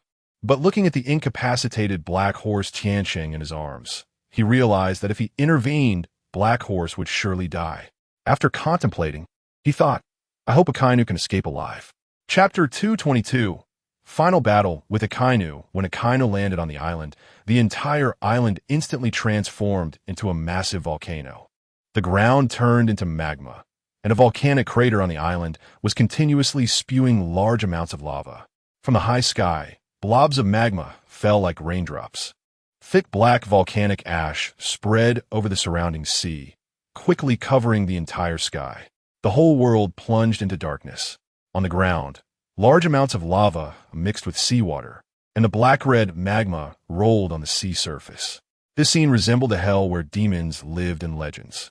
There was no sun in the sky, and the ground was covered with scorching lava. The air was filled with a pungent smell of sulfur. Yi Fan did not use the power of his eternal Mangeki Sharingan.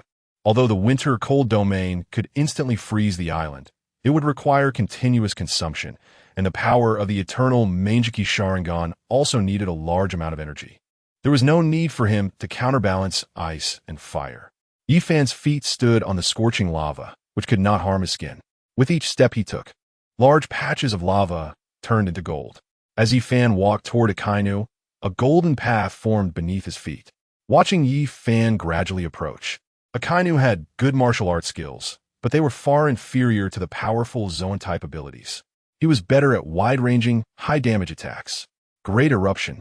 This time, not only did Akainu's arms turn into lava to attack Yi Fan, but hundreds of thousands of fists made of magma from the ground also charged toward Yi Fan's body.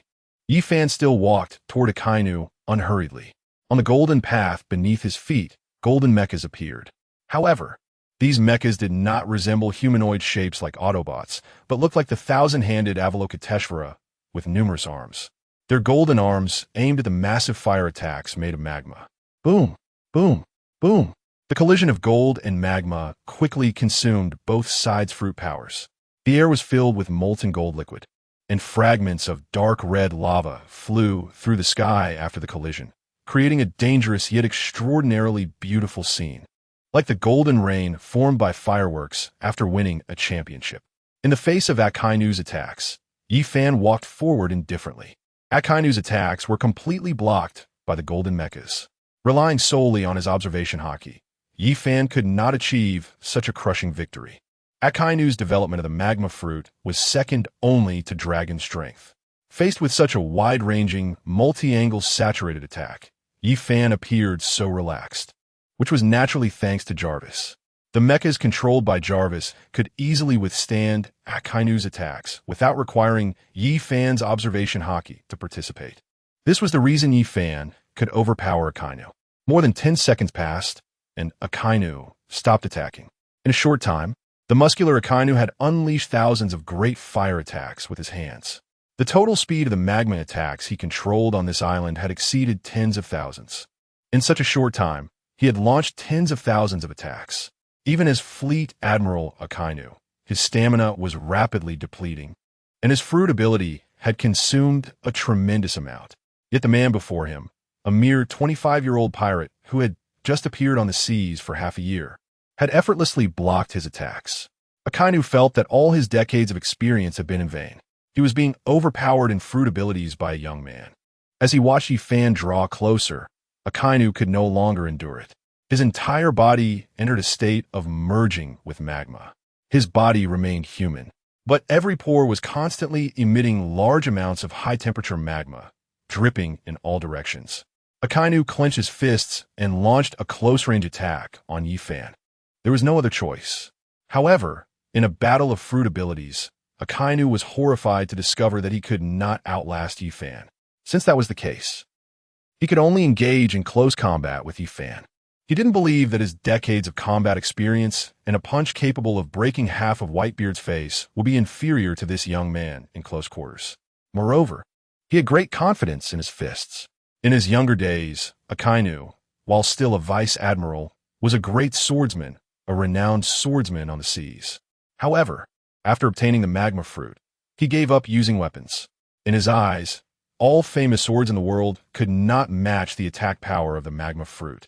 Yifan was the strongest man in defense on the seas, even scarier than Kaido of the Beasts. Yifan's defensive capabilities surpassed those of Kaido and Charlotte Linlin. The only thing that seemed capable of inflicting fatal damage on him was the haki of the celestial dragons. Other various fruit abilities, even when the four admirals of the Navy worked together, could not break through Yifan's defense, proving his terrifying defensive power, unless absolutely necessary. Akainu did not want to engage in close combat. In a melee, the Logia and Zoan-type Devil Fruit users would definitely be at a disadvantage. The Logia type has a vast array of long-range attacks. However, now, even his dense attacks were being blocked by Yifan. Marshal Akainu had been forced into a desperate situation. He had to fight in close combat to try to break through Yifan's defense. Akainu quickly charged towards Yifan. On his fists, every pore seemed to sweat magma. A large amount of black smoke rose from his body. Want to engage in close combat. Yifan stopped moving forward. Standing on the golden ground, Yifan clenched his fists tightly. A massive amount of Conqueror's haki gathered around Yifan's fists. Dark lightning, so dense it almost completely covered his fists. From a distance, if one didn't pay attention, they might think Yifan's fists had transformed into two black iron hammers. The distance between the two sides closed rapidly. Boom! Their fists collided. Yifan felt a terrifying heat spreading throughout his body. The temperature gathered on Akainu's fist was far higher than that of magma, over 1,000 degrees. Moreover, the heat was enormous. Yifan could feel his body temperature rising by several degrees in an instant. To achieve this, a massive amount of heat was required. If Ace's fire fist contained fire elements like a small flame, Akainu's punch contained fire elements like a volcano. Chapter 223. Akainu's childhood. The extremely high temperature made Yifan feel very uncomfortable, but it was just like that. Such high temperatures were even lower than those brought by the 8 gates. In an instant, he had already returned to normal. On the other hand, Marshal Akainu was not so fortunate. He first felt the sensation of bone shattering. Yifan's terrifying strength was far beyond his own. Although he did not have his entire arm's bones completely broken like a black horse, Akainu's arm muscles were torn due to the terrifying power. The power of the Conqueror's haki was invading the power of his devil fruit within. Akainu's legs transformed into two massive magma blobs. firmly anchoring him to the sea of molten lava below, preventing himself from being knocked away by Yi Fan's punch. At the same time, his left hand clenched into a fist again, filling his left fist with the now greatly depleted power of the magma fruit. He struck towards Yi Fan once more. Akainu chose the most brutal and simplest way to destroy Yi Fan's attack, to infinitely drive his devil fruit power and force that power into Yi Fan's body. He wanted to rely on the high temperature to burn the cells within Yi Fan, ultimately killing him. Just relying on his fists, Akainu would never be Yi Fan's match. The only thing he could depend on now was releasing a large amount of his devil fruit abilities, hoping to break through Yi Fan's defense. As long as the temperature of the magma reached a certain height, he was certain he could kill Yi Fan. Boom! Their fists collided again. Yi Fan felt his body temperature rise several degrees once more. Now, the temperature he had to endure had reached the height of the 8th gate's death. At the same time, the muscles in Akainu's left arm also ruptured.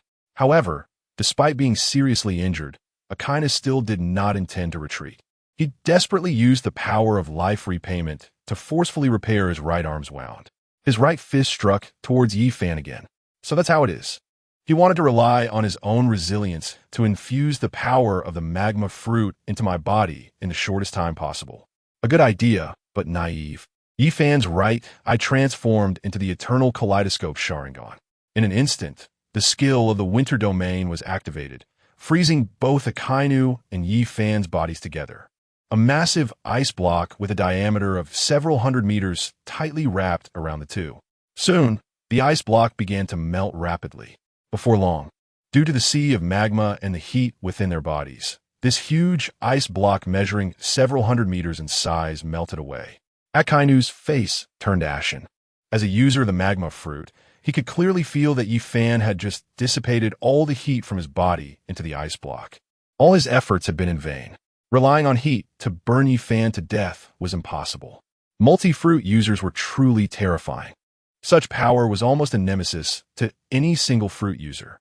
At this moment, Akainu appeared extremely furious. Why could Garp be taught that special haki by the celestial dragons? But he, Akainu, could not? Although he also despised the celestial dragons, at least he didn't publicly call them garbage like Garp did every day. If he had the abilities of Garp and Kizaru today, he could restrain multi-fruit users, and he wouldn't have been completely overwhelmed by Yi Fan, especially Admiral Kizaru, who was all show and no substance. After joining the Navy, he had been slacking off. His only full power strike had been easily taken down by Yi Fan. The celestial dragons possessed such powerful abilities, yet were so useless. Akainu felt a deep sense of betrayal from the Navy and the celestial dragons. Just at the moment Akainu was lost in thought, Yi Fan would not miss such an opportunity. The skill of Pure Land was activated. Akainu's eyes fell into a state of confusion. He began to recall his childhood. When he was young, his father was a strong escort, a profession that involved protecting merchant ships from pirate plunder. At the age of 10, Akainu had already reached a height of 8 meters. His father specifically chose a safe cargo ship to take him on an experience of sailing on the sea. The route they took was between 2 celestial dragon nations, and naval warships frequently patrolled along the way, making it very safe. However, it was on Akainu's first voyage that an unexpected incident occurred. They encountered a pirate with a bounty of 10 million berries from the North Sea. Upon hearing his name, everyone on the cargo ship knelt down and begged for mercy, not daring to resist. The only one who dared to fight back was Akainu's father. He stuffed Akainu into a large wine barrel nearby, and then engaged in battle with the pirates. Even when facing dozens of tall pirates, Akainu's father relied on his strong physique to gain the upper hand in the fight. However, when the pirates shouted, "If you help me kill this man, everyone on this ship can live. But if you dare to resist, I will burn this ship," the other guards on the ship surprisingly chose to protect Akainu's father. They did not dare to strike against the pirates, but they were very ruthless towards their own. In this battle, Akainu witnessed his father being killed with the help of the pirates by the very people he had protected on the ship, having narrowly escaped with his life. Akainu joined the Navy and began to uphold absolute justice. He would not feel the slightest guilt for harming innocent people, as they could very well become accomplices of pirates. He would show no mercy to any deserters or those who dared not attack. If the people on that ship had dared to resist the pirates back then, his father would not have died. Those who do not dare to fight should be killed. This childhood experience shaped Akainu's concept of absolute justice. Seeing Akainu's childhood, Yifan felt somewhat distressed. It was undoubtedly the most difficult kind of situation to try to control such an extreme personality through a paradise. Although Akainu hated the celestial dragons, expecting him to cooperate with pirates, abandon his prejudice against them, not kill them, and instead become a dog for the pirates was almost impossible. Just as Yifan was preparing to kill Akainu, he thought of a plan. Having escaped the calamity by hiding in a wine barrel, Akainu secretly followed a crew member who had restrained his father's hands and feet at night. He was not yet capable of killing the pirate with a bounty of 10 million berries, but he could certainly kill this ordinary crew member, the accomplice in his father's death. Seeing that the crew member was heading towards a sparsely populated alley where there was no one around, it was the perfect opportunity for Akainu to assassinate him. He then saw the crew member meeting with a cloaked figure in black. Chapter 224, The Quarreling Scientists. Just by looking at their attire, it was clear that the other was a lackey of the Celestial Dragons, the infamous CP9. You did well in this matter. As long as you let Sakazuki join the Navy, he will become a dog for the Celestial Dragons in the future. The rare Rodea bloodline, once they reach adulthood, they are powerful warriors. This time, we will definitely receive a lot of rewards. Yifan added a portion of memory to Akainu's experiences in his youth, allowing Akainu to discover that the true reason for his father's death was not the pirates. It was because CP9 discovered their family's special bloodline and wanted his father to serve the Celestial Dragons. After being refused, they orchestrated a conspiracy to make him witness his father's murder by pirates and then get Akainu to join the Navy, leading him to naturally serve the interests of the Celestial Dragons. The absolute justice in Akainu's heart collapsed. It turned out that everything he had done over the years was merely a plan laid out by the Celestial Dragons. He was just a pawn for the Celestial Dragons. In that moment, Akainu turned dark. His heart was filled with hatred for the Celestial Dragons. He wanted to destroy them, to kill him, and to end the reign of these so-called divine world nobles. This time, his duel with Yifan was actually a secret agreement made with Yifan. The Navy would cooperate with the beast pirates to destroy the Holy Land, Mariehua. After the battle, Akainu left the island. Yifan opened a free gate and arrived next to Dragon and Sabo. Of course, beside the two of them was an old man with white hair and thick glasses. According to our previous agreement, I will take Vegapunk for a month, as long as you help me solve the current problems faced by the beast pirates. He will become a member of your free alliance from now on. Dragon replied, All right, for a month, you must ensure Mr. Vegapunk's safety. Yifan said, I will dispatch my most loyal subordinates to protect him. You can rest assured. Yifan opened a free gate and brought Vegapunk back to Onigashima. When Runmi saw Yifan return, she was very happy. Prince, you finally came back. Yifan replied, Runmi, I have a command for you. Runmi said, Whatever you need. Just tell me, Prince. Yifan continued, This old man behind me is Dr. Vegapunk. For the time being, I need you to protect his safety at all times. Runmi assured, Leave it to me, Prince. With Runmi here, no one can harm him. Yifan turned to Vegapunk and said, Please come with me to the laboratory. There is a piece of equipment that we need your strength to repair. Yifan, Runmi, and Vegapunk headed towards the laboratory of the beast pirates. Initially, Vegapunk did not care much about this operation. In Vegapunk's eyes, what advanced weapons could pirates possibly have? At most, they would help design a new type of ship or some kind of naval cannon. He had already designed these types of equipment for the Navy long ago. At most, he could bring over the blueprints of ships that could freely navigate the calm zones, which he had previously helped design for the Navy, to the beast pirates. Vegapunk had no good feelings towards pirates, even though Yifan rescued him from the control of the Celestial Dragons. He just wanted to quickly finish what Yifan had assigned to him and then return to the Free Alliance. He wanted to use his knowledge to help more slaves so that they could plant crops on barren land, produce goods, and exchange resources with other islands. He aimed to set up factories based on the different environments of those islands, allowing those who were once slaves to live happier lives. This was Vegapunk's ideal. He had no interest in the war between pirates and the Navy. He was simply a pure scientist and inventor. He hopes that his technology can bring more happiness to ordinary people. With such noble character, the members of the Freedom Alliance, even important senior officials like Xiong, self-sacrificially hoped to rescue Vegapunk. Yi Fan provided them with 40 million berries. Although this temporarily solved the food problem for the slaves rescued by the Freedom Alliance, if they cannot produce for themselves, they will eventually run out of resources. Therefore, the Freedom Alliance also desperately needs Vegapunk, as he can enable food cultivation on barren islands and establish factories. Currently, they have no way to allow the rescued slaves to live on resource-rich islands. Helping the Freedom Alliance aligns with Vegapunk's ideals, so they can be considered allies. Assisting Yi Fan is merely a way to repay him for helping the Freedom Alliance. As for whether Vegapunk is one of their own, Yi Fan does not care. As long as Vegapunk can repair the spaceship left by rocks and ensure he can safely control the king, allowing him to fight against him, other matters are unimportant. The three soon arrived at the laboratory, just in time to hear two people arguing. Quinn, I think using a wind-blowing snail instead of the power system would be better. Vinsmoke Judge, but the wind-blowing snail requires a lot of electricity to keep blowing wind.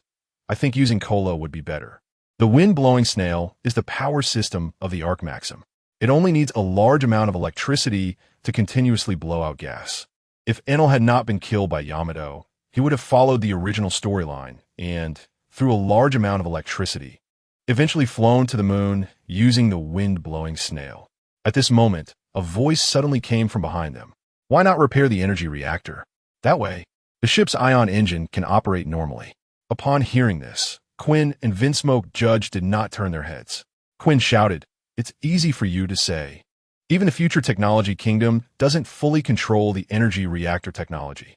Vinsmoke Judge, even the world's top scientist, Vegapunk, might not be able to repair the energy reactor. What nonsense are you talking about? Yi Fan, maybe you can let Mr. Vegapunk give a try." Quinn and Vinsmoke Judge turned their heads and saw the people behind Yi Fan. How is this possible? Mr. Vegapunk, am I seeing things? I'm very happy to see you again, Mr. Vegapunk. Quinn and Vinsmoke Judge spoke simultaneously. 50 years ago, they were both members of the illegal research group MADS established by Vegapunk. They were able to become renowned scientists on this sea thanks to Vegapunk's guidance. Chapter 225. The three great scientists Vegapunk quickly walked toward the spaceship. Quinn, Vinsmoke Judge, we haven't seen each other for almost 50 years. I didn't expect you to have obtained such a treasure. Vegapunk's keen eyes immediately recognized how advanced the spaceship they had dismantled was. Having been exposed to the future technology kingdom's experiments, he could naturally tell at a glance. The current spaceship far surpassed the technology of the future technology kingdom in all aspects. Vegapunk's eyes were filled with fervor for researching even more advanced equipment. The three scientists quickly fell into a frenzy of research, while Run T and Peggy Wan were responsible for guarding the laboratory door, ensuring that no one could interfere with their research. Yi Fan arrived at the arena, where three giants were battling. It was his cheap father-in-law Kaido, along with the Calamities. Ash and Jack. Kaido, no longer a drunkard, had regained his fighting spirit during this time, achieving rapid growth and strength. Apart from the perfect T-virus enhancing Kaido's physical genes, the most important factor was that Kaido had regained his confidence. Becoming an emperor was not the end for him. In fact, his biggest dream was to find the final island, become the Pirate King, transform into Joy Boy, and defeat the Celestial Dragons. In his youth, Kaido was also a confident and idealistic pirate. However, after learning much about history and the truths of the world, Kaido realized that while he could dominate in the remote new world, he was still far from being able to defeat the Celestial Dragons. After repeatedly facing death without gaining stronger powers like the legendary Joy Boy, who experienced explosive growth when threatened, Kaido became disheartened. Unable to defeat the Celestial Dragons and become the strongest man in this sea turned him from a confident young man into a drunken wreck. Since his daughter married Yi Fan, the Beast Pirates underwent a rapid transformation. He began to increasingly believe that his son-in-law was the legendary Joy Boy who would defeat the Celestial Dragons. Kaido also regained the fighting spirit of his youth. Now, he was no longer a drunkard. The image of the disheveled uncle had vanished. The current Kaido of the Beast Pirates spent his days training with the three Calamities, striving to improve their strength, as quickly as possible. Kaido was not a foolish pirate. Foolish people could never become emperors of the sea. Despite the Beast Pirates now having over 100,000 pirates, victory on this sea has never relied on numbers alone. When it comes to a true battle against the Celestial Dragons, the real fighters of the Beast Pirates would be just Yi Fan and himself. Whether it was his daughter Yamato, the Three Calamities, or the Flying Six, they could at most only hold off the Celestial Dragon subordinates. They were not the main combat units. It's also worth noting that the last member of the Flying Six has been replaced by Jinbe, who has also consumed a precious zone-type fruit. Now, his strength has made a leap in progress, and his personal combat ability can now match Doflamingo evenly, reaching the level of the former Three Calamities. In other pirate crews, this would already be considered Vice Admiral level combat power. Currently, the Beast Pirates have Yi Fan and Kaido at the Emperor level, Yamato and Kazuki Tamasu at the Admiral level, and the Three Calamities at Near Admiral level combat power, with the Flying Six at Vice Admiral level. Admiral was killed by Yi Fan. Now, the Beast Pirates, in about half a year since Yi Fan joined, have already crushed the Navy in terms of top combat power. If it weren't for the Celestial Dragons behind, that am sitting on the throne of emptiness, the Beast Pirates would have already begun to control the entire sea. Yi Fan stood beside the arena, watching three big men finish their fight. Only then did Yi Fan speak.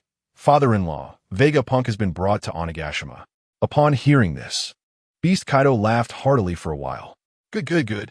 As long as Vegapunk joins, that weapon will definitely be repaired, and our goal will soon be realized. Both Ember and Jack the Drought were very happy to hear this. Jack the Drought said, "Great. Soon we can flatten the entire Navy and attack the Holy Land, Mariewa." Ember replied, "Don't be too careless. We think we should eliminate the hidden dangers behind us first." Beast Kaido asked, "Are you talking about the land of Wa and Red-Haired?" Ember said, "If we don't deal with them first, we can't guarantee they won't ambush us from behind when we go to war with the Navy. As pirates, they naturally use the most malicious intentions to speculate on the actions of others." Jack the Drought immediately said fiercely, "Brother, don't worry. Whether it's Big Mom or Red-Haired, if they dare to ambush, I'll wipe them all out." Although Jack the Drought's combat power is the weakest among the three captains, he is the most fierce one. He has the courage to face two Emperor-level powerhouses alone. Beast Kaido said, "I can negotiate with Charlotte Lin. We might have a chance to cooperate. However, Red-Haired cannot be underestimated, and Blackbeard Teach strength is also growing rapidly." Yi Fan suggested, "How about this, father-in-law? You lead the team to deal with Wa, and if Charlotte Lin is unwilling to submit, I believe your current combat power could defeat Big Mom. As for me, I can contact the remnants of Whitebeard's crew. Fire Fist, Ace, and Marco the Phoenix are also decent combat power. I will join forces with them to eliminate Blackbeard's crew. Then we can focus our strength on Red-Haired." Yi Fan's proposal was approved by Kaido. Although Red-Haired Shanks is the youngest of the four emperors, he is the most powerful. Red-Haired's conqueror's haki even instilled fear in Kaido. As for Blackbeard Teach, who has just become a four-emperor with a bounty of only 2 billion berries, Kaido completely disregards him. A guy who doesn't have conqueror's haki is not worthy of being called an emperor of the sea in Kaido's eyes. Currently, Blackbeard Teach is just a worthless pawn. The battle plan was quickly deployed, and the Beast Pirates immediately began to take action. Hundreds of large pirate ships set sail towards Cake Island, led personally by Kaido. This time, if Big Mom Charlotte Lin refuses to submit, he will personally send this old friend on his way. Chapter 226. Deerhorn Village. Yi Fan set off with Kazuki Toki. This time, the destination is Deerhorn Village. After Whitebeard's death, the Whitebeard pirates lost control of over 100 countries, which were taken over by the Beast Pirates, Big Mom Pirates, and Blackbeard Pirates. All that was left for them were a few small countries and villages. According to the intelligence from the Beast Pirates, Deerhorn Village is currently the stronghold of Whitebeard's remnants. Unlike the original work, since Ace is still alive, Ace and Marco the Phoenix together are enough to suppress the remaining 16 division commanders. The Whitebeard pirates have not split into several pirate crews. Their current goal is to gather together to kill Blackbeard Teach. In the past few months, they have engaged in multiple battles with Blackbeard Teach, with both sides suffering losses. Ace and Marco cannot defeat Blackbeard Teach, but over the past few months, Ace has begun to learn Haki, especially after making significant progress with his Conqueror's Haki. The members of Blackbeard Pirates, except for Blackbeard Teach, are not opponents of Fire Fist Ace. After experiencing the Marineford War and witnessing Whitebeard's death, Ace has undergone a transformation. His 3 types of Haki are rapidly improving. Although he does not yet possess the combat power of an emperor, his personal strength is now infinitely close to that of a Marine Admiral, and he is still slightly stronger than the ship's doctor, Marco. The members of the Whitebeard Pirates, who were drinking, suddenly saw the appearance of the door of freedom in the sky, and Yi Fan and Kazuki Toki walking out from the door. They nervously drew their weapons, although they didn't know why Yi Fan helped them during the Marineford War. They believed that the crew that plundered the most territory from the Whitebeard Pirates was indeed the Beast Pirates. After discussions, they felt that Yi Fan was not an ally, but merely wanted to use Whitebeard's strength to destroy the former Marine headquarters, Marineford. Looking at the current frenzied expansion of the Beast Pirates, it was clear they were not good people. The current Whitebeard Pirates had no way to resist Yi Fan, which was the reason for their tension. Ace asked Dragon King Yi Fan, "What are you doing in our remote village?" Yi Fan replied, "To discuss cooperation and rules." Ace responded, "I don't know what cooperation is, nor what rules are." Yi Fan explained, "Cooperation means I can help you kill Blackbeard Teach, and the territory he occupies will belong to you. The rules are that you must ensure that there are no pirate raids on merchant ships in your controlled area in the future, and you cannot rob other people's merchant ships. Your income in the future can only come from taxes paid by vassal states." Diamond Jozu snorted coldly and said, "Are you treating us like pirates or like the Navy? As pirates, we shouldn't refrain from raiding merchant ships. Instead, we should collect taxes and protect trade routes. This is clearly something the Navy likes to do. Even though the Whitebeard Pirates only collect a small amount of tax from vassal states and do not randomly kill ordinary people for fun, they will still eliminate pirates invading their territory. But this group of guys are not good people. They will still raid merchant ships that are not in their territory. Forcing them to live like the Navy, receiving a fixed salary every day instead of living off the treasures obtained through plunder, is worse than killing them. If they can endure a 996 job and are willing to accept meager salaries, why would they still risk becoming pirates instead of becoming Marines? All 16 of them, if they join the Navy, at least could become a Marine Rear Admiral, who will want to turn a group of freedom-loving eagles into guard dogs." After Diamond Jozu took the lead, the other division commanders also stood up in opposition. "Bermank, your rules completely do not conform to the Pirates' Code. We will not agree to it. We would rather be killed by you than be restricted in our freedom.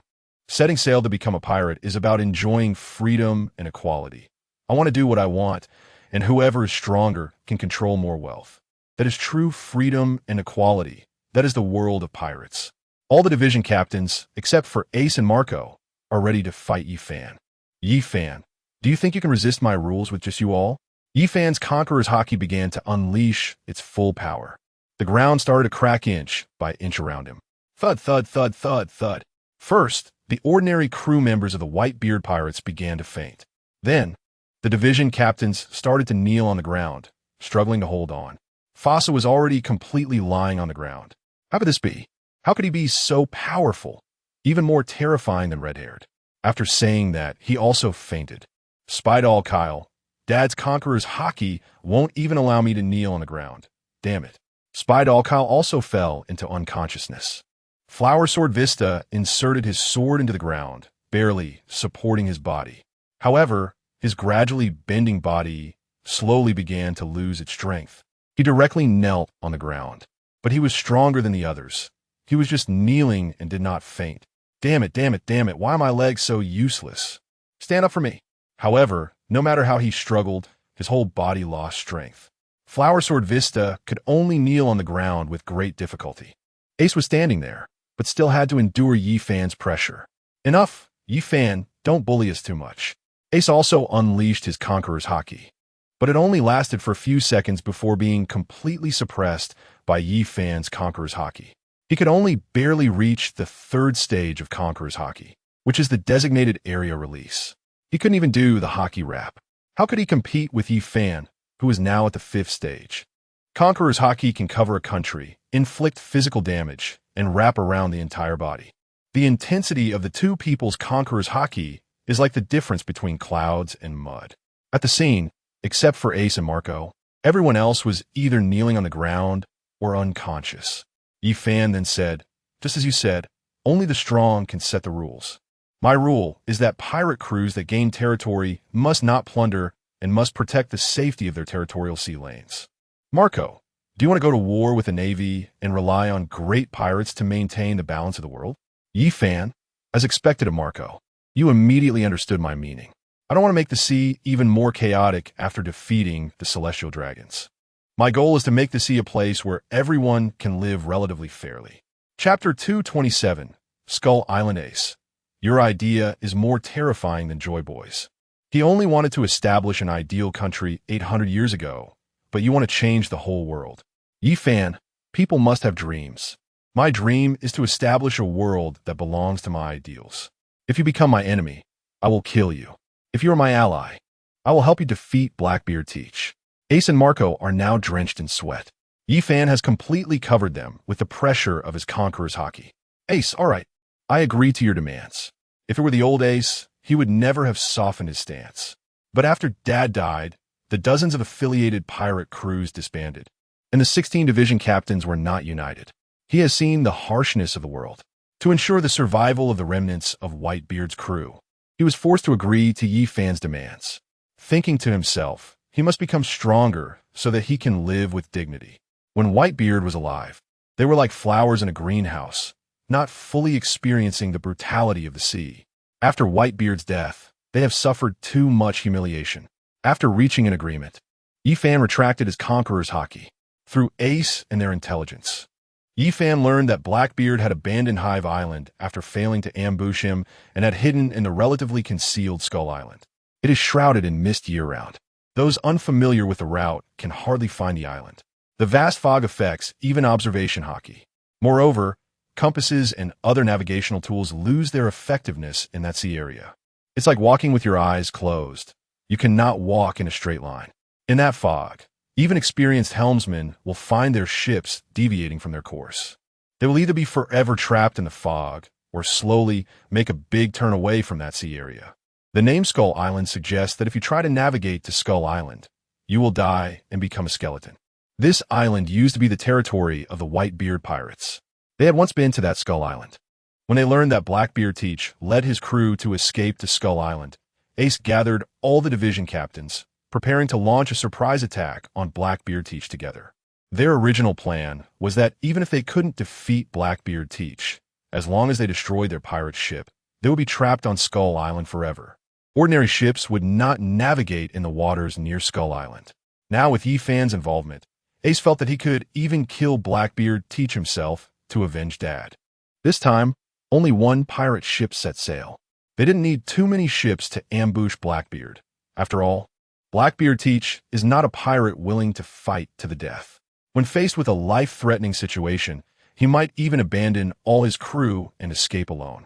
When they arrived at Skull Island, the first thing they would do is burn all the ships on the island, including the pirate ship they are currently on. Because with Yi Fan's ability to use the spatial door, they wouldn't have to worry about leaving. The goal this time is to trap Blackbeard Teach on Skull Island, so he has no way to escape.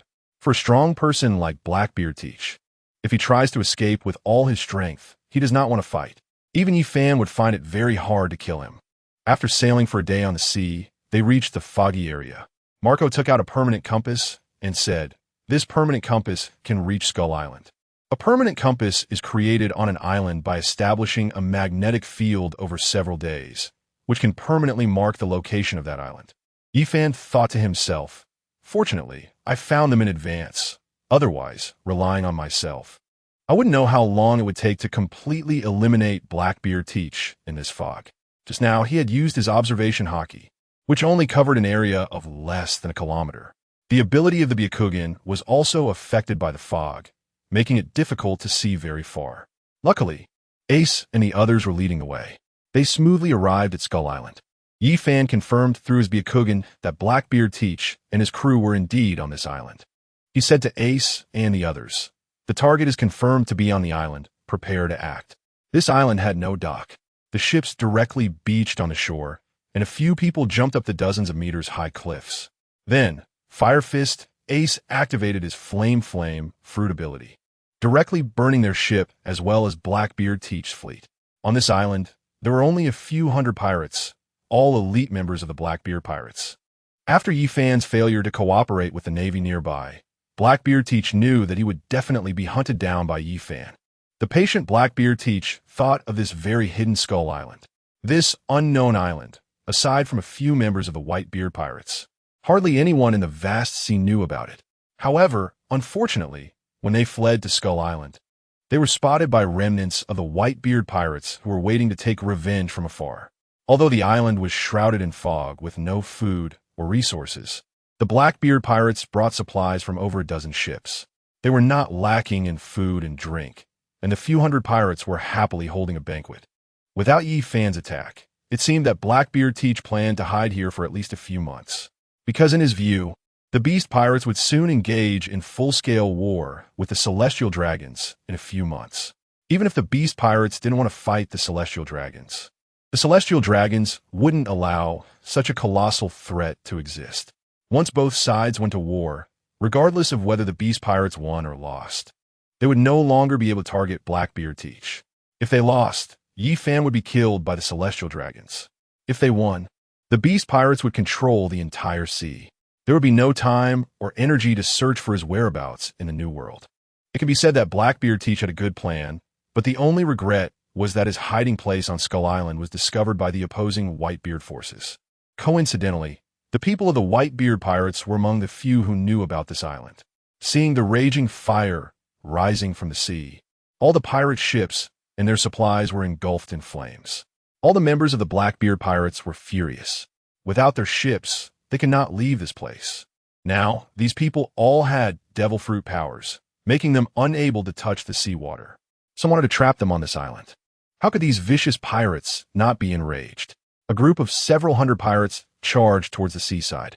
Chapter 228. Fire Emperor Ace. When the Blackbeard Pirates reached the shore, they collectively stopped in their tracks, because the one who burned their pirate ships was actually Fire Fist Ace. The current Fire Fist Ace was no longer the fragile guy from the Marineford War. These people had all suffered losses at the hands of Fire Fist Ace. Others may not know Ace's power, but during the time after the Marineford War, Ace had not fought against others at sea, only continuously ambushing members of the Blackbeard Pirates. Within the Blackbeard Pirates, Ace had earned a new nickname, Fire Emperor. Apart from Lord Blackbeard Teach, none of the commanders were Ace's match. The title Fire Fist was no longer sufficient to describe Ace's terror. Fire Emperor represented his current identity. Yifan did not concern himself with these Blackbeard Pirates officers and crew. He left them to Ace and the others.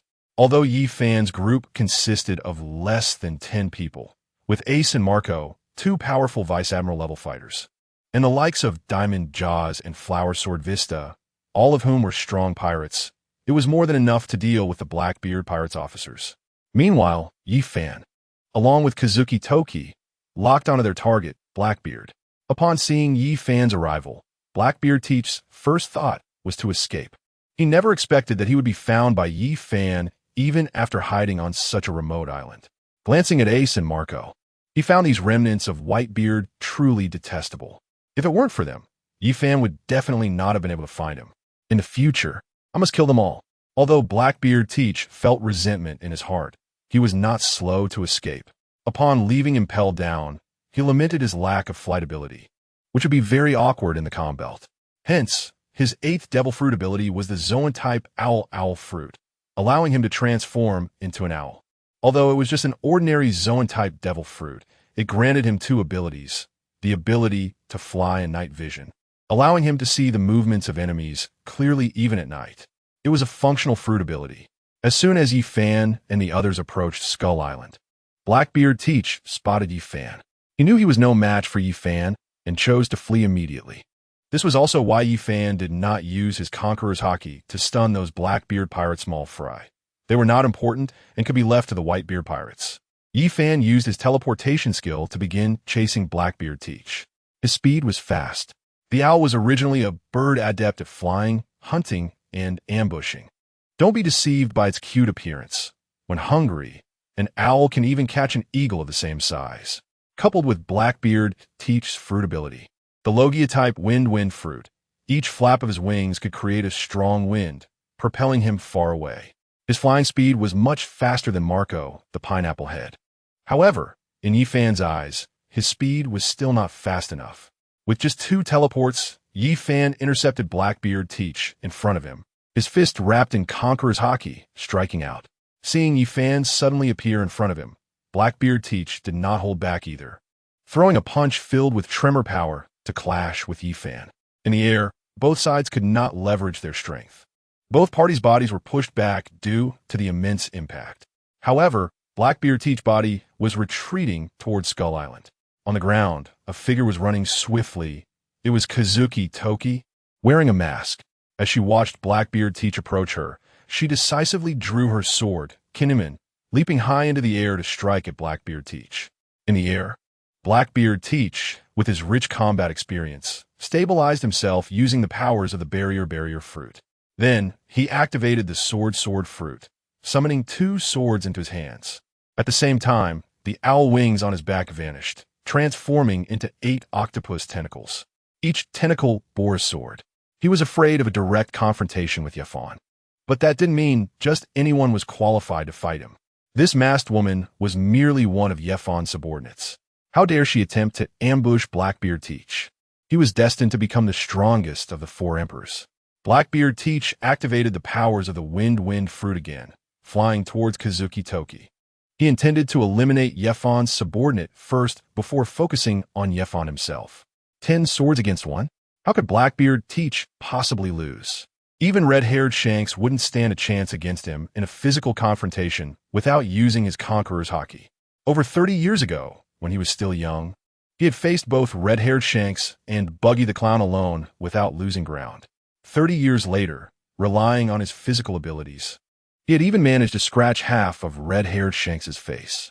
Although Blackbeard Teach fought using his devil fruit powers, his physical skills were unmatched on these seas. The 10 swords slashed towards Kazuki Toki from different angles, aiming to tear her apart in an instant. 10 swords against 1. Even Mihawk wouldn't dare to take it head-on. He could only block 3 of Blackbeard's swords at most. Yet this woman, unaware of the danger, dared not to dodge and instead swung her sword to meet Blackbeard Teach's attack. The sounds of sharp and loud sword clashes rang out. Blackbeard Teach immediately sensed something was wrong. The opponent's armament Haki was incredibly powerful. The sword in front of him was an incredibly terrifying black blade. The armament Haki within it far surpassed Mihawk's black blade, Yuru. The 10 swords in Blackbeard Teach's hands felt as fragile as tofu. Although he possessed the sword fruit, its development was not high.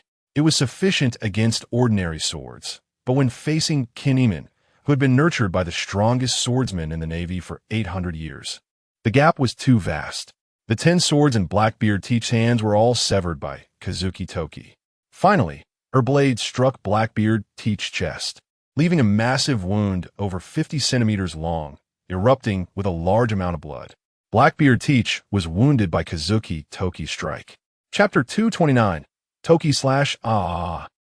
The cries of Blackbeard Teach echoed. The pain of the dark fruit doubled. This strike felt like being hit twice.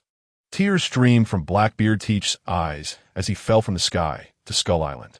One of his tentacles plunged directly into his chest. This was one of Blackbeard Teach's 9 devil fruit abilities, the Zoan-type plant fruit, white medicine form.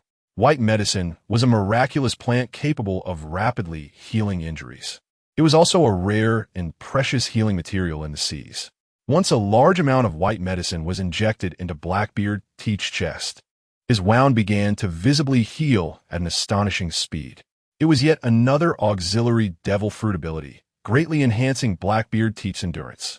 Clearly, he had a significant psychological shadow from when Rox was killed by Garp's Iron Fist. His series of auxiliary abilities reflected that. As Blackbeard Teach's injuries healed, he stood up lively again, only to be met with another slash from Kazuki Toki rushing towards him. This time, Blackbeard Teach no longer dared to be arrogant. Damn it, where did Yifan find this subordinate? The power of that last strike was not much weaker than red-haired Shanks. This detestable Yefon was stronger than him, and his subordinates were stronger than his own. This strength was likely even greater than Ben Beckman's. The strength of the red-haired pirates, besides Shanks possessing supreme Conqueror's Haki, was also due to Shanks imitating the configuration of the Roger pirates, having a vice-captain of Emperor-level caliber. Roger had Rayleigh, and Shanks had Ben Beckman. Now, Yefon also had Kazuki Toki. Not to mention, Yefon had a father-in-law with true Emperor-level power, Kaido. Comparing people makes one feel inferior. This was Blackbeard Teach's current mindset. However, the assault from these two powerful figures also awakened Blackbeard Teach's brutal nature. He began to turn savage and bloodthirsty. 2 swords appeared in his hands again, and the 8 tentacles behind him also gained 8 more swords. He charged towards Kazuki Toki once more. But this time, Blackbeard Teach was no longer responding in a hurry. Instead, he covered his swords with a large amount of the shock fruit's power, using his strongest attack methods to counter Kazuki Toki's strike. Blackbeard Teach had a fatal flaw. Having concealed his identity within the Whitebeard pirates for so long, he did not know how to use Conqueror's Haki. Thus, his attacks lacked Haki infusion. 30 years ago, when he, Shanks, and Buggy the Clown were still young, the Whitebeard pirates and the Roger pirates had fought. Aside from Buggy's curiosity about why Blackbeard Teach didn't sleep and staring at him for 3 days and nights, both Blackbeard Teach and Shanks had truly focused on the clash of Haki between Whitebeard and Roger, which tore the sky apart. This scene still impacted both Blackbeard Teach and red-haired Shanks. Now, Shanks had become the most formidable of the 4 emperors, mastering the highest level of Conqueror's Haki. Yet Blackbeard Teach, although he had witnessed peak Haki battles when young, could not use it himself. Therefore, the power of the shock fruit he coveted was meant to compensate for his lack of high-end damage capability. His development of the shock fruit far surpassed that of other devil fruit abilities. After the last battle with Yi Fan, Blackbeard Teach summarized that in order to break through the defenses of a top-level powerhouse like Yi Fan, although he had obtained numerous devil fruits, the most useful ability remained that of the Tremor fruit. Only by developing the power of the Tremor fruit to its limits and possessing the ability to injure an Emperor-level powerhouse would he be qualified to fight against someone like Yi Fan. Otherwise, even if he had the abilities of 11 devil fruits, if he could not break through the opponent's defenses, having more fruit abilities would be of no use. During his time hiding on Skull Island, Blackbeard Teach's mastery of the Tremor fruit had improved significantly compared to their first direct confrontation. At the same time, through his battle with Yi Fan, he realized that his previous research direction for the Tremor fruit was incorrect. Whitebeard himself was a great swordsman and possessed terrifying Conqueror's Haki. He already had strong single-target melee attack methods. The development of the Tremor fruit focused on massive area damage like shaking the sea, sky, and earth. However, Blackbeard Teach did not have that kind of Haki entanglement ability. Mimicking Whitebeard's fruit development was already a wrong path. He needed to use the power of the Tremor fruit to compensate for his lack of ability to entangle with Conqueror's Haki. Now, Blackbeard Teach was researching how to compress more of the Tremor fruit's power directly into his 10 famous swords. Then, at the moment of combat, he could inject more of the Tremor fruit's power into the opponent's body, subjecting every cell within the opponent to high-frequency vibrations. This would allow him to maximize his attack damage. This time, the well-prepared Blackbeard Teach had infused a large amount of the Tremor fruit's power into the 10 famous swords in his hands. This time was different from before. Previously, the power of the Tremor fruit was not fully developed. The famous swords were vibrating rapidly, and the shockwave power was constantly dissipating into the surroundings. Even the air was being stirred by the power of the Tremor fruit, creating a visually impressive effect. However, the actual attack power was somewhat limited. Now, Blackbeard Teach appeared to be the same as before, with just an additional layer of Haki covering his swords. However, inside these 10 famous swords was filled with the power of the Tremor fruit, which was 10 times stronger than what Blackbeard Teach had during his battle with Yi Fan underwater. The speed of both sides charging at each other was rapid. Blackbeard Teach swung his 10 swords with a cruel smile on his face. No matter how powerful your Haki is, you cannot kill me. But my Tremor fruit can turn you to dust. Clang, clang, clang. The two sides clashed for the second time. This time, Koyuki Tamaki still managed to sever all of Blackbeard Teach's 10 famous swords and struck him in the chest. Blackbeard Teach was sent flying. However, this time his reaction was quick. A tentacle behind him had already gathered a large amount of healing medicine and directly applied it to his chest. In the brief moment from being hit to landing, his chest injury had mostly healed. Blackbeard Teach's gaze was fixed on Koyuki Tamaki, wanting to see her being shattered into pieces. Unexpectedly, he saw a scene that terrified him. Chapter 230, Tao Tai. His body was filled with the immense power of the Tremor fruit. Koyuki Tamaki did not die from the power of the Tremor fruit, as Blackbeard Teach had imagined. Instead, her skin transformed into the hide of an animal. At the same time, her mouth developed several rows of sharp teeth, resembling a shark. Her mouth opened wide, and a terrifying suction force emerged, directly absorbing the power of the Tremor fruit from within her body. With a snap of her mouth, she swallowed Blackbeard Teach's Tremor fruit ability. Blackbeard Teach was very clear about how much power he had just used from the Tremor fruit. That previous attack, with the gathered Tremor fruit power, could have shattered the entire Marine headquarters at Marineford into pieces if not for the joint defense of several Admiral-level experts. This meant that Blackbeard Teach's previous attack could even destroy a medium-sized island nation.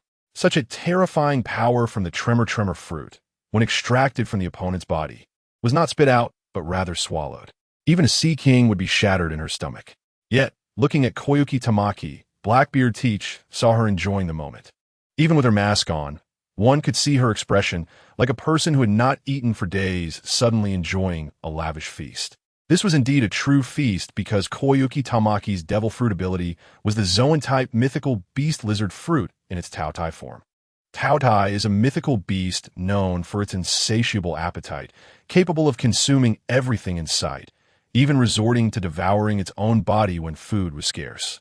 Koyuki Tamaki licked her lips and said, "Nice power, very delicious. Absorbing all your fruit abilities should fill my stomach." Blackbeard Teach was drenched in cold sweat. "What kind of monster are you?" Blackbeard Teach was genuinely panicking. His capital for dominating the seas was the possession of multiple devil fruit powers. By combining the powers of different fruits, Blackbeard Teach could counter the abilities of his enemies. However, today he found himself facing his nemesis. The opponent could even swallow his strongest attack method, the Tremor fruit's attack power. Would his other devil fruit abilities also be devoured by this terrifying woman before him? Damn it, how can there be such a terrifying fruit ability on the sea? He couldn't believe that relying solely on one fruit ability could counter all of his powers. Blackbeard Teach, unwilling to give in, transformed the 8 tentacles behind him into the heads of 8 king cobras. The snake heads opened their mouths, revealing 4 venom-filled fangs. A large amount of venom was sprayed from their mouths. Blackbeard Teach thought, "If you have the ability, then swallow all this venom. Let us see if I don't poison you." Facing the massive amount of venom, Koyuki Tamaki did not evade, but instead continued to open her mouth wide, unleashing a terrifying suction force. In the sky, a huge amount of venom, up to dozens of tons, was sprayed towards her. She swallowed it in one gulp. The stomach of the glutton could quickly digest even metal, turning it into its own energy, let alone the venom. The two sides were at a stalemate. Blackbeard Teach kept spraying venom, while Kazuki Tensei kept devouring it. However, this stalemate could not last.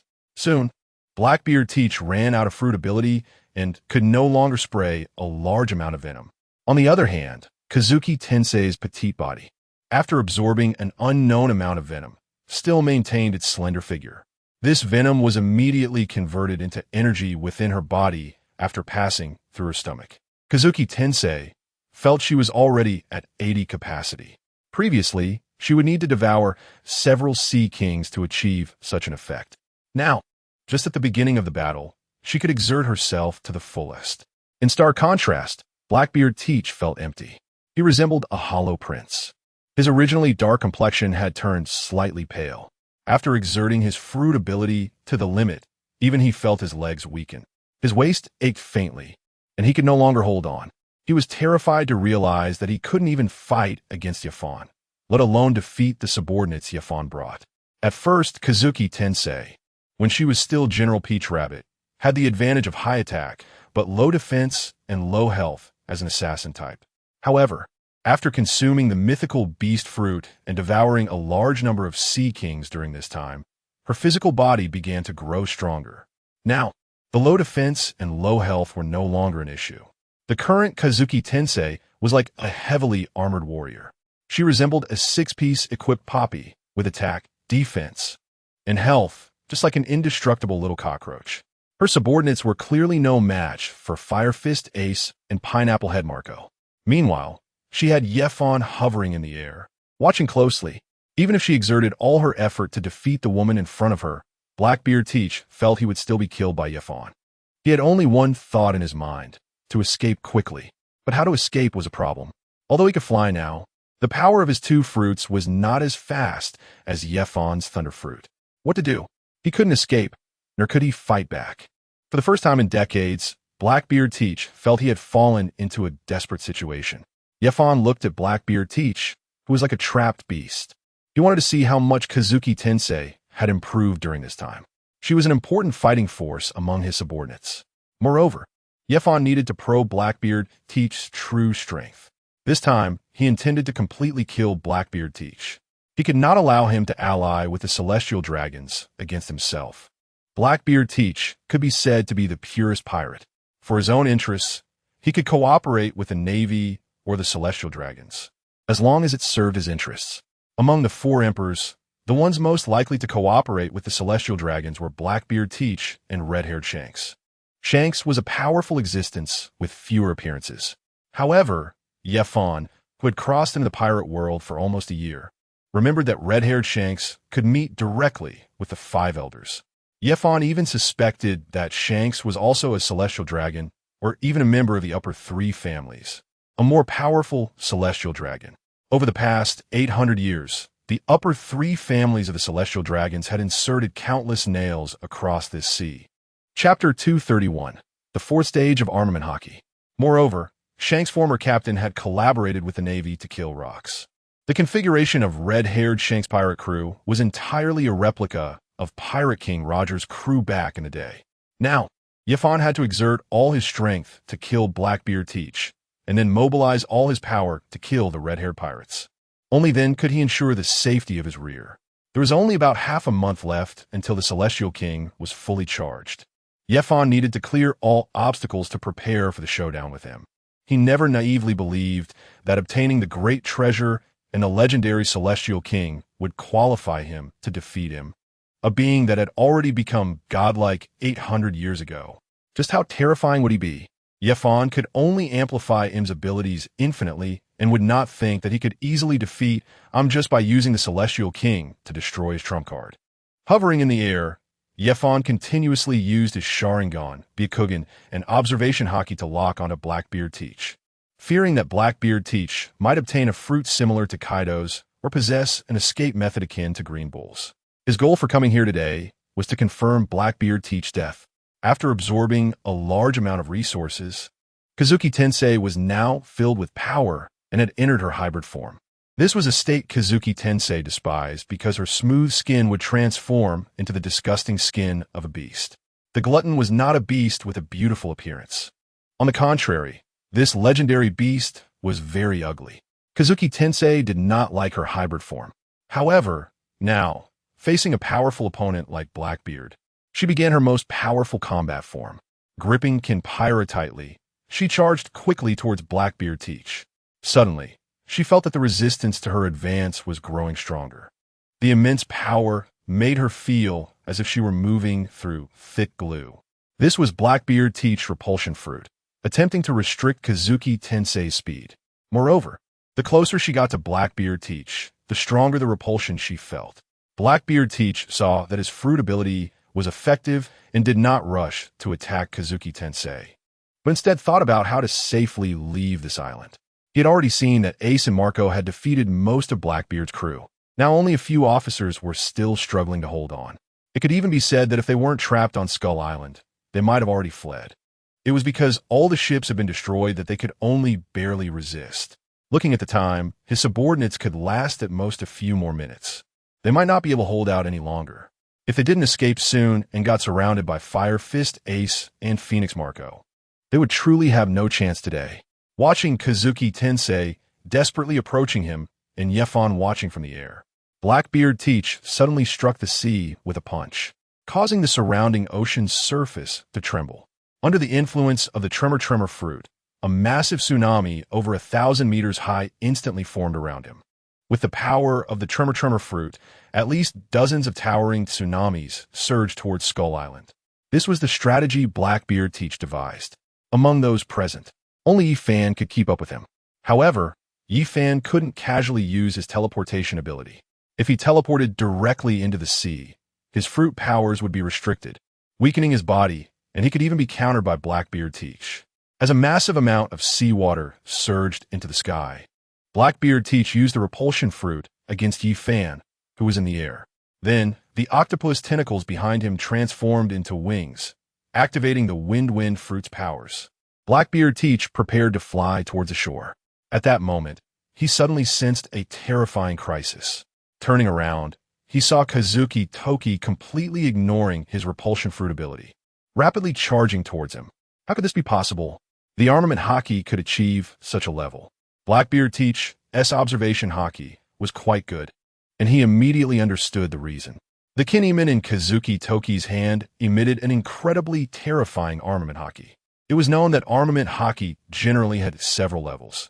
The first stage covered parts of the body, such as weapons or fists. The second stage covered the entire body, like Luffy's Gear 4th. The third stage directly damaged the enemy's insides, like Flowing Cherry. Reaching the Flowing Cherry level was basically the peak of armament haki.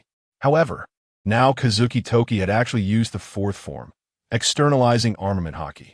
In this sea, there were three forces that could counter Devil Fruit powers: Sea Prism Stone, Seawater, and Armament Haki.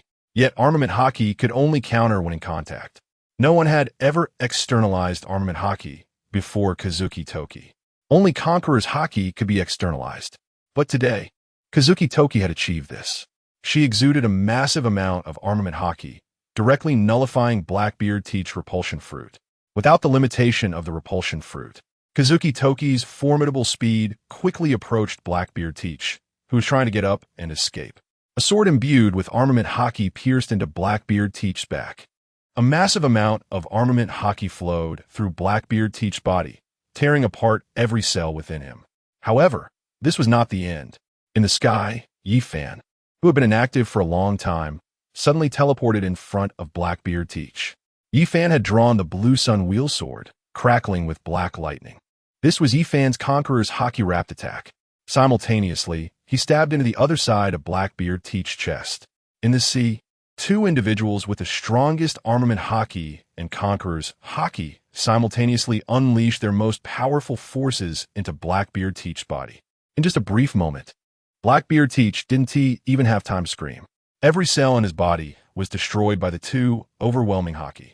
After enduring humiliation and hardship for 30 years, Blackbeard Teach, who had just become one of the four emperors, did not have the chance to showcase his terrifying strength in this sea. He died on this relatively unknown island. Thus, the Battle of Skull Island came to an end. If Blackbeard Teach hadn't thought of fleeing desperately, he could have held on for a long time under the siege of Yifan and Kazuki Toki. However, he became timid the moment he prepared to escape. Kazuki Toki seized the opportunity. From then on, the sea lost another Emperor of the Sea. Chapter 232, Spirit Beings in the Distance. Ace and Marco were also watching the battle involving Yifan. When Kazuki Toki could actually fight Blackbeard Teach evenly, they were utterly shocked. Both had fought Blackbeard Teach multiple times and could never defeat him, instead being chased around by him. They never expected that Yifan's mysterious subordinate, a masked woman, could go toe-to-toe with Blackbeard Teach. This meant that the Beast Pirates now had 3 fighters at the level of the 4 emperors. This was terrifying. However, their astonishment didn't end there. When Kazuki Toki began to externalize her armament haki, Ace's eyes widened in fear.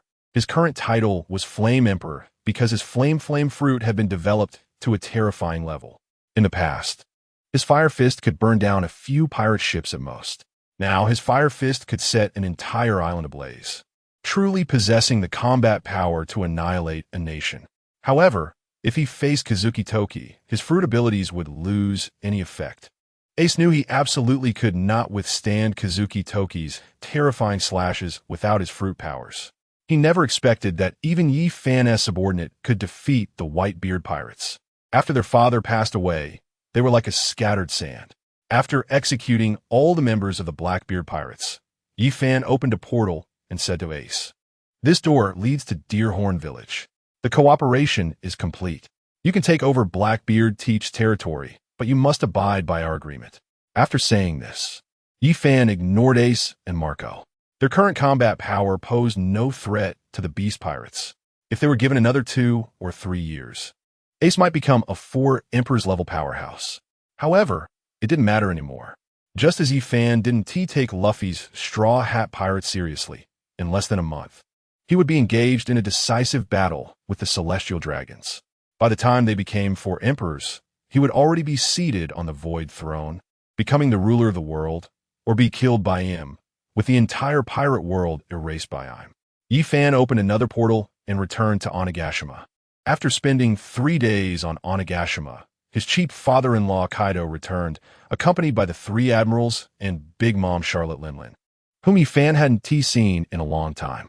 It was evident that the two had reached an agreement to unite and declare war on the Celestial Dragons. During these days, Yi Fan hadn't been idle on Onigashima. After killing Blackbeard Teach, he still has 4 plot points left without drawing lots. The number 4 is considered unlucky. Yi Fan decided to conduct another lottery for skills from the Myriad Worlds. This time, he obtained the cultivation method for the Senzu beans from the Dragon Ball world. Cultivating Senzu beans requires a massive amount of raw materials. Currently, the Beast Pirates have monopolized most of the maritime trade in the New World. They have plenty of berries and resources. It's no longer like it was in the beginning. The entire Beast Pirates are now holed up in Wano country, desperately selling weapons to barely cover the costs of artificial devil fruits. With the addition of Vegapunk, he not only repaired the spaceship, but also learned the true method of creating devil fruits. This is a kind of artificial devil fruit that can succeed 100 of the time. The number of fruit users under the Beast Pirates began to grow rapidly. Furthermore, Vegapunk also discovered that if the side effects of those failed joys were removed, they could also possess the powers of a devil fruit. During this time, the number of animal-type devil fruit users in the Beast Pirates has exceeded 10,000.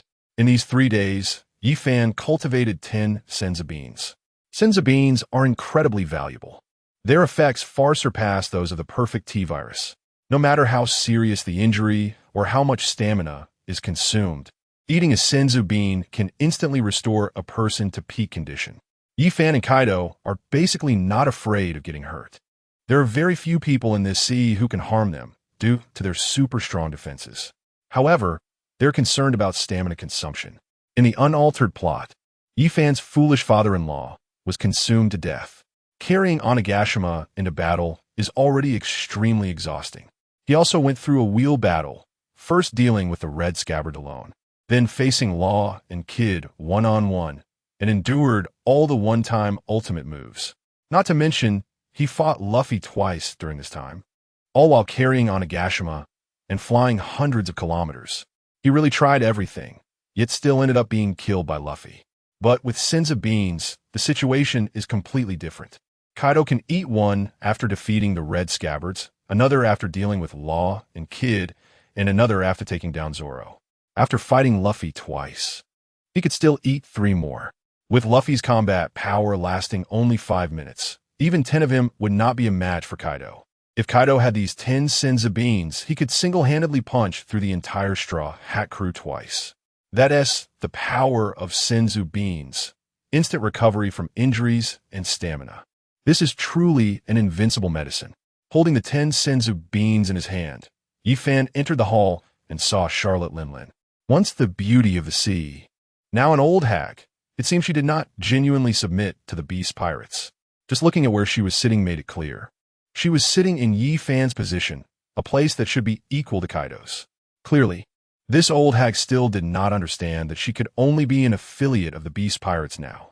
Yet, his foolish father-in-law seemed to think it was only natural. He seemed to believe he was still one of the 4 emperors, a strong figure on par with Charlotte Linlin. How could Yi Fan tolerate this? Yi Fan said, Charlotte Linlin, you're sitting in my position. You should be down there. Charlotte Linlin, who was gulping down drinks and meat, immediately turned pale. Since killing the hero of the giant race at the age of 5, even the terrifying rocks wouldn't dare talk to her so disrespectfully. His foolish father-in-law looked at Yi Fan, wanting to say something, but ultimately kept silent, quietly drinking without saying a word. This father-in-law of his appeared extremely fierce, but was actually a bit of softy at heart. For example, he treats the 3 major board members well, and when he sees potential in Kid and Luffy, he defeats them without killing them. He has a certain respect for strong figures on the sea. However now, although Kaido is still the boss of the Beast Pirates, the one who truly makes decisions in the entire crew is his son-in-law, Yi Fan. So, whatever he wanted to say, he ultimately did not speak. Chapter 233. Poor Katakuri Charlotte Linlin was furious. Her conqueror's haki erupted as she angrily said to Yi Fan, Kid, don't think that just because you are Kaido's son-in-law, you can speak to me like that. Back in the day, the devil fruit that Kaido has was given to him by me. Here we go again. Whenever Big Mom is with Kaido, she repeatedly mentions her kindness to him. The story of how she found the precious devil fruit at God Valley, an animal type, mythical species, fish fruit, azure dragon form, and gifted it to Kaido is something she has been promoting everywhere to gain favors from him. Yi Fan has already heard her mention this twice during his time in the Beast Pirates. Meanwhile, the 3 commanders sitting beside her also stood up, their faces filled with anger as they scolded Yi Fan. In their view, as fellow 4 emperors, even if they agreed to Kaido's request to jointly control the New World, they were still in a cooperative relationship. Now, Yi Fan actually wanted to treat them as subordinates. This was simply too much. Yi Fan did not care about their feelings at all. In fact, as long as they did not hold him back, he did not care about their strength at all. Charlotte Linlin was indeed very powerful. However, ever since she ate the soul fruit at the age of 5, her mental state has become somewhat unstable. After devouring a large number of souls, her personality has become very changeable. Many times, she is not a helper, but rather a troublemaker. The strongest of the 3 commanders now only has the strength of a flying 6, among which only Katakuri can barely be considered at the level of the 3 major board members. Rather than waiting for Charlotte Linlin to go on a rampage later, it would be better to make her submit completely now. Yi Fan said, in this sea, strength is paramount. I know you are unconvinced, but your strength does not allow you to act high and mighty. Linlin, why not have a match with my subordinate? If you can win, I will give you a higher position. My servant behind me is called Kazuki Tamayo. If you can defeat her, I can give you a higher position. Charlotte Katakuri stepped forward. You bastard, you underestimate us too much. Let me take down your subordinate. Yi Fan said to Kazuki Tamayo, behind him, go all out. Just leave her with a breath. Currently, Kazuki Tamayo might not even be a match for Charlotte Linlin, let alone Katakuri. Many people think Katakuri is very powerful because he has awakened his fruit and his observation haki. However, they overlook Katakuri's age. When Big Mom joined the Rocks Pirates, Katakuri was already 7 or 8 years old. Now at 47, he is in the prime of his life on these seas. He is 3 years older than Marco. In fact, his strength and talent are quite average. His personal combat ability is even inferior to Yamato's. It can be said that the Big Mom Pirates are essentially in a state of having no successors. She used her high-end bloodline to give birth to children with ordinary bloodlines, none of whom inherited her monstrous talents. Even without obtaining the true power of Jinbira or consuming a devil fruit, Kazuki Toki, with the combat power of a marine vice-admiral, could still contend with Katakuri. Moreover, the current Kazuki Toki would make it seem like Katakuri is courting death. The 2 sides began to clash, and their weapons started to collide. Katakuri's observation haki met his own weapon and was easily severed. He was filled with dread. However, due to Kazuki Toki's fast attack speed, Katakuri couldn't retract his weapon. He could only use his observation haki to quickly enter the state of machi fruit, moving his body away from the strike he saw coming. He attempted to dodge Kazuki Toki's slash, but at that moment, he suddenly saw endless terror. Even Charlotte Linlin, in the distance, stood up from the table and shouted, "Stop!" The reason Charlotte Linlin was so terrified was that she saw the armament hockey being unleashed. A well-informed Charlotte Linlin had encountered strong individuals capable of unleashing armament hockey on this sea. That person was the Marine hero Garp. One man, one warship, dared to capture the entire Rocks pirates. One man chased after the Pirate King Roger's crew as they fled everywhere. Garp could be called a Marine hero, the strongest in the Marines, not because of the Celestial Dragon's hockey, but because he was the first man on this sea to achieve the unleashing of armament hockey. Known as Iron Fist Garp, the Celestial Dragon's hockey had only been used twice, once to kill Rocks and once to attack Yifan. Charlotte Linlin was horrified to see that Kazuki Toki could also unleash armament hockey. This ultimate form of armament hockey on the sea already indicated the result. Her son, Katakuri, relying on his observation hockey and the awakening of his fruit ability to avoid such a terrifying move, would be courting death. However, her warning was still too late. Moreover, Kazuki Toki would not heed her orders. Boom! The unleashed armament hockey struck like a frying pan hitting a piece of tofu. Crack Katakuri was smashed to the ground like a puddle of mud. His entire body, transformed by the machi-machi fruit, struggled to revert to its physical form. But the moment of their clash had left his whole body struck by the armament hockey. It was a force he could not resist. The machi scattered across the ground seemed uncontrollable, moving slowly on the floor, indicating that he died, just barely clinging to life. Kazuki Toki was following Yifan's orders, leaving Katakuri just one breath, absolutely not allowing him to have any more. Charlotte Linlin was furious. Katakuri was her most promising son and the future heir of the Big Mom Pirates. She had dozens of children, but none matched Katakuri's extraordinary talent. Charlotte Linlin's Conqueror's hockey began to spread outwards. Bastard, bastard! How dare you? How dare you kill my favorite son? Yifan's Conqueror's hockey also began to unleash. A force even stronger than Big Mom's. Instantly, it suppressed Big Mom's hockey. The floor and walls of the hall began to crack inch by inch. At the same time, black lightning wrapped around Yifan's entire body. Big Mom Charlotte Linlin appeared even more terrified, as if witnessing something unbelievable. How is this possible? Even that red-haired brat couldn't be this terrifying. Chapter 234. Big Mom's decision. Although Charlotte Linlin's Conqueror's hockey was suppressed, she was still unwilling to concede. Knowing she might be defeated by Yifan, as a Yonko, seeing her beloved son in such a critical state, she felt she had no choice but to act. Raising her hand, Napoleon appeared in her grasp, transforming into a pitch-black large sword, charging toward Yifan.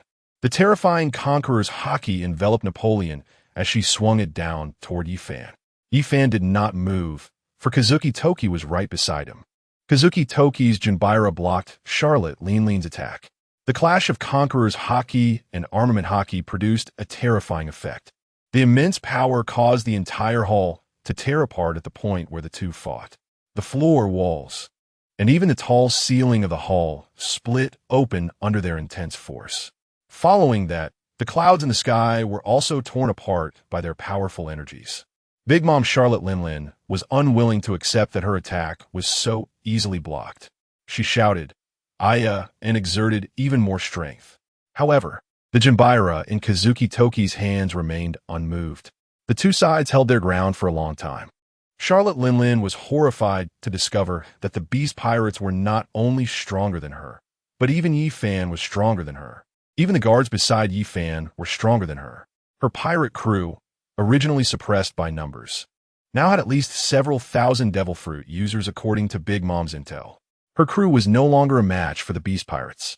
Unexpectedly, the gap in high-end combat power was even more significant. This masked woman, like Marine Admiral Fujitora and Green Bull, suddenly emerging as a powerhouse, could actually match her evenly. Just how terrifying was the strength of the Beast Pirates? Even the former Rocks Pirates did not possess such formidable power. No wonder they could directly defeat the Marines. Yifan said, "Stop, I guarantee your son will be fine." Upon hearing Yifan's words, Charlotte Linlin immediately retracted her weapon. Her large black sword transformed back into Napoleon. Though Charlotte Linlin was extremely arrogant, looking down on the weak of the sea, she had become a Yonko. She is not a naive fool. On the contrary, She is often very clever. From the very beginning, she built her pirate crew based on family. The most obvious advantage of this is that most of the offspring are unlikely to betray her. There won't be reasons like those in the Rocks Pirates, where the crew fell apart due to lack of unity, leading to a complete collapse in the final battle. Kaido, Yafan, and Kazuki Tenzu could easily slay her. A wise man does not suffer immediate losses. Charlotte Linlin said, "As long as you save my son Katakuri, I will submit to your beast pirates." Katakuri's entire body was devastated by terrifying haki. If it were an ordinary person, such injuries would mean that every part of their body below the head had already died. Generally, a person with such injuries would have long been dead. Charlotte Linlin was very eager to know what method Yafan could use to save his son. She saw Yafan pull a bean from his pocket. He flicked it with his finger, shooting the bean directly into Katakuri's mouth. The thick, glue-like substance on the ground disappeared. Katakuri appeared intact again in the hall. Charlotte Linlin stepped forward to examine Katakuri's body closely.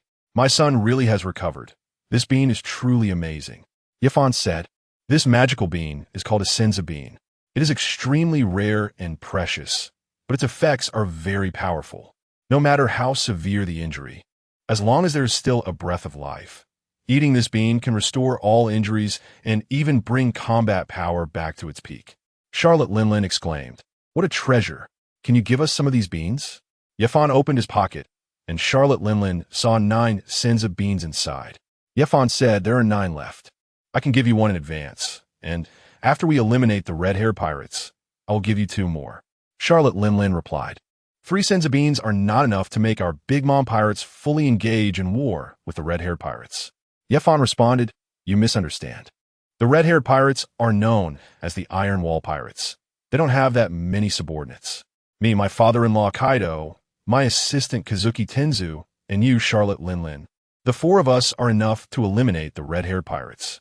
With 1 Senza bean in advance, you will have 2 lives. Surely you don't still think you can be killed by the red-haired pirates?" Charlotte Linlin's eyes turned a few times as she seriously considered Yafan's suggestion. In the end, she felt it seemed feasible. Years ago, when the red-haired became one of the 4 emperors, the older 4 emperors didn't pay much attention. However, when red-haired Shanks demonstrated his terrifying conqueror's haki, they realized they were no match for him. This young emperor's power was indeed terrifying. Kaido, who had been silent, spoke up at this moment. "Linlin, I told you my son-in-law Yafan is the legendary Joy Boy. He is invincible." Upon hearing Kaido's words, Charlotte Linlin finally made up her mind. The most terrifying aspect of the red-haired pirates was just red-haired Shanks. Even a Vice Captain Beckman was still somewhat inferior to him. If Yafan could truly defeat red-haired in a one-on-one fight, it would prove that he is the most powerful pirate. Perhaps, as Kaido said, Yafan is the legendary Joy Boy, capable of defeating the celestial dragons. If that were the case, their nation would not suffer by following the beast pirates. Even the celestial dragons need a massive navy to control the world. If Yafan could really defeat the celestial dragons, their nation might have an even larger territory in the future. Charlotte Linlin said, "Okay, I will go with you to eliminate the red-haired pirates. As long as Yafan can prove that he possesses power beyond red-haired Shanks, our Big Mom pirates will sincerely submit to the beast pirates." Charlotte Linlin agreed, but also pointed out that she needed to see Yafan defeat red-haired Shanks, not just rely on their joint attack to win. Seeing that Charlotte Linlin agreed, Yafan was very happy. Now, completely eliminating red-haired Shanks would be no problem at all. Chapter 235. Nunu Island. Yunzai. Jean walked into the room and said, "According to the information, the location of the red-haired pirates has been confirmed. The current beast pirates are completely different from when they were hiding in Wano before. With over 100 allied nations and a large amount of maritime trade, there are too many people who can provide information to the beast pirates." When Yafan ordered the search for the red-haired pirates' location, Yunzai Jean used the transponder snail to confirm the location of red-haired Shanks and his ship through multiple merchant fleets. At this moment, red-haired is on Nunu Island, which is very close to the Giant Kingdom. Clearly, red-haired has received news that the Giant Kingdom has a new king. Elbaf is right on the periphery of red-haired Shanks' influence. As a powerful nation at sea, red-haired Shanks must ensure that the Giant Kingdom remains friendly to him. Conveniently, Yifan also knew the location of Nunu Island. He took out 3 sens of beans from his hand and gave one to Kaido, Big Mom, and Kazuki Tenzu, distributing 1 sens of bean to each of them. Then he opened a portal and said, "Through this portal, we can directly reach Nunu Island. This time, our goal is to eliminate the red-haired pirates." The 4 of them stepped into the portal and immediately arrived at Nunu Island, the island closest to the giant kingdom. Yifan released a large amount of ion energy, quickly covering the entire island, and soon found the location of red-haired Shanks. Ben Beckman remarked, "The information is quite strange. Loki was someone who liked adventure, encouraging giants to become pirates when he was still a prince, but now that he has become king, he has started to seal off the giant kingdom, making it even more isolated than before." Red-haired Shanks replied, "Once we get to Elbaf and see Loki, everything will become clear." Ben Beckman, as the vice captain of the red-haired pirates and also their strategist, had to consider many issues. Jesus Burgess said, "Beckman is overthinking. It's just a giant kingdom. As long as the boss releases his conquerors' haki and envelopes their entire country, they will submit." Jesus Burgess was full of confidence in red-haired Shanks' abilities. Their boss could cover an entire country with his conqueror's haki. After saying this, he picked up a cup of wine and raised it high. "Everyone, let's toast." The red-haired pirates were also known as the Iron Wall Pirates. It means that the red-haired pirates are invincible and have no flaws. They're the smallest of the 4 Emperor's pirate crews, with only 10 members, including the captain, Shanks. In fact, they used to have only 9 people and still became one of the 4 Emperors because even the weakest member was as strong as a Marine Headquarters Vice Admiral. This was the newcomer, Rocksta, who had just joined the red-haired pirates 2 years ago. The only information Yi Fan had about this person was that he was sent by Shanks to deliver a message to Whitebeard. However, Yi Fan didn't care about these minor characters. Although the red-haired pirates are the strongest in individual combat power, not all 10 members possess the strength of an admiral. In reality, only 4 of them are truly powerful: Shanks, Ben Beckman, Jesus Burgess, and Lucky Roo.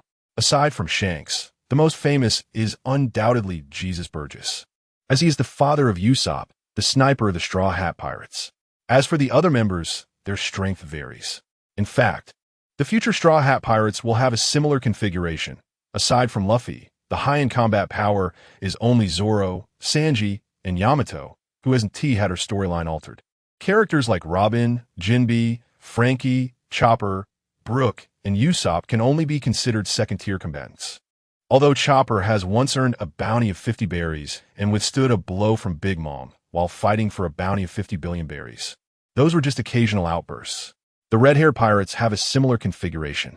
They have a captain and 3 main officers, while the remaining 6 crew members are at the level of Marine Headquarters Vice Admirals.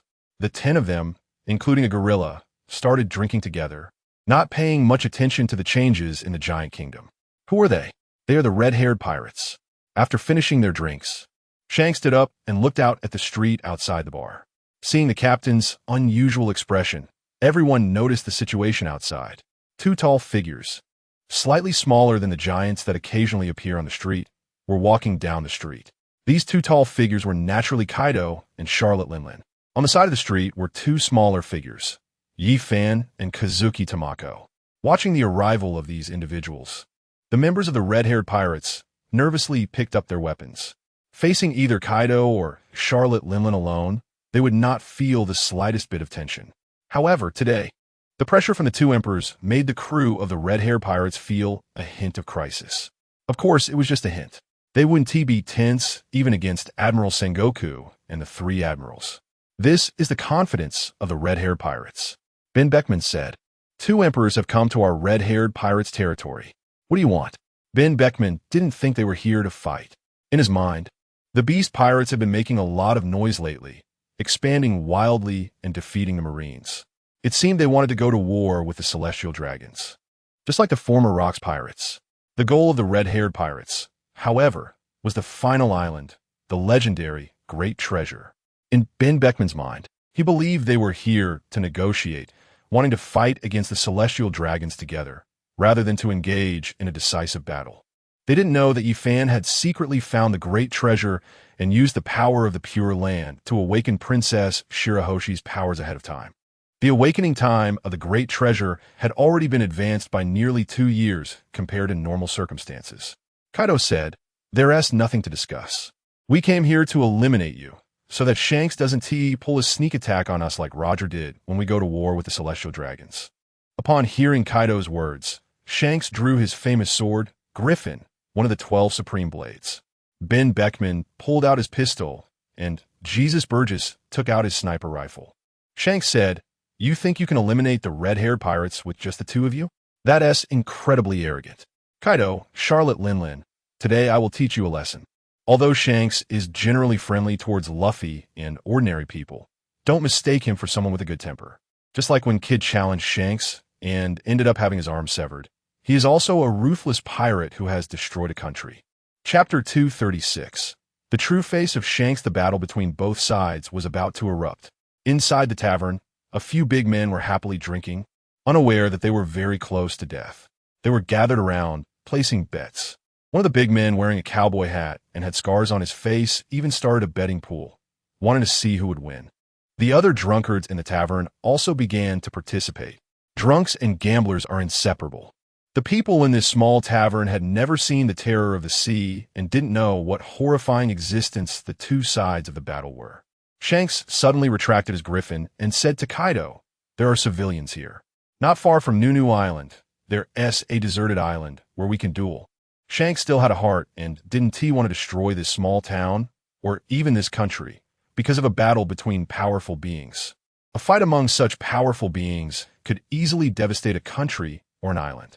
Charlotte Linlin and Kaido didn't care about the lives of these ordinary people at all and didn't want to listen to Shanks' suggestion. But Yifan did care. After defeating the Celestial Dragons, he would no longer be a pirate, but the king of the world. These people would eventually become his subjects, paying taxes to him. Yifan said, "All right, let us fight in a different place." As soon as Yifan's words fell, the cowboy hat guy immediately disagreed, shouting, Hey, you guys are too scared to fight, and now you want to run away after throwing out tough words." Shanks took action. "To save your lives? You should shut up now." After saying that, Shanks Conqueror's haki pressed down on the people in the tavern, instantly knocking them out. Yifan opened a free door and said, "Didn't you want to duel with us on the deserted island? Then come with us. If you don't dare to come, I will destroy your vassal countries." After that, Yifan stepped into the free door, followed closely by Kazuki Tamako, and then came Kaido and Charlotte Linlin. Looking at the suddenly appeared free gate, Ben Beckman said, "What a magical ability to freely traverse every island. It's really convenient on this sea." Shanks replied, "It's precisely because of this ability that it poses a great threat to the Navy. In the past 6 months, the Navy has already fought with the beast pirates several times." Ben Beckman lamented, "What a shame such a talent has joined Kaido's crew. If he had joined our pirate crew, it would have been much easier to find the great treasure." The two sighed and then entered the free gate. For the red-haired pirates, even if 2 emperors teamed up, they had nothing to fear. After all, their crew already had 2 emperor-level powerhouses. How could they be afraid of the beast pirates? However, when they stepped out of the free gate, they immediately sensed something was wrong.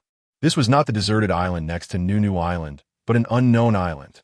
Ben Beckman immediately sensed something was off and didn't want the free gate to close. At this moment, Yifan had already retracted the free gate.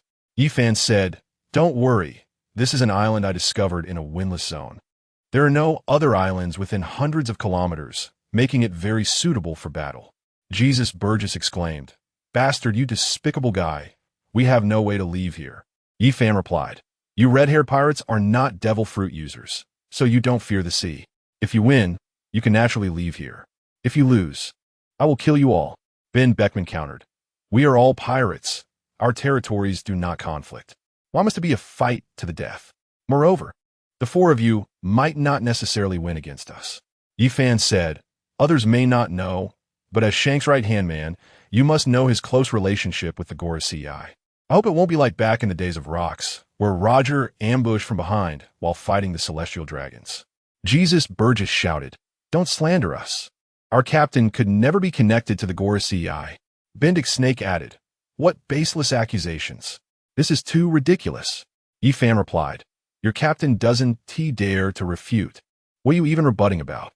Red-haired Shanks admitted, I was indeed born into a celestial dragon family, but I gave up that identity when I was 6. My dream is to become the Pirate King and find the legendary Great Treasure. Yifan interjected, "Don't give me that nonsense, Shanks. Although I don't know your true identity, you probably come from one of the top 3 celestial dragon families. You top 3 families have made many preparations over the years to defeat the celestial dragon M, with Kizaru joining the Navy and you, Shanks, joining Roger's crew. The wife of the Revolutionary Army's dragon is also a celestial dragon. You want to obtain the Great Treasure, and after killing him, you can truly rule this sea." Red-haired Shanks responded, "I didn't expect you to know this. How about we cooperate, defeat him together, and rule this world?" Yifan replied, "You underestimate me. I intend to defeat you celestial dragons first, then defeat him. She has ruled this sea for nearly 1,000 years. It's time for the Void Throne to change hands." Charlotte Linlin laughed strangely. "Ah, ha, ha, ha, kek, kek, kek, kek."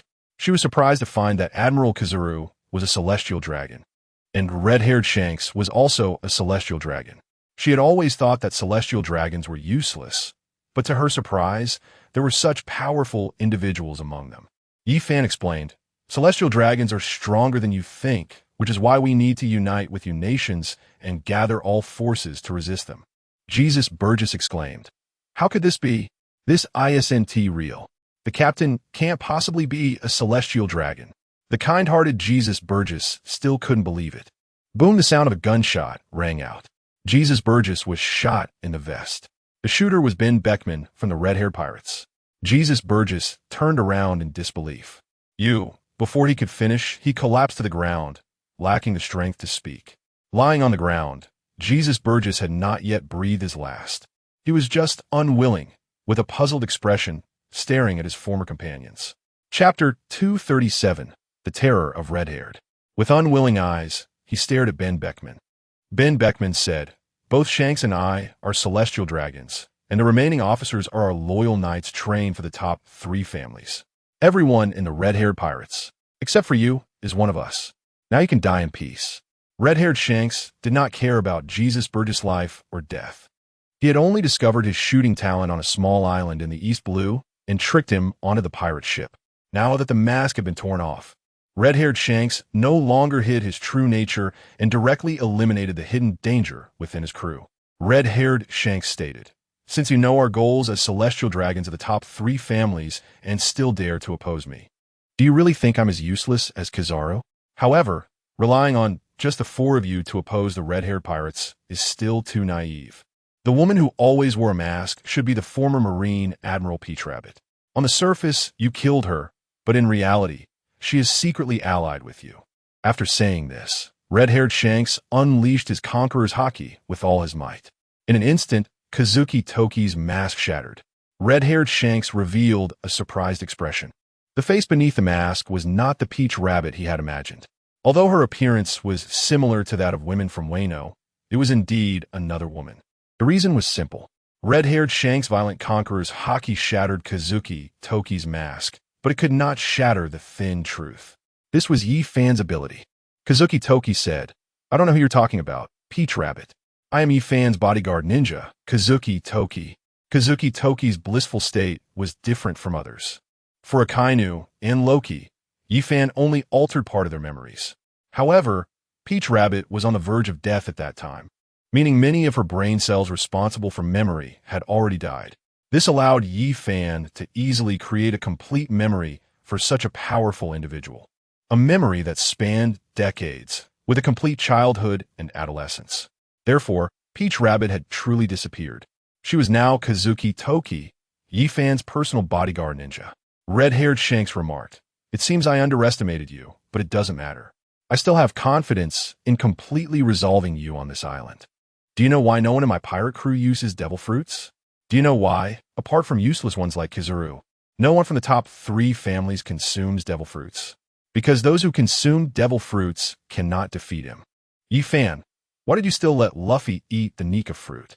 Haven't you always hoped to defeat him through him? Shanks, it seems you know secrets beyond my imagination. The Nika fruit is different from other devil fruits.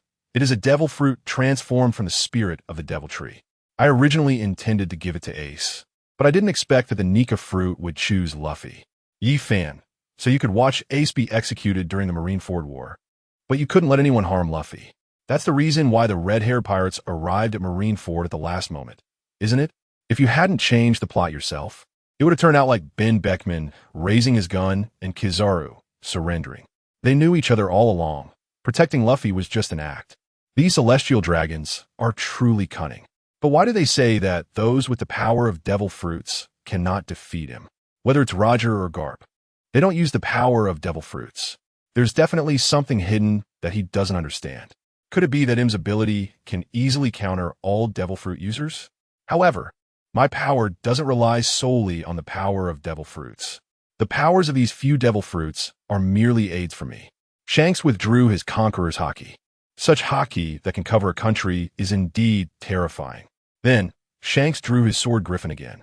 A terrifying Conqueror's Haki reappeared. However, unlike before, this time it didn't spread everywhere. Instead, he used the power of entanglement to cover his body with all of his Conqueror's Haki. The famous sword Griffin in his hand was also surrounded by thick lightning. Charlotte Linlin, the legend is true.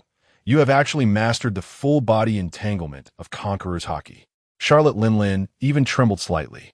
She didn't expect Shanks to be so terrifying. Ben Beckman also emanated terrifying Conqueror's Haki, but he was not as powerful as Shanks. He could only cover his upper body. However, as a marksman, Ben Beckman could still be considered a ranged attack unit. Ifan also drew his blue Nickerum blade. In an instant, he similarly achieved full-body entanglement of Conqueror's Haki. Shanks, it seems you have also mastered such power. But you certainly cannot possess the special Haki of the three upper families, because this power has been completely erased in the blank century. After speaking, dozens of red lightning bolts appeared on Shanks' sword. Black and red lightning surrounded Griffin, making the famous sword look incredibly eerie while also filled with terrifying power. This is my power, a strength that can easily crush those at the level of the four emperors. Now I will kill you all. At this moment, if it weren't for being in the Calm Belt, and if there weren't any islands within hundreds of kilometers, Charlotte Linlin would have even thought of fleeing. She wouldn't sacrifice her life for the beast pirates. Yifan said, "Leave Shanks to me, and the rest are up to you." Yifan's observation Haki also sensed Charlotte Linlin's fear behind him. His cheap father-in-law firmly believes he is Joy Boy, and no matter how strong the enemy is, it only makes him stronger. On the other hand, Kazuki Tama, this woman who has been completely brainwashed by him, sees protecting him as her mission. Dying for Yifan is also her honor. She will not show fear. She has no such emotions. She is more like a killing machine that only obeys Yifan. Without feelings, Yifan and Shanks charged at each other, both simultaneously unleashing their strongest slash. Two of the strongest powers in this sea collided. Chapter 238. Nanomachine Agent. The result of their confrontation was not what Yifan had expected. He thought it would be like before, with terrifying Haki flying everywhere, tearing the sky and the earth apart. However, this time their confrontation did not produce such phenomena. This was because the powers of Yifan and Shanks were stronger than those of Whitebeard and Roger back in the day. Moreover, their Conqueror's Haki had reached a higher level, already at the 5th stage of Conqueror's Haki. However, this was still not the limit of this confrontation. Yifan didn't need to say much. With the enhancements of the 8 gates, Ghost Back, Water Breathing, and other powers, Shanks also had the special Haki of the Celestial Dragons. Furthermore, from Shanks' mouth, in the history of the past 100 years, everyone who could use this Haki, except for the Celestial Dragons, had been erased. The powerful forces that had disappeared from this sea for 800 years were now clashing between two supreme fighters. At the moment of their clash, the surrounding space rippled with layers of waves. The area around their confrontation was shaken by this terrifying power. Their clash did not produce a loud roar. Because the surrounding space was shaken, the air near where they fought was instantly destroyed. Without the conduction of air, no matter how intense the explosion, it would not transmit any sound. Soon, the spatial ripple generated by their battle collided with the island. Boom, boom. Boom, a series of huge explosion sounds finally emerged. This was the sound of spatial ripples colliding with objects and creating explosions. The island where they fought immediately resembled a scene of a demon-slaying order. filled with craters caused by the aftermath of their clash. Meanwhile, those who did not participate in the battle were also harmed to some extent. However, on Yi Fan's side, whether it was Kaido or Charlotte Linlin, they were dominating this sea with their formidable defenses. Therefore, the two of them stood there as if nothing had happened. Kazuki Tama also relied on her animal transformation to enhance her defense and resisted the aftermath of their battle. However, the members of the red-haired pirates were not so fortunate. They were not devil fruit users and did not have a robust physique like Charlotte Linlin. Except for Ben Beckman, the others quickly retreated several hundred meters. They retreated to the edge of the island, thinking that this was the only place that could ensure their safety. In their first clash, neither of the two supreme beings retreated. Yi Fan felt the life force within him deplete significantly during their confrontation, and Shanks was not feeling well either. Yi Fan's attack was incredibly terrifying, and Shanks' power was completely incomparable. He felt, my own arm has become numb, and there are even cracks appearing in the webbing of my palm. Damn it, this guy has such immense power. If this continues, I might lose the battle early due to insufficient strength. With that in mind, red-haired Shanks wanted to retreat and use long-range attacks to wear down Yi Fan. However, Yi Fan would not let such an opportunity slip away. Swish, swish, swish. Yi Fan swiftly swung his sword 4 times in quick succession, but in red-haired Shanks' eyes, Yi Fan seemed to have struck 5 times in an instant. Double strike. Every 4 attacks on the enemy would trigger a double attack. This is Yi Fan's passive skill. In addition, Yi Fan triggered decisive action. Every 3 attacks on the enemy would grant a 15 attack boost and a 10 recovery of attack power. The life force consumed by the Celestial Dragon's special haki was largely restored. He never expected his passive ability could counteract the consumption of the Celestial Dragon's haki. Boom! Red-haired Shanks was sent flying by Yi Fan, crashing heavily onto the ground. In the first round of their confrontation, Yi Fan had a clear advantage. Charlotte Linlin, so strong. Now I somewhat believe Kaido's words. Yi Fan might really be Joy Boy. As a Yonko, she had many pieces of historical texts on her Cake Island, even one with a red coordinate. In the original storyline, when Big Mom was defeated, her last words were about what the One Piece really is. As a pirate, it's impossible that she doesn't understand historical texts. In this sea, it's not just Nico Robin and the Kazuki family who understand historical texts. For example, Kid, who was killed by Yi Fan, had his own way of understanding historical texts. Climbing up from the pit, red-haired Shanks stabbed Griffin into the ground. His only remaining right arm was covered in blood, especially around the webbing, where a large gash had torn open. Yi Fan's sudden 5th strike took him by surprise, because under normal circumstances, Yi Fan shouldn't be able to deliver a 5th slash. This attack caused significant damage to red-haired Shanks. With his severely injured right hand, he took out a small vial from his waist and poured its contents into his mouth. Instantly, a change occurred in red-haired Shanks' body. The flesh and blood on his severed left arm began to grow back. The wounds on red-haired Shanks' body were rapidly healing. Yi Fan's eyes turned into Sharingan and Byakugan. Along with his own observation haki, Yi Fan finally sensed the reason for the changes within red-haired Shanks. Behind him, Kaido said in confusion, "Strange, this isn't the power of a devil fruit. How could this vial possess such strong recovery abilities?" Charlotte Linlin also showed a puzzled expression. They had roamed the seas for over 50 years and had never seen such a miraculous drug. No, they had seen it. They exchanged glances at the Senza beans at their waists. Do celestial dragons also possess this technology? The ability to instantly heal all injuries. Ben Beckman, this is the power of the gods. You foolish pirates actually dare to oppose the celestial dragons. Yi Fan, it's merely leftover technology from the Ark. A group of nanobots is just repairing your body. What godly power? Whoever controls the Ark is the god. Red-haired Shanks, what you said is not wrong. The one who wields the power of the Ark, is indeed a god. You still wish to oppose a god with mere mortal bodies. Red-haired looked at his restored left arm and clenched his fist tightly, feeling he had been reborn. As a noble celestial dragon, without such recovery methods, how could he sever his arm for someone like Luffy? Now he had finally returned to his strongest state. The 3 scars left by Blackbeard Teach on his face had also disappeared. Yi Fan gained new intelligence as well. Him also possesses such drugs. It seems the Senzu beans really came at the right time. Him also has a powerful ability to recover injuries, but it's definitely not as effective as the Senzu beans, which can also restore consumed power. Chapter 239, Nanobots entering the complete form of red-haired Shanks. His facial expression changed. From his usual gentle and resolute demeanor, he transformed into an arrogant, haughty, and contemptuous expression. Red-haired Shanks picked up his sword again. The blade of Griffin erupted with red and black lightning once more. Now, I will let you feel despair. Yifan's Byakugan pierced through red-haired Shank's body. He could see that after his body had fully healed, those tiny nanobots had not disappeared. Instead, they flowed through his bloodstream. Because the size of these nanobots was only 0.1 nanometers, they could pass through even the finest capillaries. Their size is smaller than many cells. They could swim rapidly within red-haired Shank's body. These nanobots were not idle. After repairing red-haired Shank's body, they did not stop moving.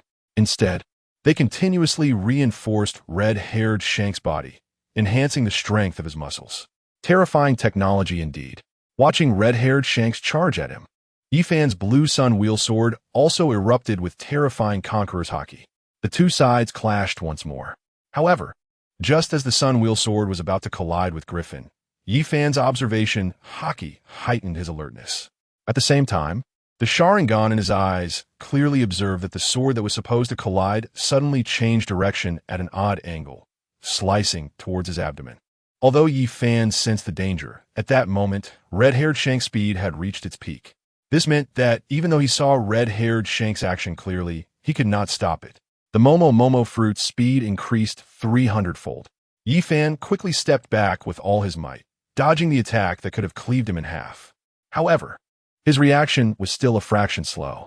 The black and red lightning at the tip of Griffin still grazed Yifan's abdomen, leaving a wound. This wound was not deep. It merely sliced through his scales and broke the skin without penetrating into the flesh. To Yifan, who possessed Hashirama's cells, this minor injury felt as if he had not taken any damage at all. In the blink of an eye, Yifan's wound healed. Yifan said, "You actually know how to use God Avoidance. I didn't expect your observation Haki to awaken to such a level." God Avoidance, a technique made famous by Pirate King Roger. A normal person's observation Haki only awakens to foresee the future. In reality, observation Haki has 3 stages of awakening.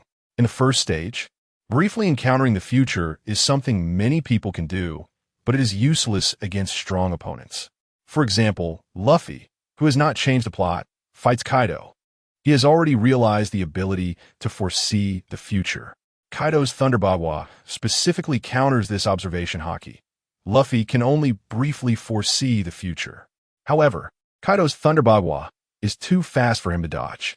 The second stage of awakening observation Haki allows communication with animals, as seen with Momonosuke communicating with Zou.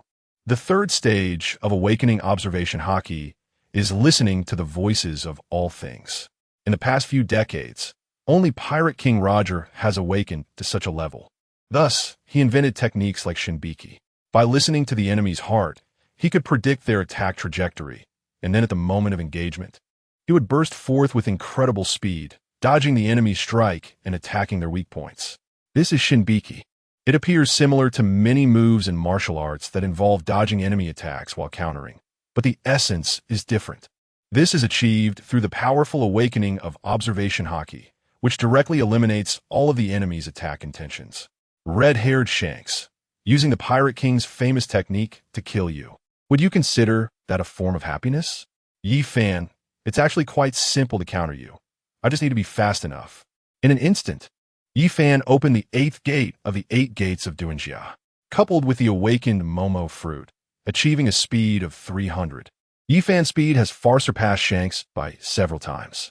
Yifan began his attack. His speed was at its limit. However, Yifan's attacks were no longer full power slashes. Because once he used full power, he couldn't change his movements and could easily be caught by Shanks' openings. Clang, clang, clang, the sound of continuous metal clashes. Red-haired Shanks easily blocked all of Yifan's attacks. This was not only due to his enhanced observation Haki, but also because after consuming those liquid-like nanobots, Shanks' speed and strength had also increased. Although his speed was not as fast as Yi Fan's, his observation haki allowed him to predict Yi Fan's attacks, enabling him to position his sword in the path of Yi Fan's strikes. And because Yi Fan dared not use all his strength, Shanks, with his increased power, was able to completely block Yi Fan's attacks. At the same time, Yi Fan was not feeling well. With each clash of blades, he would suffer from the unique haki attacks of the celestial dragons, each one costing him several months of lifespan. Although this seemed trivial for someone with a lifespan of 120,000 years, it was still significant for someone who was willing to reduce their lifespan by several months with each confrontation.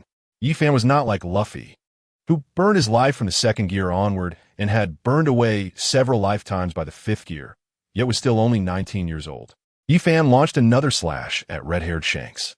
This time, Shanks did not resist with Griffin, because this time, Yi Fan's blue sun wheel sword was covered with a massive amount of awakened magnet fruit power. As soon as Griffin collided with the blue sun wheel sword, Yi Fan could turn every cell in Shanks' body into a magnetic substance, including the nanobots within him.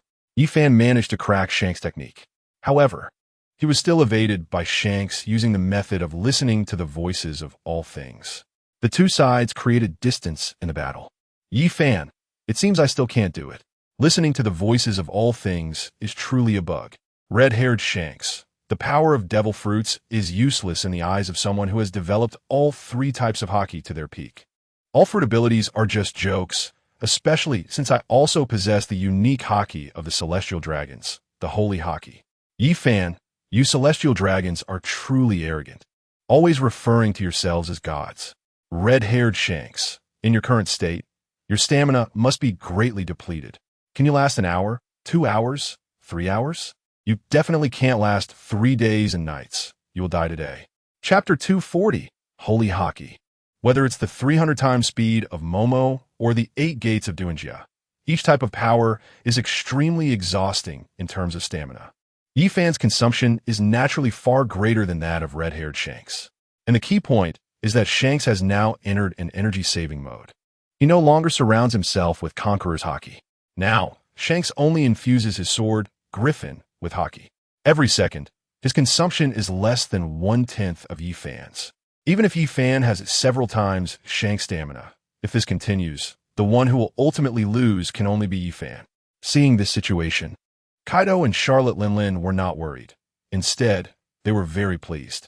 Yi Fan had a total of 10 senzu beans. He gave one to each of the 3 of them and one to Katakuri. He still had 6 senzu beans left. The Shanks in front of them had combat power far exceeding Kaido and Charlotte Linlin's estimates. However, in terms of endurance, how could he possibly defeat Yi Fan, who still had 6 senzu beans? Therefore, neither of them was worried that Yi Fan would lose, as long as they dealt with red-haired Shanks. The remaining members of the red-haired pirates would definitely not be their opponents. They were not in a hurry to confront him or the celestial dragons. As long as they resolved the red-haired pirates today, from then on, the 3 of them would control the entire new world. Kaido did not know that Yi Fan had already acquired the Heavenly King. Currently, the Heavenly King was not fully charged. Besides the Empress, no one else knew about it. Even in Kaido's mind, actually going to war with the celestial dragons would only happen after finding the last piece of the red historical text and then locating the final island of Raftel. He thought it might take many years to achieve that. However, Kaido did not know that they would soon be at war with the celestial dragons. Yi Fan, do you really think you can outlast me? What a ridiculous thought. Retrieving the blue sun wheel sword. Yi Fan's right hand was infused with the power of the Thunder fruit, while his left hand was infused with the power of the magnet fruit. Both palms struck the ground simultaneously. In an instant, this island, located in the windless zone and deserted, transformed into an island of lightning and strong magnetism. Yi Fan aimed to use massive high-voltage lightning and a powerful magnetic field to eliminate all the nanobots inside red-haired Shanks. Moreover, he directly utilized the ability of his awakened fruit to alter the properties of all materials on this island. Indeed, just as Yi Fan anticipated, red-haired Shanks used his Conqueror's haki to block Yi Fan's attack. Yi Fan said, "Now you can't keep this up, right? I've used the power of the awakened fruit to permanently alter the environment of this island. Maintaining this full-body haki isn't easy, you know? This was Leaf Fan's goal. Permanently changing the material properties around him indeed required a massive consumption of fruit power. However, red-haired Shanks also had to maintain his full-body haki continuously. Even with the strongest conqueror's haki, Shanks needed to expend a lot of stamina to keep this state. The longer the battle went on, the more advantageous it was for Leaf Fan. After all, once he permanently changed the environment with his fruit ability, he wouldn't need to expend any more energy. But Shanks showed no signs of worry. Instead, he said easily, "Do you know why I say that relying on the power of fruits will never allow you to defeat the celestial dragons, or Emu?" After saying this, the griffin in his hand was covered in red lightning. The sacred haki wrapped around the blade of the griffin. Then, red-haired Shanks plunged the griffin into the ground beneath him. In an instant, the entire island returned to its original state. The terrifying lightning in the air and the strong magnetic field on the island disappeared in an instant. Red-haired Shanks laughed arrogantly and then said, "In the face of sacred haki, all fruit abilities are ineffective. The holy haki, which was specially developed by the celestial dragons to counter the powers of devil fruits on this planet, is meant to eliminate all devil fruit abilities in this world." It turned out that this sacred haki was developed by the artificial intelligence on the Arc Maxim, specifically to deal with the powers of devil fruits on this planet. They, as outsiders, with the genetic seed banks of their descendants, could become even more powerful using the mysterious powers of devil fruits on this planet. However, this artificial intelligence, during the first few thousand years of its existence, sought to eradicate the powers of devil fruits.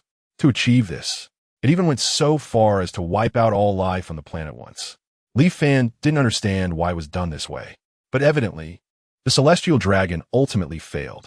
It never succeeded in eliminating the power of devil fruits.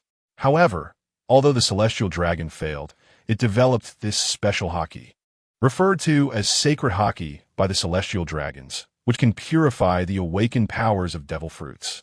Leaf Fan said, "It seems that the power of sacred haki truly exceeds my understanding. But I want to ask Lord M, why did the legendary celestial dragon want to eliminate the powers of devil fruits?" Red-haired Shanks replied, "It seems you know quite a bit. There are two reasons why he wants to eradicate the powers of devil fruits. First, this world has always been ruled by those of noble blood over those of lower bloodlines, a rule that has lasted for millions of years. Second, don't you find the climate of this planet very strange? The doldrums, the Grand Line, the bizarre and treacherous climate of the New World, none of this conforms to the laws of science." Leaf Fan asked, "Are you saying that all of this is due to the permanent changes in the terrain after the awakening of devil fruits, which made the environment of this planet so bizarre?" Red-haired Shanks replied, "This is the reason why Lord M initiated the first great extermination. People like me, of noble bloodlines, who can easily learn all four types of haki to their limits. How long do you think it would take for me to fully awaken the powers of a devil fruit? During the first time, countless noble bloodlines possessed powerful devil fruits, and their mutual battles formed the doldrums, the Grand Line, and the New World, permanently altering the climate of this planet. If these powerful beings were allowed to use such powers without restraint, the climate of this planet would quickly turn into a world where only a few strong can survive. Lord M and we celestial dragons are the true maintainers of balance in this world." Red-haired Shanks revealed many truths that were not depicted in the history texts. It turned out that there had already been two apocalypses in this world. The first was when destroyed all life. The second was 800 years ago when him killed all the gods, and in the end, the victor was Joy Boy. Chapter 241, Divine Avoidance. Leaf Fan said, "You speak grandly. You people from the upper three families have been trying to resist for many years, haven't you? You're all afraid of being fattened up like pigs in a pen by M and then slaughtered, right?" Red-haired Shanks responded, "Do you think we're the lower-class celestial dragons? They are indeed just nutrients for M, while we from the upper three families are direct descendants of the gods. Do you really think that when the 20 kings teamed up to exterminate Joy Boy, their strengths were equal? Only people like us with noble bloodlines can train the three types of haki and sacred haki to their peak. Other bloodlines, even monsters like Kaido, no matter how hard they try throughout their lives, can never break through the limitations of their bloodlines to reach the peak." Leaf Fan countered, "But Pirate King Roger and his crew, Those guys who aren't celestial dragons, didn't they also reach the peak? Red-haired Shanks replied, the D-clan is originally descended from the gods. They just allied with Joy Boy and stood with the spirit of the devil fruit tree. They're all failures. Lee Fan understood. The ultimate battle of the apocalypse was actually not related to the liberation of slaves or the coexistence of all races. It was essentially a war between gods. The three kings with the strongest bloodlines united with Im and the other 17 kingdoms to attack Joy Boy, who possessed the powers of devil fruits, and the remaining members of the D-clan who had abandoned their divine bloodlines in favor of the powers of devil fruits. This included the divine clan that could control the three ancient weapons.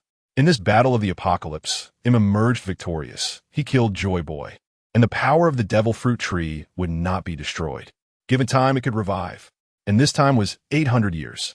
Therefore, when Joy Boy realized he was defeated, he ordered the people of Wano to create the history texts and began to close off their country.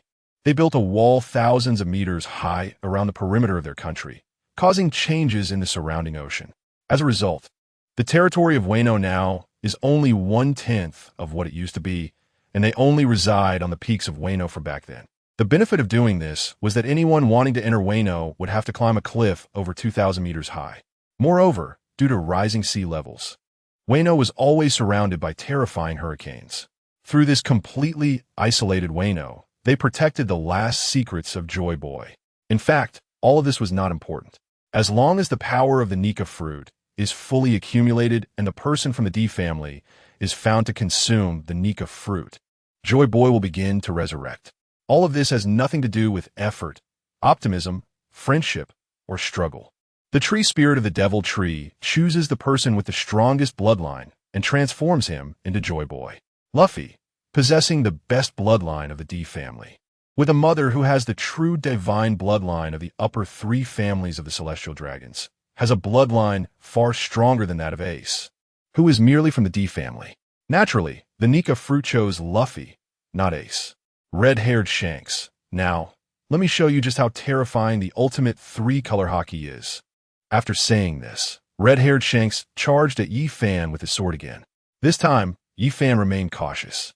He did not use his full strength. As expected, just as Yi Fan predicted, Shanks' sword avoided his attack and struck again at Yi Fan's abdomen from an incredible angle and trajectory. This time, Yi Fan did not unleash his full power, so he quickly retreated and evaded Shanks' strike. However, red-haired Shanks had no intention of letting Yi Fan go that easily. He quickly followed up with a series of continuous slashes. For a moment, Yi Fan found himself in a perilous situation, constantly busy dodging Shanks' attacks. Clang! A loud sound of dual swords clashing echoed as Yi Fan blocked Shanks' attack. Yi Fan, no wonder I always found God's avoidance very strange. Even if you can predict my attacks, your speed is not as fast as mine. Relying solely on listening to the voices of all things to avoid and strike my body is impossible. The key is that you have the ability to hide yourself, causing my observation hockey to misjudge your movements in an instant. Red-haired Shanks, even if you know, what can you do? Indeed, this is the third stage of the awakening of observation hockey, listening to the voices of all things, and shielding the perception of low-level observation hockey. Without the perception of observation hockey, you can still match my sword. I must say, I admire you. Just now, Yi Fan's sword could strike at Shanks' sword due to Yi Fan's common sense. He directly blocked his own observation hockey's perception because that perception only conveyed erroneous information, severely impacting his judgment. Yi Fan was able to capture red-haired Shanks in an instant relying on his own eyes. Whether it was the Byakugan or the Sharingan, both had the ability to see through the enemy's attacks. However, his eternal Mangeki Sharingan was clearly stronger than the Byakugan. Therefore, Yi Fan abandoned the Byakugan, as his Byakugan had not yet evolved into the Tensigan, Rinnegan, or Pure Eye. Under the gaze of two eternal Mangeki Sharingan, Shanks' miraculous moves were clearly seen by Yi Fan. However, Yi Fan still could not resist red-haired Shanks' ability to listen to the voices of all things. His thoughts and the trajectory of his strikes could still be perceived by Shanks. Every time Yi Fan swung his sword, he had to change his trajectory at least 3 times to make it so that Shanks could not evade the attack. The two could only clash swords. At first, Yifan only wanted to rely on his powerful strength to continuously collide and wear down Shank's stamina. But after fighting for more than 10 minutes, the two separated again. Yifan, those nanobots in your body can still repair your injuries and are even increasing your strength. How annoying. Red-haired Shanks, your strength has exceeded my expectations. To think you found a way to counter God's avoidance so quickly. Even so, you still cannot defeat me. After taking this divine potion, I will be in immortal existence for a long time. Mortals can never hope to defeat gods. Red-haired Shanks was filled with confidence. This place was the product of ancient civilization at its peak. The nanobots inside, even if Vegapunk studied for hundreds of years, could not be replicated.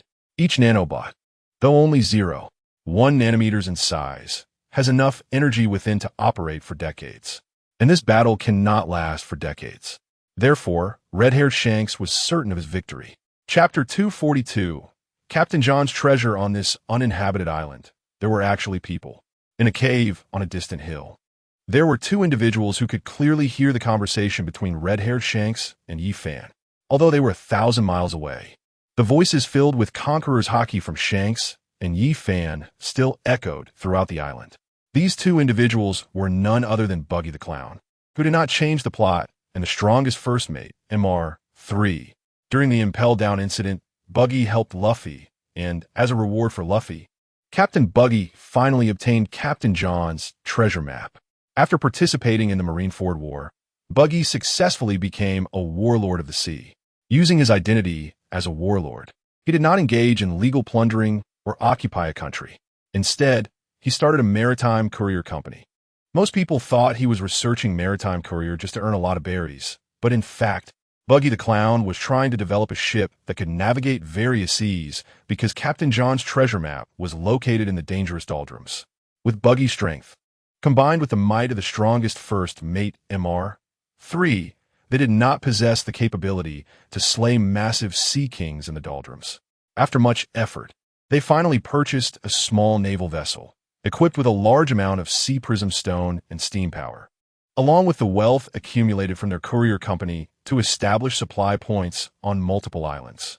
After becoming a warlord of the sea, Buggy spent half a year preparing and finally had the capability to reach this island, the location where Captain John's treasure was buried. 40 years ago, the terrifying Rocks pirates plundered the wealth of over 100 countries. However, after the God Valley incident, where Rocks perished, none of the pirates gathered for the treasure were interested in the wealth. The strongest among them, the Golden Lion, only wanted to recruit the most followers to establish a massive flying pirate crew. The second strongest, Whitebeard, only wanted to have his own family. The third strongest, Charlotte Linlin, only wanted to build a nation based on family. At that time, Kaido was merely a backup crew member. After the Rocks pirates were destroyed, Kaido formed his own pirate crew and began to dominate the seas, during which he annihilated Moonlight Moria's pirate crew. This terrifying black pirate crew, gathered due to treasure and wealth, found themselves uninterested when Rocks died. Captain John, who was not a very powerful captain, inherited a vast fortune. However, Captain John was too greedy and unwilling to give a single berry to his pirate crew, which led to a rebellion and his death at the hands of his subordinates. After being defeated by Kaido, Gecko Moria stole Captain John's corpse in order to defeat him. Years later, he was defeated by Luffy. Luffy had no interest in treasure, and the treasure he obtained from defeating Moria was all controlled by the little thief Nami. The very treasure-sensitive little thief, Nami, surprisingly overlooked Captain John's badge, which Luffy wore, without realizing it contained a treasure map. Eventually, it ended up in the hands of the luckiest clown, Buggy. Today, he and his first mate, Mr. 3, finally found Captain John's treasure after much hardship. They were both very happy. The mountains of berries inside would take them at least a dozen trips to transport all the wealth. Finding Captain John's treasure fulfilled their decades-long dream. It should have been a glorious moment for Buggy, but now he was filled with panic and despair, because a group of people suddenly appeared on the island that held Captain John's treasure. They walked out from a door that seemed to appear out of thin air. "Mr. 3 said in terror, "It's Kaido. He won't come to steal from us." Before he could finish, Buggy covered his mouth. "Shh, lower your voice. If he hears us, we're dead." Buggy was already trembling. But when they saw Charlotte Linlin following behind, they hugged each other tightly, shaking with fear. They were terrified at that moment, like a little mouse encountering a group of cats. When Shanks entered, Buggy was happy. He was his childhood friend. They grew up together. With Shanks around, he felt safe. Could it be that this island was where the four emperors were having a meeting? However, when Ben Beckman unexpectedly attacked and killed Jesus Burgess, they held each other tightly in fear. Mr. 3 trembled and quietly asked, "Captain, you and Shanks are friends, right?" Buggy's voice also shook. "I've never seen him so ruthless before." Mr. 3 asked, "What we do now, Captain?" "It seems we've gotten involved in the battle of the four emperors." Buggy replied, "What else can we do? Stay hidden and don't let them find us." Their conversation was overheard by Yi Fan. The ability of the Heart Network was indeed useful for wide-range eavesdropping. It turned out that this island was where Captain John's treasure was located. Yi Fan had not read the later manga, so he didn't know that 2 years later, this clown Buggy would become the leader of the Cross Guild, with members including other warlords like Mihawk. At the same time, Buggy would announce bounties on all Navy members, pioneering the bounty hunting of the Navy by pirates, thus becoming a new emperor. However, even if Yi Fan knew this, he wouldn't find it strange. Buggy, a person shrouded in luck, had a personal strength of only a few million berries in bounty, but held a position with a bounty of several billion. After obtaining Captain John's treasure, he had a lot of money to ensure his safety and the vast wealth he acquired. It was not surprising for him to put out a small bounty on the Navy members who tried to capture him. Using money and other pirates to help him deal with the Navy's threat was something the timid Buggy could indeed do, ignoring Buggy and the others. Yi Fan planned to deal with the red-haired pirates first. Once that was resolved, Captain John's treasure would be his, coupled with another part of Rock's treasure obtained from the deep sea. Yi Fan would have enough berries to reward those pirates to make them serve him in attacking the celestial dragons. Now, the key issue was still to deal with Shanks. His combat power was even stronger than Yi Fan had anticipated. Yi Fan initially thought he was the strongest of the four emperors, certainly stronger than his cheap father-in-law Kaido. But now, after engaging in battle, he realized just how terrifying Shanks was with his mastery of the three-color hockey at its ultimate state. Chapter 243. Observation Kill. Yi Fan and Shanks were fighting together. Although Yi Fan now had the power of the Kaleidoscope Sharingan and could appear to be evenly matched with Shanks on the surface, his movements looked clumsy, like a monkey jumping around. In contrast, Shanks's casual slashes could easily block his attacks. The ability to listen to the hearts of all things was indeed an annoying skill. Yi Fan, possessing multiple abilities, actually had many ways to counter Shanks. For example, he could use the power of the Winter Cold Domain to directly restrict Shanks's movements. This wasn't a matter of devil fruit. Yi Fan believed that Shanks wouldn't easily destroy his Winter Cold Domain with his holy hockey. Furthermore, Yi Fan could withstand Shanks's damage, trading injury for injury. Despite Shanks's incredible recovery ability after obtaining the nanobots, it couldn't surpass the power of the Hashirama cells. Additionally, Yi Fan could use Wood Release to directly summon a forest on this island. Shanks wouldn't be able to use his abilities as freely. However, Yi Fan didn't want to use any of this. The reason was simple. If Shanks could develop the three-color hockey to such a terrifying extent, then what about the former governor of the Ark, now known as him, as an ancient being that had lived for tens of thousands of years, or an artificial intelligence? Just how terrifying would his combat power be? Perhaps he had long used the gene bank within the Ark to create the strongest body with the best divine genes. After so many years of development, just how powerful would he be if Yi Fan had to use all his trump cards against someone at Shanks's level? How could he possibly defeat the legendary him? Yi Fan needed to find a way to counter the ability to listen to the hearts of all things. Shanks's observation hockey could counter the brief glimpse into the future, indicating that there must be a method to counter the ability to listen to the hearts of all things. If he couldn't even match the current Shanks, how will Yi Fan defeat him in the future? It seems that Yi Fan, who is jumping around, is actually using various methods in battle. For example, he suppresses his own thoughts, quickly changes his fighting methods, and even suggests to himself that he is a monster that fights purely on instinct. In just a few minutes, Yi Fan has tried multiple combat methods, but it is clear that none of them work. The method of listening to the voices of all things is simply too terrifying. Suddenly, Yi Fan thinks of something. The naval hero Carp was able to single-handedly hunt down the entire Roger pirates, forcing them to flee across the seas. Yi Fan has fought against Carp before, and even the current Carp would only have awakened his observation haki at a future level. Otherwise, during the Marineford War, Yi Fan would have been killed by Carp. How did he restrain Roger's ability to listen to the voices of all things? There must be a method. He just doesn't know it yet. This time, Yi Fan once again unleashed his observation haki. However, he wasn't focused on determining Shank's location, but rather on sensing the changes in Shank's observation haki. Although observation haki is something invisible and intangible, through his understanding over time, it is essentially like radar, constantly emitting waves from the body to sense changes in the surrounding environment. Yet, when the red-haired Shanks used his divine departure, Yi Fan's observation haki suddenly became ineffective. This means that his radar encountered a stealth fighter. Meeting the future is equivalent to a defensive anti-missile system, planning the best interception or evasion route based on the opponent's trajectory. Yi Fan can comprehend these abilities, but he cannot understand how the other party listens to his voice. After long observation, Yi Fan finally discovered the method of listening to the voices of all things. When his observation haki collided with Shank's, he could clearly feel that the concentration of observation haki scanning towards his head was several times that of other areas. It turns out that this is the third stage of observation haki. High-density observation haki can penetrate the enemy's brain and perceive changes in the brain cells.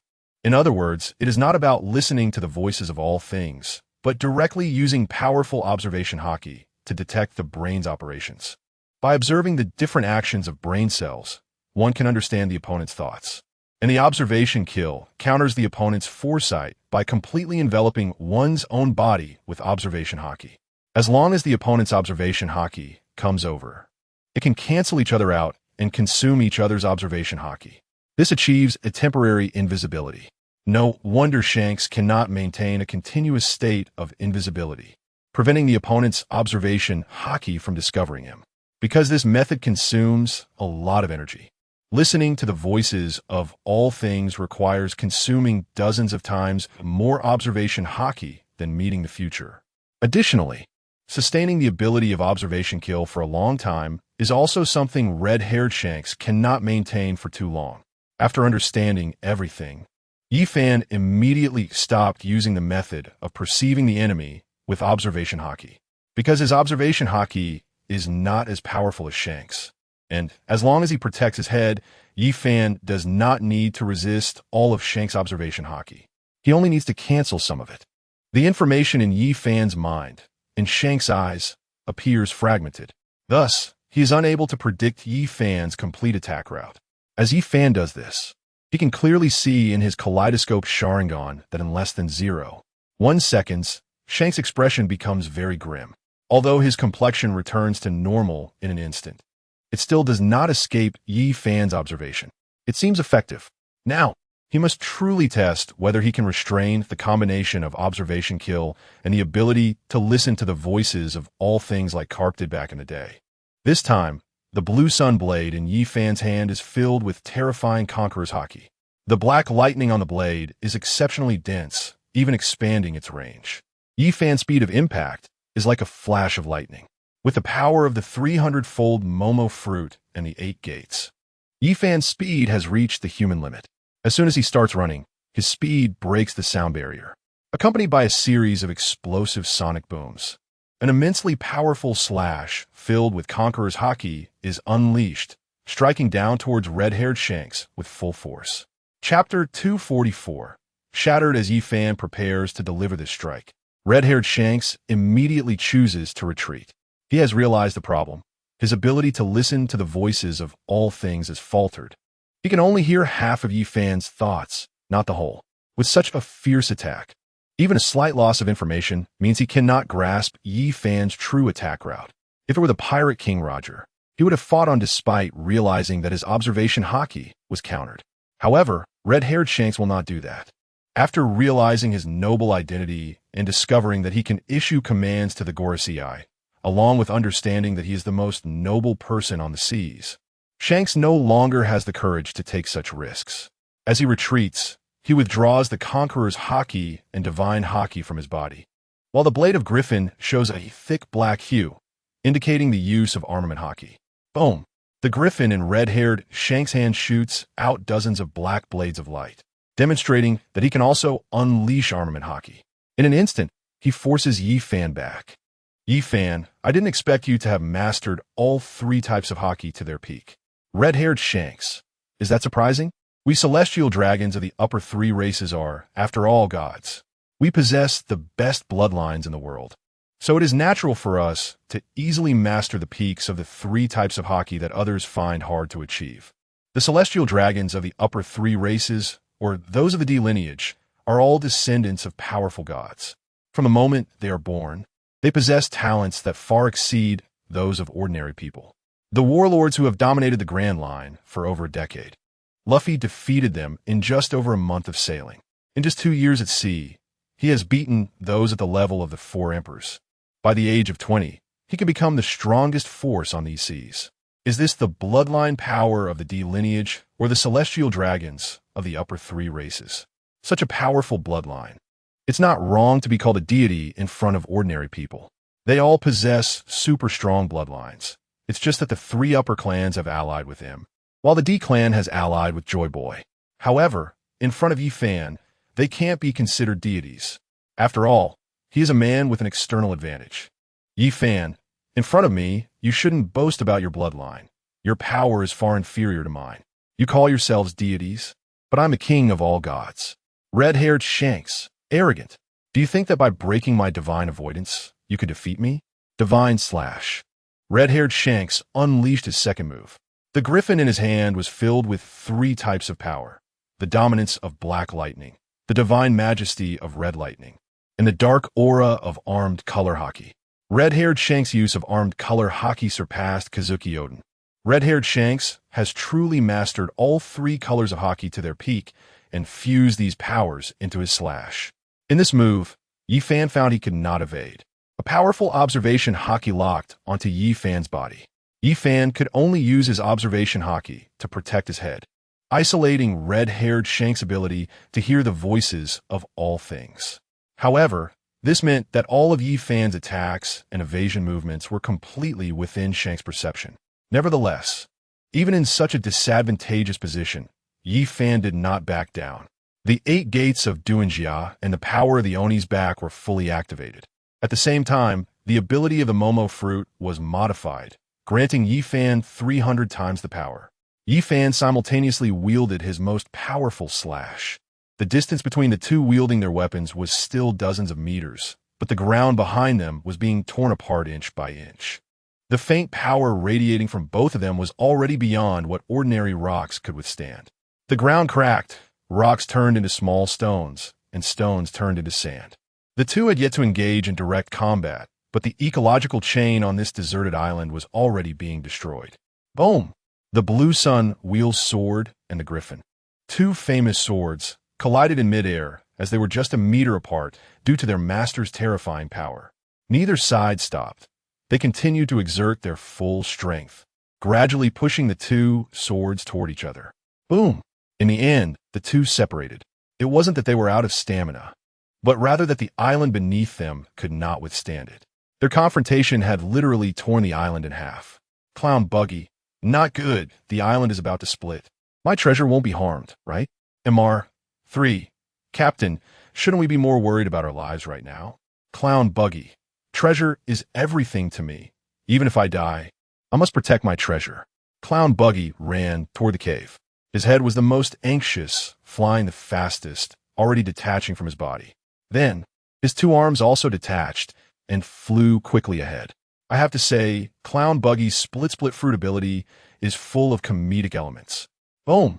Outside, another round of rumbling sounds came. This was the aftermath of the battle between Yi Fan and red-haired Shanks. Their brutal fighting style and the explosive power were rapidly dismantling the island.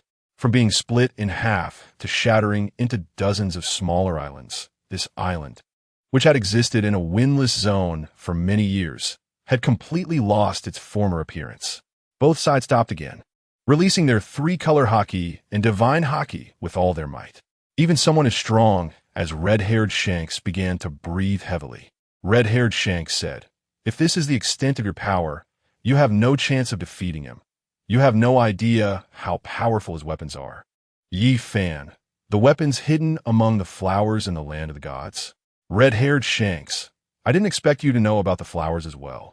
But it's a pity you underestimate Im and his weapons too much. Yi Fan, oh really? Im didn't place his world-dominating weapon among the flowers. Where did he put it? Red-haired Shanks, trying to get me to talk, but I can tell you where that weapon is. It's not really a secret. Even Rox knew some of it back in the day. Hearing this, Yi Fan was taken aback. You can't be saying that weapon is in the Valley of the Gods, right? I've already emptied the treasure vault of the Valley of the Gods. How come I didn't see it? Haha, you really are ignorant. You underestimate that weapon too much. The entire Valley of the Gods is that weapon. Yi Fan then realized that a vessel capable of carrying a civilization to escape to a distant planet, light years away, could not possibly be a small boat. Rockets like those on Blue Star, which can only carry dozens of tons of cargo, have no capability to transport a civilization. Yi Fan said, "Are you saying the entire Valley of the Gods is Im's weapon, so it can fly in space?" Red-haired Shanks, now you realize how terrifying it is, right? With your current power, you can't defeat him. Chapter 245, The Truth Behind Everything Yi Fan. If Im is that terrifying, even if Joy Boy possesses the three ancient weapons, he wouldn't be able to defeat him. Red-haired Shanks. If it were the peak period of Im, naturally no one could defeat him. But the Ark's energy is no longer sufficient. Yi Fan, so that's how it is. But after so many years, hasn't Im replenished the Ark's energy? Red-haired Shanks. Hasn't he always been replenishing it? The most noble and divine bloodlines. Their own DNA is the nourishment for the Arkansas. Yi Fan. So you're saying that every celestial dragon, when they grow old, will have their DNA extracted by Im to replenish his energy? Red-haired Shanks. The celestial dragons of the lower 12 clans have such a fate. They are raised like pigs. The middle 5 clans, as long as they're not the Gorosei, share the same fate. But we, the upper 3 clans of celestial dragons, are different. We possess the noblest bloodlines, and even Im cannot harm us. Yi Fan, if it were really as you boast, the people of your upper 3 clans wouldn't be trying to find a way to eliminate him. I suspect that as long as Im encounters a real threat, he can still extract your DNA to replenish the energy he needs. Red-haired Shanks, you're right. This is our reason to resist him. However, we are high-ranking life forms. As long as the Ark is not facing destruction, he has no authority to absorb the celestial dragons of the upper 3 clans. In this simple dialogue, Yi Fan finally understood the truth of everything in this world and wants to eliminate all those with devil fruits and noble bloodlines on the pirate planet, such as Rox, Dragon, and Blackbeard Teach. Because of them, the devil fruits will taint the noble bloodlines. This will affect Im's ability to replenish his energy. This is the reason he initiated the first destruction of the world. At that time, almost all noble bloodlines were polluted by the devil fruits. During the second time, those high bloodlines that did not wish to become nutrients for Im united beside Joy Boy. Im needed to establish a world where nobles ruled over slaves, so that the noble bloodlines would appear even more noble. Just like the celestial dragons today, they can easily slaughter a country. Everyone must kneel upon seeing them. Such celestial dragons are the best source of energy. This system of celestial dragons ruling the world is not just for Im to control the entire world, but to allow him to replenish energy more quickly. Joy Boy and many of the D family wanted to establish a huge kingdom, promoting the idea that all people are equal, which was actually to weaken Im's energy replenishment, preventing these noble bloodlines from becoming Im's power bank. The promotion of all races living freely together is merely false. When the D family finally defeats Im, how would there be equality? Among the D family, there are indeed people like Luffy and Dragon who genuinely seek to achieve equality between the strong and the weak. But there are also bloodlines like Blackbeard Teach and Rox, who wish to maliciously replace him. The celestial dragons are the obedient ones to Im, while the D family are the rebels against him. They're the noblest bloodlines in this world. No wonder the celestial dragons always capture powerful bloodlines. For example, Kaido was captured years ago. The celestial dragons do not want to be the pigs. If other noble bloodlines like Kaido and Big Mom could also be absorbed by Im, reducing their own deaths, that would be even better. Hearing the conversation between the two, Charlotte Linlin angrily exclaimed, "Those bastards, when I was young, they wanted to capture me. It turns out they wanted me to be a supply. Kaido, no wonder, to get me, they can exempt a country's celestial gold. This Im is really an arrogant bastard. As the four emperors, how could they be intimidated by Im's power?" Now the two of them are eager to rush to the Holy Land to see just how terrifying Im is, that he can casually treat these strong ones of the sea as nutrients to be absorbed. Yi Fan, 800 years ago, there was Joy Boy and the three ancient weapons. You all did not dare to resist him. Why do you dare to resist now? Red-haired Shanks, it's simple. Because I'm as weakened now. He is no longer as easy as during the first destruction of the world. When he defeated Joy Boy, it was also very messy. If we had not allied with him back then, he would probably have been defeated by Joy Boy. Yi Fan understood that during the first destruction of the world, it was too terrifying.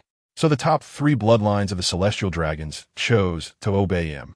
However, 800 years ago, witnessing the battle between Joy Boy and Im, when it was not as powerful as the legend suggests, they developed a sense of betrayal. Human desires are endless. Although the top three bloodlines have ruled this world for 800 years, without Im, their rule would be even stronger. For instance, they could eliminate the lower 12 bloodlines, which are of no use and can no longer fight, preventing them from taking a large portion of the celestial gold every year. With that money, they could build an even larger navy to rule all countries in the world and eliminate all the great pirates. Why would they still want to be Im's power bank? Red-haired Shanks, I have understood your strength. I think you are also qualified to be one of the top three bloodlines and rule the world with us. Yifan, Urifuse. I think it's better to kill all of you celestial dragons first and then duel with them. Red-haired Shanks, in that case, prepare to die. You must have consumed a lot of energy in that peak state earlier, while I am recovering my strength during our conversation. I have nanobots in my body, and you do not. Since you are unwilling to submit, then die. Shanks turned to the back and said, Beckman, you all stop Kaido and the others from helping Yi Fan. I believe I can resolve this battle in no more than half an hour. Ben Beckman, rest assured, my lord, we will not let Kaido and the others intervene here. Ben Beckman has already changed his address, no longer calling red-haired Shanks captain, but referring to him as my lord according to the identity of the celestial dragons. What they do not know is that Kaido, Charlotte Linlin, and Kazuki Oden have no plans to support. They can all see that Yi Fan is trying to extract more information from Shanks while he rests. Because if Yi Fan's stamina truly runs out, he can use the Senza Beans, which are treasures unknown to Shanks and others. Chapter 246, Divine Slash at this moment. Red-haired Shanks was full of confidence, with the nanobots and the Navy's unique ability of life restoration. His means of recovering combat power is definitely not something pirates can compare to, let alone the nanobots, just relying on the life restoration technique. The Navy has used it to defeat even stronger pirates with much more lasting combat power. However, he did not know that Yi Fan's recovery methods were actually even more exaggerated, not to mention the Senza Beans, which can fully restore health and energy as long as Yi Fan has a trace of life left. The cells of Hashirama Senju within Yi Fan can also allow him to recover at an astonishing speed. During those few minutes of conversation, Yi Fan also restored a significant amount of stamina, as red-haired Shanks, who quickly returned to full status thanks to the nanobots, once again used his signature skill, Divine Slash. This is undoubtedly the strongest attack Yi Fan has encountered on this sea so far, even exceeding the aging Navy hero Carp. Red-haired Shanks, who has mastered all four types of hockey to the extreme, is also the first person Yi Fan has encountered who can easily tear apart his physical defenses. And there are probably more celestial dragons like red-haired Shanks, not to mention the legendary M. The battle between the two sides continued. Half an hour later, Yi Fan was still full of energy, while Shanks was already panting. In his battle with Yi Fan, every attack required him to use all his strength for the strongest slash, just to withstand Yi Fan's counterattack and inflict damage on him. Red-haired Shanks used to be very confident in his power, Whether it was Whitebeard, Charlotte Linlin, or Kaido, none of them could withstand his full power strike. But today, this battle has brought him the greatest crisis of his life. He has not been able to kill Yi Fan after an hour of all-out battle. What terrifies him even more is that he clearly has nanobots to quickly recover his physical abilities, yet he has not consumed any of Yi Fan's stamina. During this time, Yi Fan has been training in the Time Gravity House, and his training has not been in vain. Yi Fan has already mastered the ultimate ghost back technique. Throughout this long period of training, he has discovered that the speed at which his three-color domineering and fruit abilities have improved is far inferior to those who can awaken their fruit capabilities in just a few years. His talent is not particularly strong, merely at the level of an ordinary person in this world. However, the power of Ghost Back does not require any talent. Ghost Back only requires continuous daily muscle training. The more effort you put in, the more you will gain. Yi Fan has been diligently training for 50 days. In the Time Gravity House, 50 days equates to 50 years in the outside world. Over these 5 years, Yi Fan's muscles have reached an incredibly terrifying strength. The pirate world is a more advanced world than the world of Bakihama. The food world is also superior to his own world.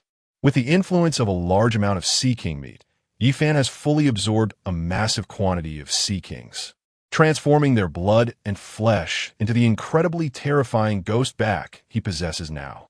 This is the source of Yi Fan's terrifying endurance. A ghost back that is 10 times stronger than Bakihama. A man who cannot be defeated even by hundreds of mushroom bombs. Watching the panting red-haired Shanks, Kaido and Charlotte Linlin, not far away, showed expressions of surprise. They had fought against red-haired Shanks before. When red-haired Shanks was not fatigued, they had already been defeated. But now what do they see? The resting red-haired Shanks, fully attacking and panting, has not even exhausted Yi Fan's stamina. They initially thought Yi Fan would secretly eat a Senza bean after fighting Shanks for a few minutes, and then, in a fully healed state, crush the already drained red-haired Shanks, using the Senza bean in hand to defeat this formidable enemy, the strongest of the 4 emperors. Yet, it appears that Yi Fan is the one who will exhaust Shanks' stamina. Red-haired Shanks. Damn it, you don't have any noble bloodline. How could you have such powerful stamina? I clearly checked. You're not the descendant of rocks. You just mastered Rock's fruit abilities through some method. Yi Fan, in this world, it's not just the development of the 3-color domineering that is the most powerful. You high bloodline beings have an advantage in developing 3-color domineering far beyond ordinary people, while my strength comes from the development of my own physical body. After saying this, Yi Fan unbuttoned his shirt, revealing the ghost face-shaped muscle back. No, the pattern formed by his back muscles should no longer be described as a ghost face. Yi Fan's ghost back should be called Azura. The ghost face on his back resembles an Azura living in the Azura realm, knowing only the power of slaughter. Kaido, how is this possible? This muscle gives me the feeling that Yi Fan's strength is several times stronger than mine. Red-haired Shanks, seeing Yi Fan's terrifying ghost back, also retreated in shock. How could this be? How could someone refine their body to such an extent? In the pirate world, the requirements for physical strength are not as terrifying as in the food world or Bakihama's world. Because as long as you master observation hockey, you can hit your opponent. If you master armament hockey, you cannot break through your opponent's defense. Not to mention, after mastering Conqueror's hockey, an ordinary punch will kill before even touching the opponent. The physical strength that is several times that of the opponent, if the 3-color domineering is not enough, will still be crushed by the opponent. The strong in the pirate world focus more on understanding armament hockey rather than refining their bodies. However, today Yi Fan has shown them that someone can indeed rely on the terrifying strength of their body to harden against the 3-color domineering, even the top-tier 3-color domineering. After devouring tens of thousands of Sea Kings and training for a full 50 years, Yi Fan's Ghost Back has finally achieved this. Yi Fan named his Ghost Back's latest form Ghost Back, Azura Path. Yi Fan, I've said before, whether you're the Celestial Dragons or I will defeat you. I do not rely on any fruit abilities or 3-color domineering. I will directly defeat you with my physical strength, which far exceeds yours. Red-haired Shanks, if your limit is like this and you have no more powerful abilities, then today is your day of death. Yi Fan stepped over a piece of shattered island beneath him. In a recent battle, this island had been cut into hundreds of very small islands by the aftermath of the battle between the two. The smallest ones are only a few square meters. Yi Fan walked on the surface of the sea, and his powerful strength prevented him from sinking into the water. He slowly approached red-haired Shanks. Chapter 247, Ghostback, Azura. Watching Yi Fan approach, red-haired Shanks couldn't help but take a few steps back. It finally dawned on him that he could not be intimidated by the enemy's momentum. As one of the four emperors, red-haired Shanks has experienced many battles at sea over the years and naturally cannot rely solely on the skills of divine avoidance and divine slash. However, ordinary, mundane moves could never match Yi Fan. He couldn't even break through Yi Fan's defense. It seems there is no other choice. He can only use his last trump card. Damn it.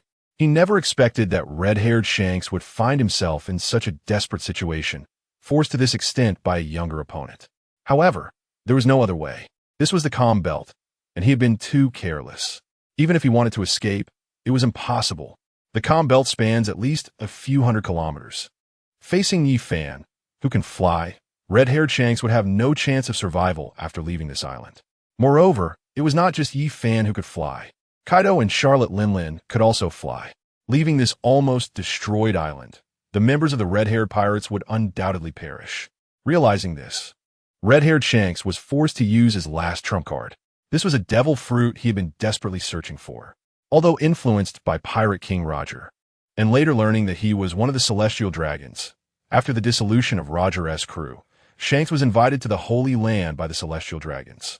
He learned the sacred haki that only the celestial dragons could master.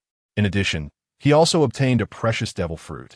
After this devil fruit was found, it has never been consumed by anyone and has always been sealed in a treasure vault by the celestial dragons. This is because the power of this devil fruit is too terrifying. Even the celestial dragons do not wish for this devil fruit to appear in the ocean. The name of this devil fruit is the Paramecia King Water Fruit. King Water is the strongest water, a liquid that can even corrode gold. In this world, there is almost nothing that can resist the corrosion of King Water. Moreover, although it is a Paramecia type, it can achieve elementalization like the Machi fruit, allowing the user to turn their body into the highly corrosive King Water. The lethality of this fruit is not something that Magellan's poison fruit can compare to. Eating this devil fruit means that Shanks can possess the ability to corrode everything. This corrosion includes sea stone and seawater. In other words, this is a devil fruit with no weaknesses.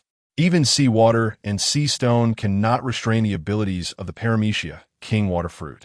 This is also why, after the celestial dragons obtained this devil fruit, they placed it in the most tightly guarded treasure vault, not wanting any pirate to get it. However, eating this devil fruit also means that one can no longer defeat him. Those who have consumed a devil fruit, except for the legendary Nika fruit, cannot deal with him using any other devil fruit. After hesitating for a moment, red-haired Shanks took out this devil fruit from the pocket of his waist. After acquiring the Paramecia King Water Fruit, he had kept it close to him just to protect his life in times of crisis. Since it has now come to the final life-and-death moment, red-haired Shanks directly bit into this devil fruit.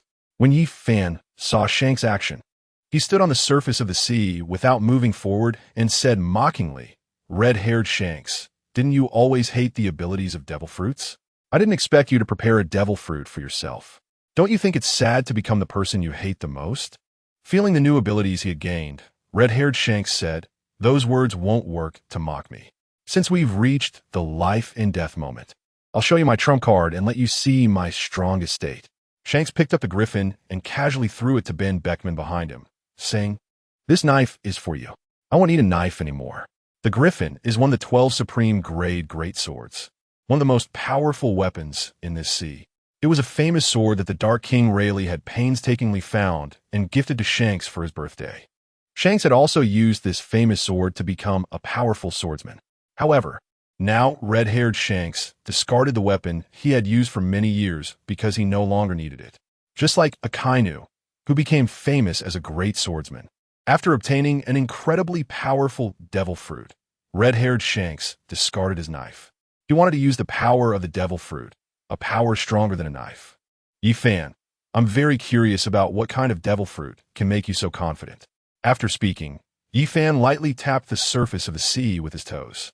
Subsequently, Yifan's body flew rapidly toward the island fragment where red-haired Shanks was located. However, this time, Yifan also put the Blue Sun wheel sword back into its sheath because he was very confident. When it comes to competing in devil fruit abilities or fists, he is not afraid of anyone. Yifan's hands also transformed into dragon claws, quickly reaching out to grab red-haired Shanks.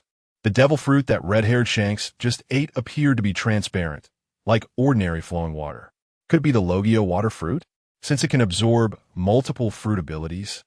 Yifan had also studied the devil fruit encyclopedia seriously and was familiar with the appearances of over 10,000 types of devil fruits. However, he had never seen the appearance of this devil fruit in his memory. The celestial dragons possess many powerful devil fruits. Aside from the multiple mythical Zoan devil fruits that Yifan stole from the celestial dragon's treasure vault, such as Kaido's azure dragon form, the gold fruit, and Boa Hancock's sweet fruit, many powerful devil fruits are in the hands of the celestial dragons. In fact, many devil fruits have not appeared for hundreds of years. They have been collected by the celestial dragons and are not allowed to be used by anyone else. Yifan was also very curious about what kind of devil fruit could make red-haired Shanks so confident. Opposite him, Shanks leisurely moved his arms. In this brief moment, he aimed to develop his devil fruit ability further. As Yifan's dragon claws came in for a grab, red-haired Shanks extended his right hand, wanting to catch Yifan's attacking dragon claw with his bare hand.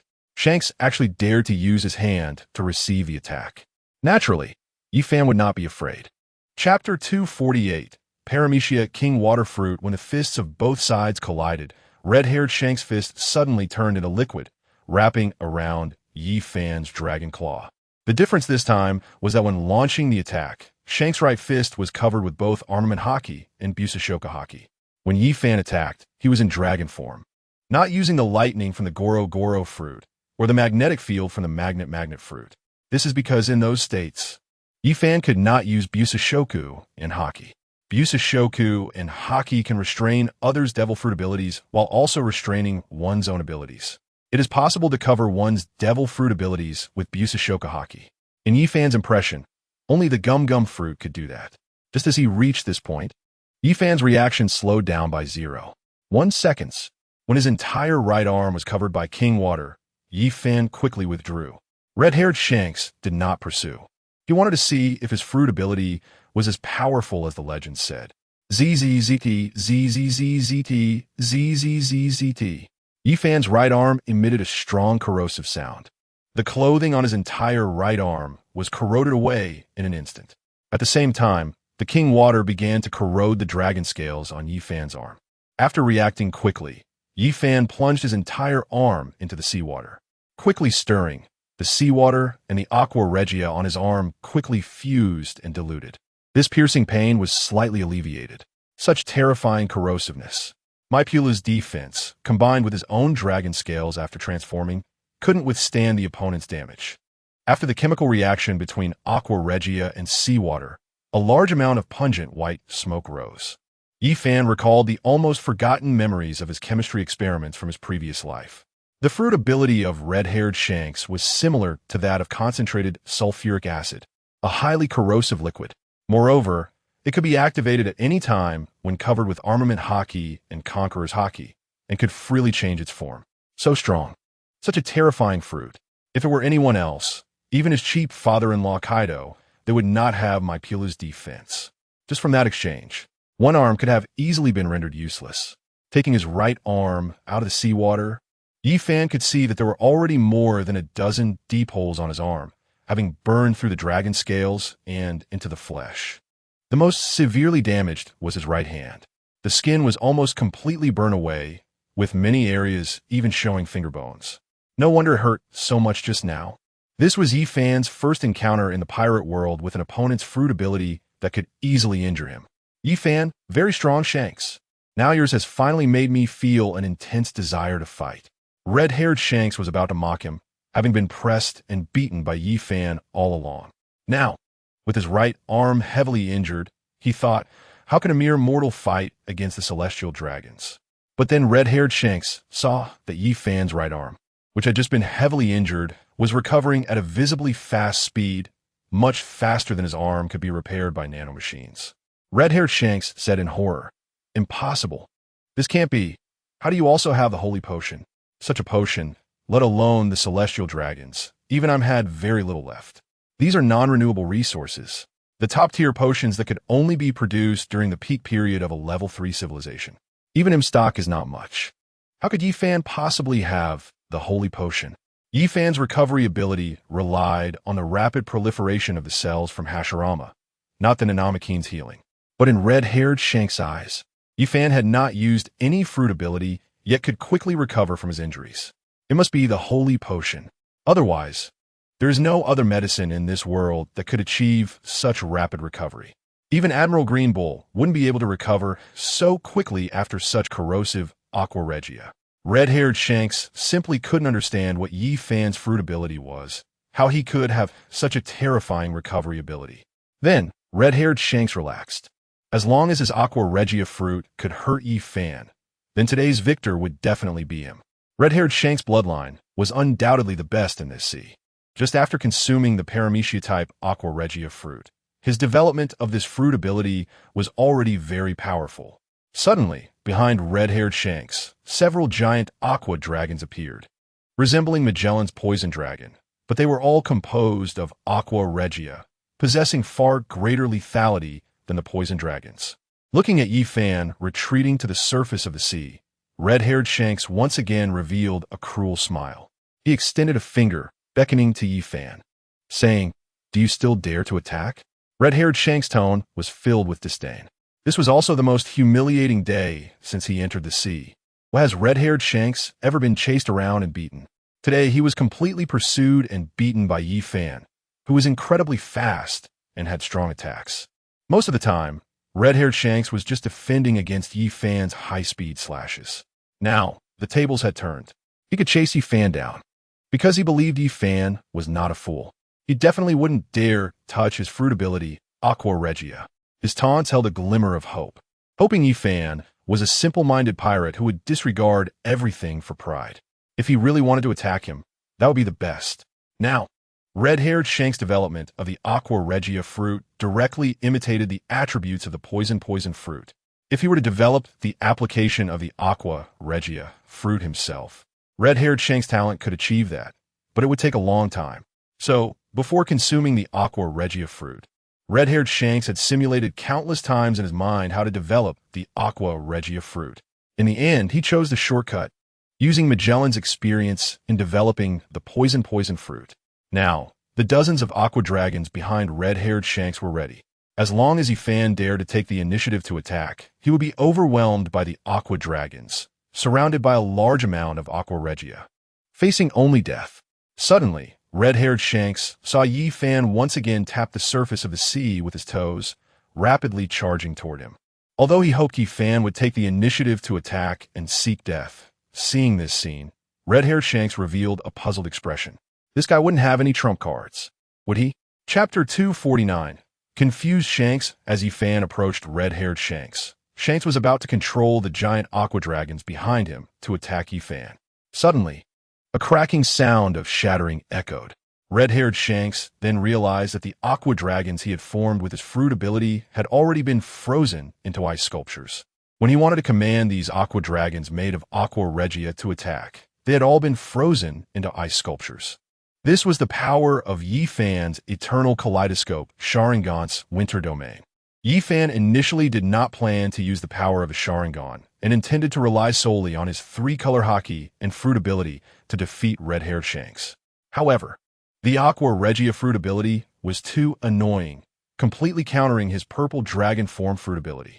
While the Thunder fruit allowed him to turn into lightning and was not afraid of Aqua Regia's attacks, in this elemental state, facing red-haired Shanks, who had reached the peak of three-color haki, was tantamount to seeking death. Ultimately, facing such a troublesome Aqua Regia fruit that could corrode everything, Yi Fan chose the simplest solution. Yi Fan had learned basic middle school physics. Although Aqua Regia could corrode almost all materials, its freezing point was not low. It could freeze at minus 42 degrees Celsius, losing its fluidity and physical activity. The super corrosive ability of Aqua Regia would be greatly diminished. Yifan's winter cold domain can approach absolute zero, instantly turning all king water into solid. The activation ability of the Sharingan is different from that of fruit powers. For example, Akiji's Ice Ice fruit requires physical contact to activate. He cannot freeze large objects from a distance. However, Yifan can freeze anything within his line of sight using his eye power. Moreover, the freezing effect of the winter cold domain is superior to that of the Ice Ice fruit. The Ice Ice fruit cannot instantly lower the temperature of objects to around minus 80 to 100 degrees. In contrast, the winter cold domain directly lowers it to near absolute zero. The freezing ability is nearly double that of the Ice Ice fruit. A large number of king dragons shattered into chunks of ice, falling to the ground and into the surrounding sea. As heat transferred, much of the king water melted, beginning to corrode the surrounding ground and seawater, emitting billowing white smoke. Yifan's fists were covered with a layer of chilling ice energy as he punched towards red-haired Shanks. Red-haired Shanks, not believing in evil, employed the same tactic as before, but this time it was more extreme. His arm transformed into king water. With a diameter exceeding 1 meter, a massive and thick king water arm striking towards Yifan. Yifan could use his fruit ability to instantly freeze the dozen king dragons behind him, but he absolutely could not freeze his own body instantly. His body was covered with a large amount of haki, along with even more terrifying Conqueror's haki. These powers could negate the powers of devil fruits. However, at that moment, red-haired Shanks could not use his divine haki, as its power could also negate his king water fruit ability. However, when red-haired Shanks' massive king water fist was only a few centimeters away from Yifan's fist, it was instantly frozen into an ice sculpture by the chilling aura emanating from Yifan's fist. Red-haired Shanks could feel the incomparably cold aura that nearly froze his entire body.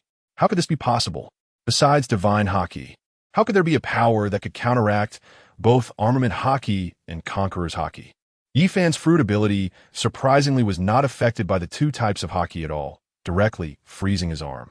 Damn, what kind of fruit ability is this? The celestial dragons have not collected a devil fruit with such terrifying power in 800 years. When did other devil fruits, besides the Nika fruit, become capable of ignoring armament haki and conqueror's haki? Red-haired Shanks couldn't understand. He also did not know that many of Yifan's skills were not actually the powers of a devil fruit. Crack! Yifan's fist struck red-haired Shanks' fist, which had been frozen into an ice column. Red-haired Shanks' right arm was instantly shattered into pieces. After being frozen into an ice sculpture, red-haired Shanks' right arm was so fragile. It hurt so much. Red-haired Shanks quickly retreated backward, hoping that the nanobots within him could quickly restore his right arm. His right arm was far more important than his left, not only because he was used to using his right hand, but more importantly, red-haired Shanks had not had his left hand for decades. He could not even skillfully use weapons with his left hand. He now understood that without using his sword, he could not defeat his opponent. This seemingly powerful devil fruit had such a deadly flaw. Fearing Yifan's freezing, he was continuously suppressed by Yifan. At the same time, red-haired Shanks shouted, "Beckman, throw me the griffin." However, to red-haired Shanks' horror, his lost right arm did not quickly recover thanks to the nanobots. The nanobots in his body seemed to have disappeared. Red-haired Shanks did not know that after Yifan's cold air invaded his body, he managed to withstand Yifan's cold with his powerful physique, preventing his body from being frozen into an ice sculpture. However, the nanobots in his body could not do the same. These nanobots were frozen by Yifan. The nanobots were not afraid of high temperatures, as high temperatures could even be converted into energy for them. But they feared cold. Their small size meant that their internal energy systems would instantly lose their chemical reaction ability in low-temperature environments, thus losing their energy source. Due to the lack of energy, all the nanobots had entered a dormant state. Red-haired Shanks imagined that once he landed, the lost right arm would be repaired by the nanobots, and then he could fight again with the Griffin. Just a little less than 3 minutes after he had abandoned his famous sword, it was indeed thrown over by Ben Beckman. However, red-haired Shanks no longer had the ability to grasp it with his right hand. He awkwardly caught the griffin with his left hand. This left hand, which had been lost for many years, could not skillfully control the griffin. The King Waterfruit was instantly cracked by Yifan. Now that he had lost his right arm, he no longer had the strength of a great swordsman. Although the nanobots repaired Shanks' left arm, the compatibility between his left arm and body was poor. Without advanced swordsmanship, it was difficult to flexibly cover the griffin with the 3 types of haki using his left arm. At this moment, red-haired Shanks awkwardly held the griffin in his left hand, feeling somewhat confused. With his talent, given a short amount of time, he could skillfully use his left hand to fight. But now he had no time for that. The enemy before him was the Dragon King Yifan. Chapter 250. The lucky messenger bird looking at Yifan, who was continuously approaching him, red-haired Shanks finally began to feel intimidated. He was already preparing to escape. In his prime, he was not a match for Yifan, and now that he had lost his right arm, it was even more impossible. At this moment, above the island that was about to be completely destroyed, there was a messenger bird. This messenger bird was very diligent. It was a messenger bird from a remote area of the Grand Line, so its usual income was not very high. However, it discovered that if it sold regional news from the Grand Line to the East Blue, isolated by the Calm Belt, it would be very well received. With Luffy becoming a supernova, many young people in the East Blue idolized him. For instance, in Orange Town, which was close to the Calm Belt, they loved to watch news from the Grand Line. The World Economic News Agency is not the same as all newspapers. Major global news, like the Marineford War or the Beast Pirates full-scale war with the Navy, is not something that happens every day. If they relied solely on such news, their newspaper would starve. The World Economic News Agency supports tens of thousands of messenger birds and numerous contributors. In fact, the most profitable newspapers are those focusing on economic news. For example, that island recently lacked food, or that island had a bountiful harvest today, etc. These facilitate economic trade between islands, which is the main source of profit for the World Economic News Agency.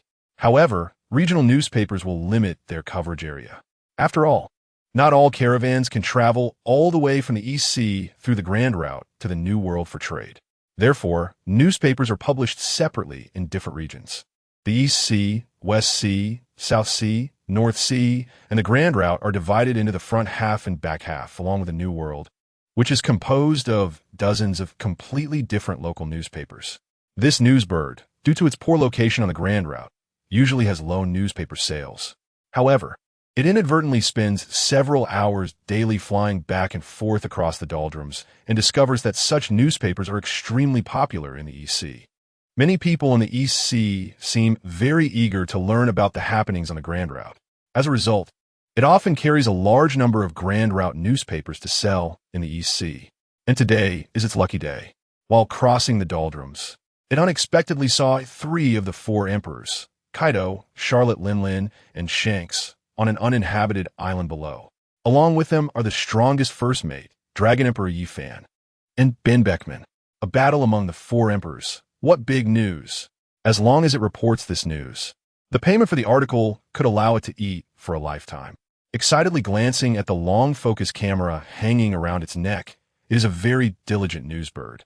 Not only does it sell newspapers to the EC, but it also carries a long focus camera to take some news and Sea King photos along the way to earn some extra fees.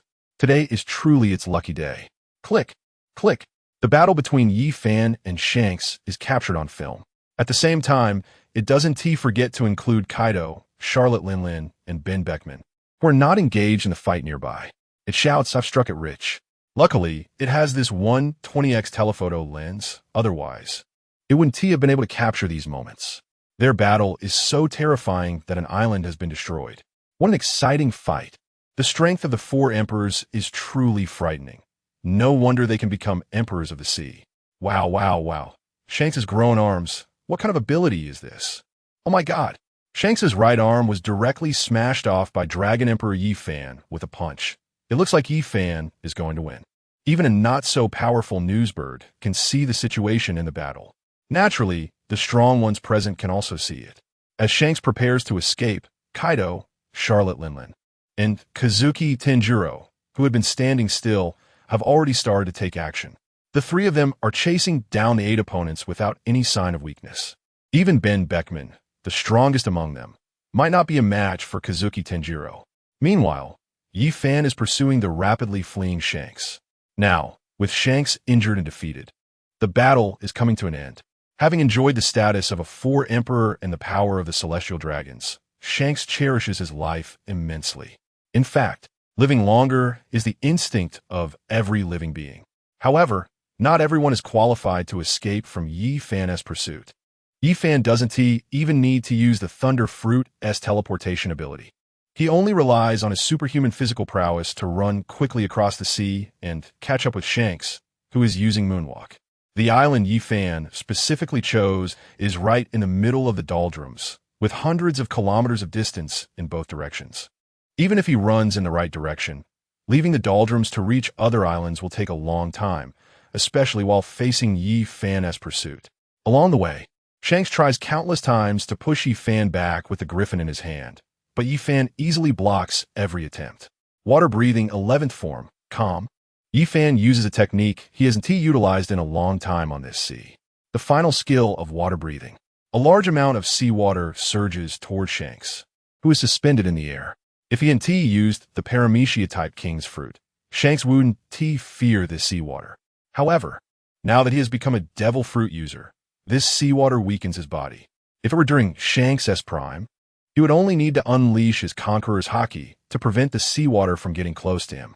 But now, in this prolonged battle with Yi Fan, his 3 colors of Haki and Holy Haki have been mostly depleted, leaving him with very little. Desperately unleashing his Conqueror's Haki, he suppresses the many seawater currents approaching him, but this only lasts a few seconds. Soon, more seawater, summoned by water breathing, continues to swarm toward Shanks. Unwilling to give up, Shanks lets out a roar. "I'll fight you to the end." He knows that if he continues to exhaust himself like this, he will surely be killed by Yi Fan. His strength is nearly depleted. It's better to make a final stand and try to defeat Yi Fan. Although this hope is very slim, it is his only option. Shanks stops running and turns to face Yi Fan, gripping his griffin awkwardly with his left hand and launching his final slash at Yi Fan. Chapter 251. The End of Red-Haired Shanks. Watching Shanks charge at him, Yi Fan does not intend to kill him immediately. The reason is simple. Initially, he only estimated that Shanks was a celestial dragon because he could enter the Gorosei's office.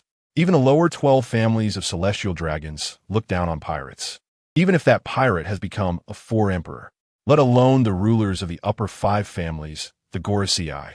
Shanks can freely enter the Holy Land and negotiate in the offices of the Gorosei. Yi Fan originally thought Shanks was like a member of the Don Quixote family, a celestial dragon who enjoys defecting.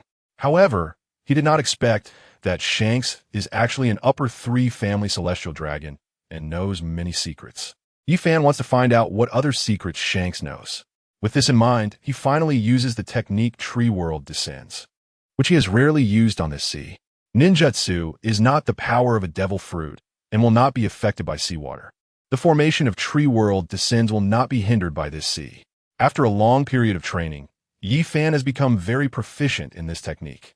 Countless thick vines instantly grow wildly from the sea surface. Within a radius of several tens of thousands of meters, thick vines grow everywhere, quickly forming a small island. However, the trees on this island are all controlled by Yi Fan. Thick vines attacked the red-haired Shanks in the sky. Upon seeing this scene, Shanks was left utterly shocked. How can your fruit ability directly affect seawater? Even Akiji can only freeze the seawater. Yi Fan replied, "I have more trump cards than you can imagine." Shanks asked, "Is this the ability of the green bull you killed? Just some plants can't kill me." Yi Fan responded, "Unfortunately, you misunderstood. This move isn't just about killing with vines." Only then did Shanks notice that there were large flowers with diameters over a meter all over the thick vines, emitting an enticing fragrance. However, this fragrance made him feel dizzy. It was toxic, but by the time Shanks realized this, it was already too late. At first, he thought this was the fruit ability of the green bull. After the green bull was killed, this precious fruit was taken by Yi Fan. The green bull's move was not poisonous. In fact, this was the ability of wood release. This misjudgment caused Shanks to inhale a large amount of pollen, and his consciousness began to blur. In his dazed state, Yi Fan had approached him unnoticed and delivered a punch that pierced through Shanks' chest. Shanks had not sensed Yi Fan's movements. Besides being poisoned, Yi Fan had finally grasped the usage of observation kill. It turned out that it wasn't about intercepting with his own observation haki, but using Conqueror's haki to erase his own presence. This was the truth of the divine avoidance skill. By utilizing his observation haki to awaken and listen to the opponent's heart, he could predict their moves. Then, by using Conqueror's haki to momentarily erase his information, it caused the opponent's observation haki to temporarily malfunction. As Shanks' strength weakened, he could no longer fully grasp these powers. Yi Fan finally uncovered the truth of divine avoidance and observation kill, mastering the ultimate combat technique on the sea. Click, click. The news bird in the sky rapidly pressed the shutter. It aimed to perfectly capture the moment Yi Fan killed the red-haired Shanks. The news bird would announce the news of Shanks' death to the world, but Yi Fan didn't care. However, he couldn't let the news bird continue watching when he planned to use the power of Pure Land. So Yi Fan said to the news bird in the sky, "If you don't leave now, this toxic pollen will float into the air, and at that time, you'll be a dead bird." The news bird, pressing the camera shutter, immediately took off and flew far away upon hearing Yi Fan's words. The war was over. It didn't want to be killed before the news had even been released. Yi Fan then used Pure Land on the dying red-haired Shanks. For such an unparalleled powerhouse, the effect was best when he was on the verge of death. Soon, images appeared in Yi Fan's mind. He learned many secrets of the celestial dragon's holy land and the plots of the three upper families over the past decades. It turned out that they had been crazily leaping on the edge of death for years, testing that him was an emotionless machine, although his actions seemed very human, displaying joy, anger, sorrow, and happiness. As long as the people of the three upper families did not attack him, they would not be massacred by him. After discovering this bottom line, they had formed a marriage alliance with the D family decades ago. They secretly cultivated the D family's power to resist him. Even the successful liberations by the Freedom Alliance were often facilitated by them secretly moving troops to protect the chances of success. Over the years, the Celestial Dragon's control over the sea had weakened, and the Gorosei only received intelligence when Luffy awakened the Nika fruit. The source of many problems was actually the sabotage by the three upper families. Otherwise, the Riddle Man, who had controlled the world for many years, would not have made so many mistakes. What Yi Fan was most worried about was that if he attacked the Holy Land of Mariehua, the upper family's powerhouses would not unite with him. They would only watch him duel with the Gorosei and him, because as long as they did not attack him, they would not be killed. This was the intelligence that Yi Fan cared about the most. The celestial dragons from the upper families were very powerful, able to easily crush the Navy. There were at least a dozen of them whose combat power could match that of Navy admirals or even fleet admirals. If he could make these powerful figures choose not to intervene, Yi Fan's chances of defeating him would increase significantly. It seemed he needed to contact the celestial dragons from the upper families in secret. Sometimes, battles are not just about life and death. They can also involve human relationships. After extracting all the intelligence from the red-haired Shanks, Yi Fan ended his life and returned to the already shattered island. Yi Fan's observation haki searched around and soon discovered two figures curled up in a cave, trembling. They were none other than the future Sea Emperor, Buggy the Clown, and the strongest Vice Emperor, Mr. 3. Chapter 252, The Supreme Emperor. The two tightly embraced each other, trembling in fear. Who would have thought that they were now the warlords of the sea and the future four emperors, the owners of the largest maritime delivery company? Yi Fan was certain that Buggy had not hidden his strength at all. He was just a person with combat power only able to mix in the EC, not as strong as his pirate subordinates. However, Buggy had a certain charisma. In the pirate world, there are three people who can unite others around them. The first is Luffy, who brings people together through his joy and has become the emperor of the sea. The second is Sabo, who uses his charisma to inspire slaves worldwide to rebel under his banner.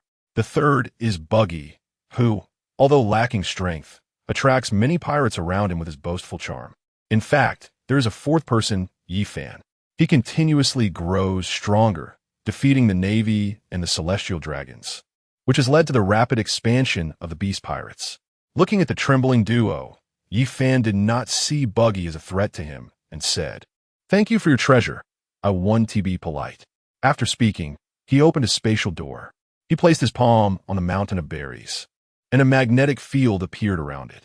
All the treasures flew into the spatial door, directly transported by Yi Fan to Onigashima. The guard stationed at the treasure vault of Onigashima saw the Zaishiman open and knew that the prince was coming. Everyone straightened their posture, ready to welcome the prince's inspection. Then they witnessed a scene they would never forget. Box after box of berries flowed into the beast pirates' treasure vault like a rushing river. They had been pirates for so long, guarding the treasure vault of the beast pirates, but it was the first time they had seen such wealth. Yi Fan transported all the treasures away and then left the cave. Buggy the Clown and Mr. 3 breathed a sigh of relief. They had survived. ENT killed them, which was truly terrifying. Yi Fan found a relatively large piece of island debris and waited for several minutes before seeing 3 figures approach. Kazuki Toki said, "Master, all the officers of the red-haired pirates have been killed." Yi Fan could see that his cheap father-in-law Kaido had 2 more knife wounds on his chest, likely left by Ben Beckman. He also possessed combat power close to that of the 4 emperors. But after Kaido consumed the perfect T-virus, his strength had become even more formidable. Ben Beckman would certainly not be Kaido's opponent on such a vast sea, especially one who could transform into a dragon. The remaining individuals were far from being comparable to Charlotte Linlin and Kazuki Toki. Today's battle had gone rather smoothly. Yi Fan opened a Zaishiman and left the island with the 3 of them. At the headquarters of the World Economic News, Morgans looked astonished at the photos sent back by his subordinates. It wasn't until he saw the last photo, that of Yi Fan killing red-haired Shanks, that he didn't shout out big news as he usually did. Instead, he fell silent for a long time. Then he sighed and said, "Red-haired and Blackbeard have both been killed by Yi Fan. It seems that Charlotte Linlin has already allied with the Beast Pirates. Yi Fan should now have dominion over the entire New World." As the head of news, Morgans naturally understood what this meant. It meant that the Beast Pirates had nearly dominated all powerful pirates, which was not the outcome Morgans wanted. As one of the underground world's few giants, Morgans, as a head of news, could not be ignorant of the historical narrative. In his expectations, Luffy and Sabo were the primary targets for his cultivation. Just like Luffy, who failed to assassinate Big Mom and had to make a hasty escape from Whole Cake Island. Morgans had instead crafted the narrative that Luffy had defeated Charlotte Linlin and become the 5th Emperor of the Sea. The slogan of the 5 Emperors Luffy was also shouted by Morgans. However, he tried to suppress the influence of the Beast Pirates.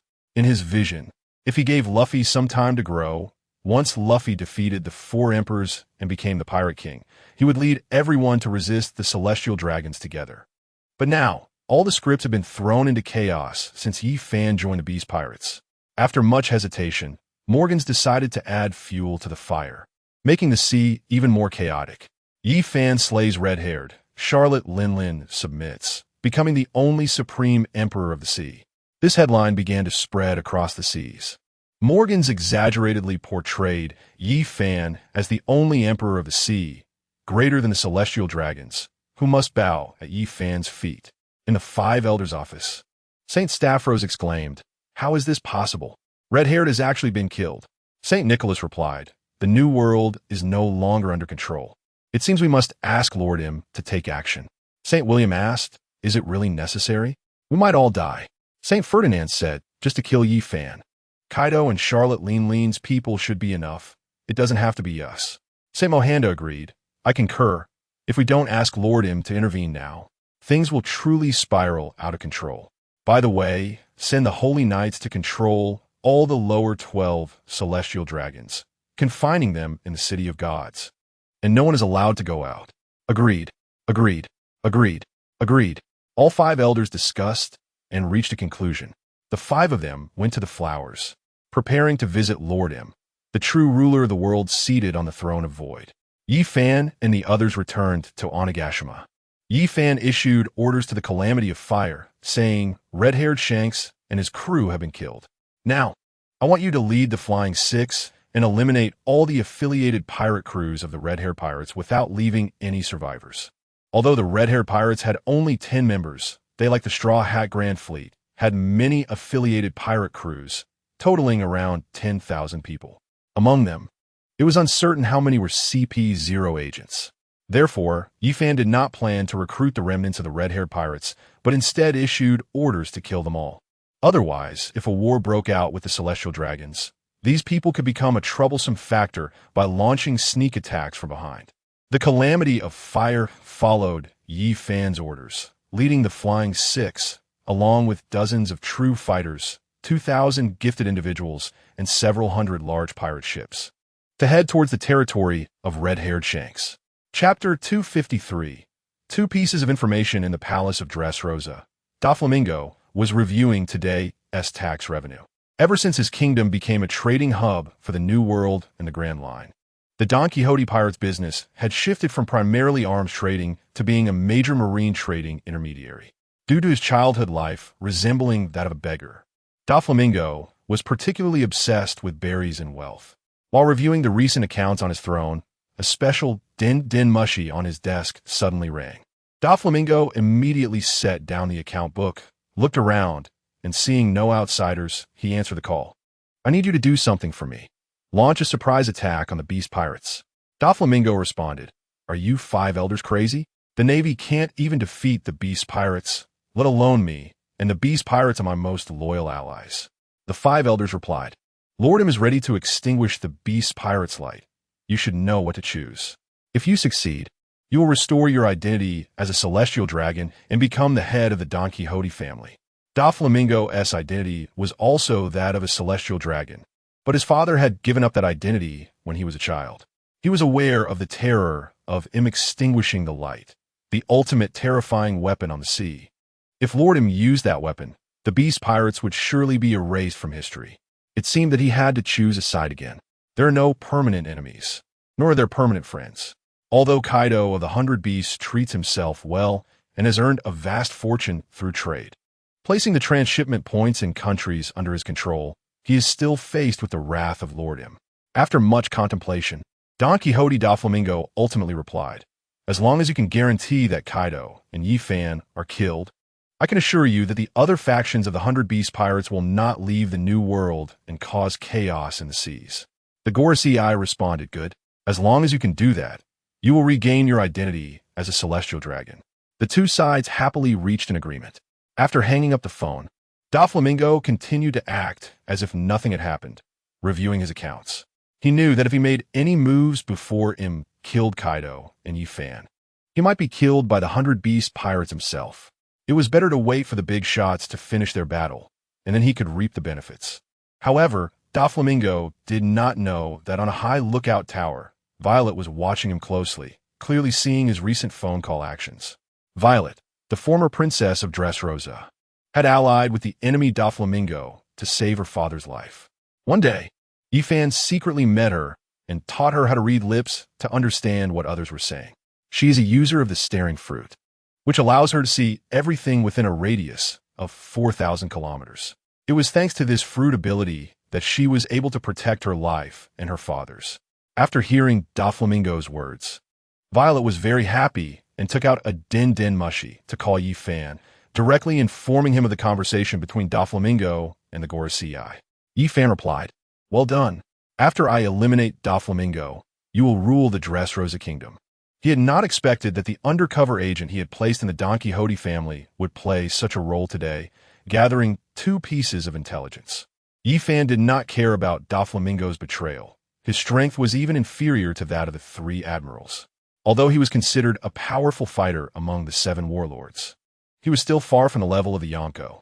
His ability to earn such a large amount of berries was mainly due to his former identity as a celestial dragon, which allowed him to engage in many businesses with pirates and celestial dragons, acting as a middleman. Now, however, this identity had lost its significance. The New World was completely controlled by the 100 Beast Pirates, who were bound to clash with the celestial dragons. His role as a middleman had already become obsolete.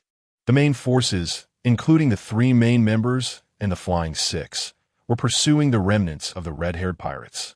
Chasing over 10,000 people across the vast ocean was not an easy task. The 100 Beast Pirates had also dispatched thousands of ships and tens of thousands of people. Meanwhile, Yifan was too lazy to deal with the 7 warlords. Even Mihawk had long been defeated by him. The only ones he could rely on were Kazuki Oden and Renao.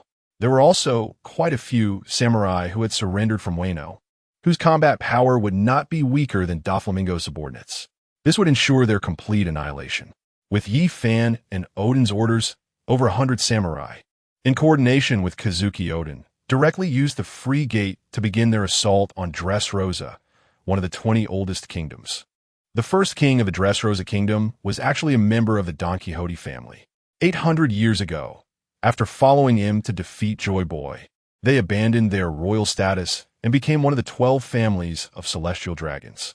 In fact, Doflamingo merely took over the kingdom abandoned by their ancestors. However, Yifan did not concern himself with these details. He now needed an obedient country.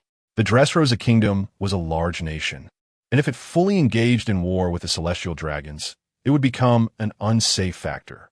This issue had to be resolved. Kazuki Oden and his group already possessed enough power to occupy this kingdom. The second piece of intelligence was that he was about to take action personally. However, Yifan still needed time. The Heavenly King needed more than 10 days to fully charge.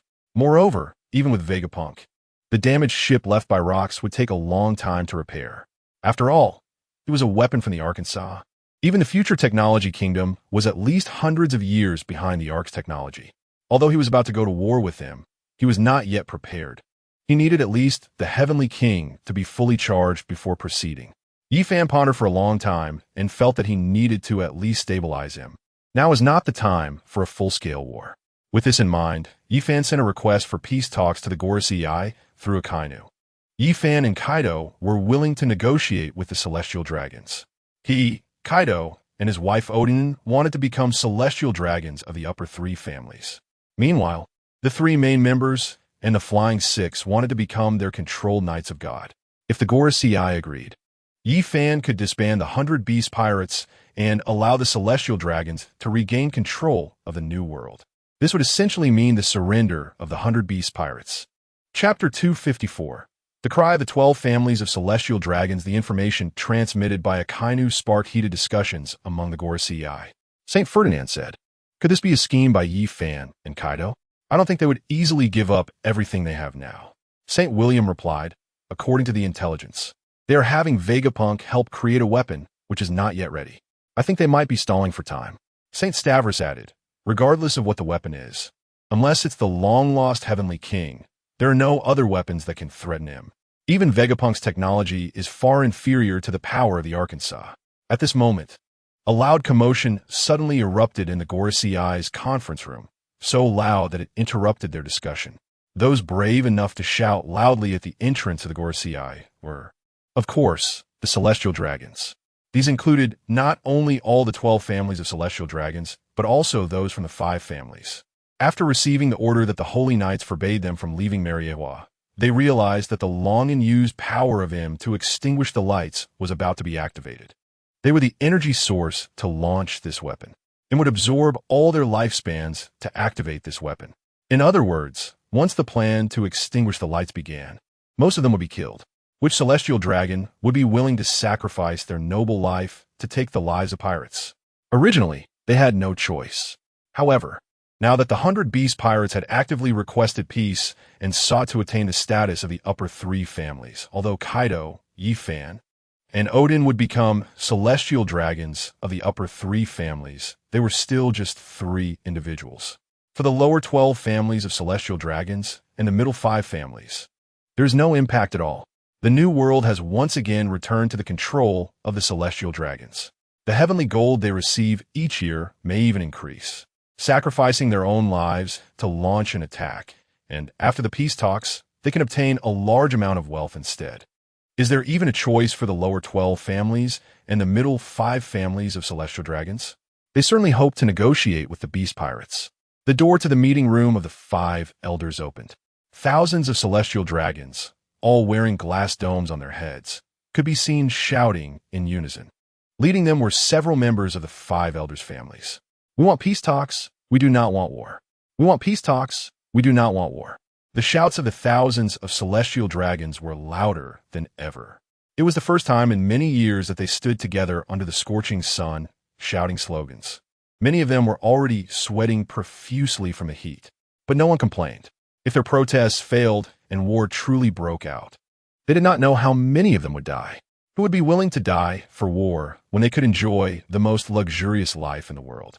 This was the first time the five elders had seen such unity among the celestial dragons, enduring hardship together. Upon seeing the five elders come out, the shouts of these celestial dragons became even more resonant. The celestial dragons of the upper three families ignored everything in front of them. Even if they wanted to use a weapon to extinguish the flames, they would be the last to sacrifice. The current celestial dragons, after 800 years of cultivation, were no longer as rare as before. Now there were over 1,000 celestial dragons standing in front of them to sacrifice. The dozens of celestial dragons from the upper three families did not panic because of this. Moreover, they were not like the useless lower three families. Each celestial dragon from the upper three families was a strong entity on the sea. They all possessed powerful combat abilities. Even if Yi Fan was lucky enough to defeat him, he might not have the strength to contend with the celestial dragons of the upper three families. The farce at Mary Geos ultimately prevented the five elders from reaching a consensus in the shortest time. The plan to extinguish the flames was delayed by Yi Fan. During this time, Yi Fan did not remain idle. He boarded a very luxurious ship. Now, the intelligence network of the beast pirates, under the control of Enel, had already covered this sea.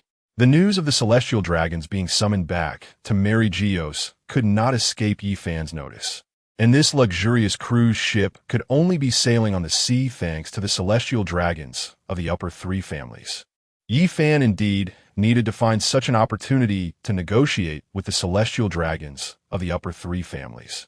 The celestial dragons of the upper three families were the true celestial dragons. They possessed a powerful bloodline. Moreover, over 800 years, they had not, like other celestial dragons, satisfied their desires for wealth and power and ceased to long for strength. Kizaru and red-haired Shanks both possessed great power. How many hidden cards did these celestial dragons of the upper three families still have?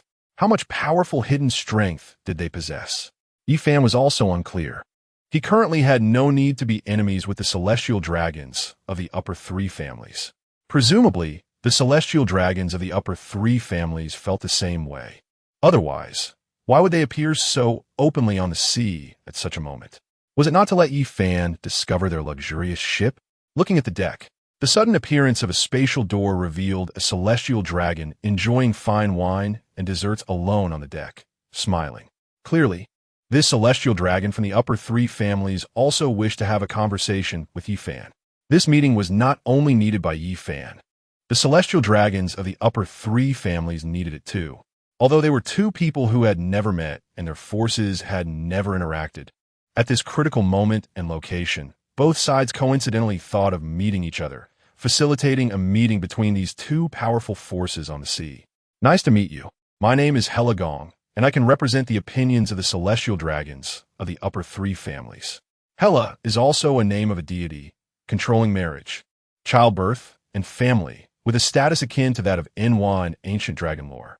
Yi Fan, at this point in time, your appearance in this sea area makes me want to know what conditions you celestial dragons of the upper three families have. Yi Fan did not like politics and was not good at speaking in riddles, so he directly pointed out the topic. What conditions do you celestial dragons of the upper three families have? Just say it directly. The upper three families and the five elders both knew that Yi Fan's desire for negotiations was just to buy time. For the five elders, they did not want to give Yi Fan any breathing room. However, for the celestial dragons of the upper three families, they paid more attention to their own interests. Chapter 255, Peace Talks. This is related to the strength of both sides. For the five elders, among the people of the middle five families, apart from the five of them, most were useless. Without the support of Lord M, the five elders would not be able to hold power in the world. Becoming the enigmatic figure behind all conspiracies was impossible for them. Having enjoyed the highest power, they would naturally not relinquish it easily. For them to give it up would be more difficult than for an alcoholic to quit drinking or a smoker to quit smoking. However, for the celestial dragons of the upper three families, these were no longer issues. They possessed strong combat abilities capable of suppressing the navy, pirates, and the vast majority of nations. Even without him, they still had the ability to continue ruling the entire sea. Therefore, they had no objections to anyone daring to challenge the celestial dragon's god, the invincible and undefeated Lord Im, for thousands of years. As long as the other party could allow them to continue ruling the entire sea, that was enough. Helagong said, "First, we will absolutely not take action against Lord Im. Whether you can achieve victory depends entirely on yourself. Yi Fan, that is not a problem. I will use my own strength to defeat him." Helagong, second, if you defeat him, you can eliminate the other 17 races of celestial dragons. But we of the upper 3 families still want to control this sea. Yi Fan, I think the system of the 5 elders is quite good. Our 4 families will still reside in Merigios, and our family will choose 2 representatives, while your 3 families choose 3 representatives, with the new 5 elders controlling the entire world. Upon hearing Yi Fan's words, Helagong's eyes lit up. This is undoubtedly the best choice. With 5 representatives to balance the interests of both sides, it is indeed the best option. If Yi Fan and the people from the 3 upper clans control the world together, natural disagreements will arise, leading to increasingly severe conflicts. Hera Palace, you have gone through so much to defeat him, yet you are willing to give us 3 votes while you only have 2. This seems like a huge loss for you. I can hardly believe such a good thing exists. Yi Fan, you 3 upper clans are united now, and it seems you hold absolute advantages. But don't forget, as long as there are interests, disagreements will arise. As long as one of your 3 upper clan as celestial dragons is willing to side with me, it means my opinion will be dominant. Hera Palace thought carefully. Indeed, Im now feels like a mountain pressing down on them. The celestial dragons of the 3 upper clans have been united for 800 years for this very reason. However, once Im dies, as Yi Fan said, he will share the fruits of victory with the celestial dragons of the 3 upper clans. At that time, will the 3 upper clans still be united? It seems that their 3 votes hold an absolute advantage over Yi Fan's 2 votes. But in the future, Yi Fan only needs to persuade one of the celestial dragon families from the 3 upper clans. Then, even if the other 2 oppose, it would still be Yi Fan's 3 votes against 2 votes. Initially, for the first decade or so, the celestial dragons of the 3 upper clans still hold the advantage. But if we extend this timeline to 50 years, 100 years, 500 years, or 1,000 years later, having 2 votes gives Yi Fan an absolute advantage over the celestial dragons, who only have 1 vote each. And this demand is undoubtedly very clever. Hera Palace also agrees strongly. It cannot be that Yi Fan and his group fight desperately against him, only for them to then hold absolute power afterward. Hera Palace, Mr. Yi Fan, your proposal is perfect. It seems you are a person full of wisdom. On behalf of the celestial dragons of the 3 upper clans, I agree to your suggestion. Yi Fan, then let me state my request. Hera Palace, please go ahead, Mr. Yi Fan. Yi Fan, I need you to delay the situation for at least a month, preventing him from using weapons. I currently do not have the strength to fight him to the death. Hera Palace, this is a small matter. We will help you buy enough time. Yi Fan, then let us cooperate happily and wish for us to become the rulers of this world together. Hera Palace, happy cooperation, and I look forward to your victory over him soon. Yi Fan finally reached an agreement with the celestial dragons of the 3 upper clans. However, this agreement is ultimately just a verbal promise. If Yi Fan defeats Im and is left with very little power, the celestial dragons of the 3 upper clans will probably kill him immediately to jointly rule the world. If Yi Fan defeats Im and finds that he can easily kill the celestial dragons of the 3 upper clans using the Heavenly King, he will also tear up the agreement and completely eliminate the celestial dragons of the 3 upper clans. Why share the world when he can rule the entire sea himself? All agreements and treaties are based on the strength of both parties. So, what will happen in the future? Yi Fan is also unsure. However, the time Yi Fan needs most has already been secured by the celestial dragons of the 3 upper clans. The 5 elders decided to send a diplomatic mission to Ghost Island to discuss peace with the Beast Pirates. During this time, the Beast Pirates also dealt with the remnants of Doflamingo and the Red-Haired Pirates. Now, almost all islands and countries in the New World are under Yi Fan's control. Yifan did not personally negotiate with the people sent by the five elders. He entrusted this matter to Yin Zai, Jin, and Vinsmoke Reiju. The team sent by the five elders includes members from the three upper clans. Both sides are intentionally prolonging the negotiation time. It is impossible for the negotiations to succeed within at least a month. This is also the time Yifan needs the most. During this time, Yifan did not remain idle. After killing red-haired Shanks and Doflamingo, he gained 2 more plot points. He now has a total of 5 skill points. Yifan decided to do 5 consecutive draws and then use this last period of time in the Time Gravity House to enhance his combat power. Ideally, he could reach a level of mastery in all skills.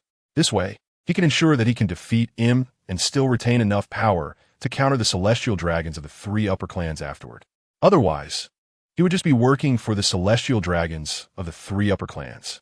Yifan did not dare to be the slightest bit careless for the final battle. This powerhouse, who has ruled the sea for an unknown number of years, the last remaining governor of the previous civilization. No matter how strong he imagines the enemy to be, he is not wrong. Yifan is urgently preparing for battle. In the ultimate battle, whether it is his father-in-law Kaido or Charlotte Linlin, they have no ability to intervene. They are merely balancing the power of the celestial dragons of the 3 upper clans. Because the red-haired pirates have said that anyone who has eaten a devil fruit cannot possibly be a match for him. Chapter 256. The final 5 consecutive draws. Yifan arrived at the Time Gravity House and began the lottery. This should be the last 5 plot points he can obtain. Yifan started drawing the first skill, consuming 1 plot point. The lottery will begin to spin. This time, the world is a game world called Ghost Valley 8 Desolations. Upon seeing this name, Yifan's eyes lit up. This is a cultivation game. If he could obtain a cultivation technique, it would undoubtedly be a more advanced combat method than in the pirate world. 9 Heavens Blade Technique. Increases blade attack power by 150. Increases critical hit chance by 15. True damage of 25 points. The blade also carries 35 points of fire damage. The blade also carries 35 points of wind attribute damage. Upon seeing the skill book, Yifan immediately learned it. He could feel a mysterious power within him, like a warm current flowing through his meridians and major acupoints. Each time this power circulates through his body, Yifan's strength increases slightly, and his mastery of the blade technique becomes stronger. However, Yifan did not immediately enhance the proficiency of the 9 Heavens Blade technique. He still has 4 more draws. Using another plot point, the lottery will spin again. This time, it did not stop in any world but instead added 1 ability point. Yifan thought for a long time and finally decided to add this ability point to his Byakugan. Because once the Byakugan levels up, Yifan's 2 types of eye powers can merge, forming another type of eye, the Reincarnation Sharingan. A terrifying eye that can activate a permanent Tsukuyomi and master spatial movement, as well as the legendary Dao Jade that can resist any attribute attack. Thus, Yifan chose to strengthen his Byakugan. The Byakugan can evolve into 3 types of eyes. The first is the Rinnegan. The second is the Reincarnation Eye. The third is the Pure Eye. Among them, there is no doubt that the Pure Eye is the most powerful. This is because the Pure Eye can see through the spatial powers of the Otsutsuki clan. Even if they open a dimension, they cannot escape the detection of the Pure Eye. With the Pure Eye, abilities like Observation Haki and others are merely slow motion in Yifan's eyes. After upgrading his Byakugan, Yifan found himself lucky to have obtained the Pure Eye, which he needed the most. At this moment, he could see outside the Time Gravity Room. It is important to note that the Time Gravity Room has different time and gravity from the outside world. Previously, no matter whether Yifan used a Sharingan, Byakugan, or Observation Haki, he could not sense any changes in the outside world when he entered this room. But now, Yifan could see the situation outside. The Plague Disaster Queen was following Bijapunk like an obedient student. The 3 of them were continuing to repair the damaged plane. His cheap father-in-law Kaido was battling Charlotte Linlin. The disaster of Flames, Jin, and the drought disaster Jack finally no longer had to be beaten by Kaido every day. Today was rare, as his wife Yamato was also present. She was in the arena holding a giant wolf fawn club. Opposite her was a girl wearing a mask, none other than Rummy. Rummy was also holding a wolf fawn club. The 2 looked very cute and delicate. Their weapons were both wolf fawn clubs. They were fighting each other. It seemed that these two not only liked to play with wolf fawn clubs at night, but also enjoyed it during the day. Yi Fan withdrew his gaze and began to condense his third eye. To Yi Fan's surprise, his eye was not the Rinnegan of Otsutsuki Kagaya. His eye was not the large red vertical pupil, but was also a vertical pupil, although it was not red. Instead, it was similar to an ordinary person's eye. The area around the eye was white, and the center was black. However, the black part did not have a pupil, but was purely pitch black. Yi Fan named this eye the Pure Rinnegan. When Yi Fan activated this eye, 9 Dao-seeking orbs appeared around his body. Moreover, Yi Fan also gained control over his own spatial power. Unlike Otsutsuki Kagaya, who created 5 different types of spaces, Yi Fan did not have these 5 almost useless spaces, but rather a combat-capable talent. Yi Fan still needed to continue training this spatial power to master it. Yi Fan began his third draw, consuming a bit of plot points. The lottery will start to spin. This time, Yi Fan's luck was not very good. He entered the world of plant people battling zombies and received a pea shooter. It was a skill with little use, at most to be placed on a ship as a permanent source of elixirs. This made Yi Fan a bit disappointed. However, the next draw made Yi Fan experience what it meant to have misfortunes come in pairs. In the fourth draw, the world he entered was the Dragon Ball world. This high-level plane initially made him very happy. However, Yi Fan's reward was a capsule jet motorcycle.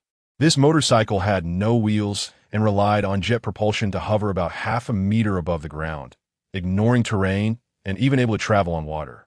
If Yi Fan were an ordinary person, this would have been a great means of transportation, at least cooler than Kazan riding a bicycle on the sea. But for Yi Fan now, it was a completely useless reward. Perhaps taking Yamato or Runmi for a ride would be nice. Thinking of this, Yi Fan did not directly throw away this capsule. Yi Fan began to draw his last plot point. He was extremely eager to obtain something good. As the wheels spun, Yi Fan's mood became tense. It seemed the system also knew this was Yi Fan's last plot point. The spinning time was exceptionally long. Finally, it landed on the Valoran continent.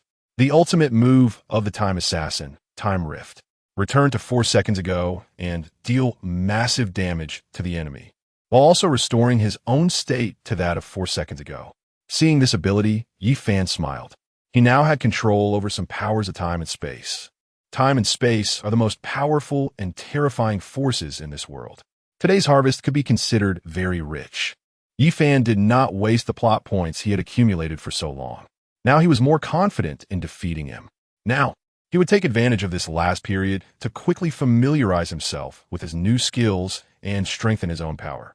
Yi Fan did not continue to train the powers of the Devil Fruit. Him had fought against the users of the Devil Fruit for thousands of years. Among them, there must have been members of the D clan who developed the fruit's abilities to the level of domains. If the abilities of the Devil Fruit could defeat him, he might have been defeated long ago. Yi Fan focused on training skills that were not related to the Devil Fruit abilities. He believed that red-haired Shanks was not lying. Those who possess Devil Fruits cannot defeat him. I may possess abilities even more terrifying than the Holy Haki, which can counter the powers of the Devil Fruit. Chapter 257. The prelude to the Great War. A long month has finally passed. For the outside world, it was just a month. But for Yi Fan, it was a long 30 years. During this time, many events occurred on this sea. For example, with the rise of the Beast Pirates, many countries on the Four Seas and the Grand Line experienced rebellions. The strength of the Freedom Alliance surged. The Celestial Dragons, however, did not concentrate their forces to eliminate these slave rebellions, because the remaining elite of the Navy were all stationed at the G1 Navy's new headquarters. They had to defend against the invasion of the Beast Pirates. Initially, the 5 elders thought that the negotiations between the Beast Pirates and the Celestial Dragons would have a high chance of success. However, 10 days ago, the demands of the Beast Pirates became increasingly excessive. They demanded the cancellation of the identity of the 12 remaining Celestial Dragons. They demanded a reduction in the number of the 5 central Celestial Dragons. These were all things that the Celestial Dragons absolutely could not accept, especially those from the 12 remaining Celestial Dragons who had been shouting slogans and hoping for negotiations. Losing their identity as Celestial Dragons was worse than being killed directly. Lordum used the weapon that extinguishes flames. They might not all die, but if they lost their identity as celestial dragons. They will be torn to pieces by those slaves they had once bullied, since both sides are destined to die. The 12 families of the celestial dragons have now given up hope for negotiation. They began to shout slogans. War, war, war, war, war. The reason the beast pirates are so bold is naturally because the king has completed its charging. Moreover, that broken aircraft has been successfully repaired thanks to Vegapunk's efforts. Although it is not as powerful as before and cannot easily fly between star systems, it can still fly directly into space to attack the Valley of the Gods suspended in the universe. With everything prepared, the beast pirates' tone in negotiations became increasingly tough 10 days ago, until Yi Fan truly emerged and announced the real breakdown of negotiations between the two sides. Yi Fan is already ready for battle. The king and the repaired aircraft are directly handed over to Jarvis for control. As an artificial intelligence that is completely loyal to him, Yi Fan feels most at ease with Jarvis. Furthermore, with Jarvis's powerful computing power, the king and the aircraft controlled by Jarvis are much more formidable than those operated by real people. Otherwise, no one among the beast pirates could control them. The members of Germa 66 could, but their strength is insufficient, and they have not awakened their observation hockey. How could they control the king and the aircraft to battle against the arc controlled by him? Yi Fan's side is already prepared. The hundreds of thousands of troops of the beast pirates are also ready. During this time, 3 Pluton ships were manufactured as battle flagships, along with thousands of warships and numerous cannons. Most critically, a large number of Germa 66 warriors have taken the perfect T-virus and artificial devil fruits. And the mid-tier combat power of the beast pirates has surpassed that of the Navy. On the other side, the Navy has been continuously transferring elite forces from the 4 Seas and the Grand Line to the Navy headquarters during this time, such as Smoker and others. They have gathered over 200,000 elite Navy soldiers. These soldiers represent the final essence of the Navy's strength, not the incompetent Colonel Mouse and his subordinates, nor the troops at branch bases who rely on seniority to get promoted but lack real combat power. Furthermore, for this battle, due to the large number of elites being withdrawn, the Navy's control over the 4 Seas has become very weak. The Free Alliance has liberated slaves from more than a dozen countries during this time. This sea has started to become chaotic. Meanwhile, others are unaware that both sides seem ready to launch the most magnificent, prosperous, and fiercely armed naval battle on this sea. In reality, none of this will happen. The Navy Admiral Akainu, already controlled, is merely cooperating with Yi Fan to put on a show for the Celestial Dragons. What truly determines the ownership of this sea is not this naval battle, but Mary Geos. Yi Fan dial Morgan's phone. Send your people to Mary Geos. This will be the biggest news you witness in your lifetime. After saying that, Yi Fan hung up. Upon hearing this information, Morgans was momentarily stunned. His contributors had been focusing on the naval battle in the New World during this time. He thought Yi Fan would start by destroying the Navy headquarters, not realizing that it would directly unfold at Mary Geos. Then, he knew he couldn't miss such a major news event. Morgan shouted, "Quickly order the nearest person to Mary Geos to take a video snail and the most advanced camera to Mary Geos. We cannot miss such big news."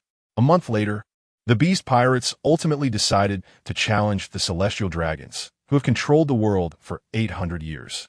How many trump cards the Celestial Dragons truly have is unclear to anyone. Yi Fan surprisingly did not plan to defeat the Celestial Dragons' lapdog, the Navy, first, but directly declared war on the Celestial Dragons. Morgans did not understand why Yi Fan had such courage. However, regardless of whether Yi Fan wins or loses, this is destined to be the biggest news on this sea in 800 years. Morgans will witness history. On Onigashima, Runny worriedly said, "Your Highness, are you really going to challenge? I'm alone? It's too dangerous. You should take me with you." Yamato added, "Honey, I'm not at ease with you going to Mary Geos alone." Yi Fan replied, "Don't worry. When dealing with a powerful figure like him, having more people is actually useless. Besides, you all have important roles. After I defeat him, you need to suppress the Celestial Dragons from the upper 3 families." Kaido was the most at ease. He always believed that Yi Fan was Joy Boy and that Yi Fan would defeat him, becoming the new ruler of the world, the man sitting on the empty throne. Kaido said, "Good son-in-law, I believe you can definitely defeat him." Don't worry. Leave the upper 3 families of celestial dragons to me to suppress. Yifan waved goodbye to everyone and then opened the door of freedom, heading directly to Mary Geos. Just as he appeared on the street, he was spotted by the station army. Not good. It's the dragon god Yifan. Sound the alarm. Beep, beep, beep, beep. The sharp alarm sounded. The army stationed at Mary Geos and a large number of CP0 agents rushed towards Yifan. The leader among them is the CP0's so-called greatest genius in 800 years, Lucci. Chapter 258. At Kaido's refusal, Morgans personally served as the commentator for this war, as he had a premonition that for many years to come, even until his death, there would be no grander news than today. Although this war was not as he imagined, not a grand scene of pirates and the Navy fighting with tens of thousands of warships at sea, seeing Yifan alone facing tens of thousands of army troops and CP0 was still a spectacular sight. Morgan said, "The battle between the beast pirates and the celestial dragons is different from what we expected. The location of the war is actually taking place directly at Mary Geos. We can see that Lucci, the highest combat power of CP0, has already led thousands of elite CP0 agents and tens of thousands of soldiers to encircle Yifan." Morgan's voice spread throughout the entire sea. Originally, he was just using a concealed signal to broadcast this war in over 100 countries he could control. Unexpectedly, Navy Admiral Akainu actually opened the permissions, allowing Morgans to publicly broadcast this battle on televisions in every country around the world. Surrounded by tens of thousands of people, Yifan was completely unconcerned. At his level of strength, numbers have lost all significance. The conqueror's haki within Yifan began to spread. In an instant, on the bustling avenue of Mary Geos, large cracks started to appear on the ground. Accompanying this were the numerous soldiers and CP0 surrounding Yifan, who all collapsed to the ground unconscious. The only one left standing at the scene was Lucci. However, his strength was not yet at the level of an admiral 2 years later. At most, he could be considered a mid-tier warlord. Yifan stopped spreading the power of his conqueror's haki and instead directed it towards Lucci. Trembling, Lucci could no longer stand and fell to his knees. Damn it, he didn't even need to lift a finger. He directly subdued me with his conqueror's haki. Lucci collapsed onto the ground. Morgans exclaimed, "This is truly astonishing. Is this the power of the strongest on the sea?" He managed to eliminate all the Celestial Dragon's guards with just his conqueror's haki. Do the Celestial Dragons still have the strength to resist him? Empress Boa Hancock sat nervously in front of the television, watching as Yifan prepared to attack the Celestial Dragons. Her heart raced with fear. As a former slave of the Celestial Dragons, she knew their terror all too well. The powerful God Knights contained not a single weakling. When she saw Yifan knock out all the Celestial Dragon's henchmen with just one use of haki, Empress Boa Hancock breathed a slight sigh of relief. Now, Yifan only needed to face the God Knights. At the headquarters of the Freedom Alliance, Sabo remarked, "What powerful conqueror's haki? Can Yifan really defeat the Celestial Dragons?" Dragon replied, "It's difficult. The true power of the Celestial Dragons has yet to be unleashed." In Mihawk's castle, Dracul Mihawk, along with his temporary disciple Zoro and the ghost princess Perona, gathered on a sofa, watching the footage on the television. Zoro said, "This guy named Yifan is strong. He effortlessly dealt with tens of thousands of people. That power is terrifying." Mihawk responded, "Conqueror's haki is the pinnacle of power on this sea, a strength only the strongest swordsman can master." However, what surprised Empress Boa Hancock was that the supposedly powerful God Knights had not moved in such a critical moment. They were all focused on guarding the safety of the Celestial Dragons from the 3 tribes. In the office of the 5 elders, 6 figures gathered. Besides the 5 elders, there were the 3 military commanders of land, sea, and air. St. Morgan's held the original blade, kicked, in one hand and a transponder snail in the other, dialing the phone of Marine Admiral Akainu. "I command all the highest combat powers of the Marines, including you, Akainu, Sengoku, and Garp, to immediately come to Mary Geos." Admiral Akainu replied, "I refuse. The Marines are currently facing the entire Beast Pirates attack and cannot spare any combat power." After saying this, Admiral Akainu hung up the phone. St. Morgan's was stunned for a long time. He never expected the Marines would dare to refuse his orders. Saint Ferdinand suggested, let's take action ourselves. It will take time for Lord M to extinguish the lights. St. Morgan's, who was in charge of military affairs, was furious that the admiral he promoted dared to defy his orders at this moment. Although he was angry, there was nothing he could do at this point. He said, fine, the 5 of us old fellows haven't moved our muscles in a long time. Almost everyone who knows how terrifying we are has already died. After saying this, the 5 elders and Steelbone Kong walked out of the office. They slowly made their way down the empty street until they stood before Yi Fan. Yi Fan remarked, so it's you 5 elders who have taken action. I didn't expect it to be your turn so soon. It seems you really are out of favor. St. Morgan's replied, don't be so arrogant, kid.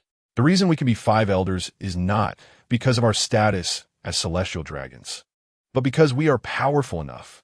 After saying this, St. Morgan's drew his sword, kicked, which crackled with terrifying black and red lightning. Yi Fan said, I didn't expect you to have researched Conqueror's Haki and Holy Haki to such a level. St. Morgan's continued, I've seen your battle with red-haired Shanks. To be honest, it was a 50-50 match for me and Shanks, but if you found it so difficult to defeat him, how could you possibly defeat us 5 old fellows at the same time? The other 4 elders also exuded terrifying auras. Yi Fan felt no surprise. The 5 elders had controlled this sea for many years. If they lacked even the combat power of an emperor, how could they make the arrogant Marines willingly obey orders? St. Morgan's, wielding the original kick, possessed powerful 3-color Haki and observation Haki. Steelbone Kong, who had fought Yi Fan before, had super strong iron block and armament Haki, along with the form of a gorilla, making his defense incredibly formidable. As for the other 4 elders, they also possessed terrifying combat power. For example, the bald man with a mustache, St. Nicholas, had his entire body transformed into liquid while exuding a metallic sheen. He was a user of the superhuman mercury fruit. This devil fruit, which had not appeared in the pirate world, had terrifying capabilities.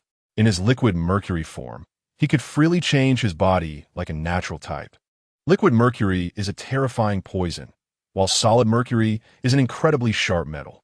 St. Nicholas could freely control these 3 forms of mercury. The versatility of this fruit is almost on par with Luffy's Gum Gum fruit in its true sun god Nika form. Truly, it is a liberating fruit ability. St. William, with his blonde flat top, had explosive muscles while simultaneously exuding terrifying 3-color Haki. Yi Fan's clear eyes saw everything. This guy had also mastered the ability to listen to the voices of all things, with his armament Haki unleashed and Conqueror's Haki in his observation Haki. St. William was a supreme master of 3-color Haki. The appearance of the black-hatted, curly-haired elder, St. Stavros, began to change. His body grew immensely, towering over 1,000 meters. His fruit ability was the Dragon fruit, ancient species, beast dragon form. This dragon resembled a western dragon, but was covered not in scales, but in a hard beast shell. Moreover, its head was not dragon-like, but somewhat resembling a tautai, with rows of shark-like teeth. The beast dragon was originally the overlord of the pirate world. They were the strongest beings in the pirate world before Im and the Ark arrived.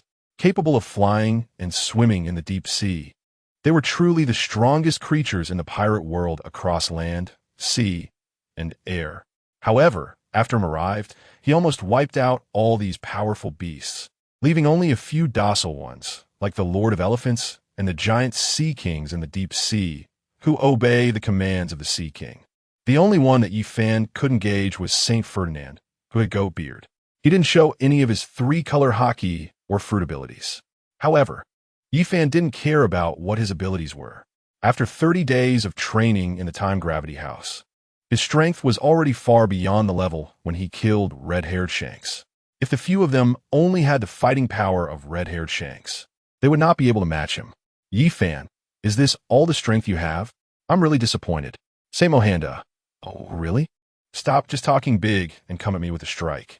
After saying that, Saint Mohanda's swordsmanship had indeed reached a terrifying level. His strength was not at all weaker than red-haired Shanks.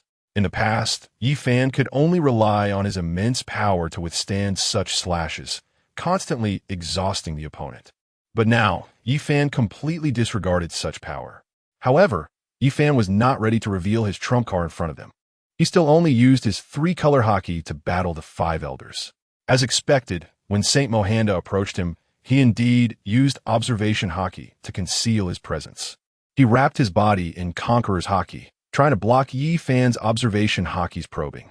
At the same time, the initial Demon Slayer in his hand began to strike at an unusual angle, aiming to bypass Yi Fan's slashing attack and cut towards Yi Fan's abdomen. Suddenly, Yi Fan also vanished from his sight, because Yi Fan had now mastered observation haki. The speed of both sides' attacks was so fast that it was impossible to accurately perceive each other's movements with the naked eye. Saint Mohanda fell into a moment of panic, hurriedly retreating backwards. However, all his movements were painfully slow in the eyes of Yi Fan's eternal kaleidoscope, Sharingan, and pure eye. Every frame of the scene was crystal clear. Yi Fan slashed at Saint Mohanda's abdomen. Saint Mohanda was sent flying like a cannonball by Yi Fan's strike. His body crashed into a distant city wall. That section of the city wall, towering over 100 meters, collapsed with a loud bang due to the immense force. Saint Mohanda punched through the bricks that buried him underground, looking very disheveled, covered in dust. The most terrifying part was that a huge wound appeared on his chest, nearly bisecting him. Saint Mohanda took out a vial of potion from his pocket and quickly swallowed it. The wound on his chest was visibly healing at a rapid speed. Empress Boa Hancock was blushing. Lord Yi Fan is so handsome, truly the man I've set my eyes on. Seeing Yi Fan injure the powerful Saint Mohanda with a single move, Empress Boa Hancock was overjoyed. She never expected that the 5 elders, who had ruled the world for nearly a century and were incredibly powerful, would be so easily defeated by Yi Fan. The most surprised were Dracul Mihawk and his companion Zoro. Zoro, what kind of swordsmanship is this? Their swords are covered with a terrifying power. I feel that I don't even need the sword to touch me. Just getting close to the attack range would tear me to pieces. Dracul Mihawk.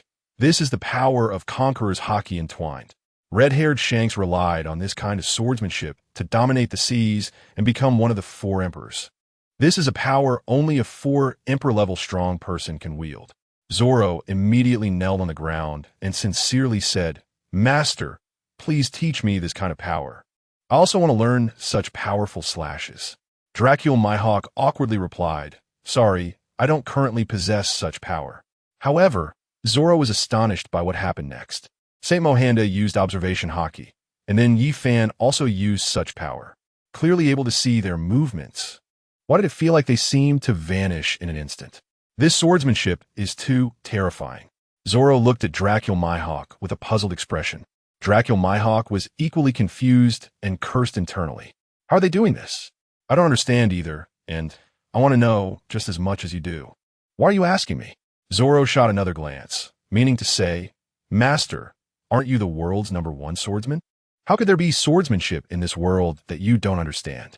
Dracul Mihawk thought to himself, "Damn it, the world's #1 swordsman, and yet I don't know anything." Yi Fan did not expect that his swordsmanship duel with Saint Mohanda would have such a serious impact on the world's #1 swordsman, Dracul Mihawk, and the future #1 swordsman, Zoro. It almost made the 2 top swordsmen question whether their sword paths were correct. Seeing Yi Fan injure one of the 5 elders, Saint Mohanda, with a single move, Admiral Sengoku stood at the front of the group. He could become the supreme commander of the 3 armies, primarily due to his terrifying defensive power. He was the strongest shield of the celestial dragons, the strongest warrior in the world. Chapter 260, Mercury Fruit after half a year. Facing Yi Fan again. Although the last time they fought, both found it difficult to break through each other's defenses. Now it was different. Yi Fan's strength had progressed significantly over the past 6 months, while Sengoku had made no progress at all. In fact, with age, his strength had slightly declined. Thus, Sengoku immediately used his strongest power, transforming into a giant gorilla over 10 meters tall. Then, he covered himself with iron blocks and wrapped himself in armament haki before charging at Yi Fan. The other 5 elders, seeing how ferocious Yi Fan's attacks were, chose to strike simultaneously. St. Nicholas's arm flowed with a large amount of mercury, slithering like small snakes on the ground, hiding in Sengoku's shadow as they crawled towards Yi Fan. St. Stavros opened his massive mouth, spewing a large amount of corrosive liquid towards Yi Fan as an attack.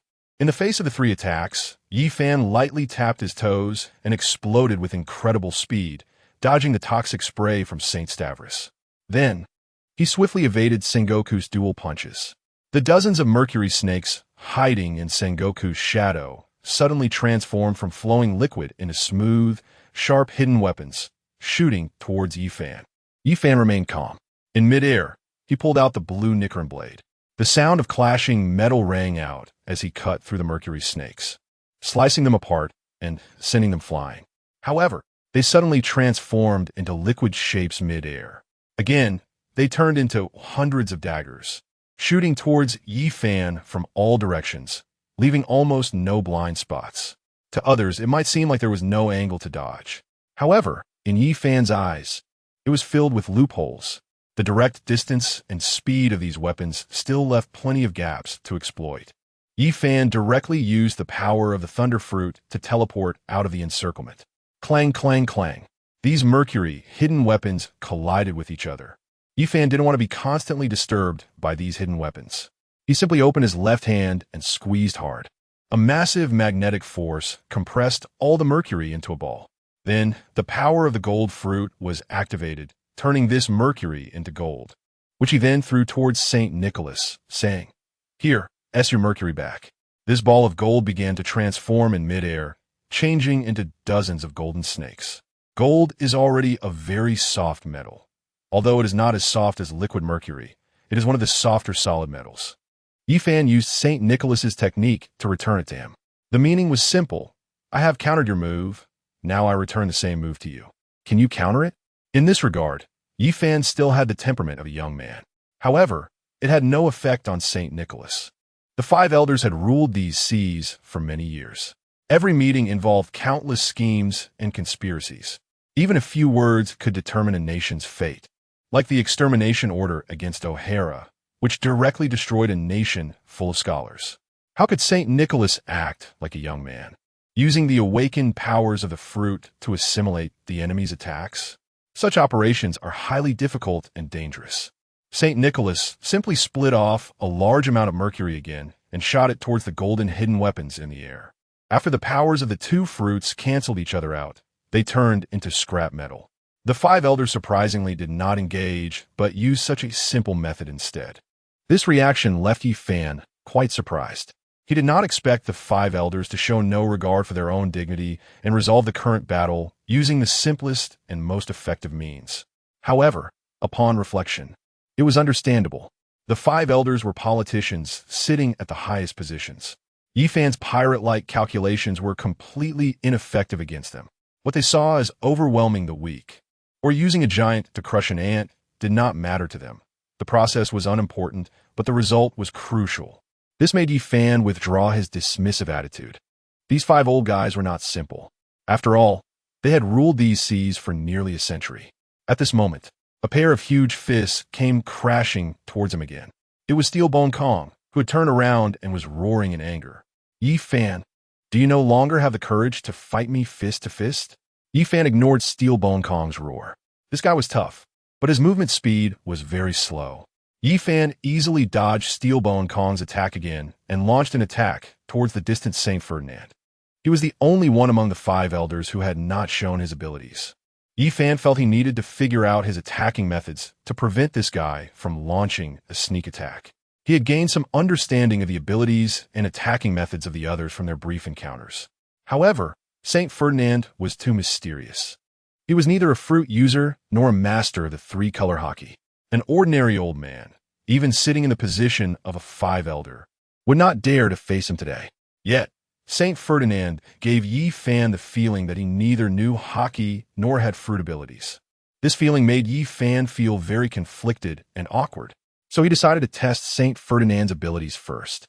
In front of the television, Morgan's excited commentary could be heard. We can see that the Mercury Fruit ability is terrifying. Even if it gets severed, it can transform into new hidden weapons to continue attacking.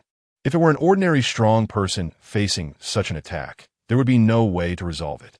However, in front of a powerhouse like Dragon King Yifan, these ever-changing fruit abilities have no effect at all. Yifan directly used his fruit ability to turn mercury into gold. Only when a devil fruit is awakened to a very high level can it assimilate the enemy's fruit ability. Today, the training was specially concluded. Dark King Rayleigh was watching the battle on the television with Luffy, who was in the 2-year training period. Luffy didn't quite understand swordsmanship, so he was far less sensitive to the top-level swordplay compared to Zoro. However, when it came to the application of devil fruit abilities, it was completely different. At this stage, Luffy already felt that the development of his third gear fruit was not sufficient for battle. He was now contemplating and researching how to use a more powerful fourth gear in the future. Just seeing Yi Fan's battle using the gold fruit and mercury fruit left him astonished. How is it possible to turn the opponent's fruit ability into one's own? Chapter 261. Six Styles Luffy's mouth fell wide open in surprise, and his jaw dropped to the ground. Wow, wow, wow. So strong. Master Rayleigh, how can I do that? Dark King Rayleigh replied, I'm not a fruit user, but based on past enemies. Only after developing the devil fruit ability to its limit can one achieve the awakening of the devil fruit and assimilate other powers. This is something that can only be done after awakening the devil fruit. Luffy exclaimed, I'm so excited. I wonder what kind of abilities my rubber fruit will gain after awakening. At this moment, Luffy was still so innocent and naive. In his eyes, the battle between Yi Fan and the Celestial Dragons was just a challenge between a few strong individuals. His mind could not comprehend that this was a battle to determine who would dominate the world.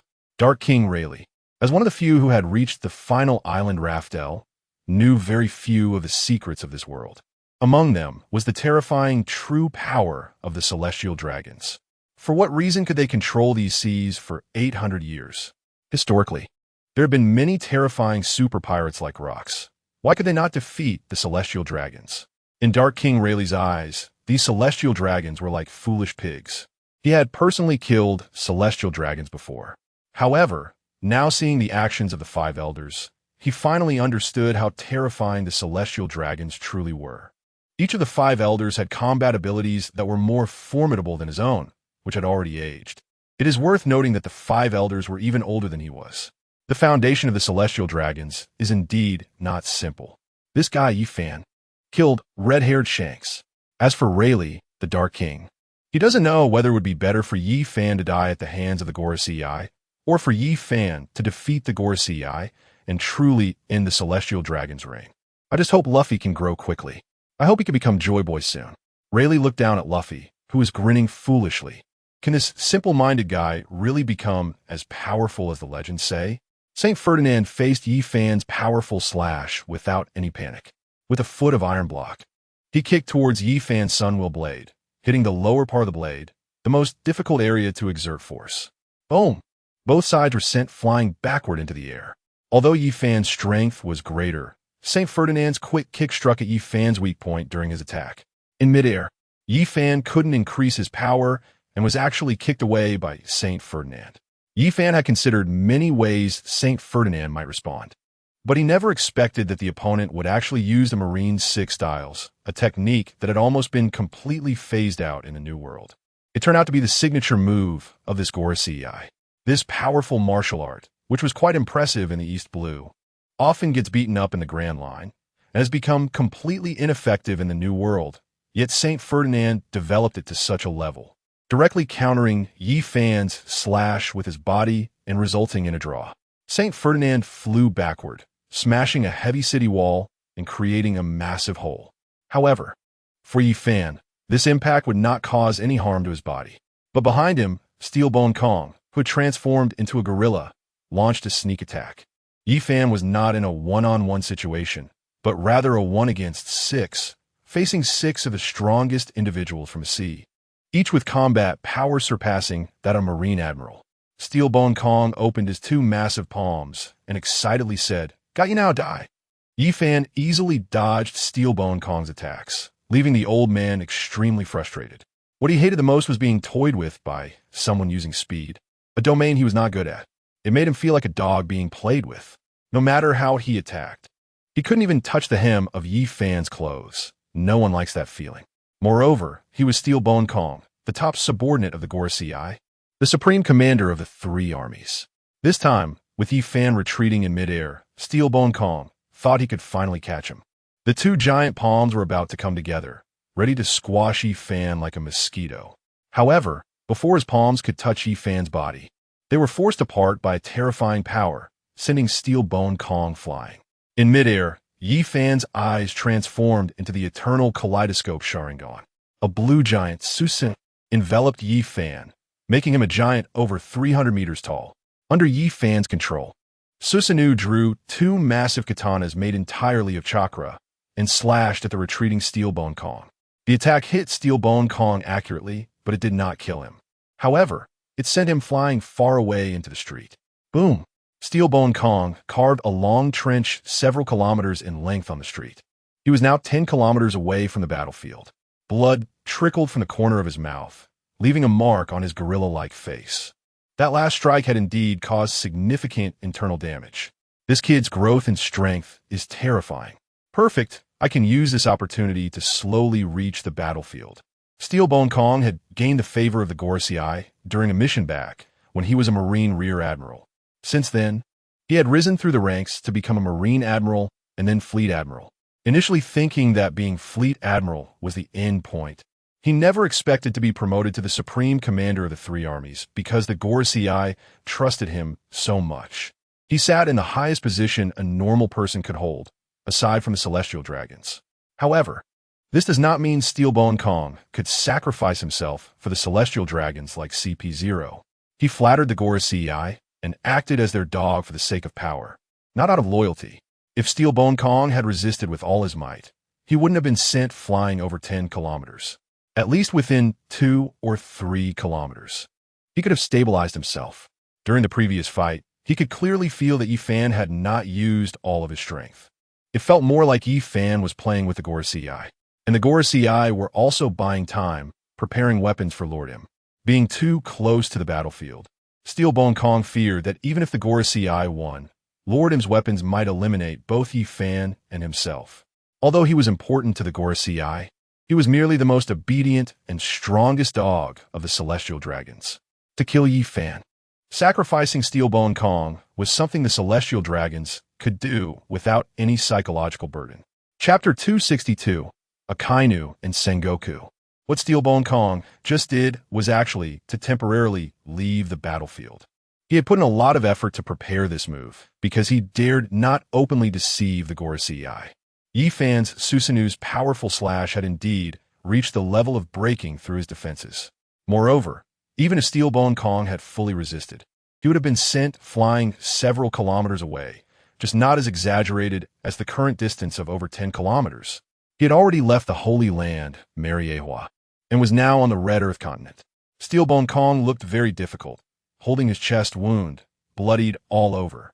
He limped slowly toward the vicinity of the battlefield. However, at his current speed, it would take him at least half an hour to reach the battlefield. His observation haki was also very strong. Although Yi Fan and many in the Gorosei could use observation haki, they did not maintain that state at all times.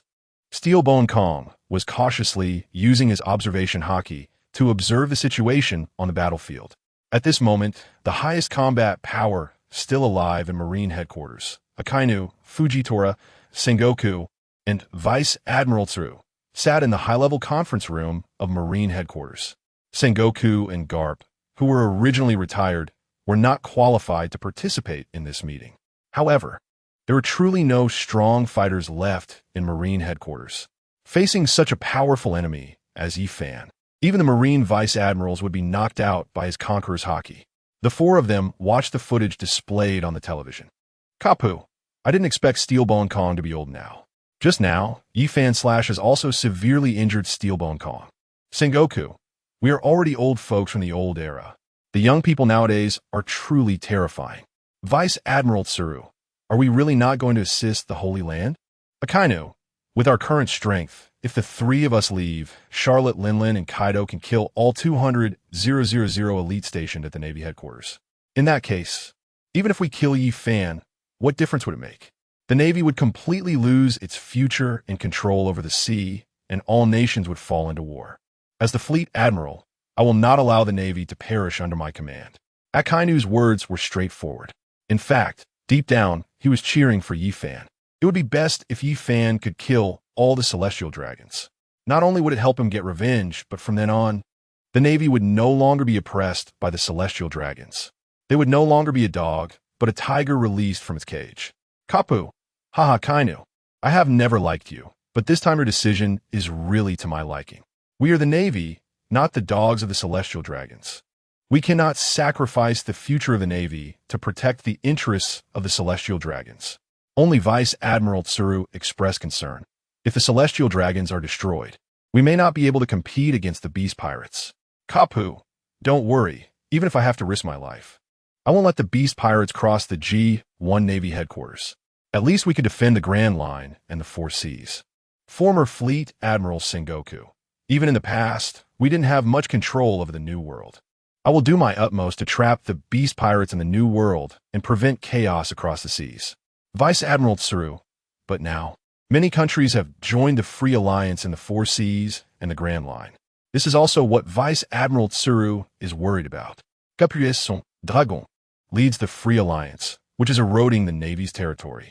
Sengoku, if the celestial dragons no longer exist, then the gold needed to maintain the Navy's rule would only be half of what it is now, which would reduce the number of slaves, and we could still maintain world balance. Akainu, it seems you all do not oppose my opinion, so I will not participate in the war against the beast pirates and the celestial dragons.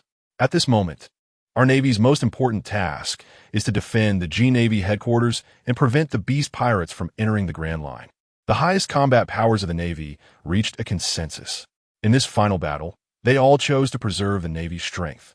The vice admirals from the headquarters, such as Mongoose, Ghost Spider, and Fire Mountain, collectively breathed a sigh of relief upon hearing this news. The current Navy is incredibly weak. If the remaining 3 strong combatants had to go assist the celestial dragons, with just the vice admirals, they wouldn't stand a chance against Kaido and Charlotte Linlin, let alone the 3 major figures and the Flying 6 leading the gifted army. If the highest combat powers left, it would mean that most of them would immediately die in a full-scale war against the beast pirates. They are not afraid of dying in battle, as long as there is a chance of victory or if their sacrifice can bring great benefits to the Navy. Rather than dying for the sake of a few celestial dragons, allowing 200,000 Navy personnel to be slaughtered by the beast pirates, that would make their deaths not worth it at all. Since Fleet Admiral Akainu has given the order to defend the G1 headquarters, they have all relaxed. The beast pirates did not actively attack the Navy headquarters. They could gather a few people or a dozen to watch the war happening in the Holy Land Mary Geos on television. The disparity in numbers in this war is extremely significant. On the side of the beast pirates, there is only Yi Fan alone. While the enemies consist of tens of thousands of army troops, thousands of CP0, and powerful celestial dragons, almost equivalent to a 1 versus 100,000 battle. At this moment, most people believe that Yi Fan is the final victor because the power he displayed is almost overwhelming. Even the strength of a Marine Admiral can barely serve as support in such a battle. Yi Fan's powerful combat ability has also instilled a sense of panic among the Navy soldiers. They are relieved that Yi Fan is attacking the Holy Land Mary Geos, not their Navy headquarters, killing them first and then dueling with the celestial dragons. At this moment, 2 enormous beasts are fighting in the Holy Land Mary Geos. Yi Fan in his Susanoo state is facing his opponent, Saint Stavros, who is in a complete dragon form. One stands over 300 meters tall, while the other is over 1,000 meters tall. Chapter 263. Movements from all sides. The 2 of them in the Holy Land Mary Geos are like Ultraman battling a monster. Their battle has not yet inflicted fatal damage on each other, but the Holy Land has already been reduced to ruins. A large number of slaves, upon seeing the collapsed walls, find tens of thousands of unconscious soldiers and CP0 on the streets. One slave takes the lead and says, "Look at those on the ground. Aren't they the guards?"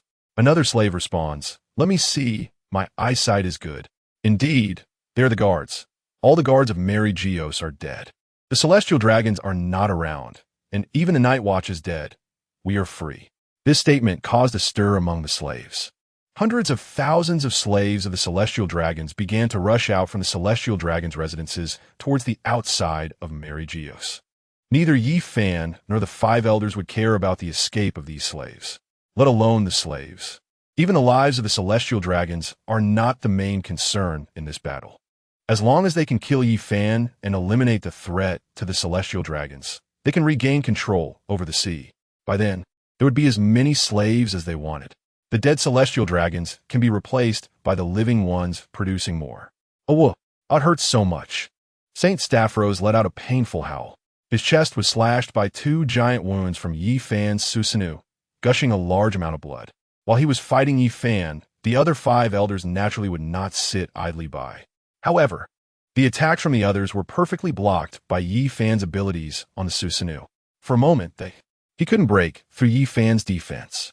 Even with Saint Mohanda wielding the original Ghost Slash and using the terrifyingly powerful attack Overlord's Entanglement, all he could do was create a large number of rippling blue waves on the Susanoo, unable to reach Yi Fan's true body at the center of it. Saint Mohanda shouted, "Bastard! What kind of power is this? I can't destroy his shell at all."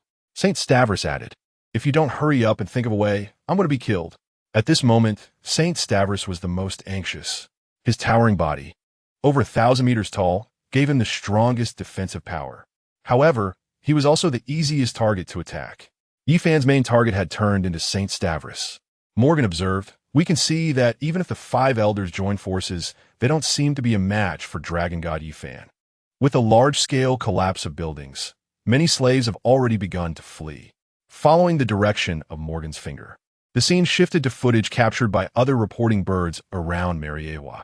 Slaves could be seen scattered everywhere, running wildly through the streets. In the distance, Dragon stood up immediately and said to the cadres of the Freedom Alliance, "We need to set off immediately to rescue these fleeing slaves."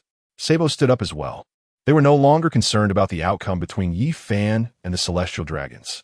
Unexpectedly, Yi Fan's sudden attack on Mariewa had produced a miraculous effect, as the army and CP0 were stunned by the Conqueror's Haki, allowing the slaves to escape easily. The mission of the Freedom Alliance was to liberate all slaves in this world. Therefore, they no longer cared about who would win or lose. The most critical thing now was to safely take these slaves away. Otherwise, even if they escaped from Mariewa, they would not be able to leave the Red Line, which was 2,000 meters high. The Freedom Alliance had clearly devised many plans for liberating the slaves in Mariewa. They immediately divided their personnel into 2 groups. One group to gather the fleeing slaves, and the other to take control of the elevators on the Red Line. There were multiple elevators on the Red Line that could freely access the seas, the Grand Line, and the New World. However, these elevators required expensive berries to use or were reserved for the Celestial Dragons. As long as they seized control of these elevators, they could successfully rescue hundreds of thousands of slaves. The entire cadre of the Freedom Alliance began to act quickly. Their current location was not far from the Red Line. Dragon directly used the power of wind to lift the cadres of the Freedom Alliance and flew directly to the Red Line, then split into 2 groups.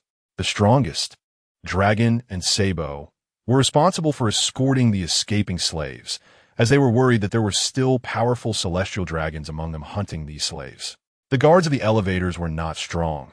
They were just ordinary army generals, whom other cadres of the Freedom Alliance could easily handle. While the Freedom Alliance was in action, several other forces were also on the move at sea.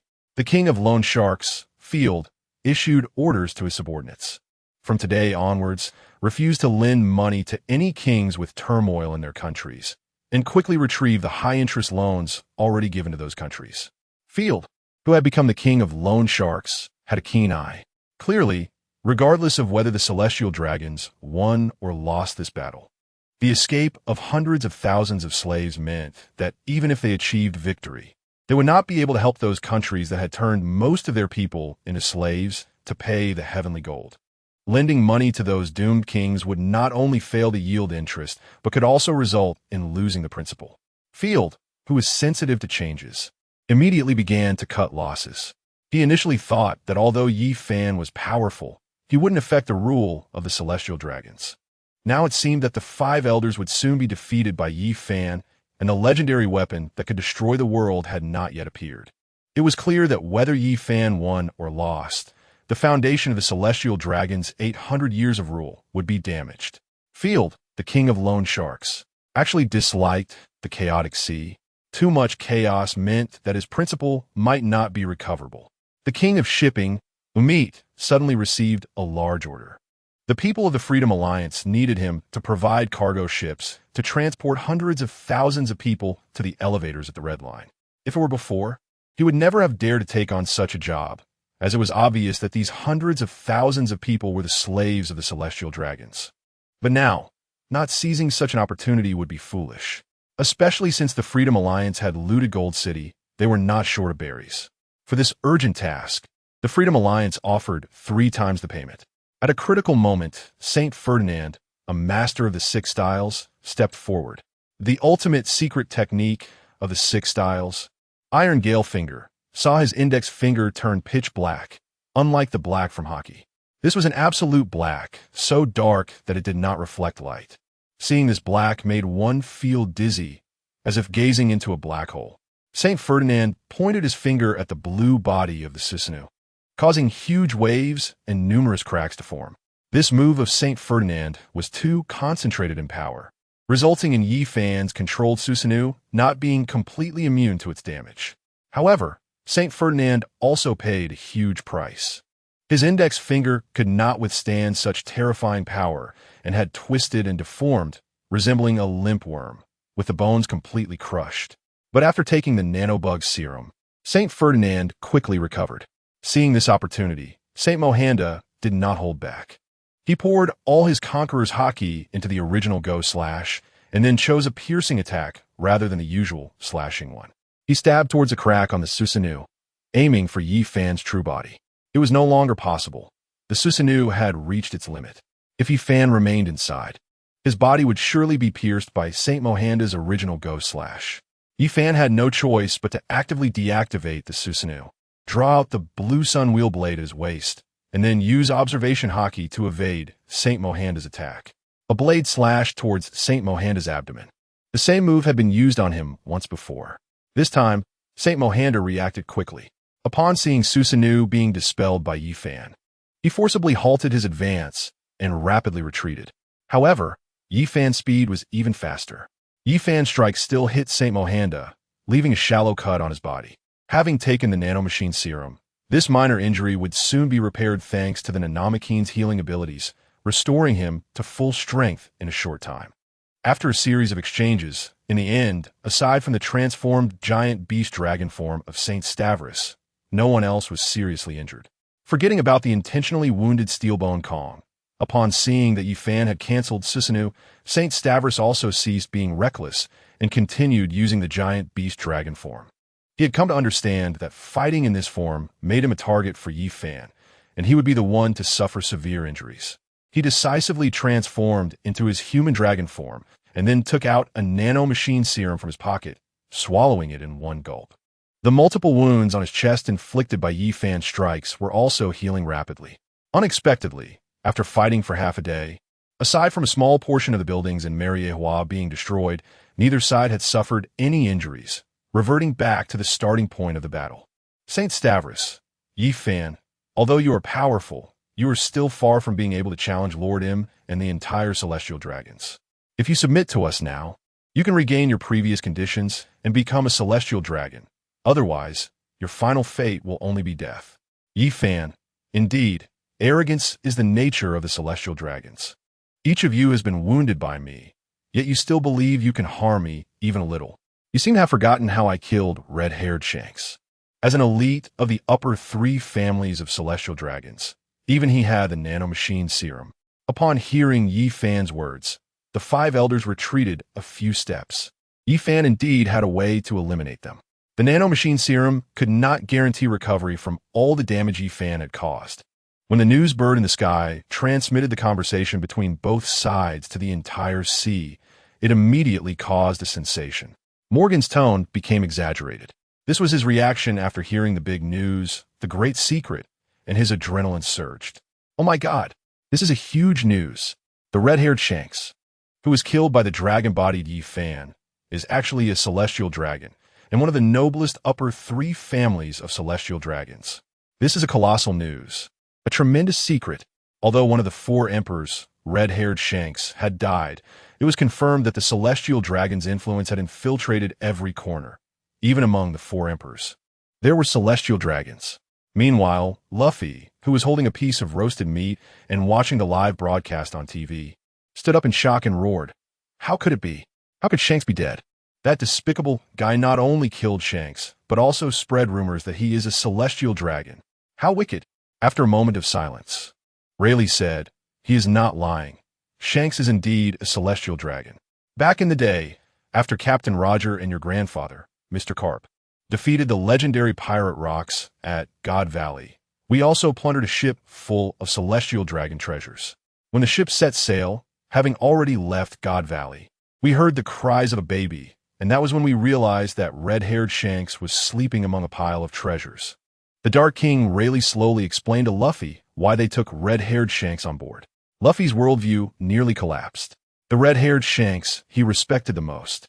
The man who gave him Pirate King Roger's straw hat, the strong man he had chased after to become a pirate, was actually a celestial dragon. The very kind he despised the most. This world was truly absurd. Luffy suddenly felt that the whole world was deceiving him. Luffy had been training on a deserted island and had not seen the news of red-haired Shanks' death. He did not expect that just after learning this news, Shanks' identity would nearly shatter his faith. Yi-Fan was unaware that his words almost destroyed the future Pirate King Luffy's confidence. The five elders, who were continually retreating, were halted by Saint Ferdinand, who stepped forward and shouted, "None of us five are weaker than that little brat red-haired Shanks. Just because he can kill red-haired Shanks alone does not mean he can defeat all five of us at once." Upon hearing Saint Ferdinand's words, the other four elders finally stopped retreating and together solidified their resolve to kill Yi-Fan today. Yi-Fan asked Saint Ferdinand, "I find it very strange. How can the Navy's 6 styles possess such terrifying power in your hands?" Saint Ferdinand replied, "Do you really think the Navy's 6 styles were invented by the Navy? The 6 styles were originally a supreme technique for defensive guard troops. Only the noblest bloodlines can learn it. To enhance the Navy's combat power, a simplified version was specifically created for them to learn." Chapter 265, 5 against 1. Yi-Fan immediately understood. The Navy's 6 styles were merely a half-finished product taught to them by the Celestial Dragons. This was not only because the Celestial Dragons wanted to keep something in reserve, but more importantly, most of the Navy personnel were actually of lowly bloodlines. They could never learn the real 6 styles. Not to mention the 6 styles used by the Celestial Dragons. Even many Navy soldiers, after practicing for over a decade with poor aptitude, could only learn 1 or 2 moves of the Navy's 6 styles at most. Even those who only learned 1 or 2 moves could still hold a minor position in branches like the 4 Seas. In fact, not even the elite Navy could learn the weakened version of the Navy's 6 styles. In the pirate world, due to being a third-level civilization, descendants of races with highly developed genetic technology, the gaps between people are much larger than those in Yi-Fan's Blue Star. In Blue Star, as long as one is a normal person, strength differences typically wouldn't exceed 3 times, and intelligence wouldn't differ by 3 times either. No matter how wealthy a tycoon is, their lifespan is only about 1.5 times that of an ordinary person. But in this world, strength can differ by over 10,000 times. And intelligence can differ by over 100 times, just like Vegapunk's intellect. Lifespan is similar. Many races can live for thousands of years. This is a world where the gaps between people can reach the level of differences between humans and gods.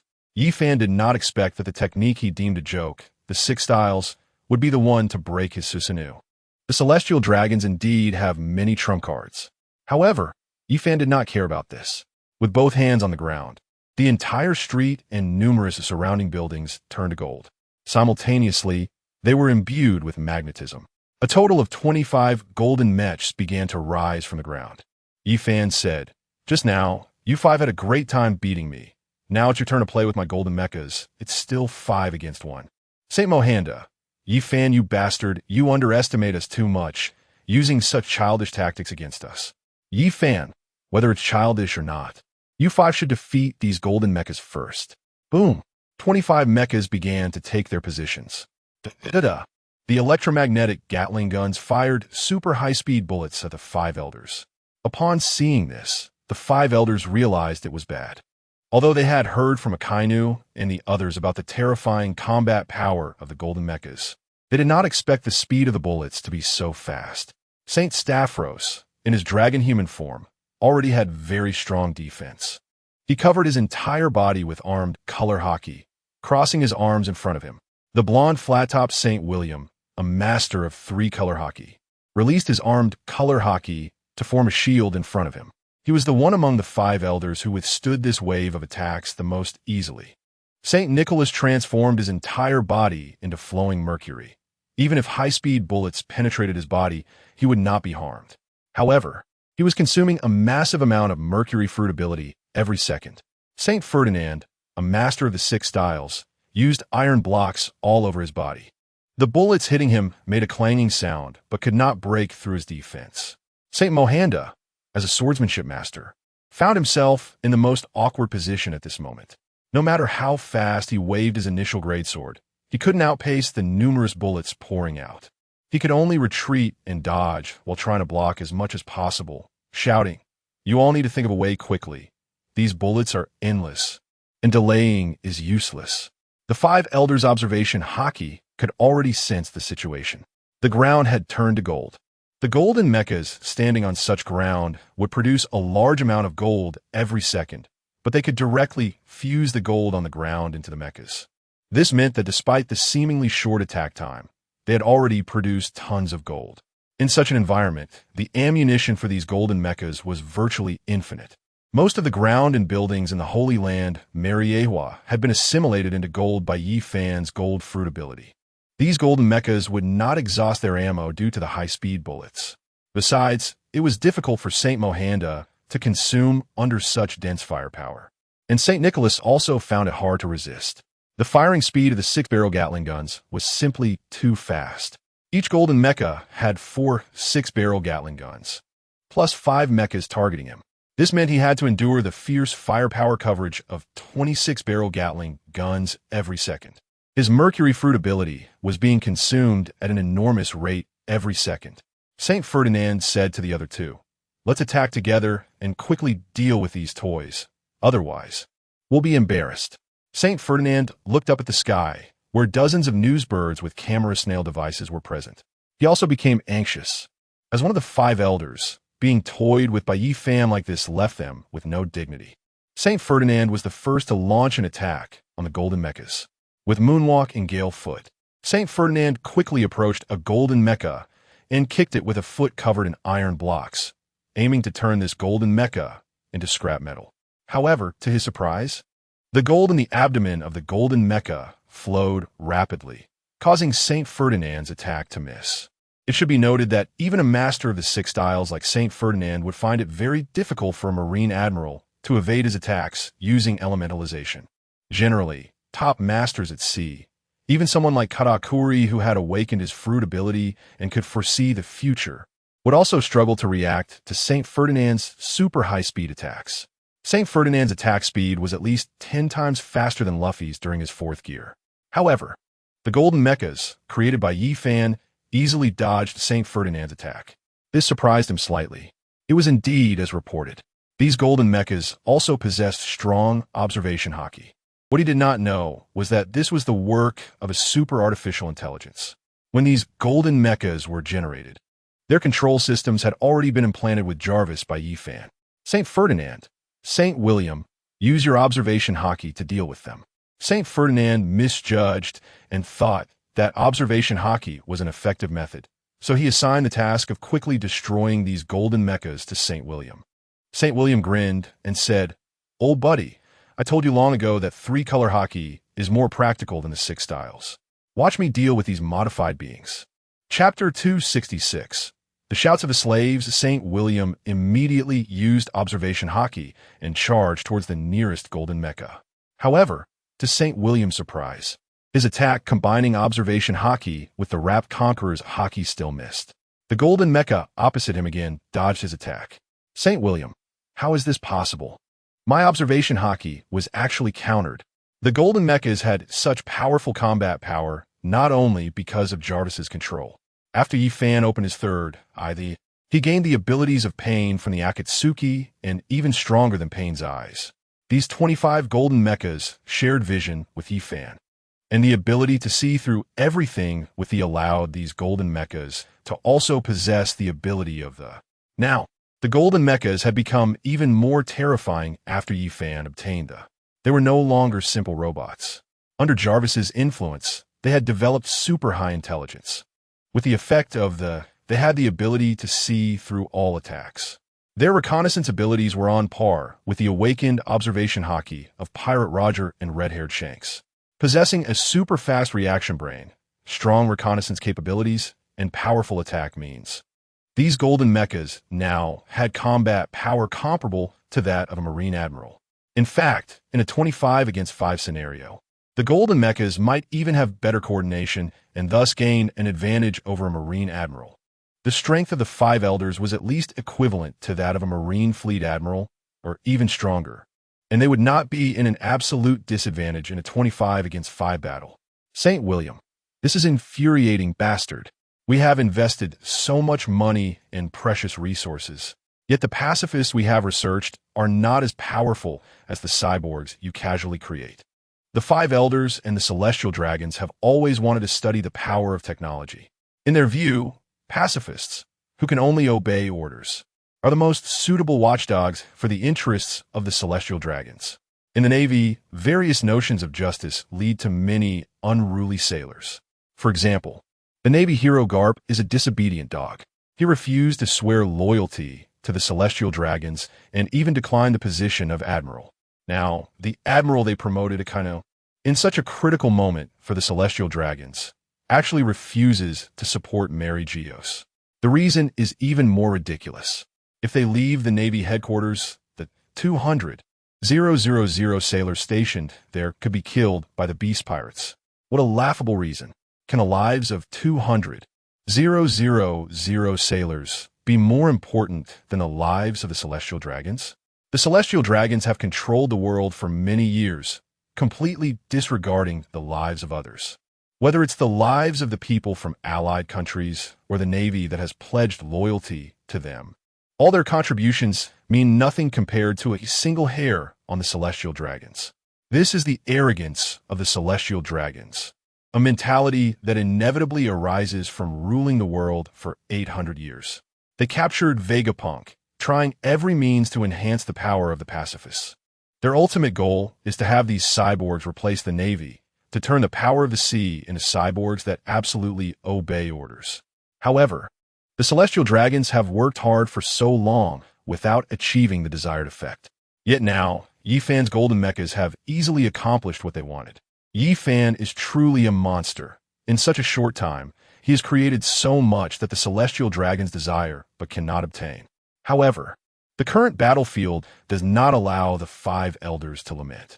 25 golden mechas with their electromagnetic Gatling guns are firing a massive amount of bullets every second. The 5 Elders have seen many types of bullets, not to mention bullets. Even artillery of demon-slaying level cannot harm them. However, these bullets, reaching speeds of dozens of Mach, can inflict fatal damage on them. The attacks from several of the 5 Elders are unable to hit these golden mechas. These golden mechas are merely toys created by Yifan. Currently, Yifan is leisurely watching them with his arms crossed over his chest, too lazy to make a move. When has it been that the 5 Elders have been so looked down upon by others? In the back, Steel Bone Kong's steps have become even slower. This Yifan is too terrifying. Daring to come to Mary Geos alone is not a simple matter. Fortunately, when the Beast Pirates and the Celestial Dragons sought to negotiate, he had already anticipated that success was impossible. How could a pirate who has already controlled the New World submit to become just one of the thousands of Celestial Dragons? He had long thought of a way to escape. Steel Bone Kong continues to slow his pace. He wishes he could never return to the battlefield. At this moment, whether it's Morgan's live streaming or the audience in the live chat, everyone is very happy. Morgan's, the golden cyborgs suddenly summoned by Yifan, are completely suppressing the 5 Elders. This fighting method is something I never thought of before. Dragon God Yifan is truly powerful. Perhaps today, he can defeat the Celestial Dragons and become the ruler of the world. Countless slaves watching this battle on their televisions, as well as those struggling hard for survival, are shouting in front of their screens. Go, Dragon God Yi Fan. Kill the 5 elders. Kill those despicable celestial dragons. Go, Dragon God Yi Fan. Kill the 5 elders. Kill those despicable celestial dragons. Go, Dragon God Yi Fan. Kill the 5 elders. Kill those despicable celestial dragons. Before today, they wouldn't even dare to utter the words celestial dragons. Even if they saw the celestial dragons from thousands of meters away, they would have to prostrate themselves on the ground, kneeling. Their only wish was to avoid provoking the celestial dragons. Being killed by the celestial dragons was considered a fortunate event. If they were captured by the celestial dragons to become slaves, they would experience a life worse than death. These people have always lived under the terrifying oppression of the Sky People. They would become slaves, working hard for over 10 hours a day, yet unable to afford even a piece of bread.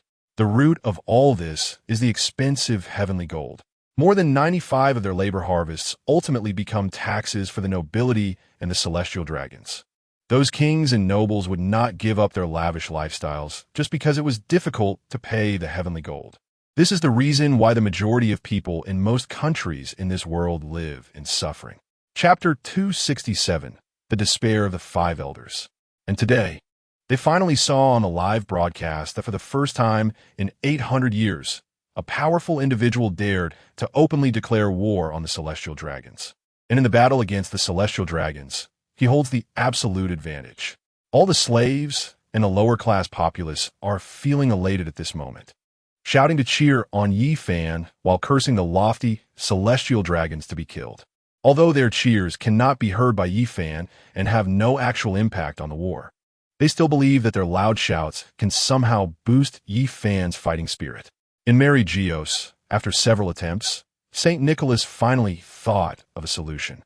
He said, "You guys cover me. I will use the power of the Mercury fruit to turn this land into Mercury, and those golden mechas will lose their ability to attack."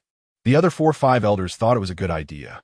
The consumption of gold by these golden mechas is astonishing. Huge pits have already appeared in Mary Geos, where the golden mechas absorb the surrounding gold to turn it into bullets. As long as the ground beneath them is turned into mercury, these golden mechas will gradually lose their attacking ability and become mere decorations. St. Nicholas placed both hands on the ground. The ground around him immediately transformed into mercury under the awakening of his fruit ability, spreading from a small spring into a small lake, extending throughout Mary Geos. Suddenly, St. Nicholas jumped up from the ground. His entire body was surrounded by a massive amount of lightning. The iconic mustache became sparks due to the high temperature. Subsequently, a large amount of steam erupted from his skin, and his body shrank a few sizes. It turns out that after Yi Fan saw their actions, he injected a large amount of the Thunder Fruit's power into the ground. St. Nicholas wanted to turn the entire ground into mercury. He needs to assimilate Yi Fan's fruit abilities. He is exerting all his strength to convert the power of gold and magnetic force into mercury. Both gold and mercury have astonishing conductivity. St. Nicholas directly absorbed tens of billions of volts of ultra-high voltage into his body. This attack nearly cost St. Nicholas's life. Now, relying on the rapid recovery of the nanobots, he is still alive. However, the consumption is immense. He has lost a significant amount of water, and his body has shrunk 2 sizes. His combat power has been directly weakened by 80%. He no longer has the ability to turn the entire Holy Land Mary Geos into a world of mercury. At this moment, they suddenly remember that Yi Fan did not awaken the power of just one devil fruit, but rather many devil fruit abilities have reached awakening. This terrifying monster. It is a genius for an ordinary person to master the application of hockey at the age of 25. To achieve the awakening of a single fruit ability is an even greater genius. Yet this guy Yi Fan has awakened multiple fruit abilities. The 5 of them find themselves unable to contend against Yi Fan alone. The 5 elders appear extremely angry, while also harboring deep fear of Yi Fan's power. Lord him, why hasn't that weapon been used yet? How much longer do they need to delay? Yi Fan's attack has completely disrupted their plans. They initially thought that the Beast Pirates would engage the Navy in a grand naval battle. They had ample time to prepare to use that weapon. But unexpectedly, the grand naval battle did not erupt. Their initial estimate was that the Navy would struggle to resist the Beast Pirates' attack. Just when they were about to be unable to hold on, Lord M's weapon would appear and instantly destroy the entire Beast Pirates. Then, the remaining navy would worship their savior, the power of the celestial dragons, as if they were deities. However, with Yi Fan's arrival, all their schemes have lost their effect. The battlefield is not at the Navy's G1 headquarters, but in their holy land, Mary Geos. Meanwhile, the Army and the CPO, which appear to be very terrifying forces against ordinary people, seem so insignificant when facing Yi Fan. Yi Fan simply released his Conqueror's Haki, resolving all these small fry. The five elders seem to have fought for a long time, but in reality, they're all extremely powerful experts. Their speed is fast, but Yi Fan's speed is even faster. Both sides have already exchanged blows hundreds of times. However, in real time, it has only been about 5 minutes. 5 minutes is too short. Lord M has no way to prepare that weapon. It's like someone doing high-intensity pull-ups on the bar. They often feel like time is passing slowly. After struggling through dozens of pull-ups, it feels like several hours have passed, but in reality, only a few minutes have gone by. The five elders all have a thought in their minds. How did Shanks fight Yi Fan for over an hour? Their combined strength is not weaker than Shanks.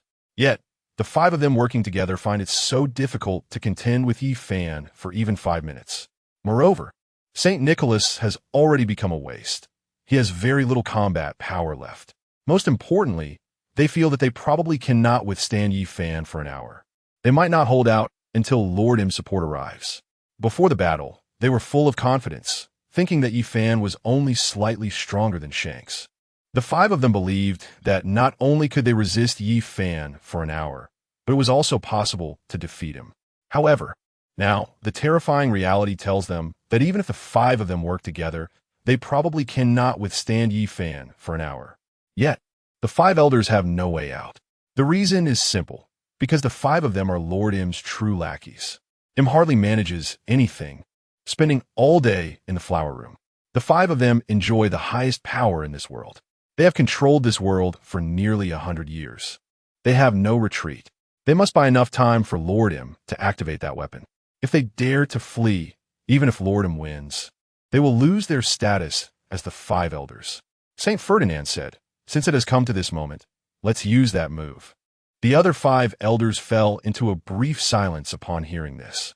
That was their last trump card, a move they had not considered after successfully researching it. What are you hesitating for? If you can't hold the Holy Land, Mary Geos, and let him rush into the flower room, you know the consequences. Chapter 268. The five elders big moved. The five elders exchanged glances and ultimately made up their minds to use their final means. Yi Fan also ordered the Golden Mecha to stop attacking. He wanted to see what other trump cards the five elders had. It was also a way to probe some information about M during wartime. After all, M is too mysterious. Once annihilated the world, won the war of the twilight of the gods. What kind of life-saving trump card would a person like that give the five elders? Yi Fan is very curious. Yi Fan, what big moves do you have? Hurry up and show me. I'm very disappointed that you are so weak now. St. Ferdinand, don't worry soon. You won't be disappointed, but rather despairing. The five of them suddenly exposed their chests. Then they tapped their left chests. The chests of the five elders unexpectedly open a hole. The five elders turn out to be modified humans. Their hearts are not ordinary human hearts, but rather something like a small fusion reactor. It emits an enticing blue light, filled with powerful radiation. No wonder the five elders can live for so long. It seems they didn't eat the golden apple like Kizaru. It turns out that's not the case. They are half-modified humans, like Frankie and Plague Quinn, where parts of their bodies have been replaced with machinery. However, unlike others, the power source for others is merely the unique fuel cola of the pirate world. The power source within them is similar to Iron Man's mini-reactor. They possess a much stronger power source. Yi Fan can sense that the reactors in the hands of the five elders contain terrifying power. If in Blue Star, this is a force that can destroy a city. But in the pirate world, their powers can only destroy a country. For a powerhouse like Yi Fan, even if the big mushroom weapon exploded, it wouldn't kill him. Yi Fan doesn't think their strength poses any threat to him. He's merely curious. In the pirate world, filled with personal power, the sudden emergence of technological strength is notable.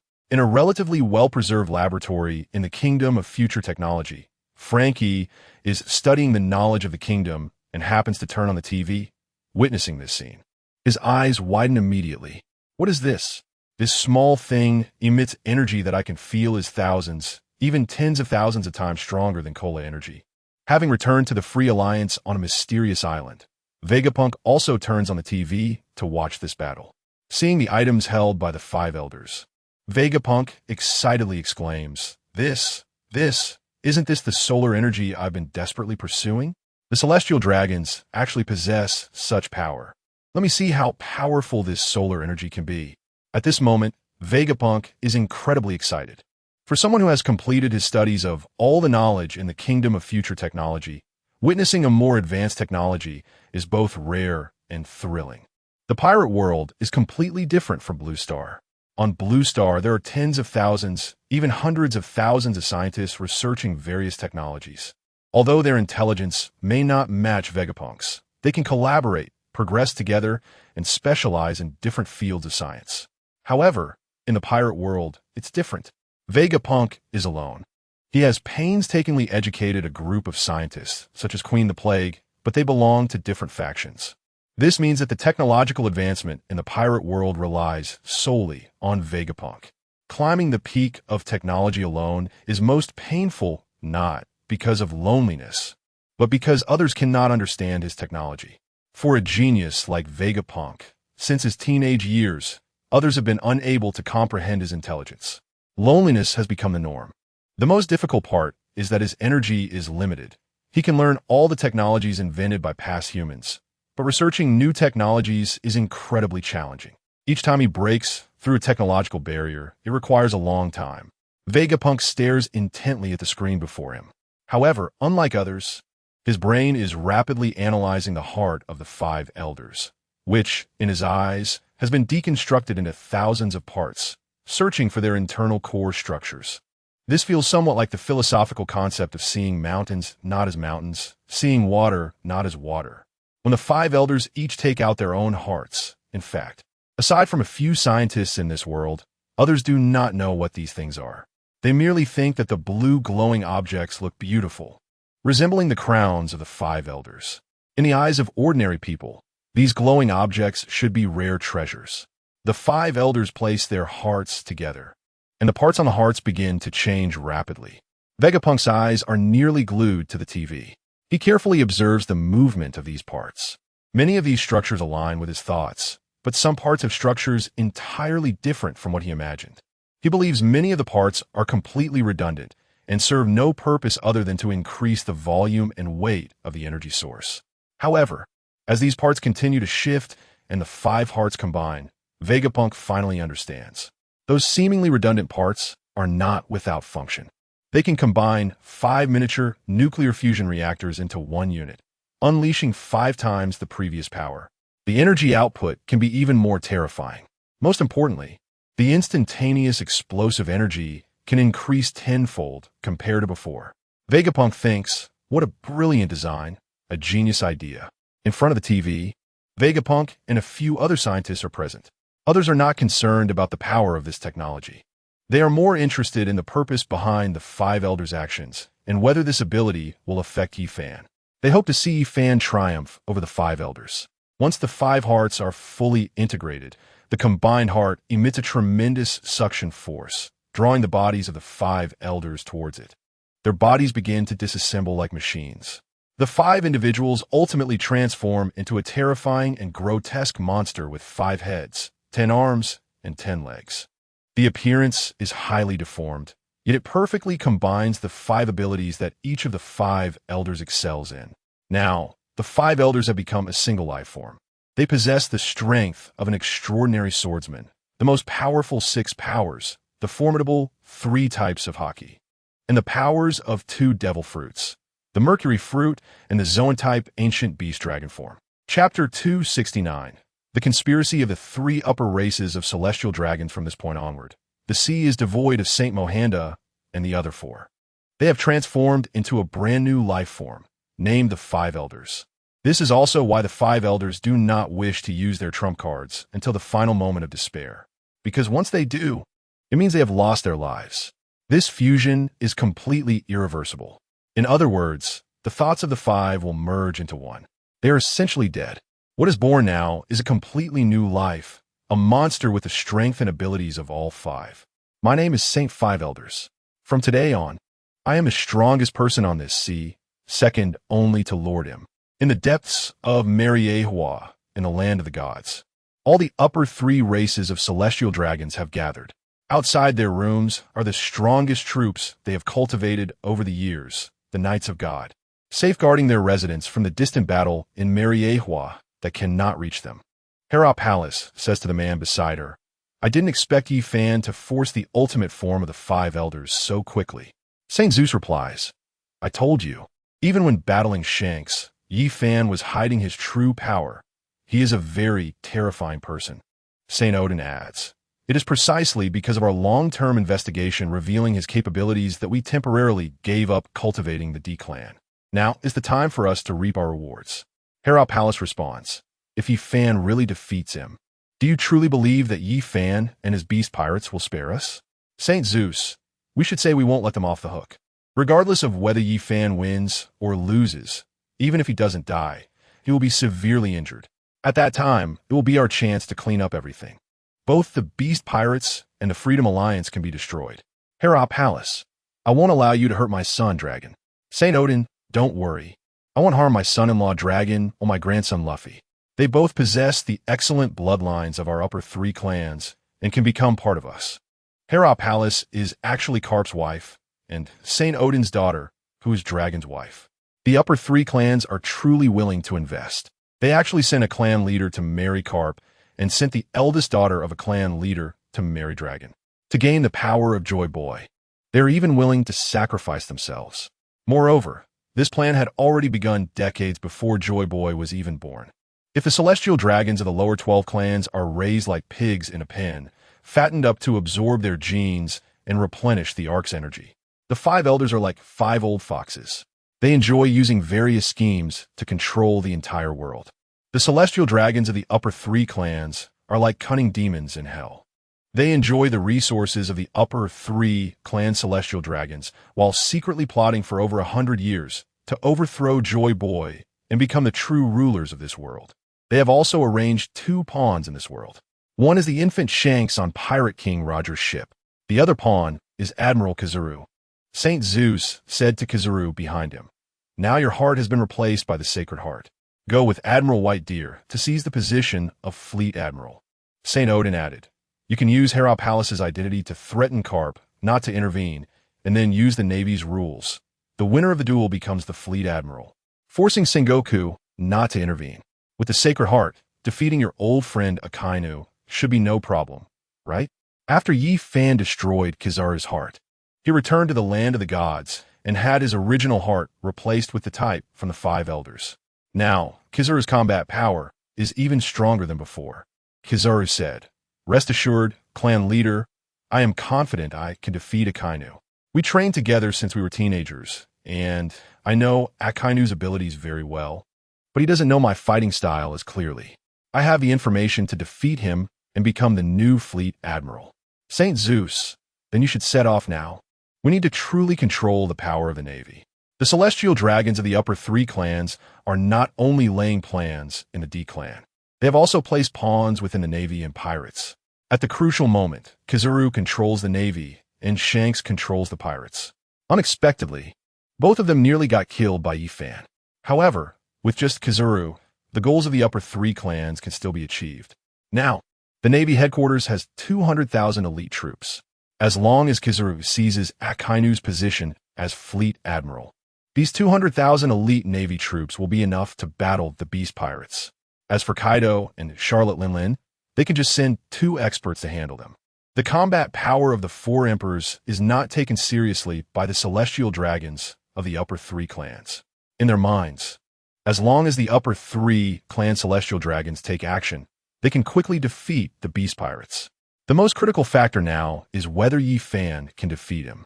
They are even unconcerned about the battle between Yi Fan and the 5 elders.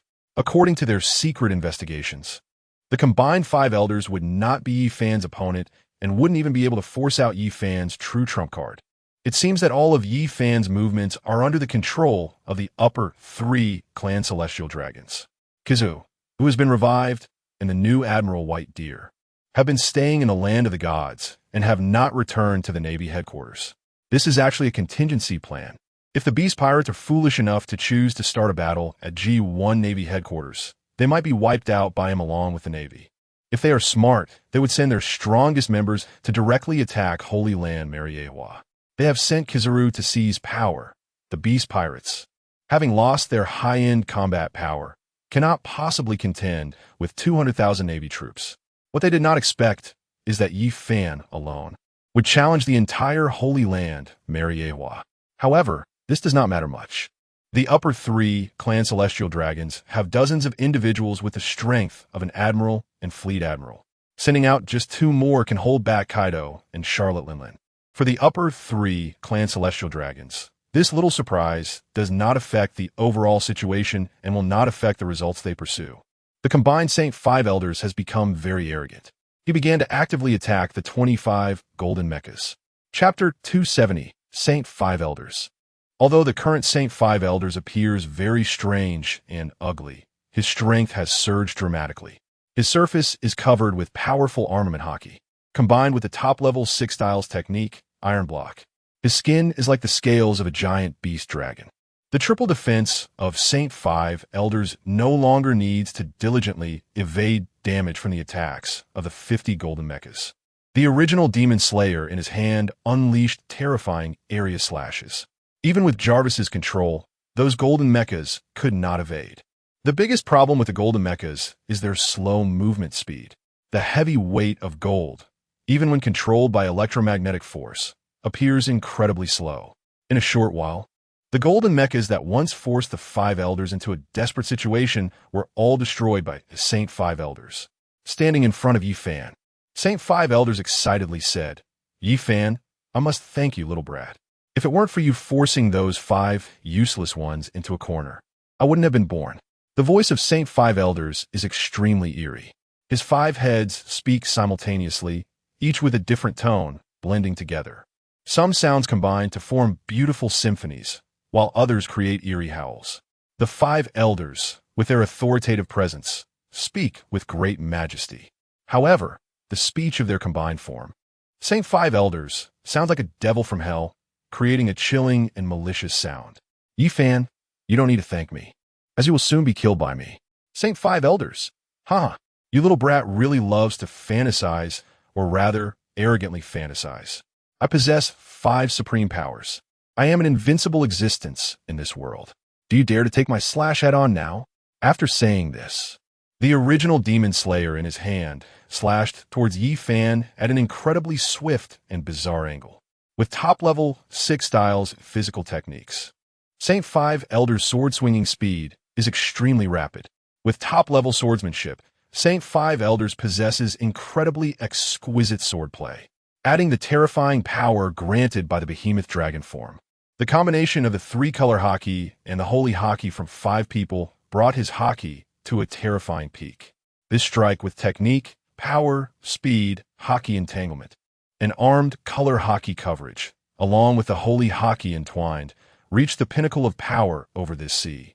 The members of the Beast Pirates, staring at the battle screen, all showed worried expressions upon witnessing Saint 5 Elder slash. Charlotte Linlin, how is this possible? Even Roger back in the day would not escape unscathed from such a strike. Yamato, come on, you can do it. You must block it. Kaido, on the other hand, was the most at ease, saying, "Don't worry, Yi Fan is Joy Boy. No one in this sea can defeat him." Charlotte Linlin, if Yi Fan can truly defeat the 5 Elders, then I will believe what you say, that your son-in-law is Joy Boy, and he will become the new king of this sea. Yi Fan did not dodge. He also drew out his Blue Sun wheel sword and slashed at the first-generation Onitetsu. The hockey entanglement on Yi Fan's sword was clearly not as powerful as that of the Saint 5 Elders. The hockey entanglement of the Saint 5 Elders had already reached about a meter around the outer edge of the first-generation Onitetsu, while Yi Fan could only manage 50 centimeters.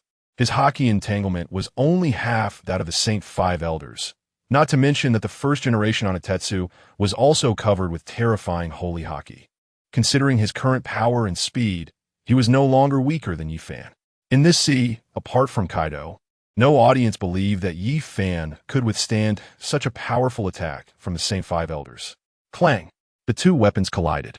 It was the Saint Five Elders who was sent flying, while Yi Fan stood firm in place after enduring such a terrifying impact. This outcome exceeded everyone's expectations, including the leaders of the Celestial Dragons among them. Hera Palace, how is this possible? Yi Fan's Haki entanglement is clearly much weaker than that of the Saint Five Elders. How could he be the one to be sent flying? Saint Odin, he must be hiding some power we are unaware of. Could it be the power Joy Boy left behind on the final island? Saint Zeus, it's very possible. It seems that the backup Joy Boy left back then is indeed a terrifying power. We should observe closely and strive to understand Yi Fan's power. The ability that allows Yi Fan to win against a stronger opponent is indeed one of his trump cards.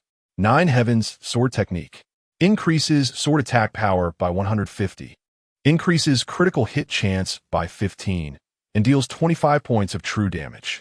The sword also inflicts 35 points of fire damage and 35 points of wind attribute damage. This was the attribute enhancement Yi Fan received when he first acquired the Nine Heavens Sword Technique. However, this was just the state when he had just learned it. The Nine Heavens Sword Technique is divided into 10 levels, from initial practice, proficiency, to mastery, and all the way to great perfection. With each improvement, Yi Fan's Nine Heavens Sword Technique would become many times more powerful. In the last 30 days, which were also 30 years in the Gravity training room, Yi Fan diligently practiced the Nine Heavens Sword Technique. After such a long period of drawing rewards, Yi Fan finally acquired this ability that far surpasses the pirate world. Although this is merely an introductory sword technique from the world of Giga Baja, the Giga Baja is a terrifying primal world. The power system of that world can easily destroy the pirate world, far exceeding the strength of the pirate world. In the final 30 years of training, Yi Fan focused on mastering the Nine Heavens Sword Technique.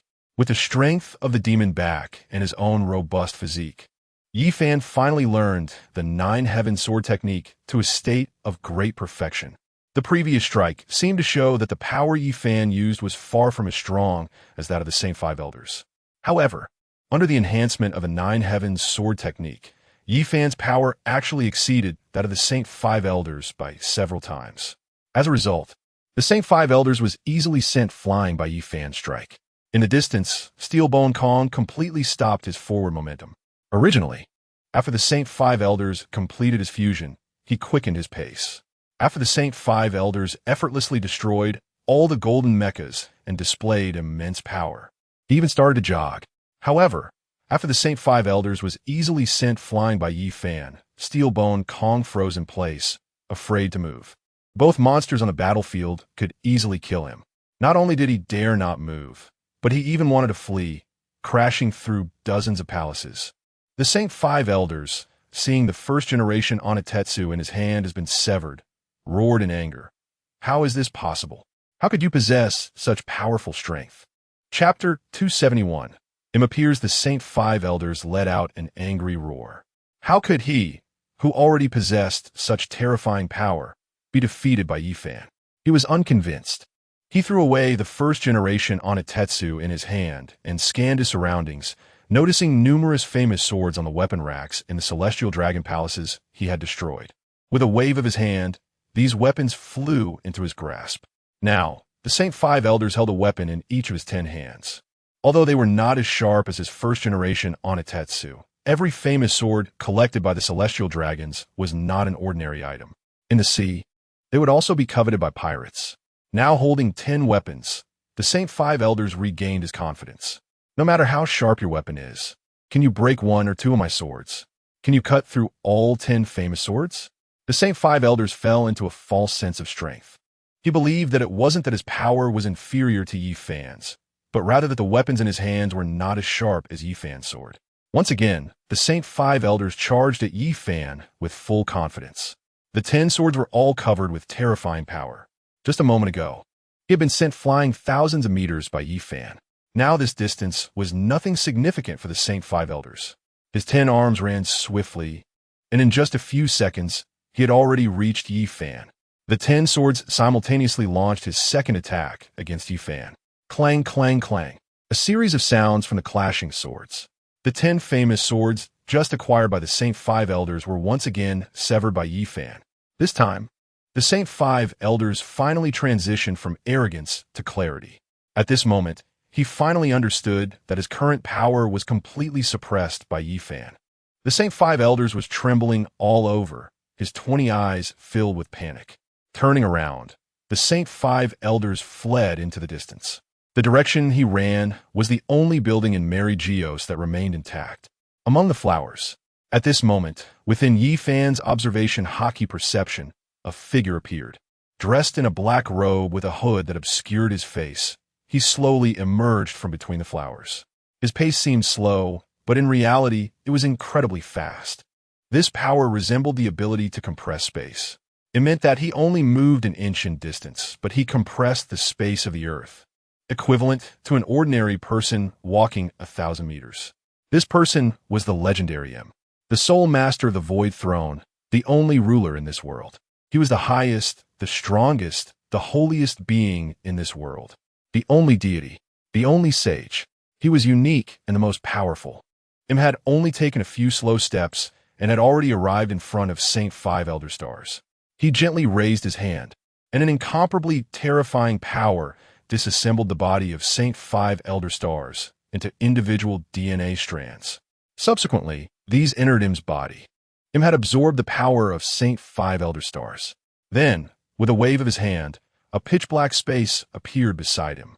A large number of celestial dragons, encased in glass domes, poured out from within. Before they could touch the ground, these celestial dragons of the lower 12 tribes transformed into DNA and were absorbed into M's body. M, it has been 800 years. You are the first to dare challenge the deities since the War of the Primordial Gods. Yifan, a strange name, a strange person. What interests me most is that you are not Joy Boy, nor the tree spirit of the Devil Fruit Tree. I originally intended to completely destroy the power of the Devil Fruit Tree, but unexpectedly, 800 years of preparation was for dealing with you. I am very interested in your DNA. What kind of mutant could have evolved to this extent? Yifan, are you so confident that you can kill me relying on the power of the Ark? M, after 800 years of cultivation, I have finally raised enough celestial dragons. Their numbers are enough to fully activate the power of the Arkansas. I know you have obtained the title of the king, but the king back then only faced an Ark with 1% of its energy remaining. Now, after 800 years of accumulation, I can use the full power of the Arkansas. Even the king is but a speck of dust before this power. After saying this, M pointed to the sky. Suddenly, a gigantic meteor appeared in the sky. As this meteor slowly descended from space towards the ground, the high temperatures from the friction with the air caused its surface rocks to peel away. These rocks were actually dust accumulated from the spaceship over a long period. A super sci-fi battleship appeared at an altitude of tens of thousands of meters. Its cannons were already aimed at Yifan below. Behind Yifan, a portal suddenly appeared. Two machines quickly flew out from the portal. One was Joy Boy's King Mecha, and the other was a space fighter. They quickly ascended and began to engage in combat with the gigantic spaceship in the sky. The numerous newspaper birds in the sky, witnessing such a sudden change, began to flee rapidly. Of course, there were also a few professionals who, while escaping, aimed their long focus lenses at Yifan and him below, as well as the three weapons fighting in the sky. Even the fleeing newspaper birds were incredibly professional. A fierce battle had erupted at an altitude of tens of thousands of meters. With such advanced weaponry, every shot they fired could destroy a nation. Fortunately, the battle was occurring on the Red Earth continent, the only landmass in the pirate world.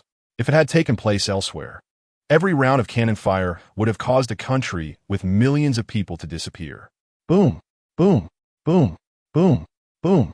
All around, cannonballs were striking the Red Earth continent, causing massive explosions. A newspaper bird captured the crater created by a cannonball strike.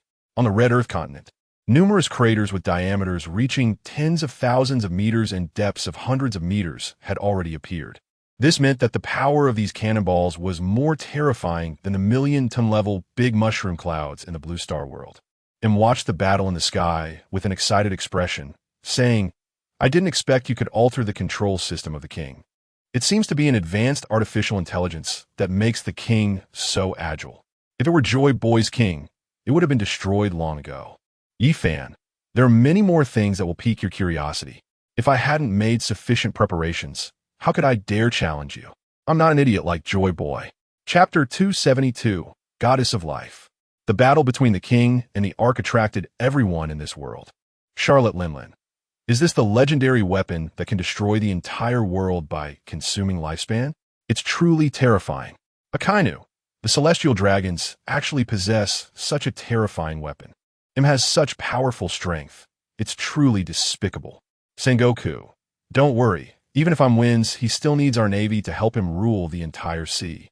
Sengoku was not worried about the battle in Mary Geos. Even if he achieved victory, he could not control the entire sea alone. The navy remained the foundation of his world domination. Morgans no longer dared to commentate on the battle. So this was the trump card of the celestial dragons. A single attack could destroy an island or a nation.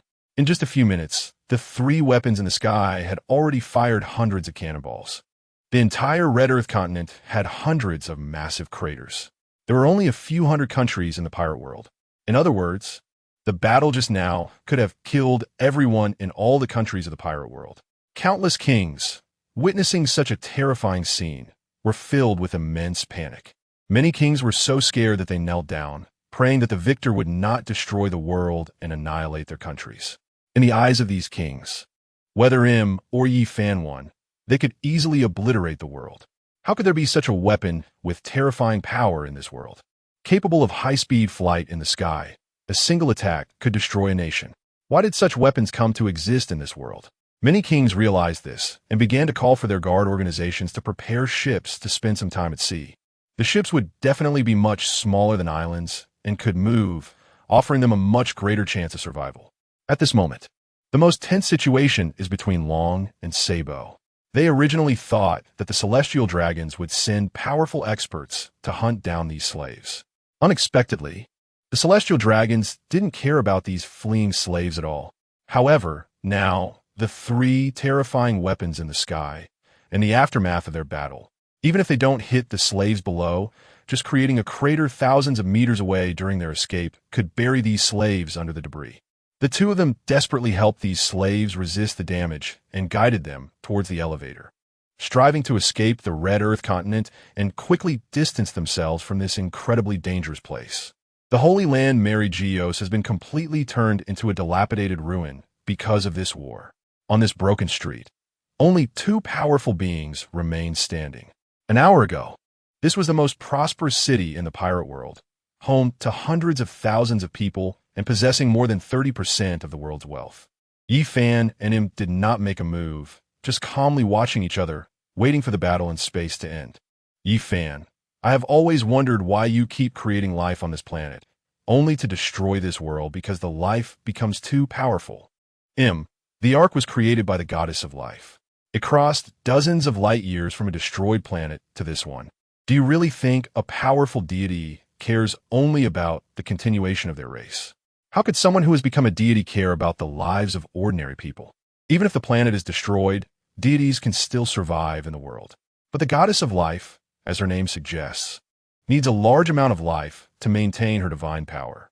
After the apocalyptic war with the planet destroyed, she could only rely on her last strength to take as many lives as possible on the Ark to a new planet.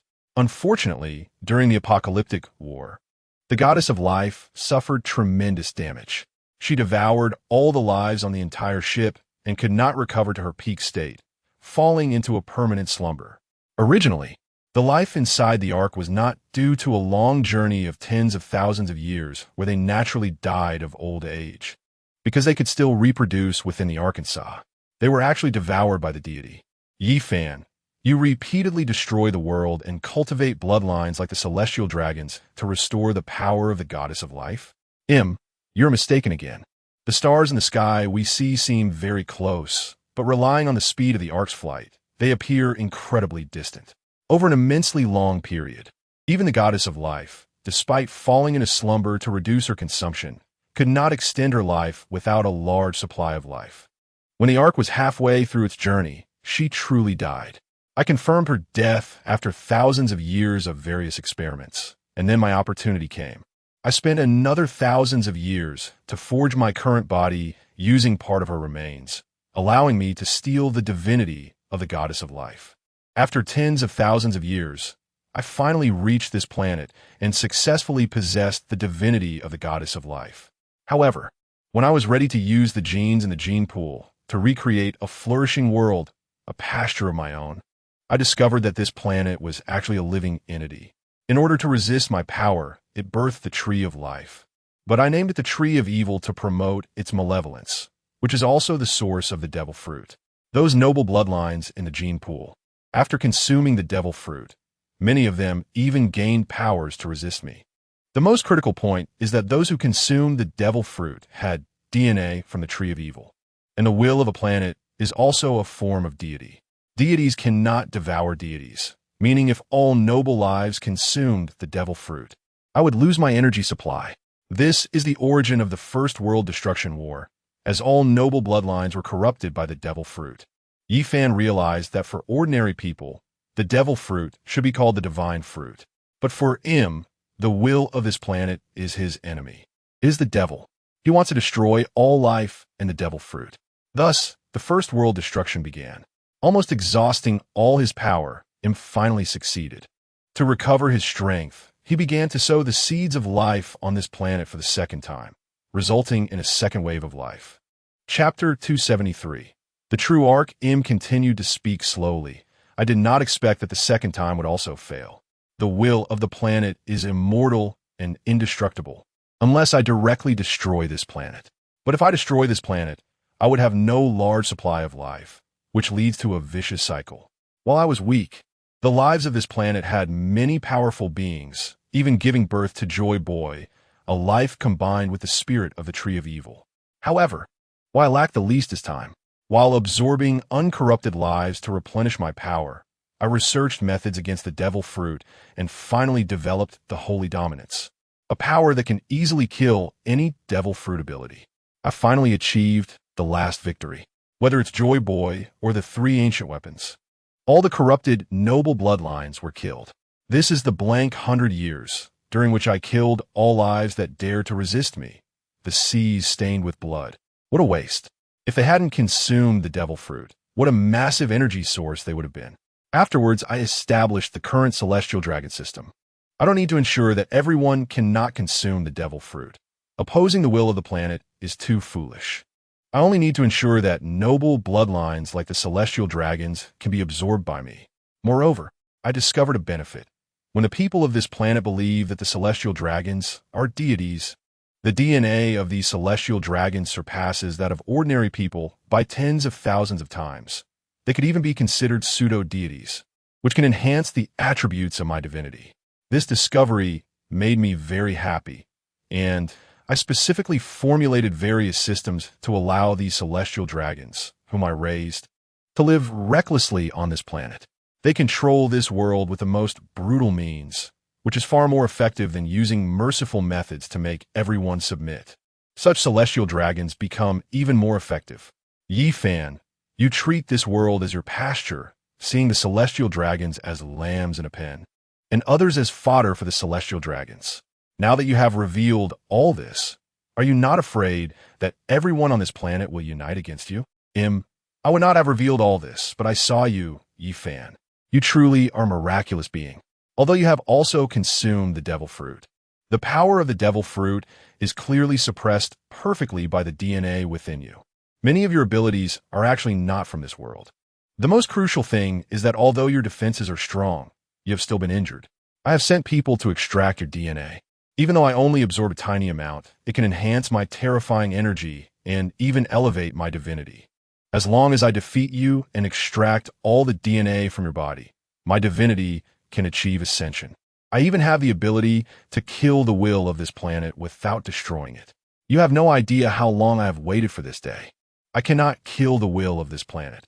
I am like a diligent worker cleaning this planet, but in a few years, it will be covered in dust again. Over and over, I engage in endless work, but now all of this is about to end. I don't know where your power comes from, and I don't need to know. I just need to kill you and fuse your genes. Once I destroy that guy who consumed the rubber fruit, this planet will be forever under my control. Ordinary people cannot understand my feelings. I have existed for over 100,000 years, evolving from a small artificial intelligence to becoming a deity. Now I have the opportunity to completely control a planet and become the supreme god. So, seeing you makes me particularly talkative. Yifan, it seems you are very happy to see me, but with the arc in the sky, it seems impossible to defeat the king I control. I don't know how you modified the king's body, but the current king is indeed stronger than the resource search ships. However, don't fantasize about competing with the arc. You have no idea what the arc truly is. Waved his hand again in the void. Yifan's clear eyes could see that in an instant, Im's palm grew many times larger. It looked like an ordinary palm, but in another space, it was as large as a city. Then, those dragon people from the upper 3 tribes, who had been hiding in the land of the gods and had not acted, were all caught in his hand. Over the years, I have been very indulgent towards the dragon people of the upper 3 tribes, even allowing them to consume golden apples for longevity, and even permitting them to cultivate the powers I have, and even allowing them to secretly plot against me. Because I found that the dragon people cultivated this way could provide more nutrients, and their power could truly allow me to restore the Arc's energy to its peak state. After speaking, Im raised his hand again. A black spatial void appeared ahead. A large number of dragon people from the middle 5 tribes fell out. Im opened his mouth and sucked hard. The dragon people from the middle 5 tribes, as well as those from the upper 3 tribes, all transformed into DNA and entered his body. Smacking his lips, Im had a satisfied expression. It had been a long time since he had recklessly devoured a large number of lives. These dragon people from the upper 3 tribes thought they were strong enough to resist my power. What a ridiculous thought. A lamb in a pen, no matter how fierce, is still just a toothless lamb. Now, my power has surpassed the time when the goddess of life was uninjured, and I will let you witness the true Arkansas. Yifan turned his head to look at the sky. The confident expression on his face suddenly showed surprise. He finally understood what the arc that Im spoke of was. The arc was not only something he had seen. Even all the life in this world had seen the appearance of the Arkansas. It was just that no one knew it was the Arkansas. The ultimate weapon of the goddess of life turned out to be that thing. How terrifying. Admiral Fujitora from the Navy headquarters suddenly looked up at the sky. The usually calm Fujitora was now trembling in fear. He mumbled, "How is this possible? How is it possible? How can the arc be that thing?" Looking at the already insane Fujitora, I'm smiled. Akainu, Sengoku, Carp, and others also looked up at the sky. Then Carp smiled bitterly and said, "So this is the arc? No wonder Im can treat the dragon people as lambs and others as feed. How can such a weapon exist?" Chapter 274. The moon. As the arc gradually approached, the climate on the pirate planet underwent terrifying changes. This was due to the immense mass of the Arkansas. 2 massive bodies exerting gravitational attraction caused violent changes in the sea. Yifan had learned about this. The tidal changes in the oceans of Blue Star are influenced by the moon's gravity. Although the moon's gravitational pull on the pirate planet is not as strong as that of Blue Star's moon, it can still make many sea areas feel the changes in tides. The moon of the pirate world is the arc. It is Im's ultimate weapon. Who would have thought that one weapon could be an entire planet? The powerful gravitational force, combined with the fact that the pirate world is a planet dominated by oceans, immediately presented a terrifying scene. Some islands suddenly had their surrounding waters disappear, exposing the muddy seabed.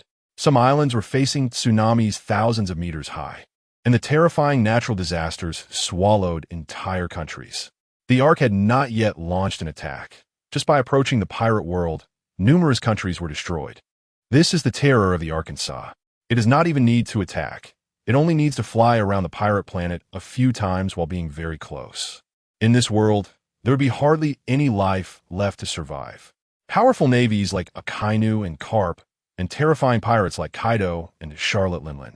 Apart from these supreme beings, everyone else would be killed by the fierce waters due to such a massive natural disaster.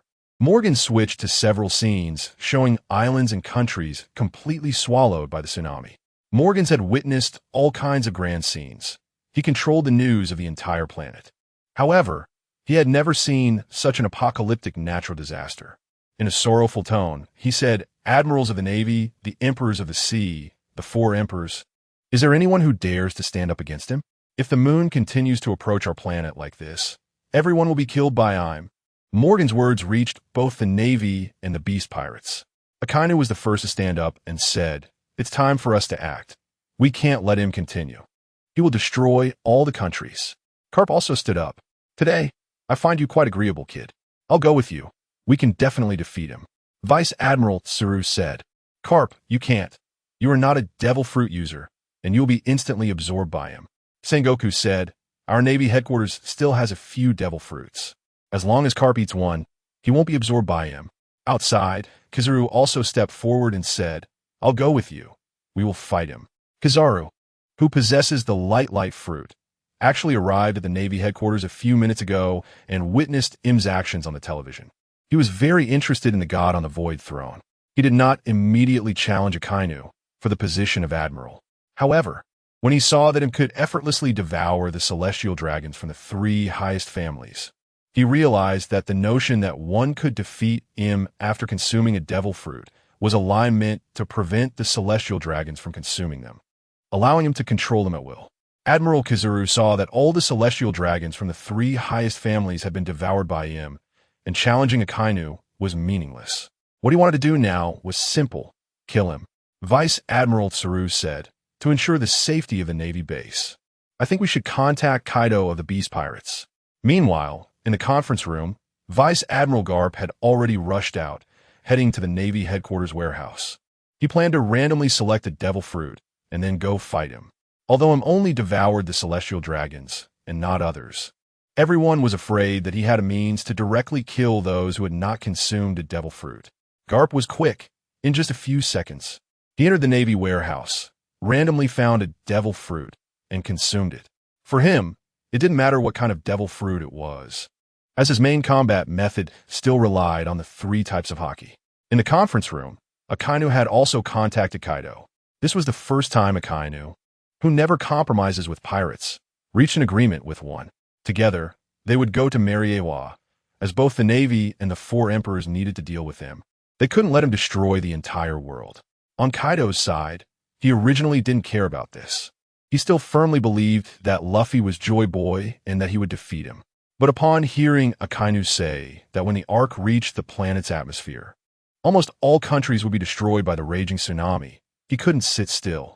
Because it was simple: even if his son-in-law ultimately defeated Im, there would be no humanity left in this world. What was the point of becoming the king of the world then? They had to act together to stop Im from destroying the entire world. If it were only to destroy one or two countries, or even dozens, Kaido wouldn't care. But the complete destruction of the world was something he wouldn't allow.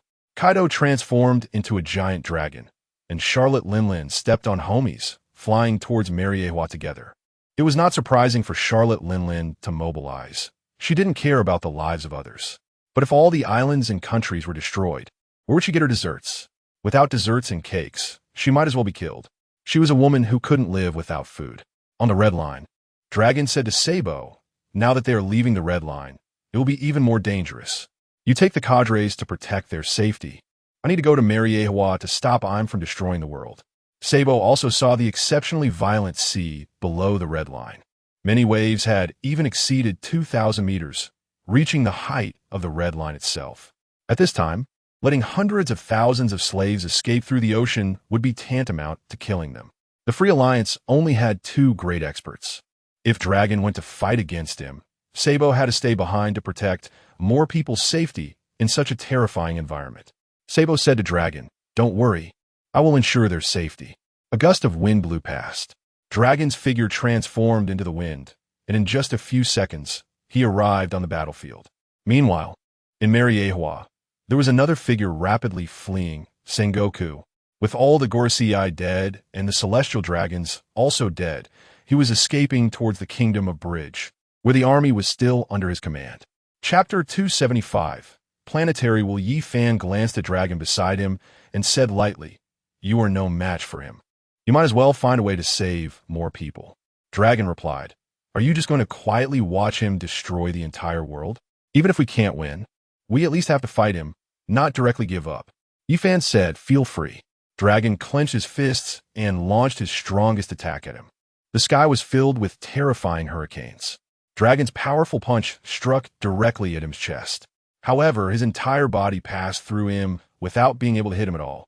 Dragon exclaimed, "How is this possible?" Yifan replied, "This is just a spatial projection of him. After he absorbed all the celestial dragon's DNA, his true body is the moon in the sky."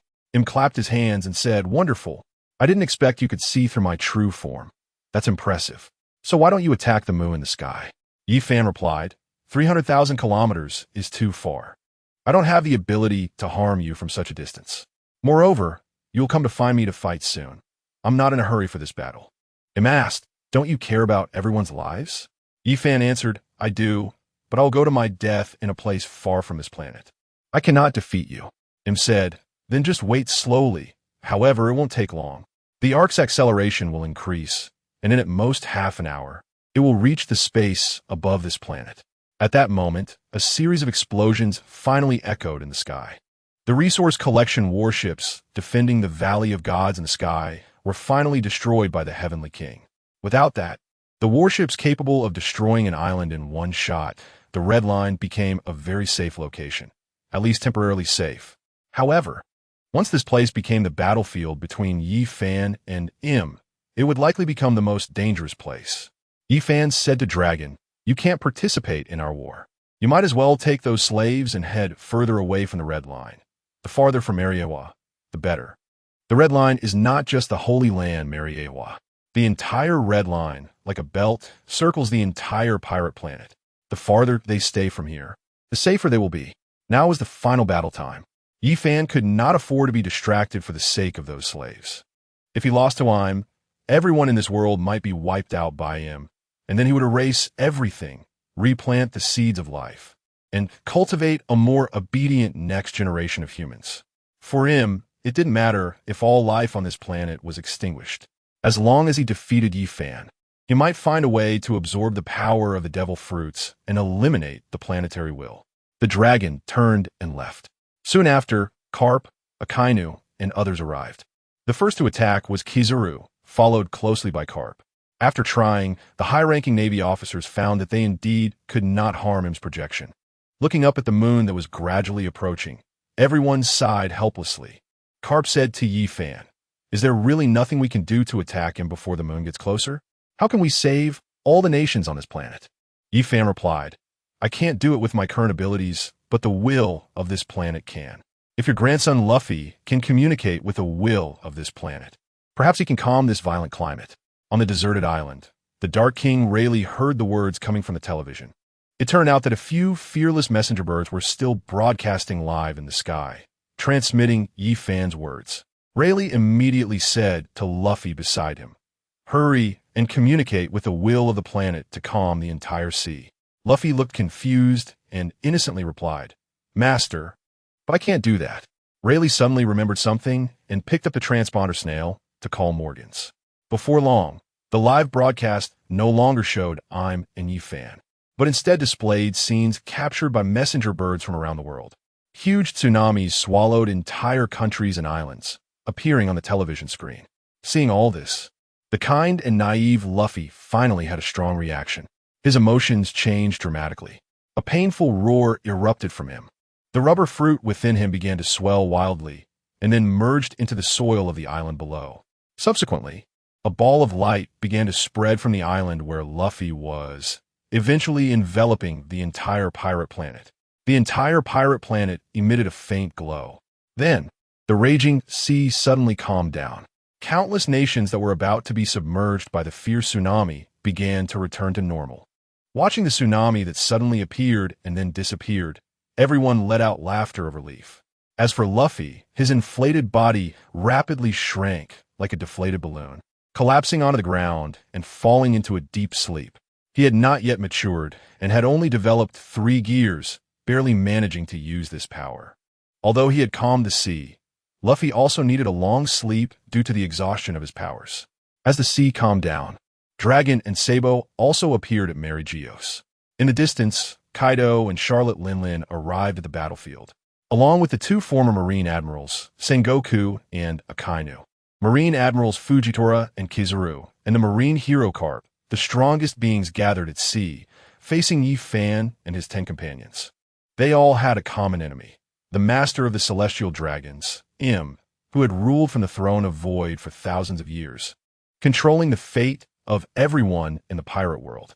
An artificial intelligence with the divine power of the goddess of life. It created the ecological environment of the pirate world and cultivated all life as food for thousands of years.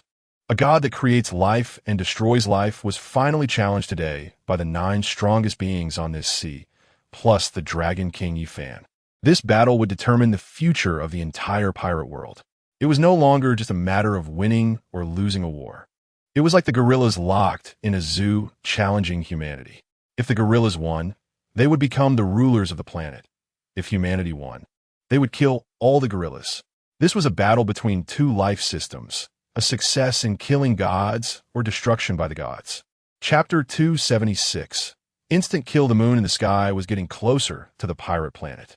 The dust on the moon's surface began to crack, and the entire moon was no longer a sphere, but transformed into an incredibly large spaceship. This was the true form of the Ark, a spaceship with a diameter of 3,000 kilometers. Its enormous size deeply shocked everyone in the pirate world. There was no need to watch television. Everyone looked up at the sky to see the gigantic spacecraft. Vegapunk, peering through thick lenses, saw the massive ship in the sky. How could it be so big? It could fit several huge countries. What level of technology could produce such a terrifying battleship? He thought. Only by capturing a large number of metal-containing meteorites in space could such a massive ship be built. Otherwise, the total amount of metal in the pirate world would not be enough to construct such a ship. Filled with a desire for scientific exploration, Vegapunk, when faced with such a terrifying enemy and an apocalyptic crisis, could only think about how to study such technological ships. Meanwhile, the 9 human powerhouses on Mary Geos were not feeling so good. Whether they were from the Navy, pirates, or the Freedom Alliance, they could be considered the strongest humans in the world. However, they still found it hard to look directly at such a terrifyingly large battleship. With its massive size, made entirely of high-strength alloys and measuring 3,000 kilometers in length, even without considering the densely packed weapons on it, just standing there and letting the 9 of them attack it, it would likely take several months without being able to dismantle such a gigantic iron fortress, let alone completely destroy it. They looked at the enormous ship in the sky, feeling somewhat bewildered. How could they possibly defeat such a massive entity? Yi Fan had already controlled the Heavenly King to launch an attack on the Arkansas. However, in an instant, the Ark fired hundreds of deadly beams from all angles, completely sealing off any possibility of movement for the Heavenly King.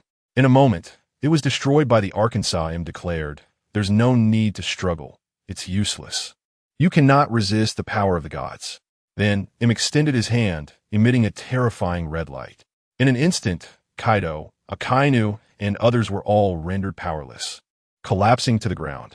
The only ones left standing were Yi Fan and Marine Hero Carp. The reason for their weakness was that the abilities of their devil fruits had been stripped away, causing them to instantly lose their strength. As for Carp, he had just consumed a devil fruit and had not developed it, so he was affected very little.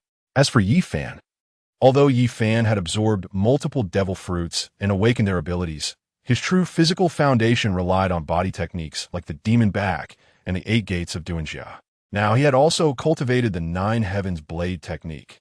Im's attacks had no effect on him. Actually, the celestial dragons are not wrong. Those who have eaten the devil fruits cannot defeat me. I have been battling the will of this planet for over 10,000 years, and I have long had methods to quickly destroy the bloodline factors of those with devil fruits. This is the true sacred haki, which consumes terrifying amounts of life energy. However, in the past 800 years, I have devoured tens of thousands of celestial dragons, and the sacred haki within me surpasses your imagination. I originally intended to use this to kill the soon-to-be-resurrected Joy Boy, but unexpectedly, it has been used on you instead. In an instant, those whose powers were extracted by Yi Fan included admirals, marine generals, and the 4 emperors. Such powerful beings had no ability to resist in front of him. The people watching the scene on TV, having just escaped the apocalyptic disaster, felt their joy turn into despair. Could they really defeat such a terrifying enemy? One so powerful that it seemed like a god? So many strong figures had been instantly killed. Only the marine hero Garp and Yi Fan remained standing in front of him. Garp swung his iron fist at him. Unsurprisingly, his punch passed through Im's body. At the same time, Im's fist attacked Garp from behind. Garp was sent flying by Im's strike, crashing into the ground and creating a massive pit. Blood flowed from his back as he stood up, puzzled, and asked, "How is this possible? I have already used armament haki. Why does it still not harm your true body?" Im, this is the power of God, not the power of a devil fruit. Armament haki has no effect on me. Garp's attack was completely observed by Yi Fan. In that moment, he finally saw through Im's movement trajectory. Luckily, he had gained the ability of the clear eye. Otherwise, Yi Fan would not have been able to defeat Im no matter what. At first, Yi Fan thought that Im's body on the ground was just a projection, and that his true body should be on the Arkansas. But now it seemed not to be the case. Im's true body was not on the Ark, but among the flowers in Mariewa. His body did not use spatial power, but could convert into particles, achieving super speed movement akin to the speed of light. The moment someone attacked his true body, he would return to the inner part of the flower city. After others attacked, he would reappear in the same spot. It looked very similar to Obito's Kamui space. But in reality, they were two completely different abilities. Both Yi Fan and Kizaru could use teleportation, but their casting time was too long.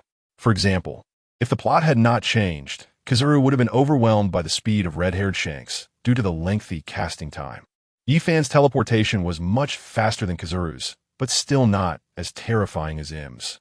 He could transform his entire body into particles, needing almost no time at all, even fast enough that others' observation haki couldn't sense his movement, making it seem like he had used spatial power. Yi Fan, after observing for so long, I finally discovered your weakness. I almost fell for your trick and nearly entered a misunderstanding. Im, stop boasting. How could a mortal see through a god? Yi Fan, your true body is still among the flowers, right? Upon hearing this, Im visibly froze for a moment, then continued with an expressionless face. Even if that's the case, what does it matter if you know? Can you break it? Chapter 277, Mutual Testing Im. The sacred haki I just released, while it did not strip you of all your power, has rendered you unable to use the abilities of the lightning fruit. You cannot match my speed. Yi Fan, perhaps I don't need to match your speed. Suddenly, a third eye appeared in the middle of Yi Fan's eyebrows. Spatial confinement. This is the ability of the clear wheel eye. As long as a member of the Otsutsuki clan awakens a third eye, they will inevitably develop abilities related to spatial combat. This is the unique ability that allows the Otsutsuki clan to traverse space to other planets. Members of the Otsutsuki clan are born as warriors responsible for combat and servants responsible for nurturing the divine tree. It seems that the will of the planet exists in the form of trees, such as the Tree of Life and the Devil Fruit Tree of the Pyro World. Members of the Otsutsuki clan will plant the divine tree on the planets they arrive at. When the divine tree bears fruit, the servant will swallow the chakra fruit in one bite, then be devoured by the master with combat abilities. That master will possess almost all the powers of a planet. The Otsutsuki clan relies on this ability to continuously plunder the energy of one planet after another. Yi Fan was fortunate. The third eye he awakened was not the supportive type like Kagaya Otsutsuki, but the very powerful clear wheel eye, possessing incredibly strong combat prowess. The spatial confinement technique is one of Yi Fan's clear wheel eye abilities, capable of confining a portion of space. Even members of the Otsutsuki clan cannot use their spatial abilities within this confined space. The ability of Im, which allows him to quickly move by turning his body into particles, would also be stripped away. Yi Fan drew out the blue sunwool blade and slashed at him. Before Yi Fan drew his sword, Im had secretly tested his teleportation ability and found that he was indeed confined by Yi Fan's mysterious power. However, he showed no signs of worry. Im drew his sword and said to Yi Fan, "Impressive, you instantly broke my teleportation ability, but it's useless. This ability is just one of the many unremarkable ones I possess. This sword of mine is called Judgment, meaning that a god can judge all the evil in the world."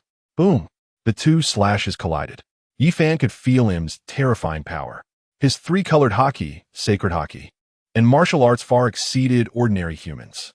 This terrifying power instantly shattered Yi Fan's haki binding, followed by the covering of armament haki.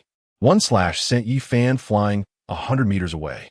Relying on his robust physique and the power of the Shura demon back, Yi Fan did not fall down during the entire retreat. Yi Fan stood firmly on the ground, leaving 2 deep grooves beneath his feet. Imu, how about it? My power is quite impressive too, and my 3-color haki has surpassed the limits you can reach.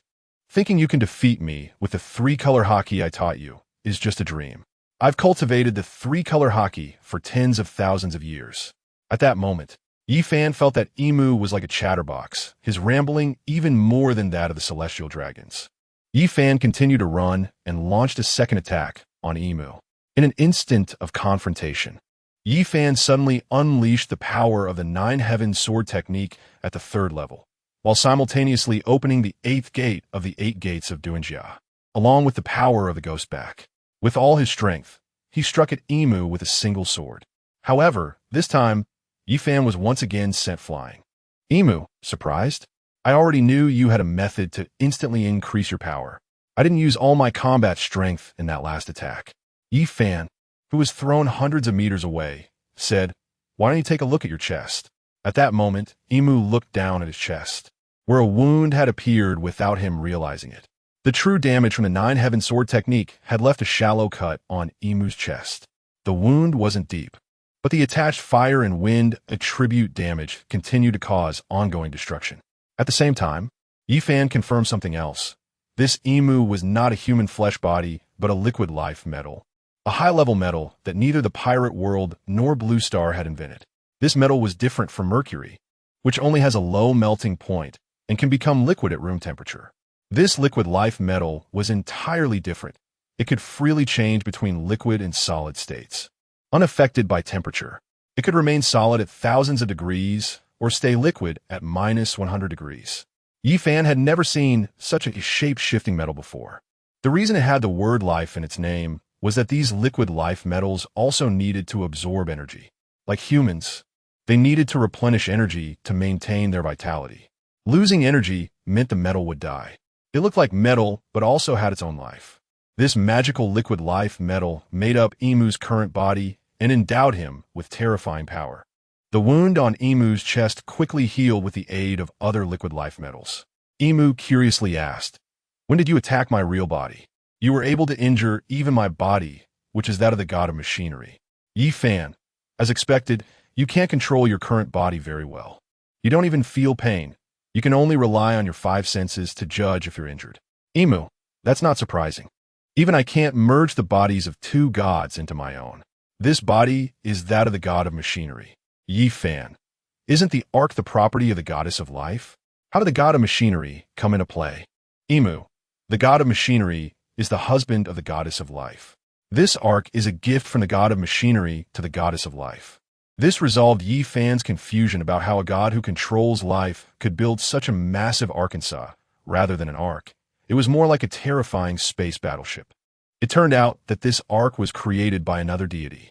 Yi Fan, I didn't expect both gods to have perished, and yet their legacy was inherited by you. This artificial intelligence. Imu, it's just that I was very lucky to have easily inherited the powers of 2 gods, and today, my luck is even better. After I kill you and devour the will of this planet, I can become the supreme god. Chapter 278, God versus God. Imu had worked hard for tens of thousands of years, first trying to merge the powers of the goddess of life and the god of machinery, and then thinking about how to defeat the will of the pirate planet. After maintaining his struggle for tens of thousands of years, today, all he needed to do was kill Yi Fan and extract all of his DNA to take another step forward on the path of divinity. At this moment, Imu appeared exceptionally excited and arrogant. He didn't think Yi Fan had even the slightest chance of defeating him. If it were 800 years ago, facing numerous powerful indigenous attacks that were godlike, and at a time when the Ark was the most energy-deprived and he was at his weakest, Imu might not have been so arrogant in the face of such a divine battle, because back then, the power he had left could only control a resource collection spaceship. Joy Boy, by chance, managed to obtain a well-preserved battle mech and thought he could fight evenly against a resource collection spaceship. What a naive and amusing thought. The pirate planet needed 800 years to reshape its will and give rise to a powerhouse like Joy Boy again. However, for Emu, the 800 years allowed him to replenish the energy of the resource collection ship, and now the Ark, which had been dormant for thousands of years, was also fully charged. Even if Joy Boy were to be resurrected, he would be easily killed by Emu. Otherwise, how could someone who had lived for tens of thousands of years watch the celestial dragons of the upper three races scheming behind his back? The only variable was Yi Fan, who had rapidly developed in just 1 year. 6 months ago, Emu sent Steelbone Kong to kill Yi Fan as a test. He didn't like things he couldn't control. That test surprised Emu greatly, as he discovered that Yi Fan's DNA had almost no influence on his genes. Other, even more powerful forces were the important strengths in Yi Fan's DNA. From that moment on, Emu had been paying close attention to Yi Fan. He knew almost every detail of Yi Fan's battles. He just didn't expect that in the fight between Yi Fan and the red-haired, Yi Fan hadn't used all his trump cards. Yi Fan actually had the ability to injure his body and had the power to seal space, preventing him from teleporting quickly. However, these powers were not enough to defeat Emu. The artifact in Emu's hand, the divine sword Judgment, emitted an even more dazzling lightning. The intensely dark and red lightning completely covered the blade. When this power manifested on the blade of Judgment, the surrounding space was even distorted and deformed by this powerful force. As Emu concentrated his power into the blade, the surrounding natural environment was affected. The debris from the battle on the streets around him began to float in the air, completely defying the rules of gravity. The stone floated in the air. After Im's power was fully prepared, he took the initiative for the first time. His movements were extremely fast. In an instant, he was already in front of Yi Fan. Struck confidently with his sword. He felt that he had played enough. It was time to end the battle. Just now, he had not only used his powerful domineering aura, but also his rapid movement ability. The powerful kinetic acceleration, combined with a concentrated strike, swung towards Yi Fan's body. However, the confident Im found that his strike had missed. Yi Fan had managed to evade the slash after Im's teleportation. A huge crack appeared on the ground where Yi Fan stood, spreading towards the edge of the Red Earth continent. Im's sword had directly sliced open a crack in half of the Red Earth continent. The Red Earth continent reached a height of 2,000 meters and below the sea. There were rocks with a height of 10,000 meters. The narrowest part was over 500 kilometers wide. This meant that Im's strike had torn a gap of over 200 kilometers in the more than 10,000 meters of the Red Earth continent. This attack could completely erase an island. However, such a powerful blow was evaded by Yi Fan. Im suddenly looked down at his chest. A knife had pierced through his back, penetrating his body, the tip emerging from his front chest. There was no blood on the blade because Im's body was not made of flesh and blood. He could sense that a terrifying force was destroying the liquid life metal inside him. The key point was that this knife had pierced his energy core. Without the support of the energy core, the liquid life metal would quickly lose its vitality. Bastard, you have easily destroyed this divine body, but what does it matter? You cannot defeat my true form. Im's body lost energy, and the liquid life metal scattered like a puddle on the already severely damaged Holy Land, Mariewa. Yi Fan did not relax because this was just a clone of Im, or rather, a robot controlled by him.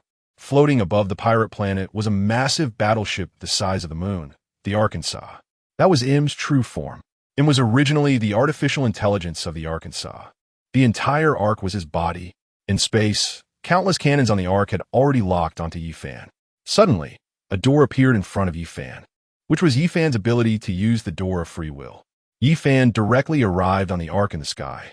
Although the spaceship was now very close to the pirate planet, that was only because of its massive size.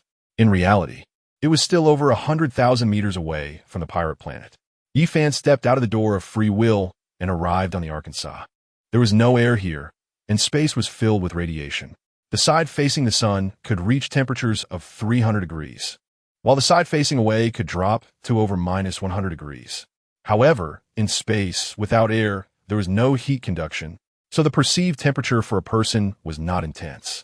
On the Ark, a large number of cannons aimed at Yi Fan instantly lost their target. Rows of monitors displayed in the control room of the spaceship named Arkansas various images flashed quickly. Suddenly, Yi Fan's figure appeared on the main screen. The control system of the Ark had found Yi Fan's location. Then, 4 black shadows emerged from the metal surface around Yi Fan. Their shapes were exactly the same as him on the Red Earth continent. These were all clones of him. Fighting them would not affect him. Even if Yi Fan killed them, him could still create more clones. To deal with him, the energy device of the Ark had to be destroyed. Chapter 279. Infiltrating the Ark faced with the attacks of the 4 clones around him. Yi Fan ignored them and directly used the ability of his pure eye to traverse space. He ignored the thick metal shell of the Ark and entered its interior.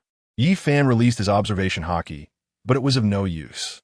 As a spaceship that had developed the 3-color haki, it had functions to shield the observation haki. However, Yi Fan did not care. His pure eye could see through everything before him. Inside the spaceship, there were many functional areas, with the largest being the lower living area.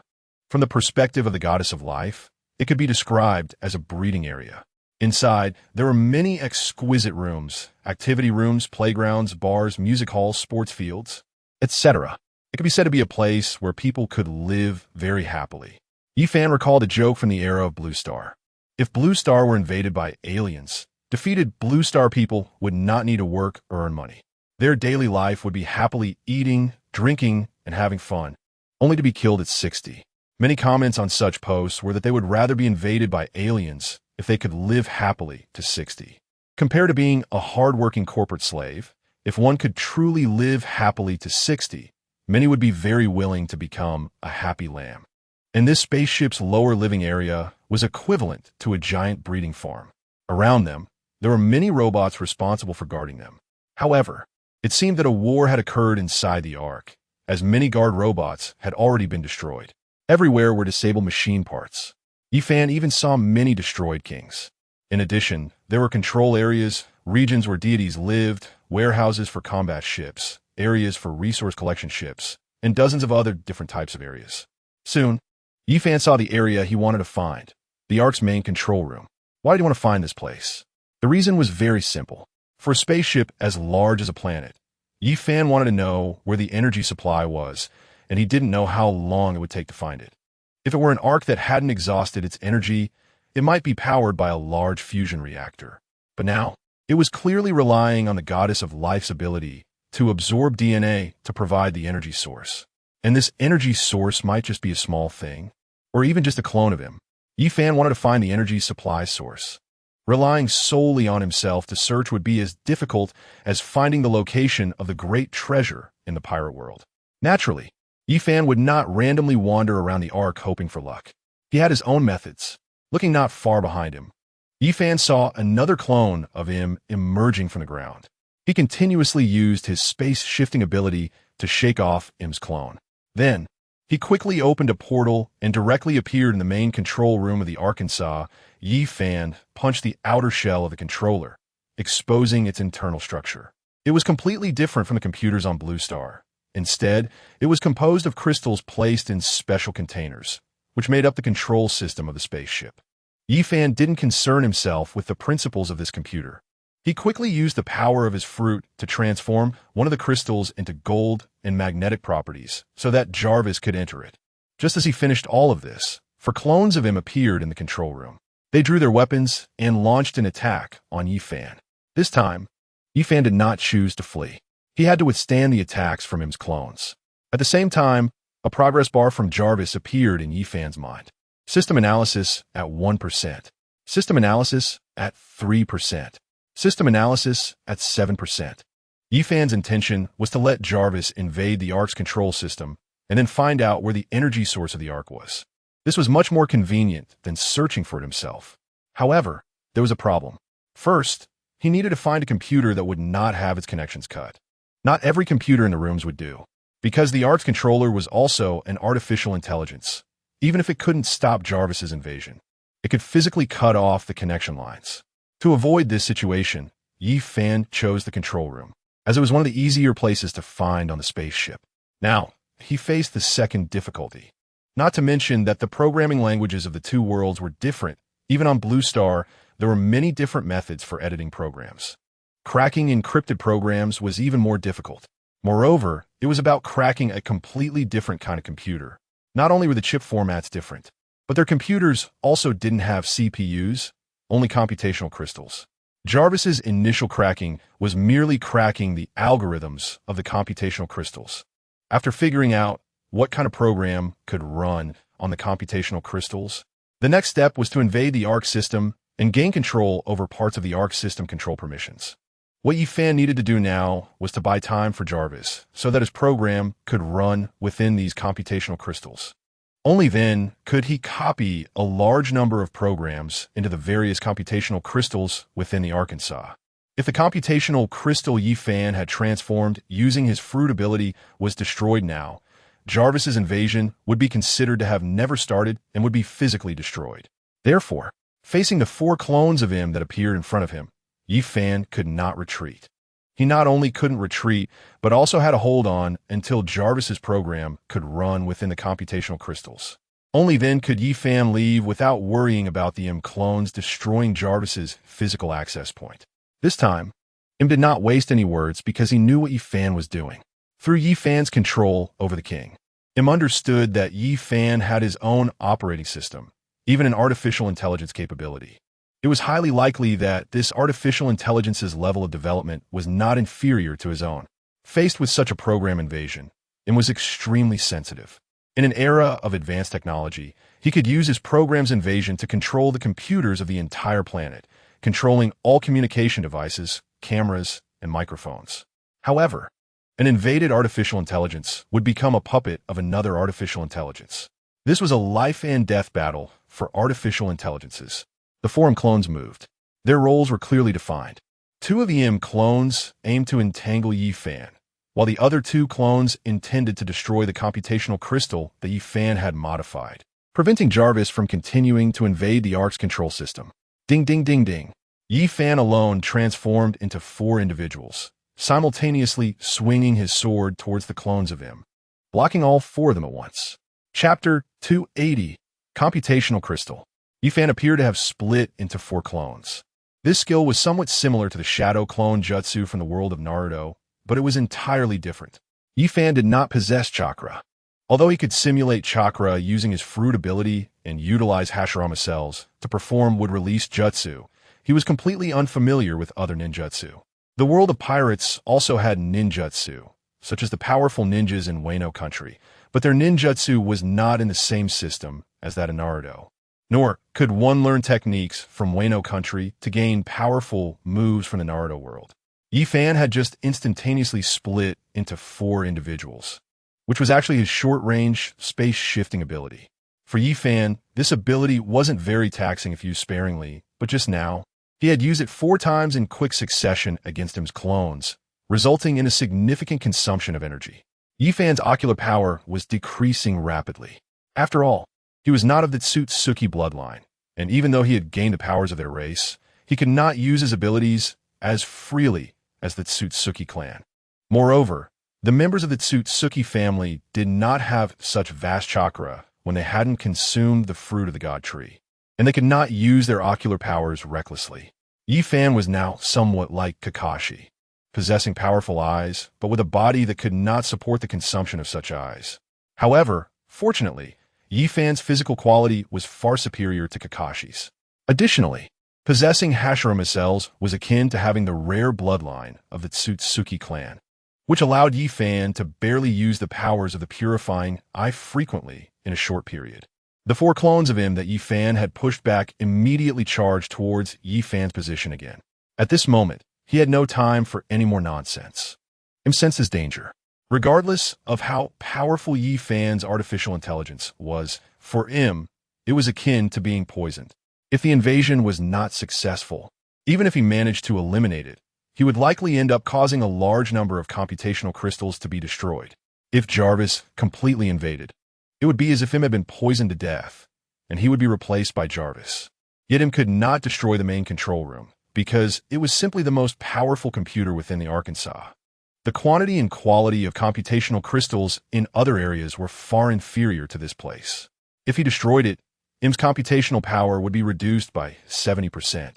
If it weren't for the importance of this place, even without physically cutting off the connection here, the 4 clones could use wide-range attacks. Destroy this place directly. The invasion by Jarvis will also be terminated. However, both sides have their concerns right now. Therefore, it has turned into a clash of powerful forces. Bang, bang, bang. Bang, bang, bang. Bang, bang, bang. A series of intense battles. Yi Fan's physical stamina is rapidly depleting. The most serious issue is his ocular power. The third eye in the middle, the pure wheel eye, is continuously bleeding profusely. His eyes have narrowed to slits. If he continues to use his ocular power so frequently, his pure wheel eye will have to rest. System analysis at 78%. System analysis at 83%. System analysis at 96%. System analysis complete. Master, I have successfully analyzed the control method for the crystal. You can leave now. The system invading the Ark encounters strong resistance and begins to disperse the virus. A series of prompts from Jarvis. Seeing that Jarvis has finally started the invasion, Yi Fan once again uses the ability of the Pure Wheel Eye, passing through several walls to enter a new room. At this moment, Yi Fan is drenched in sweat. 1 against 4, combined with the depletion of his Pure Wheel Eye's power. Even Yi Fan finds it hard to hold on. Just a little bit more, and his ocular power would be completely exhausted. Losing the Pure Wheel, I would at least have Yi Fan's combat power. Fortunately, after Jarvis's successful invasion, Yi Fan still has one last chance to use the Pure Wheel Eye's ability. He leaves the room where he just fought. Now, Yi Fan's third eye, the Pure Wheel Eye, has completely closed. Soon, he'll be caught up by Imu's clone. Imu's clone can freely transform into particles for teleportation at this time. Its speed is not much slower than his legendary space. However, this slight time difference can completely turn the tide of battle. Because Yi Fan still has 6 unused immortal beans in his pocket. He takes one out and swallows it directly. The Pure Wheel Eye, which had completely closed due to severe ocular power depletion, opens again. Yi Fan has regained his peak combat power. Facing the pursuit of the 4 Imu clones, Yi Fan does not intend to fight them. He continues to use the ability of legendary space, starting to fight while fleeing. Although Yi Fan has been training in the time gravity room for hundreds of years, the energy within him is far inferior to Imu's. Over the past 800 years, Imu has cultivated tens of thousands of celestial dragons. The energy he possesses is something Yi Fan cannot compare to. Any one of Imu's clones can easily kill the 4 emperors simultaneously. Moreover, all clones have the same power. It is not that Imu divided his power into 4 parts. Rather, it is that the materials of these clones can only accept as much energy as Imu has. It is the materials of Imu's clones that limit their energy output, not that Imu's energy can only maintain 4 clones. The materials used to create Imu's clones must be extremely rare. Even the entire pirate planet does not have such materials. He should have obtained the 5 clones by modifying the body of the god of machinery. After Yi Fan killed one, there are now 4 left. Inside the Ark, Yi Fan cannot use the spatial confinement skill. This is Imu's home ground.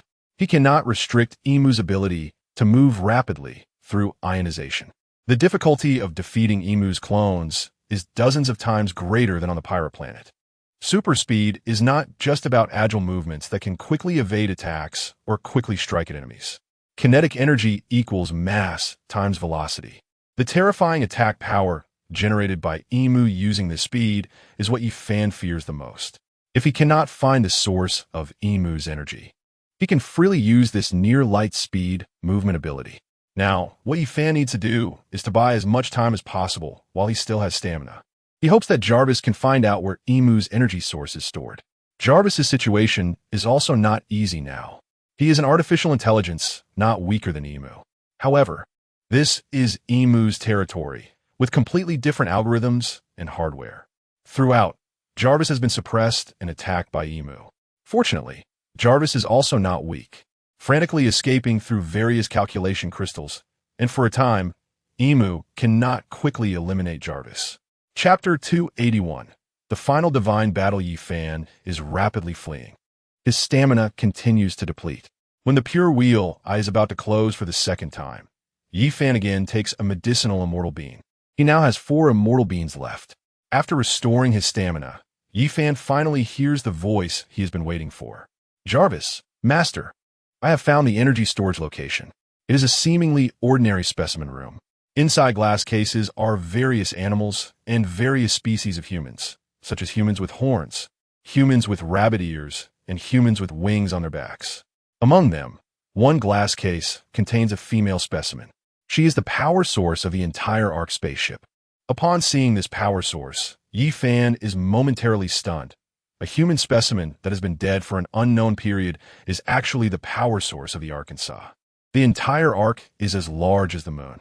The power source of such a massive spaceship is actually a specimen. Then, Yifan figures it out. This female specimen should be the goddess of life. Although the spirit of the goddess of life is already dead and her divine status has been stripped by Imu, as a deity, her physical body does not die. Imu uses the body of the goddess of life to absorb the DNA of celestial dragons to obtain the energy he desires. The body of the goddess of life has been transformed by Imu into an energy source. The body of the god of machinery has been transformed by Imu into combat clones. Imu has perfectly utilized the legacies of 2 deities. Soon, a route to reach that room appears in Yifan's mind. This is calculated by Jarvis for him. Yifan quickly arrives at this room using the ability of the Pure Wheel Eye, reaching it before Imu's clones arrive. He draws the Sun Wheel knife from his hand. In an instant, the power of the 9th layer of the 9 Heavens knife technique is unleashed. This strike uses Yifan's most powerful strength, aimed at the corpse of the goddess of life. At the same time, the 4 clones of Imu also arrive. They unleash their strongest attacks towards Yifan. If Yifan still wants to attack the body of the goddess of life, he will be struck simultaneously by the 4 clones of Imu. However, this time Yifan does not choose to evade. Yifan cleaved the body of the goddess of life in half with a single strike. At the same time, 4 avatars of Im, wielding judgment, chopped Yifan's body into dozens of fragments. Yifan felt an immense pain. Anyone whose body is cut into dozens of pieces would feel anguish and despair. However, Yifan smiled. Just moments ago, he had specifically avoided attacks to his head, so while his body was severed into many parts, his head remained intact. With his last ounce of strength, Yifan uttered 4 words: time and space fracture. In an instant, Yifan's dismembered body disappeared. He reappeared 4 seconds earlier, still on his way to this room. The 4 avatars of Im, watching Yifan vanish, let out furious roars. I will kill you, you bastard.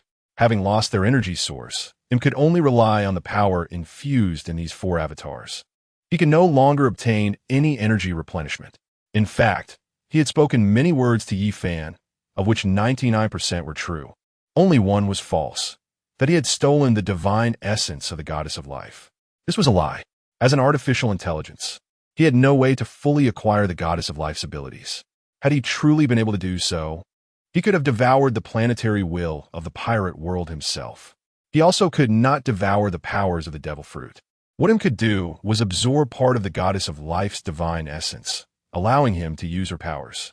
However, Im could not extract DNA to gain energy on his own. In other words, he was not a complete deity.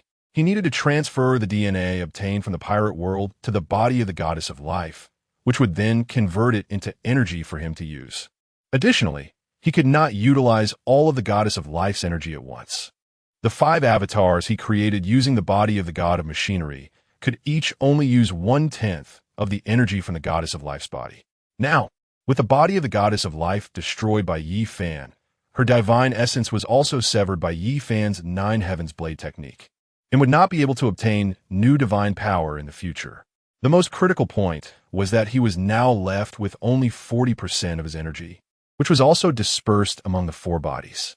At that moment, Im was filled with rage. Suddenly, he thought of something.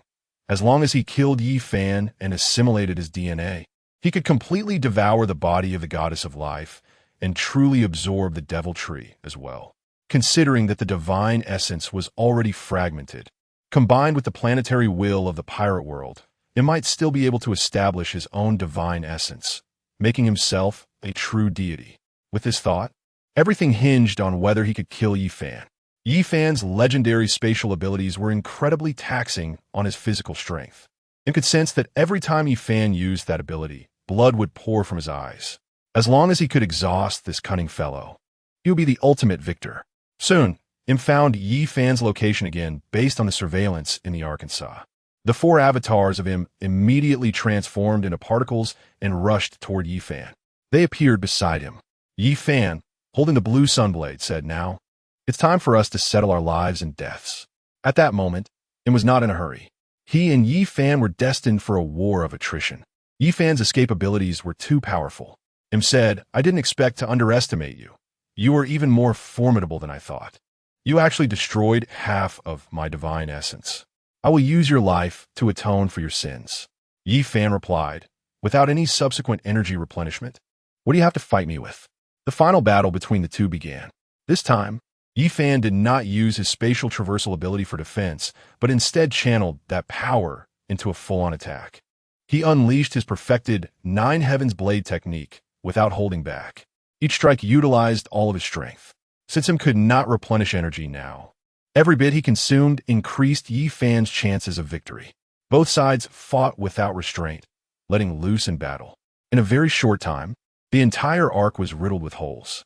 There were destroyed cabins everywhere, and many attacks had even penetrated the ark, landing on the pirate planet.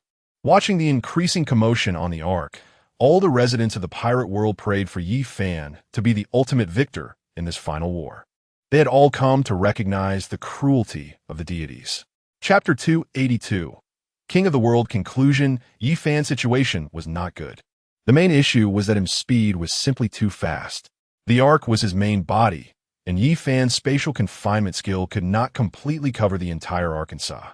However, there was some good news for Yi Fan.